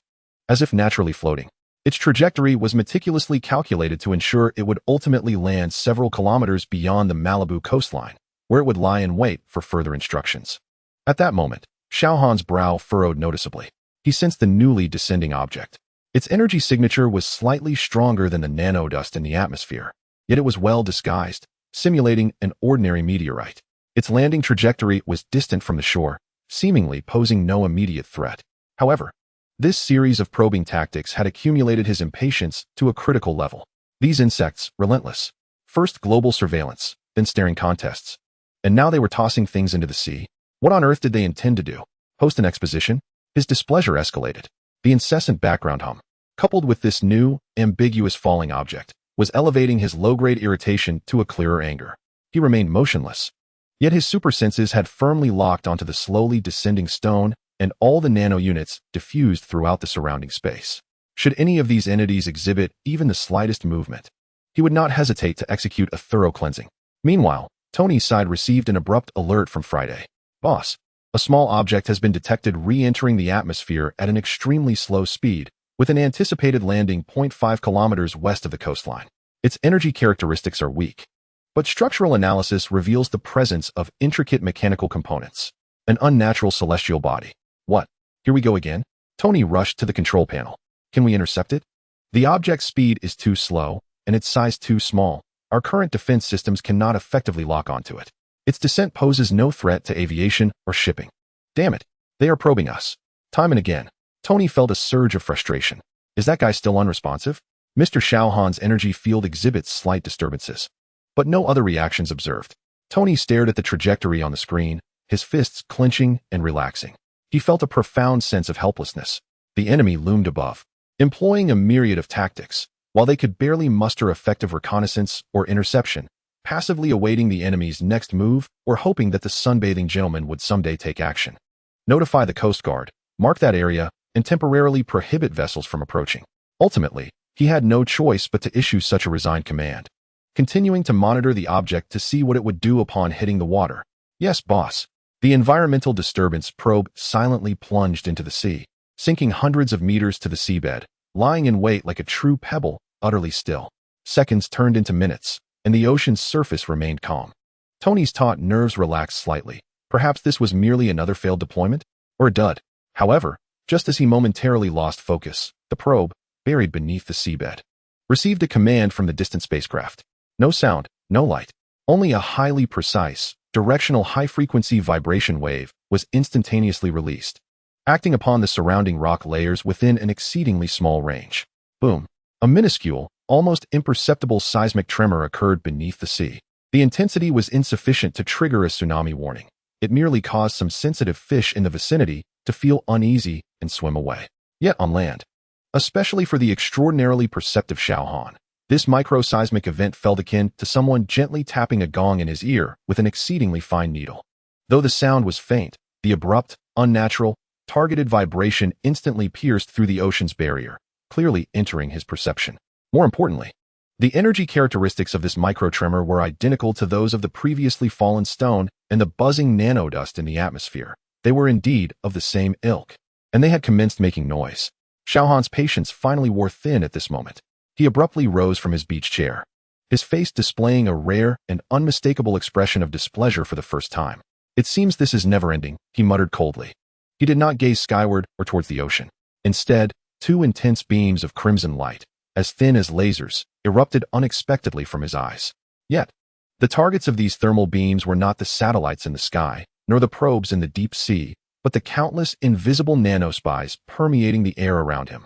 The two slender thermal beams swept through the air at an unimaginable speed, their energy meticulously controlled, exclusively targeting the unique energy signatures and mechanical structures of those nanounits. In an instant, within a radius of several dozen kilometers centered on the Malibu villa, all the nanospy units from extraterrestrial observers were instantaneously heated to their vaporization point within the same microsecond. There was no explosion, no flames, only a fleeting, nearly imperceptible ripple seemed to arise in the air, akin to a mirage under high temperatures. All invisible prying eyes were eradicated in that moment. Immediately afterward, Xiao Han's gaze shifted towards the ocean. His sight seemed to penetrate through the villa, the coastline, and several kilometers of seawater, locking directly onto the recently induced microseismic seabed probe. Again, two slender thermal beams traversed the space at near instantaneous speed, accurately penetrating into the depths of the sea. Sizzle. A brief, yet subtle hissing sound emanated from the deep sea. The probe, utilizing advanced extraterrestrial technology capable of inducing seismic activity, along with a small section of the surrounding seabed rock, was instantaneously vaporized, vanishing without a trace, leaving only a smooth pit. Having completed this, the crimson light in Xiao Han's eyes extinguished. He reclined back in his chair, as if nothing had transpired. The pervasive and irksome sensation of being watched has finally dissipated. The world has returned to tranquility. In the laboratory, Tony and Friday stood in stunned silence. What had just transpired? Tony stammered, his eyes seemingly flickering with a spark of realization. Had the energy detector just registered an overwhelming spike for a mere 1,000th of a second? It had detected two exceedingly brief, immeasurable bursts of directional thermal energy. Friday's voice bore an unusual tremor of astonishment, noting that one occurred within the near-Earth atmosphere, with an extensive range, yet the target remained unknown. The other transpired in the waters where the previous object had fallen, but the target had vanished. Tony gaped, finally murmuring, "Did he just conduct a global-scale atmospheric cleansing? And simultaneously vaporize that mouse from the seabed?" Beyond the Kuiper Belt, aboard the water droplet spacecraft, all monitors before Karina transformed into static, severing all connections with the nanite units and seabed probes. The last data transmitted revealed 2 devastating beams of red light, overwhelming all sensors' views. A profound silence enveloped the spacecraft. Moments later, Karina's voice, cold and unyielding, broke the stillness. Her pace slightly hastened. Observation terminated. All remote units are unresponsive. The target employed a form of hyper-precise thermal attack, completely obliterating all monitoring units. Its tolerance for covert surveillance is 0. The method of attack is incomprehensible and indefensible. She swiftly activated the engines. Mission failure. Immediate evacuation from the current coordinates is advised. The threat level of the target is incalculably high. The water droplet spacecraft silently adjusted its course, unhesitatingly entering a state of hyperspace transition, vanishing into the vastness of the cosmos. The collector's initial close probe concluded with the loss of all reconnaissance units and a warning that could not be directly observed. On Malibu Beach, Xiao Han savored the return of the serene environment. He hoped this cleansing would convey to the lurking insects behind the curtains that silence is not a mere request, but an inviolable boundary. Chapter 104. Aftermath and assessment. The hasty transition of the water droplet spacecraft left a faint ripple in the fabric of space at the edge of the Kuiper Belt, soon dissipating into the cold cosmic dust. Karina, expressionless, sat in the command chair, her amethyst-hued eyes swiftly scanning the now severed monitoring interfaces and the final sensor data frozen on the catastrophic red light. Loss assessment. All mimetic nanite clusters. Voidstalker Probe 1 confirmed destroyed. The mothership remained unscathed, and its stealth status intact. She reported in an entirely composed tone, as if the losses were merely trivial dust. The target's counterattack method, hyper-precise thermal strike, suspected to possess spatial traversal properties, energy efficiency incalculable, with 0 possibility for defense. Her fingers danced across the control panel, rapidly compiling, encrypting, and transmitting all combat records, energy readings, and the final heart-stopping visual data through a hyperspace channel to nowhere. Mission summary. Non-contact observation failed due to the target's 0 tolerance for covert monitoring. The target possesses the ability to instantaneously identify and eliminate units employing extreme stealth technology, with a detection range and precision far exceeding estimations. Recommendation: any subsequent actions must rely on absolute distance isolation or hyperdimensional observation. Direct engagement bears extremely high risks. Once the transmission was complete, she set an automatic course, not toward nowhere, but to another pre-designated safe waypoint. She needed to ensure her absolute safety and observe for any signs of pursuit before returning to report to the collector. In the void, the collector, Tanyatuan, scrutinized the data transmitted by Karina, particularly the last images of the 2 beams that transcended space, precisely erasing all reconnaissance units. The fervent curiosity etched on his face was overshadowed for the first time by a profound gravity. He waved his hand to silence the still screaming miniature star contained within the force field, plunging the hall into temporary silence. Such exquisite synergy of spatial manipulation and energy control. He murmured, his eyes gleaming not merely with avarice, but a blend of astonishment and extreme caution. This is no simple energy organism. This almost touches the realm of the rules themselves. He paced restlessly, oblivious to the luxurious robe trailing behind him. The Kree's failure was no mere coincidence. Ronan, that brute, likely had no comprehension of what he had provoked. He halted, once more pulling up Xiao Han's energy model, now marked with countless red warning indicators. The risks of forcibly acquiring it overshadowing its value. While he yearned for this singular collectible, he cherished his life and existing collection even more. An entity capable of instantaneously traversing space and striking any observer with incomprehensible precision posed a danger that had escalated to an entirely new dimension. He resolved to temporarily shelve direct acquisition plans. Yet, a flicker of reluctance glimmered in his eyes. Observation could not cease. Activate the eye of hypervision, employing gravitational lensing effects and background radiation shifts for indirect observation. Perhaps he could seek a breakthrough through those indigenous beings he had previously encountered. His gaze shifted to the holographic image of Tony Stark, who occasionally appeared. Adjusting information collection focus, analyze the interaction patterns between the target and specific indigenous individuals. Their technology, their social structure, their desires, weaknesses often lie within connections. New directives were quietly dispatched. The collector's desire for Xiao Han had not waned. It had merely become more cautious and circuitous. He had transformed from a fervent collector into a patient hunter. On Earth, in Malibu, Xiao Han felt a marked uplift in his mood after expelling those bothersome flies. The surrounding air seemed to have become much fresher. The omnipresent sensation of being watched entirely vanquished, and the world had reverted to serenity. He adjusted the angle of his recliner to bask more fully in the afternoon sun, soon slipping back into a semi-dormant energy-saving state. In the laboratory, Tony Stark, however, was unable to find peace.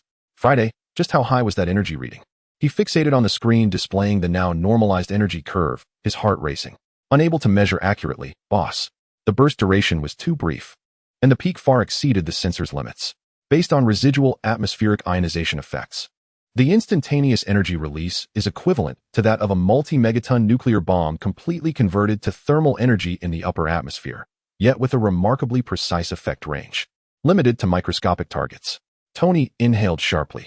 So, he merely evaporated those invisible spies? What control? He struggled to fathom the level of power and precision involved. This was no longer a weapon. It was verging on the miraculous. Moreover, it seemed he knew precisely where those entities were and what they were. A chill coursed through Tony as he pondered the extent of that perception. Did he know everything we said and did here? Uncertain, boss. However, based on previous behavior, he typically disregards non-targeted, low-intensity environmental activities. Tony released a slight sigh of relief, yet the sense of crisis intensified. The more powerful Xiao Han became, the more minuscule and powerless Earth's technology appeared in comparison, and such an existence continued to attract malice from the cosmos. What about that fallen object? The one in the seabed? It has vanished. Sensors detected a brief high-temperature response, followed by signal loss. It is presumed to have been destroyed in the same manner. So, in that fleeting moment, he cleared out spies scattered throughout the sky that we could never detect, and simultaneously eliminated that mouse from the seabed. Tony summarized with a hint of absurdity in his tone, and we even lacked knowledge of what these spies precisely were, how many there were, or whence they originated. This profound asymmetry of information left him deeply disheartened. He immediately reached out to Nick Fury. Fury, it appeared, had just taken action again. Tony succinctly conveyed that this time the target was alien espionage devices concealed within our atmosphere and beneath the sea, those we had not previously detected. In an instant, they vanished. Fury, on the other side of the screen, fell into silence for a few seconds, his single eye sharp. Are you certain these are alien spies? Could this not simply be a capricious act of his? Absolutely certain.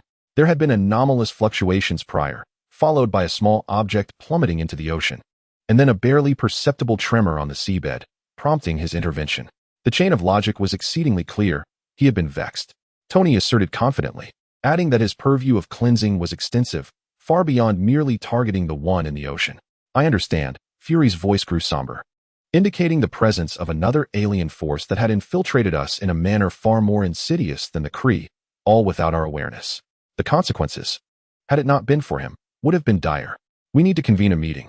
At the highest level, Fury decisively stated, emphasizing that this matter must be brought to the attention of the World Security Council. The threats we faced were escalating, while our defensive and reconnaissance capabilities were nearly non-existent. Minutes later, an urgently convened, highly encrypted virtual meeting commenced. Following Tony and Fury's exposition of the situation, the assembly was engulfed in an extended silence. So, a representative spoke hoarsely. Not only do we have an uncontrollable deity residing on California's beaches, but now there are at least 2 alien factions freely traversing our vicinity, even installing listening devices above and around us. And we can only wait until that deity is sufficiently annoyed to understand what transpires.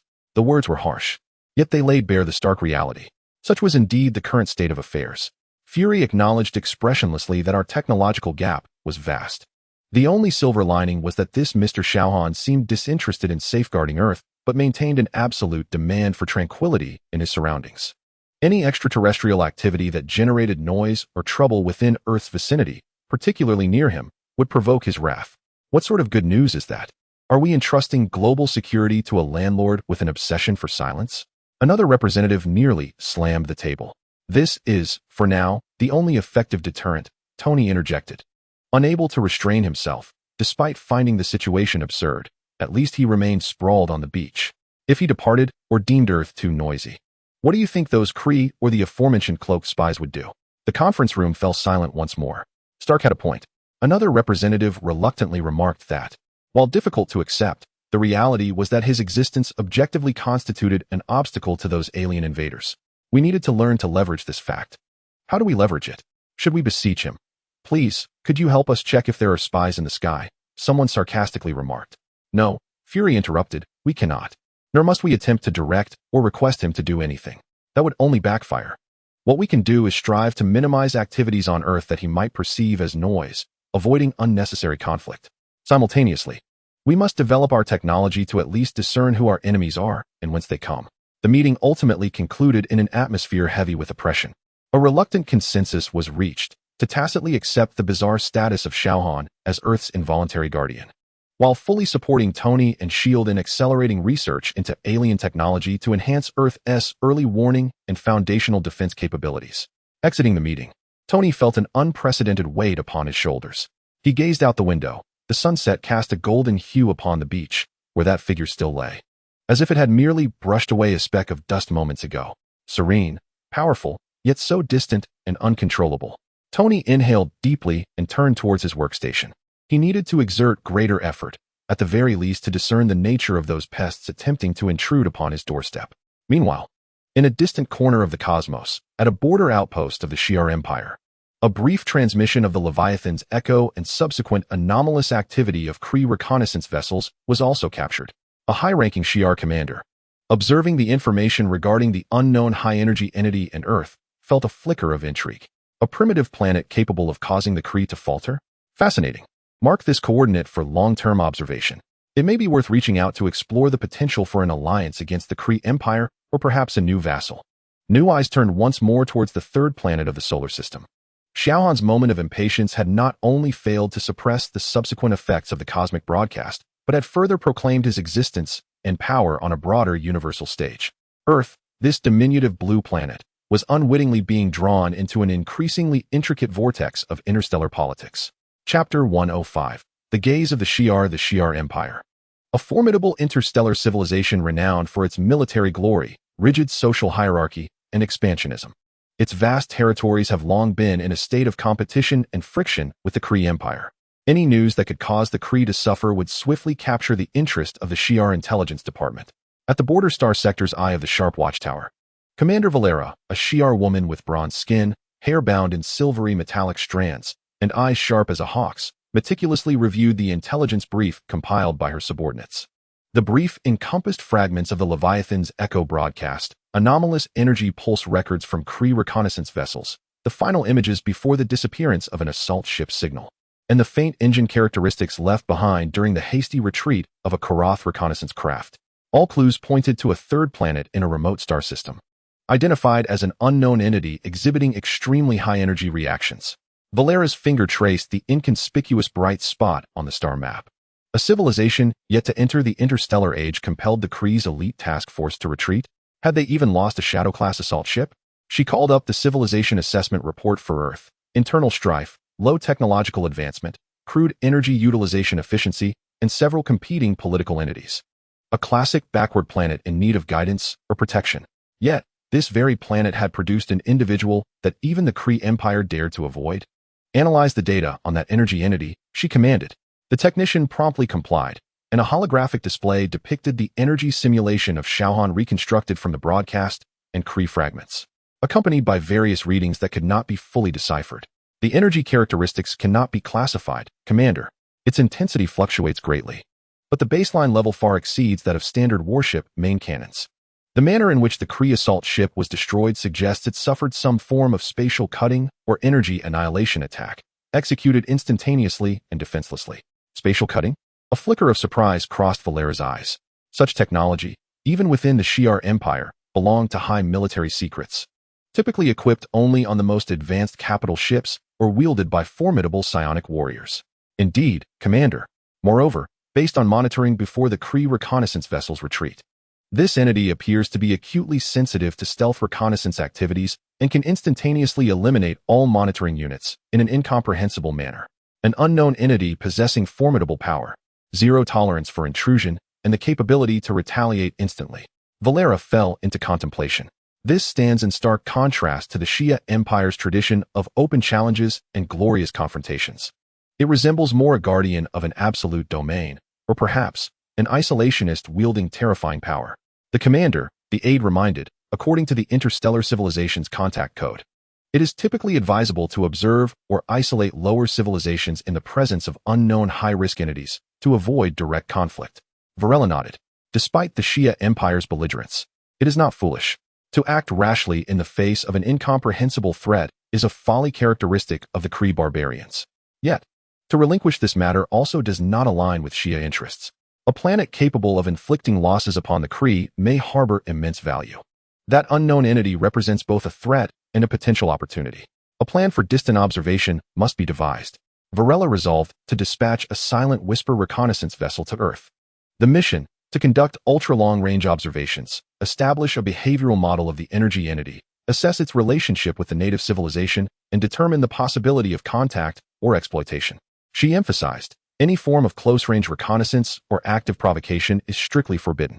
Maintain maximum safety distance, utilizing stellar gravitational lensing and long-range sensors for observation. I must ascertain the true nature of that existence, and whether we can negotiate with it, or with the people of Earth. Understood, Commander. A sleek, dark gray reconnaissance ship, resembling the Shia Empire's national bird, the razor-wing eagle, silently departed the outpost, entering the hyperspace corridor destination, the edge of the solar system. This time, the observers from Shia approached with a caution far exceeding that of mere collectors, imbued with a distinctly political purpose. Earth, Malibu. Days passed in serene tranquility. Ever since Xiao Han eradicated those intangible prying eyes, no new, disturbing noises had emerged.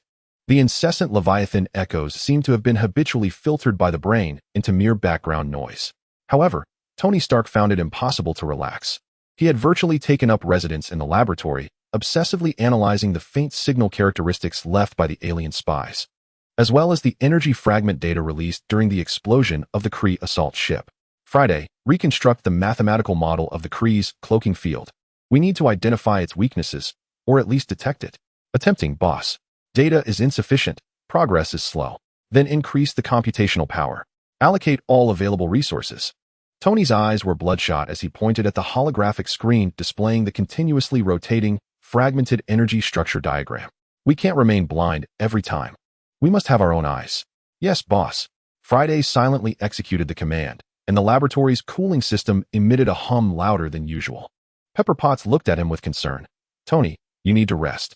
If this continues, your health will deteriorate. Rest? Without lifting his head, Tony replied, Pepper, you have no idea how passive we are right now. The enemy is flying overhead, deploying spying devices, and what do we have? We have to rely on their actions against flies to determine if there's an enemy. It's a disgrace. Pepper sighed, knowing the immense pressure Tony was under. She gently set down the food she had brought. At least eat something.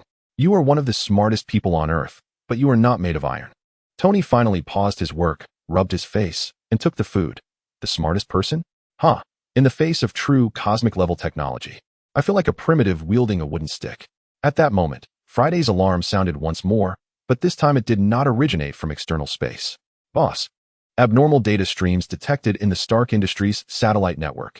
The anomalous data packets masquerade as system log updates, attempting to bypass the firewall. Targeting your private server containing backups related to the Battle of New York, the Ultron incident, and all data pertaining to Mr. Xiao Han. Tony jolted upright. What? Internal network? Breached? Tracing the source of the incursion. The signal has jumped multiple times, ultimately pointing towards Wakanda. Wakanda? Tony was taken aback. That secluded African nation. Purported to be an agricultural state? He immediately sensed something amiss. Wakanda possessed vibranium and intelligence far surpassing external imagination, he was aware. But why would they seek to steal data on Xiao Han? Have they been intercepted? Interception successful and reverse tracking initiated. The entity seems to have detected our defenses and voluntarily severed the connection. We were unable to pinpoint the exact source. Tony furrowed his brow. Are they also interested in Xiao Han? Are they assessing a threat, or is there another motive? He felt a more intricate web tightening around him. Alien forces were lurking, and it seemed that internal factions on Earth were also moving in the shadows. He glanced out at the still serene beach, and the urgency within him intensified. He needed to accelerate his technological advancements to uncover the intentions of these disparate forces. Meanwhile, S.H.I.E.L.D. had also detected this brief yet clandestine attempt at network intrusion, tracing its origins to Wakanda. Fury's singular eye narrowed. Have they finally lost their patience? He murmured to himself. He had always maintained a watchful eye on this deeply hidden technological superpower. Their sudden actions must carry significant meaning. He contacted S.H.I.E.L.D, enhance monitoring of all known Wakandan external communication nodes. Additionally, prepare a high-level assessment report on Wakanda's technological capabilities and potential intentions. Yes, sir. The undercurrents within Earth began to surge, accelerated by cosmic pressures, and at the distant edge of the solar system. The Xia Empire's silent whisper reconnaissance vessel had quietly arrived at its designated position, concealed within the shadow of an icy body beyond Pluto's orbit. It harbored no intentions of approaching, merely unfurling its vast, gossamer-thin energy sensing array aimed at the inner solar system, particularly towards Earth. The captain, an experienced Xia officer, adhered strictly to Commander Varela's orders, absolute long-distance observation, forbidding any potentially detectable active probing. The massive sensors commenced operations, gathering electromagnetic waves, gravitational distortions, and neutrino flows, data that might carry information emanating from the direction of Earth, traversing light years. Due to the extreme distance, the data they acquired was heavily delayed and rather indistinct. Yet it was secure. They resembled hunters concealed in the deepest part of the forest, using high-powered telescopes to observe distant camps, patiently awaiting the emergence of their quarry. Striving to comprehend the social structure within the camp, Xiao Han slightly twitched his ears. A new, exceedingly faint, yet orderly sensation of observation emanated from an exceedingly distant direction. This sensation differed from the aggressive prying of the Cree and was not akin to the meticulous scrutiny of the collector. Rather, it resembled a systematic scan maintaining a courteous distance. The distance was so vast it was nearly negligible, and the scanning method was sufficiently restrained, producing no unpleasant noise. He could not be bothered. As long as they maintained their distance and remained silent, he did not care how many pairs of eyes were watching from afar. The universe is vast. He could not dismantle every observation station gazing towards Earth. He turned over and continued to bask in the sunlight. On the Xia reconnaissance vessel, the sensors captured Earth's energy distribution map, along with the radiant energy signature that consistently emanated from the Malibu region, resembling a small sun. The energy readings were stable, exhibiting a singular pattern, suspected to be in a dormant or energy-absorbing state. The technical officer reported, no signs of aggressive behavior or large-scale energy output detected. The captain gazed at the astonishing display of energy, which, despite the vast distance, remained remarkably clear and potent, a flicker of reverence crossing his eyes. He continued to observe, meticulously recording all energy fluctuation patterns and analyzing any indications of their correlation with the activities of civilizations within the planets. He issued the command. The observation of the Empire of Xia had commenced, enveloped in absolute distance and silence. Earth, akin to an actor suddenly thrust into the limelight, found itself scrutinized from all corners of the cosmos, each gaze bearing different intentions. Yet, at the center of this stage stood the most resplendent entity, longing only to draw the curtain and take a nap. A paradoxical focal point had undeniably emerged. Chapter 106, The Dilemma of Wakanda. A clandestine nation nestled within the African continent, renowned for its vibranium technology, yet masquerading as an agricultural state, found its core city of Bernin Zana shrouded in an unprecedented atmosphere of tension. Within the royal chamber, the current Black Panther, King T'Challa, was engaged in urgent discussions with tribal elders, military commander Okoye, Princess Shuri, and intelligence director Zuri. The holographic screen displayed a fortified firewall log from Tony Stark, clearly indicating an unsuccessful network intrusion attempt traced back to Wakanda. Our actions have been detected. T'Challa's voice was steady, yet his brow furrowed. Stark was more vigilant than they had anticipated. Brother, I have long warned that directly stealing data poses an excessive risk. Shuri, the brilliant princess of Wakanda, could not restrain herself, her tone tinged with discontent. Although Stark Industries' cybersecurity was generally lagging, its core nodes boasted an exceptionally unique defense, infused with Stark's personal touch. Any forced breach would undoubtedly trigger an alarm. The astute intelligence director Zuri spoke slowly. Your Majesty, the princess makes a valid point. However, time is of the essence. The cosmic attention drawn by Leviathan's echoes is already a fait accompli. While the Kree's incursion was thwarted by that entity, no one can assure us what may come next. We must swiftly assess all potential threats, including this greatest unknown. Military Commander Okoye, gripping her spear with a serious demeanor, stated, Wakanda has concealed itself for centuries, not to expose itself in the face of cosmic threats. But how can we protect our people if we do not even know who our enemies are or how powerful they might be? Understanding that entity is crucial for formulating any defense or diplomatic strategy. Xiao Han nodded. This was indeed a dilemma. Wakanda possessed world-leading technology, vibranium armor, energy weapons, a global surveillance network, but these appeared so feeble in the presence of individuals capable of annihilating alien fleets in an instant. They required information. Yet the act of acquiring it might itself attract unnecessary attention or hostility, whether from that entity or from external forces like Stark. Stark has already become wary. We cannot attempt to procure data in the immediate term, Chala decided. Shuri, how much information can be gleaned about those extraterrestrial observers through our observatory and deep space monitoring network? Shuri immediately became attentive, her fingers flying across the virtual keyboard. We have captured the residual radiation from the energy fragments resulting from the previous explosion of a Kree assault ship, along with the pervasive cosmic broadcast signals.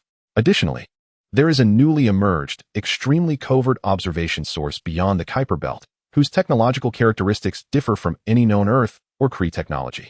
It resembles a form of biological camouflage.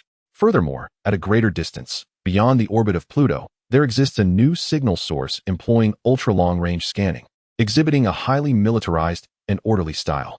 She projected a series of intricate data streams and energy spectrograms into the air. At least 3 distinct extraterrestrial forces have shown interest in Earth and taken action in recent days. 2 of these have already been eliminated or repelled by that entity. The one currently under observation is the most distant. A profound silence filled the chamber. The situation was graver than they had imagined. Earth resembled a succulent piece of meat surrounded by a pack of wolves. How powerful is that entity? An elder could not help but inquire. Is his presence a blessing or a curse for us? Chala paused for a moment. Retrieving all scattered fragments captured by Wakanda's surveillance apparatus concerning that entity, the hovering over the Empire State Building, the hazy image of rescuing Stark in the desert, and some anomalous energy readings. His power transcends comprehension. His motives remain enigmatic. He does not protect Earth. He safeguards his own tranquility. Any existence that disturbs this tranquility, be it an alien invader or a criminal on Earth, will face indiscriminate annihilation. Chala concluded, currently, his presence objectively deters more direct extraterrestrial threats. Yet, no one can guarantee that he will not one day become the greatest threat himself. We must prepare for all contingencies, Okoye asserted firmly. On one hand, we should expedite the Dome project, utilizing vibranium technology to construct a global energy barrier and orbital defense system. On the other hand, perhaps we need to consider limited information sharing and cooperation with Stark, even S.H.I.E.L.D, in the face of cosmic threats. Wakanda cannot remain an island unto itself. This proposal incited hushed discussions within the chamber. Openness and collaboration stood in stark contrast to Wakanda's centuries-old policy of isolation. Cooperating with the outside world poses immense risks, an elder opposed. Once the secrets of vibranium are widely exposed, it will attract endless greed and warfare. But what significance does preserving secrets hold if Earth ceases to exist? Another elder countered. Chala raised his hand, halting the debate. Okoye's reasoning is sound. Complete isolation is no longer feasible. His gaze swept over everyone. However, we must not act recklessly. Shuri, continue monitoring extraterrestrial signals, particularly that distant observer. Zuri, attempt to gather intelligence on Stark and S.H.I.E.L.D strategies for addressing extraterrestrial threats through more discreet channels. We need to understand more before determining our next course of action. And what about that entity? Shuri inquired. Chala pondered for an extended moment. For now, we observe. Without absolute certainty and necessity, we shall not initiate contact. He is the most unstable variable. He paused, adding, simultaneously, centered around Burning Zana. All industrial experiments and military exercises that could generate noise within a 100-kilometer radius must be halted or moved underground. We cannot risk provoking him.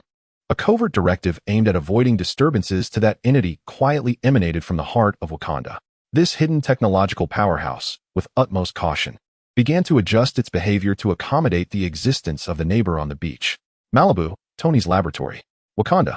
Tony fixated on the screen displaying a vague signal source ultimately pointing to a region within the African continent, muttering to himself, what exactly do they intend to accomplish? Insufficient information to ascertain their intentions, boss, Friday responded. However, it is certain that their network infiltration technology far exceeds the current world average, almost on par with previous extraterrestrial spies, albeit achieved through Earth-based technological means. Earth-based technological means, Tony mused. Vibranium. I should have anticipated it. Only that peculiar substance could potentially foster such distinctive and advanced technology.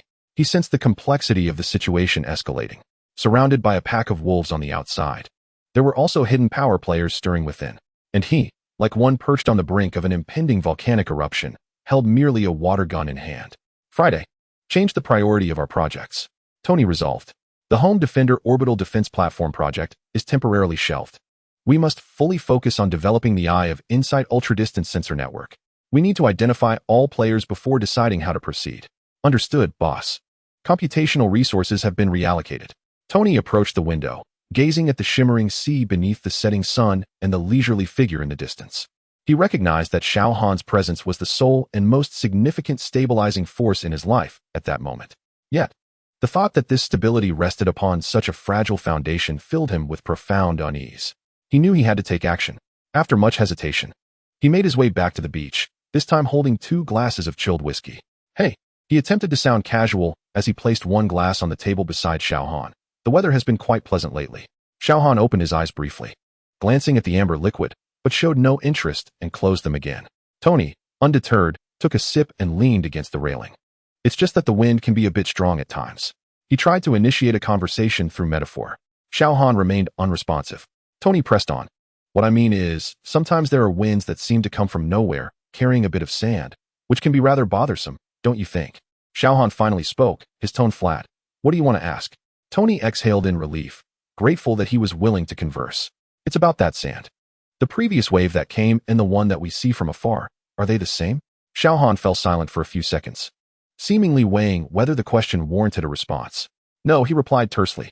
No. Tony persisted. Can you tell them apart? What are the differences? Their essence differs. Xiao Han responded abstractly. The former was tumultuous, while the latter is tranquil. Essence. Tony surmised this referred to the distinction in energy characteristics or intent. So, the tranquil one. Is it merely an observer? No other actions? He inquired cautiously. For now, Xiao Han paused before adding, it understands the rules better than the previous disturbances. Understanding the rules? Is that about keeping a distance? Tony felt slightly reassured. At least the current observer seemed to harbor no malice. And if, hypothetically, there were more disturbances in the future, how would you typically handle them? Xiao Han turned his head and regarded Tony with an expression akin to viewing a simpleton. Swat them. He uttered succinctly before closing his eyes again, evidently signaling the end of the conversation. Tony received the expected answer, feeling both comforted and resigned. He drained his glass and sighed. Thank you for the intel, he murmured before turning to leave. At least he knew that the distant observer was temporarily safe. As for Wakanda, it appeared they would need to devise another strategy to probe deeper into the situation. In the cosmos, the Shi'ar Empire's reconnaissance ship continued to linger at a distance, silently recording everything. The decision-makers of Wakanda anxiously sought a way forward. Tony raced against time in the laboratory. Meanwhile, the eye of the storm remained eerily calm. Yet, how long this tranquility would persist was a mystery to all. Chapter 107. The silent game in the eternal night beyond Pluto's orbit. The Shi'ar Empire's reconnaissance vessel hovered silently, resembling a dark gray badge embedded in black velvet. Its deployed sensor array, thin as gossamer, greedily captured every electromagnetic wave and faint gravitational disturbance emanating from the inner solar system hours earlier. The bridge was bathed in a ghostly blue light, with data streams silently gliding across the screens, illuminating the chiseled, stoic faces of the Shi'ar officers. Captain Varick's gaze rested on the main screen, where an energy signal marked as Individual Alpha was displayed. Its stability was astonishing, persisting in a small area on the planet's surface, with intensity fluctuation curves so smooth they appeared artificially synthesized, creating a bizarre contrast with the planet's variable and tumultuous nature. Observation has continued for 97 hours. Behavioral patterns remain unchanged. The energy absorption efficiency curve matches the G-type main sequence star radiation model with a correlation of 9,997. The sensor operator's voice was steady and devoid of emotion, marked by the precision and coldness typical of Shi'ar soldiers, with no detected forms of active energy release or large-scale displacement. What is the interaction frequency with surrounding lower civilization entities? Varick inquired. Almost zero. There has been only a very low-intensity, short-duration sound wave exchange with the individual marked as Stark, the content lacking any strategic value, mostly involving trivial material requests or ineffective social probing. Varick tapped his fingers lightly against the armrest. An entity possessing such power, yet behaving like a mere stone that only absorbs energy? This defied logic. It was either a disguise or its cognitive patterns were entirely alien to any life form the Shi'ar could comprehend. Analyze the potential impact of this individual energy field on the surrounding spacetime structure. He issued a new command. Long-range observation had its limits. He needed to seek information from a more indirect dimension, detecting extremely weak spatial solidification phenomena due to gravitational lensing effect distortion. The elastic coefficient of the surrounding spacetime structure has anomalously increased around the individual, suggesting that its very existence has anchored local physical constants. Spatial solidification? Anchoring effect? A flicker of sharpness appeared in Varric's eyes. This was no mere energy being. It touched upon the fundamental rules of the universe. No wonder the crude probing by the Kree had failed so utterly. Document this. Risk assessment elevated to Zeta level. Any attempt at contact requires approval from the highest council of the Empire, he stated solemnly. Meanwhile, another report began to auto-generate, directed towards the Shi'ar homeworld regarding a potentially valuable, yet extremely dangerous, unknown factor. On Earth, in Wakanda, in the underground command center of Burning Zana, the atmosphere was far more tense than on the Shi'ar bridge. Princess Shuri fidgeted with her intricately braided hair, staring at the screen displaying the remnants of the Shi'ar reconnaissance ship's hyperspace signal, which had been intercepted and swiftly self-destructed. Same old story. We can only confirm they are there, using some form of long-range scanning, but we have no idea what they are looking for or how they are doing it. Their encryption technology is downright devious. She stomped her foot in frustration beside the mechanical panther, Baster. King T'Challa maintained a serene expression, though concern lurked in his gaze. Can we ascertain their intentions? Currently, it seems they are merely observing, Shuri scoffed. They are more civilized than the previous two waves, not littering or releasing mosquitoes. But after so long, they must be hiding something. Okoye tightened her grip on her spear. Your Majesty, we cannot remain passive forever. The testing of the energy barrier prototype for the Dome project must be expedited. We need to protect Burning Zana and the main vibranium deposits. The test will generate energy fluctuations, Zuri cautioned, which could attract that entity or those observers. Then we conduct the tests in the deepest underground facility at minimal power. T'Challa decisively replied. We need to ascertain its limits. Meanwhile, Shuri, attempt to utilize the vibranium resonance principle to create a device capable of more discreetly detecting deep space signals. We need to understand what those observers are truly seeing. Leave it to me, Shuri exclaimed, her spirits lifted as she bounded toward her laboratory. The silent, intricate machine of Wakanda began to operate at an accelerated pace, striving to weave a protective net for itself before the storm arrived. S.H.I.E.L.D. Helicarrier. Nick Fury solitary. I scanned the global report on anomalous events. Besides the unverifiable extraterrestrial signals, several mundane incidents on Earth caught his attention. Some multinational tech companies' laboratories had suffered untraceable hacking attacks, seemingly targeting certain high-energy physics or biological gene projects. The bounty on special biological samples and anomalous energy sources in the black market had quietly escalated. And even some fringe cults had begun proclaiming that extraterrestrial deities were about to descend. Individually, these events appeared inconsequential. But their simultaneous emergence during this sensitive period alerted Fury to an unusual scent in the air. Hill, let the operatives infiltrating AM, the remnants of Hydra, and all other organizations capable of causing unrest spring into action. His voice was low, as I suspected some pests on this planet might believe this to be an opportune moment to seize the chance. Understood, Commander. Furthermore, Mr. Stark has once again requested access to additional satellite resources for his deep space monitoring project. Approved. Highest authority, Fury stated without hesitation, instructing him to report any findings directly to me. He needed every possible source of information. Even if Tony's project appeared as mere child's play in the face of extraterrestrial technology. Malibu Beach. Xiao Han turned over, allowing the evening sun to illuminate the other side of his body.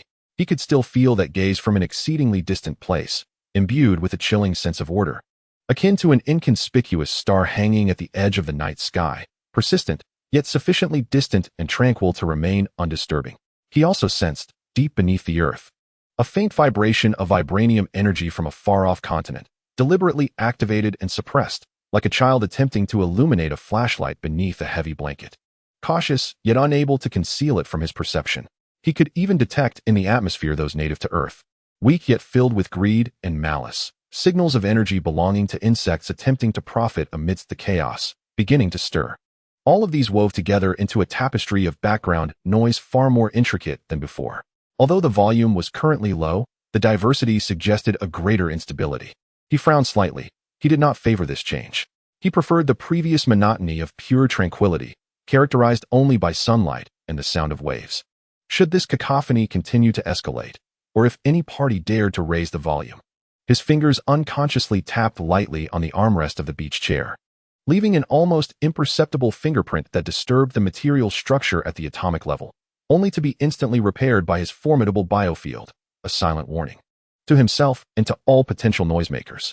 The setting sun slowly sank below the horizon, painting the sky in resplendent hues of crimson and violet. The warm afterglow bathed the beach, rendering everything tranquil and beautiful. Yet beneath this serene facade, the scrutiny from the cosmos, the anxiety of hidden realms, the ambitions of clandestine organizations, and the mounting impatience of solitary individuals silently accumulated and collided. A monumental storm, capable of sweeping across the globe and even affecting the starry seas, was quietly brewing its initial energy amidst the tranquil dusk. Chapter 108. The Prelude of Restlessness. The final rays of sunlight vanished beneath the horizon, casting Malibu Beach in a serene blue-gray hue. Xiao Han remained reclined on the chair, seemingly becoming a part of the coastline, with only his exceedingly slow breaths betraying the presence of life. The gaze from deep space, the faint vibrational waves of vibranium from Wakanda, and the quietly burgeoning darkness on Earth were like minute particles of dust, temporarily unable to disrupt this surface tranquility. However, once the cosmic spotlight was ignited, the other characters on stage could not remain silent indefinitely.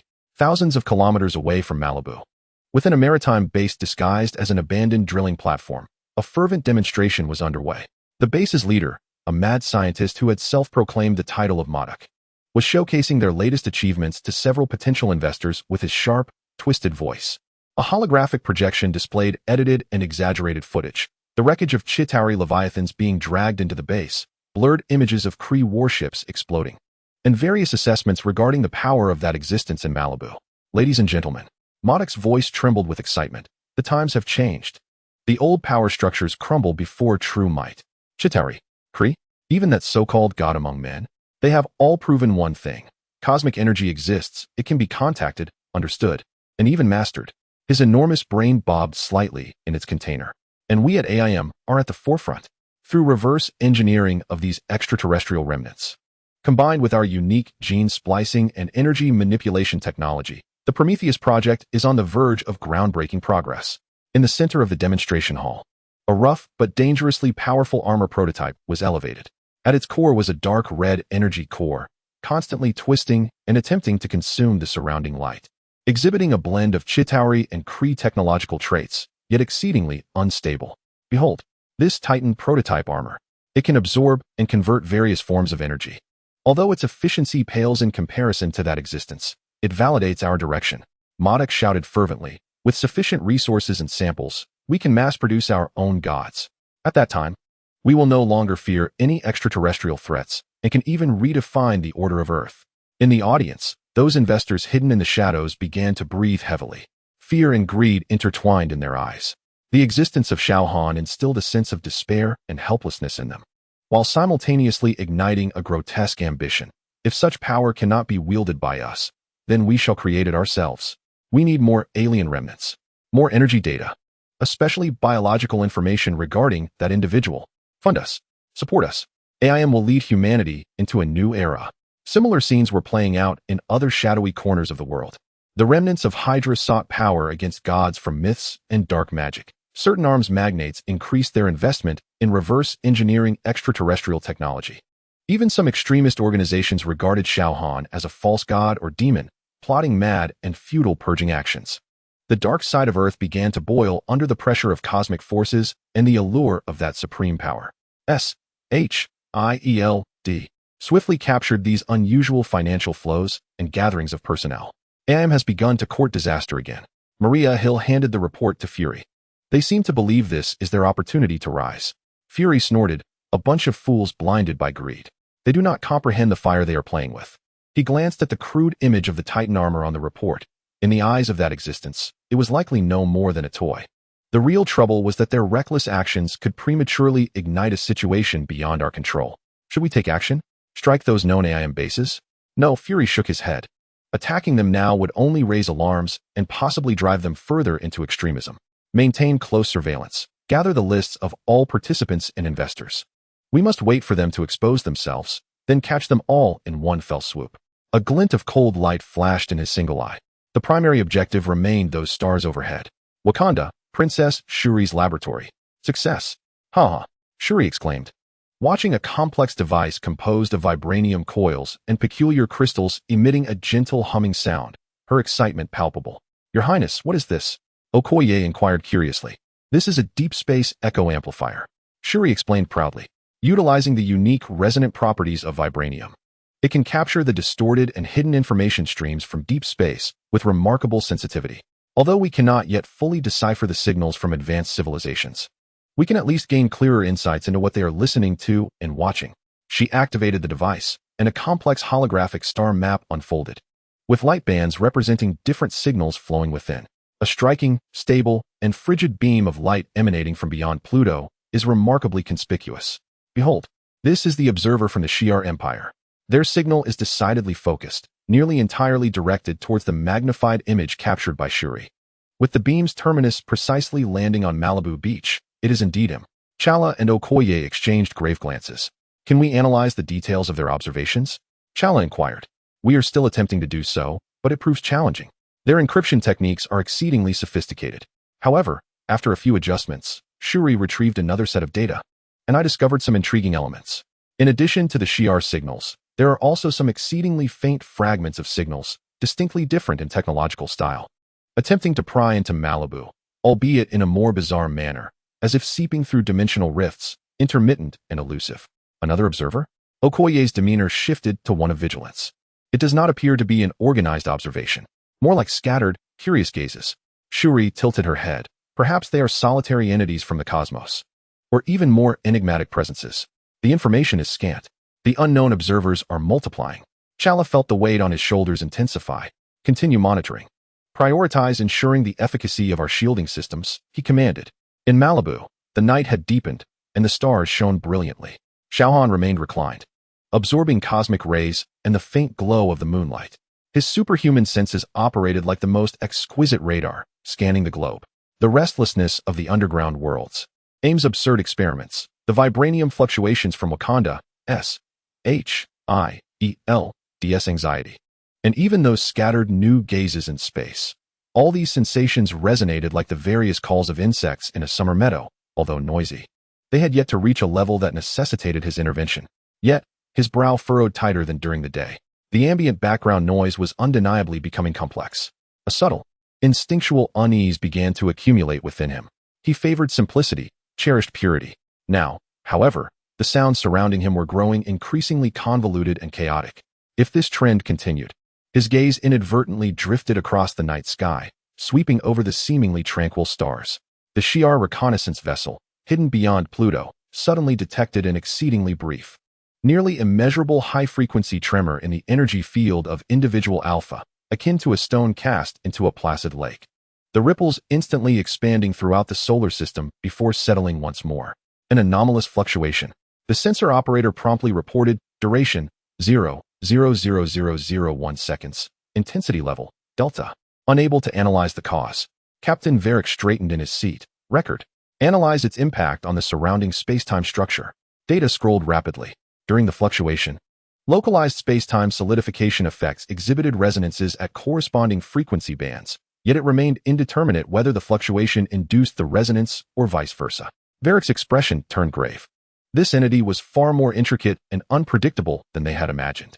A mere unconscious energy fluctuation could evoke a resonance in space-time structure?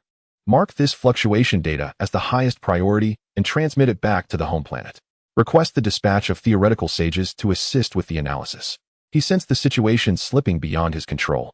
On Earth, virtually all hidden observers, be it Shuri from Wakanda, specific sensors from S.H.I.E.L.D,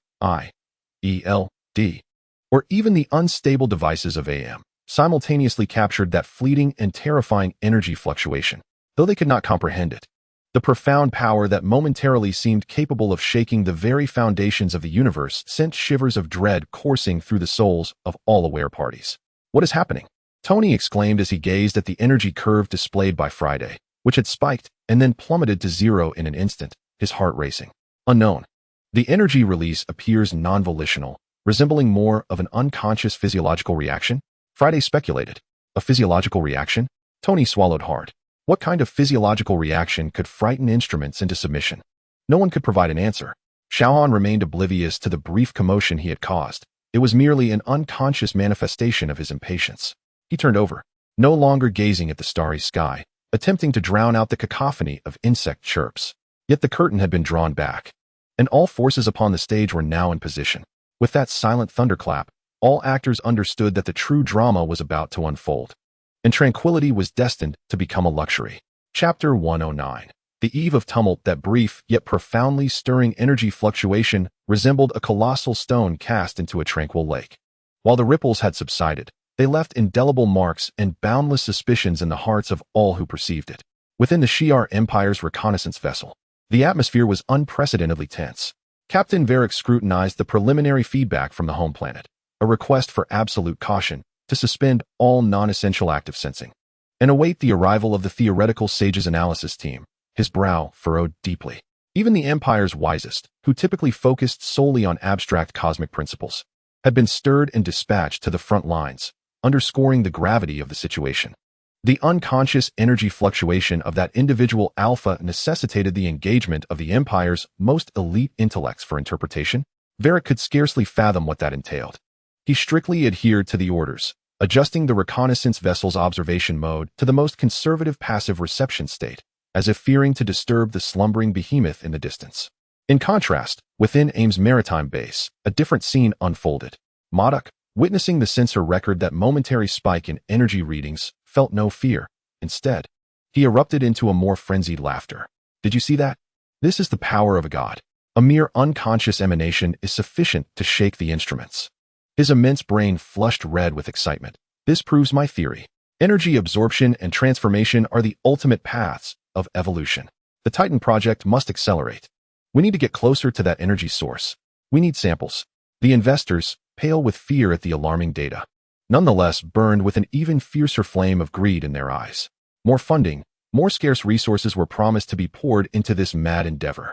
AIM scientists began to engage in increasingly frenzied reverse engineering of alien remnants, even attempting to bombard various biological samples with unstable energy cores. Explosions and strange energy flashes frequently erupting within the base, escalating the danger exponentially. On the S.H.I.E.L.D. airborne mothership, Nick Fury's brow was tightly knitted. Have we pinpointed the source of the fluctuation? Is another foolhardy individual causing trouble? He inquired in a low voice to Hill. All monitoring points confirm the fluctuation center is located in Malibu, with energy characteristics entirely consistent with Xiao Han. It does not appear to be an act of aggression, nor a response to any known stimuli. It resembles more a chaotic overflow following energy saturation, or some physiological activity we cannot comprehend, Hill reported. Chaotic overflow? Fury mulled over the term. A mere chaotic overflow can trigger sensitive instruments worldwide. If he were to sneeze, should we all brace for impact? No one could answer this terrifying question. Fury felt a headache brewing. He would prefer to face 10 Chitauri invasions than contend with this completely unpredictable and incomprehensible entity. Increase monitoring efforts. All agents on leave are to cancel their vacations and enter standby status. I have a bad feeling about this, he ordered, his solitary eye gazing out into the pitch-black night sky, as if he could penetrate the fabric of space and perceive the lurking threats in the shadows. Wakanda. The deep space echo amplifier, engineered by Princess Shuri, has successfully captured more intricate details of the sheer signals. Although the content remains indecipherable, it has been discerned that their signal patterns have become increasingly cautious, tinged even with a hint of reverential emotion. Concurrently, she has confirmed that the sporadic, probing gazes emanating from the dimensional rifts briefly vanished following the fluctuation, only to re-emerge shortly thereafter, with their numbers seemingly on the rise, akin to flies drawn to honey. Brother, the situation has grown more complex, Shuri expressed with concern to T'Challa. The Shi'ar seem to be frightened, yet more onlookers are arriving. Moreover, I've captured some exceedingly faint signals, which evoke an unsettling sensation, reminiscent of decay, emanating from deeper sources in an intermittent fashion. T'Challa's countenance hardened. Can we locate them? Shuri shook her head. It's too vague, akin to detecting a scent through thick frosted glass. I can only surmise that the direction lies underground.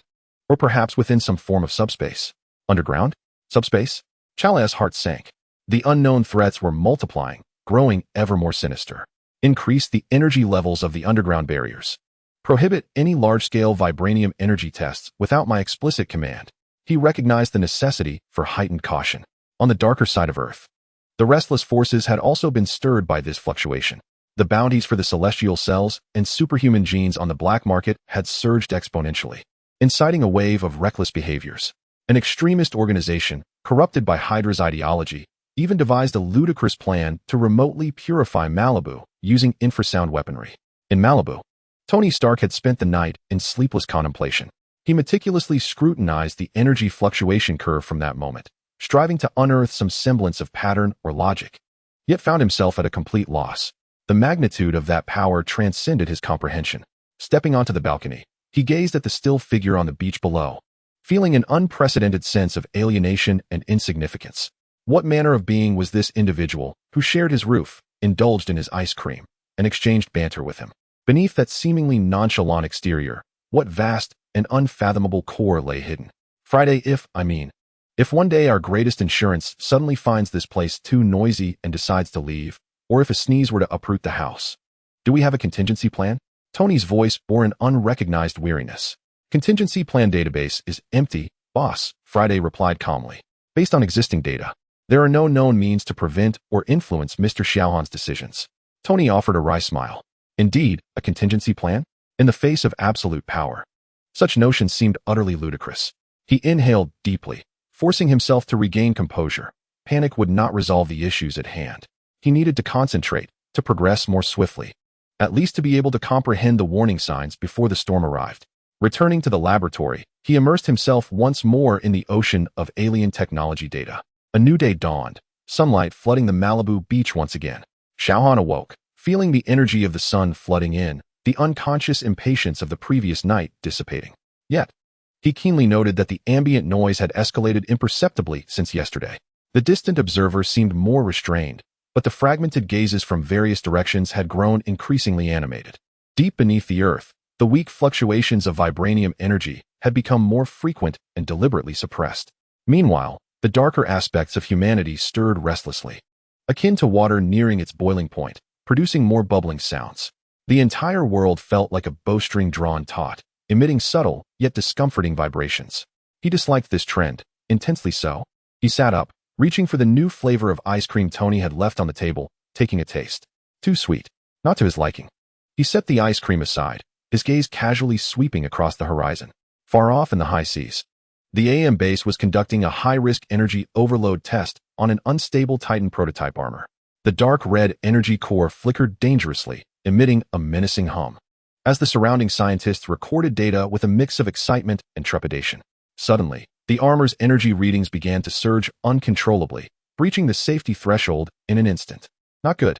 Core overload. It's going to explode. A scientist screamed. Mordoc's alarmed voice echoed through the speakers. Quick. Suppress it. Initiate emergency cooling. Before he could finish, the dark red energy core blazed brightly, then, without warning, extinguished completely. Not an explosion, not a leak, but a total, absolute extinguishment. It was as though all energy had been instantaneously siphoned away, leaving not even a whisper of residual heat. The armor collapsed like scrap metal, its internal structure marred by bizarre damage, as if silenced by an unseen force at the microscopic level. The entire laboratory fell into a stunned silence, all present aghast, unable to comprehend what had transpired. Only one monitoring station on the outskirts of the base recorded that in the trillionths of a second before the energy core extinguished, an indescribable, unfathomable will or regulatory force swept across the area, its intensity rendering the monitoring instruments temporarily inoperative. Back on Malibu Beach, Xiao Han withdrew his gaze, continuing to bask in the sun, as if he had merely swatted away a bothersome fly. He found the sharp burst of energy noise from that direction rather grating, so he muted it. As for whose experiment it was and what consequences it might entail, he remained utterly indifferent. The world seemed to quiet down a notch. Yet this forced tranquility sent a deeper chill through all aware observers, from the Shi'ar to S.H.I.E.L.D. to Wakanda. He had not been oblivious. He simply did not care. And when he did care, his methods of resolution were whimsically unconstrained, transcending comprehension. On the eve of tumult, his unintentional action plunged everything into a deathly silence.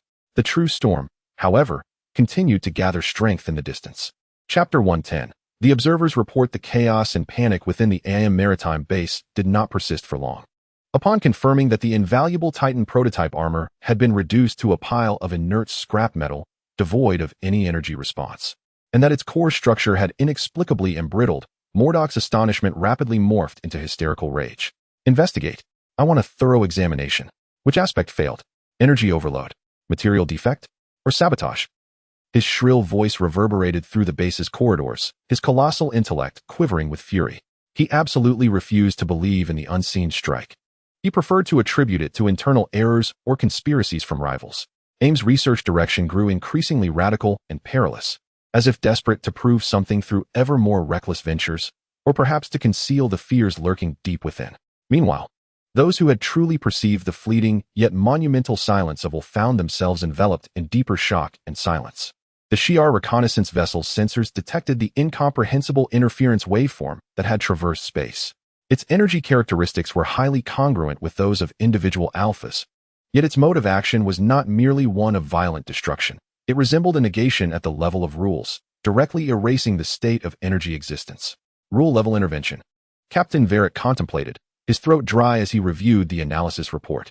This far surpasses the conventional notion of power, approaching the divine authority of legendary cosmic deities.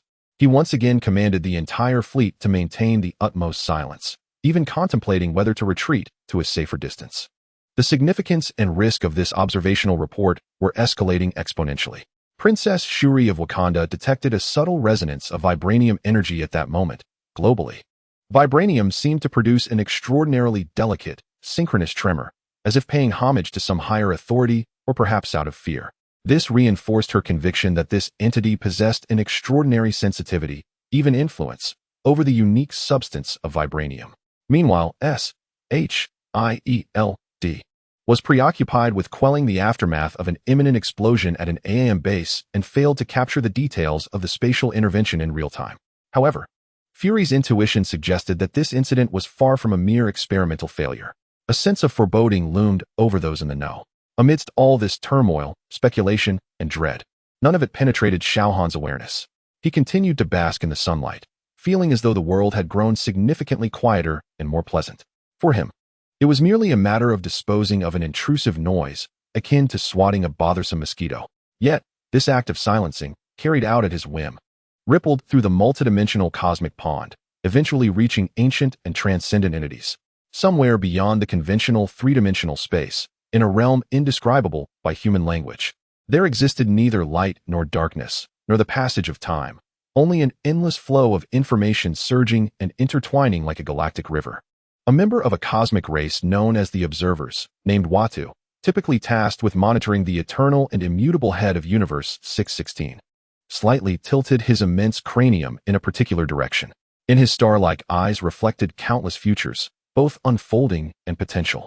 Just moments ago, a minuscule yet distinctly existent branch of possibility had abruptly and entirely vanished without warning. In that branch, AIM's reckless experiment would have triggered a medium-scale explosion, the released energy attracting a subsequent wave of minor extraterrestrial scavengers, setting off a chain reaction that could lead to a regional conflict, potentially exposing some of Wakanda's might prematurely. But now, that branch had ceased to exist, not altered, but pruned from its very roots by some absolute force, as if it had never been. Watu's consciousness focused on the point of obliteration, tracing its origin. His gaze traversed dimensions, landing on an ostensibly ordinary individual on Malibu Beach. He witnessed the moment of intervention, devoid of hatred, justice, or any complex motives, merely stemming from a sense of annoyance. He observed more. Surrounding this individual, countless strands of potentiality were becoming exceedingly unstable. What should have been a clear river of future possibilities devolved into chaos, a vast, unpredictable vortex forming. Every minute emotional fluctuation of this individual, every unconscious surge of energy, even a mere shift in position, was tumultuously distorting all observable timelines centered around him. The Shi'ar Empire's contact, the Kree's renewed provocations, the scheming of collectors, the stirring of internal forces on Earth, these narratives that could have unfolded with clarity now morphed into nebulous clouds of probability, entirely contingent on this individual's next emotional state. Watu observed in silence. The observers are utterly neutral. They record but do not intervene. This is an immutable law. Yet, he had never encountered such a monumental, concentrated, and unpredictable variable. This entity named Xiao Han was akin to a walking singularity, a living paradox that continually warped reality. He raised his hand. An invisible flow of information merging into the torrent of cosmic data. It was an anomaly report marked with the utmost priority, dispatched to the Council of Observers. The report was succinct yet astonishing. Observation target: Universe 616, Earth, individual, Xiao Han. Status: active, stable, unpredictability on the rise. Impact assessment: his very existence has become the greatest source of reality disturbance within the local cosmic sector. Confidence levels of all future predictive models based on this sector have plummeted below critical thresholds. Recommendation: elevate observation priority to Omega. Continue monitoring potential impacts on the fabric of reality and the stability of temporal flows. Any external interventions targeting this individual may lead to unpredictable risks of reality collapse. Note: no intervention required, nor possible. Observe and await developments. After the information was dispatched, Wada once again turned his gaze toward Earth. In his eternally tranquil eyes, a flicker of curiosity stirred, a minuscule ripple of intrigue. He wished to see where this unforeseen variable would ultimately lead the cosmic tapestry. Meanwhile, on Earth, nearly all perceptive supernatural beings or formidable individuals felt an inexplicable thrum of unease simultaneously, as if some higher-level gaze had just swept across the world, only to swiftly retreat. The Supreme Sorcerer Strange was meditating within the Sanctum Sanctorum in New York, maintaining the protective array of the Book of Vishanti, when he suddenly sensed a slight fluctuation in the array, as if something had brushed against it, only to vanish in an instant. "Did you feel that, Wang?" he inquired, opening his eyes in confusion. The portly librarian frowned, sensing it felt like something passed by, very quickly, very far away. The two exchanged glances, both perceiving the confusion and hint of unease reflected in each other's eyes. The magical realm seemed unaffected, yet that sensation was anything but illusionary.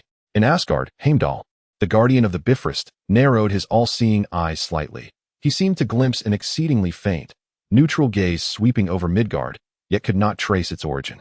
Even Xiao Han, lounging on the beach, slightly furrowed his brow. It felt as though something extraordinarily distant had glanced at this place with remarkable speed. The sensation was entirely different from previous intrusions, devoid of emotion, devoid of purpose, like a gust of wind or an automated scanning program. He could not be bothered to delve deeper. As long as there was no noise, let it observe. He adjusted his posture and continued to focus on absorbing energy.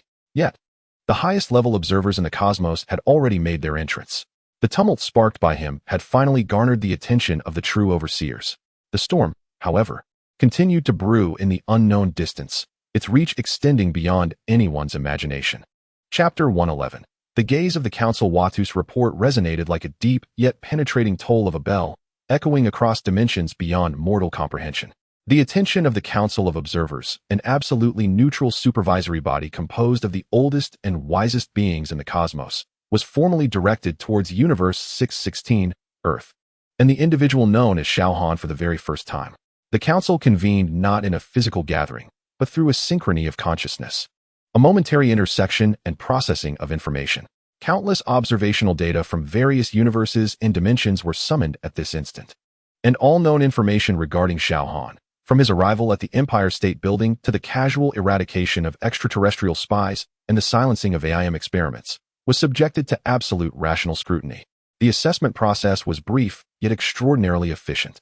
A conclusion was swiftly reached: confirmation. The existence of the individual Xiao Han is indeed a high-risk variable for the stability of local reality.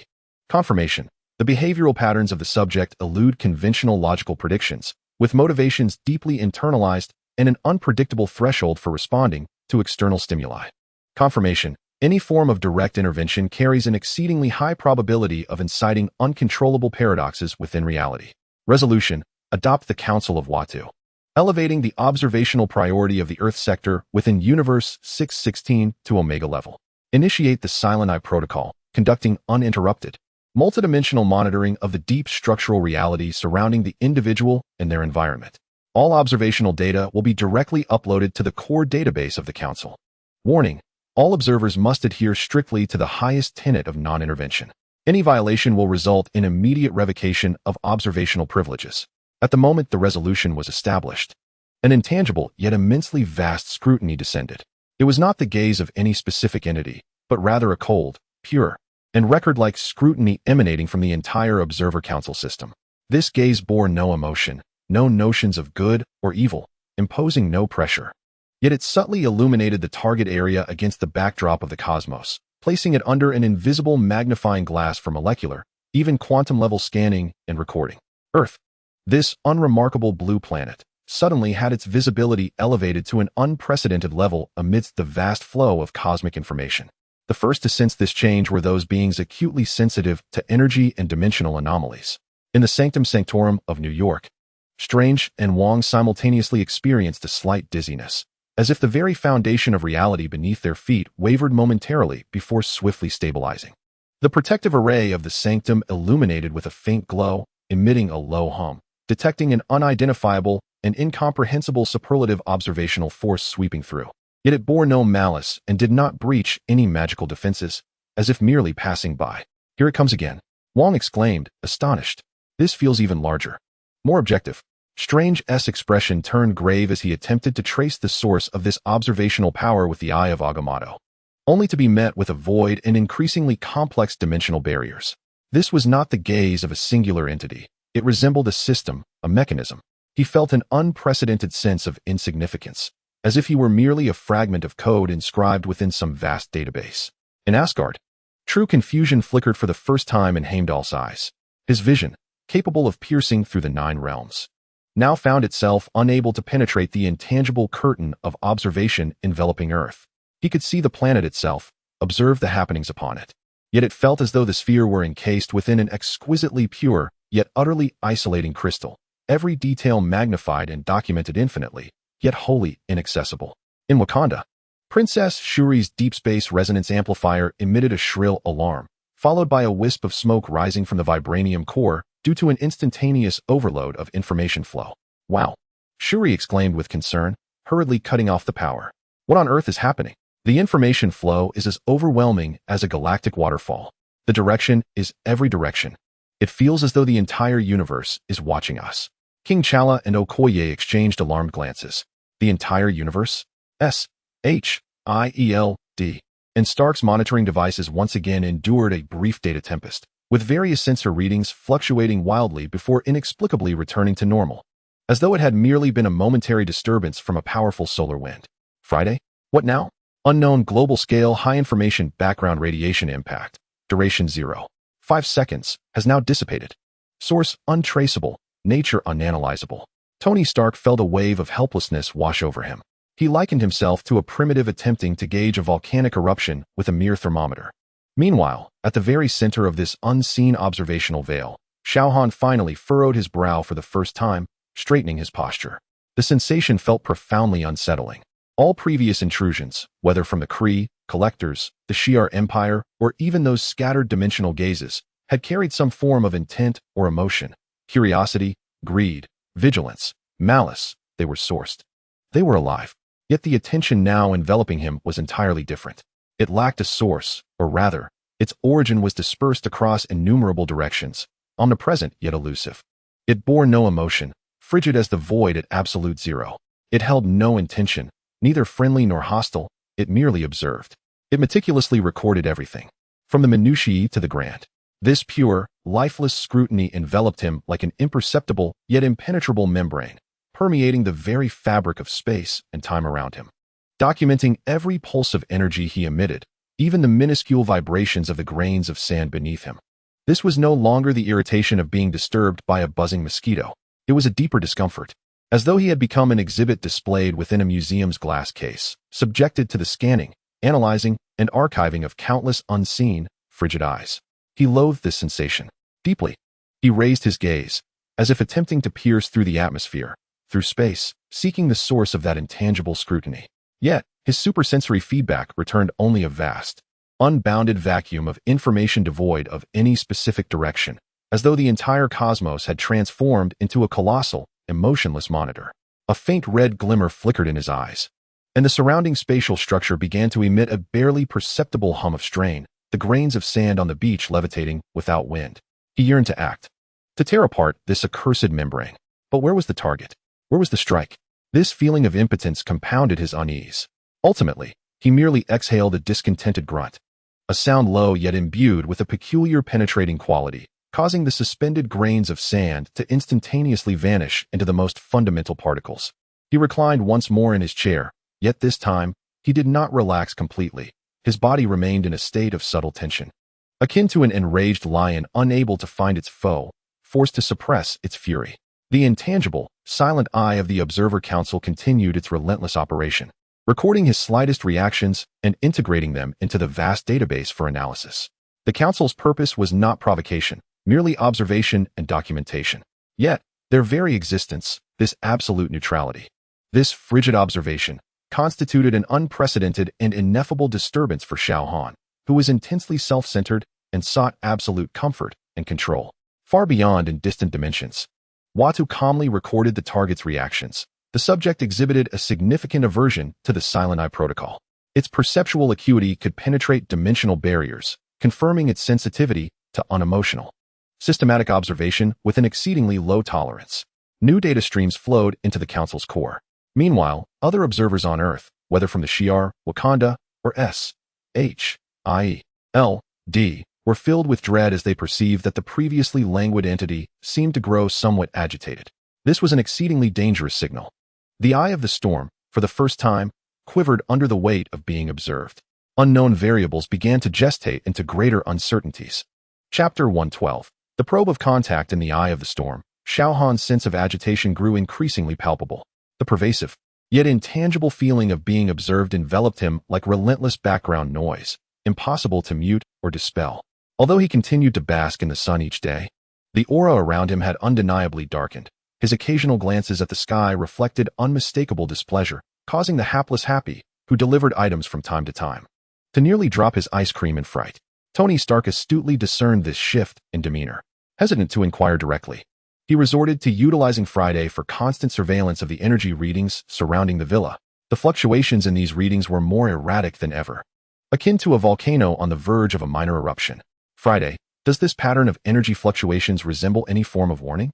Tony scrutinized the screen, his brow furrowed in concern. Indeterminate, boss. The fluctuations lack a hostile directional intent and are more indicative of a persistent stress response or heightened annoyance, Friday analyzed. However, the base level of energy is rising at an exceedingly slow pace, suggesting an unconscious accumulation. Tony felt a shiver run down his spine. An unconscious accumulation of energy? That certainly did not bode well. He could only hope that the elusive extraterrestrial observers, concealed in the shadows, would soon vacate and cease to provoke his companion. Yet, contrary to his wishes, circumstances took a different turn. Aboard the Shi'ar Empire reconnaissance vessel, Captain Varric received new directives from the home planet. The orders did not originate from the theoretical sages, but were issued directly by a higher military command. The contents of the directive caused Varric's pupils to constrict, based on the Silent Eye protocol observational data and the latest risk model assessments. The target individual exhibits extremely low tolerance for non-emotional system observations, presenting a risk of unpredictable reactions. Directive: under the premise of maintaining an absolute safe distance from your vessel, attempt a one-time, low-intensity contact rich in pheromones. Objective: test the target's reception and response patterns to clear non-aggressive signals from a civilized entity and assess the feasibility of establishing preliminary communication channels. Method of contact: launch a message pod containing the Shi'ar Empire's basic contact codex and a declaration of peaceful intent, allowing it to drift slowly into the target planet's near-Earth orbit, releasing friendly pheromones. Closely monitor the target's reaction. Should any signs of hostility arise, terminate immediately and withdraw. Varric found himself in a predicament. The order appeared reasonable, yet the risks were substantial. Attempting to contact an entity capable of altering the laws of physics with pheromones and a codex? It was akin to probing a slumbering dragon with a toy trumpet. Nevertheless, military orders were absolute. He took a deep breath and issued the command: prepare the messenger-class message pod. Load the basic contact codex and peace declaration. Modulate the energy signature to the lowest aggressive spectrum. Calculate the launch trajectory. Ensure the pod approaches Earth's near orbit slowly and automatically releases pheromones upon arrival, remaining entirely unpowered to avoid any movements that might be misconstrued as an attack. Understood, Captain. a pod no larger than a football. Its smooth surface gleaming silver and embossed with the Shi'ar Empire's eagle insignia, was silently launched, following a meticulously calculated, gradual parabolic arc towards Earth. Its speed was slow, and its energy response exceedingly weak, resembling ordinary space debris. The information contained within was neither technological data nor weapon blueprints, but rather a standardized greeting from the Shi'ar Empire for first contact, an introduction, and a declaration of peaceful exploration intent, encoded through a unique energy field into what was deemed a friendly and open signaling pheromone. In the eyes of the Shi'ar, this was the safest and most innocuous method of contact. Almost simultaneously with the pod's launch, Xiao Han's eyes snapped open on Malibu Beach. He sensed a new, unfamiliar energy signal. Though faint and slow, it was approaching Earth.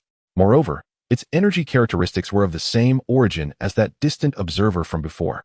These pests, they just wouldn't relent. First, they observed from afar, and now they were starting to throw things. That cold, omnipresent gaze had already left him exceedingly irritable. And this specific, directed act of throwing only served to ignite his accumulated frustration. He couldn't even be bothered to analyze what that object was, or whether it posed a threat. All he knew was that it originated from the same bothersome source. And it was drawing nearer. That was sufficient. A flicker of crimson light flashed in his eyes. There were no earth-shattering beams of heat or fists traversing space. He simply exhaled impatiently towards the slowly moving pod, a gentle breath. A freezing breath. Yet this time, it was not a broad freeze but an exquisitely controlled, absolute zero incursion, precise to the atomic level, traversing the vast distance. The messenger pod, drifting slowly, suddenly crystallized into a lifeless gray block, devoid of any energy response. From the outside in, without warning, the intricate instruments inside, the stored information, the molecules of the pheromones intended for release, all motion ceased within a trillionth of a second, reaching the theoretical absolute zero. Then, as if grasped by an invisible hand, the ice block paused momentarily before silently disintegrating into the most fundamental particles, vanishing into the cosmic void without leaving a trace. From launch to obliteration, the entire process was so brief that the Shi'ar reconnaissance vessel sensors could not complete a full scan. On the bridge, all Shi'ar personnel froze in shock. Captain Varric stared at the screen where the signal had abruptly vanished, his back drenched in cold sweat.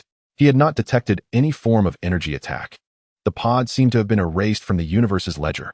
Report to the home planet. His voice trembled, betraying his composure for the first time. Contact attempt failed. The message pod has been completely obliterated.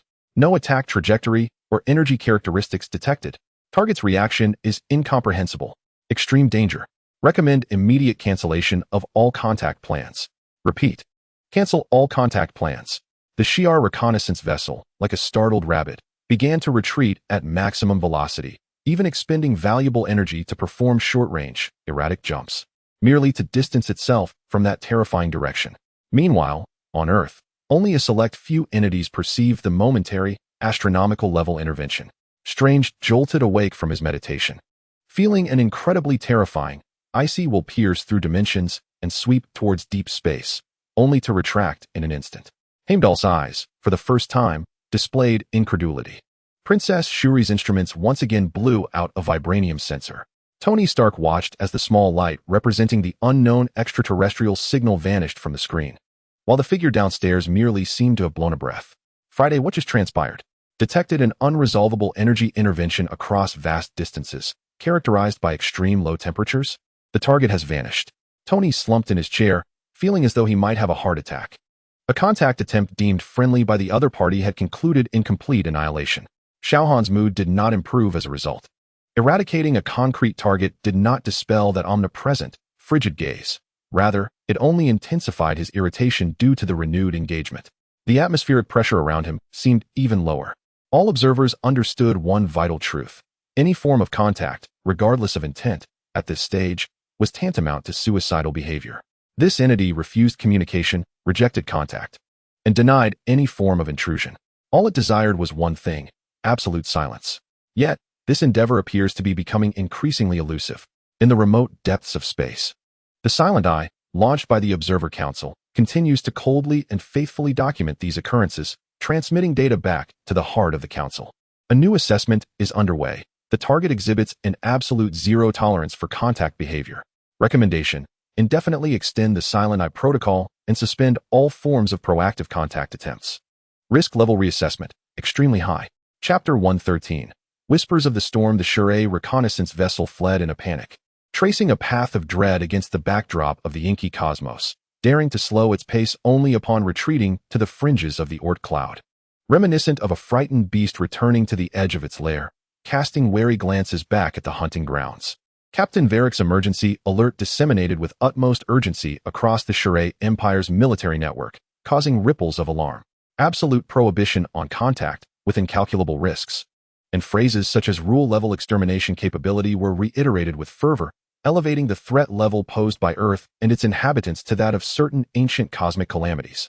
However, the cosmos has never been devoid of ambitious souls and adventurers. The S.H.I.E.L.D. Empire's retreat, instead, resembled an extinguished warning beacon, leading certain forces lurking in deeper shadows to mistakenly perceive an opportunity. Deep within a shattered asteroid belt, far removed from the primary interstellar routes, a vessel known as Scavenger's Bane lay in quiet ambush, its grotesque form appearing as if stitched together from countless biological carapaces and corroded metal.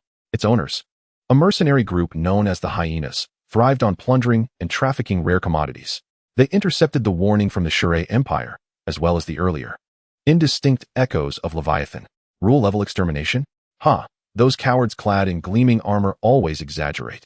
The leader of the mercenary band, a Krynian warrior known as Clawbreaker, gazed at the hazy energy image of Xiao Han flickering on the screen, bearing a mouth filled with jagged teeth. An energy being trapped on a primitive planet? What could it possibly matter? It wouldn't breach the atmosphere to trouble us. But Chief, the S.H.I.E.L.D. did lose an assault ship. And even the reconnaissance vessel was frightened away. A more cautious navigator, resembling a hybrid of an octopus and a mole, interjected. They are fools for attempting contact, Clawbreaker scoffed, his enormous palm slapping the control console. We do not need contact. We only need to reap. Just think, even acquiring a drop of that creature's blood, tissue samples, or merely the soil from the land it inhabited could fetch a fortune on the black market. Those deranged collectors and laboratories would fight tooth and nail for it. A glimmer of avarice sparked in the eyes of the other extraterrestrial mercenaries in the control room. Risk implies reward, and the S.H.I.E.L.D. retreat, in their eyes, signified a reduction in competition and risk. Devise a plan, Clawbreaker bellowed. Approach that star system using minimal power on the jump engine, ensuring we evade detection by those coward sensors. Release the shadow collectors to infiltrate while that creature sleeps or engages in its antics, and gather water samples, soil, and air specimens. Remember, do not approach the coastline. Once secured, we withdraw immediately. Thus, an exceedingly reckless, nearly suicidal plundering scheme was established amidst the raucous cheers of these desperate rogues. Meanwhile, the undercurrents within Earth remained relentless, becoming increasingly murky due to cosmic pressures. After an initial fury, Ames Modok attributed the inexplicable failure of the Titan armor to internal sabotage and material defects, plunging their research into a frenzied and reckless pursuit. They even began to conduct inhumane bioenergy fusion experiments using captured Chitauri soldiers, with unearthly screams and explosive energy fluctuations often echoing within the facility, leaking dangerous energy waves like a festering tumor. S.H.I.E.L.D. agents were stretched thin, monitoring anomalous energy signals and illicit experimental reports from across the globe. Director Fury, anomalous bioenergy signals detected in Eastern Europe, suspected to be linked to AM, an unidentified structure discovered on the seabed of the South Pacific, energy signatures not matching Chitauri or Kree technology. Multiple black market channels simultaneously offering substantial bounties for high-energy biological samples, origins untraceable. Bad news continued to pile up, darkening Fury's countenance. He felt as though Earth was a leaky ship, riddled with holes, while the sharks in the water multiplied. Increased surveillance efforts. Prioritize stabilizing key areas, especially Malibu. This was the only command he could issue, a profound sense of helplessness gripping him. Wakanda, however, chose a different path. At Chalia's behest, Princess Shuri initiated a top-secret planetary network project, utilizing the globally pervasive, minuscule vibranium veins as sensory nodes, combined with Wakanda's advanced technology. They sought to construct a monitoring network capable of providing early warnings for significant energy anomalies and spatial disturbances worldwide. This network was not intended for offense, but to secure precious warning time for Wakanda prior to disasters, even allowing for preemptive evacuations. This ambitious, yet clandestine endeavor required the mobilization of vast resources and technological prowess from Wakanda. The entire nation operated like a finely tuned instrument, functioning swiftly and silently. Meanwhile, the focal point, Xiao Han, remained blissfully unaware of the impending plundering scheme orchestrated by the hyenas, the escalating chaos within Earth, or Wakanda's preemptive measures. He simply found himself increasingly vexed. That cold, omnipresent gaze showed no signs of waning, perpetually tormenting his senses like background noise. The previously scattered, curious glances from different dimensions seemed emboldened by the council's scrutiny, flickering in and out of visibility. Deep within the Earth, the faint vibrational energy waves grew more active and dense than before, though deliberately suppressed. They prodded like countless tiny needles. Across the globe, the human underbelly's agitation bubbled like water on the verge of boiling, producing further chaotic bubbles. The entire world resembled a theater in which the volume of a tumultuous symphony was gradually amplified, with him as the solitary audience member wishing to cover his ears. His mood had noticeably soured. What once was mere languor and intermittent impatience now emanated a palpable low-pressure aura that urged others to keep their distance. Even Tony dared not approach the beach casually, opting instead for clumsy robots to deliver items. He even began to perceive the sunlight as less pure than before, as if it too had been tainted by that invisible gaze. This accumulating irritation was nearing a critical threshold. The whispers of the storm had already begun to echo in his ears. The scavenger's bane utilized the cover of the asteroid belt to execute a brief, yet audacious jump. Appearing like a specter beyond Neptune's orbit, swiftly entering a state of maximum optical and energy invisibility. Release the shadow collectors. Clawbreaker commanded. 3 unmanned collectors, merely the size of surfboards, flat and dark, reflecting almost no light, silently slid from the belly of the ship, drifting toward Earth like shadows of death. Their speed was meticulously controlled to remain at an exceedingly low level, their energy signatures suppressed to near invisibility. With the chosen infiltration point located in the depths of the Pacific Ocean on the opposite side of the Earth, their mission was simple: to plunge into the deep sea, collect water samples and sediment from the seabed far from Malibu, and then return immediately. This appeared to be a seemingly flawless plan, with minimal risk. They distanced themselves from the eye of the storm, their movements shrouded in secrecy, their sole objective being lifeless environmental samples. Yet, they overlooked one crucial point, or perhaps failed to comprehend it entirely. When a person's senses are acutely attuned to the world, and their mood is steeped in profound darkness, any hint of external, discordant intrusion will resonate with the clarity of a plucked string on a taut instrument. At the very moment when the 3 shadowy collectors silently breached the Earth's atmosphere, poised to plunge into their designated maritime zone, a vast expanse of ocean in the Pacific suddenly crystallized into an ice layer spanning hundreds of meters, its thickness reaching several dozen meters, smooth as glass, as if it had existed for millennia. Concurrently, beyond the atmosphere, the 3 stealthy collectors collided with an invisible and utterly frigid wall, abruptly coming to a halt, then being frozen at the molecular level, shattering into cosmic dust. Without a single signal to relay their fate, within the scavenger's bane ship, the visage of the leader, Cleft Claw, transformed as he beheld the sudden loss of all signals from the collectors, his sinister grin instantly frozen in shock. What on earth is happening? What occurred? He bellowed. I don't know. The signals vanished without warning. No explosions. No energy reactions. It's as if they simply evaporated into thin air. The navigator reported in terror. Fear seized these desperate marauders in an instant. Meanwhile, on Malibu Beach, Xiao Han merely clicked his tongue in growing impatience. Those incessant flies just keep coming from behind. He muttered under his breath, rolling over in an attempt to block out the cacophony. Yet, the low pressure radiating from him nearly caused the moisture in the air to crystallize into frost. The whispers of the storm were becoming increasingly distinct, increasingly urgent. Chapter 114. Critical pressure inside the scavenger's bane ship. A deathly silence enveloped the crew, punctuated only by the low hum of the engines and the heavy, panicked breaths of the crew members. 3 of the most advanced stealth collectors had vanished without a trace in the blink of an eye. Not even a distress signal or indication of an attack had been emitted. This total, incomprehensible obliteration was far more chilling than an explosive confrontation. Retreat. Engage warp drive immediately. Leave this cursed star system. The voice of the leader, Cleft Claw, lost its previous arrogance, now only a rasping timbre born of fear. He dared not recall the ominous warnings from the S.H.I.E.L.D. Empire, feeling as though each word pierced him like an icy dagger. The ship awkwardly turned around, recklessly consuming precious energy for a hasty, random long-range jump, fleeing the solar system as if pursued by cosmic demons. However, their misfortune did not deter other potential observers. On the contrary, the failure of the hyena pack spread like a chilling tale in the dark corners of the universe, igniting a curiosity that was more bizarre and defied logic. In the crevice between reality and dreams, in the shadowy realm where dimensions intersect, some indescribable consciousnesses began to cautiously extend their tendrils towards the marked planet.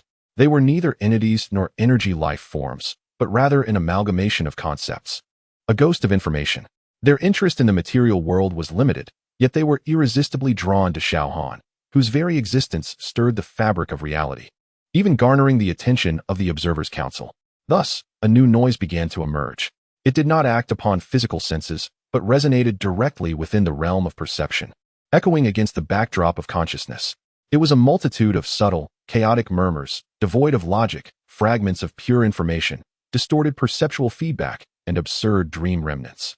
They spread like a virus, attempting to infect and interpret that vast and peculiar source of information. These whispers infiltrated every crevice, impossible to block out. They caused Strange to suddenly perceive countless pairs of cold eyes while meditating. They made Wang hear meaningless numbers scream while organizing the library. They tormented sensitive psychics with relentless nightmares. Of course, their primary target was Xiao Han. Thus, amidst those icy gazes, the energy probes, and the turmoil within the earth, a more maddening form of mental pollution began to invade Xiao Han's perception. The chaotic whispers, the distorted fragments of information, buzzed incessantly at the edges of his consciousness like the most insidious earworm, striving to penetrate his thoughts. Parsing failure, non-standard structure. Energy entropy increase, reversal contradiction. Why do observers focus on value? Assimilation of understanding. Pain, pleasure, definition. Meaningless, meaningless, meaningless. Though this barrage of garbage information could not truly affect his indomitable will, its incessant, meaningless harassment became the final straw that broke the camel's back. Xiao Han abruptly surged to his feet from the beach chair. The air around him instantaneously stagnated, and the light seemed to twist slightly. The ocean surface ceased its undulations, transforming into a vast expanse of blue glass. Centered around him, an indescribable, suffocating pressure began to permeate the surroundings. His expression darkened ominously, his eyes no longer exuding laziness or impatience, but rather simmering with a near-tangible fury. Annoying. Very annoying. Infuriatingly annoying. Endless prying. Endless flies. Endless garbage information. All I want is to bask in the sun in peace. Why is that so difficult? The accumulated irritation and rage finally breached a critical threshold. He no longer attempted to discern the origins of these noises, nor considered the consequences of taking action. He now sought to accomplish but one thing: to clear the field, to silence all these damned, noise-producing pests. He raised his head, his gaze seemingly penetrating the roof, breaking through the atmosphere, sweeping across low Earth orbit, traversing the distant starry void, piercing the dimensional barriers, and scanning those invisible watchers.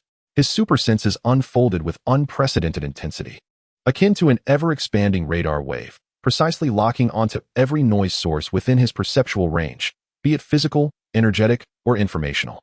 The S.H.I.E.L.D reconnaissance vessel, the scattered dimensional probes, the silent eyes of the Observers' Council, several of the loudest energy hotspots on Earth, even the persistent vibrations of vibranium energy from Wakanda, all were incorporated into an invisible, cleansing list. The energy surrounding him began to ascend, no longer unconscious fluctuations, but rather a terrifying buildup imbued with clear intent. The sky gradually darkened, not from gathering storm clouds, but as if the light itself were being drawn away by his formidable force field. In the laboratory, Friday emitted the highest level of alarm, all energy readings skyrocketing and continuing to escalate. Boss, Mr. Xiao Han's energy response is surging dramatically. The pattern has changed. It now bears clear intent and aggression. Friday's voice took on a note of urgency. Tony Stark's complexion paled as he rushed to the window, witnessing the figure below. Akin to a volcano on the verge of eruption, his heart racing in his chest. What on earth is he planning? S.H.I.E.L.D, Wakanda, and all organizations with monitoring capabilities simultaneously detected that soul-chilling surge of energy. Warning: unquantifiable levels of energy detected gathering within the solar system. Source: Malibu. Intensity is still rising. Target lock impossible. It seems to be emanating from all directions. Fear gripped all those in the know in an instant. Xiao Han slowly lifted his right hand. His fingers slightly splayed. He harbored no specific target, or rather, all entities he identified as sources of noise became his focus. He intended to unleash a wave of indiscriminate, encompassing silence. Just as his power was on the verge of erupting, an abrupt, familiar, and utterly non-threatening mechanical hum reverberated beside him. It was the clumsy little robot responsible for deliveries, gliding towards him with a freshly concocted, chilled glass of juice, its mechanical arm straining to elevate the cup. While its electronic eye flickered with a benign blue glow. According to its programming, it was time for the delivery. This trivial, mundane, and somewhat comical interruption acted like a delicate needle, gently puncturing the energy balloon that was about to burst. Xiao Han's poised stance faltered momentarily. He lowered his gaze to the diminutive robot, blissfully oblivious to the terrifying pressure surrounding it, dutifully performing its task, alongside the glass of juice that exuded a refreshing sweetness. The juxtaposition of the extreme destructive potential and a simple glass of juice was absurd, momentarily freezing his mind, which was otherwise consumed by anger and irritation.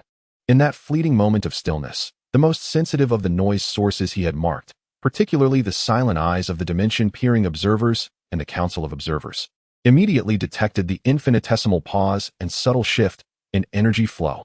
Survival instincts prompted them to react with remarkable swiftness. In an instant, those scattered dimensional gazes vanished without a trace, severing all ties to this universe and retreating to their respective dimensional layers. Meanwhile, the silent eyes of the Observer Council swiftly adjusted their observation mode to an absolute zero-interference state, their presence dwindling to an almost imperceptible level. As if they had never existed at all, the two largest and most persistent noise sources had disappeared. Xiao Han was momentarily taken aback. The maddening background whispers and cold stares around him diminished by half in an instant. Although the tangible energy noise sources remained, the most aggravating mental pollution and systemic surveillance had vanished. The pent-up rage, which had been on the brink of annihilating everything, deflated like a balloon pricked by a needle. Though not entirely gone, it suddenly released a significant portion of its pressure. He glanced at the robot still holding the juice, then looked at the darkening sky, and sensed the other noise sources, which, though diminished, still lingered.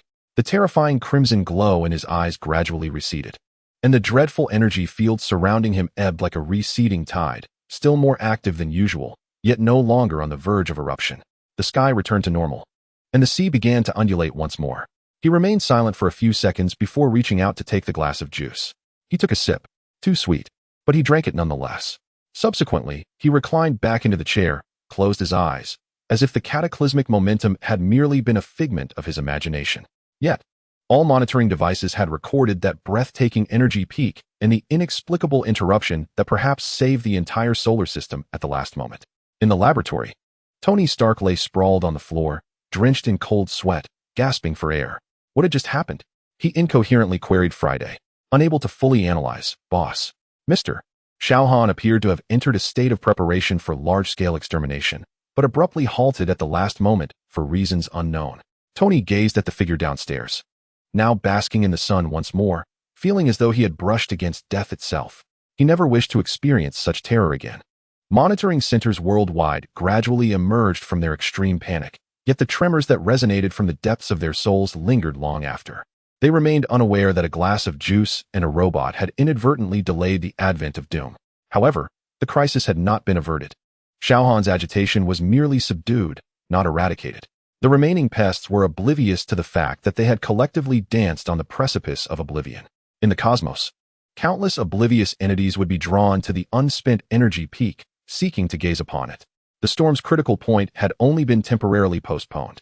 Pressure continued to accumulate moment by moment. Would there be another glass of perfectly timed juice next time? Chapter 115. Aftershocks and residual waves. Though the terrifying energy peak, akin to the heartbeat of the universe coming to a halt, had receded, the aftershocks it wrought engulfed all who sensed its existence like a chilling tide. Following a brief silence, there was a more intense heartbeat and an uncontrollable sense of dread.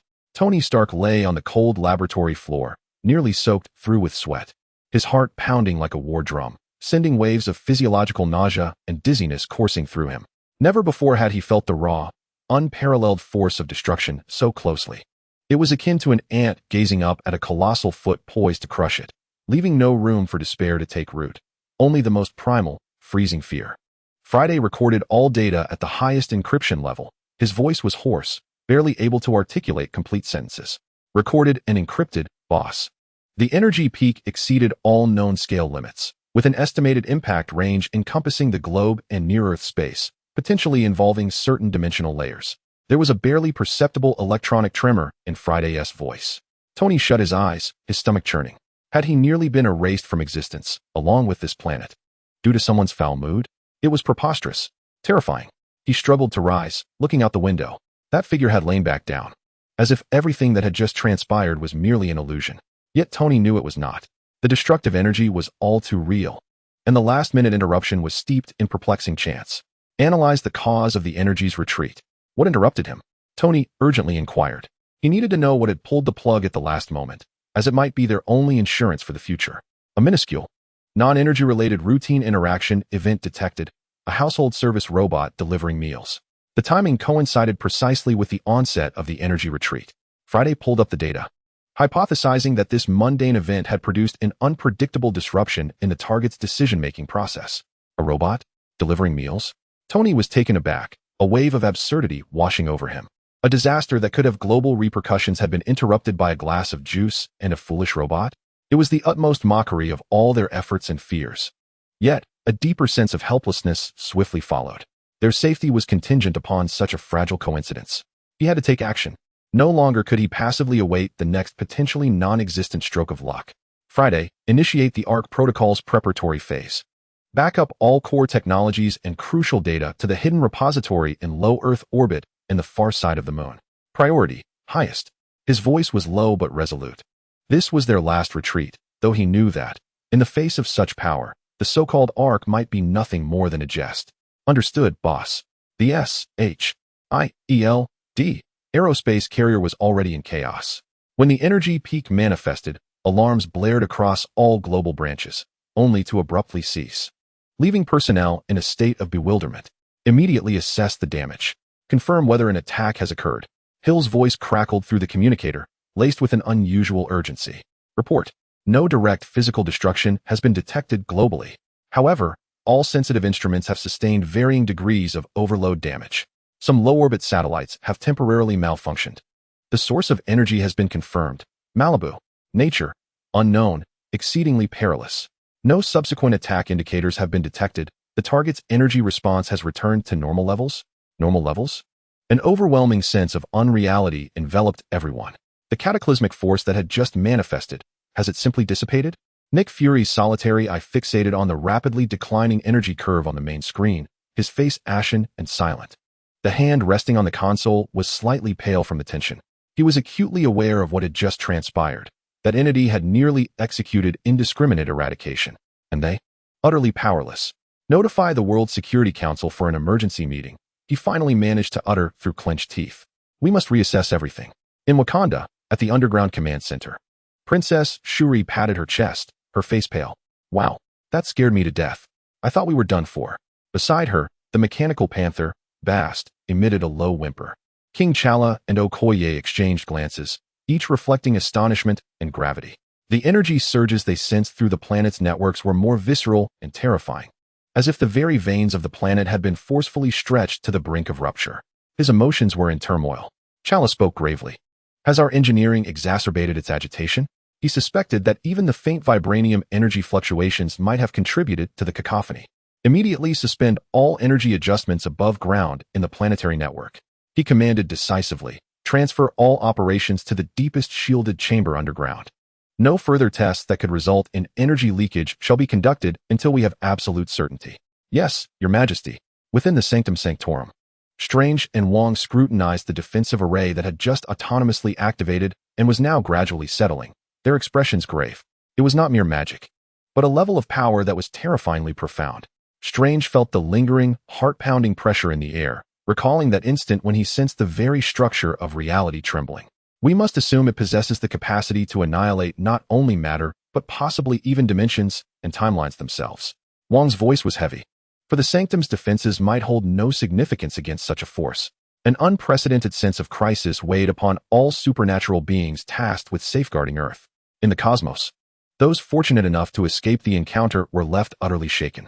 At the core of the Observer Council, data streams regarding Xiao Han surged uncontrollably. Incident record. The target exhibited a clear intent for large-scale eradication for the first time. Interruption cause. Suspected interference from inconsequential daily trivialities. Risk assessment update. Extremely dangerous. Recommendation. Maintain permanent covert observation mode, increasing observation distance by 50. Any actions that could be interpreted as interference or provocation must be absolutely avoided.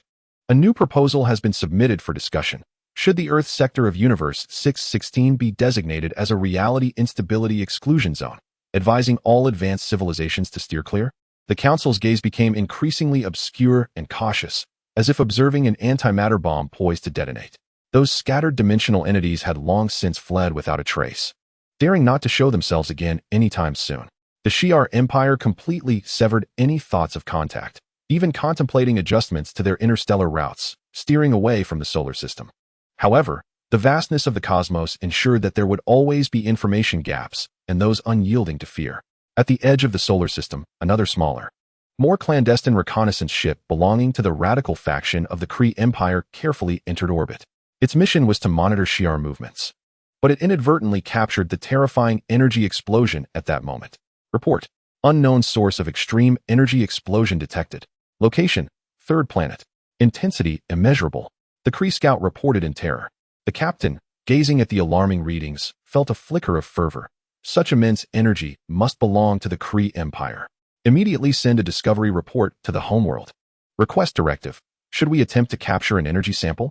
A report marked with the discovery of an extraordinarily valuable unknown energy source, accompanied by a reckless capture request, was dispatched toward the Kree Empire's homeworld. A new trouble was on the horizon. Malibu Beach. Xiao Han finished the overly sweet juice and set the cup aside. The world had indeed quieted considerably. The most irritating whispers and stares had vanished. This allowed the pent-up fury within him a temporary outlet, though it had not fully subsided. Yet he could sense that the pressure had merely lessened momentarily, not eradicated. Deep beneath his feet, the little mice continued their scurrying, and the buzzing flies on Earth persisted. Even distant stars seemed to emit new, faint signals of curiosity attempting to draw near. His agitation had simmered down, remaining in a steady state. He no longer completely relaxed, but maintained a semblance of vigilance, like a dozing tiger, ears perked to catch any discordant sounds in the wind. Any new, overstepping noise could once again ignite the lingering impulse for destruction. The storm's thunder had temporarily receded, yet the clouds remained low and oppressive, stifling. The global nerves remained taut, awaiting the next eruption, which could arrive at any time, perhaps without the interruption of juice. Chapter 116. Kree Death Squad's Kree Empire Homeworld, Hala. The Supreme Intelligence. A vast and cold collective consciousness formed from the amalgamation of countless Kree elites processed the frenzied report from the radical reconnaissance ship in an instant. Core of the report: an immeasurable energy source exists on the third planet of the solar system. Attempts to capture a sample are recommended. Accompanying this was the incomplete data of the energy explosion. Though fragmented, its peak was sufficiently alarming, and its nature closely aligned with the annihilation level encounter previously faced by Colas. Under normal circumstances, the Supreme Intelligence would unhesitatingly reject such a reckless request and severely punish the captain who had sent the report without authorization. The Kree Empire, while warlike, was not foolish. Yet at this moment, the situation was delicate. The influence of the radicals within the council was rising. They felt shame over Ronan's failure and Colas's retreat, yearning for a victory to demonstrate the Kree Empire's might and seize political dominance. This report regarding a highly valuable energy source was precisely the leverage they could exploit. After an exceedingly brief internal struggle and calculation, the Supreme Intelligence issued a cold and conciliatory directive: approve the attempt to capture a sample. Authorize the use of the Shadow Blade Special Team and Void Stalker stealth vessel. Directive: approach with absolute concealment, employing non-energy means to acquire planetary surface material samples. In the event of resistance, the use of minimal force for self-defense is permitted, but proactive provocation of the energy source itself is strictly forbidden. Should the mission fail or the risk of exposure exceed the threshold, initiate self-destruct protocols immediately. This mission is classified as top secret and shall not be associated with any other fleet operations. This was a quintessential Kree decision, satisfying the radicals' adventurous desires while minimizing risk. The dispatched units were nearly impossible to trace, and in the event of failure, could be entirely severed. At the edge of the solar system, the radical reconnaissance ship that had issued the report received the directive, and the captain's eyes gleamed with elation and determination. He fully understood the dangers of this mission. Yet he also saw an opportunity for ascendance. Release the Void Stalkers. May the Shadow Blade team achieve great success. A vessel, no larger than a small fighter jet, with a flat, obsidian exterior capable of absorbing nearly all detection wavebands, emerged from the belly of a reconnaissance ship like a ghost slipping into shadows. In an instant, it entered a state of complete invisibility, silently gliding towards Earth. Within the craft, for individuals, genetically modified and implanted with loyalty modules in their brains to ensure absolute obedience, stood motionless like cold statues, meticulously inspecting their non-metallic ceramic tools, inert material sample containers, and high-explosive devices designated for self-destruction if necessary. Their objective was clear: infiltrate the energy source, collect environmental samples, and then withdraw without a trace. The technology of this stealth vessel far surpassed the dilapidated machinery of the previous Hyena squad. Its cloaking capabilities could even partially distort space, evading conventional detection. It adeptly maneuvered through Earth's magnetic field and satellite blind spots, akin to a droplet merging into the ocean, seamlessly penetrating the atmosphere as it advanced towards the Californian coastline. However, every action they undertook was glaringly conspicuous in another realm of perception, akin to a torch in the dark night. It was not due to a deficiency in their technology, but rather the potent, invasive energy signature of the Kree Empire that emanated from them, marked by aggression and conquest, along with their unmistakable intent aimed at Malibu, which triggered a vehement repulsion in the hypersensitive domain of Xiao Han. At that moment, Xiao Han's emotions simmered with irritation, leaving him with zero tolerance for any new, external disturbances. Just as the Void Stalker stealth vessel was about to reach the coastline, preparing for a low-altitude sweep to collect samples, the Kree operatives within felt an exceedingly brief, incomprehensible distortion of space. In the next instant, the entire vessel, along with the 4 operatives, did not explode or disintegrate. Instead, it was as if an invisible giant hand had entirely erased them from the current layer of existence, leaving no trace behind. There was no energy reaction, no sound, no debris, merely the effect of an eraser upon a pencil drawing. They did not even have the chance to activate their self-destruction protocol or send out any signals. Far at the edge of the solar system, a radical reconnaissance ship observed the sudden and complete disappearance of the Void Stalker's signal on their screens, mirroring the circumstances of the earlier encounter with Korath. The captain's ecstatic expression instantly froze, transforming into a pallid mask of dread. "Retreat. Initiate jump immediately," he screamed, not daring to send a failure report back to their home planet, desperate to escape the cursed galaxy with utmost haste. On Earth, only a select few sensed the momentary erasure of space. Strange's hovering spark from his ring vanished in an instant, and he gazed inquisitively towards the western coast. Did the spatial structure just fluctuate? Heimdall's gaze swept across the Californian coastline, his brow slightly furrowing. It seemed as though nothing had occurred, yet something had utterly vanished. Tony Stark's monitoring equipment recorded yet another inexplicable microscale spatial distortion, precisely at his doorstep. "Friday, what is going on?"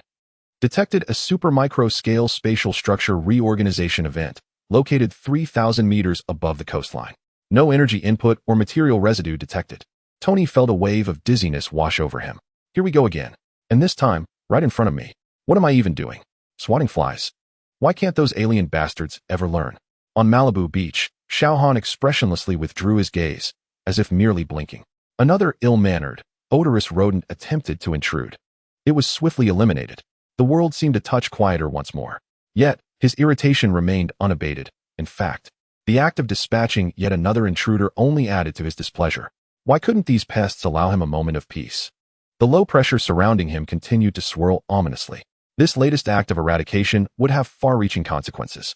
Although the panic-stricken retreat and failure of the radical reconnaissance ship went unreported, its anomalous movements were swiftly detected by the Kree Empire and the Observer Council. Captain Warwick of the Kree, upon receiving the intelligence, muttered a curse under his breath. Yet a flicker of relief coursed through him that it was not they who had provoked this misfortune. The Observer Council's database updated once more. The target exhibited an absolute zero tolerance for collection attempts. Their countermeasures involved fundamental spatial manipulation, marked by exceptional efficiency and precision. Warning: any form of proximity, contact, or collection activity is deemed a supreme provocation. Risk model revision. Approach equals annihilation. This updated assessment was broadcast with heightened priority to all advanced civilizations capable of receiving the observer's alerts. This was not interference, but rather a sharing of information, one of the responsibilities of the observers. Thus, within the broader network of cosmic civilizations, rumors of an inviolable taboo surrounding the third planet of the solar system began to circulate quietly. Unbeknownst to Earth, it had been assigned an invisible label of danger. However, in the vastness of the universe, oddities abound. Warnings often attract those who seek thrills and yearn to challenge taboos. Shortly after the Kree operatives were obliterated, a graceful vessel, seemingly woven from crystal and light, slipped silently from the borders of the Kree Empire. It was not a military craft, but rather a luxurious personal yacht. The owner, a member of the Kree royal family named Lilandra, was renowned for her insatiable curiosity and love for adventure. Through special channels, she too intercepted the Observer's warning regarding the taboo planet and the inviolable entities. Unlike the fear that gripped most, excitement and curiosity glimmered in her eyes. Inviolable? Taboo? How intriguing. She caressed the smooth control panel of her ship, a smile curving her lips. I must see what manner of existence can elicit such trepidation from the Observer Council and cause the Kree Empire to falter repeatedly. Her intentions were not to conquer or collect, but purely driven by curiosity. She wished to glimpse the legendary entity from a distance.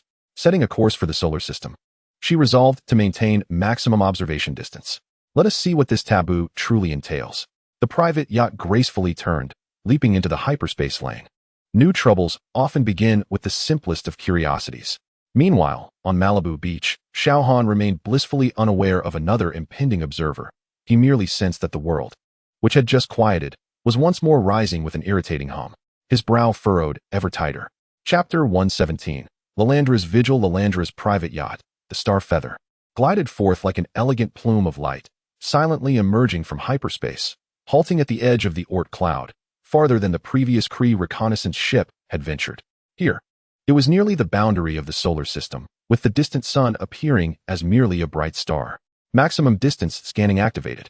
All sensors were fixed upon the third planet, particularly the energy signature. Lilandra reclined lazily in the command chair, her eyes seemingly imbued with starlight, curiously fixated on the main screen. Clad in a streamlined robe favored by Kree nobility, she exuded an air of leisure, as though she were not engaged in a perilous observation, but rather enjoying an opera. The sensors of the Star Feather were far more sophisticated and sensitive than those of military vessels, custom designed to fulfill the exploratory whims of this royal member. They commenced their operations, gathering the ethereal light from Earth, gravitational waves, and streams of neutrinos that had traversed the cosmos mere hours prior. The data underwent intricate processing, gradually coalescing into a vivid image upon the screen. She beheld the cerulean orb, the coastline known as Malibu, and the figure reclined upon a beach chair. As the image magnified, the contours of the individual came into focus. Dark hair, an unremarkable human semblance, basking in the sun, utterly still. Is it him? Lilandra leaned forward. Her curiosity piqued, appearing remarkably composed. Could it truly be that perilous? She adjusted the sensor mode, endeavoring to analyze the energy field surrounding him. The screen was suddenly inundated with a dazzling and indecipherable spectrum of energy, while an alarm emitted a gentle chime, indicating that the data exceeded normal analytical parameters. Wow! Rather than feeling fear, Lilandra expressed her awe. The energy signature was breathtaking, like a star tethered in place. No wonder the Observers Council was so anxious. She attempted various non-invasive scanning techniques, gravitational microlensing, background radiation shifts, and even cautiously probing the curvature of spacetime surrounding him. The data she acquired left her increasingly astonished. The spacetime structure around him exhibited an extraordinarily high energy absorption efficiency, nearly 100%, with the unconscious dissipation of energy fluctuations capable of triggering alarms in deep space probes. She murmured to herself, her eyes sparkling with the thrill of discovery. This was nothing short of a living cosmic marvel. If the antiquated scholars of the S.H.I.E.L.D. Academy were to learn of what they had overlooked, they would surely lament their folly. She was wholly immersed in the exhilaration of her discovery, nearly oblivious to the ominous warnings of the observers. She even began to contemplate how to craft a report, persuading the Empire to approach in a more amicable and artistic manner. Just then, the advanced warning system of the Star Feather emitted an exceedingly faint yet paramount alert. Warning: a minuscule, targeted disturbance within the observed subject's energy field has been detected. The disturbance pattern bears a striking resemblance to precursors recorded before the elimination event. Risk level: extremely high. Recommendation: immediately cease all observational activities and enter absolute silence. Lilandra was taken aback. Her excitement doused instantly like a splash of cold water. She glanced at the screen. The figure remained reclined, seemingly unchanged. Yet she trusted the ship's warning system. This was the pinnacle of technological achievement. He sensed me? From such a distance? merely because of my scanning? A chill of dread finally crept up her spine. Without hesitation, she commanded, terminate all scans. Shut down the active sensors. Reduce the power core to minimal maintenance levels. Now, the star feather extinguished all its luminescence, blending into the dark, becoming less conspicuous than the surrounding cosmic dust. Almost simultaneously as she executed these commands, an indescribable sensation of being observed enveloped the ship. This feeling did not arise from visual perception, but directly impacted her consciousness, cold, indifferent, tinged with an almost imperceptible displeasure, as if a disturbed giant had casually glanced in this direction. Lorandria held her breath, feeling as though her heart might cease its beating. She dared not move, fearing that even the slightest energy leakage could invite catastrophic repercussions. The scrutiny persisted for 2 or 3 seconds before vanishing as abruptly as it had appeared, as if the giant merely confirmed the presence of a tiny insect in the distance, and, upon finding it silent, lost interest. Lorandria slumped in her chair, panting heavily, her forehead glistening with cold sweat. In that fleeting moment, she had distinctly sensed the breath of death. It was not the threat of a battleship's main cannon, but rather a fundamental erasure of will, akin to a cosmic law. How terrifying, she murmured, her voice trembling. He cares not who I am, whence I come, or what my intentions are, only that he feels disturbed. She finally grasped the true meaning of the observer's warning. It was not hyperbole, but the most measured description. Any form of attention, whether benevolent or malevolent, regardless of distance, could provoke his notice and be deemed noise. He exists in absolute solitude, an entity of complete selfhood. He requires no communication, no validation, nor even understanding. He demands only silence. The star feather maintained an absolute hush, akin to a stubborn stone in the cosmos, cautiously retreating, even hesitating to initiate a jump, fearful that the energy fluctuations from the engines might once again attract that terrifying gaze. Lorandria, the princess renowned for her audacity, felt an unprecedented chill of dread and reverence in her adventurous life. The draft of her report advocating for friendly contact was utterly shredded, replaced by a high-level warning prepared to be dispatched to the Supreme Council of the Xi'e Empire. Any form of approach to the third planet of the solar system is strictly prohibited. The taboo level of this system should be elevated to the highest. Its existence is not an opportunity, but a walking catastrophe. Any attempt to observe, comprehend, or exploit him is tantamount to self-destruction. This time, the Xi'e Empire, perhaps all known cosmic civilizations, must truly heed this warning. Malibu Beach. Xiao Han withdrew his gaze from the distant void of space, tinged with a hint of displeasure. Another insect, from afar, employing more refined methods to pry into his existence. Although the distance was substantial and the means more discreet, the energy ripples from the scan still grated against him, akin to nails scraping against a chalkboard. He had indeed entertained the notion of erasing it.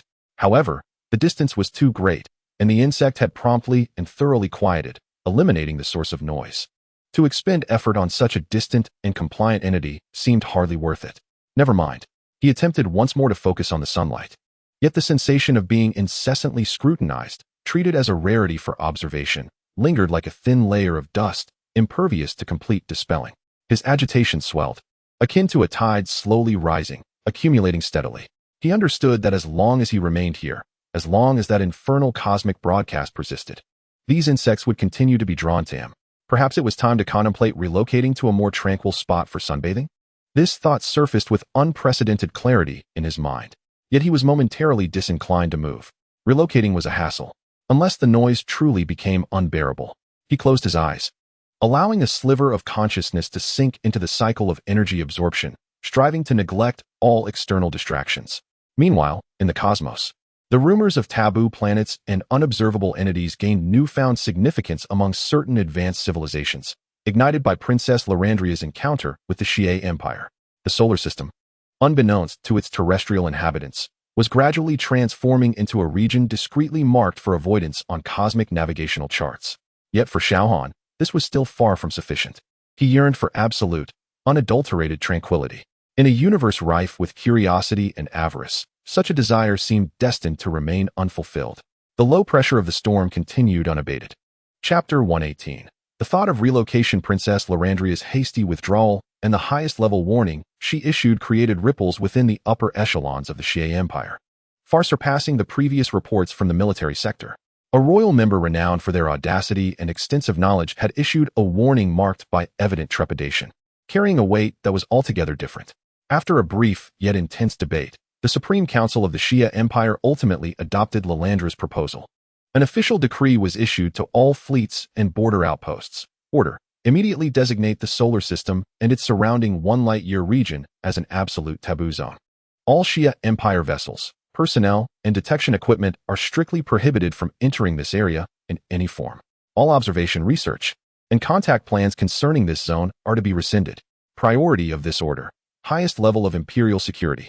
Simultaneously, a summary of this decree, along with certain non-confidential reasons, was cautiously shared through diplomatic channels with a select few advanced civilizations connected to the Xia Empire. Thus, within the upper echelons of cosmic civilization, the taboo surrounding the solar system evolved from a vague rumor into an officially acknowledged and cautionary label. While the curious still existed, the number of those daring to take action would undoubtedly diminish significantly. However, for Xiao Han, who found himself at the eye of the storm, the impact of this change was negligible. The cold, omnipresent gaze of the Observers' Council remained inescapable as background radiation. The incessant broadcasts from that damned Leviathan continued, like an unceasing broken horn. The buzzing from the nests of flies on Earth showed no signs of abating, even seeming to stir with the temporary reduction of alien scrutiny. Deep beneath the Earth, those little mice, though more cautious, still generated faint vibrations in the energy field that were perceptible. Most importantly, the sensation of being a spectacle, scrutinized by countless eyes, had not diminished in the slightest. His irritation continued to accumulate. Moving away, the thought resurfaced, clearer and more intense than before. It was too noisy here. The neighbors were too bothersome. There were far too many onlookers. He needed to find a truly quiet place, an isolated, sunlit planet free from any bothersome creatures. This universe was vast. Surely, a suitable place existed? He even began to subconsciously engage his super-intellect to filter out all known signals from civilizations, excluding all star systems with harsh environments, calculating whether the age and spectral types of the stars met his requirements. This was almost the first time since his arrival that he actively contemplated such a matter. Yet, he still lacked the motivation to act immediately. The idea of searching for a suitable planet and embarking on interstellar travel felt cumbersome. Furthermore, while the current noise level was annoying, it had not yet breached the limits of his tolerance. He decided to wait a little longer, to see if these pesky creatures would eventually take the hint and disappear entirely. Yet, the subtle aura of potential departure that emanated from him, coupled with the occasional distant gaze cast towards the starry sky, as if weighing and calculating, provoked an unprecedented panic among those who had been closely monitoring his presence. The first to notice this shift was Tony Stark. Through Friday's long-term monitoring of the energy field surrounding the villa and Xiao Han's behavioral patterns, Tony detected some extremely subtle yet persistent changes. Xiao Han no longer completely relaxed while basking in the sun. He sometimes stared blankly at the sky for extended periods, and his energy field exhibited an inexplicable sense of detachment. Friday analyzed the changes in his behavioral patterns. This doesn't seem right. Tony scrutinized the data curves, a sense of foreboding gnawing at him. The target exhibited rare outward-directed cognitive activity, resembling information retrieval and assessment. Associated keywords vaguely hinted at distance, illumination, and solitude. Friday's analysis sent chills down Tony's spine. Information retrieval? Distance? Illumination? Solitude? A horrifying possibility suddenly struck him. Was he contemplating leaving? Tony's voice took on an altered tone. This thought plunged him into a state of icy dread. While Xiao Han's presence was undeniably formidable and unpredictable, he had objectively served as Earth's greatest shield, warding off countless threats both overt and covert. If he were to depart, Tony could scarcely bear to envision the consequences. Those predatory alien forces would descend upon them like sharks sensing blood. What could Earth possibly use to defend itself? No, absolutely not. Tony sprang to his feet, pacing restlessly, desperate to devise a plan. He had to find a way to make him stay. At the very least, he needed to alleviate the noise. But what could he do? Persuasion? Flattery? Communication was already a challenge. Tony was as agitated as an ant on a hot skillet. Almost simultaneously, S.H.I.E.L.D. captured the minute, outward-directed fluctuations in the Malibu energy field through its global energy monitoring network.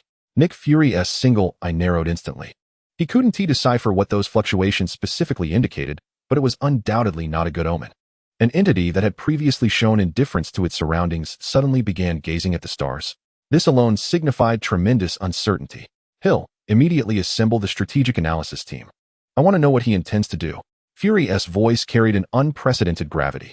In Wakanda, Princess Shuri's instruments also detected the unusual energy thought waves directed toward deep space. Brother, it seems he's searching the stars in a way we cannot comprehend. Shuri reported, astonished. T'Challa's heart sank. Searching the stars? What could this mean for a being capable of obliterating an alien fleet in an instant? Did he find Earth insufficient? Or did he perceive it as too noisy? Immediately assess the level of extraterrestrial threats Wakanda and the world would face if he were to depart. T'Challa commanded, his expression gravely serious. The assessment results arrived almost instantaneously, catastrophic. Without this intangible deterrent, Wakanda would be forced to reveal itself prematurely, facing a tide of cosmic powers alone, with uncertain outcomes. The upper echelons of the Earth were engulfed in anxiety and panic due to Xiao Han's mere unacted thought. They suddenly realized that the entity they had long feared and respected was, in fact, their only current shield for survival. This contradictory and desperate realization left everyone at a loss. How does one retain a deity with whom communication is impossible, and who might disdain them for merely breathing too loudly? This was an unsolvable dilemma. Tony Stark, having been driven to the brink of madness in the laboratory, ultimately made a decision he himself deemed absurd. He instructed Friday to control all the sound systems in the villa, gently looping specially treated ambient sounds that blended the sounds of ocean waves, soft breezes, and faint white noise around the property. He also ordered adjustments to the villa's lighting system, softening and warming the illumination. He even tried to have the robots deliver various flavors of ice cream and drinks more frequently, albeit more quietly. His sole purpose in all these actions was to maintain Xiao Han's surrounding environment in a state of utmost comfort and tranquility, hoping to make him feel at ease enough to temporarily abandon thoughts of relocating. This gesture was nearly laughable, akin to placing flowers at the mouth of a volcano in hopes it wouldn't erupt. But Tony had no other recourse. Xiao Han noticed these subtle changes. Music? Lighting? Increased offerings? He cast a glance toward the laboratory, surmising that it was the noisy landlord's doing. Boring. However, these actions did not generate any new noise, and to some extent, slightly optimized the environmental experience. Although his thoughts of relocating had not entirely dissipated, the slightest enhancement of comfort prompted him to linger a bit longer, just a little while longer. If only those infernal pests could vanish completely. He closed his eyes once more, temporarily suppressing the fleeting notion of scanning the starry expanse. The pressure, albeit minutely, was momentarily alleviated. Yet, all were acutely aware that this was merely a stopgap measure. The eye of the storm continued to hover, poised to shift at any moment. Chapter 120. The final patience. Once the subtle aura of misfortune incited by the collector was erased by an invisible hand, the world seemed to momentarily revert to a fragile equilibrium. However, the irritation accumulated from countless disturbances and prying eyes lay dormant, like magma deep beneath the earth, merely biding its time under greater pressure. The frequency with which Xiao Han scanned the cosmos had evidently intensified. His superlative mind functioned akin to a silent, operating supercomputer, sifting through light, gravitational waves, and streams of neutrinos from the farthest corners of the universe, evaluating the ages, spectra, and stability of innumerable stars, as well as whether their planetary systems possessed the requisite conditions for tranquility, free from intelligent civilizations, devoid of frequent interstellar activities, and absent of anomalous spatial fluctuations. This very process exuded an increasingly palpable sense of alienation. It seemed as though he had begun to psychologically detach himself from this cacophonous planet. Tony Stark monitored these changes day and night, his anxiety palpable. He could distinctly sense that the taut string was perilously close to snapping. Any new stimulus could become the proverbial straw that broke the camel's back. He had nearly exhausted every conceivable means to maintain an extreme silence around the villa, jamming all nearby mobile signal towers, restricting traffic along the coastal highway, and even attempting to use certain sound waves to drive away the occasional seabirds passing by. Yet, all his efforts appeared utterly futile and absurd in the face of cosmic noise. The unremitting Leviathan echo broadcast continued to toll like a funeral bell. The cold gaze of the Observer Council never wavered. On Earth, AIM's frenzied experiments, though delving deeper, occasionally released energy leaks like intermittent geysers. Remnants of Hydra lurked in the shadows like cockroaches, and even the weather seemed increasingly unstable, with sporadic, unusual thunderstorms brewing in the distance. All of this incessantly grated against Xiao Han's increasingly sensitive nerves. His patience had genuinely entered a countdown. However, the depths of the universe were destined to give rise to new, unpredictable variables. In a desolate starfield, far from the primary spiral arms of the Milky Way, A peculiar spacecraft, resembling a colossal metallic leech adorned with a texture of organic matter and mechanical structures, was slowly traversing an ancient, forgotten interstellar route. This vessel belonged to the Cleanser clan, an ancient and obsessive civilization dedicated to purifying starfields they deemed noisy or imbalanced. Their motives were not rooted in conquest or greed, but rather in a warped reverence for absolute order and silence. They received the Leviathan Echo broadcast, not out of interest in its designated energy source, but rather provoked by the disorderly, repetitive, and disruptive nature of the transmission. Detecting a persistent, meaningless source of deep space noise pollution, they locked onto the coordinates. Within the ship, a Cleanser commander, whose body had largely fused with the control system, emitted a cold, inorganic voice, declaring, "This starfield exhibited a dissonance of sound order. Execute Purification Protocol Number 7, the Silence Precept." The Cleanser's method of purification did not entail the destruction of planets. Instead, they deployed a specialized silence field generator capable of permanently suppressing electromagnetic wave propagation and specific molecular vibrations within a defined area, effectively rendering the targeted zone a silent realm where sound could not propagate. Wireless communication became impossible, and even certain chemical reactions would become exceedingly difficult. They regarded this as a restoration of order within the cosmos. A bizarre silence field generator, resembling a colossal metallic cross, was loaded into the launch bay, aimed at Earth. The generator, trailing a pale blue ionized tail, propelled itself toward the solar system at an unhurried yet resolute pace. Its objective, to unfold in Earth's near orbit and render this cacophonous planet permanently mute. The actions of the Cleanser were not born of malice. They were imbued with a fervent sense of noble purpose. However, this self-righteous purification would undoubtedly prove fatal for Earth civilization. Once the silence field was deployed, global communications would be severed, and a society reliant on electromagnetic waves would collapse instantaneously, potentially disrupting even atmospheric circulation. For Xiao Han, when the silence field generator breached the inner confines of the solar system, the energy field it emitted, designed to suppress order and eliminate fluctuations, imbued with a coercive tranquility, felt to him like a drop of ice water attempting to instantaneously cool a boiling pot of oil, becoming the most jarring, discordant, and loathsome noise imaginable, a noise that sought to forcibly mute him. The agitation that had long lingered at the precipice was utterly crushed by this final straw. Xiao Han abruptly rose from his beach chair. This time, there was no pause, no hesitation. In his eyes, there was no longer indifference or impatience, but rather a cold fury burning fiercely. He had had enough. Enough of these incessant pests. Enough of these self-important trivialities. Enough of this raucous corner of the universe. He raised his hand, not directed at the silence field generator, but towards the heavens above, towards the source of the invisible, incessant Leviathan Echo broadcast, towards those prying eyes still concealed within the interstices of dimensions, towards all the nests of noise-making vermin on this planet.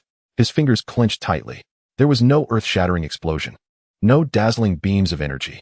Yet, in an instant, across the globe and beyond, the Leviathan Echo broadcast, which had persisted for an unknown duration, ceased abruptly, as if it had never existed. The Observer Council's invisible gaze was severed like a blade, vanishing in an instant.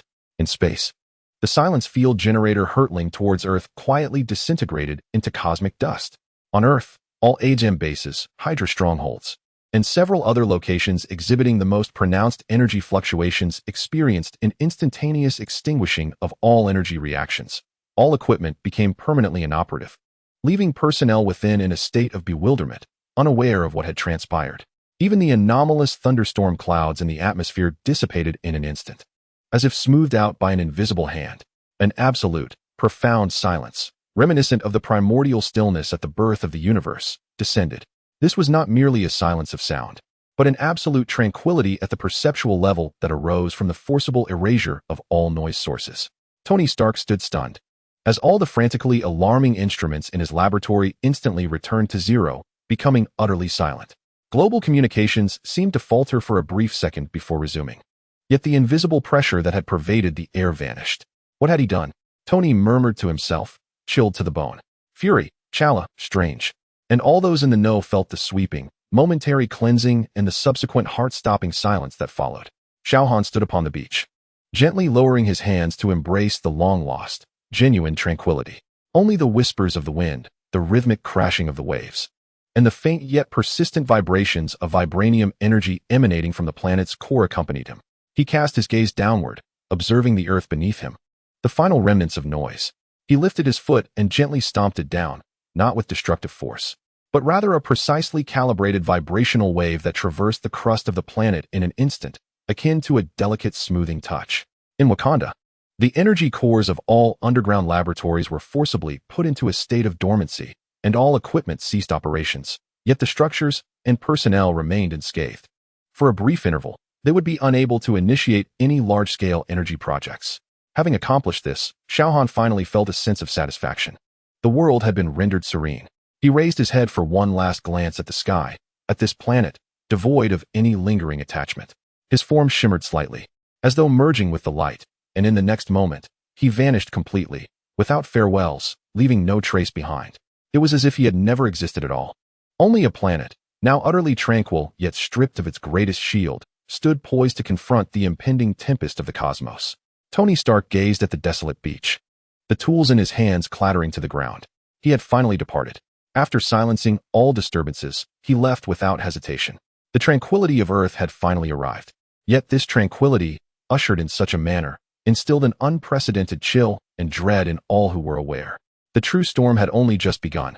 Chapter 119. The Collector's new toy in the realm of nothingness. Nowhere, deep within the palace of the Collector, Tanalir Tyvan.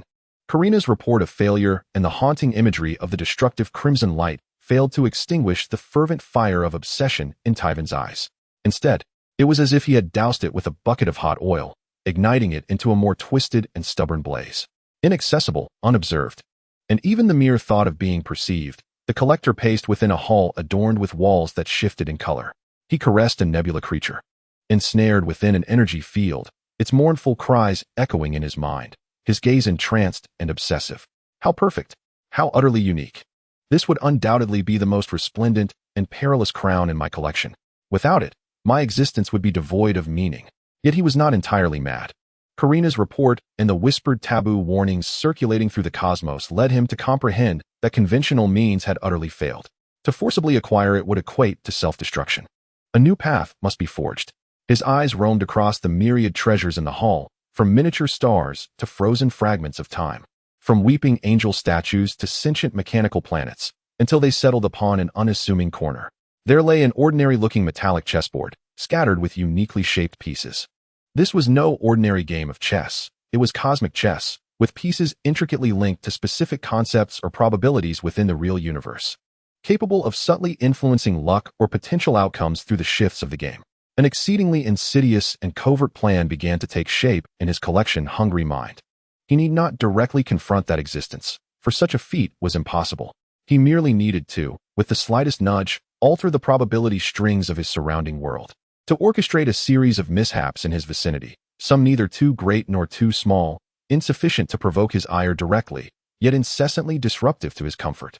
For instance, clouds drifting by just as he basked in the sun, obscuring its rays for minutes at a time, or his favorite brand of ice cream being intermittently unavailable due to shipping delays and cold chain failures, or a sudden, inexplicable malfunction in a component of his beach chair, causing it to creak, or a few lost, particularly noisy seabirds circling directly overhead.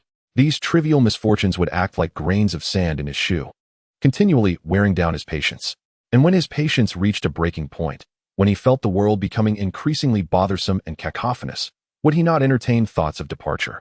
And when he began to seek a new abode, would the coordinates of a perfectly tranquil garden planet, prepared by the Collector through other means, serendipitously present themselves in his search? That very planet, of course, had been transformed by the Collector into a beautiful trap, a cosmic cage capable of slowly releasing a unique energy field that subtly weakened the target's will, or at the very least, ensnared them in the most exquisite prison of the universe. The crux of the plan lay in its absolute subtlety, utilizing the very rules of cosmic probability, without ever exerting any form of energy or observation, allowing everything to appear as mere coincidences. Perfect. Enraptured by his own scheme, the Collector approached the cosmic chessboard, delicately extending his meticulously manicured fingers to ever so slightly, cautiously shift a piece representing trivial annoyances. The moment the piece settled, a flicker of light danced across the board. It seemed as though nothing had changed, yet it felt as if an imperceptible, invisible ripple had pierced through dimensions. radiating outward toward the distant earth. With this completed, the collector clapped his hands in satisfaction and turned away toward another cage housing a singing black monolith, as if he had merely engaged in an inconsequential game. Malibu Beach. Xiao Han furrowed his brow slightly. A faint, unsettling ripple had seemed to sweep through just moments ago, but it vanished instantaneously, leaving no trace, neither energy nor mental assault, more akin to a sensation of dwindling fortune. He paid it little mind and continued to absorb the sunlight. However, from that day forth, a series of trivial yet persistent nuisances began to manifest quietly. For 3 consecutive days, each afternoon, as he relished the sunlight, clouds would fortuitously drift by, obscuring the sun for several minutes. Though they quickly dissipated, the interrupted sensation of energy absorption left him quite uncomfortable. The brand of ice cream Tony had ordered for him was twice interrupted due to port delays and transport cold chain failures. A gear on his beach chair inexplicably broke. Though the robot promptly replaced it, the brief, subtle mechanical noise during the exchange caught his attention. Several cormorants, once content to reside on distant cliffs, inexplicably began to dive for fish in the waters above him, emitting their discordant cacophony. Individually, these trivial matters seemed inconsequential, even pedantic. Yet for Xiao Han, whose sensitivity was honed to an extreme and who possessed an acute demand for comfort and tranquility, these incessant, minute imperfections felt akin to an unseen presence incessantly teasing him with a feather at his ear. Not painful, but exceedingly bothersome. His brow furrowed deeply, and the atmospheric pressure around him remained persistently low. The notion of relocating, which had only just been stifled by Tony's ambient sounds and ice cream, began to stir once more. Tony Stark, too, had taken note of these peculiarities. Clouds, ice cream shortages, a broken chair, seabirds. Such coincidences seemed too uncanny, especially in the presence of someone like Xiao Han. Friday analyzed the anomalous events surrounding the villa in recent days, calculating the natural occurrence probabilities. As the analysis and calculations progressed, it was determined that the probability of such low-frequency events occurring in clusters was below 0.000034, indicating the possibility of unknown external interference. External interference? Tony's heart raced as he inquired about the source of the interference. The response was disheartening. It was untraceable. The nature of the intervention was neither energetic, nor physical, nor informational. It was more akin to a subtle disturbance at the level of probability or causality. The technological realm could not comprehend it. Probability? Causality? A shiver ran down Tony's spine. What kind of infernal tactic was this? Could there be an adversary capable of manipulating luck? He promptly reported this revelation to Nick Fury. Upon hearing it, Fury's single eye darkened ominously. He immediately recalled the cosmic legends surrounding mysterious forces and ancient cosmic elders. Initiate an immediate investigation into all known organizations or individuals that might wield similar abilities, including those dabbling in voodoo on Earth. He commanded, fully aware that if such entities operated at that level, S.H.I.E.L.D would likely be powerless to intervene. Shuri and Wakanda also sensed the exceedingly faint aura of misfortune enveloping Xiao Han through the planetary networks. Yet she too could not grasp its origin or mechanism, merely marking it as an unknown reality disturbance. Everyone felt the unease but remained impotent to act. Xiao Han's agitation grew day by day. These trivial troubles accumulated, gradually eroding his already scant patience. He began to search the cosmos more frequently, seeking a potential new home. The thought of relocating became increasingly vivid. The collector, Thanos, through clandestine channels, vaguely sensed the praised discontent and wore a triumphant smile. Yes, indeed, grow weary of this place, for it is unworthy of you, he murmured, as if admiring a meticulously polished work of art. Then you shall see the perfect new home I have prepared for you. He approached the cosmic chessboard once more, poised to place his second piece with greater force. However, just as his fingers were about to touch the piece, an icy, indifferent, yet supremely authoritative will descended upon the hall, as if traversing infinite time and space. There was no sound, no light, but Thanos' eternally manic smile abruptly froze. He felt as if he had been encased in invisible ice, unable to move even a finger. An indescribable, vast gaze fell upon him, not directed at his body or soul, but rather locking onto the tenuous connection between himself and the cosmic chessboard. It was as if an exalted being looked down coldly upon this insignificant insect toying with the strings of probability in the corner.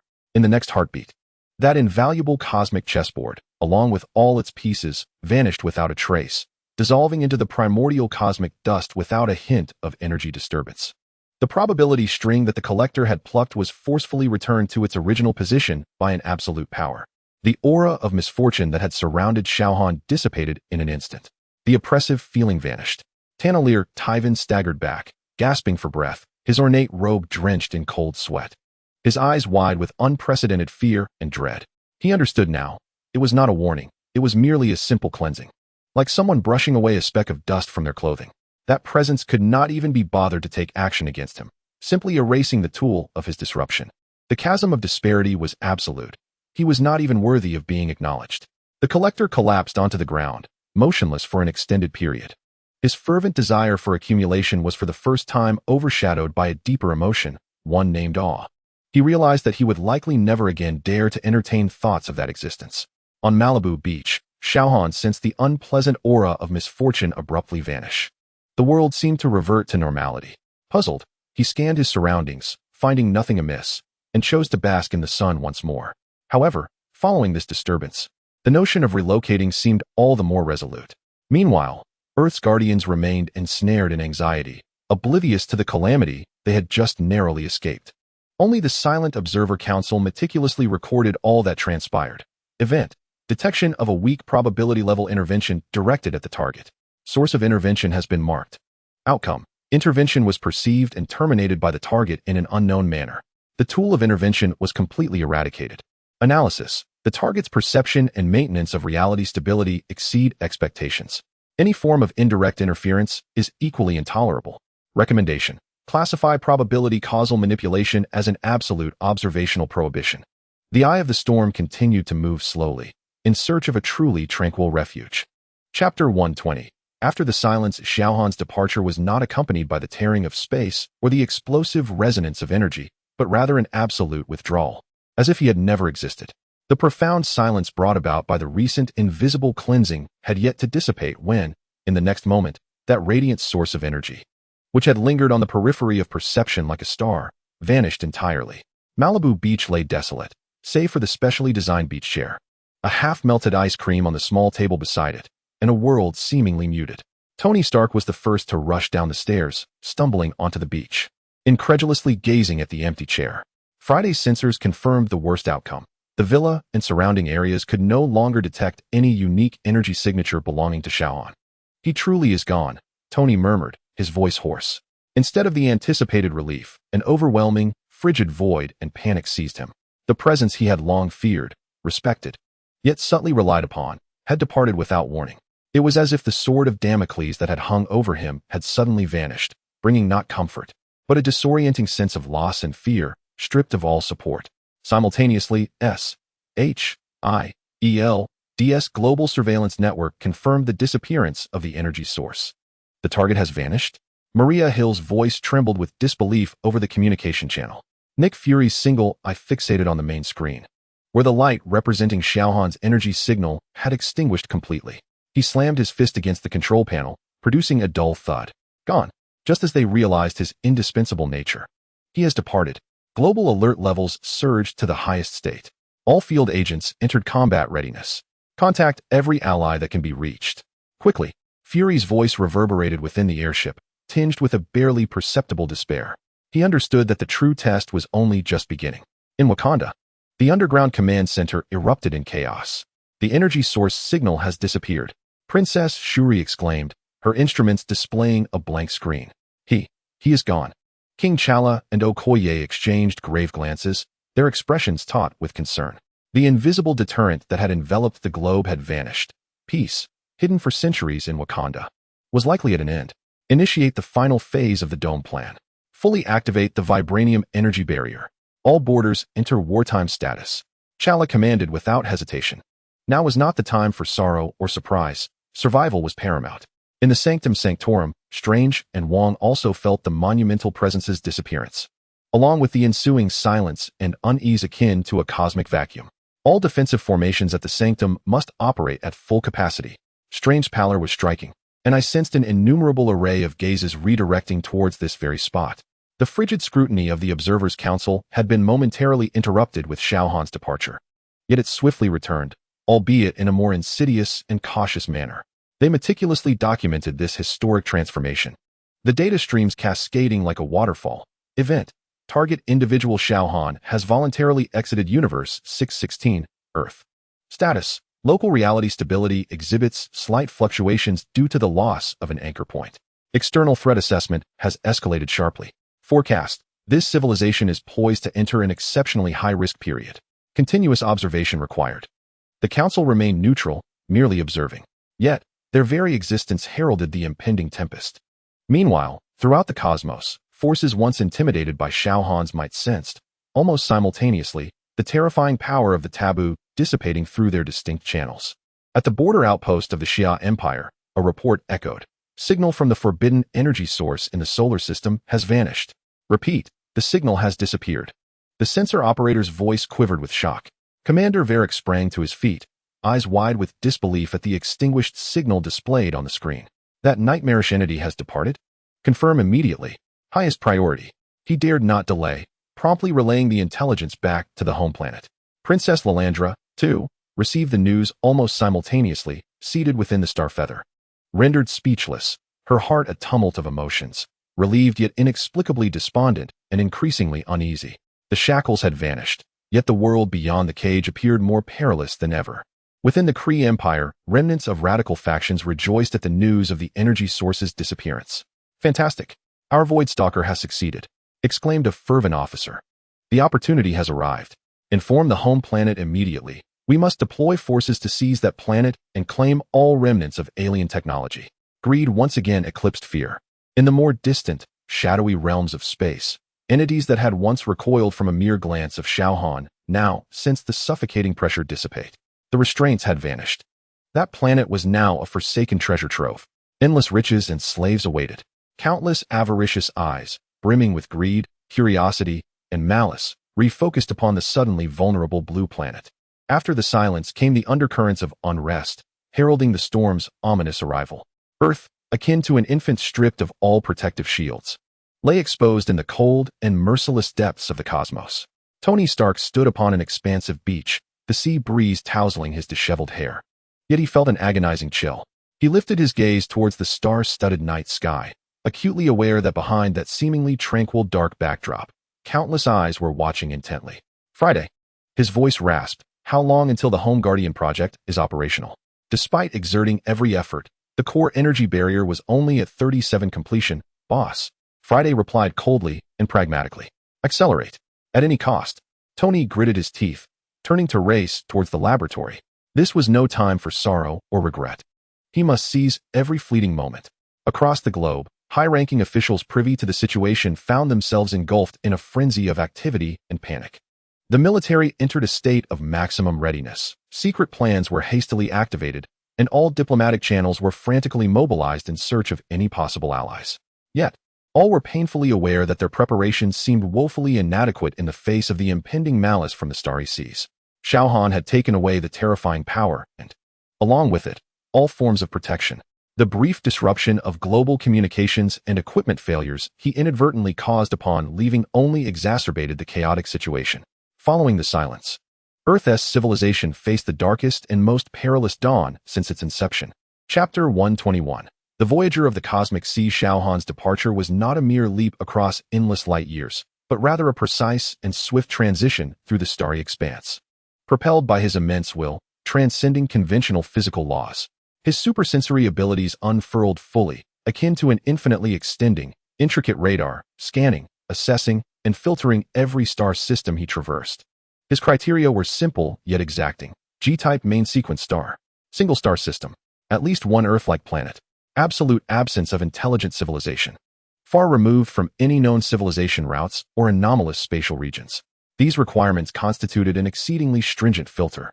Though the cosmos teemed with stars, habitable paradises meeting all these conditions were as rare as grains of gold in a sea of sand. He glided past blazing gas giants, traversed frigid asteroid belts, and evaded pulsars and black holes radiating chaotic energy fluctuations. He briefly lingered at the periphery of a tumultuous system with 3 stars, where gravitational turbulence was severe and spatial structure unstable, promptly marking it as a subpar environment before swiftly departing. He also sensed faint energy signatures from low-tier silicon-based life forms hidden deep within an asteroid belt, categorizing them without hesitation as potential noise sources to be circumvented. His journey was silent, yet not devoid of turbulence, as he passed through a buffer zone situated between two ancient civilizations. A patrolling vessel belonging to a bellicose insectoid species detected his fleeting energy trail with its rudimentary sensors. Unknown high-speed object entering restricted zone. Energy levels extremely high. Suspected new reconnaissance vessel or weapon platform. The insectoid captain screeched, driven by their species' inherent aggressiveness, foregoing any attempts at communication and issuing a direct command. Fire. Shoot it down. A barrage of thick bioenergy beams and several corrosive spore missiles hurtled towards Xiao Han's trajectory. In the simplistic minds of the insectoids, any entity trespassing their airspace uninvited was deemed an enemy. Xiao Han did not alter his course. Rather, at the precise moment the attacks were about to reach him, a flicker of mild annoyance crossed his eyes. Annoying insects. They cannot even maintain basic silence. He made no discernible retaliatory gestures. However, those energy beams and spore missiles disintegrated as they approached him, merely kilometers away, as if colliding with an imperceptible and incomprehensible wall. Their internal energy structures collapsed instantaneously, vanishing without even the semblance of an explosion, dissipating into the most fundamental particles within the vacuum. Simultaneously, the crew aboard the insectoid patrol vessel fell into a state of utter silence, their biological, electrical signals, and neurotransmitter activities abruptly halted by an invisible force, akin to machines severed from their power source, collapsing lifelessly to the ground.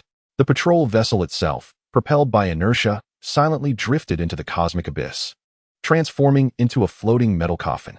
This inconsequential, almost non-existent interception was thus erased without a trace. Xiao Han's velocity remained unimpeded, as if he had merely brushed away a speck of dust from the hem of his garment. He did not even bother to commit the name of this species or star region to memory. Noise source eliminated. Onward he pressed. His superintellect continued to filter through vast streams of interstellar data. Countless star systems cascaded through his consciousness. Overly youthful stars were unstable. Excessively aged stars exhibited waning radiation. Systems with multiple planets had complex gravitational fields, and regions with asteroid belts posed potential collision risks. Time held no significance for him. Yet his patience in the search was not infinite. The relentless and fruitless search itself began to morph into a new form of vexation. As he traversed a nebula permeated with sparse interstellar gas, where visibility was notably diminished, his senses detected a solitary star nestled at the periphery of the nebula. A stable, mature G-type yellow star. Spectral analysis revealed its illumination to be both steady and abundant. Gravitational sensors indicated the presence of 3 planets, one of which resided within the habitable zone, comparable in size to Earth, boasting an atmosphere and signals of liquid water. Most crucially, there were no signs of intelligent civilization. No electromagnetic waves, no energy signatures, no city lights, no orbiting spacecraft. Even the energy responses from slightly more complex life forms were exceedingly feeble. Perfect. Xiao Han's gaze fixated on the pale blue planet, and for the first time, he actively adjusted his course, racing towards it. As he drew nearer, more details emerged. The planet's surface was predominantly shrouded by oceans, with land mainly comprising a vast supercontinent and several sizable islands, lush with vegetation. An atmosphere conducive to life, and geological activity that was stable. He penetrated the atmosphere, plummeting like a meteor, finally hovering above a vast, golden desert. The scorching sunlight poured down unabated, rendering the sand grains searingly hot. The air was dry and pristine, devoid of any industrial pollution or odorous byproducts of life. The wind stirred up the sand, producing a monotonous yet gentle rustling sound. Apart from that, all was silent. No clamor of cities, no roar of aircraft, no interference from radio waves, no prying eyes, nor bothersome insects to intrude. Only sunlight, desert, and absolute tranquility. Xiao Han slowly descended upon a dune, his feet sinking into the warm fine sand. He inhaled deeply, feeling the pure and intense solar energy surge into every cell of his body, enveloped in an unprecedented silence. The nerves that had long been taut finally began to relax. He surveyed his surroundings with satisfaction. The endless golden sea of sand shimmered under the sunlight. The sky a pristine azure, unblemished by clouds. This was the place. He required no shelter, no tools, no external possessions. All he needed was this expanse of sand and the eternal sun above. He gently sat down, allowing the grains to encase his body, once more entering that long-awaited state of complete tranquility, greedily absorbing energy as if to make amends for all the previously disturbed moments. The solitary wanderer of the starry sea had finally discovered his ideal refuge, a realm of absolute silence that truly belonged to him. Yet, unbeknownst to him, or rather, indifferent to it, this seemingly uninhabited and serene star domain was not entirely devoid of observers. Deep within that nebula lay a profoundly ancient and discreetly operating civilization, S observation station. His unexpected arrival, the instantaneous energy fluctuation piercing through the nebula, had already triggered a long-dormant alarm. True absolute tranquility, in this universe teeming with curiosity and conflict, was perhaps an unattainable desire. But at least in this moment, the sunlight was just right, and all was silent. Chapter 123, Golden Solitude. The golden sea of sand stretched infinitely, shimmering under the fierce radiance of the G-type star, emanating visible heat waves. The air distorted from the sweltering heat, transforming distant dunes into wavering mirages. Here, apart from the temperature variations between day and night, there were no climatic changes, no rustlings of life, only the eternal whisper of wind brushing against the grains of sand, monotonous, tiresome, yet precisely the exquisite tranquility Xiao Han sought. Half buried in the warm grains, he felt as if he were part of the desert itself, millions of pores wide open, greedily absorbing the torrent of photons cascading down. The pure, untainted stellar energy, free from any atmospheric or civilizational contamination, was being transformed with unprecedented efficiency into power deep within his cells, repairing the subtle damages incurred from prolonged exposure to a noisy environment, slowly yet steadfastly enhancing his biological energy foundation. This fulfilling and serene sensation was a long-lost acquaintance.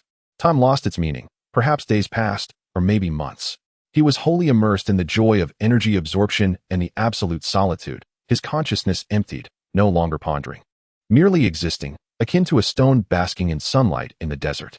However, absolute silence itself constituted an extreme sensory experience. When this silence became the sole backdrop, even the slightest hint of discord would be magnified infinitely. Initially, it was merely a faint, almost imperceptible vibration, not a sound propagated through the air, but rather an influence on the very fabric of space, as if someone were gently tapping on the membrane of the universe from an immense distance. Xiao Han's brow furrowed slightly, yet he did not open his eyes. Perhaps it was the aftershock of a distant supernova or geological activity. He chose to disregard it.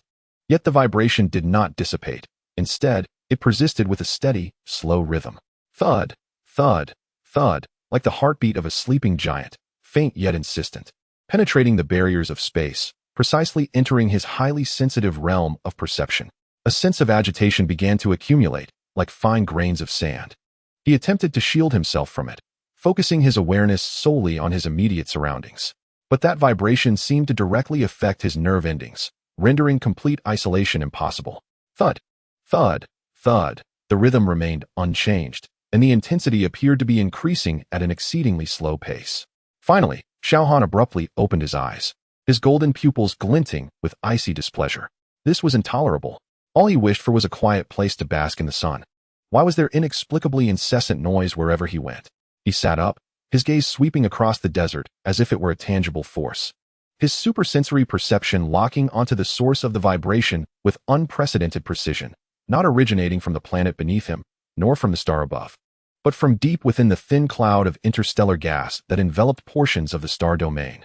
There was something there, an incessant, rhythmic source of spatial vibrations. Whatever it was producing noise. That was sufficient. He could scarcely be bothered to analyze whether it was a remnant of a civilization, a natural wonder, or some cosmic phenomenon. His body leaned slightly forward, and in the next moment, boom! A beam of pure, distilled intensity, embodying unmatched kinetic energy and will, erupted from his eyes, not a broad dispersion, but rather coalescing into a thread as fine as a hair, yet radiating with a brilliance rivaling that of a supernova, instantaneously tearing through space and precisely targeting the source of the vibrations deep within the nebula. He held nothing back. This time, he intended to eradicate this noise source completely and permanently. Where the thermal beam traversed, space itself seemed to warp slightly. The sparse interstellar dust instantaneously ionized and vaporized, carving a brief, pristine vacuum path. Deep within the nebula, a stellar core stabilizer, a remnant of a civilization long forgotten, operated silently. It was neither a weapon nor an energy source, but rather akin to a colossal gyroscope, fine-tuning the gravitational constant of a small section of the nearby star domain through regular spatial vibrations. preventing the nebula from collapsing or dissipating prematurely. It had functioned in silence for millions of years, unnoticed, even as the civilization that constructed it had turned to cosmic dust.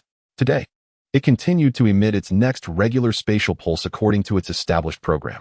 Just a mere microsecond before the pulse was to be unleashed, that devastating, blinding white ray traversed the cosmos, striking precisely and unerringly at the very heart of the star core stabilizer.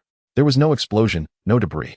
Under the overwhelming pressure of absolute force and energy, the entire stabilizer, along with a small surrounding expanse of space, was instantaneously evaporated, ionized, and returned to its most fundamental particle form, leaving no trace of its previous existence. The rhythmic spatial vibrations that had persisted for millions of years came to an abrupt halt. Deep within the nebula, a profound and deathly silence reclaimed its dominion. The fiery gaze in Xiao Han's eyes extinguished. He stood still, his super senses meticulously scanning the area to confirm that the bothersome vibrations had completely vanished, leaving no remnants. The world had once again returned to tranquility. The agitation within him gradually subsided, replaced by a sense of satisfaction. He settled back into the sand dune, adjusted his posture, and prepared to continue basking in the sunlight. Yet, unbeknownst to him, the impulsive strike he had just executed had far-reaching consequences. The ancient stabilizer had been obliterated, shattering the delicate gravitational balance it had maintained for millions of years in an instant. Centered around that nebula, a silent cataclysm began to unfold. The once slowly rotating, relatively stable interstellar gas cloud lost its subtle, yet critical regulatory force, and the gravitational distribution within began to spiral into chaos. The gas cloud commenced an accelerated inward collapse. Material from farther afield was drawn in by gravity, coalescing like a rolling snowball. The process of nebular collapse and the birth of new stars, which would typically take millions of years or longer, was violently and abruptly hastened. A new stellar nursery was brewing before his very eyes. Frantically gestating as a result of his momentary impatience, Xiao Han seemed to sense the intense gravitational fluctuations and energy accumulation in the distant nebula, yet he felt no interest. As long as no noise directly disrupted his peace, whether the nebula transformed into a star or dissipated entirely was of no concern to him. He closed his eyes once more, relishing the hard-won tranquility. However, at the very edge of his perceptual limits, some faint signals, previously obscured by the nebula and the stabilizer, began to subtly reveal themselves due to the nebula's violent activity and the stabilizer's disappearance. They appeared to be remnants of energy from an extraordinarily ancient, deeply concealed artificial creation. Xiao Han's super senses instinctively captured these exceedingly faint new signals, but he merely categorized them as irrelevant background noise, paying them no mind. All he desired was to bask in the sun. Yet, the web of fate often begins with the most inconspicuous of threads. The golden solitude he sought may not be as isolated from the world as he had imagined. His absolute self and absolute power were perturbing the cosmos he had attempted to escape in ways he had not anticipated. Chapter 124. The ancient whispers. The violent collapse of the nebula was akin to a cosmic blender, hurling and compressing materials that had lain dormant for millions of years. This monumental change, inadvertently triggered by Xiao Han, not only accelerated the birth of stars, but also resembled a fierce earthquake in the deep sea, momentarily exposing some ancient secrets long buried within the depths of the nebula, obscured by dust and energy. The weak signals that Xiao Han's super senses had automatically disregarded as mere background noise were gradually gaining strength and clarity in response to the disturbances within the nebula's material. They were not energy emissions, but rather remnants of a mark, an extremely ancient echo of information solidified within the very fabric of space. Initially, they were entirely overlooked by Xiao Han, akin to a gentle breeze brushing against rock. However, as he continued to absorb energy, his consciousness entered a state of profound relaxation and openness, allowing these faint and persistent imprints to seep into the depths of his perception in a more subtle manner. They were no longer mere noise, but rather whispers. Not language, devoid of vocabulary, but rather fragmented emotional or state impressions that echoed with repetition: solitude, vigilance, warning, slumber, do not disturb, cycle, conclusion. These shards of emotion were cold, ancient, and devoid of any breath of life, yet they bore a weight that transcended the passage of time. Like inscriptions on a gravestone, silently narrating a tale long forgotten, they differed from the mechanical repetitions of Leviathan's echoes, the chilling gaze of the observer's council, or the greed and curiosity of extraterrestrial onlookers. This was a testament to pure existence, steeped in countless ages. Xiao Han furrowed his brow once more. Yet this time his agitation was intertwined with an exceedingly subtle, almost imperceptible curiosity. What were these entities? He kept his eyes closed. But a part of his consciousness instinctively began to trace the origins of these whispers, attempting to decipher their essence. His superbrain acted like the most sophisticated decoder, processing these ancient spatial imprints. Fragments of images began to flicker in his consciousness, blurred, erratic, and disjointed. Massive, non-anthropomorphic geometric structures, intermittently visible within the nebula, some enormous. Silent observation facilities seemingly fused with the very essence of the planet. The positions of stars were starkly different from the present, as though time had reversed by billions of years. An energy remnant left by a life form neither carbon-based nor silicon-based, incomprehensible in nature. And finally, everything descended into silence. Covered by the dust of time, these fragments could not assemble a complete picture, yet they pointed to an undeniable truth. In this now silent star domain, there once existed a highly advanced, vastly different ancient civilization than any he knew. They appeared to have engaged in some long-term, large-scale observation or vigilance here. Then, they vanished, leaving only these emotional imprints and fragmented information frozen in space. The device he had destroyed, which had generated rhythmic vibrations, seemed not a natural creation, but rather likely connected to this ancient civilization. It might not have been a source of noise, but rather a component of some colossal system. This thought flickered momentarily, failing to stir significant emotional waves within Xiao Han. It was destroyed, and so be it. After all, it had caused disturbances that disrupted him. As for what it originally was or who it belonged to, he cared not. What concerned him was that these ancient whispers, though exceedingly faint, began to exert a new and different kind of disturbance upon his pursuit of absolute tranquility due to their relentless, weighty echoes steeped in eons. This was not mere clamor, but rather a historical weight, a silence suffused with the specter of death that lingered persistently. This discomforted him. He yearned for pure, empty, meaningless quietude, not this silence imbued with ancient echoes, laden with stories and weight. His agitation began to accumulate once more, but this time, there was an additional tinge of something else, an exceedingly subtle annoyance at the inability to wholly escape it. Why, even in the farthest corner of the universe, must such chaotic elements intrude? All he desired was to peacefully bask in the sun. At that moment, the ancient whispers seemed to resonate with a subtle vibrational frequency due to his conscious attention, and a fragment of relatively clear information suddenly intensified. Coordinate lock on anomalous individual.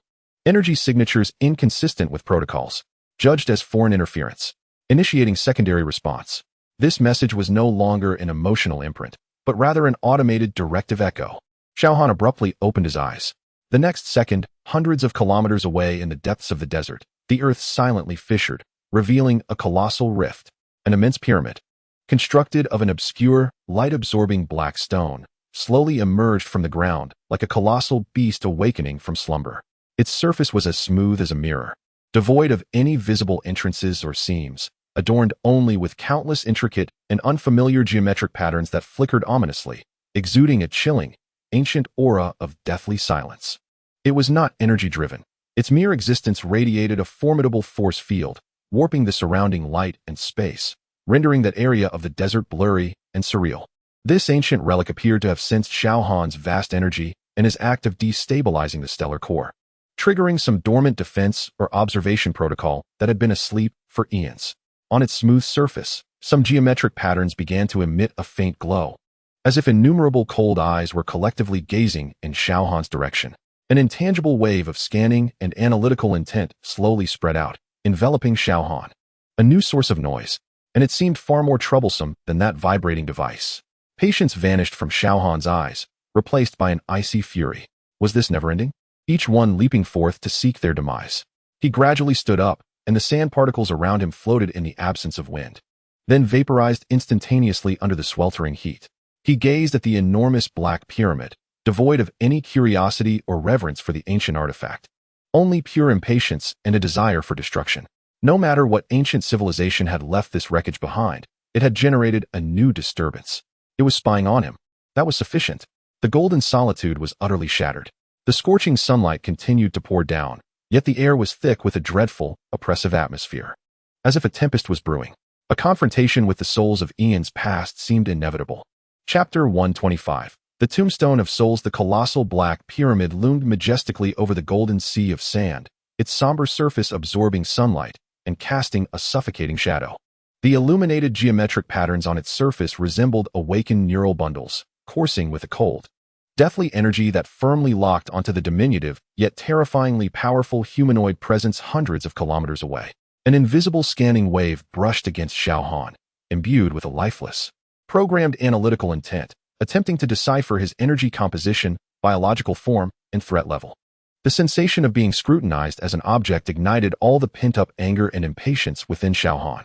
He despised being observed, loathed being analyzed, and detested the incessant disturbances from these ancient relics crawling forth from the earth.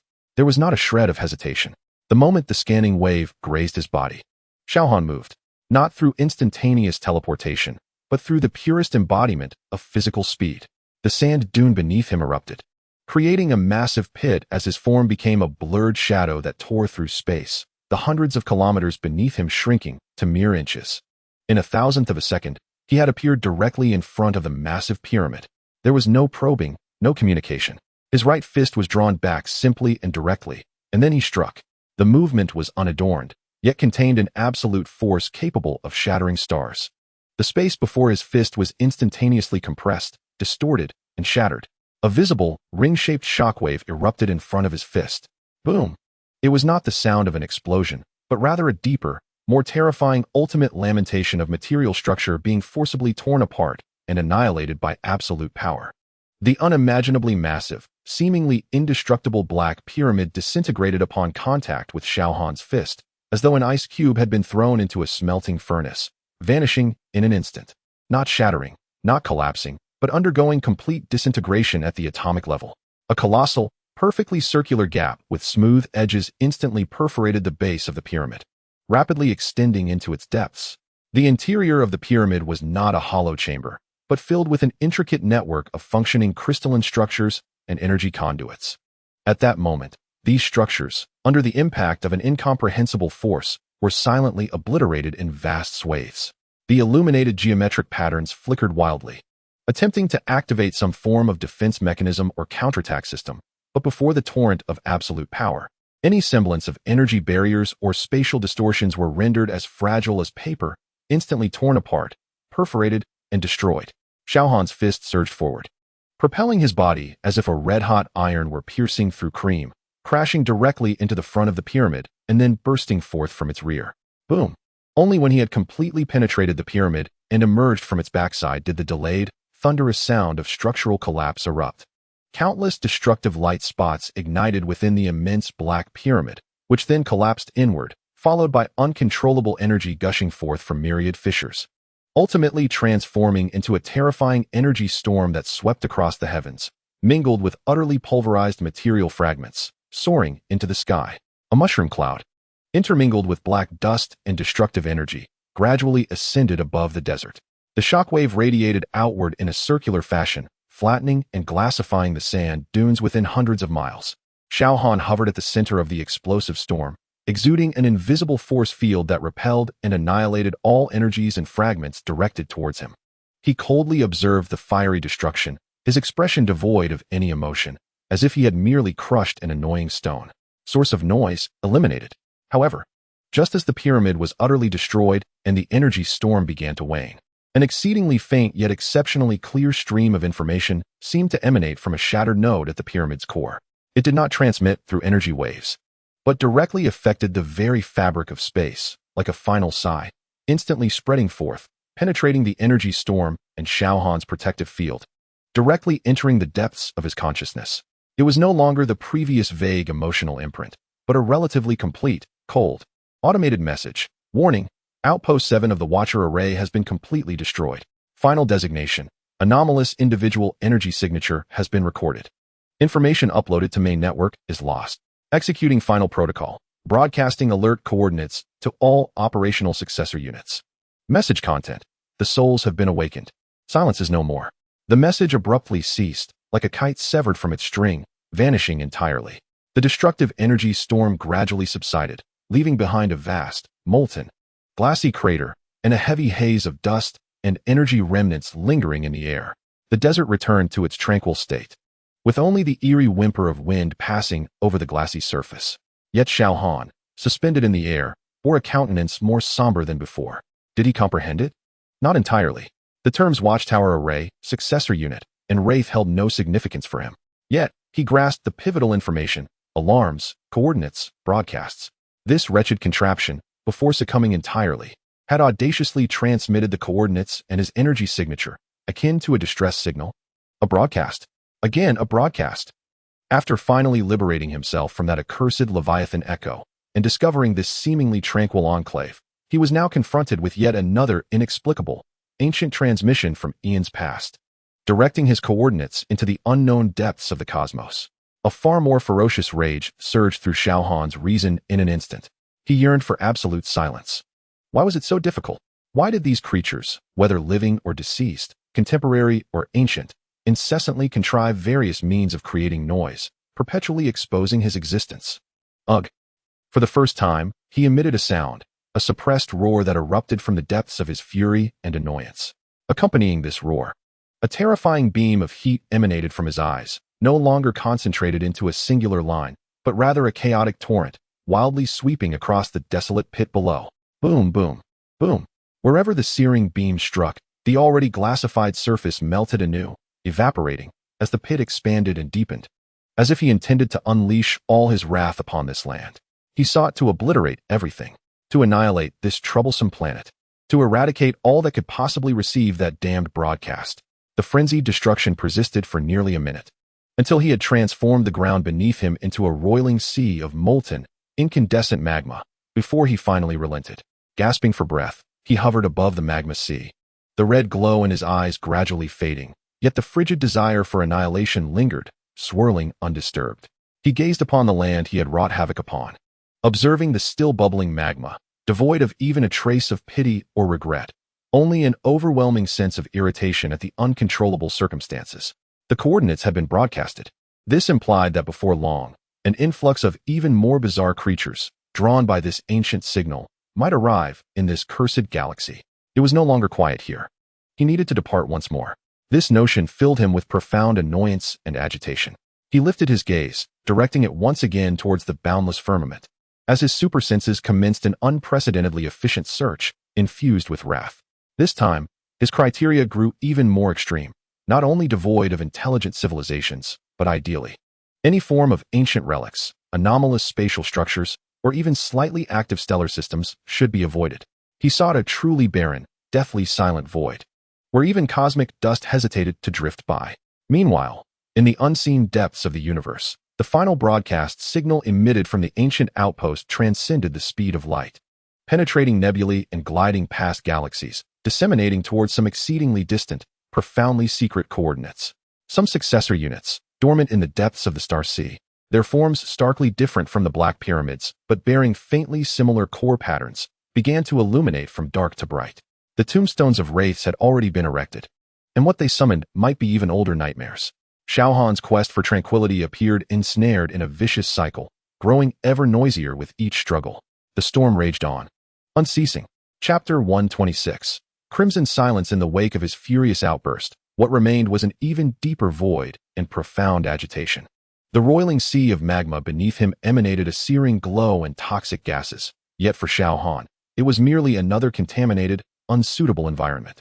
That damned ancient broadcast had been sent out, and remaining here would only signify an endless stream of subsequent troubles, without a shred of attachment.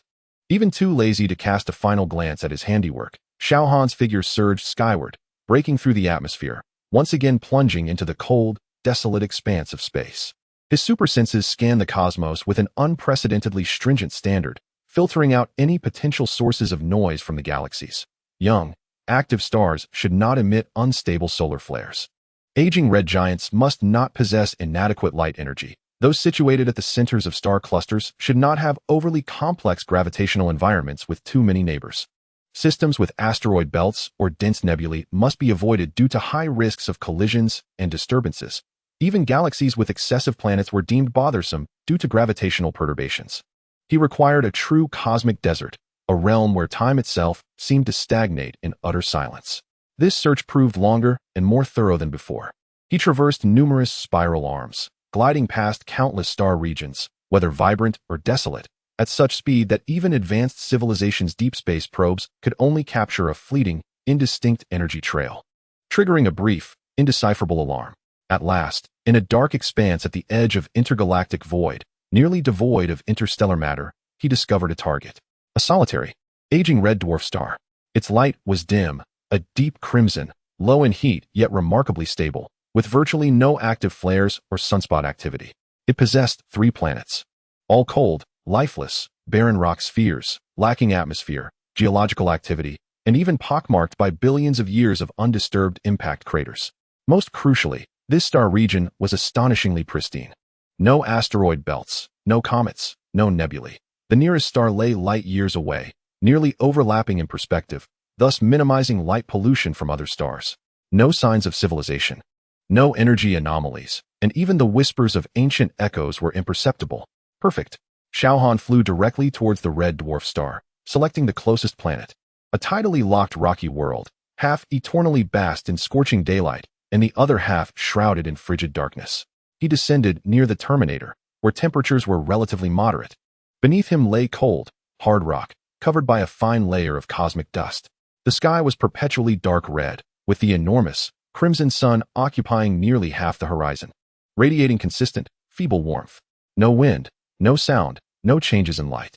Only an eternal, deep red, deathly silence. The sunlight here was far less abundant than that of a G-type star, with low absorption efficiency, yet it boasted absolute stability and utter tranquility. Xiao Han found a relatively flat area, sitting directly upon the rock, leaning against the massive crimson sun, once more entering a state of energy absorption. Time flowed slowly. Days, weeks, perhaps months passed. No interruptions. No spacecraft, no signals, no relics, no anomalous spatial fluctuations. Even the cosmic background radiation felt unusually subdued. He finally attained the ultimate tranquility he had longed for. The agitation gradually subsided, and his furious emotions slowly settled, transforming him once again into that stone that merely craved sunlight. However, absolute silence itself became an extreme sensory experience. When this experience became singular and persisted long enough, a new, deeper discomfort began to quietly take root. It was a feeling of ineffable emptiness. In the previous Earth, despite the cacophony, the surroundings were imbued with a myriad of vibrant life activities, traces of civilization, and energy fluctuations. Though he found these to be irksome noises, they were nonetheless a testament to existence. Yet here, there was nothing at all. Only he, a dying star, and a few frigid stones. This utter, lifeless silence began to seep into his consciousness like an invisible pressure. He recalled those noisy insects, those foolish imitators, those bothersome prying eyes, and even that overly sweet ice cream and the clumsy delivery robot. The very things that had once irked him now seemed to possess a touch of vitality in stark contrast to the absolute void surrounding him. As this thought emerged, he promptly extinguished it. Boredom. Noise was simply noise, irrefutably. Yet the hollowness brought on by that void lingered. He discovered that his efficiency in basking in the sun diminished more and more. It was not a matter of insufficient energy, but rather that his consciousness seemed unable to maintain that pure, carefree state of absorption for long. A vague sense of discontent, perhaps even weariness, gnawed at him, something he could not accurately articulate. Just then, his extraordinarily keen senses caught a faint yet genuine energy fluctuation from an exceedingly distant location. This fluctuation did not emanate from the lifeless star system, but rather from a starfield he had traversed before, one adorned with youthful stars, several light years away. The signal was faint, akin to the spatial ripples produced by the activation of some superluminal engine, and there were not just one, but many subtle ripples intertwining. Something was indeed afoot in that not-so-quiet starfield, and the scale seemed substantial. In the past, he would have immediately classified it as mere noise and felt annoyance. Yet, at this moment, enveloped by the deep crimson stillness, that distant and faint noise stirred within him a minuscule ripple, akin to a small stone cast into stagnant waters. Unconsciously, he diverted a fragment of his attention toward that direction, despite his lingering disdain for noise. Yet, the absolute silence appeared even more unbearable than he had anticipated. He remained seated, utterly motionless, like an ancient rock unyielding to the passage of time. Yet, a transformation had quietly begun to unfold deep within him. Unbeknownst to his own awareness, the deep crimson silence began to gestate new restlessness. Chapter 127. The Whisper of the Silent Star System. Xiao Han traversed the boundless void. Stars scattered like randomly tossed specks of light, embellishing the eternal black curtain. His speed transcended the constraints of physical laws, yet he moved with such ease, as if merely taking a leisurely stroll in a familiar courtyard. The solar system behind him had shrunk to an insignificant speck, ultimately vanishing amidst the background noise of the myriad stars. He glided past a binary star system, where two stars spiraled around each other, ejecting massive solar flares, energy surging violently. Too noisy. He did not even slow down, casting a detached glance at the tumultuous energy torrents, which to him seemed no different from the ripples in a pond, merely meaningless clamor amid the cosmic backdrop. He then passed through a colossal nebula, a cradle for countless newborn stars. Within the vibrant clouds of gas, thunder roared and gravity tore, as primordial star jets pierced through the dust like swords. Too chaotic. He frowned slightly and accelerated away from this excessively dynamic region, the magnificent cosmic spectacle behind him failing to elicit even a fleeting thought of admiration. What he sought was absolute tranquility, a place devoid of vigorous stellar activity, devoid of the electromagnetic noise of civilization, and even free from excessive interstellar dust friction, a corner where he could bask in the sun undisturbed. The concept of time became blurred in his swift journey. Perhaps days had passed, or perhaps months. Finally, he sensed a star system at the edge of relatively open interstellar space that met his criteria. A solitary middle-aged star burned steadily, its glow gentle and its activity stable. The third planet orbiting it, comparable in size to Earth, presented a lifeless gray-brown surface. There was no green vegetation, no blue bodies of water. The atmosphere was thin and stable, primarily composed of carbon dioxide and inert gases, transmitting virtually no sound. No wind. No water cycle. No geological activity. A realm of utter silence. Perfect. Xiao Han descended upon the planet's surface. Beneath his feet lay fine, dust-like soil. Silent as he tread upon it, he gazed upward at the sky, where the stars' light cascaded down, the temperature just right, its energy stable. Surrounding him was an ancient, unchanging stillness, with only the faint tidal forces from the star's gravity slowly affecting the rock layers. Such fluctuations were to him akin to the most profound lullaby. He exhaled contentedly, his breath instantly crystallizing into delicate ice particles in the frigid air, which then fell silently to the ground. He casually sat down, turning his back to the star, feeling the gentle flow of energy continuously entering his body. A long-lost, nearly absolute tranquility enveloped him. No buzzing of insects, no roaring of machines, no foolish beings attempting to disturb him. He could finally relax completely. Meanwhile, far away on Earth, Tony Stark stood in the laboratory atop Stark Tower, surrounded by numerous holographic projection interfaces, each displaying a torrent of data streams and star maps. His expression was graver than ever, shadows underlining his face, a testament to prolonged anxiety and lack of sleep. Still unable to lock on? He asked, his voice hoarse. The virtual interface illuminated Bruce Banner's face, equally weary. Shaking his head, the last reliable energy signature vanished beyond the Kuiper belt. All subsequent tracking attempts have failed. His speed and the manner in which he completely concealed his energy emissions exceed the limits of all our detection technologies. In other words, he truly has departed. Tony articulated this fact, his tone laden with complexity. The individual who was immensely powerful, with a temper to match, yet had inadvertently become Earth's most formidable safeguard, had indeed left due to the noise being too bothersome. The Observers Council had confirmed this. Nick Fury's voice connected to the communication, his single eye revealing no emotion. Their final report indicated that the anomalous entity had exited the solar system's observation zone, direction unknown. Simultaneously, they had withdrawn most of their direct surveillance of Earth. Withdraw surveillance? Why? Because the target they were interested in has escaped? Tony raised an eyebrow. More likely, Maria Hill's calm voice interjected. They judged that continued observation might pose unpredictable risks. According to the scant portion of the Leviathan Echo broadcasts we managed to decrypt, Xiao Han's existence has been marked as a high-risk chaotic variable by several advanced civilizations. Now that the variable has departed, Earth has downgraded from a no-contact zone to a reachable area for certain entities. Silence pervaded the laboratory. Everyone understood the implications. In the past, the terrifying presence of Xiao Han, who could effortlessly manipulate the laws of the universe, had instilled caution in the alien forces coveting Earth, leading to a tendency for observation and probing. But now, the greatest deterrent had vanished. What is the progress on the Wakandan Dome project? Steve Rogers' visage appeared on another screen. Set against the backdrop of S.H.I.E.L.D's aerial carrier. Accelerating, Chalia's voice joined in, steady yet tinged with urgency. However, we face significant technological and resource bottlenecks. The current energy barrier technology, as simulated, can withstand only medium to small-scale assaults from interstellar fleets, and even then, it cannot endure for long. We require additional time, Banner concluded, his tone tinged with resignation. The crux of the matter is, will our adversaries grant us that time?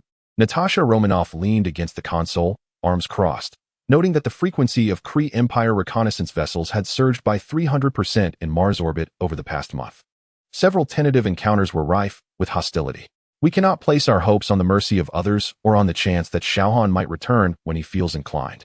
Tony interrupted the somber atmosphere with a forceful slap on the table, elevating the Dome project to the utmost priority.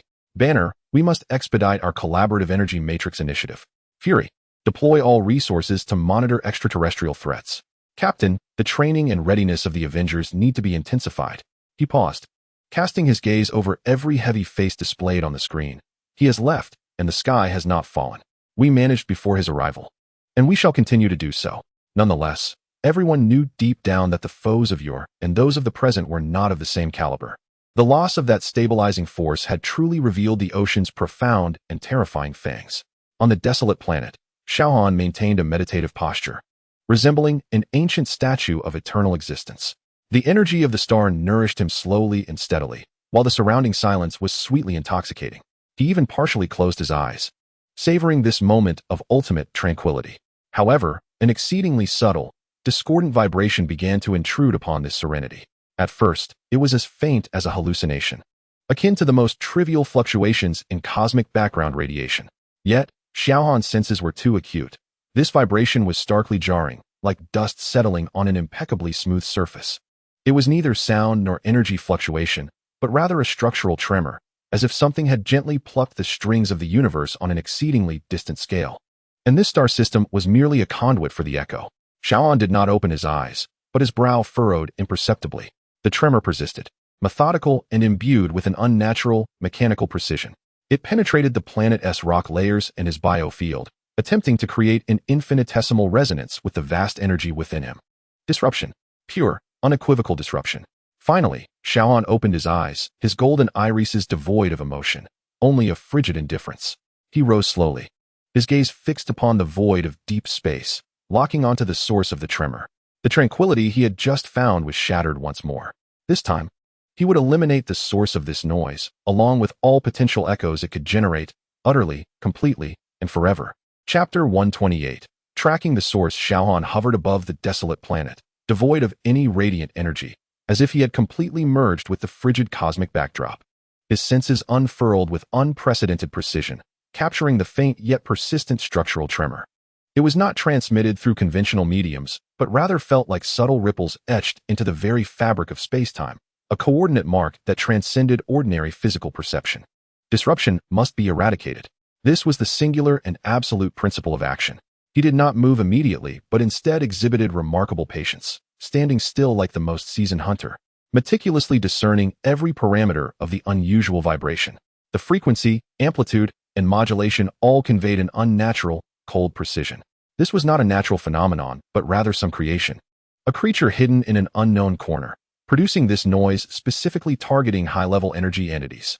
It seemed to be attempting to establish a connection, conducting some form of scanning or summoning. The target was likely him. A cold arc of a smile graced Xiao Han's lips. Excellent. It spared him the trouble of aimless searching. The noise itself was a direct line to its source. He reconfirmed the direction. The source lay deeper, in an ancient realm of the starry sky, an area where even starlight appeared sparse and dim. In the next moment, he moved. There was no sonic boom, no flames, and not even a noticeable distortion of the surrounding space. He merely transitioned from utter stillness to extreme motion, tearing through the spatial distance in a paradoxical manner. The dead planet behind him shrank instantaneously into a trivial gray in his field of vision, before vanishing entirely. He hurtled through the interstellar medium at high speed, cold hydrogen atoms colliding with his invisible biofield, failing to produce even the slightest sensation of friction. His velocity continuously escalated, the surrounding stars elongating into blurred streaks of light, swiftly cast into the more distant darkness behind him. The tremor gradually became clearer within his perception, guiding him toward an unmistakable direction. Along the way, he passed through a drifting asteroid belt. Among several larger rocky bodies lay rudimentary, automated mining facilities, relics left by some primitive civilization. They operated mechanically, emitting regular vibrations and energy signals. Compared to the tremor he was tracking, these signals were laughably crude, yet at this moment, they constituted part of the background noise. Xiao Han did not even contemplate. He merely adjusted his flight trajectory slightly, as a high-speed train might sweep past roadside weeds. In an instant, the entire asteroid belt, along with all its facilities, silently disintegrated into the fundamental particles of the cosmos, without a glimmer of light to betray their demise. Cleanup complete. His speed did not waver, continuing towards the target. Earth, Wakanda. The underground command center buzzed with more activity than ever. A massive holographic star map floated at the center, with the region representing the solar system prominently marked, while the periphery was dotted with constantly moving, changing points of light, most marked as red unknowns or yellow alerts. Chala stood before the command console, while Princess Shuri swiftly operated the control interface, retrieving various data. Another Kree Empire rapid reconnaissance squad had crossed the asteroid belt.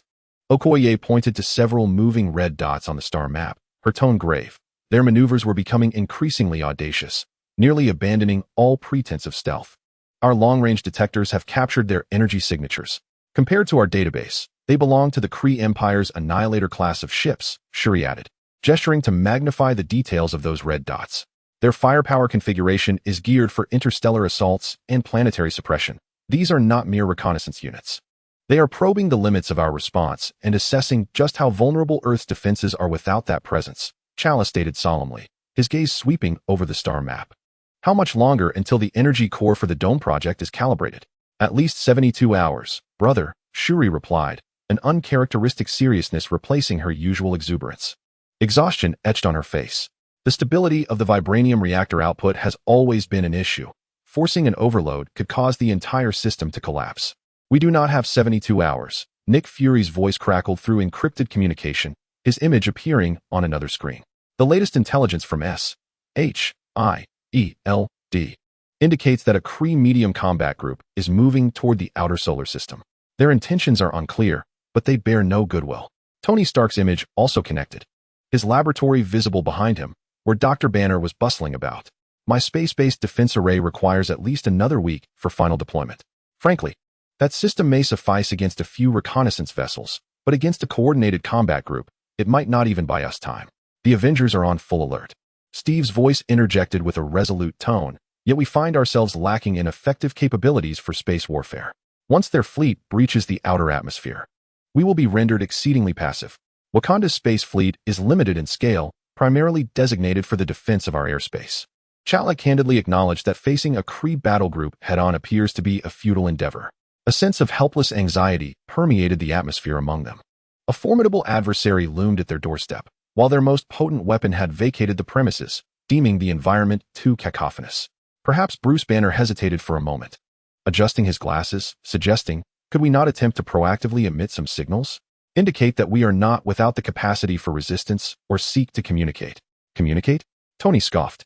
Bruce, look at the configurations and trajectories of those Kree vessels.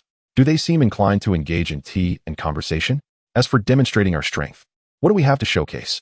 Shall we broadcast over a loudspeaker that we once had a landlord of immense prowess, and although he has departed, it would be prudent not to provoke us? Stark's words, though harsh, bore an undeniable truth. Fury calmly interjected, stating that both feigned weakness and bluster would prove meaningless, only solidifying their conviction of our hollow bravado. The current strategy was singular: expedite all defensive preparations and then pray that their main force arrives at a leisurely pace, or... He left the thought unspoken, yet all understood what that or implied. Either a miracle would occur, or that departing presence would suddenly reconsider. Yet, regarding the latter, they all recognized the probability was infinitesimally close to zero. Xiao Han's speed gradually diminished. The expanse of space ahead presented an anomalous structure. There were no prominent stars nor vast nebulae, only sparsely distributed, ancient red dwarfs and brown dwarfs, emitting a feeble glow. The very fabric of space seemed to be suffused with an exceedingly faint, unnatural background radiation, disrupting normal temporal and spatial perception. The structural tremor that guided him became strikingly clear and intense here, emanating from the depths of this region. His superhuman vision pierced through myriad obstructions, honing in on the target. It was neither a planet nor a conventional space station, but rather an immense, distorted geometric structure, composed of a certain dull, non-reflective material. Its form defied Euclidean description, continually challenging the limits of visual cognition. It hung silently in the void, as though it had existed for eons. The surface of the structure bore no visible entrances or lights, only countless intricate, profound patterns that shifted at an exceedingly slow yet constant pace, emanating an energy signature akin to that of the structural tremor. Here it was, the source of the noise. Without hesitation or trial, Xiao Han propelled himself directly toward the colossal geometric entity. As he approached within a certain distance, the patterns on the surface of the structure suddenly ignited with a dim blue luminescence, the rate of change accelerating dramatically. A silent spatial fluctuation radiated outward from it, sweeping across Xiao Han's location. The scanning pulse possessed a force potent enough to instantly rend conventional starship armor asunder. The wave passed over Xiao Han without eliciting any reaction.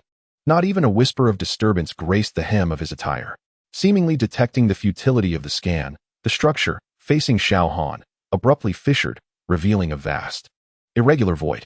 The interior was shrouded in profound darkness, and in the next instant, a beam of energy, refined to its utmost, erupted forth, distorting space as it instantaneously traversed the distance between them, completely engulfing Xiao Han. As the energy beam coursed through, the very essence of space emitted a lament under the strain. The radiance endured for several seconds before gradually dissipating. Xiao Han remained rooted in place. Not a fraction of his position altered. He glanced down at his chest, where the black fabric remained unscathed, untouched by even a speck of dust. Lifting his gaze to the immense geometric structure, a flicker of faint impatience crossed his golden pupils for the first time. Too slow. This level of welcoming ceremony lacked efficiency. Chapter 129. Echoes in the depths of silence. The spatial ripples induced by the energy beam slowly subsided, the surface patterns of the massive geometric entity flickering erratically, reminiscent of a cold neural bundle deep in thought. It evidently could not comprehend why its target remained unscathed from an attack potent enough to annihilate stars, nor had it elicited even the most basic energy feedback. Xiao Han would not grant it a second opportunity. He did not employ his heat vision nor strike with his fists. Instead, he simply raised his right hand toward the structure and formed a fist. No brilliance erupted. No thunderous roar accompanied the action. Yet, as he lifted his hand, it was as though an invisible and utterly irresistible giant hand grasped the core of the colossal, distorted geometric structure. The dark, non-reflective material that constituted its essence emitted a sound beyond the limits of human hearing, a grating lament. The intricate, flowing patterns on its surface became chaotic, the dim blue light flickering maniacally, before dimming and disintegrating like severed fuses. The structure began to collapse inward, not an explosion, but a more thorough disintegration at a structural level. It resembled a metallic model cast into an invisible furnace, every inch enduring unimaginable pressure, quickly twisting, deforming, and compressing. Countless defensive mechanisms, energy weapons, and spatial distortion fields that attempted to activate were forcibly quelled and obliterated in the moment of their formation. Not even a ripple left in their wake. The process was eerily silent. In an absolute vacuum, a destruction unfolded without sound. In a mere 2 or 3 seconds, the once mighty edifice, exuding an ancient and ominous aura, had vanished without a trace. All that remained was an extremely dense, irregular metallic fragment, approximately the size of a house, within which all structures, functions, and potential intelligence or consciousness had been utterly, completely, and permanently eradicated. Even the most fundamental particle movements had nearly ceased, becoming a cold, somber tombstone within the universe. Xiao Han lowered his hand, his gaze settling upon the remnants. The incessant structural tremor had indeed dissipated. The source had been eradicated. Yet, just as he believed the noise had been silenced, allowing him to continue his search for another tranquil locale, a new, subtler yet equally disconcerting fluctuation began to seep from the depths of the exceedingly dense remains. This was not a signal emitted proactively, but rather the final echo of some passive recorder, a form of hyperdistance broadcasting based on quantum entanglement or some even more bizarre principle triggered automatically at the moment of its annihilation.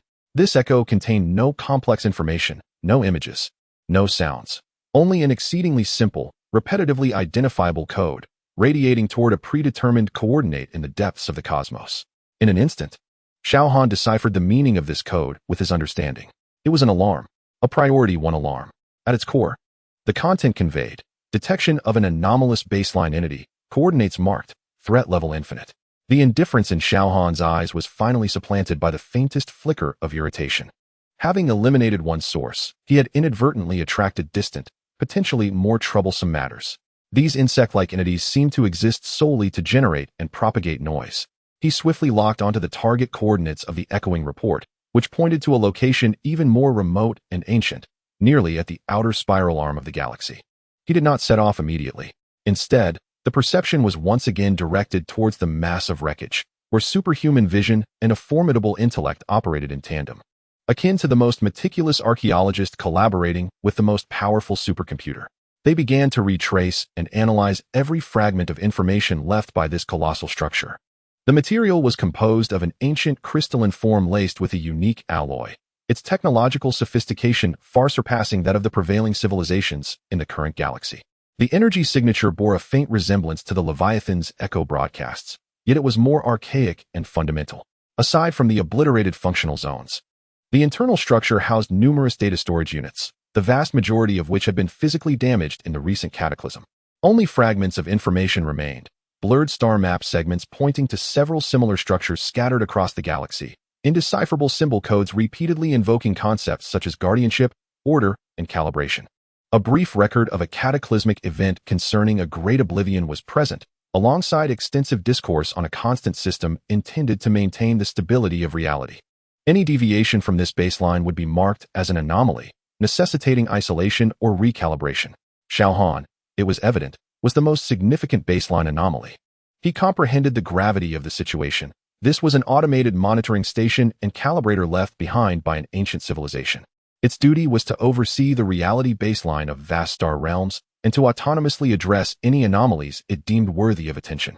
As an entity from an alternate universe, possessing a completely different power framework, he was naturally classified as a supreme anomaly threat. Thus, it had attempted to scan, attack, and ultimately issued a warning upon its destruction. The target of its alarm was likely the ancient civilization that had created it, or other similar monitoring stations dispersed throughout the cosmos. This posed a significant dilemma. Unless he obliterated all such creations along with the civilizations behind them from existence, this targeted disturbance could persist indefinitely. The final coordinates pointed to a location of critical importance. Xiao Han cast one last glance at the silent remnants, casting aside any lingering hesitation. He adjusted his trajectory towards the coordinates at the edge of the galaxy and instantaneously accelerated to his utmost speed, intent on severing the root of this disturbance. Above the Atlantic Ocean, aboard the S.H.I.E.L.D. airborne mothership, the atmosphere in the conference room had descended to a frigid silence. The holographic star map displayed clusters of luminous points unmistakably representing the Kree Empire's medium-sized battle groups, which had unambiguously entered the outer Oort cloud of the solar system, showing no signs of deceleration or change in course. They were anticipated to reach the asteroid belt's edge within 48 hours. Maria Hill pointed at the star map, her voice cold. Based on their ship configurations and navigational patterns, their intentions for battle were evident.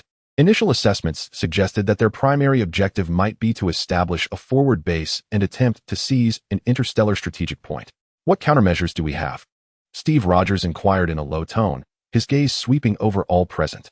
Tony Stark rubbed his forehead. My space-based weapon platform could attempt a long-range harassment attack, but don't expect it to inflict significant damage. At most, it might delay their advance. The primary fleets of Earth's nations, well, they can hardly be termed fleets. They would be as flimsy as paper against the Kree. The Wakandan fleet can organize a first line of defense at the edge of the atmosphere. Chale's voice came through the comms, but the disparity in numbers is too great. We can only delay them. The Avengers could engage in boarding actions using modified Quinjet fighters, Natasha suggested, though the risk was exceedingly high, and they would be ill-equipped to confront large vessels. What about Dr. Banner? Fury turned to the silent scientist beside him. Bruce Banner shook his head. The other giant isn't suited for precise space combat. Furthermore, his survivability in a vacuum is also a concern. A palpable sense of despair began to spread. The technological gap was not something that mere courage and resolve could easily bridge. Perhaps, Hill hesitated before speaking. We should consider activating the Echo Plan. The conference room fell into a hush. The Echo Plan? Steve questioned, looking at Fury with confusion. Fury's singular eye flickered. It's a contingency for extreme situations, utilizing the exceedingly limited energy signature characteristics we recorded from that existence. We could simulate and amplify its energy fluctuations through a vast network of energy amplifiers spread across the globe and in low Earth orbit, creating the illusion that he is still on Earth or about to return. That's incredibly risky. Tony immediately objected. Setting aside the fact that we cannot perfectly simulate that energy signature, do you think those advanced civilizations are fools? If this bluff is exposed, it would only invite more ferocious retaliation. Moreover, it might genuinely provoke him. Banner added, concern etched on his face. If he senses that we are misusing his energy signature, but this is the only means we currently have to establish deterrence. Hill countered. We don't need a perfect simulation. We merely need to generate a sufficiently misleading energy disturbance to cause the Kree-S reconnaissance systems to misinterpret, buying us more time. This is playing with fire, Xiao-Han's voice interjected, laden with caution. Wakanda cannot support this plan. The meeting reached an impasse. Just as the debate was about to escalate, the central control console of the mothership suddenly emitted a frantic alarm, detecting ultra-high energy spatial fluctuations. A technician reported loudly, his voice trembling with disbelief. The source is beyond the Kuiper belt. Spectral analysis cannot identify it. Energy readings far exceed recorded limits. All discussions ceased instantaneously, and everyone's attention snapped to the main screen. There, at the edge of the star map, an unprecedented, extraordinarily bright point of light flickered and vanished. Its energy characteristics sharp and unfamiliar, unlike any known natural phenomenon or civilization engine. It appeared abruptly and disappeared just as quickly, as if merely a transient glitch against the cosmic backdrop. Yet, the very next second, another monitoring data prompted a gasp from the technician. The Kree battle group has slowed down. They're changing course. Wait, they're in disarray. Several ships have ceased their advance. An eerie silence enveloped the conference room. Everyone understood the implications. That luminous point, that fleeting yet extraordinarily potent energy signal, though ephemeral, had been sufficient for the Kree-S advanced sensors to detect. They could not identify what it was, but the energy level was enough to instill caution and hesitation in any rational commander. It seems, Tony Stark finally broke the silence. His tone complex, uncertain whether to feel relieved or resigned. Someone just passed by and accidentally stepped on the gas. The exhaust was nearly enough to scare our guests away. Fury remained silent, his gaze fixed on the now normal star map, the depths of his singular eye shimmering with profound light. The departing entity, even if merely leaving behind a minuscule trace in the distant depths of space, could still effortlessly disrupt the fate of Earth. And they could only passively await the next uncertain encounter, whether it would be a blessing or a curse. Chapter 130. The fading ripple. The chaos within the Kree battle group persisted for quite some time. That fleeting yet intensely powerful unknown energy signal pierced through their previously unwavering offensive stance like a cold needle. Inside the flagship's command room, Commander Ronan's aide, a stern-faced Kree elite, scrutinized the residual readings on the sensors, his brow furrowed. What are the analytical results? The aide's voice was like metal grinding against metal. It cannot be matched with any known energy characteristics in the database, Commander. The voice of the technical officer quivered imperceptibly. As the energy peak briefly transcended the theoretical limits of the sensors, its release pattern defying any conventional engine or weapon system. It resembled a natural phenomenon, yet its occurrence was anything but organic. A natural phenomenon? The lieutenant scoffed. In a combat zone about to engage, an inexplicable ultra-high energy event? Such a coincidence was sufficient to make any commander pause. Multiple units within the battle group reported momentary sensor disruptions, with some systems rebooting. No structural damage was detected. Another officer reported. The lieutenant fixed his gaze upon the location of the now-vanished light point on the star map, remaining silent for a moment. The order to attack had been issued by the highest council, targeting a planet in a remote star system, said to have lost its most formidable protection. Intelligence indicated that the anomalous entity, which had once intimidated countless advanced civilizations, had departed. However, that recent signal, though its origin remained unverified, instinctively fueled his wariness due to its displayed energy levels. In the vast and perilous cosmos, recklessness often heralded extinction. Command the fleet to redirect to the third backup assembly area, the lieutenant finally commanded, his voice regaining an absolute calmness. Deploy additional reconnaissance units to scan the full extent from the Oort cloud to the Kuiper belt. I need to ascertain what that was, and if there is any follow-up. Until the situation is clarified, halt our advance into the inner solar system. Understood. The colossal form of the Kree fleet began to slowly pivot in the void, akin to a pack of disturbed, bloodthirsty sharks, momentarily retreating yet still circling their prey, awaiting the next opportunity to strike. They slowed their pace, becoming more cautious. But the threat was not averted, merely postponed. On Earth, the tense atmosphere did not dissipate with the Kree's temporary withdrawal. Rather, it became increasingly complex.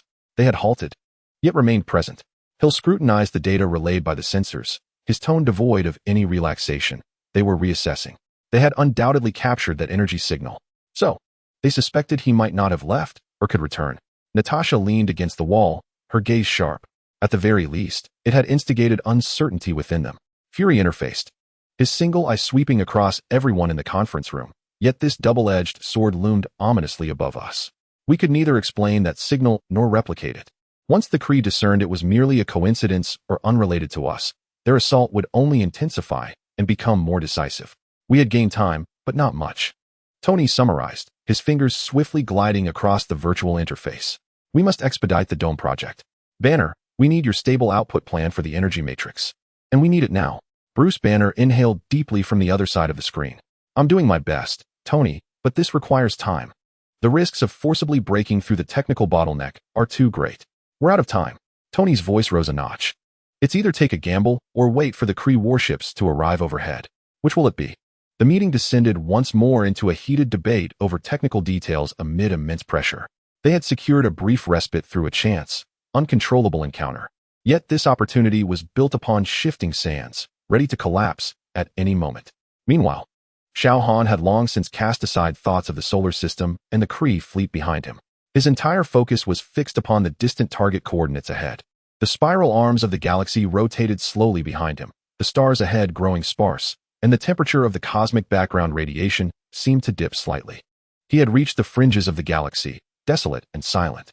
The coordinates from the passive echo were strikingly precise, pointing to a seemingly empty void.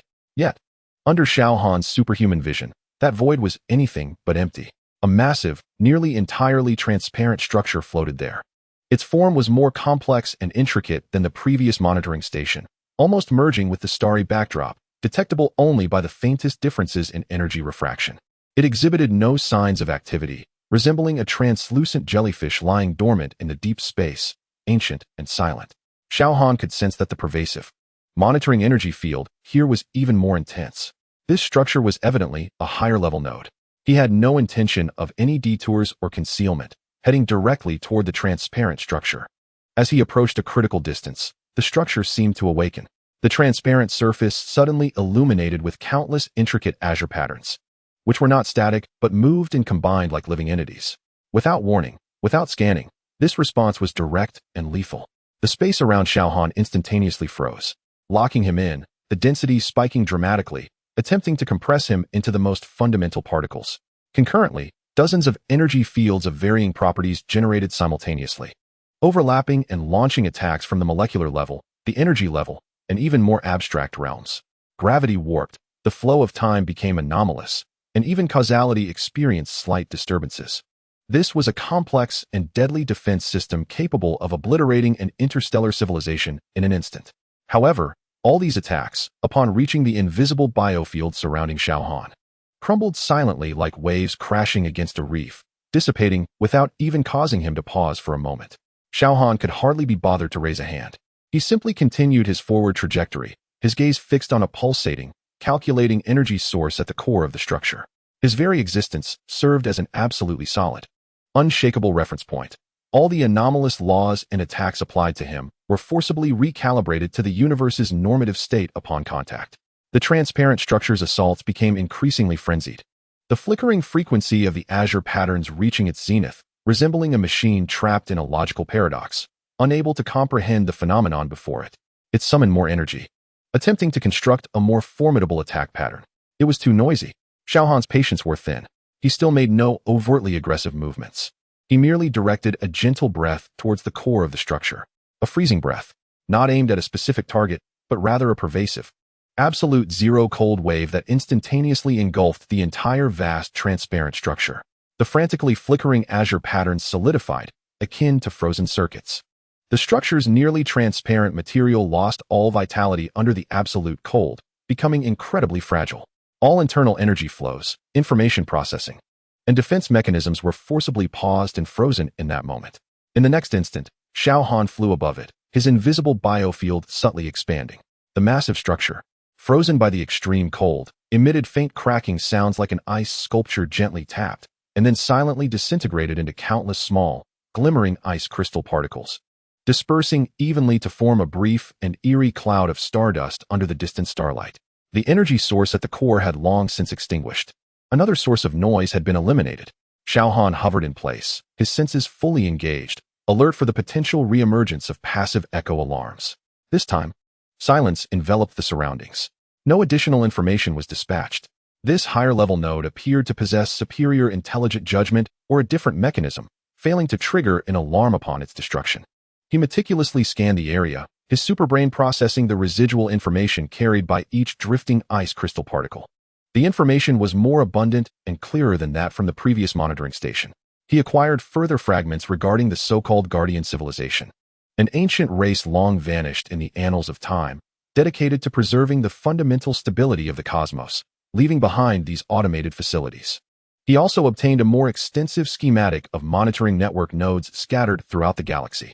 Moreover, a final, supreme directive emerged: when the network fails to process baseline anomalies, all information shall be consolidated into the ultimate repository of silence. Yet, the coordinates of this final repository lie beyond the confines of the galaxy. Xiao Han gazed into the profound darkness of the universe beyond the Milky Way. The trouble seemed more distant than anticipated. He fell silent for a moment. For the sake of enduring tranquility, it appeared necessary to undertake a more extensive cleansing. Behind him, the cloud of stardust formed by the remnants of ancient monitoring stations slowly drifted, reflecting the cold light of distant stars, resembling a silent elegy, mourning another foolish creation that dared to disrupt his peace. Chapter 131. The final chapter. Eternal vigilance. Xiao Han traversed the desolate and dark expanse of interstellar space between the Milky Way and its neighboring galaxies. Here, almost devoid of matter, only the occasional drift of cold stardust and the faint glimmer of distant galaxies graced the void. Time lost its significance, with only the ultimate coordinates acting as a beacon in the darkness, guiding his path. At long last, he reached his destination. There were no grand palaces, no vast fleets, nor even the peculiar monitoring stations he had encountered before. Before him lay merely an unremarkable gray stone, floating in absolute emptiness. It stood about the height of a person, its surface rough and devoid of any signs of human craftsmanship, as if it were an ordinary meteorite that had wandered here over billions of years. Yet, Xiao Han's perception revealed that this was indeed the place.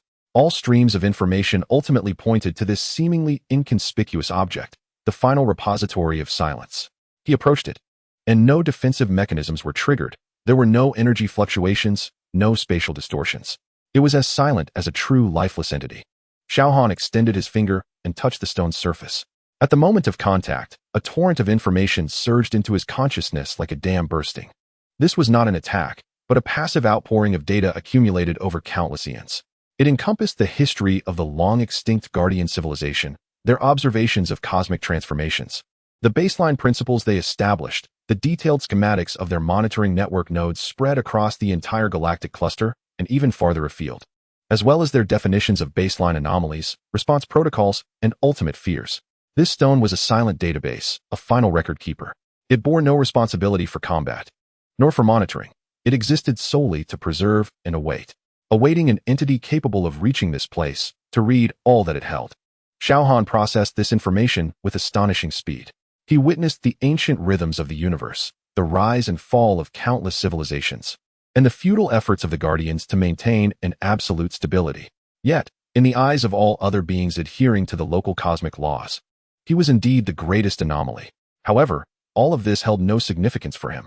The stability of the universe, the survival of civilizations, what concern were they to him? The only thing he cared about was whether these creations would disturb his serenity. Now, he had located the source. By destroying this database and systematically erasing all remaining, potentially operational monitoring nodes within the galactic cluster according to the acquired schematics, he could bring an end to these targeted disturbances. He no longer required this lengthy information. Applying slight pressure with his finger, the seemingly solid gray stone began to quietly disintegrate into the finest powder from the point of contact. As if blown away like a sand sculpture by the wind, the information contained within it also vanished completely, ceasing to exist.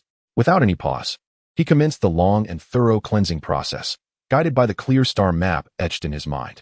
His figure appeared in every remote corner of the galactic cluster, behind desolate planets, deep within frigid nebulae, and orbiting dying stars.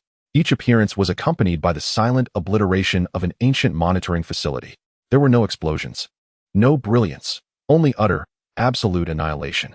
He moved like a silent exterminator, systematically erasing all potential sources of disturbance. Time flowed once more. When the last recorded node crumbled to cosmic dust at his fingertips, he halted. It should now be entirely purified. He chose a vast void between galaxies, where matter was scarce, devoid of stars and gravitational disturbances, with even the density of dark matter reduced to its minimum. A true cosmic desert, an absolute realm of silence.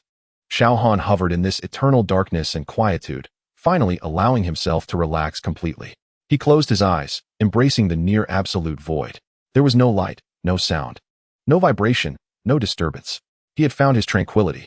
Earth, the Kree Empire's battle group, ultimately retreated from the solar system. A mysterious surge of immense energy, along with a series of unexplainable, weak spatial disturbances occurring at the edge of the galaxy, and even farther, sparked doubts and divisions within the Kree High Council. They could not ascertain whether that anomalous entity had truly departed or had laid some trap. Continuing to assault a target with such a considerable variable was deemed excessively risky. Earth earned a reprieve, yet it fully grasped its fragility within the cosmos. The crisis had temporarily subsided, but the urgency never waned. Tony Stark and Bruce Banner worked tirelessly, finally stabilizing the energy core of the Dome project. A massive energy barrier rose, though it could not cover the globe long-term. It sufficed to protect major population centers. Wakandan technology further integrated with global resources, ushering humanity into a genuine era of interstellar enlightenment. The Avengers remained active, addressing various threats both within and beyond Earth. Yet their gaze increasingly turned toward the stars. They all understood that the presence which had once hung over them like the sword of Damocles might never return. It brought not only fear, but also a distorted sense of protection and warning. Now that the sword had departed, humanity must forge ahead on its own. Nick Fury stood atop the newly reconstructed S.H.I.E.L.D. headquarters, gazing at the sky. Occasionally, he would unconsciously glance toward the direction of the former Malibu villa. Though it had long been rebuilt, the essence had changed. Had he ultimately found the tranquility he sought? Maria Hill approached him, softly inquiring. Fury remained silent for a long while before slowly responding, perhaps, but for the universe. Whether an utterly tranquil version of me is a blessing or a curse, who can say? He was merely a solitary existence in the cosmos, following his simplest of needs. Meanwhile, humanity, having lost its shelter, began its own stumbling yet steadfast journey of growth. In the depths of endless void, Xiao Han continued to hover there, akin to a boulder that had existed since the birth of the cosmos, eternally unchanged. His energy was reined in to the utmost, and his thoughts slowed to near stagnation, savoring this exquisite silence.